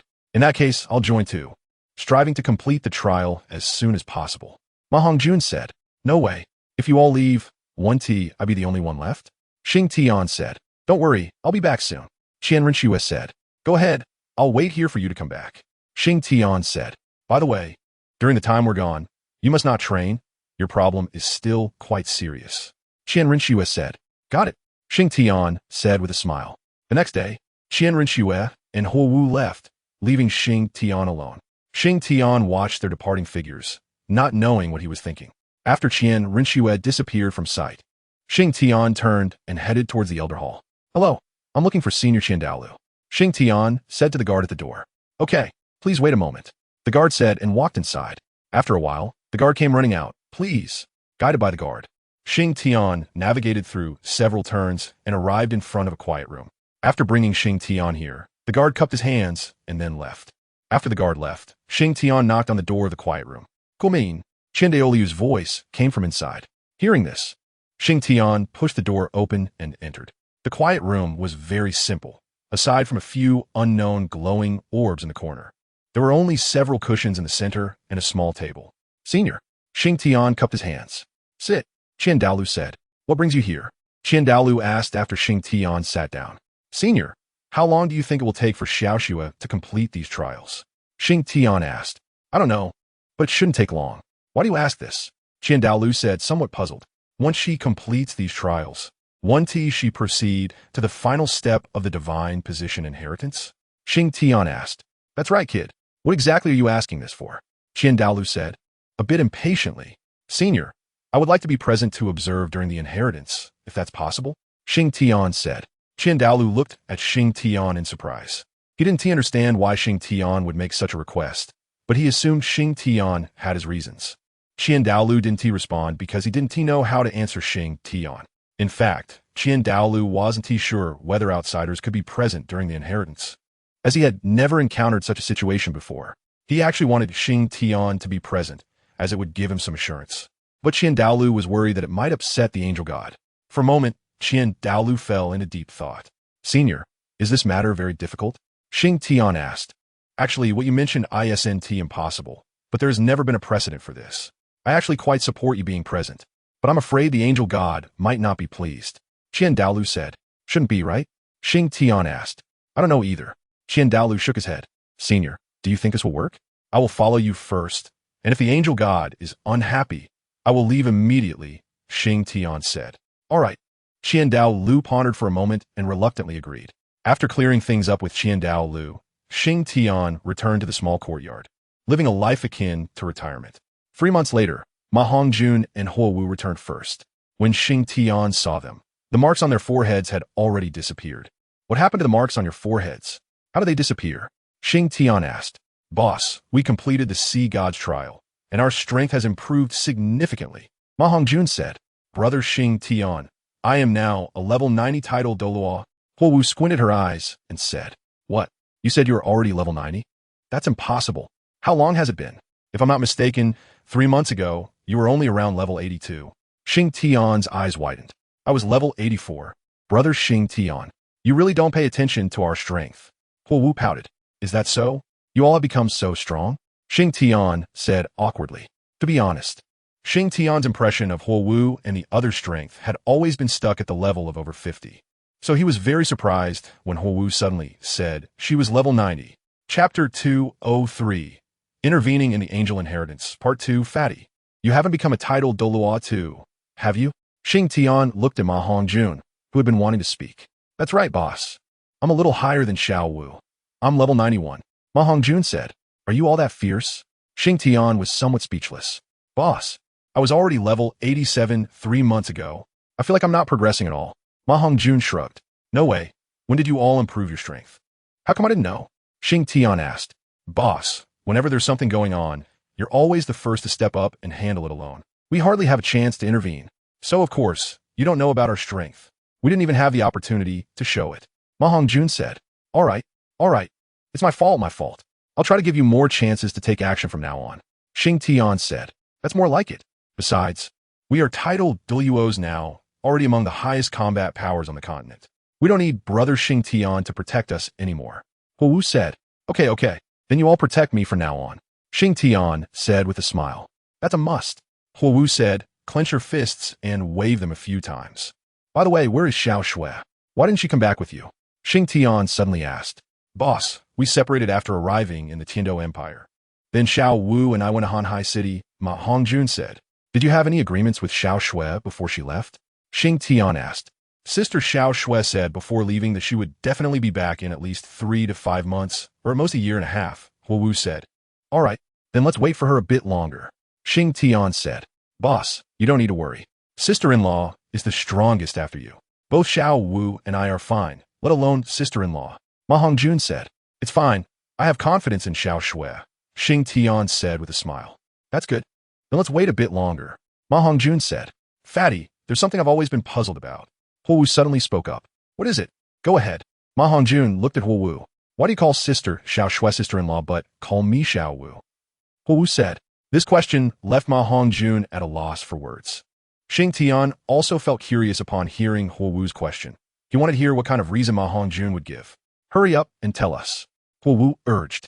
Because sister-in-law is more composed, while you are too childish. Sometimes, you're even less mature than me, so I can't bring myself to call you that. Ma Hongjun said matter-of-factly. You, where am I childish? Huowu said. Look, aren't you being childish right now? Ma Hongjun pointed at Huowu dramatically. Humph. Huowu glared at Ma Hongjun and said nothing. All right, you all take a break. Xingtian said at this moment. Hearing Xingtian's words, Huowu gave Ma Hongjun a light hit on the back of the head and then went into her room to rest. Fatty, you should also go rest. Xingtian said to Ma Hongjun. The day after Ma Hongjun and Huowu arrived, they entered a closed-door training state, and this closed-door training lasted for 2 months. 2 months later, Ma Hongjun and Huowu finally came out, but before Xingtian could catch up with them, they were called away by Hu Lai Na, saying they were going to the Stardo Forest for training and to help Hu Lai Na obtain soul rings. After Ma Hongjun and the others left, Xingtian was left alone. Time slowly passed, and half a year went by. It had been almost a year since Qianren Shui went out for training. Sigh, I wonder how Xiao Shui is doing now. Xingtian lay on a chair in the small courtyard and said, Boss, don't worry, sister-in-law will be fine. Ma Hongjun said while drinking tea nearby. That's right, brother Xingtian. Sister Xiao Shui's strength is stronger than both of us. Don't worry. Huowu also said beside him. Just as they were talking, a guard from the spirit hall came to report that Qianren Shui had returned and was currently talking with Bibi Dong in the spirit hall. What? Xiao Shui's back? Xingtian suddenly stood up. The holy maiden has indeed returned. The guard said. Then what are we waiting for? Fatty, Xiao Wu. Let's go welcome Xiao Shui. With that, Xingtian took the lead and walked out. When they arrived at the spirit hall, Qianren Shui had just finished her conversation with Bibi Dong and was walking out. When Qianren Shui saw Xingtian, she froze for a moment and then rushed straight towards him. After Qianren Shui leaped into Xingtian's arms, she unexpectedly started crying a moment later. Xiao Shui, what's wrong? Did someone bully you? Tell me, and I'll take care of them. Xingtian patted Qianren Shui's back and said, It's nothing, I'm fine. I'm just too excited. Qianren Shui stood up from Xingtian's embrace and wiped her tears. Let's go home. Qian Rinxue said, hugging Xingtian. Okay, home. Xingtian smiled and said, Sister Xiaoshui, I missed you so much. It's so sad that you couldn't see us. Hu Wu suddenly joked at this moment. You're just being silly. Qian Rinxue laughed and said. The day after returning to the small courtyard, Dalu called Qian Rinxue over again. And this time it should be to ask about the contents and progress of the Angel's 9 trials. As expected, just as Dalu had anticipated, Qian Rinxue had completed all the trials. Xiaoshui, since you completed all the trials, then go back and adjust yourself. We'll start the divine inheritance in 3 days. Dalu said. Okay, Grandpa, Qian Rinxue said, feeling a bit excited as she was about to obtain a divine position. After obtaining the divine position, she would also become a legendary deity. However, there was not a trace of happiness on Xingtian's face, as he still had not found a way to save Dalu. 3 days later, Xingtian accompanied Qian Rinxue to the Elder Hall. When they arrived at the Elder Hall, Dalu was already waiting for them there. Follow me, Dalu said. Following Dalu, they entered a secret chamber located below. This was a very large secret chamber filled with numerous items. In the center stood something resembling an altar. Xiaoshui, step up, Dalu said to Qian Rinxue. Qian Rinxue nodded and then stepped onto the altar. Kid, you'd better not make a sound or move, Dalu said to Xingtian. Senior, rest assured, I won't act recklessly. Xingtian nodded in response. With Xingtian's reply, Dalu felt relieved. He then stepped aside, not knowing what he was doing, and the altar began to emit a faint light. As the light grew brighter, it eventually illuminated the entire secret chamber, and Qian Rinxue became enveloped in this light, making her hard to see. Chapter 204. An unexpected turn in the inheritance. When the light reached its peak intensity, its color began to shift from white to gold. Finally, the light started to shrink, forming a light pillar that appeared solely above the altar. As this light pillar formed, Dalu became instantly excited. It's here. The angel god has arrived, Dalu said with a trembling voice. Seeing this, Xingtian couldn't help but feel a bit excited as well. After all, Qian Rinxue was about to begin her true inheritance. As time passed, the light pillar faded, leaving only a thin layer of light membrane. Then, under Dalu's eager gaze, a light circle suddenly appeared at the top of the secret chamber. As the light circle expanded, it eventually formed a golden ring about 2 meters in diameter. After the golden ring formed, a pressure emanated from it. Xingtian soon sensed an extremely pure energy spilling out from the ring. Then, a birdman with long wings slowly emerged from the circle. Are you my inheritor? A ethereal female voice suddenly spoke from the birdman's mouth. The voice was very ethereal and quite pleasant to hear. Great angel god, she is indeed your inheritor, Dalu said as he approached the altar and knelt. Oh, are you that little guy from back then? The angel god exclaimed in surprise upon seeing Dalu. Great angel god, I am indeed that little guy, Dalu replied, still kneeling on the ground. Seeing this, Xingtian couldn't help but sigh. The people of this world truly revered the gods.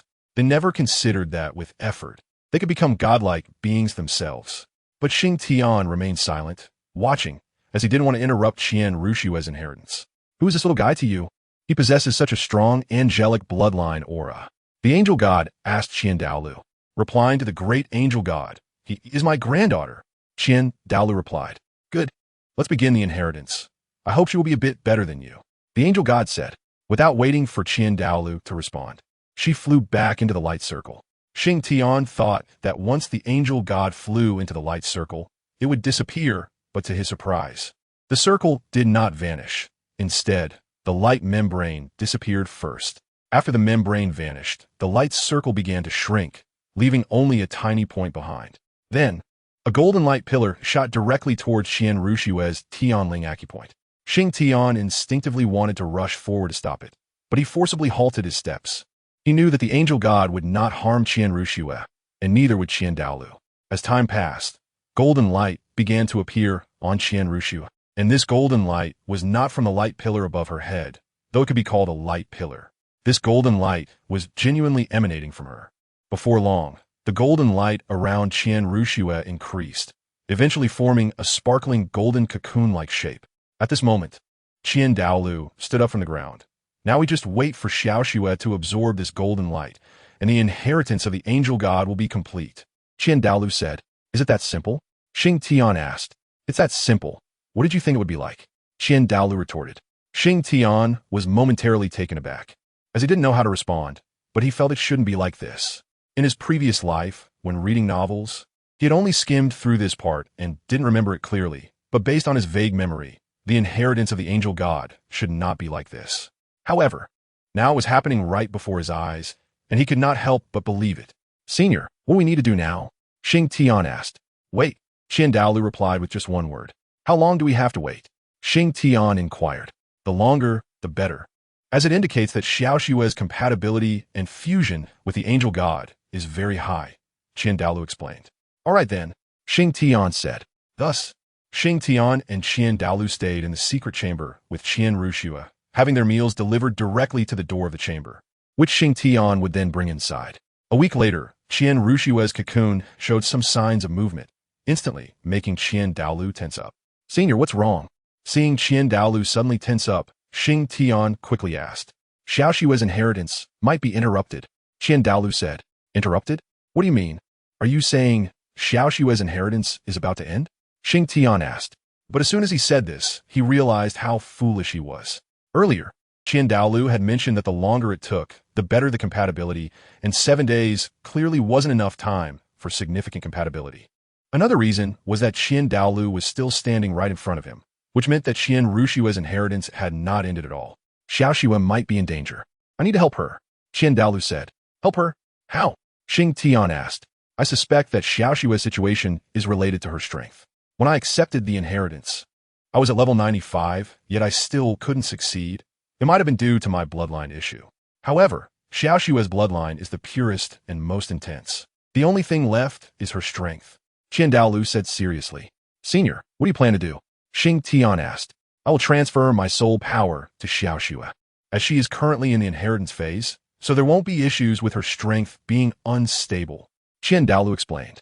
Is there no other way? Xingtian asked. When Xingtian said this, Dalu suddenly paused, then slowly turned to look at Xingtian. Did you know all along? Dalu asked. Senior, what are you talking about? What do you know? Xingtian replied, somewhat confused. I remember when you last spoke with me, you also said this, Dalu said, while looking at Xingtian. Realizing this, Xingtian stood up. At this point, I won't hide it from you any longer, Senior. I do know a little, but back then, would you have believed me if I told you? Xingtian asked. Dalu shook his head. If Xingtian had said this back then, Dalu would have definitely thought Xingtian was cursing Rushua. I understand now, and I won't ask you how you know about this, since everyone has their own secrets. It seems my fate has long been predetermined. Dalu sighed. He then stirred his soul power and walked over to Rushua. Senior, why don't we wait a bit longer? Perhaps there are other ways. Xingtian shouted. What other ways do you have? Dalu asked. Xingtian shook his head. He truly had not thought of any other methods. Chapter 205. The Inheritance Anomaly. Upon hearing Xingtian's words, Dalu turned around and continued walking toward Rushua. It was only a few steps from where he was to the altar, but Dalu found it incredibly difficult to walk. It wasn't that he cared about his own life, but rather he had concerns in his heart. If sacrificing everything could help Rushua, he would do it without hesitation. What he feared most was that even after sacrificing everything, he still couldn't change Rushua's fate, which was something he absolutely did not want to see. However, at this point, regardless of the outcome, Dalu had to help Rushua through the current crisis. But before Dalu could reach the altar, there was a new change on Rushua's side. Suddenly, a touch of red appeared in the golden cocoon enveloping Rushua. As this red hue emerged, the golden cocoon began to tremble, and ripples suddenly appeared on its surface. What is going on? Dalu asked Xingtian nervously upon seeing the red color. Xingtian didn't know what was happening either, but after sensing the faint aura, he realized what the red hue was. It was the energy released by the god of killing's domain. Damn it! How could this happen? Xingtian was starting to panic. In the original story, Rushua's inheritance relied on Douluo's sacrifice, and now with the added god of killing's domain, he didn't know if Douluo's sacrifice could still help Rushua. Xingtian felt frustrated to the point of wanting to spit blood. No matter how he calculated, he never expected the god of killing's domain would cause trouble at this moment. In fact, Xingtian should have thought of this long ago. The god of killing's domain belonged to the Azura god, and since Rushua had something related to the Azura god, she no longer fit the requirements for the angel goddess inheritance. Xingtian believed there were two reasons why the angel god had not discovered this issue immediately. The first reason was Qian Rushue's strong, angelic bloodline, and the second was Qian Dalu, because Qian Rushue was Qian Daolu's granddaughter. The angel god did not suspect her. Senior, if I'm guessing correctly, that should be the god of killing's domain, Xingtian said awkwardly. The one from the city of slaughter? Qian Dalu asked in surprise. If nothing unexpected happens, there shouldn't be a second city of slaughter, Xingtian said awkwardly. You, Qian Dalu pointed at Xingtian, unsure of what to say. Senior, could it be because of this? Xingtian asked. Do you know that the city of slaughter is the territory of the Azura god? Qian Dalu asked. Xingtian nodded. And do you know that the light of angels repels all evil energy? Qian Dalu continued, his voice slightly raised. I'll deal with you later, Qian Dalu added, then quickly walked up to the altar. Qian Dalu took a position next to Qian Rushue and sat down. Once seated, a stone pillar rose up in front of him, which had a palm-shaped groove. Without any hesitation, Qian Dalu placed his hand into the groove. When Qian Daolu's hand entered the groove, a blue light suddenly illuminated from the groove, then began to spread, following the patterns on the ground and flowing to the bottom of Qian Rushue's feet. With the support of Qian Daolu's soul power, Qian Rushue's condition stabilized, and the touch of red was suppressed. This red hue was confined to the area around Qian Rushue's heart. Xingtian noticed this area and immediately became tense. If it retaliated, Qian Rushue would undoubtedly die. However, Xingtian had no way to intervene. He could only watch helplessly. At this moment, Xingtian noticed that Qian Daolu's brow suddenly furrowed. Xingtian's heart relaxed slightly, because Qian Dalu frowning indicated he had noticed this issue and would surely think of a way to address it. Before long, the red hue did indeed start to move slowly, eventually making its way to Qian Rushue's shoulder and finally disappearing behind her back. At this point, Qian Daolu's brow finally relaxed. The subsequent events became easier to handle. As Qian Dalu continued to channel his soul power, Qian Rushue's condition became increasingly stable, eventually returning to calm. Xingtian's anxious heart finally settled down.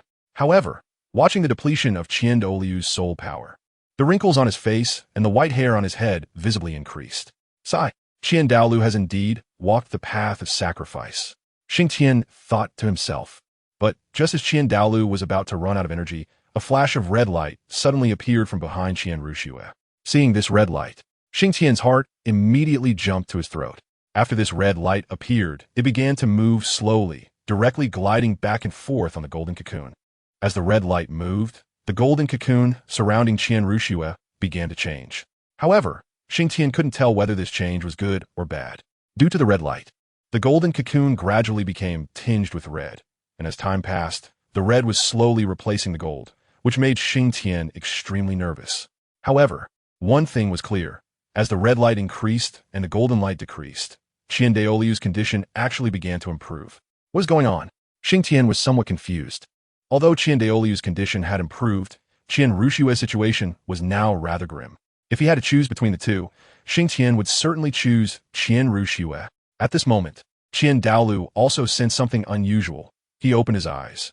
At first, he thought Xingtian was helping him, but when he opened his eyes, he realized it was not the case. The once brilliantly golden cocoon had now turned into a blood-red cocoon. Qian Dalu turned his gaze to Xingtian, who shook his head to indicate he knew nothing and had done nothing. There was not much relief or joy on Qian Daolu's face after surviving. Instead, he looked anxious. Because Qian Rushue's current condition was uncertain, the unknown always breeds fear, so Qian Dalu was particularly worried about Qian Rushue. At this moment, the god of killing's domain in Xingtian's hand suddenly reacted, emitting strands of bloodlight that floated toward the direction of Qian Rushue. What is going on? Xingtian was completely baffled. Senior, look. Xingtian raised his hand for Qian Dalu to see. Qian Dalu saw the strands of red light emanating from Xingtian's hand, which were drifting toward Qian Rushue. Qian Dalu quickly stepped forward and wrapped his soul power around Xingtian's hand. Due to Qian Daolu's soul power, the god of killing's domain in Xingtian's hand quieted down. Chapter 206. Deviation and inheritance on Xingtian's side. It became quiet, but on Qian Runshue's side, something else occurred.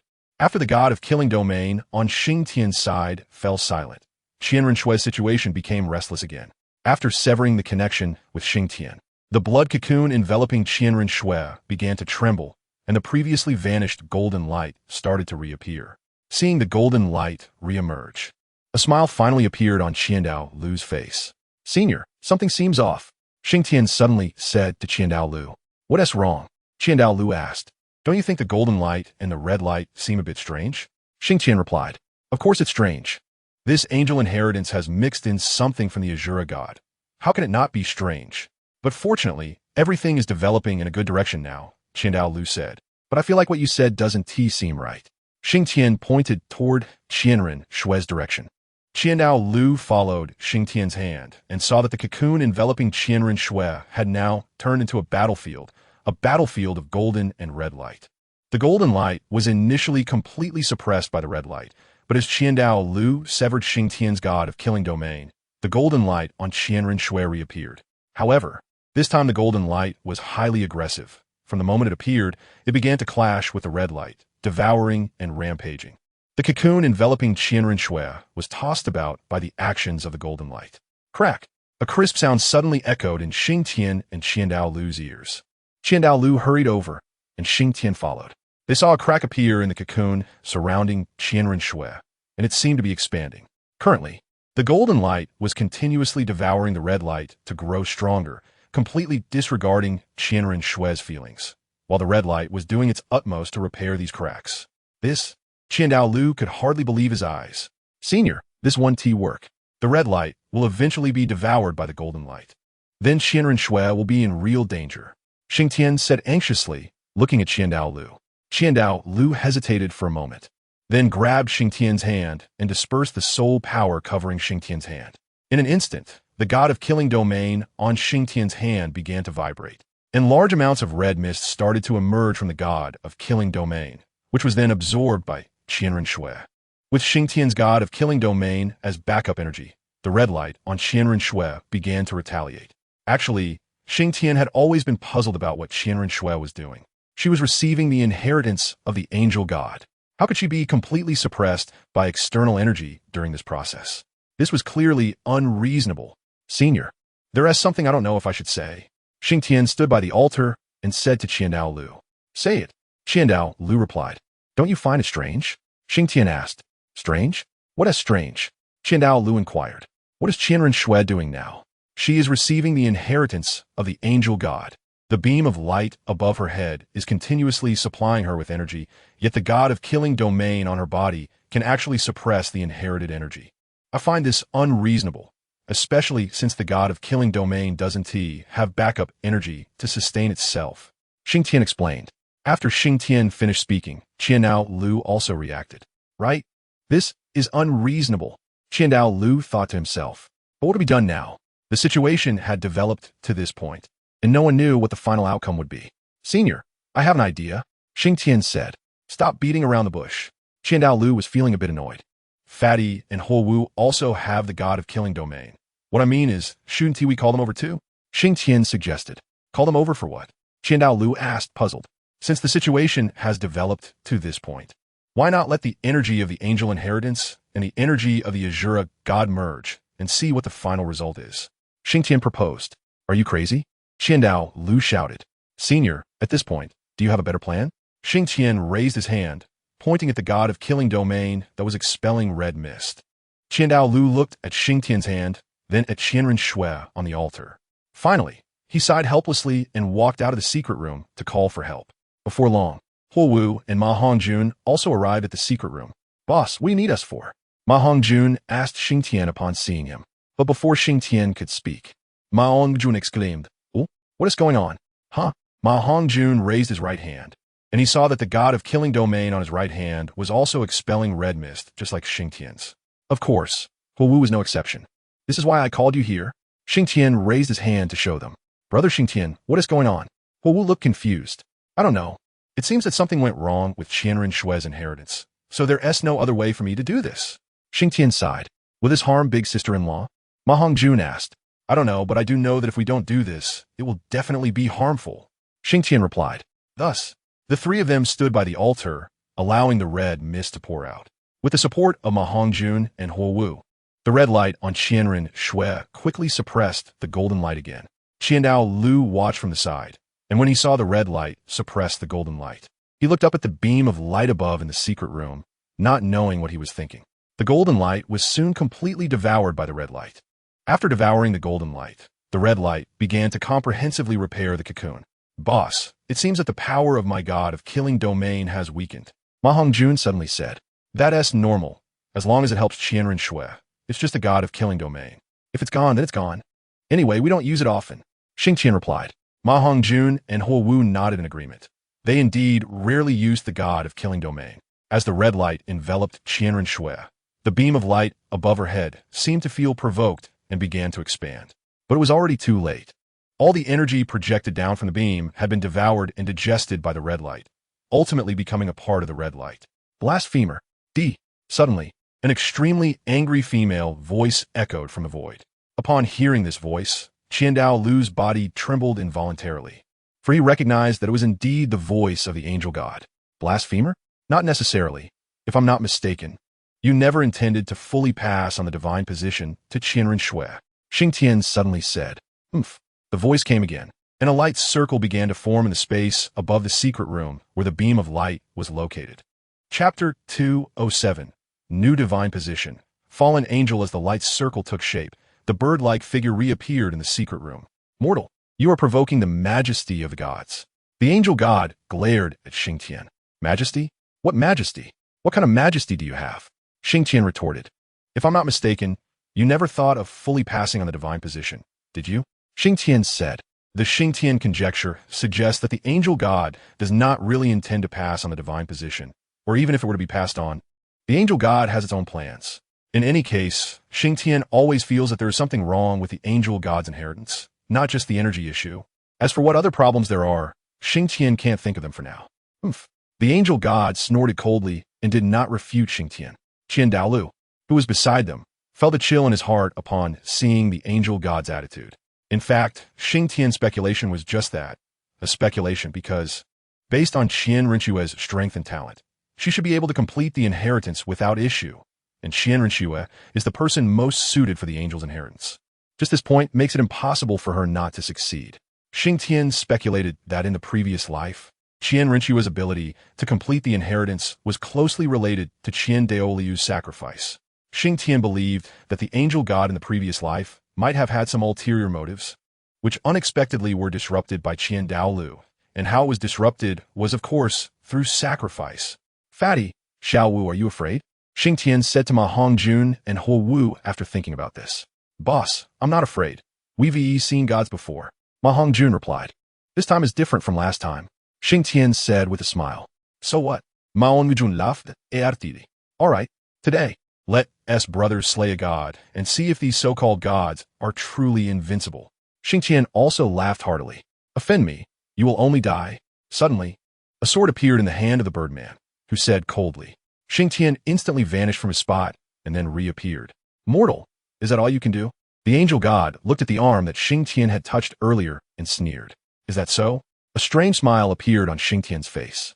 When Ma Hongjun and Huo Wu saw this smile, they also laughed, as they hadn't seen Xingtian show this expression for a long time. The scene that followed almost made the angel god lose grip of the sword in his hand. Xingtian's body began to emit a holy golden light, and a pair of pure white wings appeared behind him. An imposing aura that rivaled that of the angel god radiated from Xingtian. How about it? Does it look good? Xingtian asked the angel god with a smile. Who exactly are you? The angel god tightened his grip on the sword and asked. Unfortunately, you're not facing my true body. Otherwise, I would like to see how powerful your true body is. But this is fine. I will take your sword. Xingtian replied. Arrogant. I do not know how you stole my power, but a fake is always a fake. The angel god snorted coldly and then charged forward with the sword. Fatty, Xiao Wu, don't move for now. Ensure that Xiao Shui's inheritance continues. I'll deal with this birdman. After saying this, Xingtian also rushed forward. However, neither Xingtian nor the angel god used their full strength, as the space was too small to unleash their powers. Nevertheless, this gave Xingtian a significant advantage, as he was best at close combat, while the angel god preferred wide-ranging attacks. After a few exchanges, the angel god gradually fell into a disadvantage, which made his expression somewhat unsightly. At that moment, there was movement on Qianren Shui's side. Boss, big sister is moving. Ma Hongjun shouted to Xingtian. Xingtian turned his head and saw that the cocoon enveloping Qianren Shui began to shake violently. Is this the completion of the inheritance? Xingtian said. Still dare to be distracted? The angel god seized the opportunity and struck Xingtian with a sword. Fortunately, Xingtian reacted in time. Otherwise, that sword would have heavily injured him. But just as the angel god was about to attack again, the cocoon surrounding Qian Rinxue showed new movements. The blood cocoon shook violently, and suddenly, several tentacles stretched out from the blood cocoon and directly entered the light circle that the angel god had emerged from. "You dare to steal my divine position, damned!" At this moment, the angel god suddenly shouted and flew towards Qian Rinxue. "Letting you go, what face do I have left?" Xingtian shouted and directly rushed in front of the angel god to block her. "Dirty mortal, get lost." The angel god did not want to confront Xingtian at this moment. After a simple swing of the sword, she tried to bypass Xingtian and continued towards Qian Rinxue. "Are you anxious? Isn't this your divine inheritance? Why you say it's a theft of divine position?" Xingtian said with a smile. "Senior, did you hear that? This is the angel god you have worshipped for generations." Xingtian shouted to Dalu, who was already in a daze. At that moment, the tentacles from the blood cocoon retreated from the light circle, and on each tentacle was a small milky white light orb. "Damn thief!" the angel god shouted, but she was blocked by Xingtian and couldn't get through, watching helplessly as these light orbs merged into Qian Rinxue's body. As the light orbs entered, a red glow surged, and then the blood cocoon began to gradually dissolve. When the blood cocoon completely disappeared, Qian Rinxue appeared in front of everyone. At this moment, Qian Rinxue was wearing a dark-colored lady's battle armor and holding a sword, the hilt of which was black and the blade was bright red, exceptionally stunning. Besides this, the most striking feature was the 3 pairs of blood-red wings behind Qian Rinxue. What is going on?" Qian Dalu asked somewhat stammeringly. "To be honest, I don't know either." Xingtian glanced back and said to Qian Dalu. Suddenly, Qian Rinxue's eyes opened. At first, she was dazed, but a few seconds later, her eyes regained their brilliance. "I have obtained the inheritance. My inheritance is related to the angel god, but it is different from the angel god. Thus, my divine position is fallen angel," Qian Rinxue said. As soon as she finished speaking, a muffled thunder resonated in the sky. Even though Xingtian and the others were in a secret chamber, they still heard it clearly. "You dare!" The angel god immediately spoke as soon as Qian Rinxue said this. "You can consider me your first sacrificial offering to becoming a god." Qian Rinxue glanced at the angel god indifferently. Then, Qian Rinxue extended her right hand, and the angel god seemed to be grasped by something, covering her neck and slowly lifting off the ground, looking extremely awkward. "Do you have any objections?" Qian Rinxue said coldly. Chapter 208. Devouring the Angel God. Fake. The angel god had already consumed some energy to pass on the divine position to Qian Rinxue, and then fought with Xingtian, further depleting a large portion of energy. Finally, after being robbed of part of the divine position by Qian Rinxue, she lost even more energy, which is why she was subdued by the newly ascended god, Qian Rinxue. Blasphemer die. Even though the angel god was at a disadvantage, she still did not spare her words. "Boss, I think these gods only know how to say this," Ma Hongjun said. "Who knows?" Xingtian shrugged. Just then, Qian Rinxue's hand moved again. With a slight motion of her hand, the angel god flew directly into her palm. "Want to plot against me? Luckily, I have a strong fate," Qian Rinxue said. "Plot? Xiao Shui, what is going on?" "What plot?" Qian Dalu asked Qian Rinxue. "Grandpa, this angel god doesn't genuinely want to inherit the divine position," Qian Rinxue said to Qian Dalu. "Shut up." At this moment, the angel god suddenly spoke. "What's wrong? Can't you figure out the situation yet?" Ma Hongjun said to the angel god. "If you dare to say it, it's a declaration of war against the angel god, and there will be no place for you in the divine realm," said Qian Rinxue, addressing the angel god. Do you think we are afraid?" Xingtian said at this moment. "Kill me, and my true form in the divine realm will know immediately. By the time you enter the divine realm, you will face my endless pursuit," he said coldly. "Pursuit? That's impossible." Xingtian shook his head. "Are you done speaking?" Qian Rinxue glanced at the angel god and asked. The angel god knew that they wouldn't take in anything she said now, so she simply closed her mouth. After seeing the angel god fall silent, Qian Rinxue slightly moved her right hand, and a red light burst forth from her hand, quickly enveloping the angel god. The angel god did not resist, knowing that even if she did, the result would be the same, and resisting might lead to a bloody beating, resulting in loss of face. Thus, the angel god was completely wrapped in the red light from Qian Rinxue's hand without resistance. Qian Rinxue appeared very relaxed, and soon, The red light began to shrink and eventually disappeared into Qian Rinxue's hand, along with the angel god. After absorbing the angel god, Qian Rinxue suddenly closed her eyes and slowly floated up. Then, a red light burst forth from her body and wrapped around her. Oh no, again? How much longer will this go on? Xingtian couldn't help but complain as he watched Qian Rinxue being wrapped again. Boss, what's going on? Ma Hongjun asked, looking confused. Xingtian brother, look. Huowu suddenly raised her hand to say. She saw that the killing god domain on her hand began to emit energy again. Huh, didn't it stop just now? Why is it starting again? Ma Hongjun said.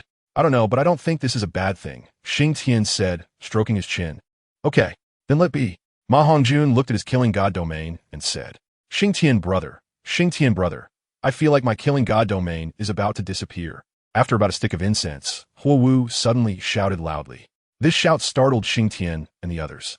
After hearing Huowu's words, Xingtian also sensed his own killing god domain and found that, indeed, the entire domain was virtually non-existent. Its dissolution was only a matter of time. If it disappears, then so be it. It doesn't matter. Ma Hongjun said, I actually don't care much. Just feeling quite curious. Huowu raised her hand to look and said. After about half a stick of incense, Huowu's killing god domain was the first to announce its disappearance. But Huowu just looked at it, and then there was no further reaction. After the killing god domain disappeared, the disappearance speed of Xingtian and Ma Hongjun's killing god domains quickened. In just a few minutes, Ma Hongjun and Xingtian's killing god domains also announced their disappearance. Just as their killing god domains disappeared, Qian Rinxue slowly descended from the air. After landing, the red light on her body began to dissipate. And once the red light faded, everyone saw a surprising scene. 6 pairs of wings appeared on Qian Rinxue's back. What the hell? A 12-winged fallen angel? Xingtian shouted out loud. Qian Dalu also looked at Qian Rinxue in astonishment. In Qian Daoliu's understanding, angels only had 1 pair of wings. But now Qian Rinxue actually had 6 pairs, which was truly unheard of. Xiao Shui, Sister Shui, actually has so many wings. Huowu pointed at Qian Rinxue in surprise. I saw it. I didn't expect it to end up like this, Xingtian said, looking at Qian Rinxue. At this moment, Qian Rinxue retracted her wings and the battle armor on her body and walked over. Xingtian, I succeeded, Qian Rinxue said to Xingtian. I didn't expect it to end up like this. I don't know if it's good or bad. Xingtian said. Of course it's a good thing. How could you think otherwise? If it weren't for this incident, my grandpa might not be here now. Qian Rinxue smiled at Xingtian. You knew? Xingtian asked in surprise. I could hear your conversation with Grandpa, Qian Rinxue said. You could hear us? Xingtian said in astonishment. I could hear it. I've always been able to hear it. Qian Rinxue said. Xiao Shui. At this moment, Qian Dalu walked over. Grandpa. Upon seeing Qian Dalu approach, Qian Rinxue quickly took a step forward and hugged Qian Dalu tightly. It's okay. It's okay. Isn't this a happy ending? Qian Dalu patted Qian Rinxue's back and said. All right. Xiao Shui. Now, isn't everything all right? Xingtian went over to pat Qian Rinxue and said. Yes, isn't everything all right now? Qian Dalu also said at this time. Since everything is fine and everyone is happy, let's go back, Xingtian said at this moment. After returning to the small courtyard, Huowu quickly grabbed Qian Rinxue and asked her a lot of questions. Sister Shui, how do you feel now? Huowu asked while holding Qian Rinxue's arm. What do you mean by feeling? I feel great now. Qian Rinxue smiled and said. What I mean is, what does it feel like to become a god? Huowu asked. Feelings? There's not much feeling. It's just that my soul power feels particularly abundant. And it seems that the soul rings are undergoing transformation. I don't know what it will be like specifically. Qian Rinxue said. All right. Asking is pointless. Huowu pouted. Xiao Shui is now a newly promoted god. Once she fully integrates with the divine position, it should be different, and you'll see then. Xingtian said at this time. Chapter 209. Divine Position Integration Divine Realm Transmission. So, boss, is she a god now or not? Ma Hongjun asked. Good question. Xingtian pointed at Ma Hongjun and said. Actually, I don't know either. Then Xingtian said this sentence. TCH. Ma Hongjun and Huowu gave Xingtian 2 big eye rolls.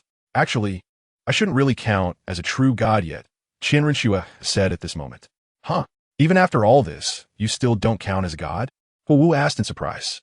My divine position was formed by stealing half of the angel god's divine position and the killing god domain of the Azure god. So this divine position needs to be approved by the rules of the divine realm to count as a true ascension to godhood, Qian Rinxue said. So what you mentioned earlier about being a fallen angel was just your own fabrication? Xingtian asked. Not really. When I completed the transformation, did you hear a thunderous sound? Qian Rinxue asked. We heard it. We all heard it in the secret room. Ma Hongjun said. That was a transmission from the divine realm, congratulating that another divine position had been added, but since this is a newly promoted divine position, it has not been named yet. The fallen angel was not my intention. I follow my heart and said it unconsciously. Qian Rinxue shrugged. Oh, I see. Xingtian said. Does that mean once you complete the transformation of your soul power and soul rings, you can truly become a god? Xingtian asked again. Pretty much. But besides these basics, I also need to complete the system of my divine position, Qian Rinxue sighed. What is the system of divine position? Ma Hongjun asked. It's somewhat similar to a new cultivation system, Qian Rinxue replied. That's easy, leave it to me. Xingtian patted his chest and said. All right. But Qian Rinxue immediately responded. No, you're not just going to wait for me here, are you?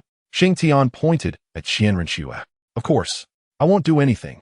After all, you're my husband, Qian Rinxue said with a smile, throwing a flirtatious glance at Xingtian. That glance was something else. Xingtian's mind momentarily went blank, and he felt a strange warmth rising in his lower abdomen. However, it was just a blink of an eye before Xingtian regained his composure. Wow, that was intense, Xingtian said, looking at Qian Rinxue. What's wrong? Qian Rinxue asked in confusion. Do you know how terrifying that flirtatious glance was? I almost couldn't hold back. Xingtian awkwardly covered his lower abdomen. Qian Rinxue and Huo Wu couldn't help but glance at Xingtian's lower abdomen, and their faces instantly turned red. Huo Wu was better off since he wasn't a girl anymore, but Qian Rinxue was still an innocent girl, so her face turned bright red upon seeing Xingtian's expression. But just for that moment, Qian Rinxue calmed down and purposely threw another flirtatious glance at Xingtian. Oh, come on, woman. You're playing with fire? Xingtian exclaimed as he realized what was happening. Ma Hongjun, seeing this scene, consciously exited the room and closed the door behind him. Yes, I am playing with fire. So what? Aren't you afraid? Qian Rinxue said with a smile. I can't take it anymore. Neither of you is getting away today. Watch how I deal with you. Xingtian shouted, then lunged at the two of them. Brother Xingtian, it's not my fault. Huo Wu shouted, but she didn't dodge at all. The next day, when the sun was high in the sky, Xingtian emerged from Qian Rinxue's room, holding his waist. As he came out, he ran into Dalu, who had come to visit Qian Rinxue. The two exchanged glances in front of Qian Rinxue's room. Dalu looked at Xingtian and was momentarily taken aback before speaking. Young man, you should exercise some restraint. All right, I'll come back later. With that, he turned and left. No, senior, it's not what you think. Xingtian called after Dalu. But Dalu waved his hand at Xingtian, walking away without looking back. Husband, who is outside. At that moment, Qian Rinxue's voice came from the room. The voice was enchanting and charming, making it hard to resist. Wow, what a seductive little fairy, Xingtian said softly. No one, he replied. Oh, Qian Rinxue's lazy voice came again. I can't take it anymore. Xingtian shook his head. He then retreated back into the room and closed the door. After morning practice, Qian Rinxue and Huo Wu emerged from the room, looking radiant. Huo Wu had her head down, and her walking posture was a bit off, but Qian Rinxue appeared completely fine. However, she did look quite different from before. It was a significant change, a feeling of a girl stepping into womanhood. The next day, Xingtian announced that he was entering seclusion to help Qian Rinxue perfect her divine position system. Half a month later, Xingtian emerged from seclusion, having helped Qian Rinxue improve the cultivation system of the fallen angel. Boss, how did it go? Was it successful? Ma Hongjun was the first to ask. Of course, when your boss makes a move, it must succeed, Xingtian replied. Just brag. Qian Rinxue rolled her eyes at Xingtian. By the way, Xiao Shui, if your divine position system is perfected, do you get to ascend to the divine realm? Xingtian suddenly asked. Pretty much, Qian Rinxue nodded. That one do. It's not time to ascend to the divine realm yet, Xingtian said. Why not? Qian Rinxue asked. Because we still have a lot to do, Xingtian replied. What things? Qian Rinxue inquired. First, the spirit hall unifying the continent. Second, regarding Tang San and the others, as well as Xiao Wu, Dai Mubai, Zhu Zhuqing, and the rest, Xingtian said. All right, then I 1T perfect the divine position system for now. Upon hearing this, Qian Rinxue had to give up on the divine position for the time being. No, the divine position system still needs to be perfected. It's a symbol of strength. What I mean is, you can take your time with the transformation of your soul power and soul rings. Xingtian said. Is that okay? Qian Rinxue asked. It should be fine, Xingtian replied. He then handed Qian Rinxue the materials he had organized about the fallen angel from his past life. These are some materials I've compiled. You can pick from them and start perfecting, Xingtian said. Okay. A few months later, a sudden rumble of thunder echoed in the sky above the Douluo Continent. After the thunder ceased, everyone on the continent heard the announcement. The newly ascended fallen angel has perfected its divine position system and is permitted to enter the divine realm. The people of Douluo Continent had never experienced anything like this, and they were all stunned. Chapter 210 Start Do Great Forest in an instant.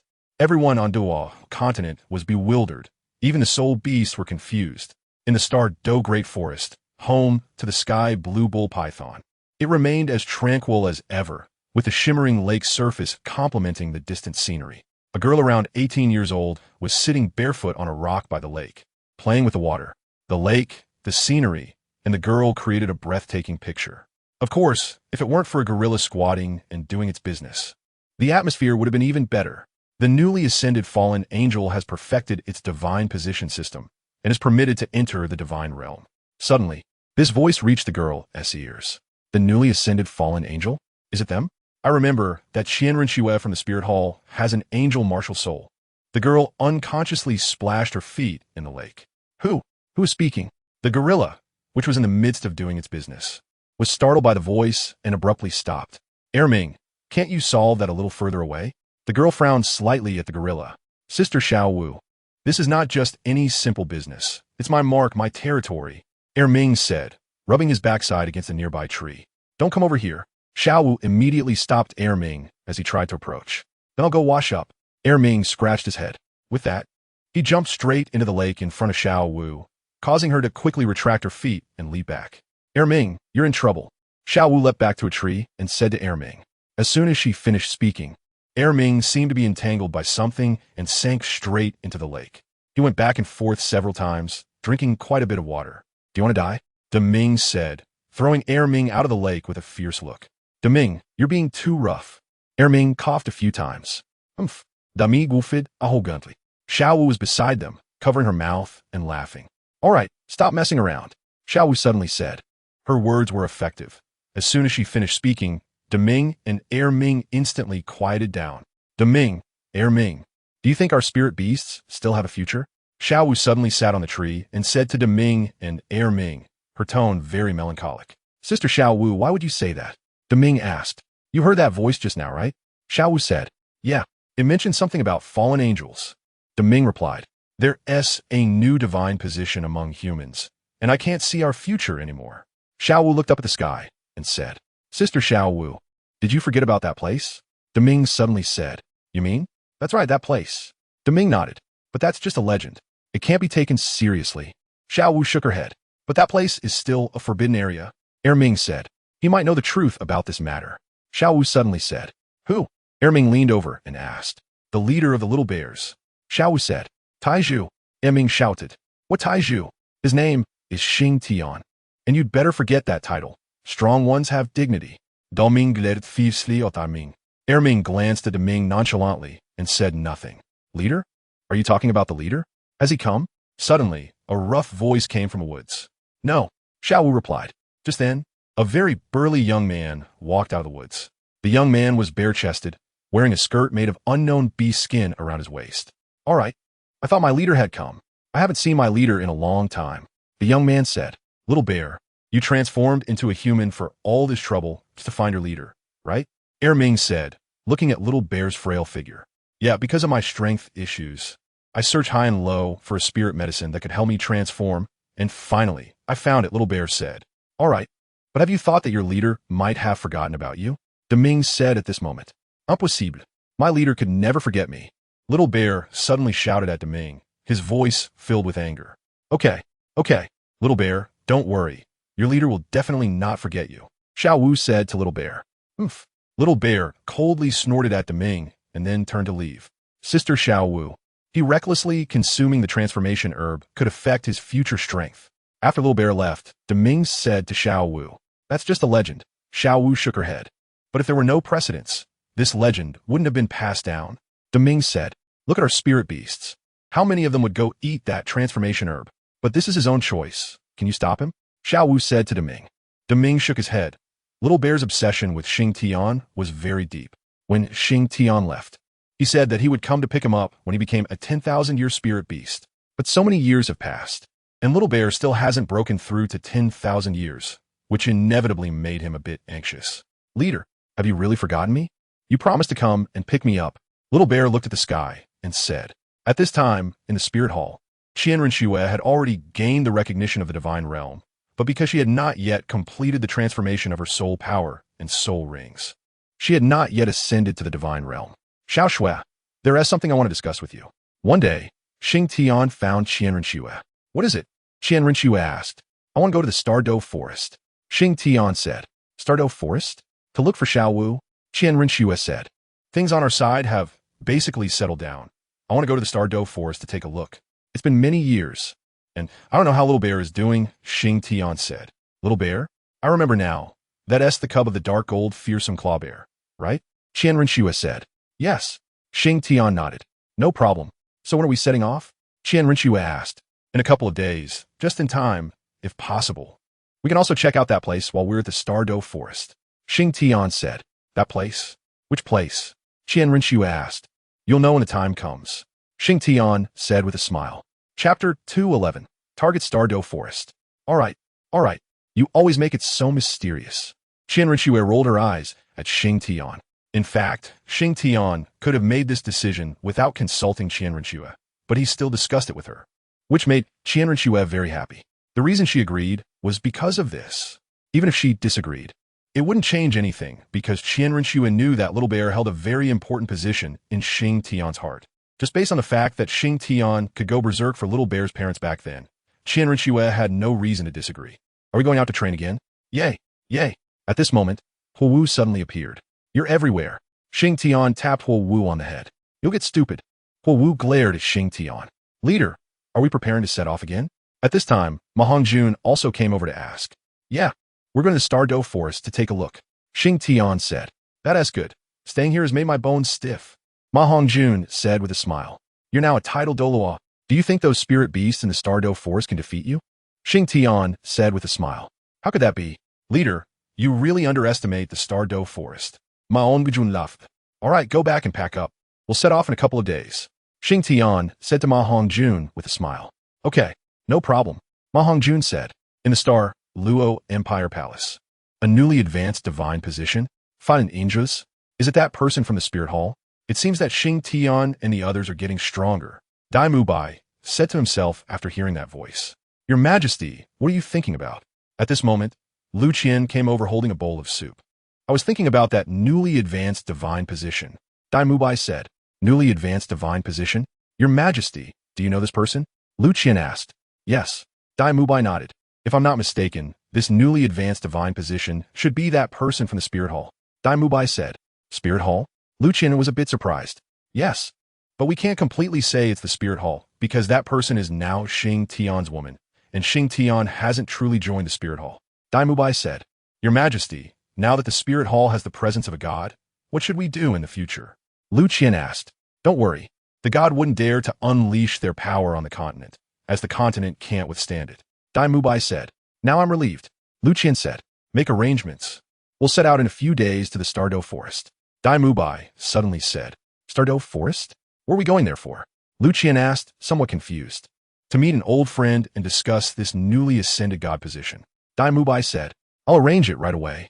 Upon hearing Dai Mubai's words, Lu Qian hurriedly replied. Meanwhile, in the Tiando Empire, at the Tang sect headquarters, the Tang sect has now completely developed into an assassin organization due to Xingtian's interference. Newly ascended god position? Fallen angel? Do you think you're the only one with a god position? Tang said, looking at the sky with a gloomy tone. As he spoke, a gentle breeze blew through his hair, revealing a golden trident mark on his forehead. It seems that no matter how much Xingtian influences things, it hasn't stopped Tang San. He has still obtained the inheritance of the sea god and inherited the sea god's position. If nothing unexpected happens, the future Shura god might also be Tang San's. Xingtian, when we meet again, I will make you regret your initial decision. Tang San said. Someone prepare. We'll set off in a few days to the StunsTang forest. Tang San suddenly shouted. Yes, Secmaster. A voice came from the shadows in the corner. Little San, what are you going to the StunsTang forest for? At this moment, Tang Hao walked out from the room and asked, I'm going to find Xiao Wu. Tang Sen said, Xiao Wu, what do you want with her? Tang Hao asked. In fact, Tang Hao is now very afraid to hear Xiao Wu's name, because it was because of him that misunderstandings arose between Tang San and Xiao Wu, ultimately leading to the current situation. Although I have inherited the sea god's divinity, the spirit hall now also has a god position, and in terms of absolute power, we are still at a disadvantage. So I plan to go to the StunsTang forest to bring Xiao Wu over to our side. Tang San said. After so many years, Tang San is no longer the person he used to be. Aside from his unchanged hatred for Xingtian, he has changed a lot. All right, you go. By the way, go visit your mother. I also plan to go in a few days, and I won't be coming back then. Tang Hao said. Got it, Dad. Tang San replied to Tang Hao. In the evil spirit forest, in a valley, there are obvious signs of human activity, especially at a stone wall in the valley. The traces of human activity are most evident. Suddenly, the stone wall began to shake violently, and then it cracked open, with 4 or 5 people in black clothing stepping out from the crack. Boss, where are we going? One of the black-clad individuals asked. To the StunsTang forest. The leader replied, and surprisingly, it was a female voice. StunsTang forest? What are we going there for? Another person asked. To meet an old friend and bring her over. If she doesn't recognize the situation, don't blame me for not being considerate of our friendship. At this point, the leader's voice suddenly turned cold. Let's go. After saying that, she charged ahead. This leader is none other than Zhu Zhuqing from back then. Now she's already a title Douluo level powerhouse and has a certain status in this organization. The reason she's going to the StunsTang forest is mainly to bring Xiao Wu over. Because if Xiao Wu follows her, it means that Deming, Ming, and even some other powerful soul beasts will become part of her strength. Zhu Zhuqing thinks this way also because of the voice that resonated throughout the Douluo Continent. She has long understood Xingtian and his group, so she concluded that this newly ascended god must be one of them, and it should be Qianren. Since Qianren has been with Xingtian, news about their relationship has already spread. At this moment, everyone realized that the Spirit Hall actually has 2 holy maidens. Xingtian never expected that due to a spontaneous decision, he would meet so many old friends. Others might not have thought so, but they are all heading to the same place at the same time. If Xiao Wu knew, she would definitely be surprised. She didn't expect that her StunsTang forest would attract so many people. Thus, everyone set off towards the StunsTang forest from all directions with different thoughts and purposes. Chapter 212. Reunion. Xiao Wu. Have you finished packing yet? Xingtian shouted to Huo Wu in the room. Wait a minute, just a moment. Huo Wu's voice came from inside the room. Why does Xiao Wu have to bring so many things? Xingtian said. They should be for Xiao Wu. Qianren said. For her? She won't need them. Xingtian replied. That is not necessarily true. After all, Xiao Wu is a human now. Qianren said. All right. Xingtian said. Actually, I think it's because Xiao Wu and Huo Wu have the same name. So Huo Wu is closer to her. At this moment, Ma Hongjun suddenly said. I think that reason is good. Xingtian nodded. While they were talking, Huo Wu came out of the room with a large bag on her back. Brother Xingtian, it's up to you now. Huo Wu placed a big bag in front of Xingtian. Such a big bag? What did you pack? Xingtian asked upon seeing the bag that was almost half his height. It's nothing much, just some daily necessities. Huo Wu smiled and said. With a wave of Xingtian's hand, the bag on the ground vanished. Brother Xingtian, can you help us prepare some storage equipment when the time comes? Huo Wu said with a smile. I'll try my best. Xingtian replied. All right, since everyone is packed, let's set off. Qianren said. Set off. Xingtian waved his hand, and everyone headed toward the city gate. At the same time that Xingtian and his group set out, Dai Bai and his group from the Luo Empire were also preparing to depart, as were Tang San and his group from the Tiando Empire. Zhu Zhuqing and her group had already been on the road for a long time, since they were farther from the StunsTang forest. I have a feeling this trip to the StunsTang forest won't be simple. On the road, Xingtian suddenly said to the group. Why do you say that? Qianren asked. I don't know, it's just a gut feeling. Xingtian shook his head. Boss, is it because of big sister-in-law? Ma Hongjun suddenly said. Because of me? Qianren pointed to herself in surprise. Because of Xiao Shui? Why? Xingtian asked. Boss, I think it should be this way. Ma Hongjun scratched his head and said. What do you mean? Xingtian gestured for Ma Hongjun to explain his thoughts. Actually, it's not just you, boss, who feels this trip is not simple. I think so too, Ma Hongjun said, continuing the conversation. Look, this is what I think. The news of sister-in-law becoming a deity is basically known all over the continent. But people only know that someone has become a god.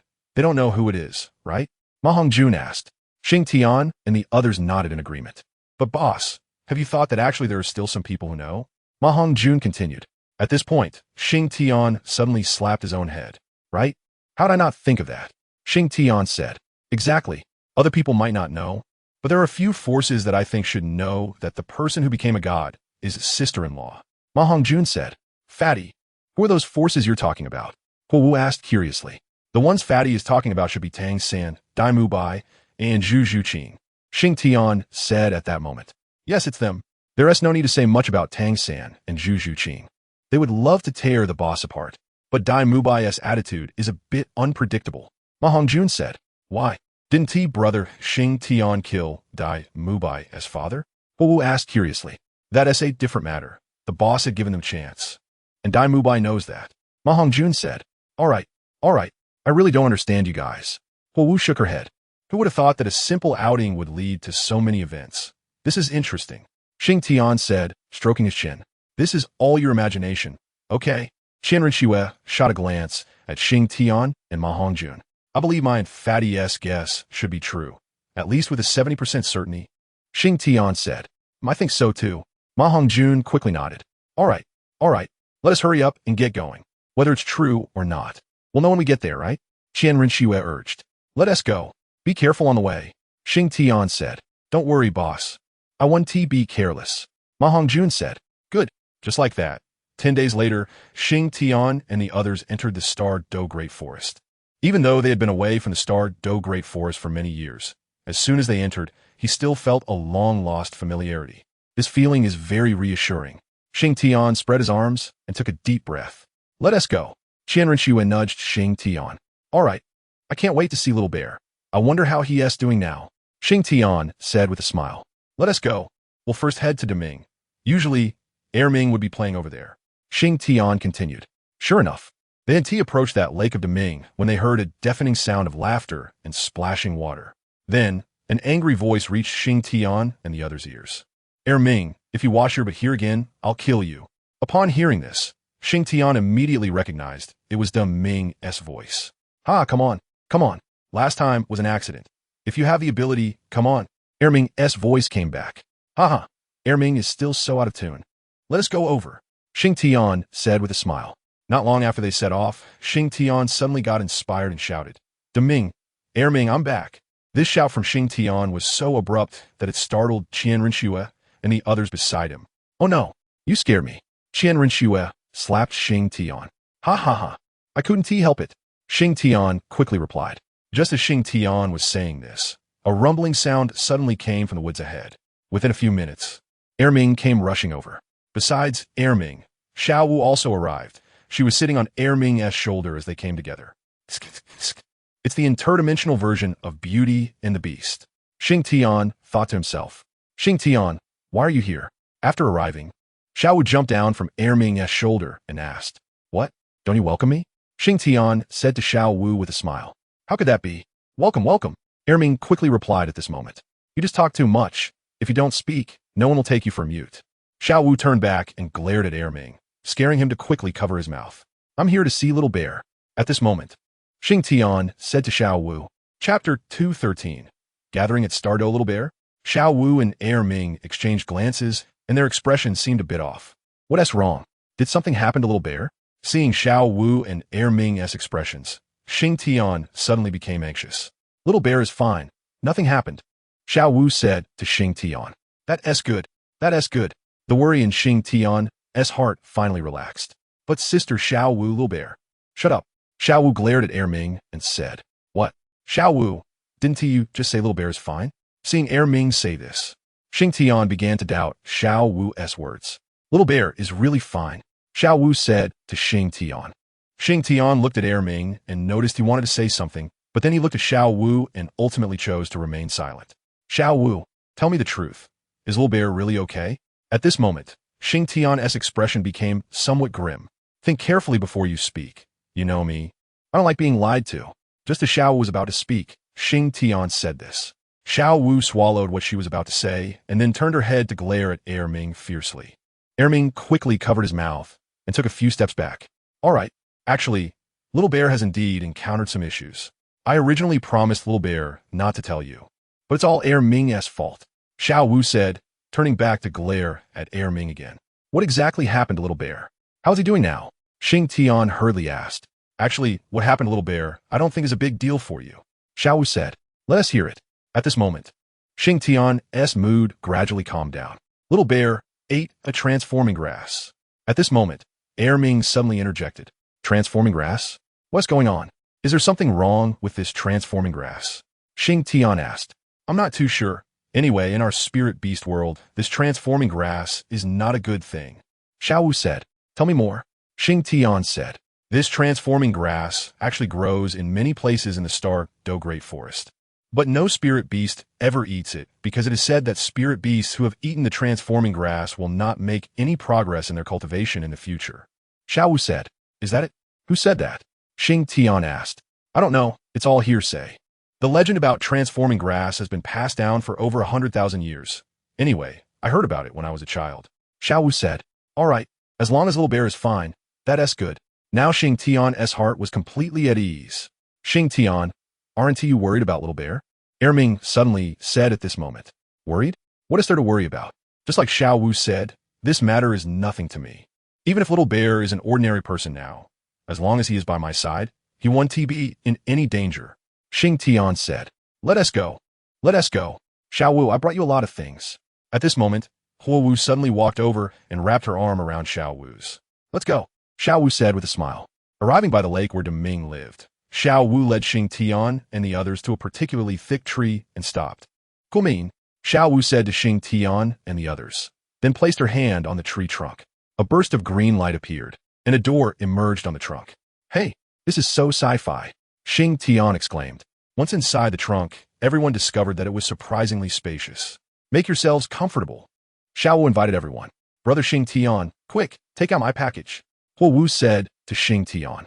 With a wave of his hand, the large package that Huo Wu had prepared appeared in the treehouse. So much? Xiao Wu exclaimed, her mouth agape. Not too much, not too much. Huo Wu chuckled.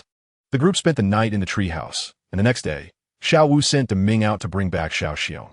Since Xiao Xiong transformed into his human form, he returned to his original home, by the waterfall, and because of his connections with Deming and the others, no other soul beast dared to bully him. As the time finally approached, Deming returned with Xiao Xiong. Boss, you're here. Xiao Xiong excitedly rushed over upon seeing Xingtian. You are? Xiao Xiong? Xingtian asked, looking at the burly young man standing before him, somewhat puzzled. Boss, I'm Xiao Xiong. How do I look? Xiao Xiong said to Xingtian. Handsome, really handsome, you've grown stronger. Xingtian patted Xiao Xiong's shoulder and said, Boss, are you here to pick me up? Xiao Xiong asked eagerly.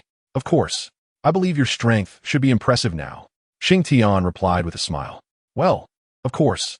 Xiao Xiong paused for a moment and then said, That's good. I promised I'd come to get you, and I definitely will. Xingtian told Xiao Xiong. Xiao Xiong nodded vigorously. So, when are we leaving? Xiao Xiong asked. What? Don't you want to stay here? Xiao Wu said at this moment. Sister Xiao Wu. That's not it. Xiao Xiong quickly waved his hands at Xiao Wu. Haha, just kidding. Xiao Wu laughed at Xiao Xiong's awkwardness.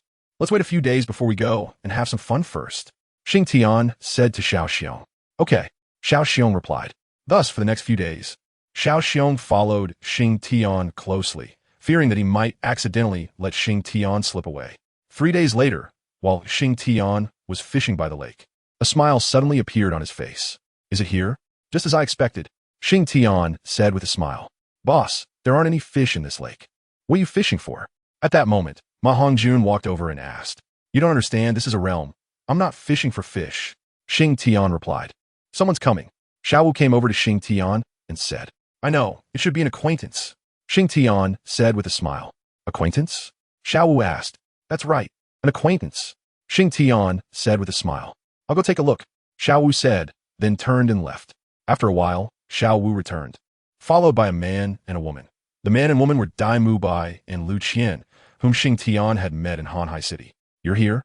Xingtian said with a smile while sitting by the lake. Did you know I was coming? Dai Mubai was taken aback upon seeing Xingtian, and after hearing his words, he asked in surprise. I didn't know, but I could guess, and it's not just you. There are others too. Xingtian said. Others? Who? Dai Mubai inquired. You'll find out when the time comes. Just find a place to stay for now. We'll talk when everyone is here, Xingtian said. How does Xingtian know I'm coming here? Dai Mubai was very surprised, thinking that Xingtian knew in advance that he would be here and had specifically come to wait for him. Chapter 214, Gathering at the StunsTang Forest, Part 2. However, no matter how Xingtian knew he was coming, now that he was here, Dai Mubai had already considered the worst outcome. He wondered who the other people Xingtian mentioned could be. At that moment, Lu Qian asked, Your Majesty, how did Xingtian know we would come here? I don't know. Xingtian is very mysterious. I've never been able to understand him. Dai Mubai shook his head. Since he is here, what should we do? Should we still talk about that matter? Lu Qian asked. Of course. Why not? Let us talk openly, Dai Mubai said. Lu Qian found it hard to understand Dai Mubai's thinking. In her view, since Xingtian was already here, they should avoid him and wait for him to leave before coming back. But Dai Mubai thought, since they were already here, why not be frank and say what they wanted to say? After all, he was a king. In fact, Dai Mubai had another thought. Even if he avoided this time, who could guarantee that next time he wouldn't be found out by Xingtian? Moreover, if he missed this opportunity and Xiao Wu was drawn into Xingtian's camp, then he would truly have no chance left.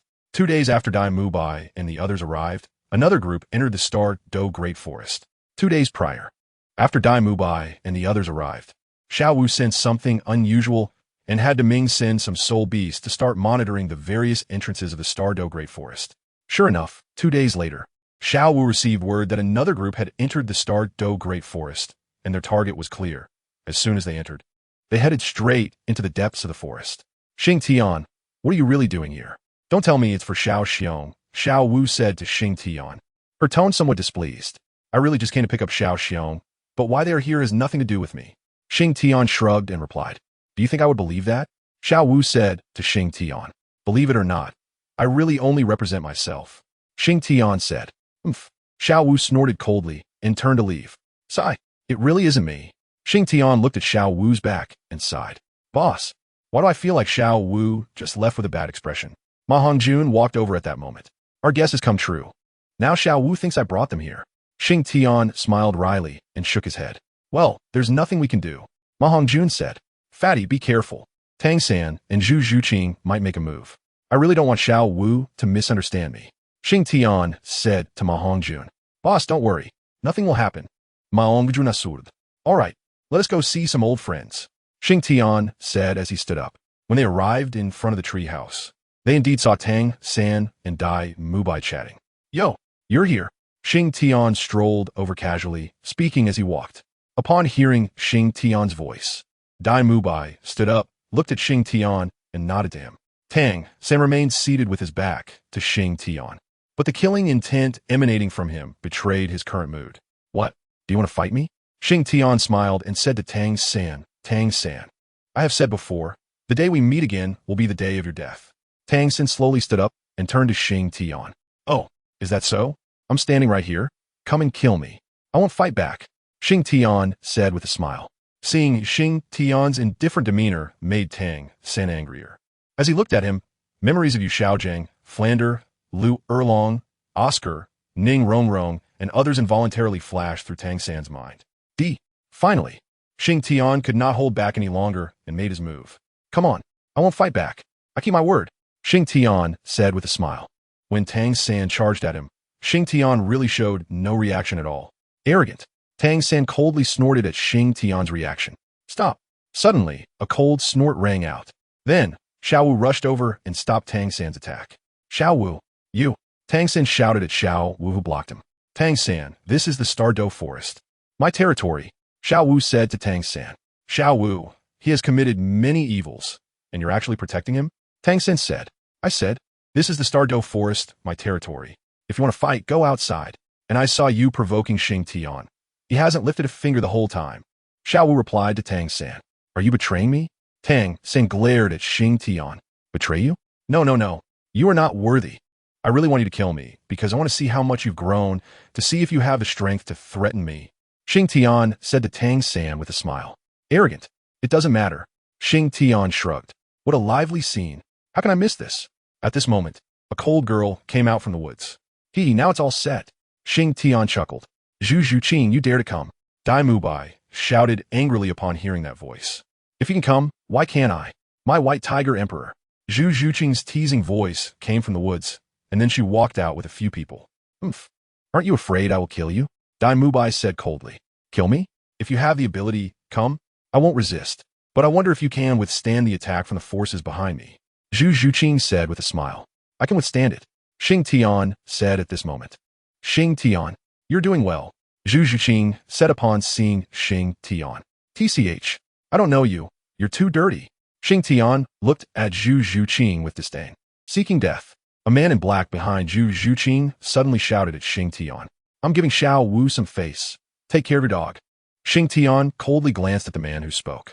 You are still so domineering. Zhu Zhuqing said with a smile. Ha ha. Xingtian suddenly burst into laughter. What? Is it funny? Zhu Zhuqing's smile instantly vanished. The reason I can appear so calm and relaxed is that I have the capital for it. What capital do you have to act so easygoing? Go ask that kid Tang-san. Does he dare to be so relaxed in front of me? Xingtian said to Zhu Zhuqing. Of course, he doesn't dare. A mere Tang sect. I can destroy him with a flick of my hand. Zhu Zhuqing coldly huffed. Clap, clap, clap. Impressive, impressive. You actually dare to claim you can kill a god with a flick of your hand. I'm impressed. Xingtian suddenly clapped his hands. Chapter 215. Xiao Wu's choice. As soon as Xingtian finished speaking, there was a moment of silence in the field.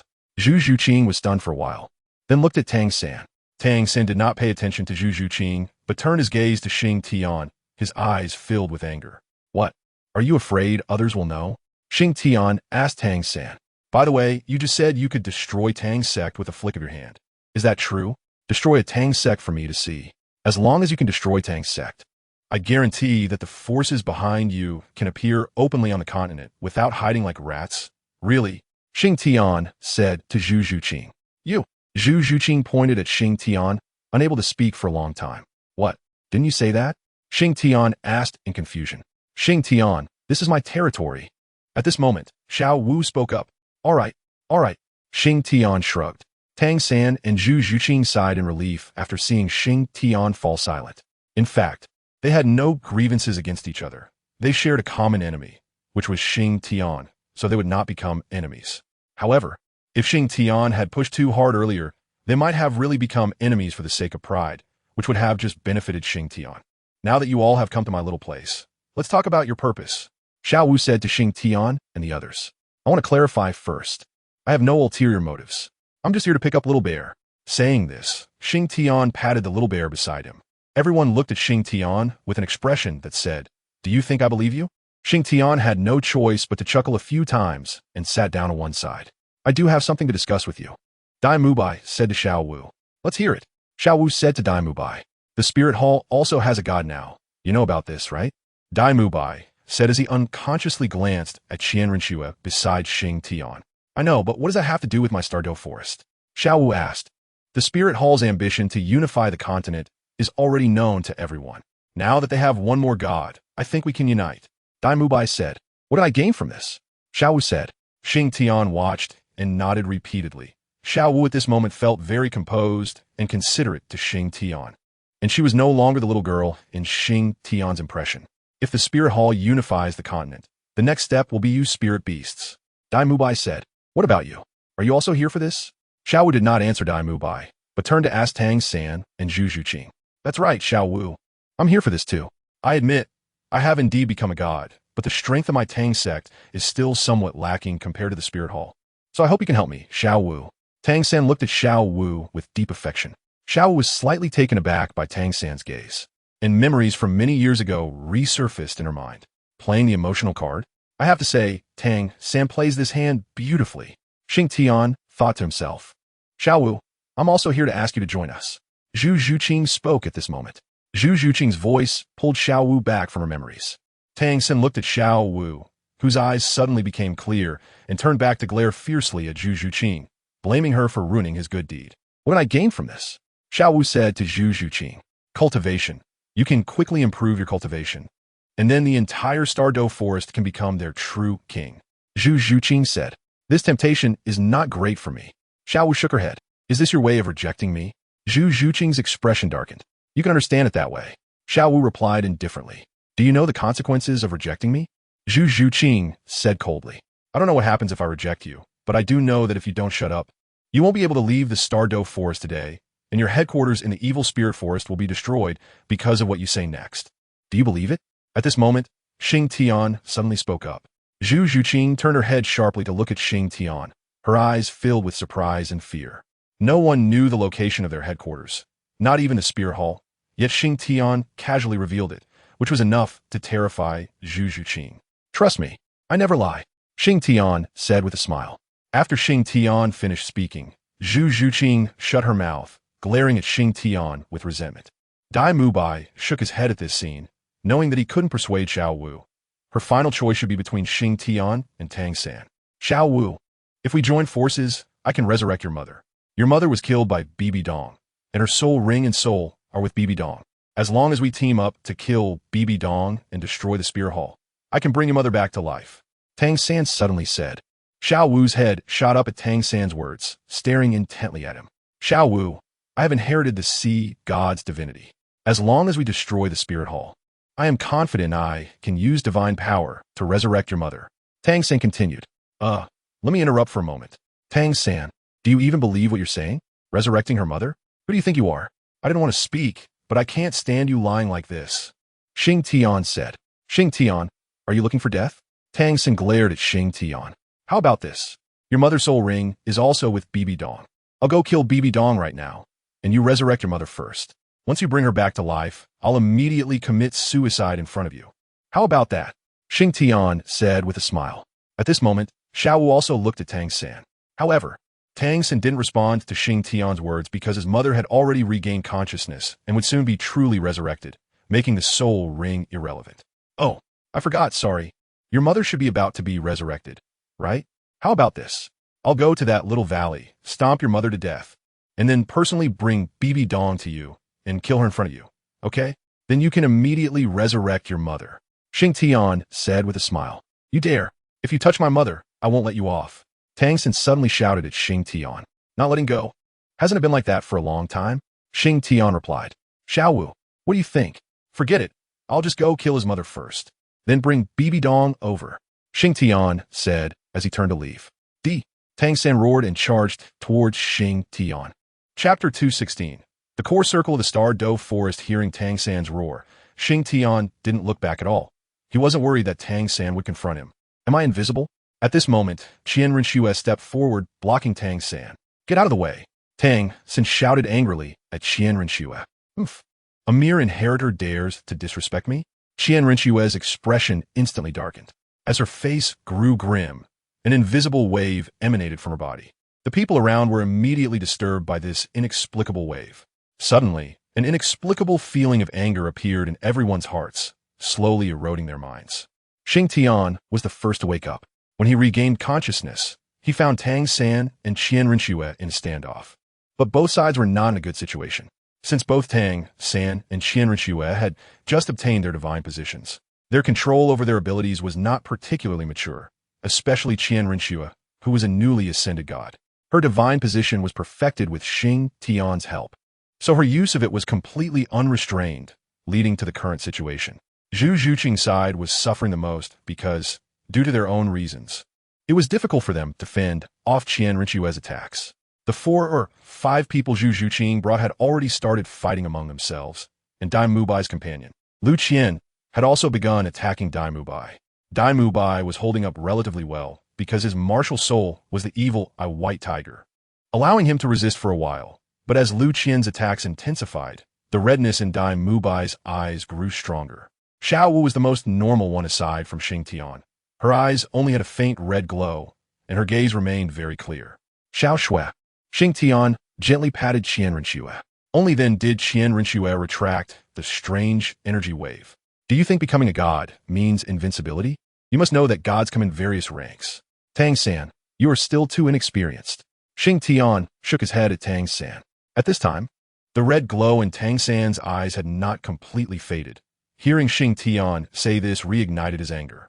If you continue to be like this and easily angered, you will never be Xiao Shui's opponent. She has a natural advantage over you. Xingtian said with a smile. Xiao Wu, no matter what your choice is, I respect you. But one thing, don't let others use you as a pawn. Otherwise, you'll owe an apology to all the soul beasts in the Stan'sDual forest. Xingtian said. Xiao Shui, let's go. After that, Xingtian led Qianren and the others away. Xiao Xiong smiled at Xiao Wu, waved at her, and then followed Xingtian. Xiao Wu, come back. After Xingtian left, Tang San looked at Xiao Wu and said, come back. Where to? Xiao Wu sneered. Come home with me. Tang San said. Home? What a joke, isn't this my home? Xiao Wu said. Xiao Wu, what? You left without a word back then. Did you ever think there would be a day like this? Xiao Wu sneered. Xiao Wu, I was taken away by my father to train. Tang San explained. You don't need to explain to me. I don't want to hear it. All right, you all can leave. Xiao Wu said to Tang San. Xiao Wu, are you really that heartless? Tang San said to Xiao Wu. Leave. Xiao Wu said indifferently. Xiao Wu, I won't give up. Tang San said, then turned to leave. Xiao Wu, I stand by my words. Although I can't give you what you want, I sincerely want to find an ally. At this moment, Dai Mubai said to Xiao Wu.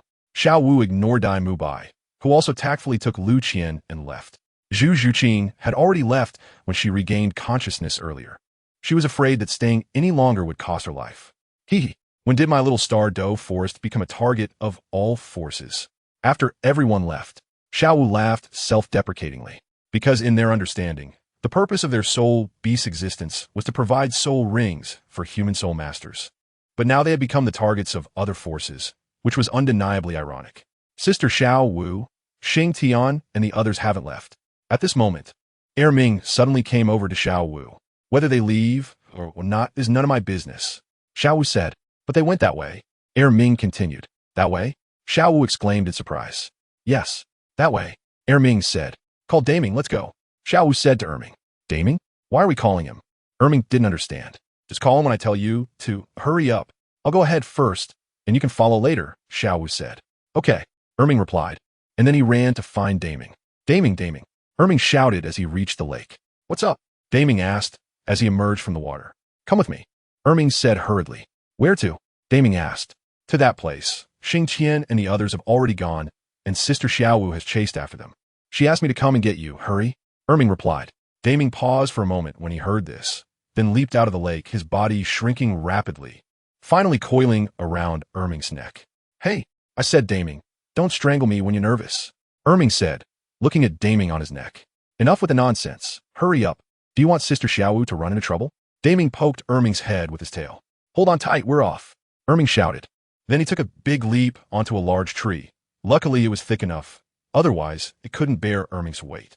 Thus, Ming jumped around on the big trees in the forest, chasing after Xiao Wu's direction. Meanwhile, Xingtian and the others were approaching the core area. He wondered if that guy really existed. After all, this was just the timeline of Douyi, and he had never seen the Dragon King legend. Only heard about it from others. Looking at the core area so close, Xingtian began to have doubts in his heart. What's wrong?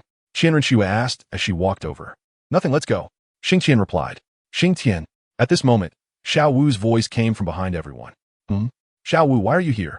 Xingtian asked, looking at the approaching Xiao Wu. This is my home. Why can't I come? I want to ask you why you're here. Xiao Wu said to Xingtian. I was just curious. Wanted to take a look. Xingtian replied. Do you know what's here? Xiao Wu asked. Should know, but I'm not sure. Xingtian shook his head. I want to go in with you. Xiao Wu suddenly said after thinking for a while. No problem. But I heard this is some forbidden area, and soul beasts are not allowed inside. Xingtian said. Chapter 217. Emperor Tian? I can't care so much right now. I have to go in. Xiao Wu insisted. All right. It's your right. Xingtian nodded. Sister Xiao Wu, wait for us. At this moment, Ming's voice suddenly came from the woods. As he spoke, a shadow suddenly appeared in the sky, and Ming, carrying Daming, landed in front of Xingtian and the others. Sister Xiao Wu, I'm here, and Daming is here too, Ming said to Xiao Wu. Xiao Wu nodded at Ming. Shrink down a bit. You're too conspicuous like this. Xiao Wu said. No problem, Ming replied. Then Ming transformed into a mini gorilla and climbed onto Xiao Wu's shoulder. Let's go, Xiao Wu said, patting Ming's head. At this moment, Daming quietly coiled around Xiao Wu's hand, turning into an accessory. Let's go see what the legendary forbidden area looks like, Xingtian said. As everyone stepped into the core area, they immediately felt something unusual. There was a particularly oppressive feeling in the core area that made people instinctively heighten their vigilance. As expected of the core area, it seems the true essence of the Stan'sDual forest is here. Xingtian thought. Sister Xiaowu, so many strong auras. Erming whispered in Xiaowu's ear. I felt it. Don't talk. Be careful not to let them find us. Xiaowu said quietly, beads of sweat already forming on her forehead. Everyone be careful. This place is not simple. Xingtian whispered to everyone. At this moment, in the center of the core area, there was a lake, the water as calm as a mirror, reflecting the surrounding scenery. Particularly enchanting. Suddenly, a ripple broke the tranquility of the lake's surface, shattering the serenity of the entire scene. Someone has intruded. Go take a look. A deep voice suddenly rang out, and the surrounding woods stirred at the sound, but quickly returned to silence. Even the ripple on the lake vanished, and the surroundings instantly became tranquil again. What just happened seemed as if it had never occurred.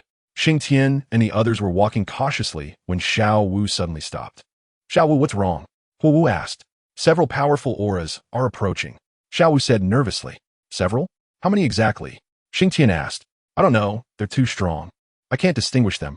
Xiao Wu shook her head. Just then, 3 men and 2 women suddenly appeared in the woods ahead. Get out, or die. A burly man shouted at Xingtian and the others, his eyes filled with malice. What if we don't leave? Xingtian's temper flared immediately. The burly man didn't give Xingtian a chance to say a second word and lunged at him. Are you afraid of you? Xingtian retorted, immediately lunging back. A loud thud echoed. Xingtian took a small step back, but the burly man retreated 2 full steps. The others behind the burly man widened their eyes, unable to believe what was happening. Lao Xiong, did you go easy on him? One of the women in green, with an enchanting appearance, asked the burly man. This kid is a bit tricky. Lao Xiong rubbed his wrist. Looks like you think you're strong enough to dare come to this place. Lao Xiong said to Xingtian and the others. You could say that. Xingtian also rubbed his wrist. Although he took the hit, it wasn't particularly pleasant. Humans, this is not a place you can come to. If you know what's good for you, hurry up and leave, or this will be your burial ground. The enchanting woman said. I really don't believe it. Xingtian said with a smile. Kid, you're seeking death. Lao Xiong said with a grim face. Just now, Lao Xiong had somewhat appreciated Xingtian, but after hearing him speak like this, that little appreciation vanished completely. Seeking death? I don't think so. You can't do anything to us. I'm speaking the truth. Who do you rely on to say such things? The Silver Dragon King? Or Emperor Tian? Xingtian said boldly. As soon as Xingtian's words fell, the 5 people's aura was instantly released, locking onto Xingtian tightly. Who exactly are you? Lao Xiong asked Xingtian. Who am I? It doesn't matter who I am. Xingtian replied. By the way, is the Silver Dragon King still recuperating? Then your nominal boss should be Emperor Tian, right? That black dragon, Xingtian said, not holding back. Kid, who exactly are you? Old Bear was running out of patience with Xingtian. Take us to CD Tian, Xingtian said with a smile. Kid, do you believe I'll kill you? The enchanting woman in green suddenly said menacingly to Xingtian. Come on, hurry up and kill me. If you kill me, within 3 days, the major forces will know about this place, and then your Silver Dragon King will be in trouble. Xingtian smiled at the woman in green. Bring them over. Suddenly, a deep voice reached everyone's ears. Oomph. The woman in green glared at Xingtian and then turned to walk deeper into the forest. Follow us, Old Bear said. The remaining 3 had not spoken a word from the beginning, but Xingtian could sense that they were maintaining an attacking posture, ready to strike if anything went wrong. Following these 5 people, Xingtian and the others quickly arrived at the lakeside in the central area. Is this the Lake of Life? Truly marvelous, Xingtian exclaimed. Who are you? At this moment, a young man in black approached. You are D. Tian? Xingtian looked at the disheveled young man in black and asked. Yes, I am D. Tian. What do you want? D. Tian inquired. Nothing. I just want to take a look, curious about what you look like. Xingtian said as he circled around D. Tian. Is there something wrong? D. Tian asked. No. Xingtian waved his hand. Then you can state your purpose. D. Tian said. Actually, I came here just to verify something. I have no interest in you. Xingtian shrugged. Verify something. What is it? D. Tian asked. I just want to see if there really is a lake of life in the core area of this starry forest. And if there is a Silver Dragon King in that lake of life. That's all. Xingtian said. So what if there is? So what if there isn't? D. Tian questioned, but his tone had begun to turn unfriendly. Chapter 218. News of the Golden Dragon King. I thought your temper was always this good. Seeing that D. Tian was getting a bit angry, Xingtian smiled and said to him, if it were anyone else, they wouldn't even have the chance to talk to me. XingtianCopies started at Xingtian. Oh, Then we are quite lucky to be able to talk to you.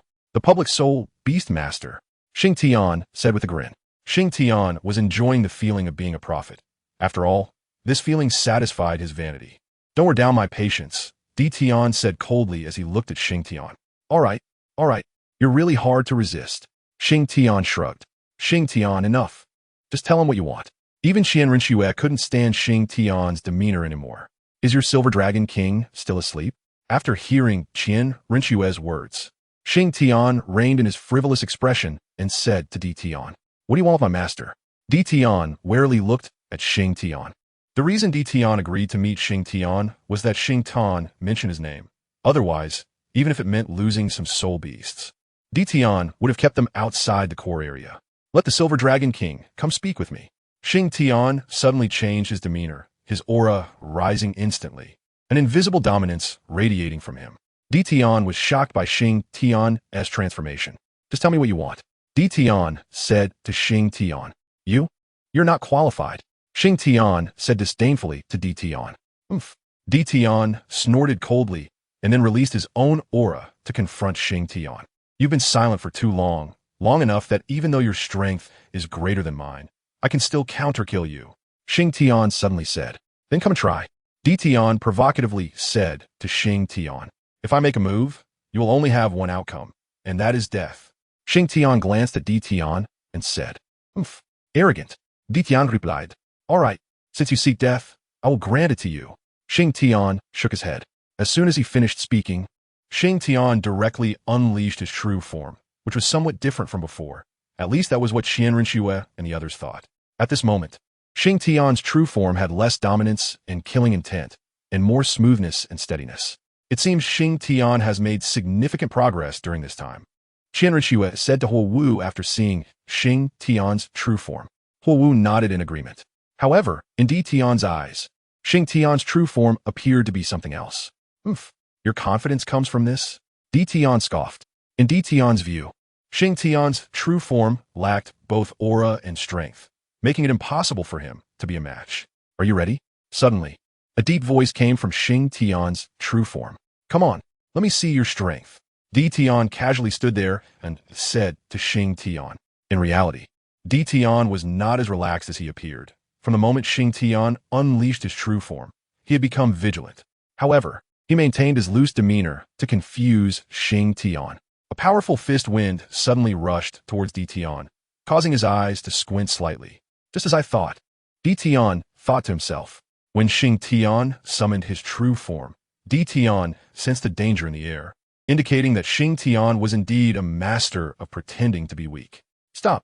Suddenly, a low voice rang out, and an invisible wave surged from the lake of life, blocking Xingtian's fist. Bang! A ripple suddenly appeared in the air, followed by the sound of shattering glass. "Human, you are quite strong." A voice came from the direction of the lake of life. "Silver Dragon King? I thought you wouldn't show up."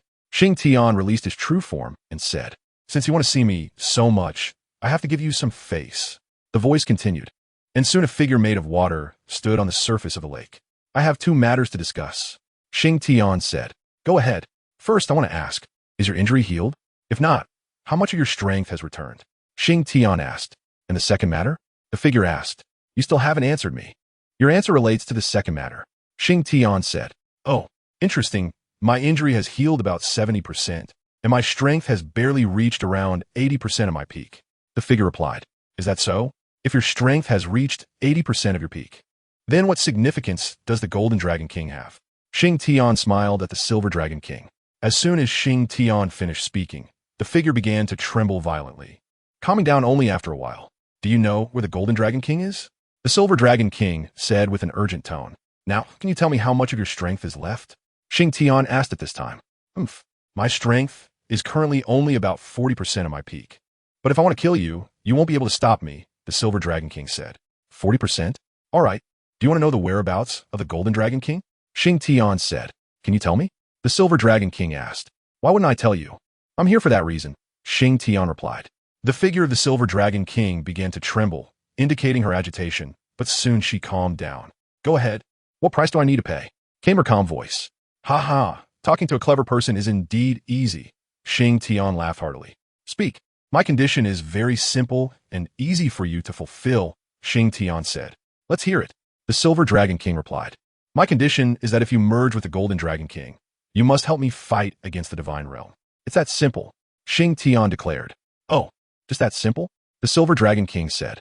That's right, just that simple, Xingtian confirmed. If you don't tell me, I'll still attack the Divine Realm later. You should consider another condition, the Silver Dragon King insisted. How about this? After you merge with the Golden Dragon King and become the Dragon God, I need some of your blood for my cultivation, Xingtian proposed. Human, your strength is very strong. You're not as simple as you seem. Are you sure my blood will be useful to you? The Silver Dragon King questioned. You don't have to worry about that, Xingtian replied. All right, I agree, the Silver Dragon King said. Actually, I don't know the exact location of the Golden Dragon King, Xingtian admitted. Kid, you're playing me. The Silver Dragon King became furious upon hearing this. Chapter 219 Agreement. Seeing the Silver Dragon King angry, Xingtian quickly said, Don't get mad. Let me finish. Speak. The Silver Dragon King suppressed her anger. Although I don't know the exact location of the Golden Dragon King, I know what that place is called, Xingtian said. Where? The Silver Dragon King asked. The Forbidden Land of the Gods, Xingtian revealed. The Forbidden Land of the Gods? That place. The Silver Dragon King exclaimed. What? You know this place? Xingtian asked. The Forbidden Land of the Gods is in the Divine Realm, the Silver Dragon King explained. All right, I think you should hurry to the Divine Realm, as the Golden Dragon King should currently be in a dragon cocoon. If you can merge with him, you might become the new Dragon God, Xingtian remarked. The Forbidden Land of the Gods is not as simple as you think, the Silver Dragon King warned. That is none of my concern. Also, remember your promise, Xingtian stated. Rest assured, even if you don't say anything, I want to let those guys in the Divine Realm off, the Silver Dragon King assured. That makes me feel at ease. I'm leaving. Xingtian waved his hand to the Silver Dragon King. Wait. The Silver Dragon King suddenly called out to Xingtian. What is it? Is there something else? Xingtian asked. Human kid, I want to cooperate with you, the Silver Dragon King proposed. Cooperate? How do you want to cooperate? Xingtian inquired. You help me enter the Forbidden Land of the Gods to merge with the Golden Dragon King and deal with the others in the Divine Realm. The Silver Dragon King explained. Isn't that the same as what we discussed? Like you said, even if I don't help you, you would still attack the Divine Realm if given the opportunity. That is what you said. Xingtian replied. Let us go. Xiao Shui, let us head back. Xingtian turned to Qianren Xue and the others. Human, what do you want? The Silver Dragon King hurriedly shouted as she saw Xingtian and the others really turning to leave. What do you have now? Xingtian turned around and asked. As long as you help me, you can choose anything in the Divine Realm, the Silver Dragon King offered. Why do I have to help you to choose freely? I can do that myself, Xingtian countered. All right, human, what do you want? Just say it. Finally, the Silver Dragon King compromised. A contract, Xingtian stated. Impossible. Don't even think about it. The Silver Dragon King said loudly as soon as she heard the word contract.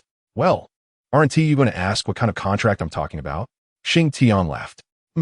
I will not agree to any contract, the Silver Dragon King declared. All right, Xingtian said. He then turned to leave with Qianren Xue and the others. This time, the Silver Dragon King did not try to keep them. Wait, Tian suddenly spoke up. Human, I can sign a contract with you. I can be your mount, be your servant. Tian said to Xingtian. You're not qualified. Xingtian shook his head. Tian glared at Xingtian in anger. Enough. Don't call me unless it's necessary. I'm very busy, Xingtian replied. Just as Xingtian and the others were about to enter the forest, the Silver Dragon King could no longer hold back. Human, wait, tell me about your contract. The Silver Dragon King shouted at Xingtian. If it were before, the Silver Dragon King would never have lowered herself like this. But times had changed, and she had no other choice. You've changed so quickly? Xingtian chuckled. The Silver Dragon King detected the mockery in his tone, but did not retort. Speak, what is the contract? The Silver Dragon King asked. The contract is simple. Be my subordinate, Xingtian declared. Be your servant? Do you think that is possible? The Silver Dragon King retorted angrily. What is impossible about it? Xingtian questioned. For 10,000 years. I will be your servant for 10,000 years. During this time, you cannot order me around, cannot use me as a mount, and cannot force me to do things I don't want to do. The Silver Dragon King suddenly said after a long silence. No problem. Let us sign the contract. Xingtian replied. A wave of energy surged, and suddenly a vortex appeared on the Lake of Life. Then a piece of bee skin floated up from the lake and finally hovered in front of Xingtian. Xingtian glanced at it, then cut his finger and let a drop of blood fall onto it. The bee's skin then signed onto the surface of the lake, and another vortex formed on the lake's surface, with a drop of fresh blood flying out from the lake. "My lord, no," Xingtian suddenly shouted. However, Xingtian's voice could not stop anything. He watched helplessly as that drop of blood landed on the bee's skin. The bee's skin then emitted a burst of light, and when the light faded, the bee's skin had vanished, leaving only two glowing orbs behind. The two glowing orbs circled in the air for a while before rushing towards Xingtian and the lake. "All right, everyone is happy. You should take care of your injuries. Whenever you feel ready to go to the divine realm, just inform me. By the way, you'd better hurry because we don't have much time to wait for you," Xingtian said. "Rest assured, I won't delay too much time," the Silver Dragon King assured. "Good, it's settled then.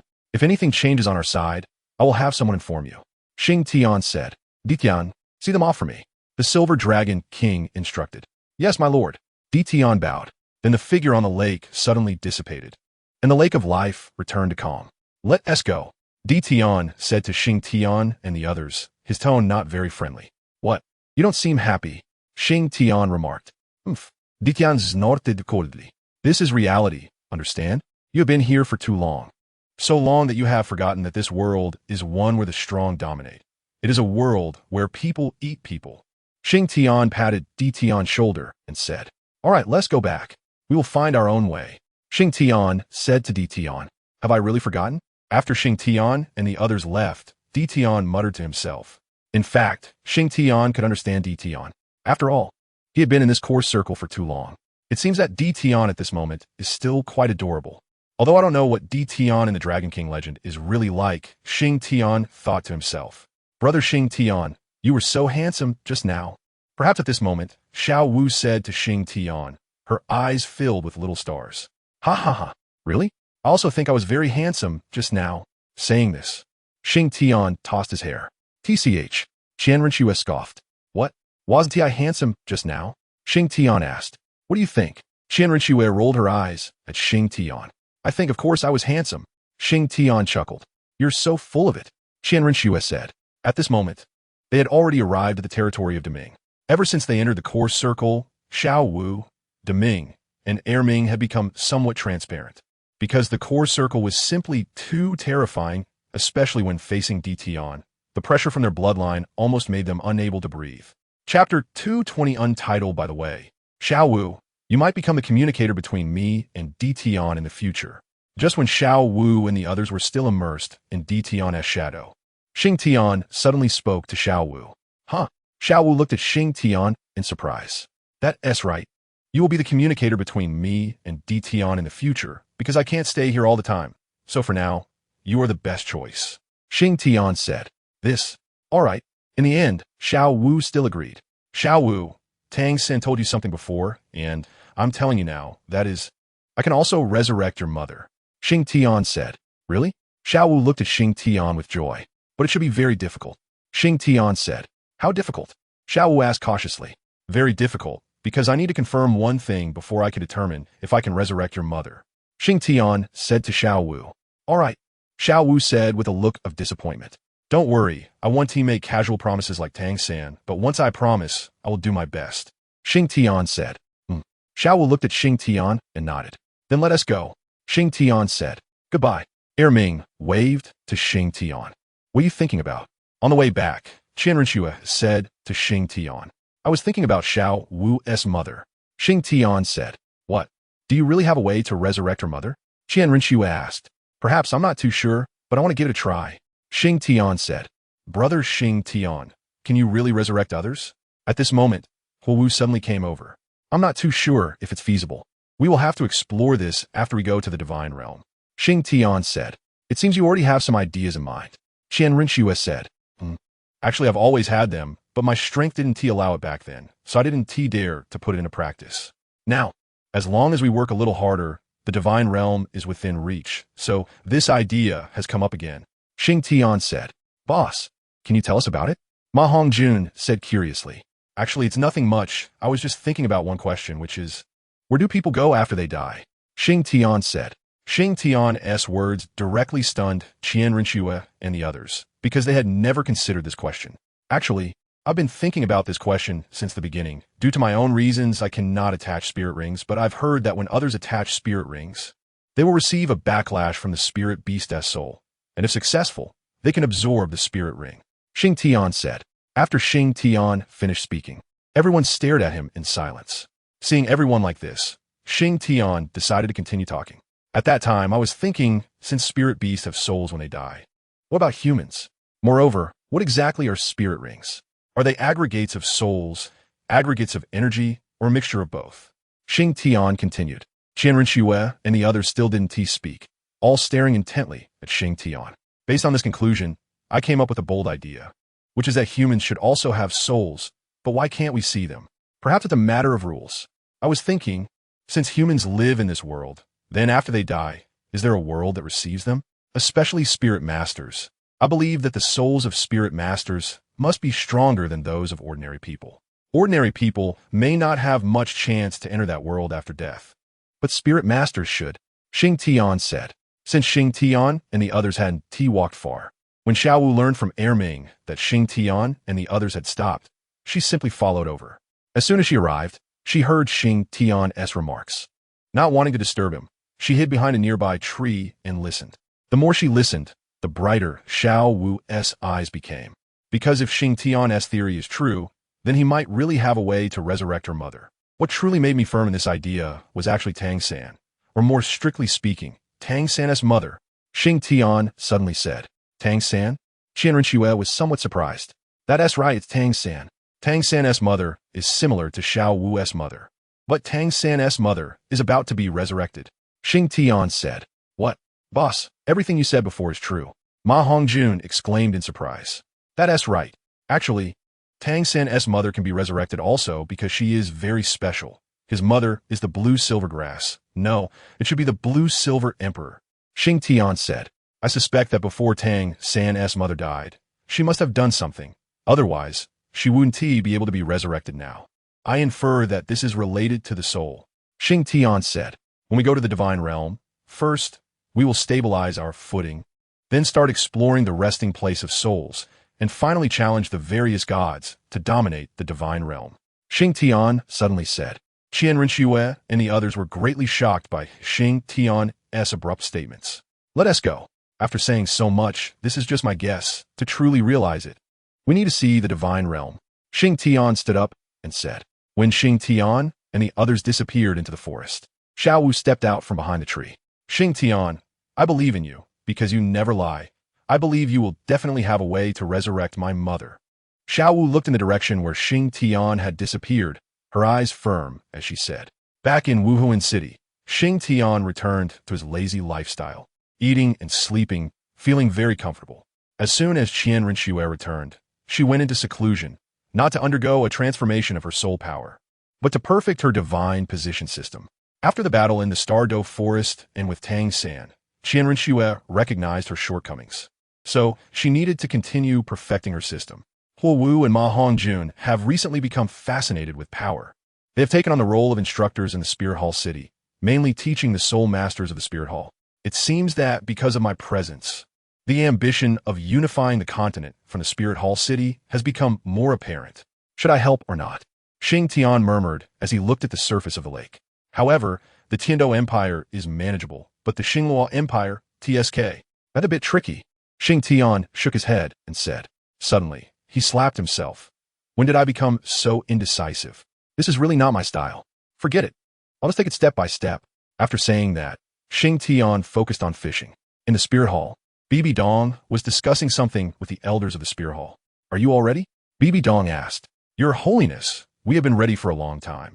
As soon as you give the order, we can set off immediately, one of the elders said. Chapter 221. The Movements of the Spirit Hall. Hearing this elder speak, Bibi Dong smiled. Good. This Pope has been waiting for your words, but we still need to be cautious. Your Holiness, with our current strength, we could easily unify the continent. Why should we be hesitant? Another elder said. Ignorant. Bibi Dong glanced at this elder. Everyone knows that the Spirit Hall is the strongest force on the continent, but I ask you, does our Spirit Hall have a god? Bibi Dong said decisively. Your Holiness, Hasn't T, the holy maiden, already ascended to godhood? Some well-informed elders said. Who among you can persuade her? I will deploy troops immediately. Bibi Dong looked at that elder and said. That elder instantly fell silent. The relationship between Bibi Dong and Qian Rinxue is known to most of the Spirit Hall, so they would not seek their own humiliation. As far as I know, the Tiando Empire currently has a god. Bibi Dong continued. What? The Tiando Empire has a god? Everyone was surprised. You all know this person. He is Tang Hao's son, Tang San. It is said that he has inherited the sea god's legacy. But whether it is true or not is unknown. However, I am not willing to take that risk. Bibi Dong said. Then, Your Holiness, you gathered us here today for what purpose? Someone asked. The unification of the continent is only a matter of time. The reason I called you here today is to say that we can first send troops to guard the borders. I will go find Xingtian to talk. If Xingtian can help us, then Qian Rinxue will also help us.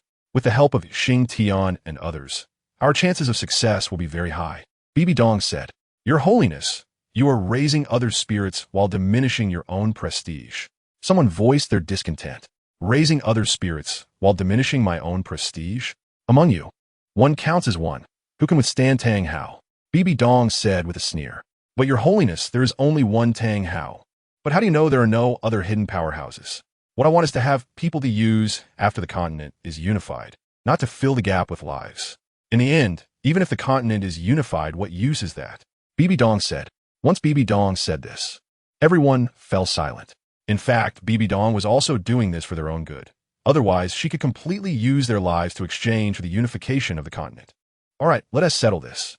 You don't need to hide anything. Go ahead and do it openly. I want them to live in fear. Bibi Dong waved her hand and said, Yes, Your Holiness. In the following days, the Spirit Hall began to take large-scale action. They dispatched a large number of troops to the borders of the Tiando Empire and the Xingluo Empire, and the purpose was self-evident to both countries. At the same time, both countries began tense deployments, and the atmosphere across the continent suddenly became strange. The common people of both nations began living in fear, as they did not know when war would break out. Is the Spirit Hall about to take action? Xingtian said when he learned this news. Boss, do you think the Spirit Hall is just bluffing? Ma Hongjun said. I don't think so. The Spirit Hall has wanted to unify the continent for a long time. They have no need to bluff. Doing so would only diminish their prestige. Xingtian said. Are they preparing for war? Ma Hongjun asked. Exactly. It seems our holy pope feels that everything is ready, Xingtian said with a smile. Boss, will you help the Spirit Hall when the time comes? Ma Hongjun asked. It depends on my mood. However, I feel I should help. Xingtian pondered for a moment and said. Why? Ma Hongjun was somewhat confused. Because the unification of the Spirit Hall has many benefits, Xingtian said. Benefits? What benefits? First, the Spirit Hall does not discriminate against civilians. This is the first and very important point. Second, after the Spirit Hall unifies the continent, they can integrate more resources to cultivate more powerhouses, Xingtian said. But if the Spirit Hall has unified the continent, why would they need so many powerhouses? Are you really foolish or just pretending? Do you think there is only one Douluo Continent in this world? Xingtian rolled his eyes at Ma Hongjun and said, Isn't there? Ma Hongjun asked, This world is much larger than you think. Not to mention the Douluo Continent. There are countless islands on the sea. Do you think they pose no threat? Xingtian said. All right, Ma Hongjun said. Fine, let us not interfere for now. We will talk when Bibi Dong comes to find us. Xingtian leaned back in the chair, squinting his eyes. Okay, then I'll go get busy, Ma Hongjun said. MMHM, Xingtian responded. In the following period, the Spirit Hall began its grand actions. They had already started to have certain frictions with the two empires at the borders, which was a signal that war was about to come. Half a year later, Qian Rinxue emerged from her seclusion and learned about this matter immediately. Xingtian, I heard that the Spirit Hall is preparing to attack the two empires. Qian Rinxue said to Xingtian. That's right. The unification of the continent is just around the corner. Xingtian said. What? Do you believe that the Spirit Hall can unify the continent? Qian Rinxue asked. Yes, because I will lend a hand to help the Spirit Hall. Xingtian said. Why? Qian Rinxue, like Ma Hongjun, asked this question. Xingtian recounted to Qian Rinxue what he had told Ma Hongjun. All right, since you want to help the Spirit Hall, then go ahead. But have you considered what Dai Mubai will think? Qian Rinxue asked. Xiaoxue, you have always misunderstood one thing. We're not friends or allies with Dai Mubai. We merely knew each other before. The reason our relationship has become this way now, I don't know. But this is not a reason for me to give up on the Xingluo Empire, Xingtian said. Okay, do you need my help? Qianrenxue said. Perhaps, after all, that kid Tang, San has also inherited the sea god's divinity. Perhaps you two will have a battle. Xingtian said. No problem. I also want to see how powerful Tang San sea god is. My fallen angel is even stronger. Qianrenxue said. Let us settle it like this. We won't worry about it for now, because it's not the right time for us to act. Xingtian said with a smile. All right. I'll go find Xiao Wu and the others first. Qianrenxue said. The continent is about to be unified. By then, we'll have time to drag you out. Once we drag you out, there won't be any other forces on the continent that dare to resist the Spirit Hall. And then it'll be time to ascend to the divine realm. After Qianrenxue left, Xingtian looked at the sky and said, Chapter 222. War approaches just as Xingtian said. As long as Bibi Dong didn't come to find him, he wouldn't take the initiative to seek her out. Therefore, he pretended not to see the movements of the Spirit Hall, spending his days in the small courtyard eating and sleeping, until half a year later. A year had passed since the Spirit Hall dispatched troops. In this year, the Spirit Hall and the two major empires only had constant skirmishes on the borders, with very few real battles taking place. One day, while Xingtian was resting in the courtyard, Bibi Dong finally arrived. Your Holiness, I've been waiting for you for a long time, Xingtian said to Bibi Dong after seeing her. What? You knew I would come? Bibi Dong asked. That's right. And I also know why you're here, Xingtian said. Oh, you know my purpose? Let us hear it. Bibi Dong said. You're here to ask me to help you, right? If I'm not mistaken, you should be preparing for a full-scale attack. Xingtian said. Looks like you thought of this long ago. Bibi Dong said with determination. It's not that I thought of it early, but you all had this intention long ago, right? Xingtian said. So, are you willing to help my Spirit Hall? Bibi Dong asked. Why would you think we wouldn't be willing? Xingtian asked. What? You're willing to help me? Bibi Dong was somewhat surprised. Yes, because I think it would be better for the Spirit Hall to unify the continent. Xingtian said nonchalantly. It seems only you can understand me. Bibi Dong said. You're thinking too much. I purely feel that if the Spirit Hall can unify the continent, it should develop in a better direction because there's one thing I really recognize about you. Xingtian said. What is that? Let us hear it. Bibi Dong asked curiously. What I really recognize is your attitude toward civilians. So when you want to unify the continent, I will choose to help you. Not for any other reason, but because of your attitude toward civilians. Xingtian said. It seems this is the honor of my Spirit Hall. Bibi Dong said with a smile. There is no honor or not. Let us go. Which empire do we go to first? Xingtian stood up and said. Let us go to the Tiando Empire first. Also visit an old friend. Xingtian said. Okay. Bibi Dong said nonchalantly, because for her, which empire to go to first didn't matter. What mattered was the result. As long as the result was what she desired, the process wasn't important to her. Fatty, let us go. When they arrived at the Spirit Hall as training ground, Xingtian shouted to Ma Hongjun. Coming. Boss. Ma Hongjun shouted back to Xingtian, then walked over. Where is Xiao Wu? Xingtian looked around and asked. Xiao Wu is in another training ground. Ma Hongjun said. Let us go over there. Xingtian said. Sure. Xiao Wu. When they arrived at the training ground where Huo Wu was, Ma Hongjun waved and shouted to her. Here. Huo Wu replied. Xiao Wu, where's the Snow Girl? Xingtian asked. Sister Snow is in that house over there. Huo Wu said. Call Snow Girl and let us go. Xingtian said to Huo Wu. Brother, Xingtian. Where are we going? Huo Wu asked. To the Tiando Empire. Xingtian said casually. The Tiando Empire? Huo Wu glanced at Bibi Dong next to Xingtian, as if she thought of something. I'll go call Sister Snow. Huo Wu said. When Qianrenxue came to Xingtian, she saw Bibi Dong beside him. She didn't ask where they were going, but nodded at Xingtian without saying anything. Everyone is here. Let us go. Xingtian said. Qianrenxue nodded. Your Holiness, are you going with us? Ma Hongjun asked at this time. That's right. Bibi Dong said with determination. Let us go together. Xingtian said. Your Holiness, there is one thing you must convey. Xingtian suddenly said to Bibi Dong. Say it. Bibi Dong said. I hope the Holy Emperor can convey that although war is a matter between nations, one thing is certain. The common people are innocent. If I find anyone who dares to slaughter civilians, Your Holiness, be prepared to face my wrath. Xingtian said to Bibi Dong very seriously. Bibi Dong rarely saw Xingtian so serious. She could see no other emotion in his eyes, only seriousness. Perhaps this kid will really do that when the time comes. Bibi Dong thought to herself. Don't worry, I will pass it on. If anyone dares to defy it, I will personally take action. Bibi Dong also said very seriously to Xingtian. I hope you can follow through. Xingtian glanced at Bibi Dong and said, It's not that Xingtian doesn't trust Bibi Dong, but he has seen too much of this kind of thing in his previous life. I haven't acted for a long time. I hope the Spirit Hall won't force me to act. Xingtian thought to himself. When Xingtian and the others arrived at the Tiando Empire, the Spirit Hall was already engaged in full-scale war with the Tiando. The ground was in ruins. Blood was everywhere, and there were severed limbs. Fortunately, I didn't see what I didn't want to see. Xingtian thought to himself. Let us go. Our target is not here. Xingtian said. Is this war, brother Xingtian? Huo Wu said to Xingtian. War is always cruel, and this is the most real face of war. Xingtian said. Your Holiness, they're also left with no choice. Since you want to unify the continent, why not start for now? Xingtian said. Now, that's right, these soldiers are also innocent. If they can become part of the new nation, I think they would be very willing. Xingtian said to Bibi Dong. What did you become so indecisive?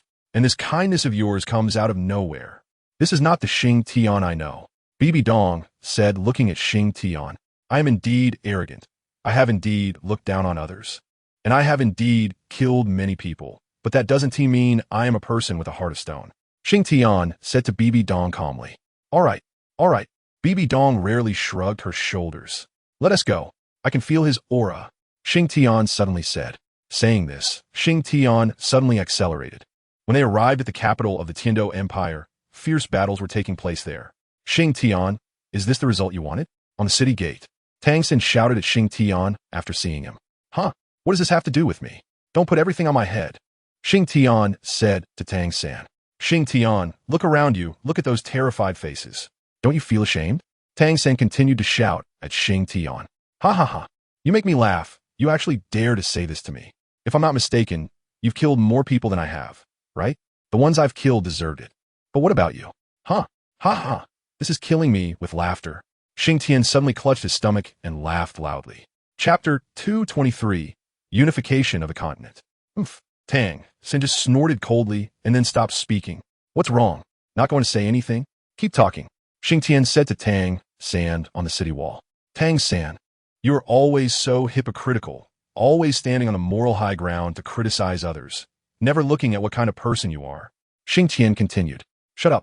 Tang San suddenly shouted at Xingtian. What's wrong? Did I hit a sore spot? Why should I shut up? Look at your Tang sect. What has it become? A killer organization. TSK. I wonder if your master will kill you when they find out. Ha ha. Xingtian suddenly laughed heartily. Xingtian, shut up. I am what I am today because of you. Tang San roared at Xingtian. Because of me? Ha ha. On what basis do you say that? Xingtian replied. If it weren't for you, everything would not be like this. I am the master of this world. Tang San shouted at Xingtian. Ha! What are you laughing at? Tang San felt that Xingtian was mocking him. I laugh at your ignorance.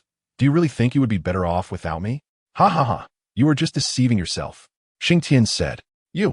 Enough. I won't waste words with you. Today the Sky Do city must fall. Xingtian said to Tang San. Come and try it. Tang San also assumed an attacking posture. People in the city, listen up. We are from the Spirit Hall, and everyone is familiar with the Spirit Hall, right? Think about it. What would it be like if the Spirit Hall unified the continent? Everyone must remember, the Spirit Hall does not discriminate against civilians. How many powerful spirit masters have been discovered by the Spirit Hall? Without the Spirit Hall, they wouldn't be where they are today. I promise everyone here, as long as you lay down your weapons, the Spirit Hall will not harm you. Xingtian suddenly shouted. I don't want to fight anymore. And the Spirit Hall has treated us really well. I used to dream of joining the Spirit Hall. Now the opportunity is right in front of me. Even if I can only be a small soldier of the Spirit Hall, I'm willing. I won't fight anymore. Suddenly, a soldier on the city wall threw down his weapon and said, this soldier was like a fuse. As he said these words, more and more people threw down their weapons. This made Tang San's face on the city wall look very bad. Despicable. Tang San shouted at Xingtian. Despicable? Where's the despicable? Tell me, where's the despicable? Xingtian questioned Tang San. In the palace, after hearing this news, Emperor Shui instantly lost all spirit, as if he had aged 10 years in an instant. Your Majesty, what should we do now? Someone asked. What to do? The Spirit Hall is coming on strong, and with Xingtian helping them, we have no chance at all. Emperor Shui said. Your Majesty, you are the ruler of a nation. If even you have lost confidence, then our Heaven-Do Empire is finished. An old minister said, Yes, I cannot fall. If I fall, it's over. Yes, I cannot fall. Emperor Shui suddenly said. After saying this, Emperor Shui seemed to think of something and hurriedly ran to his sleeping chamber. Your Majesty, where are you going? The eunuch shouted. But Emperor Shui had no time to answer. He rushed back to his chamber and took out a stone from a hidden compartment. I hope you're not lying to me. Saying this, Emperor Shui directly crushed the stone in his hand. A plume of black smoke rose, and a voice came from the smoke. So, have you made up your mind? Yes, as long as you help me repel the spirit hall. I can give you a city. Emperor Shui said. No problem. You will hear the news of victory soon. Don't forget your promise. The voice in the black smoke said, and then vanished. Humph. The Heaven-Do Empire can only belong to me. Spirit Hall? You will never get it. Emperor Shui said while looking out the window. At this moment, at the city gate, more and more soldiers were throwing down their weapons. Xingtian, if you have the ability, let's fight one-on-one. If I win, you will retreat immediately. Tang, said to Xingtian. One-on-one is fine, but I said retreating is not up to me. Xingtian shrugged. Suddenly, a soldier on the city wall clutched his neck and fell down in pain. What happened? What happened? After this soldier fell, bright red blood instantly flowed from his neck. No surrender. A deep voice suddenly came from the city wall. Pick up your weapons and continue fighting. Otherwise, this person will be your fate. Another voice rang out. Everyone looked towards the source of the voice, and from various corners of the city, many people in black clothes suddenly emerged, all gathering towards the city wall. Huh? How did they get here? Xingtian said, puzzled. Tang not bad. Now you've sunk to the level of associating with these rats. Huh? Xingtian mocked Tang. This is none of your business. You can leave. One of the black-clothed men said to Tang. Ha ha.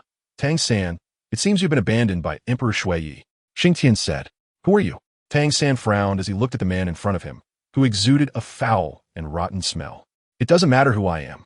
What's important is that you are no longer needed here. The black-clothed man said. Pick up your weapons and continue fighting. Do you want to die? At this moment, a black-clothed man came to the city soldiers and shouted at them. If you dare to harm the people on the city wall again, the location of your organization will be spread across the continent tomorrow, and I will do my utmost to destroy it. Suddenly, Xingtian's cold voice came over. Ha ha ha. You? The black-clothed man who had just spoken with Tang laughed. What? Don't believe it? Do you think no one knows your identities? Just the nauseating aura on you is enough to tell who you are. Xingtian said with disgust, waving his hand in front of his nose. Kid, you are quite arrogant. The black-clothed man said sinisterly to Xingtian. I don't want to talk to you anymore. I'll just say a place. The evil spirit forest. All right. You all attack, and let me see. After Xingtian finished speaking, he just stared at the leading black-clothed man. Commander, what should we do now?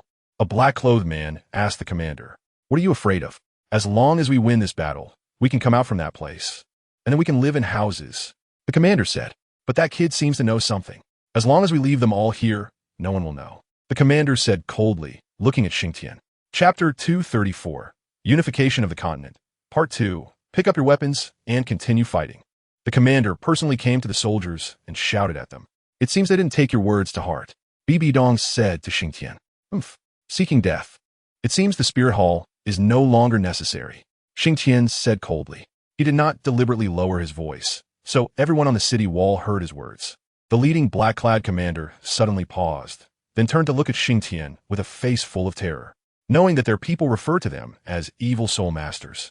The name Spirit Hall was not known by many, even in the Martial Soul Hall, but this man before him actually knew the name of their organization, which inevitably instilled fear in the black-clad commander. What? Are you going to make a move? Xingtian said to the black-clad commander, noticing his expression. Pick up your weapons. I don't want to say it a third time. The black-clad man who had his back to the commander shouted at the soldiers in front of him. His voice startled the black-clad commander. It seems the lesson just now didn't make you remember anything. Then, the black-clad man raised his hand. At this moment, the black-clad commander glanced at Xingtian, but he found Xingtian's gaze to be very calm, so calm that it was frightening. Slap! The black-clad commander suddenly appeared in front of the black-clad man and slapped him aside. We're leaving now, the black-clad commander said to Xingtian. Leaving? You think too much. I said my words 1TB repeated twice. Letting you leave? Is that to go back and report? Xingtian coldly looked at him. Don't go too far, the black-clad commander said.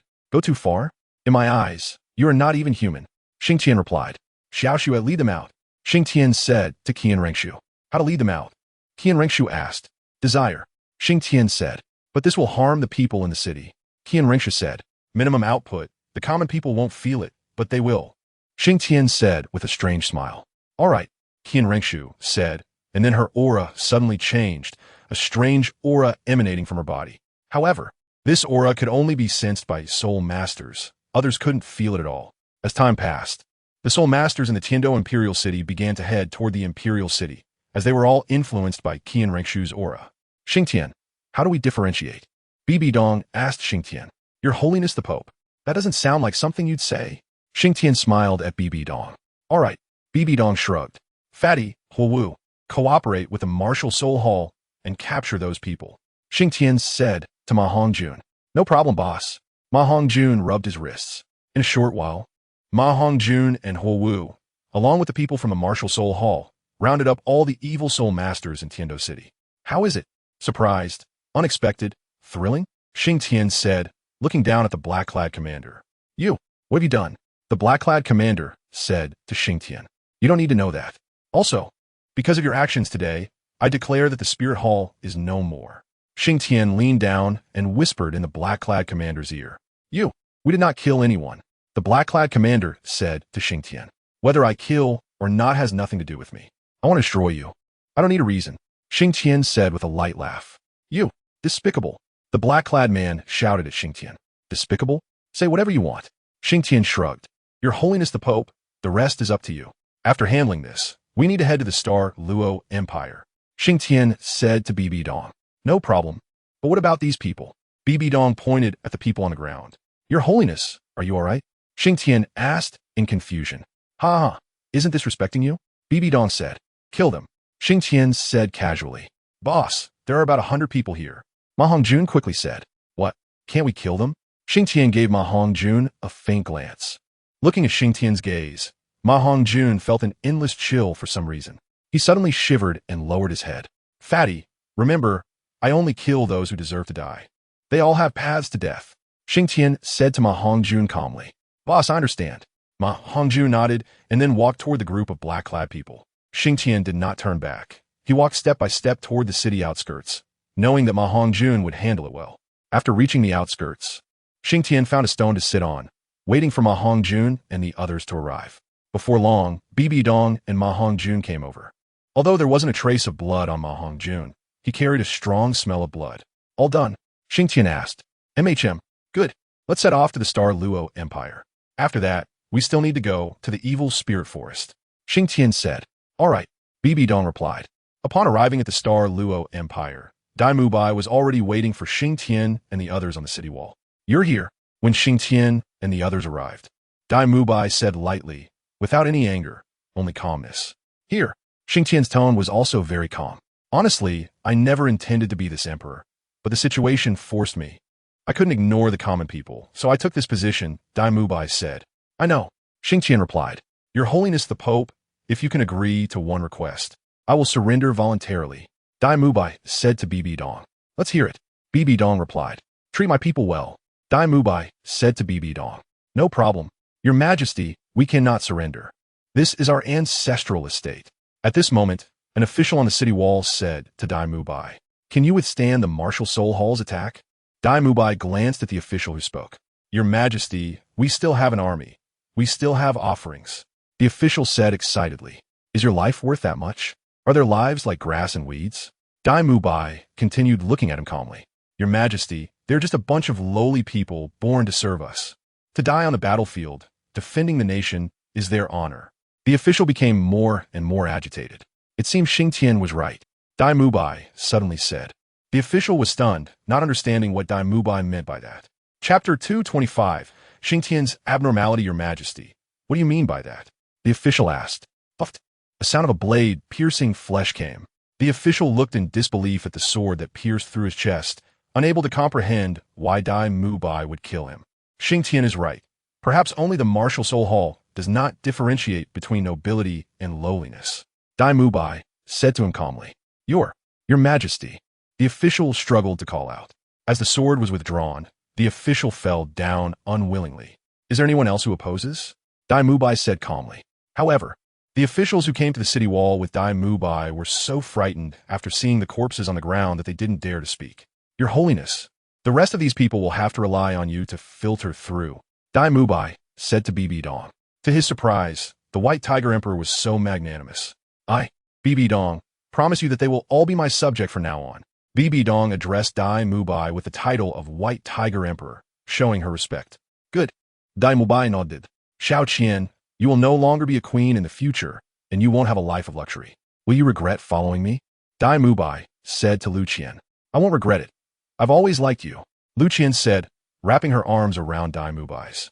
Good. Dai Mubai patted Lu Qian's hand and smiled. Your Holiness, let the people from a spirit hall come to accept the Star Luo Empire. Dai Mubai said to Bibi Dong. You really don't feel a bit heartbroken?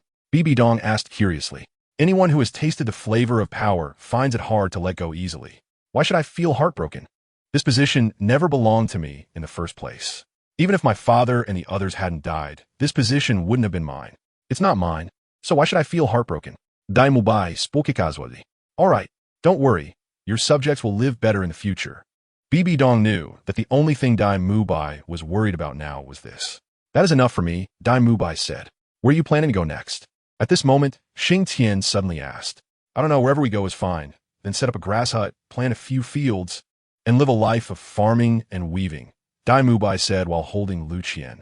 You've changed, Xingtian said. Have I? Actually, I changed a long time ago, when my father and the others died.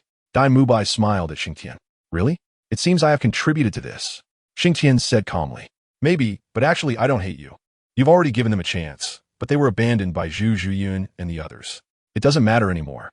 But Xingtian, remember this, you better stay brilliant forever. The day you fall from grace will be the day you lose your life. Dai Mubai said to Xingtian. All right, if I fall from grace, this life is yours. Xingtian replied to Dai Mubai. Let's go. Dai Mubai took Lu Qian and flew directly into the sky, disappearing before everyone's eyes. Xingtian, are you just going to let him go? Bibi Dong asked. Why not? Xingtian looked at Bibi Dong. Do whatever you want. In fact, I really envy Dai Mubai's current state. He can go wherever he wants and do whatever he wants. It's wonderful. Xingtian stared at Dai Mubai's departing figure, feeling for the first time a sense of exhaustion. Xingtian didn't know what he had been doing all this time, nor did he understand what he was striving for. At first, he wanted to curry favor with Tang San, but gradually, he felt that Tang San was not as good as himself. Thus, he made a decision not to flatter Tang San anymore. He wanted to live for himself. However, as time passed, his mindset became imbalanced, leading to conflicts with Tang San and then hatred, and so on. Everything flooded into his mind at this moment. A normal person, when suddenly gaining immense power, often experiences a shift in mindset. Perhaps I am just a reflection of an ordinary person. Tang San, don't blame me. Only one of us can survive now. Xingtian thought to himself. Xingtian, what are you thinking about? Qian Rinxue nudged him beside her. Nothing much. Now that the matter here is resolved, let's go back. I'm a bit tired, Xingtian said, and without waiting for others, he walked ahead. Huo Wu and Qian Rinxue exchanged glances, unsure why Xingtian had suddenly changed like this. The boss has been carrying too much. At this moment, Ma Hongjun suddenly said. Ma Hongjun's words left Qian Rinxue and Huo Wu stunned. The boss has always been thinking of us. From the Stardow Forest to the Slaughter City, from the Slaughter City to Sea God Island, and all the way here, do you think with the boss's strength he needs to go to those places? Ma Hongjun said. Qian Rinxue and Huo Wu shook their heads. Indeed, with Xingtian's strength, he had no need to go to those places. Apart from the Slaughter City, where he gained the Slaughter God Domain, he didn't gain anything else. Even the Slaughter God Domain was later given to Qian Rinxue. Sister-in-law, the reason the boss is so actively helping the Spirit Hall now may also be related to you. Ma Hongjun said. Me? Yes. Because only when the Spirit Hall unifies the continent can there be stability, and then you can have access to the continent's resources. Although these resources won't elevate your strength significantly, at least when you reach the Divine Realm, you won't seem too weak. Ma Hongjun explained. Is that really the case? Qian Rinxue asked. These are just my guesses, but I feel it should be like this. The reason the boss acted this way today is because he was influenced by Dai Mubai. Do you remember the boss's dream? Ma Hongjun suddenly said. Dream? Isn't his dream to reach the Divine Realm and dominate a territory? Qian Rinxue said. Sister-in-law, I thought you could understand the boss, but it seems I was wrong. Ma Hongjun sighed. Isn't it? Huowu asked. I don't know if you remember, but the boss once said that his wish was to live in seclusion in the Stan'sDual forest with you too. Just like what Dai Mubai said earlier, planting a few fields and living a life of farming and weaving. Ma Hongjun shook his head. Then he glanced at Qian Rinxue and the others before quickly chasing after Xingtian. Xiao Wu, is what the fatty said true? I have no memory of that. Qian Rinxue said to Huowu. Sister Xiao Shui, it seems we've never cared about brother Xingtian's feelings. We always thought that what we needed and wanted was what he wanted, but we really overlooked brother Xingtian's own feelings. Huowu's tears began to well up in her eyes. Yes, he has never considered himself. Qian Rinxue said, looking at Xingtian's back. At the same time, another voice in Qian Rinxue's heart said, perhaps all he did was really for me. After all, he had known long ago that I would inherit the divine position. Qian Rinxue thought this way because she had heard the conversation between Xingtian and Dalu when she accepted the inheritance. At that time, Xingtian told Dalu that he had long known Dalu would die during Qian Rinxue's inheritance process. And now that I think about it, on the way back from Sea God Island, Xingtian was a bit strange. He said a lot of odd things to Qian Rinxue, but at that time, she didn't take it to heart. Looking back now, it seems that Xingtian already knew about these matters and had started plotting long ago. This kid, Xingtian, actually has this side to him. I really couldn't tell. Bibi Dong said softly. Boss, your emotional fluctuations were quite significant just now. Ma Hongjun said after catching up to Xingtian. Significant? Really? Xingtian replied casually. Very significant. Ma Hongjun nodded seriously. If it's significant, then so be it. Xingtian shrugged. Boss, what are we going to do next? Ma Hongjun had to change the subject and asked. Go home, sleep, and then rest. Xingtian said. Huh? Ma Hongjun was surprised. You heard me right. Go home, sleep, rest. Xingtian said. All right. Ma Hongjun had no choice but to say to Xingtian. Not long after, Qian Rinxue and Huowu caught up. They said nothing. But on either side, they wrapped their arms around Xingtian's, walking slowly with him. What's going on with you two? Xingtian asked curiously. Nothing. Come on, let's go home. Qian Rinxue smiled at Xingtian. Brother Xingtian, let's go home. Huowu also said. Let's go home. Xingtian chuckled. After returning to the spirit hall, the atmosphere of the entire spirit hall became very tense, with people rushing back and forth. It seems that the unification of the continent is coming soon, Xingtian said as he looked at the hurried people. Let's go. We're going home. Xingtian patted Qian Rinxue and Huowu's hands.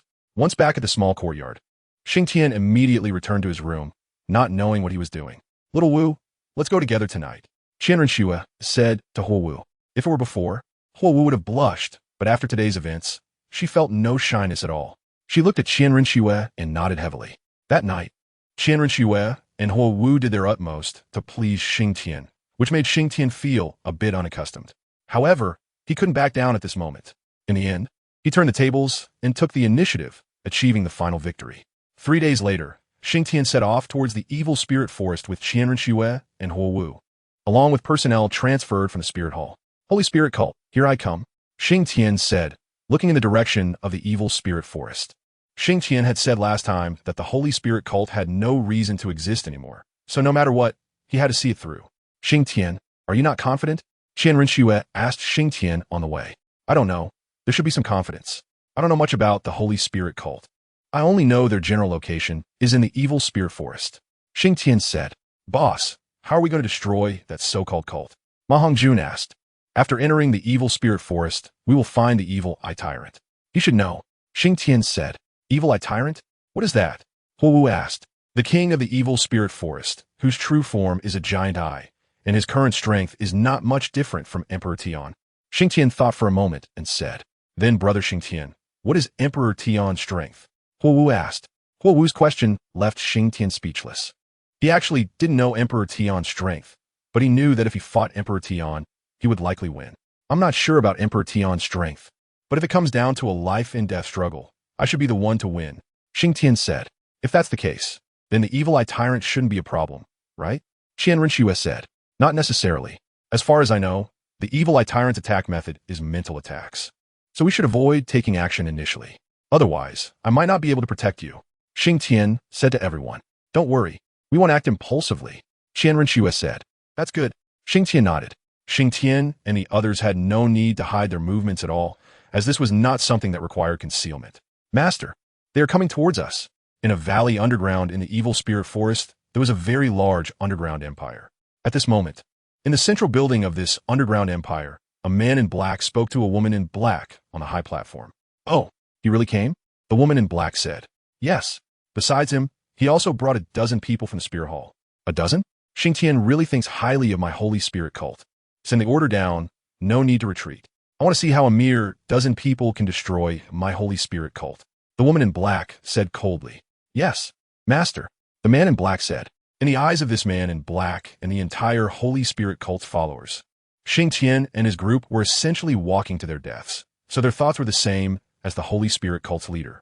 They firmly believed that Xingtian could not possibly defeat them. After a month, Xingtian and his group arrived at the outskirts of the evil spirit forest. Oof, what a disgusting aura. The people from the Spirit Hall said coldly after entering the evil spirit forest. That's normal. The soul beasts in the evil spirit forest are all of evil or dark attributes. Otherwise, this place wouldn't have become the base of the Holy Spirit cult. After all, birds of a feather flock together. Xingtian said with a smile. Let's go. We should go in. I believe the people from the Holy Spirit cult have already learned of our whereabouts. Xingtian continued. Boss, if they know our whereabouts, are you not afraid they will run? Ma Hongjun said. Run? Why would they run? Xingtian asked. Boss, if they don't run, are they just waiting for us to come and kill them? Ma Hongjun asked. If it were me, I wouldn't run. Xingtian looked at Ma Hongjun and said. Why not? Ma Hongjun asked. Where's this place? This is the evil spirit forest, the headquarters of the Holy Spirit cult. The Holy Spirit cult has developed here for so many years. While the number of followers may not be many, there's still around 10,000. We have only a few people, just a dozen. Do you think they would be afraid? Xingtian said. Hearing this, Ma Hongjun shook his head. If it were him, he wouldn't be afraid either, because even with sheer numbers, they could easily overwhelm these dozen people. So, the reason I'm moving so slowly is that I want them to know I've arrived. They think that we're just a dozen people and are easy to deal with. So I will let them see how we destroy their Holy Spirit cult with just a dozen of us. Xingtian said confidently.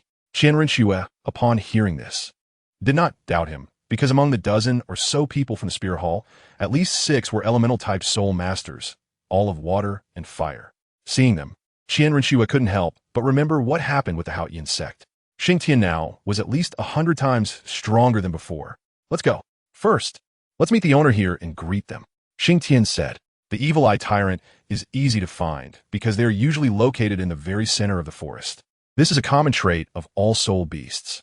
When they arrived at the center of the evil spirit forest, the surroundings suddenly became eerily quiet, with not a sound to be heard. Boss, this is strange. Suddenly, there was not a sound to be heard. Ma Hongjun looked around and said, It's normal after all. This is the territory of the evil eye tyrant, Xingtian said lightly. All right, you all wait here. If you go further in, you might not be able to handle it. Xiaoxue, let's go. Xingtian said to Qianren. Okay, Qianren replied. As Xingtian and the others moved towards the center, a bizarre pressure suddenly emerged in the air, directly affecting the two's minds. It was an invisible pressure. Interesting, but it doesn't mean much to me, Xingtian said with a faint smile. Upon reaching the core area, they found that not a blade of grass grew there, and the ground had become particularly hard. It seems the evil eye tyrant's spiritual power is quite formidable. The ground here is so hard. Xingtian stomped his foot and said, Xiaoxue, don't speak for a while. When I tell you to do something, just do it. Xingtian instructed Qianren. Okay, Qianren said without any hesitation. Evil eye, guess I've arrived. Are you not welcoming us? Suddenly, Xingtian released his spiritual power and shouted. Soon, the ground ahead began to tremble, and a gigantic eye suddenly emerged from the ground. This eye was particularly large, and around it were many tentacles, looking as terrifying as one could imagine. Who are you? Why have you trespassed in my territory?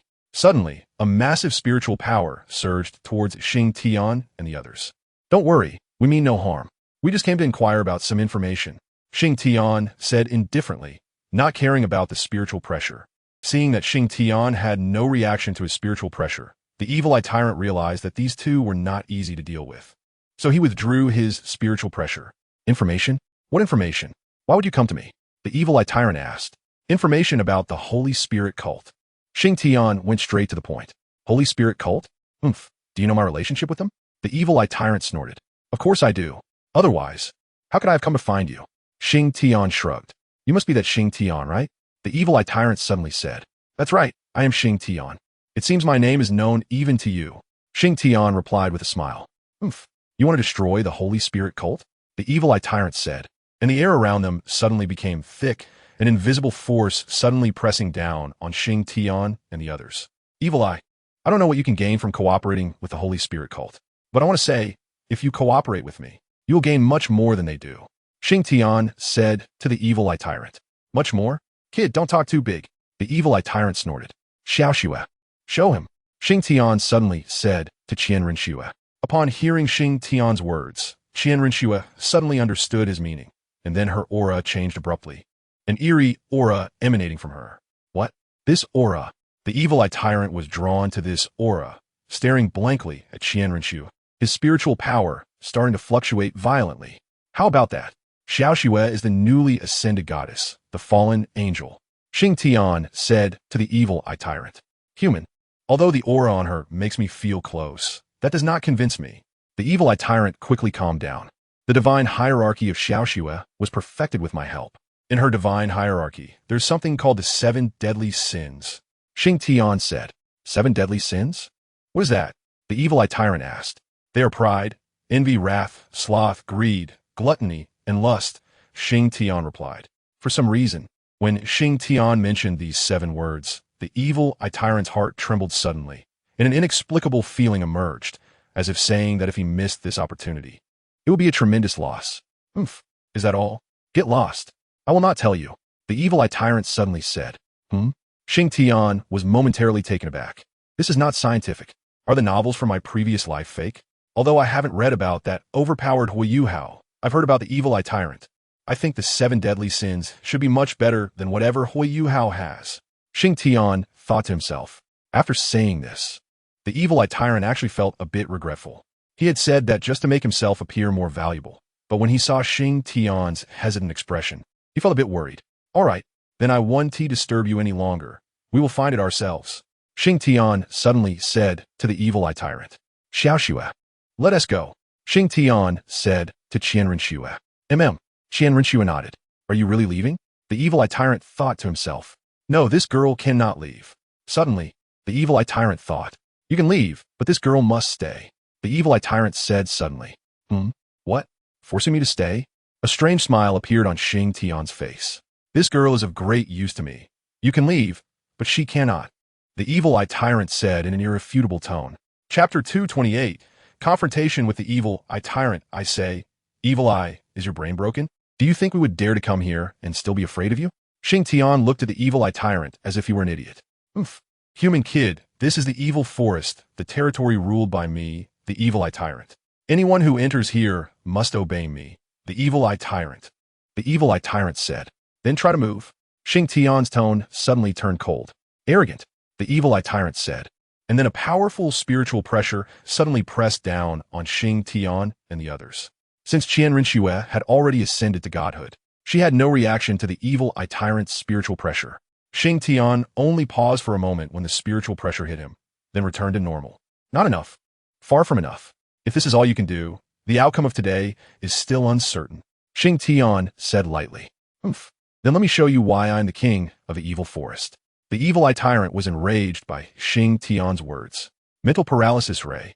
The evil eye tyrant roared, and then a blue ray shot out from a gigantic eye, heading straight for Qianrenxue. Choosing Xiaoxue? You really made the wrong choice. Xingtian shook his head and sighed as he watched the evil eye tyrant attack Qianrenxue. As expected, when the ray was 3 feet away from Qianrenxue, it stopped advancing and slowly dissipated. What's going on? The evil eye tyrant asked in surprise. Is that it? Qianrenxue said disdainfully. Oomph. The evil eye tyrant snorted coldly. Evil eye stare. The evil eye tyrant continued to shout. Then, an invisible and eerie aura suddenly began to spread, originating from the evil eye tyrant's large eye. When Xingtian locked eyes with the evil eye tyrant, he felt a surge of power. Xingtian quickly closed his eyes, not daring to make eye contact with the evil eye tyrant. Just as Xingtian closed his eyes, a strong gust of wind swept in, and before he could dodge, he was directly pulled out. It was the tentacles of the evil eye tyrant. The moment Xingtian closed his eyes, the evil eye tyrant suddenly swung its tentacles, catching Xingtian off guard and sending him flying. Interesting. Xingtian stood up and brushed off the dust. I won't change my soul skill if you don't. Xingtian said with a cold smile, then extended his mental strength. Oomph. Are you insulting me? The evil-eye tyrant sneered after sensing Xingtian's mental power. Mental power, field. The evil-eye tyrant whispered. As soon as Xingtian's mental strength extended outside, he felt a pressure that dulled his mental power significantly. Indeed, it is worthy of being the king of the demon forest. Xingtian said with a smile. Oomph. Kid, I'll give you one more chance. Leave that girl. The evil-eye tyrant said. Then it depends on whether you have the capability. Xingtian replied. Then he summoned his dry chi martial soul. Old buddy, long time no see. Xingtian gently said as he patted the dry chi. The dry chi vibrated several times in response to Xingtian's words. Evil Eye, that was quite enjoyable just now. Now it's my turn. Xingtian suddenly opened his eyes and said to the evil-eye tyrant. Xingtian's true body. Xingtian roared, and a strong light emanated from his body.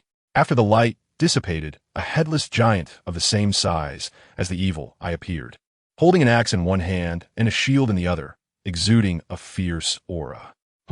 What's going on? Qian Rinxue exclaimed in surprise upon seeing Xingtian's true body.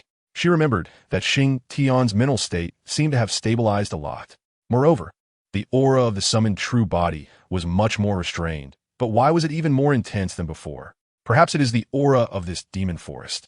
Or maybe the evil-eye tyrant in front of me, Qian Rinxue said while looking at the evil-eye tyrant that was fighting Xingtian. After transforming into the war god Xingtian, his combat style became bold and aggressive. He charged directly at the evil-eye tyrant with the dry chi in hand. Of course, the evil-eye tyrant would not let Xingtian get close. It swung its tentacles from all directions to attack him. Xingtian was prepared. He swung his large shield to block the incoming tentacles and then swung his axe down, directly severing several tentacles. The severed tentacles caused the evil-eye tyrant to feel pain, making it even more irritable. Dare to hurt me, you will all die. The evil-eye tyrant was enraged. Then came overwhelming mental pressure, accompanied by various mental attacks. Originally in the advantageous position, over time, Xingtian gradually fell to the disadvantage. This won't do. If I keep being suppressed like this, I might end up losing. Xingtian thought to himself. In fact, Xingtian was not using his full strength against the evil-eye tyrant because he wanted to subdue it for Qian Rinxue. Moreover, the evil-eye tyrant was very suitable for the 7 deadly sins, so Xingtian had never gone all out. However, just because he didn't go all out didn't mean the evil-eye tyrant wouldn't. As a result, the evil-eye tyrant unleashed its full power, and over time, Xingtian began to fall behind. Damn it, forget it. In the end, Xingtian gritted his teeth and decided to fight back. If you can survive, then we'll talk later. With this thought, Xingtian changed from being cautious to throwing his shield forward and hiding behind it, charging towards the evil-eye tyrant at high speed. However, this did not pose any trouble for the evil-eye tyrant, as its mental power was spreading all around. The evil-eye tyrant easily dodged Xingtian's shield, but Xingtian was not attacking it at all. He suddenly jumped into the air, and a massive axe blade descended from above, striking towards the evil-eye tyrant. Oomph. A trivial skill. The evil-eye tyrant was not afraid of the incoming axe at all. It merely shook its mental power, and the axe was directly shattered. Not good. Xingtian is in danger. Even Qian Rinxue, who was beside him, started to worry about Xingtian. But suspended in the air, Xingtian smiled slightly. Is it that easy? Sure enough, the shattered axe light instantly transformed into countless tiny axe lights and continued to fly towards the evil-eye tyrant. Not good. I can't dodge this attack. The evil-eye tyrant's heart tightened as it sensed the axe lights flying in. It never expected that its attack would actually help Xingtian. In the end, the evil-eye tyrant could only retract all the tentacles around its body to protect itself. Phew, phew, phew. Sounds echoed as the axe lights fell on the evil-eye tyrant, and there was nothing it could do. After all, it was large. Chapter 229. Subduing the evil-eye tyrant. Qian Rinxue was also stunned by the scene before her. She had thought Xingtian was in danger. She didn't expect things to change so quickly. I want you all to die. You all must die. The evil-eye tyrant was completely furious this time, and the pain had made it lose its rationality. Time-space light. The evil-eye tyrant suddenly shouted, and a terrifying wave suddenly emanated from its body. Not good. Xingtian's heart tightened as he sensed this wave, and he quickly retreated to Qian Rinxue's side. Xiaoxue, retreat quickly. Xingtian pulled Qian Rinxue and began to retreat. Oomph. Do you think you can escape? The evil eye tyrant sneered upon seeing Xingtian's actions. Then that wave radiated from its eyes. Where the wave spread, the space shattered like glass. What the hell? The space is shattering. Is it that powerful? Xingtian exclaimed in surprise as he looked at the spreading shattered space. Then, pulling Qianrenxue, he used all his strength to escape. When they finally escaped the core area, the shattered space gradually healed. What the hell? Thankfully, thank goodness. This is too ruthless. No wonder it is the king here. Xingtian said, still feeling lingering fear. Are we going over? Qianrenxue asked. Of course. We have to go. After using that move, it should be in a bad state. So if we don't go now, when will we? Xingtian said. Aren't you afraid it will come again? Qianrenxue looked at Xingtian. Then we will just be unlucky. There's nothing we can do. If we don't go now, I feel unsatisfied. Xingtian said. All right. As you said, today I will accompany you to death. Qianrenxue said with a smile. Let's go, we'll intercept it. Xingtian said as he pulled Qianrenxue.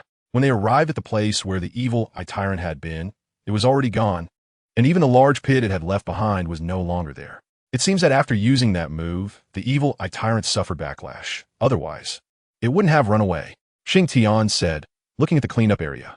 Then how do we find it? Qianrenxue asked. Simple. Xingtian smiled and said, we will do it this way. Xingtian said to Qianrenxue. Can this work? Qianrenxue asked. Absolutely. Xingtian said with a smile. Then fine. Qianrenxue nodded. Then, a strange fluctuation began to emanate from Qianrenxue again. Indeed, this was the energy of the 7 deadly sins, and, as a fallen angel, Qianrenxue was using this variability. Sure enough, it wasn't long before Xingtian sensed a probing mental force. I thought you would be uninterested, Xingtian said with a smile. Xiaoshui, be careful. He is currently spying on us, Xingtian said to Qianrenxue beside him. Where is he? Qianrenxue asked calmly. I don't know. I'm not sure of his exact location yet. Xingtian shook his head. He's gotten smarter, Qianrenxue said with a smile. He's never been stupid, just a bit dim. Xingtian replied with a grin. While saying this, Xingtian's mental force was continuously scanning the surroundings to determine the location of the evil eye tyrant. Xiaoshui, put in some effort, Xingtian said. No problem. Qianrenxue smiled at Xingtian. After that, her aura suddenly became violent, to the point where even Xingtian struggled to withstand it. Wow, what a fairy. Who can handle this in the future? Xingtian had no choice but to stand behind Qianrenxue. After seeing Xingtian's action, Qianrenxue transformed the area behind her into a safe zone. Xiaoshui found him. It's near that tree in front to the right, either behind the tree or underground. Xingtian suddenly said to Qianrenxue. Got it. Qianrenxue winked at Xingtian. No, I can't handle it, Xingtian quickly said. Then Qianrenxue released the power of the 7 deadly sins in the direction Xingtian pointed. This deliberate lure was something the evil eye tyrant could not resist. He suddenly sprang out from there, quickly approaching Qianrenxue. I've been waiting for you. Xingtian instantly transformed and charged forward, pinning the evil eye tyrant to the ground before he could react, not giving him a chance to unleash any skills. In the end, the evil eye tyrant was left gasping for breath after being beaten by Xingtian. Xiaoshui, it's up to you, Xingtian said to Qianrenxue. No problem. Just in time for the 7 deadly sins, Qianrenxue replied. Then, Qianrenxue raised her right hand, and a pitch-black vortex appeared in her palm, sucking the evil eye tyrant inside. Not bad, not bad. Xingtian nodded repeatedly as he watched the evil eye tyrant being absorbed. Xiaoshui, can you read his memories? Xingtian asked. Yes. Qianrenxue nodded. Then let's see where the Holy Spirit Church is, Xingtian said. Okay. Qianrenxue nodded. Then she closed her eyes and began to read the evil eye tyrant's memories. After a while, Qianrenxue opened her eyes. How is it? Did you find it? Xingtian asked. I found it, but only a rough location, because the evil eye tyrant didn't know the exact location of the Holy Spirit Church's headquarters. However, he had followed the leader of the Holy Spirit Church before, so he knows the approximate location, Qianrenxue said. An approximate location? That's fine, that's enough, Xingtian said. All right, let's go meet up with the fat guy and then head over, Qianrenxue said. Let's go, Xingtian said, holding Qianrenshue's hand. When they arrived at Ma Hongjuan's location, everyone was very worried about Xingtian and the others because the previous fluctuation was too great, making them anxious for Xingtian's safety. We found a location of the Holy Spirit Church. Let's go, Xingtian said. All right, no problem. Ma Hongjun and the others replied. I wonder who the leader of the Holy Spirit Church is in this era. It should be Zhongli Laogui. Unless the next one is someone named Yi Shishui or Yin Shishui or something, Xingtian thought on the way to the Holy Spirit Church. Moreover, just thinking about this Yi Shishui or Yin Shishui made Xingtian have an idea. Let's see what happens, just in case. He chuckled suddenly. Boss, what are you thinking? Laughing so lewdly. Ma Hongjun came over to ask. Lewd? Is there? Xingtian coughed. Yes, it's really lewd. Huo also came over. You don't understand. You don't understand. Xingtian gave Ma Hongjun a meaningful glance. Ma Hongjun felt a chill from that glance. Chapter 230, The Holy Spirit Church. Boss, you don't have any improper thoughts about me, do you? Ma Hongjun said, looking a bit scared at Xingtian's gaze. Cut it. You're really overthinking. Xingtian rolled his eyes at Ma Hongjun. Fatty, your happiness is coming. Xingtian thought to himself. However, while Xingtian's thoughts were optimistic, the development of events was not something he could control. When Xingtian and the others followed Qianren Shui to the territory of the Holy Spirit Church, what appeared before them was a valley devoid of any vegetation. According to the Evil Eye's memory, this is where the leader of the Holy Spirit Church disappeared. Qianren Shui said. Disappeared? Xingtian asked. Yes, because he covered his mental force. He didn't dare to extend too quickly. So when his mental force followed the leader of the Holy Spirit Church here, the person was already gone. Qianren Shui explained. All right, got it. Xingtian nodded. Come on, release the water, Xingtian said. Then a strange smile appeared on his lips. Brother Xingtian, are you thinking of? Huowu suddenly envisioned a scene when she heard the words release the water. Exactly. Since we can't find the entrance, let's make them come out themselves. Xingtian said with a smile. Release the water a lot. Xingtian instructed the people from the Wuhuan Temple. Yes, my lord. The Wuhuan Temple personnel replied. After that, the elemental spirit users from the Wuhuan Temple began to unleash their soul skills. In an instant, countless waters appeared in the sky and flowed into the valley. Leader, there are countless floods coming into the valley. A black-clad man was reporting to the leader of the Holy Spirit Church from underground. Water? Are they planning to use water to force us out? Ha ha ha. This Xingtian is not that great. The leader of the Holy Spirit Church laughed heartily upon hearing the news. Then, leader, what should we do now? The black-clad man asked. Don't worry about it. Let them make a fuss, So naive. Our Holy Spirit Church has been established here for so many years. What kind of storms haven't we seen? The leader of the Holy Spirit Church said. My lord, I think this amount should be enough, right? After the water in the valley reached knee-deep, the Wuhuan Temple personnel asked. That's about right, stop. Xingtian instructed. After everyone stopped, Xingtian did not make any movement. Xingtian, what's the next step? Qianren Shui asked. Wait a bit longer. Xingtian replied. Wait for what? Qianren Shui asked. Do you think that after the Holy Spirit Church has stood here for so many years, this water can inflict any damage on them? Xingtian asked. If this water is useless, then why bother with it? Ma Hongjun asked. Who said this water is useless? Xingtian shot a glance at Ma Hongjun.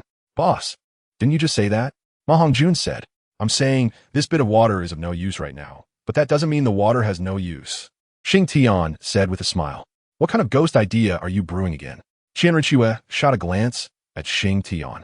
This is not a ghost idea at all. Xingtian looked at Qianren Shui and said. All right.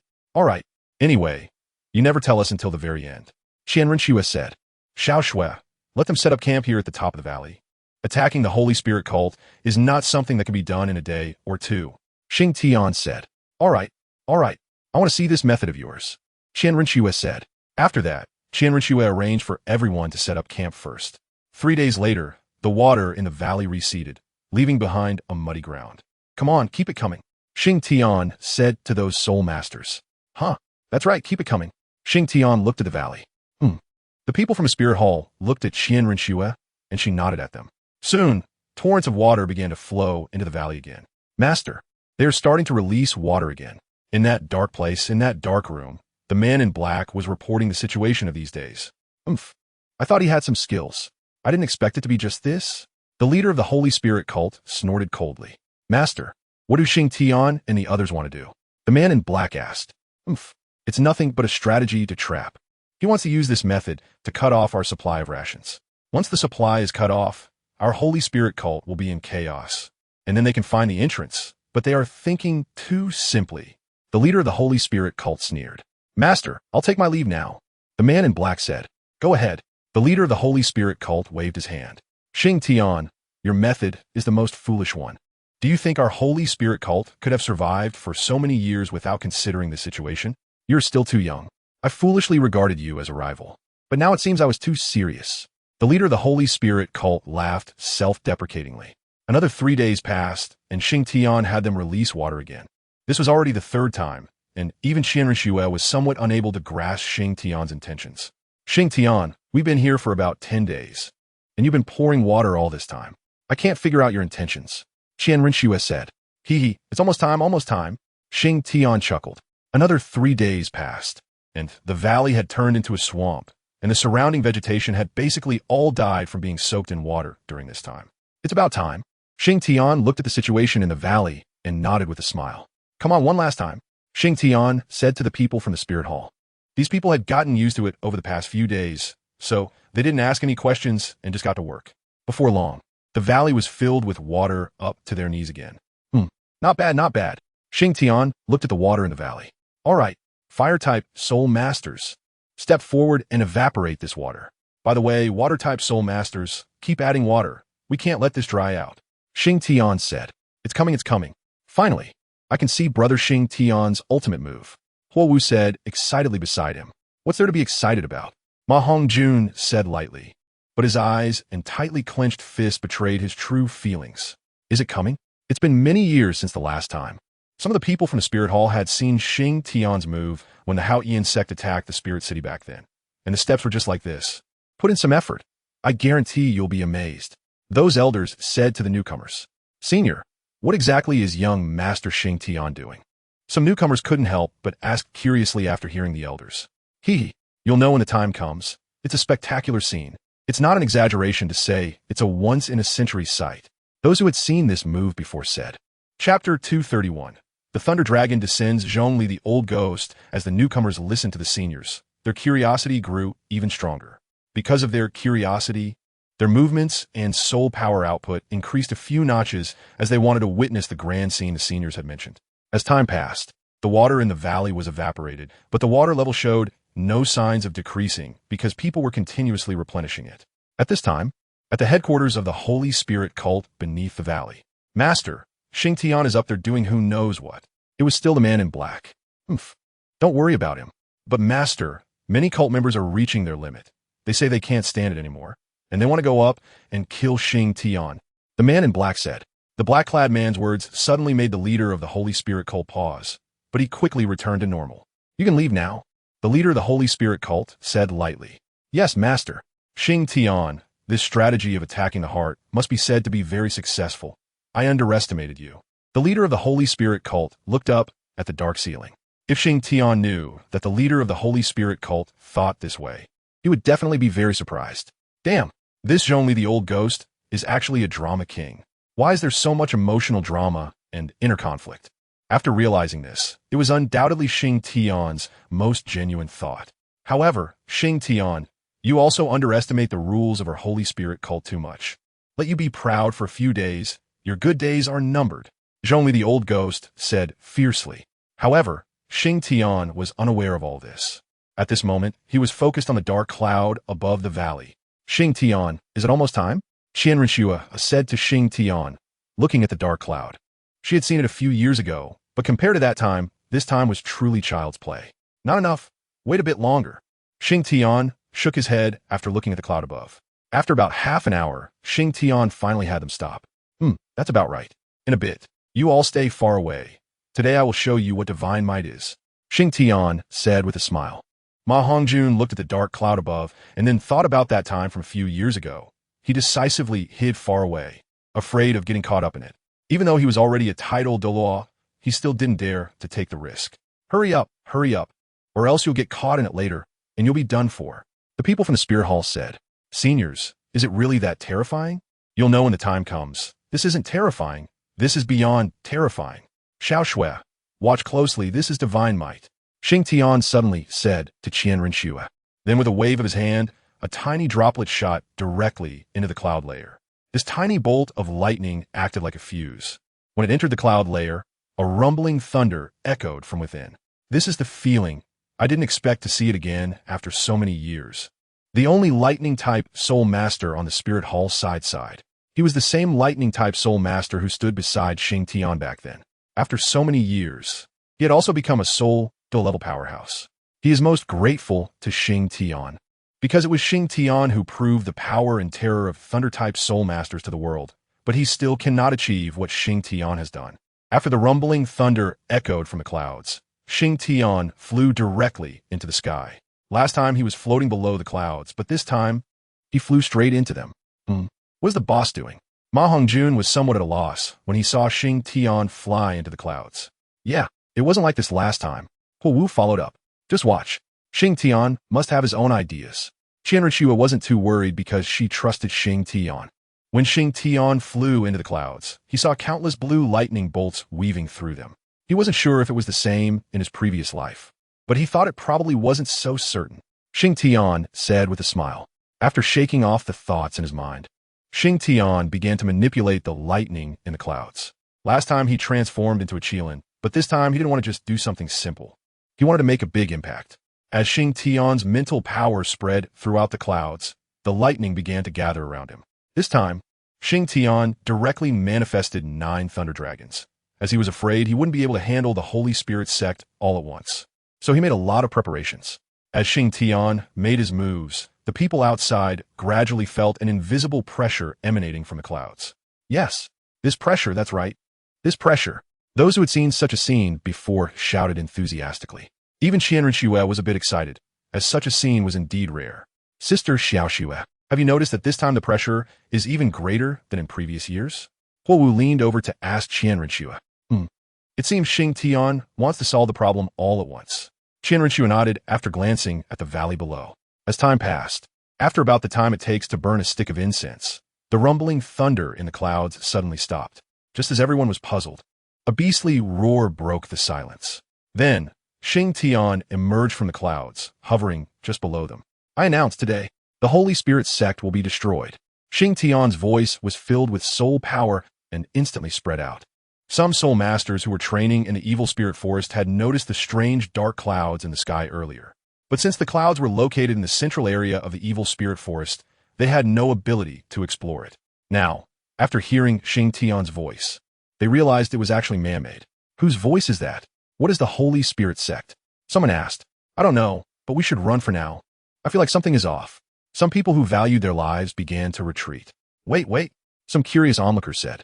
After Xingtian finished speaking, the clouds began to shrink, then turned bright blue, and finally, there were no dark clouds in the sky, only a vast expanse of blue thunderclouds. This. The people from the Spirit Hall opened their mouths in astonishment. Thunder dragons descend, Xingtian softly said, and then the thunderclouds began to surge violently. Look, there's something in the thundercloud. A soul master training in the forest suddenly shouted. They looked up and saw a dragon head slowly emerging from the clouds, followed by a second, a third, and finally, a total of 9 dragon heads emerged from the clouds. When the dragon heads appeared, a wave of pressure suddenly radiated outward from the center. Chapter 232. The Destruction of the Holy Spirit Sect. This wave of pressure spread rapidly, covering most of the forest. Anyone within this range, whether human or soul beast, was pinned to the ground by the pressure, unable to move, with only a few powerful individuals barely able to stir. What is this? How can it be such great pressure? The people pinned to the ground cried out in pain. Gradually, they saw the thunderclouds in the sky begin to shrink and then split apart. Finally, what appeared before everyone was 9 giant dragons made entirely of lightning. This is actually a dragon. A lightning dragon made entirely of lightning. The crowd exclaimed. Wait, look, in the center surrounded by the lightning dragons, there's a person. Someone with sharp eyes spotted Xingtian in the sky. Who is this person, able to command these lightning dragons? The crowd gasped, but no matter how much they exclaimed, Xingtian could not hear them. He was busy searching for a target to attack. This spot looks relatively weak. Finally, Xingtian fixed his gaze on a stone wall in the valley. Whether it was luck or not for Xingtian, that stone wall happened to be the entrance of the Holy Spirit sect. Thunder dragons, descend. Xingtian slowly raised his hand and said. As his hand came down, a series of roars echoed, and the 9 thunder dragons charged straight towards the valley. Xingtian didn't just choose that stone wall. He also targeted several other locations in the valley, because in his view, the Holy Spirit sect had been operating here for so many years. It couldn't possibly have just one entrance. However, as long as he covered the entire valley with his attack, even if there were multiple exits, they would not be able to escape in time.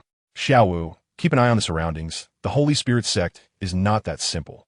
Qianrenxue suddenly heard Xingtian's voice. She was taken aback for a moment, then called for people to spread out and begin observing the surroundings. Boom! A deafening sound came, and the entire valley turned into a sea of lightning. Because the entire valley had been flooded when the thunder dragons descended, the valley became a conductor.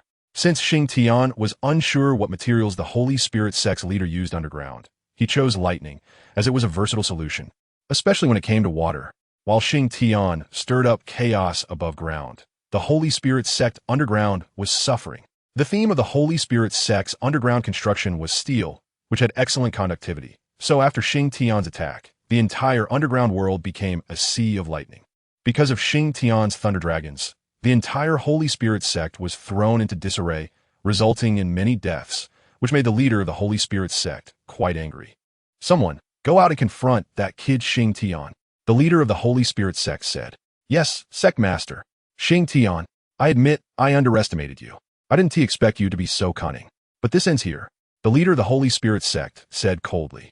Just as Xingtian was admiring this magnificent scene, he suddenly sneezed. Achoo! Who is cursing me? It can't be that old ghost Zhongli. Xingtian rubbed his nose and said.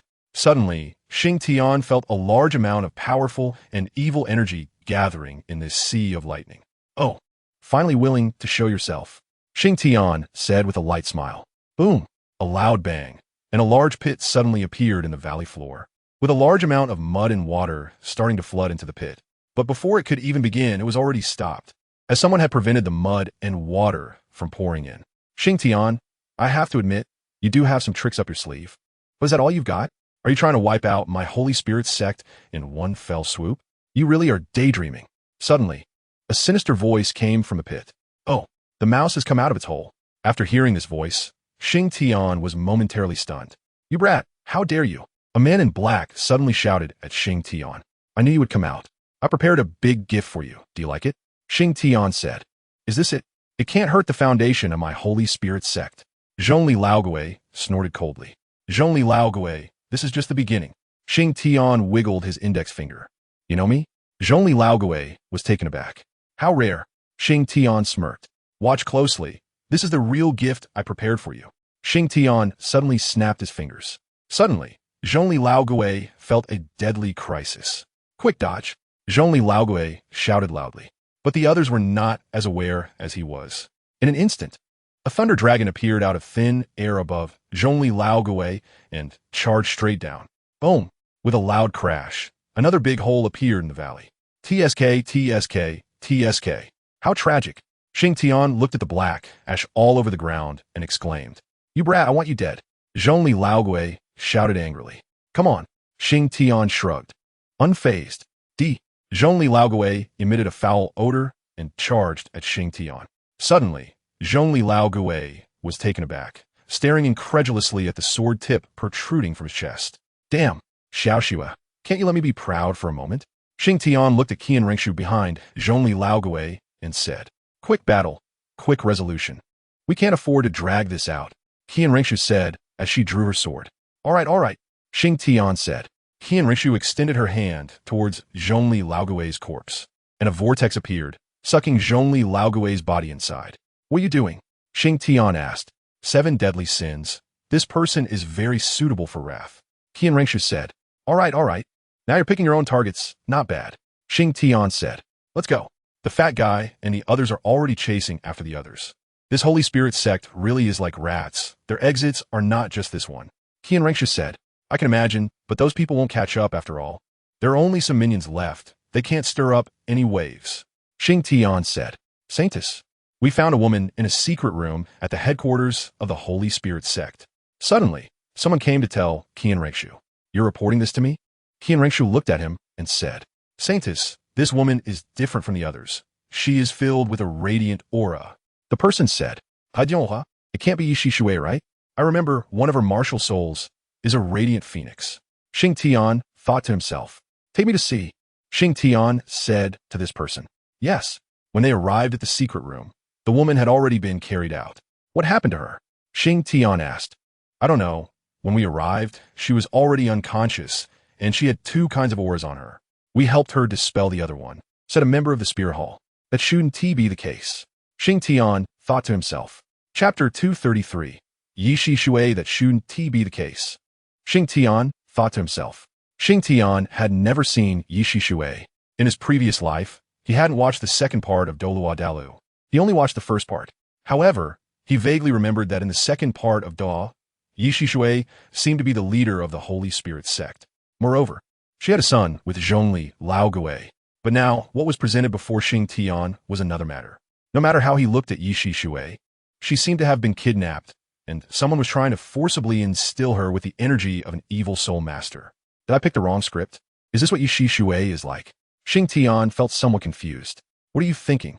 Qian Ringshu looked at Xingtian, who was lost in thought, and nudged him. Oh, I wasn't thinking about anything, just found it a bit strange, Xingtian said. Strange? What's strange about it? Qian Ringshu asked. Why would the Holy Spirit sect, a gathering place for evil soul masters, kidnap a girl with a martial soul of radiant energy? Xingtian asked. Who knows? Qian Ringshu shrugged. All right then, let's take her back first. Xingtian said to the Spirit Hall members. Yes. What? Are you interested in this girl? Qian Ringshu looked at Xingtian and asked. I'm quite curious about what abilities she has that could make Zhongli Laogue kidnap her. Xingtian nodded and said. Then just ask her when the time comes. Qian Ringshu said. That is true. I'll ask her then. Xingtian said.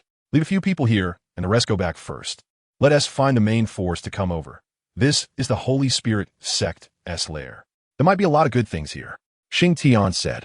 It's not just a possibility, but a certainty. Don't worry. I've already arranged it. Qian Ringshu said. Then that is fine. Let us go back. Xingtian said. All right.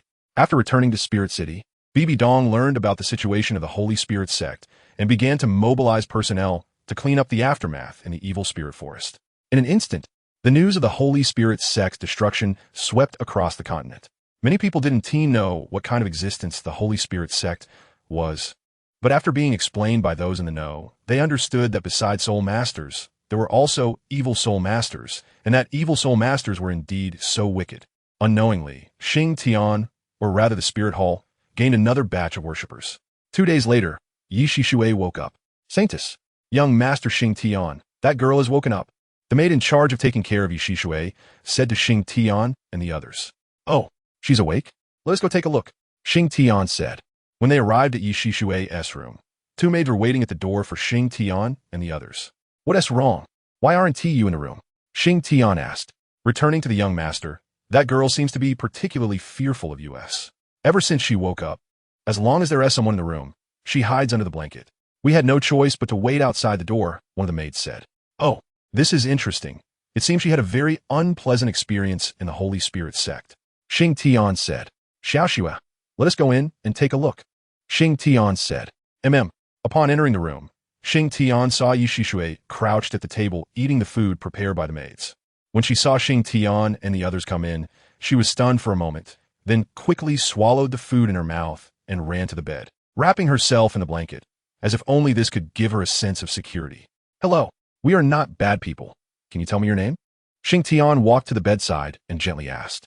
However, Xingtian received no response. When Xingtian placed his hand on the blanket, he felt Yishi Shui trembling. Just as Xingtian was about to pull the blanket away, he suddenly sensed an evil aura emanating from Yishi Shui. Xingtian was startled and stopped his actions. Once Xingtian's movements came to a halt, the evil aura dissipated. What was that aura? Xingtian wondered. He then looked over at Qian Ringshu, who had also sensed that aura. So, when Xingtian glanced over, Qian Ringshu frowned at him. Don't worry, we're not bad people. Just stay calm here. The 2 maids at the door are here to take care of you, so you don't have to be afraid of them. Xingtian said to Yishi Shui. Let's go first. Seeing that he still didn't receive a response, Xingtian said to Qian Ringshu. We'll come back in a couple of days. Xingtian told Yishi Shui. After Xingtian and the others left, Yishi Shui on the bed lifted a corner of the blanket, watching the figures of Xingtian and the others leave. Her eyes filled with an indescribable emotion. Take good care of her. If she's still like this, just put the food in the room every day and then wait a bit before going in to tidy up.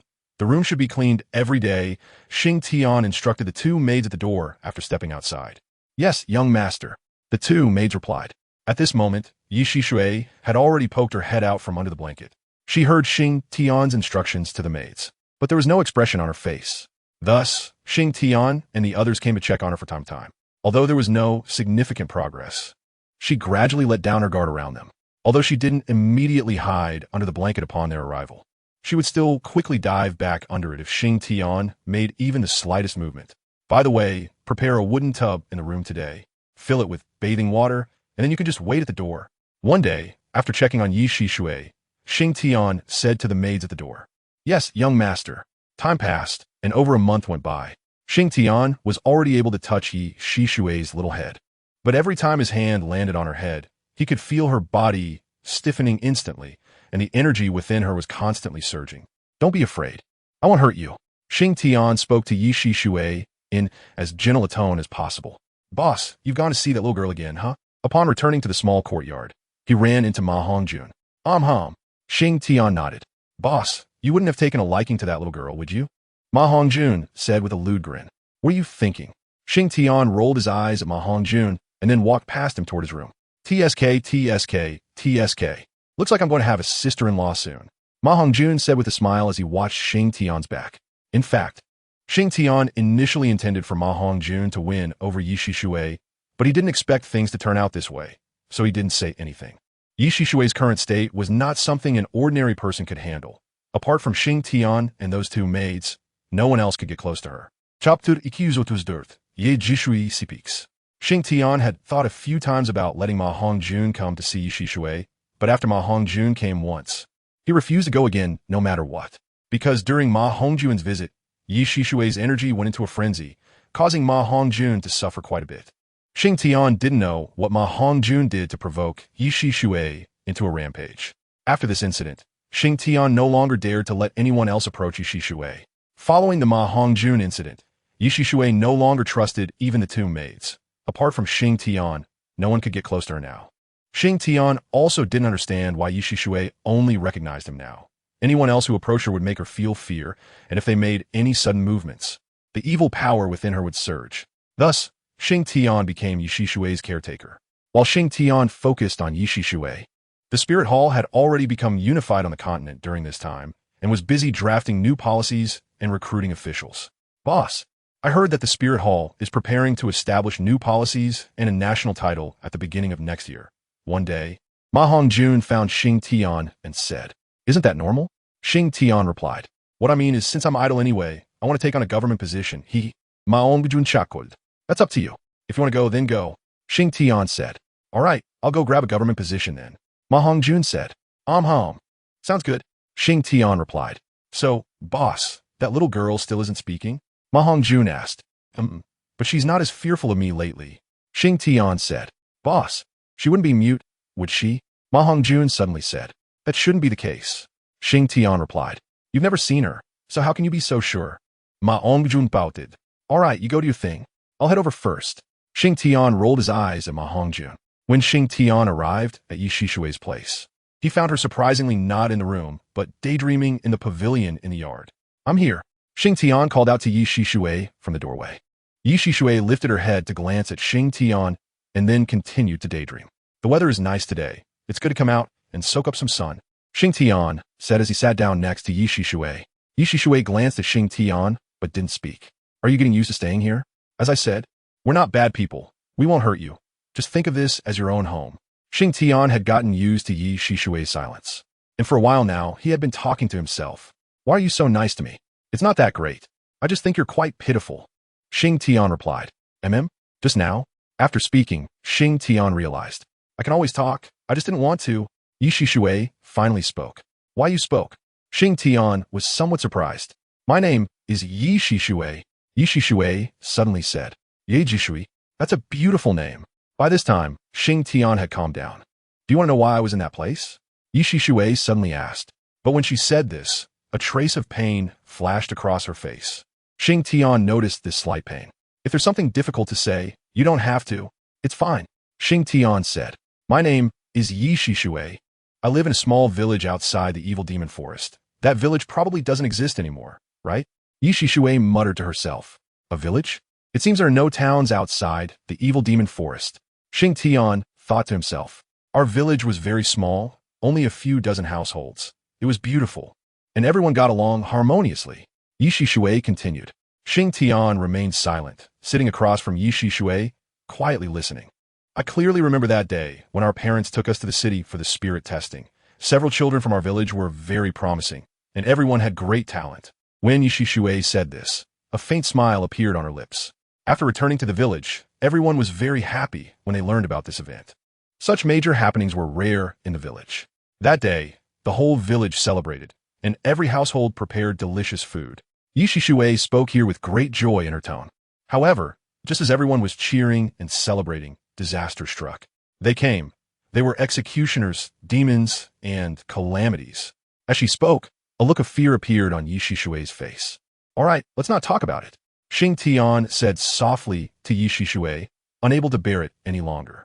But Yishishui didn't hear Xingtian's words at all. They rushed into the village, killing anyone they saw. Except for children, everyone else, whether old or young, was killed if they were seen. Blood was everywhere, and there were corpses everywhere. Grandpa, mother, they're dead, killed by that person. Yishishui's eyes widened, trembling all over, her face full of fear. All right, let's not talk about it. It's all in the past. Xingtian stood up and pulled Yishishui into his arms, speaking softly. When Yishishui was pulled into Xingtian's embrace, she paused for a moment and then softened, quietly resting in his arms. After a while, Yishishui's emotions finally calmed down. I'm fine now, Yishishui said softly. Hearing her voice, Xingtian sat back down across from her. When he sat down, he didn't notice the fleeting reluctance in Yishishui's eyes. Just like that, our village was destroyed by them, and my friends and I were taken to that dark underground place. Yishishui continued. I don't know why, but my friends and I were separated. I was taken to a room alone, and they injected something into me every day that made me feel very uncomfortable. This thing made me very drowsy, and when I was awake, I felt terrible inside. There was a voice in my head telling me to kill, but I didn't want to kill. As she spoke, tears streamed down Yishishui's face. All right, let's not talk about it. It's all over now. The Holy Spirit sect is gone. It has been destroyed, Xingtian said with some heartache. Yishishui looked up at Xingtian and then directly fell into his arms, crying. Cried out. It's better to cry. It will feel a little better. From now on, such things will never happen again. Xingtian gently patted Yishishui's back as he spoke. Chapter 235. The Calm Continent. Thus, Yishishui cried out loud in Xingtian's embrace, her cries heartbreaking. As she cried, her voice gradually became softer, and, eventually, she lay in Xingtian's arms and fell asleep. Xingtian looked at the peacefully sleeping Yishishui and gently picked her up, carrying her into the room and laying her down on the bed. I never expected you to have gone through so much. I thought my experiences were already tough enough, but after hearing your story, I realize mine is nothing. Xingtian murmured as he looked at the sleeping Yishishui. Take good care of her. Fulfill her requests as much as possible. Xingtian quietly exited the room and spoke to the maid at the door. Yes, young Master Xing. If she looks for me, inform me in time. Xingtian said again. Yes. All right then, I'll be leaving, Xingtian said. After returning to the small courtyard, Xingtian found that Qian Rushua, Huowu, and Ma Hongjun were not there.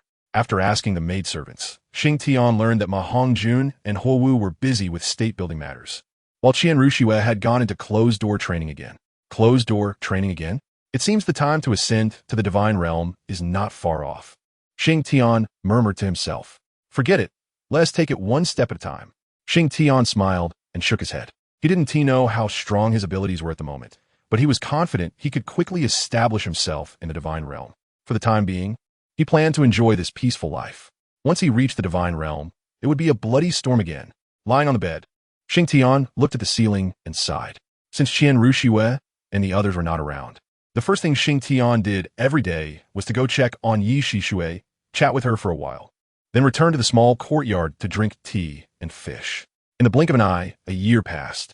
During this year, the Spirit Hall was established, named the Soul Martial Empire, and this year was referred to as the first year of the Soul Martial era.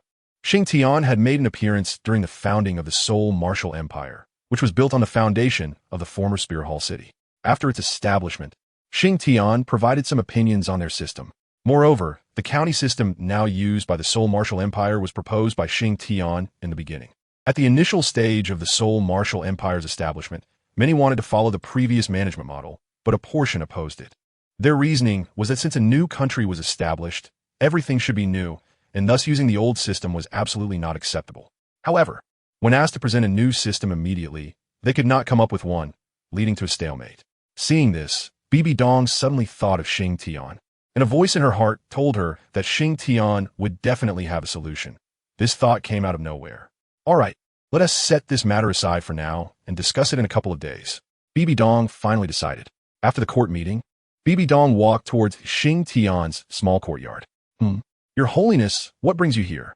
Xingtian was surprised to see Bibi Dong. What? Can't I come? Bibi Dong smiled and said, That's not it. I just thought you should be at the court meeting at this time. Xingtian replied.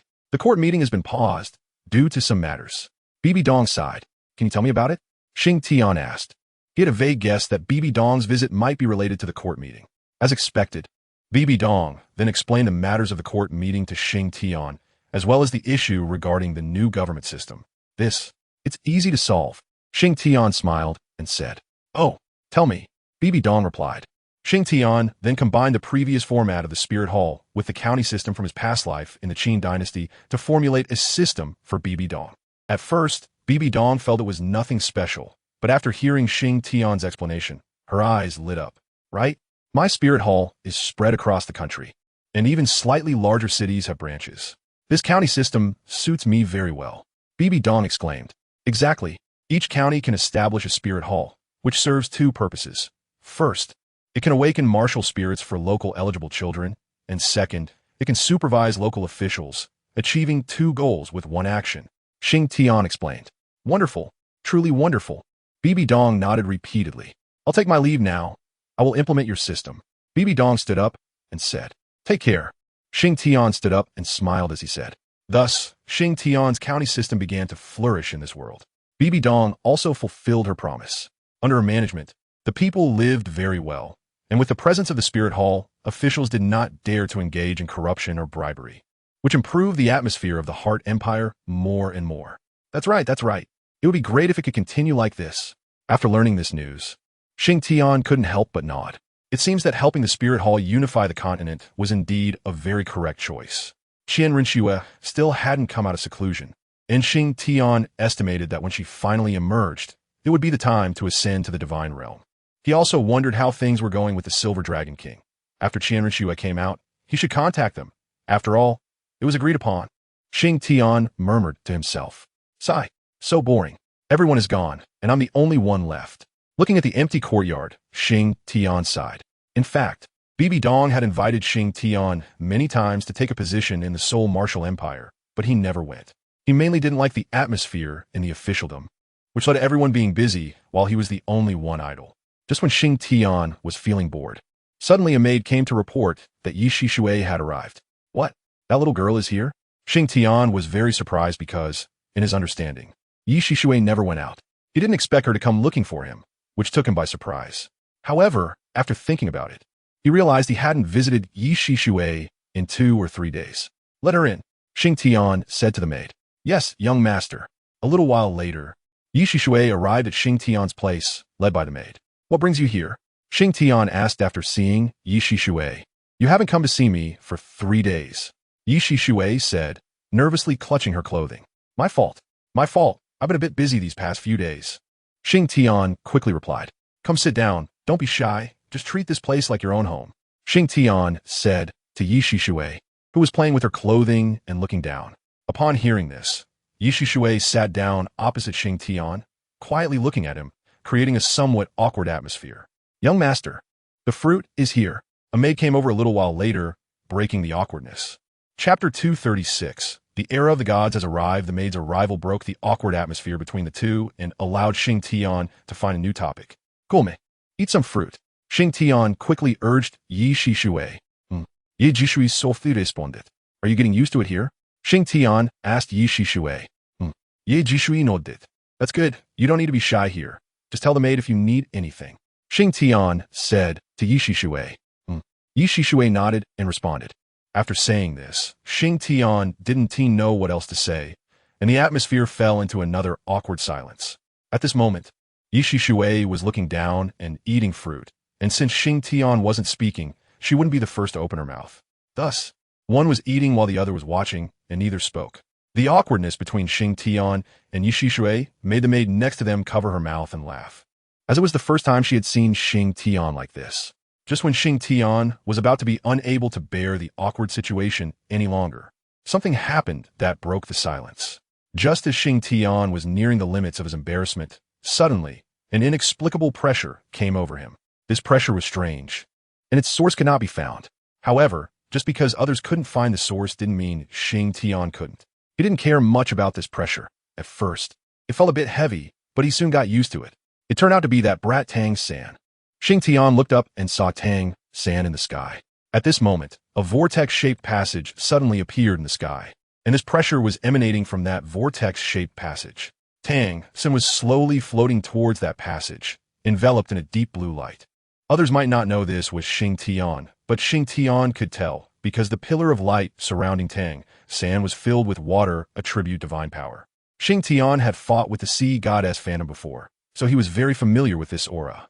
Xingtian, I will wait for you in the divine realm. The day you ascend to the divine realm is the day you meet your demise. Suddenly, a cold voice reached Xingtian's ears. Looking up, he saw Tang-san turning his head to look at him. Although Xingtian couldn't see Tang-san's face clearly, he knew Tang-san must be smiling, and smiling very brightly. Don't worry, I will definitely take good care of your parents. When I ascend to the divine realm, I will bring them up to reunite with you. Xingtian said to Tang-san with a smile. His voice wasn't loud, but he believed Tang-san could hear him, just as he could hear Tang-san's voice. You dare. If you harm my parents in any way, I will not rest until you are dead. Tang-san's furious voice came through, filled with anger and a hint of fear. What will you do about it? Do you think that just because I ascend to the divine realm, I won't be able to deal with you? Xingtian smiled and replied. After hearing this, Tang-san in the sky began to struggle violently. He didn't want to ascend now. Originally, he thought ascending to the divine realm was something to be proud of, but after hearing Xingtian's threat, he felt that if he ascended, his parents would definitely suffer Xingtian's ruthless blow. However, Tang-san's struggle was in vain. The more he struggled, the faster he was pulled towards the passage. Soon, he was at the entrance of the vortex, and Tang-san's voice suddenly came through. Xingtian, if anything happens to my parents, I will stop at nothing to bury the entire Douluo Continent with them. After saying this, Tang-san was directly sucked into the vortex passage. TCH, anyone can talk big. You have to come down first to say that. Xingtian looked disdainfully at the sky. After the passage disappeared, that pressure also vanished, and the entire Douluo Continent returned to normal. Still want to threaten me? How disgusting. After the pressure disappeared, Xingtian glanced at the sky again and said softly. In fact, from beginning to end, Xingtian never intended to use Tang-san's parents as a weapon. But every time Tang-san provoked him, he would say so purely to disgust Tang-san, because Xingtian realized that parents were Tang-san's weakness. What was that just now? Shui suddenly asked. It's nothing. Someone became a god. What you just saw was his ascension to the divine realm. Xingtian said lightly. Becoming a god? Ascending? Shui said in surprise. Xingtian was also very surprised because he realized that Shui could actually express other emotions. However, he was only surprised for a moment before returning to normal. That's right, the awkwardness is indeed the situation of becoming a god. Xingtian said with a smile. Are there really gods? Shui asked curiously. Of course there are. Didn't you just feel it? Xingtian replied. I always thought those were just legends. Shui said. Aren't gods omnipotent? Shui suddenly looked at Xingtian and asked. They should be. Xingtian replied, while looking at Shui. Can gods resurrect the dead? Shui asked seriously while looking at Xingtian. They should be able to. After all, I haven't become a god, so I'm not too sure. Xingtian looked at Shui's expression and, for some reason, didn't want to disappoint her, so he said that. Can I become a god? Shui asked. Yes. As long as you work hard at your cultivation, you can definitely become a god. Xingtian said confidently. Thank you, Xingtian. I'm going back to cultivate now. Shui suddenly stood up and said to Xingtian. Before Xingtian could react, Shui had already left. In the following period, Xingtian did not see Shui again. He heard from a maid that she had entered seclusion. Moreover, She asked the maid to tell Xingtian that she would definitely take care of the thing inside her body and that she would become a god. Go for it. You can do it. Xingtian murmured to himself outside the secret chamber. A few days later, almost a week had passed since San became a god. On this day, another pressure descended from the sky. Who could it be this time? Xingtian looked curiously at the sky. However, there was only a swirling passage and a beam of light, and Xingtian did not see anyone in the beam. What's going on? Xingtian was puzzled. Just then, a grand voice echoed, Damu Bai, why haven't you returned quickly? If you want me to inherit your divine position, you must bring Xiao Qian along, otherwise, I would rather die. At this moment, Xingtian heard Dai Mubai's voice, and the entire continent heard it too. After Dai Mubai's voice faded, the grand voice did not speak again. Perhaps it was considering its next words. Dai Mubai, if you insist on this, my divine position will be shared by you too. Are you willing? After a while, the voice rang out again. Willing. Dai Mubai shouted loudly. With Dai Mubai's voice falling, someone finally appeared in the beam of light. And upon closer inspection, it was indeed Dai Mubai and Luqian. Unexpectedly, you have also become a god in the end. Are you the god of war? Xingtian quietly said as he looked at Dai Mubai and Luqian in the beam. I wonder if the remaining original Shrek Academy students can obtain divine positions. Xingtian murmured as he looked at the already vanished Dai Mubai and Luqian. Perhaps because of the unification of the continent, or perhaps for other reasons. Shortly after Tang San and Dai Mubai became gods, someone else unexpectedly ascended, and this time it surprised Xingtian. The one who became a god this time was actually Yi Lingling, that girl with a 9-heart sea butterfly martial soul. And Yi Lingling inherited the legacy of the 9-color goddess. Yi Lingling actually became the inheritor of the 9-color goddess? But thinking about it, it makes sense. After all, the 9-heart sea butterfly is not weaker than the 7-treasure glazed tile pagoda. Otherwise, the inheritance of the 9-heart sea butterfly is extremely strict. I feel it hardly has anything to do with the 7-treasure glazed tile pagoda. Xingtian said as he watched Yi Lingling ascend to the divine realm. What will be next? I'm really looking forward to it. Xingtian lay in a rocking chair, looking at the sky, squinting his eyes. About half a month later, that familiar pressure once again descended onto the continent. During this time, the people on the continent had already gotten used to this pressure. They just needed to obediently lie down on the ground and wait for a while. So when this pressure descended, they instinctively lay down. This time, the one who became a god was Zhu Zhuqing, which also surprised Xingtian. It's actually Zhu Zhuqing? That's really unexpected. I didn't expect that even after becoming like this, she still has a divine position. I just don't know if she's the god of speed. Xingtian said with a smile. In fact, he no longer cared about who could inherit whose divine position. After all, the final result was the same. What difference did it make who inherited whom? Now, only Fatty and Xiao Wu were left. In the original story, Fatty seemed to be the phoenix god, while Xiao Wu seemed to have no divine position. She shared a divine position with Tang San. Now that Tang San was gone, he didn't know if she could still become a god. Xingtian said, Boss. Just as Xingtian was lost in thought, Ma Hongjun rushed over in a hurry. Fatty, what brings you back today? Xingtian asked with a smile. Boss, something big has happened. Ma Hongjun said anxiously. What happened? Could it be that you're also going to become a god? Xingtian laughed. How do you know? Ma Hongjun looked at Xingtian in surprise. No way. You really are going to become a god? Xingtian jumped up from his chair. There's a voice in my head telling me that a divine miracle will descend in 7 days, Ma Hongjun said. Strange, Fatty hasn't experienced anything, and his martial soul is no longer the 9-headed phoenix. How can he still become a god? Xingtian thought to himself. No matter, it's good to become a god. At least it guarantees longevity. Xingtian thought. Boss, did you hear what I said? Ma Hongjun saw that Xingtian had been silent for a long time and quickly asked. I'm listening. It's not a big deal. Just promise me. And then you go to the divine realm to gather some information for me. I'll follow shortly. Xingtian said. But boss, I don't want to go. Ma Hongjun said somewhat shyly. Don't want to go? Why? Xingtian asked. Because. Stop beating around the bush, just say it.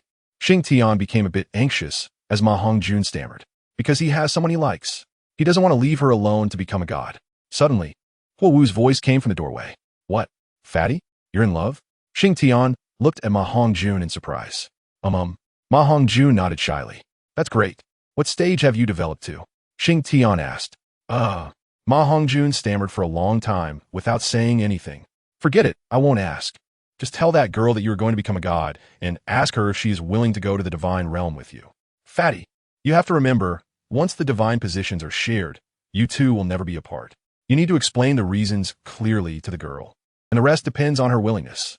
Xingtian said to Ma Hongjun. Yes, boss, I'll go say it right away. Ma Hongjun quickly replied and then ran off. Xiao Wu, what are you doing here? Don't tell me you are also going to become a god. Xingtian said with a smile. Brother Xingtian, you are really amazing. I hadn't said anything, and you guessed it, Huo Wu said in surprise. Puffed. The sip of tea that Xingtian had just taken did not have time to swallow, and was directly spat out. No way, you have a divine position too? What's going on?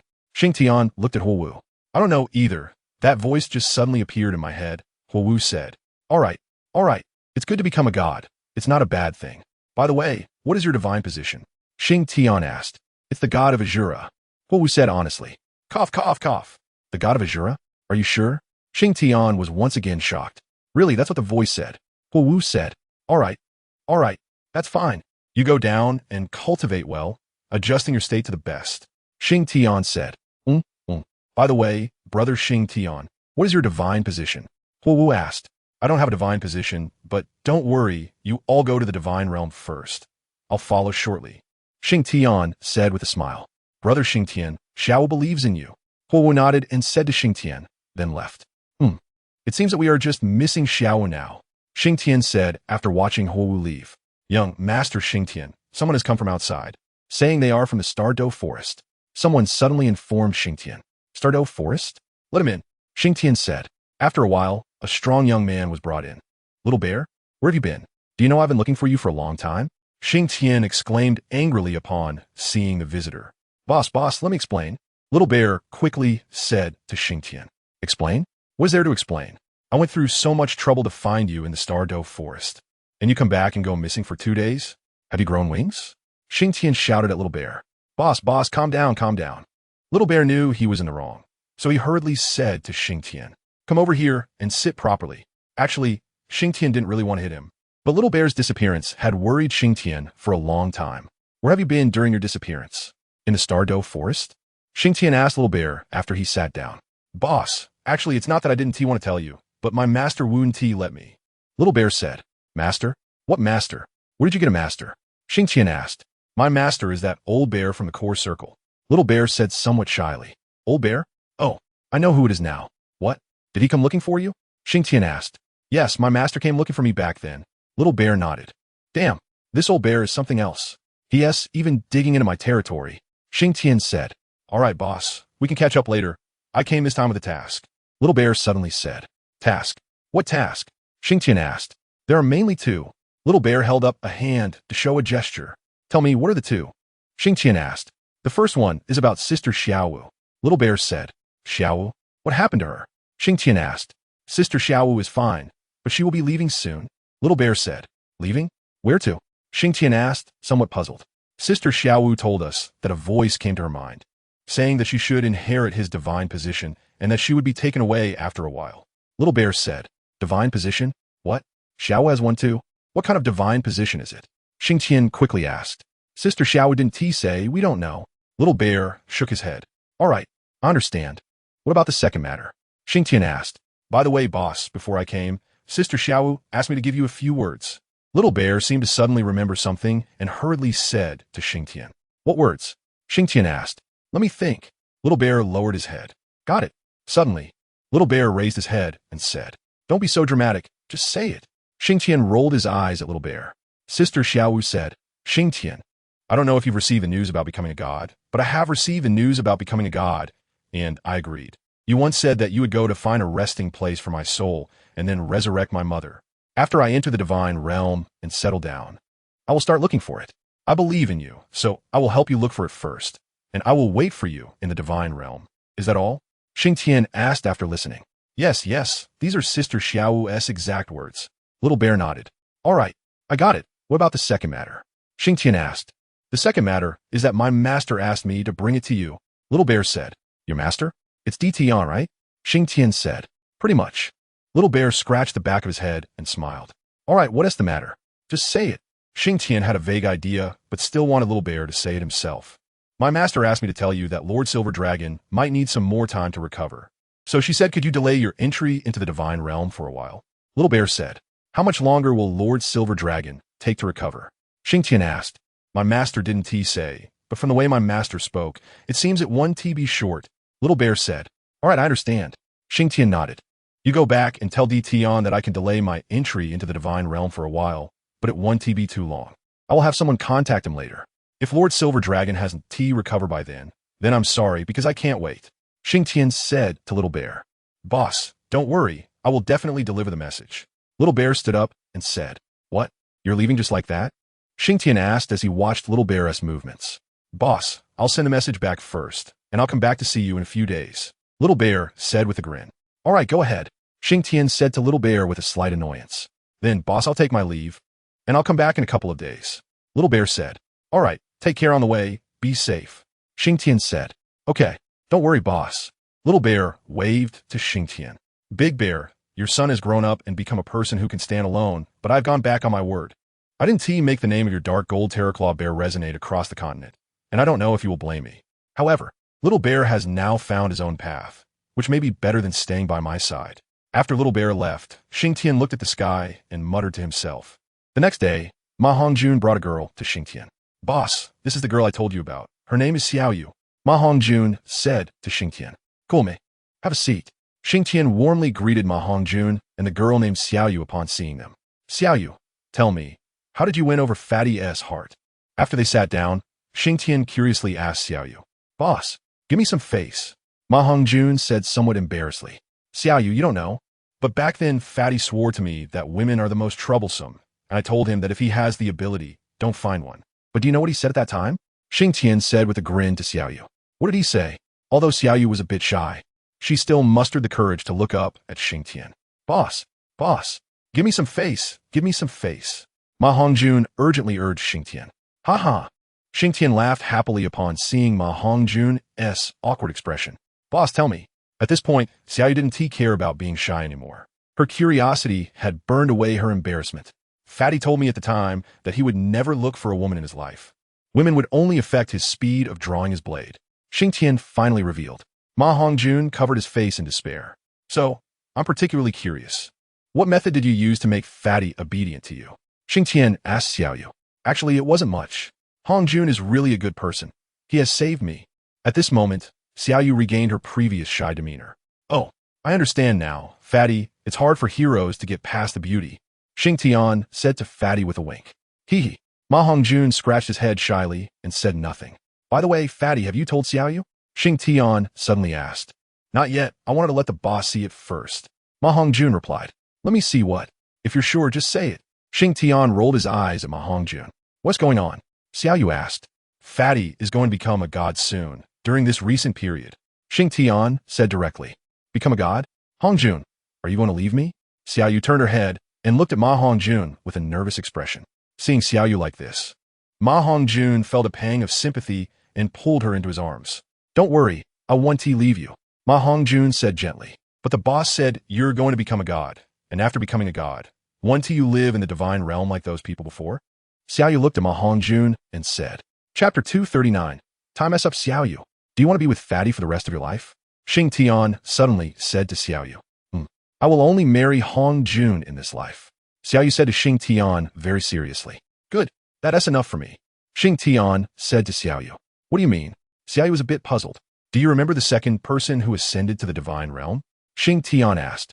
I remember. Xiaoyu nodded. Xingtian didn't speak. He looked at Ma Hongjun, then looked at Xiaoyu. Boss, you can't be? Xiaoyu said, in surprise. That's right. It's just as you think. Xingtian nodded. But won't this affect Hongjun? Xiaoyu said. It should have a little impact, but then forget it, I don't want to. Before Xingtian could finish, Xiaoyu directly refused. Xiaoyu, you?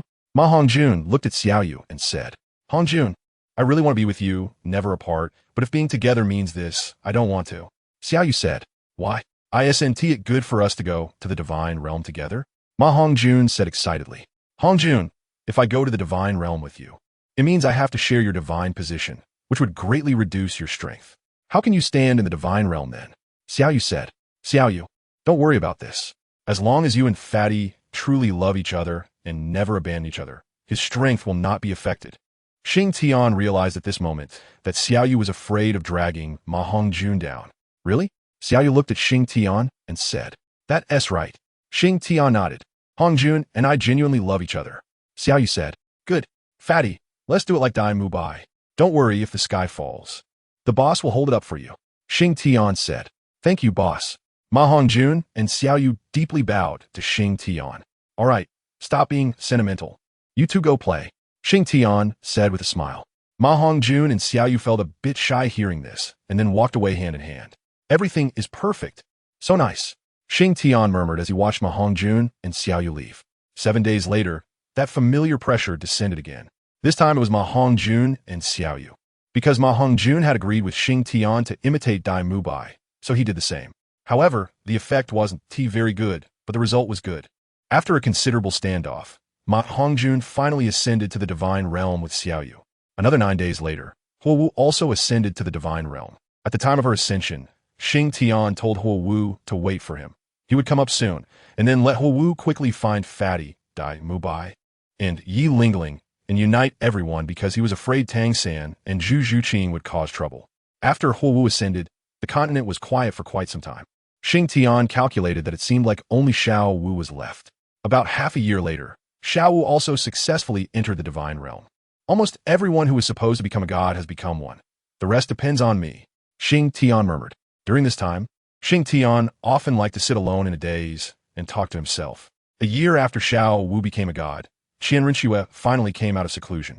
This time her seclusion lasted the longest in history, but Xingtian felt that her gains were also significant. "Xiao Shui, how is it? Did you gain anything?" After seeing Qianrenxue, Xingtian asked. "A lot.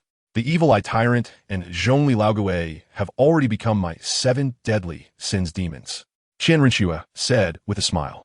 "That's good. We have more means to save our lives now," Xingtian said with a smile. "What about Fatty and Xiao Wu?" Qianrenxue suddenly asked. "They have become gods. It was last year, and they have all gone to the divine realm," Xingtian said. "They have become gods." Qianrenxue was very surprised. "Yes, they have all become gods." Xingtian nodded. Then Xingtian told Qianrenxue about some events that happened during her seclusion. "I didn't expect so many things to happen while I was in seclusion. It seems we can't delay any longer," Qianrenxue said. "I've been waiting for you. Going to the divine realm won't be easy," Xingtian said with a smile. "I know, the angel god," Qianrenxue said casually, as if she didn't take the angel god seriously at all. "Right? I think she must have arranged everything in the divine realm long ago. Just waiting for us to walk in her trap," Xingtian said. "Then let us give the angel god a big surprise." Qianrenxue suddenly smiled. "I was thinking the same thing, and I think we can bring one more person," Xingtian suddenly said. "Who?" "Ye Jishui. Ye Jishui. Who is that?" Qianrenxue asked. A bit puzzled. "She's the girl we rescued from the Holy Spirit Church," Xingtian said. "Bring her? Is that appropriate?" Qianrenxue asked. "It's fine. This Yi Shui is not ordinary. If I'm right, she should have twin martial souls, and they are of opposing attributes," Xingtian said. "Oh, tell me more." Qianrenxue became curious. "Based on my observations over the past year, I found that Yi Shui's martial soul is the bright phoenix. But besides the bright phoenix, she has another martial soul that she has never revealed. However, from the occasional aura she emits, I can tell that it is an attribute that is the opposite of light, as that aura is particularly evil," Xingtian said. "But is it okay to use her like this?" Qianrenxue said. "Don't worry, I will tell her the whole story and won't hide anything from her. In the end, whether she wants to help us or not depends on her," Xingtian said. "All right, that works. We need to make it clear, or else she will resent us later," Qianrenxue said. "Xiao Shui, when are you going to ascend to the divine realm?" Xingtian suddenly asked. "Don't worry, I can now control my aura very well. Once we are all ready, it will be time for us to ascend," Qianrenxue said with a smile. "That's great," Xingtian said with a smile. Then he hugged Qianrenxue tightly, chuckling as he walked towards the room. "Are you trying to kill me? It's broad daylight." Qianrenxue, nestled in Xingtian's embrace, said with a flushed face. "It's fine, no one else is coming in," Xingtian replied, looking at Qianrenxue in his arms. The next day, Xingtian walked out of the room refreshed and instructed the maid to take care of Qianrenxue. After that, Xingtian headed towards Yi Shui's small courtyard. He was planning to discuss this matter with Yi Shui today. Deep down, Xingtian didn't want to deceive her. From the very beginning of his plan, he hadn't intended to hide anything from her. He would tell her everything, including the pros and cons. And whether she would be willing to help would depend on her own decision. Chapter 240, Ascension to the Divine Realm, Finale. When Xingtian arrived at Yixishui's small courtyard, she was having breakfast. Upon seeing Xingtian, Yixishui warmly invited him to join her for the meal. Over the past year, she had become familiar with everything here and no longer felt fear towards the other members of the Spirit Hall. It seemed she had moved past her psychological trauma. But Xingtian knew that every time the night grew quiet, she would occasionally hide under the covers and cry. However, Xingtian didn't confront her about it. Everyone had their own way of living, and he didn't want to say anything. Xishui, I came today to discuss something with you. After finishing breakfast, Xingtian got straight to the point. What is it? Yixishui asked curiously. You know that the fat guy and Huo Wu have ascended to the divine realm. And soon Qian Ringshu, and I will too, but there are some special circumstances with Qian Ringshu, Xingtian explained. Special circumstances? Yixishui asked with curiosity. Yes. Qian Ringshu's divine position is derived from the energies of the Azura god and the angel god, so at the beginning of her ascension, she caught the attention of the angel god. Xingtian said, What can I do to help you? Ye Jishui Inuitit. As everyone ascends to godhood, I believe the angel god has set up a plan in the divine realm, just waiting for Qian Ringshu and me to walk into the trap. Xingtian explained. Yixishui remained silent, signaling for him to continue. So we would like to ask for your help. I know you're a twin martial soul. Xingtian said. How do you know? I've hidden it very well. Yixishui said, feeling somewhat anxious upon hearing about her twin martial soul, her face showing fear as she looked at Xingtian. Xishui, don't worry. We won't discriminate against you. Remember this. There are only evil martial souls in this world, not evil people. We cannot change our martial souls, but we can change ourselves. As long as you have kindness in your heart, you are a good person. Xingtian reassured her, looking at the anxious Yixishui. Really? Yixishui asked him. Really? As long as you don't use your martial soul to do bad things. It isn't an evil martial soul. Xingtian nodded seriously. After receiving Xingtian's affirmation, the fear on Yixishui's face gradually faded. It's because you're a twin martial soul, and your second martial soul counters the angel god, which is why we need your help. Xingtian explained to Yixishui. But I can't defeat a god. Yixishui said worriedly. Don't worry, you won't need to fight the angel god. We just need your second martial soul, or rather, the energy from your second martial soul. Xingtian reassured her. Energy? After you use it, can you help me get rid of this second martial soul? Yixishui suddenly asked. Get rid of it? Why? Xingtian was surprised. Others would love to have a twin martial soul, yet Yixishui didn't want it. Because I don't like it. It's because of it that my parents died, and my friends in the village died. I don't like it. Yixishui said through gritted teeth. Okay, I'll try my best to help you. At that time, we can use the power of the angel god to directly purify your second martial soul. Xingtian promised. Okay, then I'll help you. Yixishui nodded. All right, I'll come and pick you up then. After Xingtian finished speaking, he got up and prepared to leave. Wait. Yixishui suddenly called out to him. Is there anything else? Xingtian asked. Can you? Yixishui stammered, unable to get the words out. Can you what? It's okay, just say it. Xingtian smiled at her. Can you give me a divine position? I want to revive my parents. Yixishui said, looking up with a flushed face. Haha, is that all? No problem. I'll directly give you the angel god's divine position. Your first martial soul is very compatible with it. Xingtian laughed. Xingtian, thank you. Don't worry, I will do my best to help you kill the angel god. Yixishui said, clenching her fists. Good. Take care and rest well these days. Our enemy is not just anyone, Xingtian said as he walked away. Don't worry. I won't let you down. Yixishui said, watching Xingtian's back. Mom and Dad, wait for me to become a god, and I will definitely revive you. Yixishui thought, clenching her fists. After returning to the small courtyard, Qian Ringshu was lying on Xingtian's rocking chair, basking in the sun. When she saw Xingtian come back, she opened her eyes and glanced at him. How'd it go? Qian Ringshu asked. Yixishui agreed, but she has a condition. Xingtian said. What condition? Qian Ringshu asked. She wants a divine position. I agreed. Xingtian replied. A divine position? Simple. Just give her the angel god's position when the time comes. That way, the angel god will become our ally. Qian Ringshu smiled. You're truly my woman, thinking along the same lines. Xingtian laughed. Shameless. Qian Ringshu rolled her eyes at him. When are we going to act? Qian Ringshu asked. Let's wait a bit longer. In a few days, I'm going to the StunsTang forest to see the Silver Dragon King. Once I return from the StunsTang forest, we'll prepare to strike the divine realm. Xingtian said. Okay, when are you going?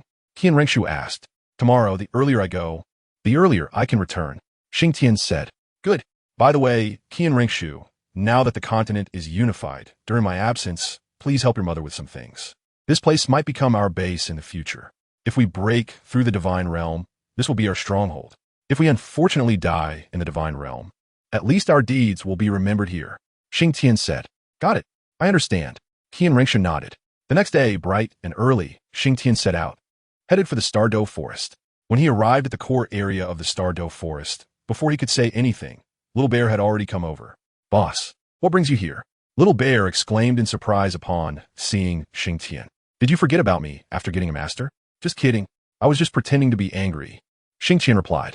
Boss, no way. It's just that my master won't let me go. He said being with you would lead me astray. At this moment, Little Bear could only let his master take the blame. Hey, you old bear, how dare you frame me? Xingtian said. All right, boss. Let's put aside the Master S matter for now. It's Lord Tian who sent me to pick you up. Little Bear quickly changed the subject. Fine, let's go meet Tian. Xingtian said. Seeing that Xingtian finally stopped dwelling on the previous topic, Little Bear secretly breathed a sigh of relief. When they arrived at the Lake of Life, Tian had been waiting for Xingtian for quite a while. So are you all ready? Tian said upon seeing Xingtian. That's right. I came here to see how the Silver Dragon King is doing. Xingtian replied. My lord's condition is basically fine, but he still needs a few more days of rest, Tian said. Tian spoke. Xingtian glanced at the Lake of Life and noticed that the water level had dropped significantly. How many days of rest exactly? Xingtian asked. I don't know. Tian shook his head. Silver Dragon King, after half a month, I'll be waiting for you in Wuhuan City. If you don't come, I'm sorry. Our contract will be void. Xingtian shouted directly at the Lake of Life, and after saying that, he left without looking back. Tian did not stop Xingtian because he could find no reason to do so. After Xingtian left, the Lake of Life suddenly stirred. My lord. Tian immediately knelt and called out. From now on, the StunsTang forest will rely on you. You must unite, do you remember? The voice of the Silver Dragon King came from the lake. Yes, my lord. Tian replied. All right, you can go down now. After half a month, I will come to find Xingtian. At that time, this Lake of Life will be entrusted to you. The Silver Dragon King said. Thank you for your reward. My lord. Tian replied. After Xingtian came out of the StunsTang forest, he did not rush back, but instead went to play at Ming and Air Ming's place for a few days, reminiscing about old times, and then returned to Wuhuan City. Back already? When are we setting off to the God Realm? Qian Rengshu asked. After half a month. I gave the Silver Dragon King a final ultimatum. We will set off for the God Realm in half a month. Xingtian said. All right, then we will wait for half a month. Qian Rengshu said. Half a month later, the Silver Dragon King arrived as promised. Looking at the young woman before him, Xingtian could hardly believe that this young woman was the famous Silver Dragon King. All right, everyone is here. Let us prepare to enter the God Realm. Xingtian said. No problem, we can go anytime. The Silver Dragon King replied. I have no issues either. Yi Shishui nodded in agreement. Xiao Shui, start. Xingtian nodded at Qian Rengshu. Okay. Qian Rengshu also nodded. Then Qian Rengshu released her aura, and for a moment, the entire Wuhuan city was enveloped by her pressure. As Qian Renshu's aura spread out, the sky began to stir, and a vortex-like passage slowly formed. Then, a familiar pressure descended upon the continent's people once again, but this time, it seemed even greater than before. Are you ready? Qian Rengshu asked Xingtian and the others after seeing the vortex. We've been ready. Xingtian nodded. All right, then let us go, Qian Rengshu said. Then, a beam of light enveloped Qian Rengshu along with Xingtian, the Silver Dragon King, and Yi Shishui, slowly ascending into the sky. Angel God, God Realm, I'm coming. Are you ready? Xingtian thought as he looked at the vortex-like passage. Summary. Xingtian travels to the Douluo Continent and gains the ability to simulate martial souls. From then on, a saying began to circulate in the Douluo Continent. You may be able to defeat anyone in the world, but there is one person you cannot defeat, and that is yourself. And Xingtian is another you.